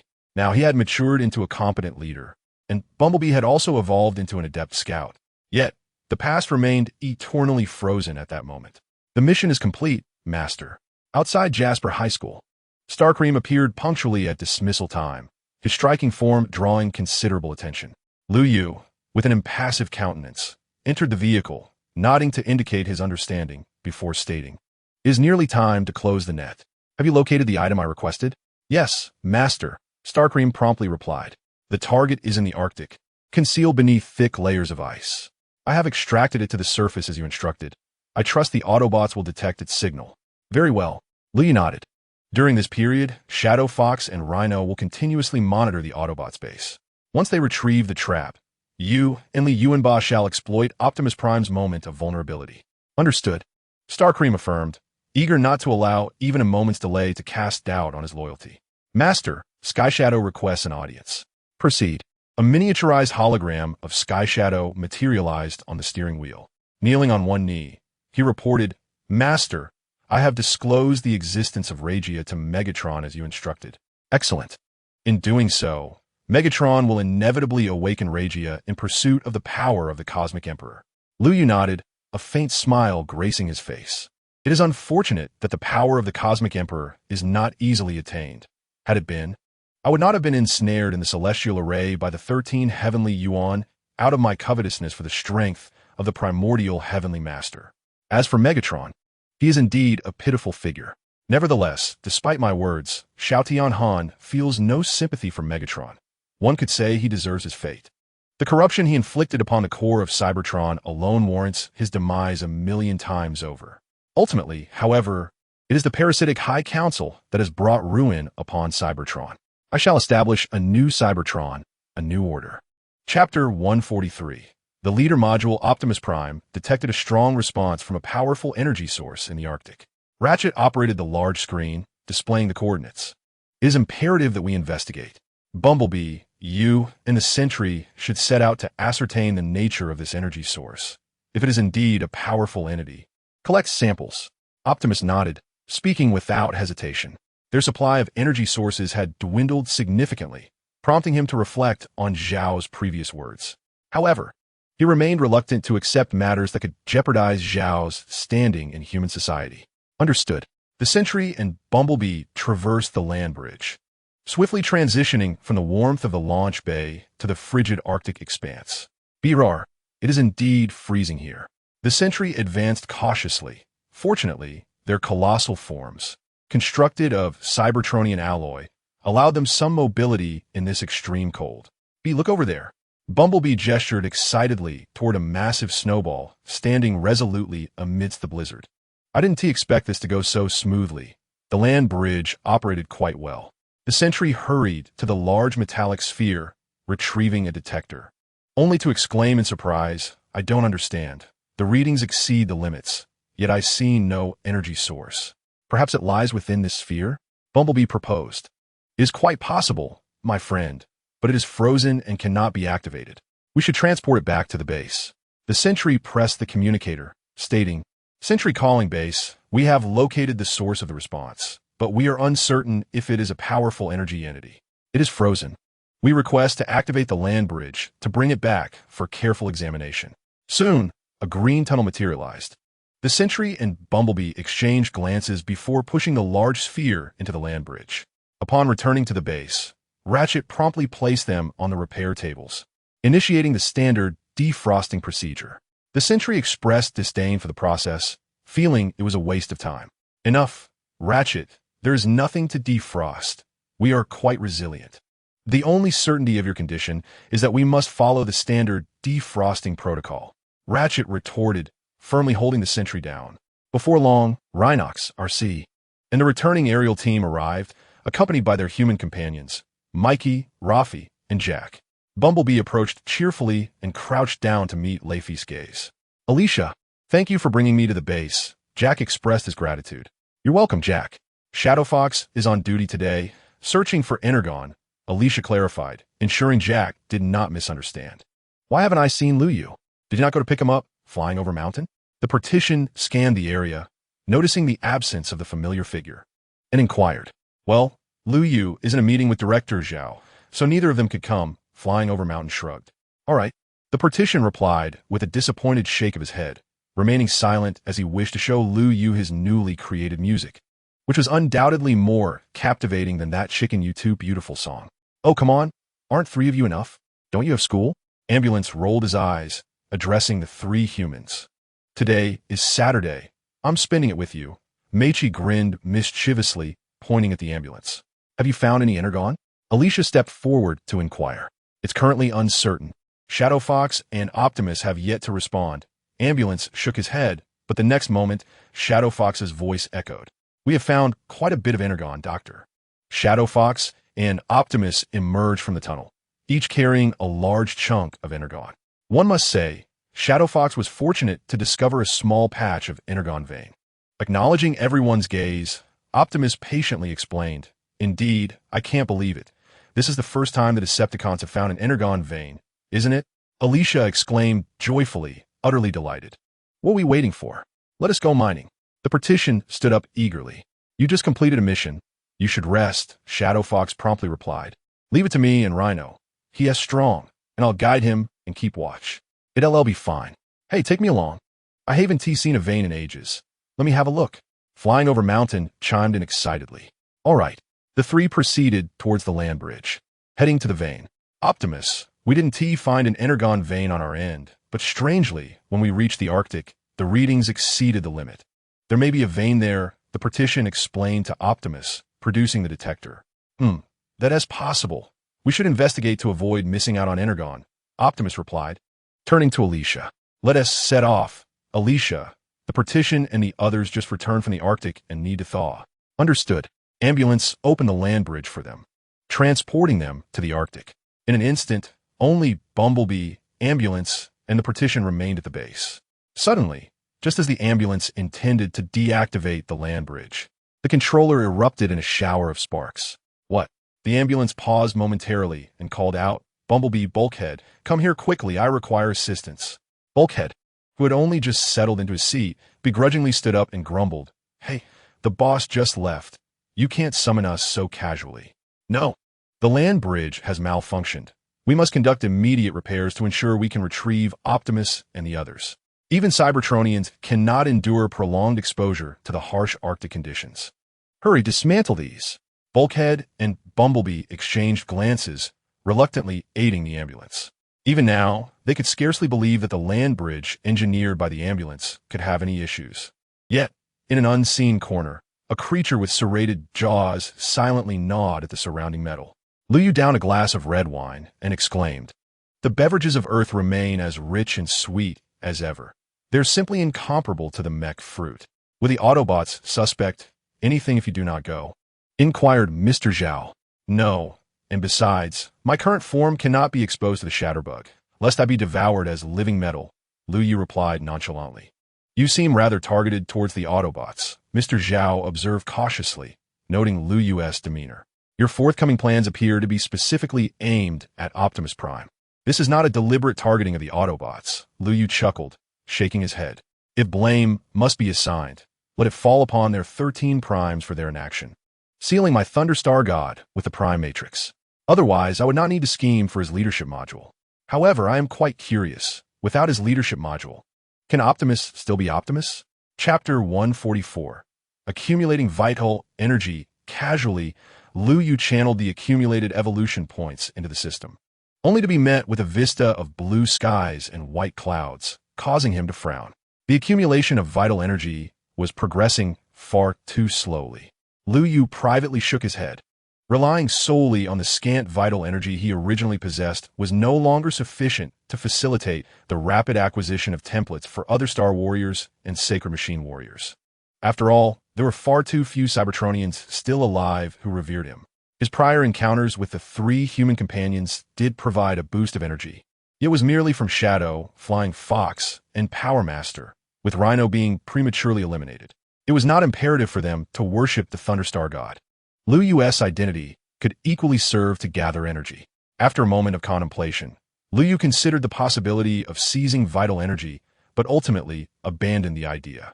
Firstly, his current strength was limited, and he might not be able to overpower Optimus.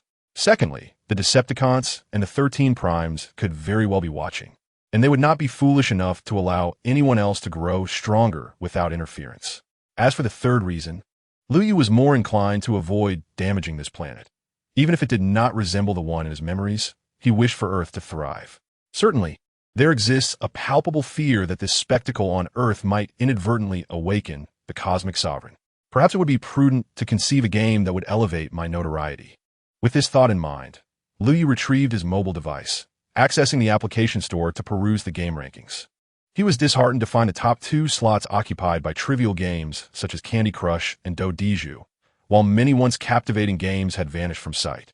Almost instinctively, Lu Yu searched for the game Honor of Kings, only to discover its absence, which brought him immense joy. This game, during its zenith, could be deemed a phenomenon. Despite subsequent controversies surrounding its anthropomorphic teammates and orchestrated scenarios, it remained exceedingly popular, often regarded as a social game. Without hesitation, Lu Yu resumed his thoughts, redirecting his focus to the concept of the game and transmitting his preliminary ideas to Kong Ing via encrypted channels. He resolved to develop this game within 3 days, harnessing the collective power of the fusion planet. Having completed this task, Lu Yu set down his phone. A slight smile gracing his lips. The show was about to commence. Has the Iron Eater bug trap been effective, Master? Should we now venture to the Arctic to seek the frozen Optimus Prime? Asked Zhu Dihong. Go ahead. Do not concern yourself with your Autobot companions. They have never truly lived. Don't tell me you've developed feelings for them. Lu Yu replied curtly. No, of course not, Master, Zhu Dihong responded flustered, as he hastened towards their temporary base, where a space bridge had been transported from the fusion planet. Meanwhile, the ambulance, having reorganized the wiring, attempted once more to activate the land bridge, but to no avail. The controller crackled ominously, sending shivers of apprehension through onlookers. The ambulance crouched down, gazing at the chewed circuit board, exclaiming, "We are undoubtedly in trouble." At that moment, Raph returned, cradling a small insect, excitedly proclaiming, "Hey, look what I found. We are rather busy here." The ambulance retorted impatiently, but before he could finish, he was startled into silence. The barrier and Bumblebee reacted swiftly, transforming into weapons aimed at the insect in Raph's hands. "Easy there, fellas, it's Raph." Jack and Mickey quickly positioned themselves in front of Raph, fearing that their Autobot friends might inadvertently fire upon the child. Iron Eater bug, Iron Eater bug," the barrier exclaimed in abject terror, bouncing about in a comically exaggerated manner. What is an Iron Eater bug?" Jack inquired, perplexed. "The insect you are holding is the most perilous pest from Cybertron," the barrier explained in a flurry of urgency. "They have a voracious appetite for metal, particularly living metal. I have witnessed numerous Autobots being devoured entirely by Iron Eater bugs. They leave absolutely nothing behind, truly nothing at all. They would begin with the most lucrative components, meticulously examining each circuit and solder joint, even though the optical device and the partition were described in vivid detail. The 3 small ones, having never witnessed the malevolence of this diminutive creature, remained somewhat skeptical. Jack and Mickey stepped aside, scoffing at Raph. "Are you referring to this? It appears so insignificant, while you are so much larger." Regrettably, the Devourer awoke in the next moment from Raph's embrace, and, upon seeing the trio from the ambulance. Charged at them with the fervor of a frenzied hound. In an instant, the Devourer began to gnaw at the ambulance, tearing its surface asunder. "Here, consume this." The partition unleashed a deformed, shattering sphere, striking the Devourer. However, the creature nimbly evaded and lunged at the partition, a formidable target, which was particularly alarming. Bumblebee hastily drew his weapon, but the creature's speed rendered it nearly impossible to aim. In the blink of an eye, it darted from the partition to Bumblebee, severing his hand. As Bumblebee's hand fell, the Devourer was forced to tumble down. Raph, raising a pipe, struck the Devourer with a series of blows, reducing it to fragments. He felt a wave of guilt for having brought the creature along, inadvertently revealing the Autobots. In that moment, Raph's strength was immense, startling even Jack, who quickly grasped Raph's pipe, saying, "Take it easy, tough guy." "Bumblebee, I am so sorry." Raph's voice quivered with emotion as he rushed to apologize to Bumblebee. "It's all right now. The threat has been neutralized," Mickey exclaimed excitedly. "No, once a Devourer appears, it is never alone." The ambulance shattered his delusions. Suddenly, a cacophony of footsteps echoed, akin to ants crawling in one's ears, heightening everyone's senses. "Do the other insects know we are here?" The partition exclaimed in terror. "It seems likely," the ambulance replied with a sorrowful shake of his head. "What are we waiting for? We must flee." Having witnessed the Devourer's consumption of other Autobots in the rescue team, the partition understood its terror all too well. "We cannot run. If we do, Optimus and RC will never return," the ambulance firmly stated. "Understood. If the land bridge cannot be activated, there may be issues with the pipes." "All right, where is it?" "We will repair it," Jack and the others volunteered. "They only consume metal. We are not made of metal." The ambulance nodded in agreement. "Typically, I would consider your flesh a liability, but at this moment, you are indeed the best candidates. Leave everything to us. We will fix the pipes." "Ambulance, you simply activate the land bridge," Jack and his companions declared as they gathered their toolbox and proceeded towards the pipes. Once they left, the partition touched its painful wound and inquired, "Once we repair the land bridge, should we first retrieve Optimus and the others, or drive these insects back to the Arctic?" "First, we must return Optimus Prime. Otherwise, the insects will only grow more ravenous." "We require bait," the ambulance lamented, shaking its head in despair. "Where can we find bait?" "The Iron Eater has devoured everything edible in this vicinity." The partition cried out, more in resignation than anything else. Chapter 145. Acquiring energy treasures amidst the chaos at the base. The weather in the Arctic remained capricious, with dark clouds obscuring the sun and frigid blizzards sapping the warmth from Optimus Prime and RC. They could no longer endure. A return to the base was imperative. However, the base's communications had inexplicably gone dark, leaving them helpless. The nearest temperate region was far beyond their reach in their current state. This Iron Eater trap could lead to the annihilation of the Autobots, a fate that Megatron had long coveted. After years of battling the Decepticons, enduring gunfire and bombardments, they found themselves facing such an inconceivable end. RC lay weakly against Optimus Prime, her optical sensors extending outward as her systems neared failure. "Can you guess who caused this mess at the base?" "I suspect it was the partition. He has always been clumsy. Remember when we first arrived on Earth? He constantly collided with those high-voltage wires. Haha. Who would have imagined?" Optimus Prime, equally weakened, lay on the ground but did not lament their fate. Instead, he explained, it may have merely been a minor circuit malfunction that led to this incident. The partition's size might be somewhat unwieldy for this world, yet his inner strength is boundless. We should not judge others by their appearances. After a moment of silence, RC gazed at her admired leader and gently grasped Optimus Prime's hand, saying, "Optimus, I just wish to express my honor in fighting alongside you until the very end." What a profoundly touching moment. It seems I have arrived at an opportune time. Have I disturbed you? Just then, the villainous Starscream appeared before them, speaking in a mocking tone.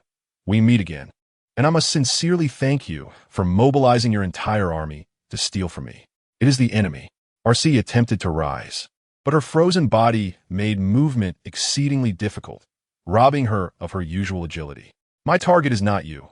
Step aside," Starscream coldly replied, though he admired their camaraderie. His loyalty lay solely with the cause of the Star Warriors. With a flourish, Starscream produced 2 meteor hammers, gathering energy and activating maximum power. In an instant, his form seemed to accelerate within this world, leaving countless afterimages in his wake as he surged towards RC at an unimaginable speed. He held nothing back. This strike was aimed solely at delivering a fatal blow. He intended to prove to the universe that, despite any fondness he may harbor for the Autobots, his allegiance to the cause remained paramount. What? Archie struggled to evade, yet the lethal sensation emanating from the ember remained undiminished. The strike from the Jedi hammer was aimed squarely at her demise.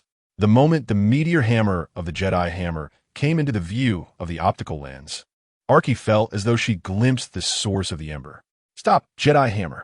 Optimus Prime, disregarding his frozen limbs, propelled himself forward with unwavering strength and will, positioning himself in front of Archie. However, after enduring the biting cold for so long, how much combat power could the two of them truly muster? With a cataclysmic blow from the Jedi hammer, they were both sent hurtling through the air, leaving a profound gash upon the icy surface, ultimately crashing into a towering iceberg. The iceberg erupted in mist as they lay trapped beneath the ice, their bodies crackling with electric sparks, clearly having sustained grievous injuries from the Jedi hammer's strike. Jedi hammer's heart brimmed with elation, for according to classification, he was merely a level 4 warrior, yet here he was, overpowering a level 6 Optimus Prime, which filled him with immense exhilaration. But in the next instant, Optimus Prime made it abundantly clear that a level 6 warrior was indeed formidable. Even a withered camel is larger than a horse. Energy source, grant me strength. Optimus Prime strode forward, his leader module automatically activating. The center radiating with the luminous blue glow of the ember, initiating repairs to his damaged form. This is not good, Jedi Hammer observed Optimus Prime. Despite sustaining his strike, appeared more vigorous and resilient, causing a surge of anxiety. He relayed to Liu Yu, Master, something is amiss. Optimus Prime still has reserves and no longer seems daunted by the blizzard. Through the images transmitted by Jedi Hammer, Liu Yu, a half-possessor of the Ember, resolutely stated impossible. Optimus Prime is merely bluffing. The Ember is not some panacea, but merely a compression of vast energy. The true divine power resides with the 13 celestial primordials and the primordial celestial venerable. Optimus Prime's body remained ensnared in a frozen state. Yet his combat prowess seemed to have returned to a level 5 standard. You might find yourself at a disadvantage. What a Yuanba? Have you mastered the combined attack technique he imparted? Ikome. As soon as the words left his lips, the hearty voice of Li Yuanba echoed through the communications. Upon seeing Li Yuanba approach, Jedi Hammer nodded in acknowledgement. Their tacit understanding required no further words. Faced with Optimus Prime, who was harnessing the power of the energy source, they knew they could not afford to be careless and immediately joined forces to execute their combined attack technique. Desolate sandstorm. The shards of ice scattered by the battle, along with the unique frigid air of the Arctic, coalesced into a tempest that engulfed them both. In other locales, a desolate sandstorm might indeed conjure up a whirlwind of sand, but in the Arctic, they summoned a blizzard that obliterated hope. The swirling snowstorm engulfed the entire sky, with Optimus Prime standing resolutely before them, as though confronting the very heavens alone. Without the Star Sword in hand, he could not possibly withstand this assault. Due to the inherent limitations in the remote capabilities of the War Battledow series robots, their ultimate techniques possess an exaggerated potency. The constraints of their ranks ought to be exceedingly stringent. However, they have managed to pose a threat to entities of a higher echelon through their combined ultimate moves. Even the formidable Optimus Prime appears diminutive, akin to a speck of dust within the vast cosmos, when confronted with such techniques capable of altering the very landscape. As the blizzard collided with Optimus Prime, there was no grand explosion, only an expectedly decisive and serene outcome. When the storm subsided, only 2 ice sculptures remained at the site.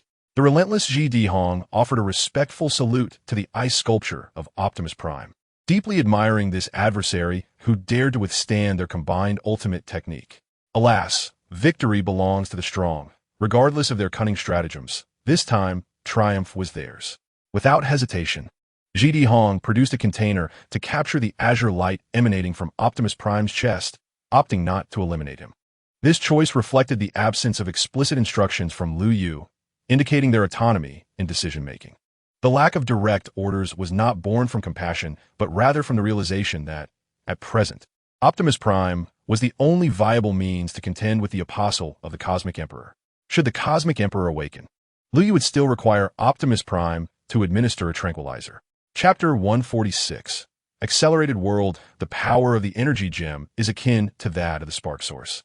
Lu Yu touched the container in Ji Dihong's hand, which radiated a clear blue light and uttered a resolute declaration. Open the space bridge and evacuate Earth. Lu Yu continued, with the energy gem, Optimus Prime has lost not only his source of power, but also the memories associated with his leadership.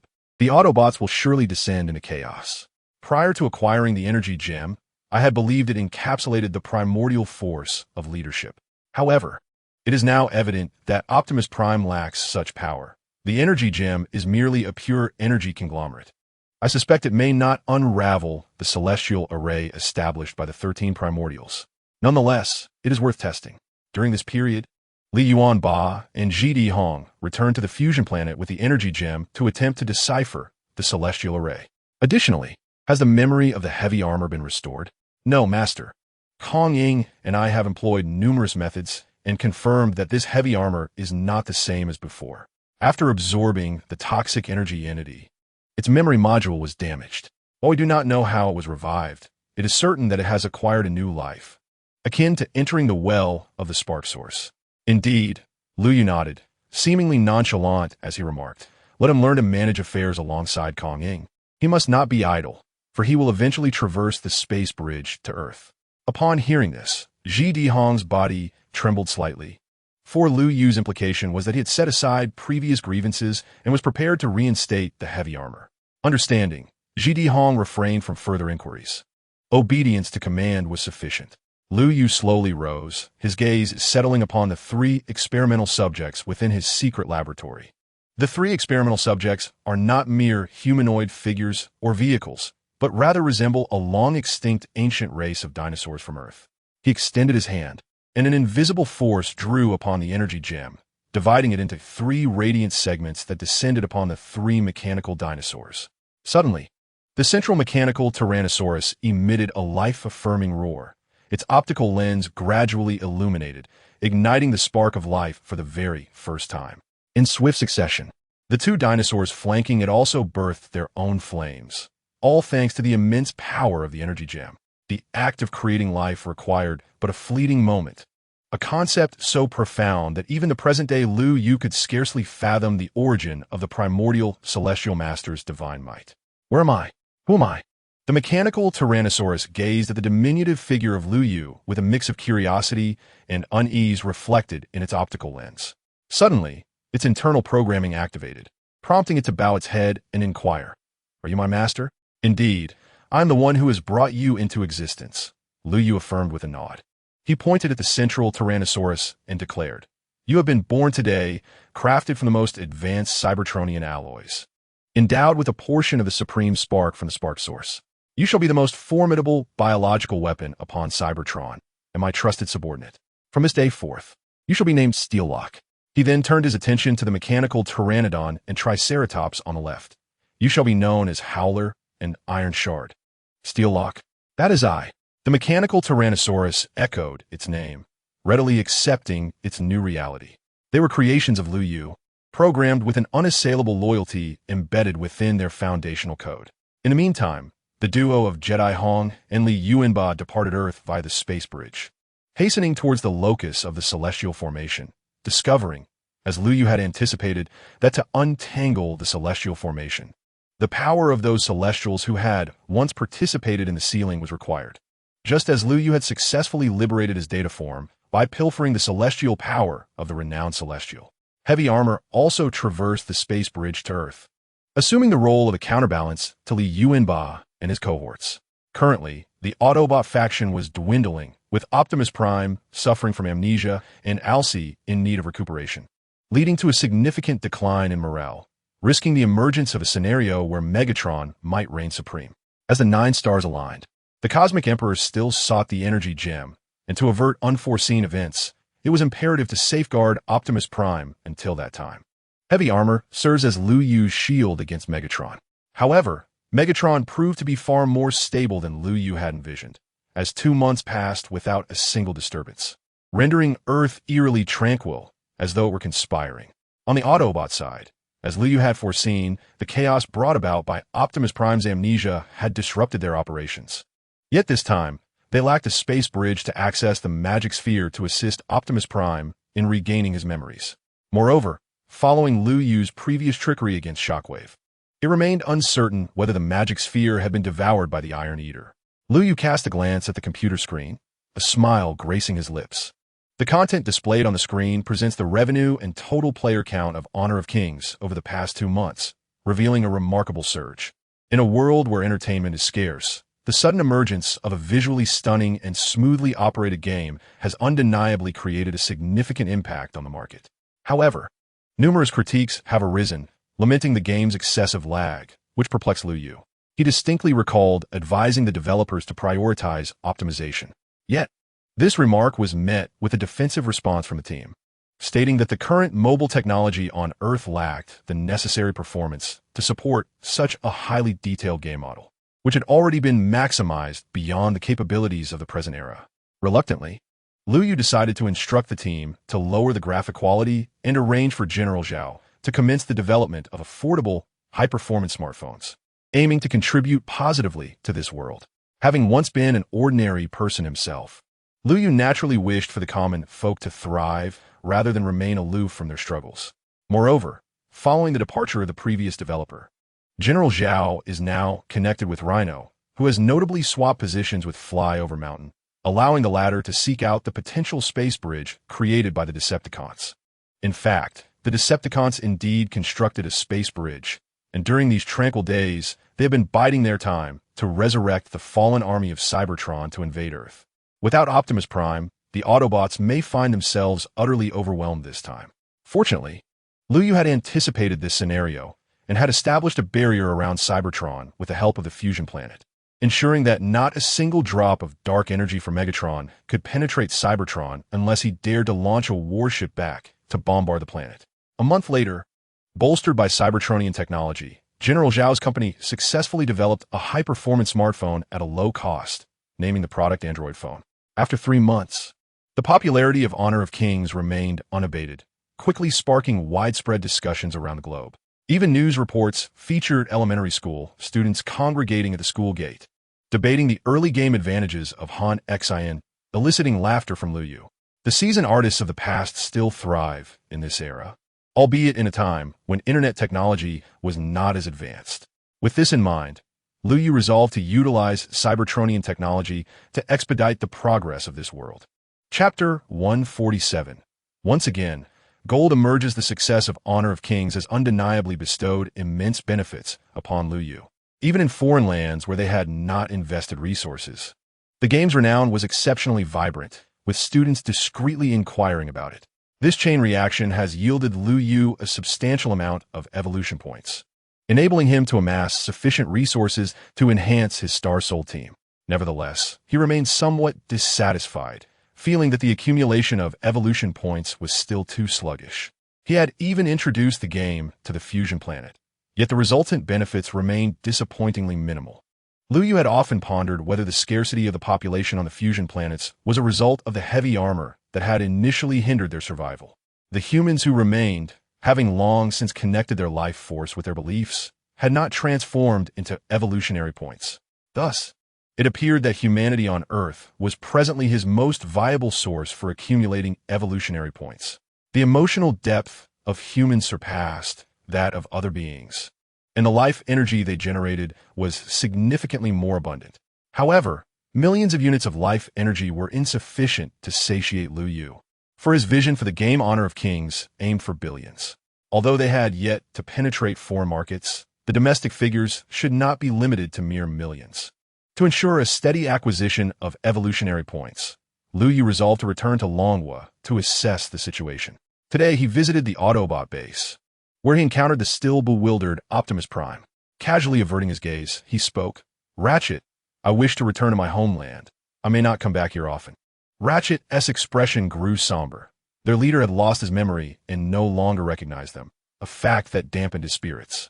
Nevertheless, Ratchet managed to add, "Wishing you safe travels." The base was eerily quiet, with everyone engaged in their own quest to locate the Decepticon space bridge. hoping to return to Cybertron and retrieve the matrix of leadership. Lu Yu nodded, yet his mind began to wander.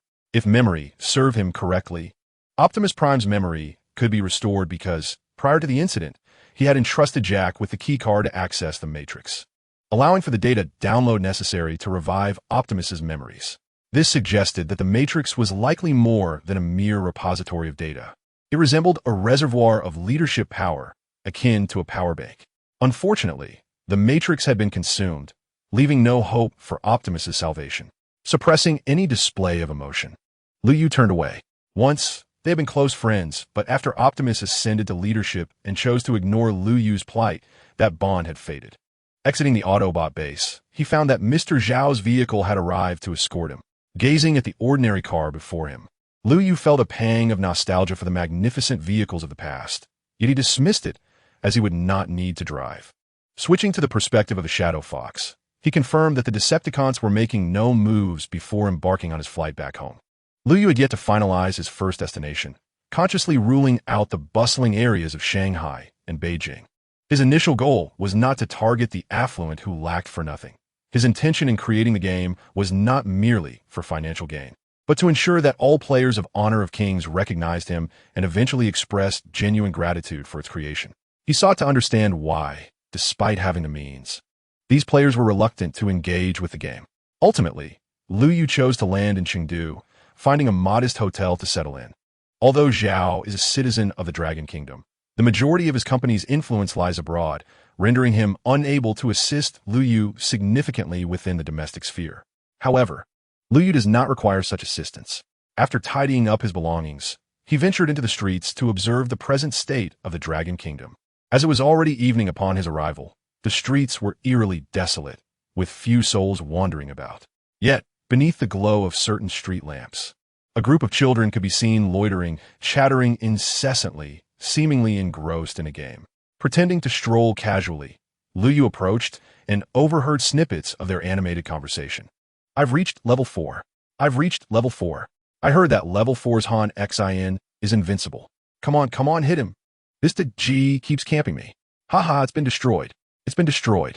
With the exclamation, the children's enthusiasm ignited, eager to commence the next round. At that moment, Lu Yu feigned ignorance and inquired, "Little brothers, what game are you playing that has you so exhilarated?" The children exchanged glances, hesitant to engage with him, as their mothers had warned them not to trust strangers on the street, lest they be whisked away. Observing their apprehension, Lu Yu noticed an elderly vendor selling candied hawthorn not far off. He approached and purchased several skewers, which he then offered to the children. Upon seeing the sweet treats, the children's faces lit up with joy, and their gazes toward Lu Yu turned warm and friendly. "Big brother, this game is called Honor of Kings. It's a new release and so much fun," one child exclaimed. "Yes, big brother, would you like me to show you a few rounds? My Angela is incredibly powerful." "Is that so?" Lu Yu replied with a smile, then asked, "Are many of your classmates playing this game?" "Lots. Me, Hong, Xi and you, and Yuan all play." A child responded cheerfully. "Are there any who don't play?" Lu Yu inquired further. "Don't play?" Another child pondered for a moment, licking his candied hawthorn before smiling. "It seems like only Su and his friends don't play much, but they're really good at it and often score several kills." "Oh, why don't they play?" Lu Yu asked, feeling a tinge of discomfort, suddenly aware that he resembled a dubious figure attempting to lure these children into mischief. Yet logically, even without Honor of Kings, other distractions would emerge. He could not solely be blamed for this. "Well, Su's family doesn't allow him to play because he excels in his studies," the child explained. Just then, another child chimed in, "But Ping and the others are at the bottom of the class, and their families won't let them play either.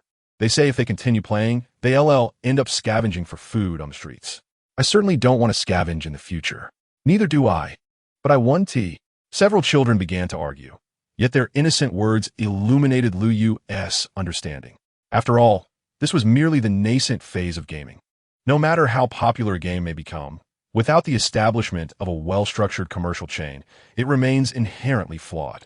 To swiftly amass a considerable amount of vitality energy, one must enlighten the world that those who excel in this game can also reap substantial financial rewards, often surpassing those found in other industries. Naturally, in any field, Only those with exceptional talent can reach the pinnacle of success, and the game Honor of Kings exemplifies this truth. Having bid farewell to a few children with satisfaction, Lu Yu returned to his hotel and began to contemplate his initial steps.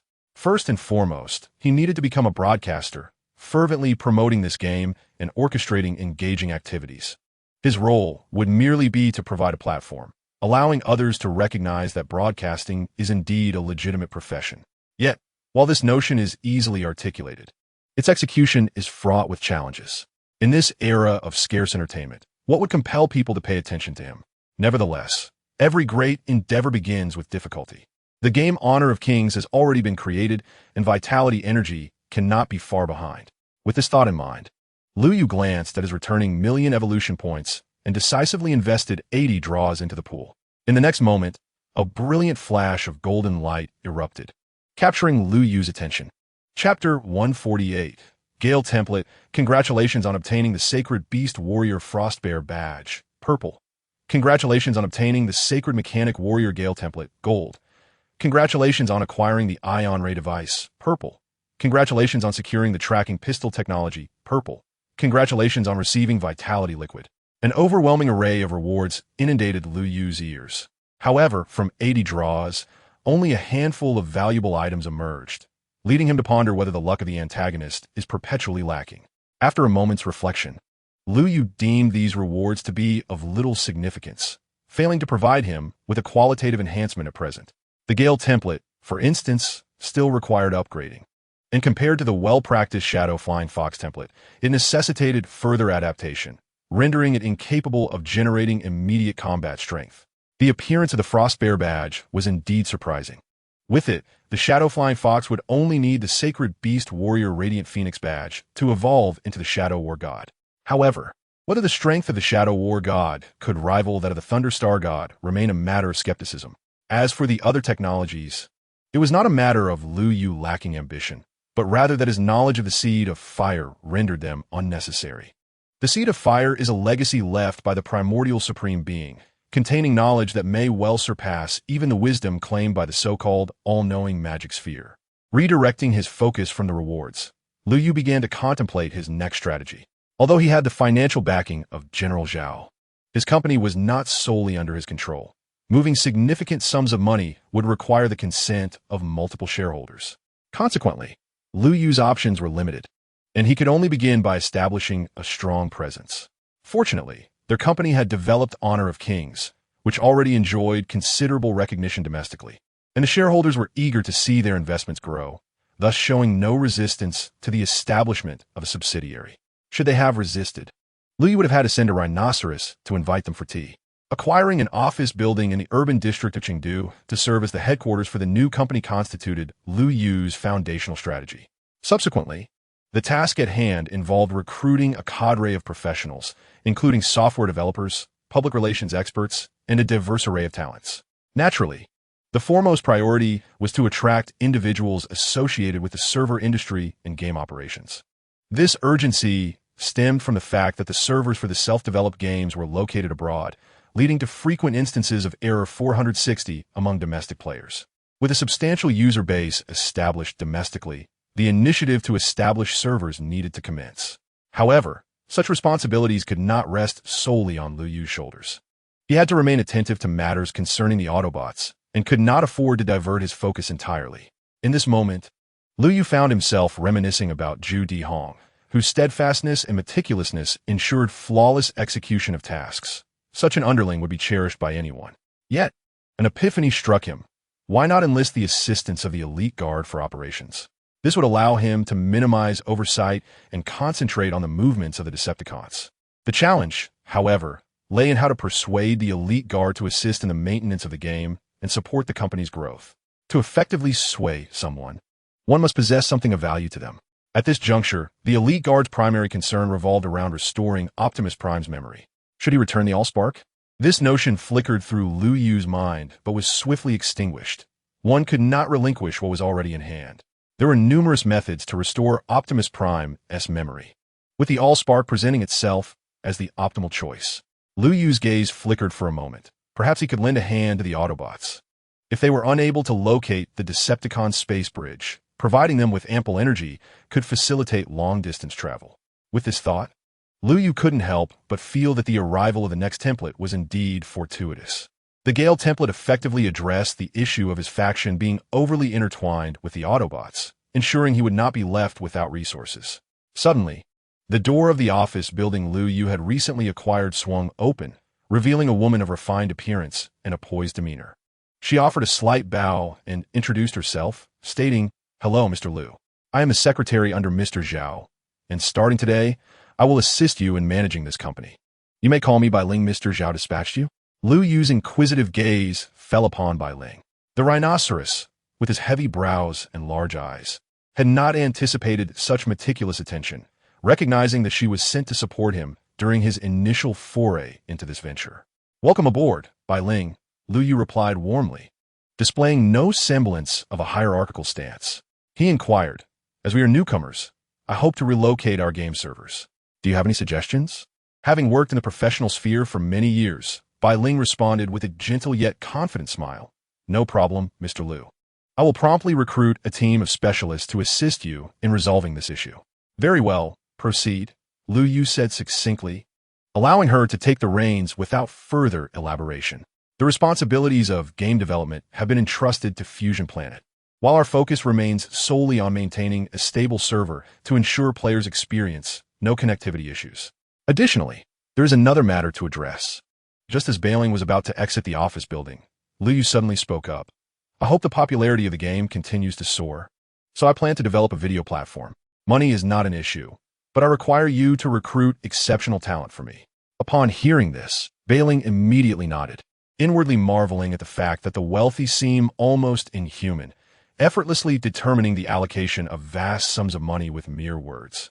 As Zhao's subordinate, Bailing had navigated the workplace for many years, and the task of human resources was second nature to her. She swiftly published the recruitment information, awaiting candidates for interviews. Meanwhile, Liu Yu shifted his attention to the Autobot, Shadow, Flying Fox, who was still desperately searching for the Decepticon space bridge within various mines, yet to no avail. Upon their return to the base, they were met with the despondent gazes of other Autobots, filling the atmosphere with a heavy silence. Recognizing the moment had come, Shadow Flying Fox stood and spoke up. "The Decepticons are remarkably elusive. Once their signals were everywhere, but now, not a trace remains. I believe we can no longer cling to these ephemeral hopes. We must take the initiative." Hearing these audacious words, RC furrowed her brow and inquired, "How do we take the initiative? We have lost Optimus Prime, and we were already at a disadvantage against the Decepticons. Moreover, we cannot even locate them. We no longer need to search for the Decepticons," Shadow Flying Fox clarified. Previously, when Raph inquired about the principle of the ground bridge, it was stated that without sufficient energon, long-distance traversal is unachievable. However, if we collaborate with humans, we can leverage their technology to locate the energon on Earth. Shadow Flying Fox did not continue, but the Autobots were not fools. They understood his implication. Nevertheless, RC expressed her concerns, recalling that Optimus Prime had once established certain rules, and she felt uneasy about breaking them.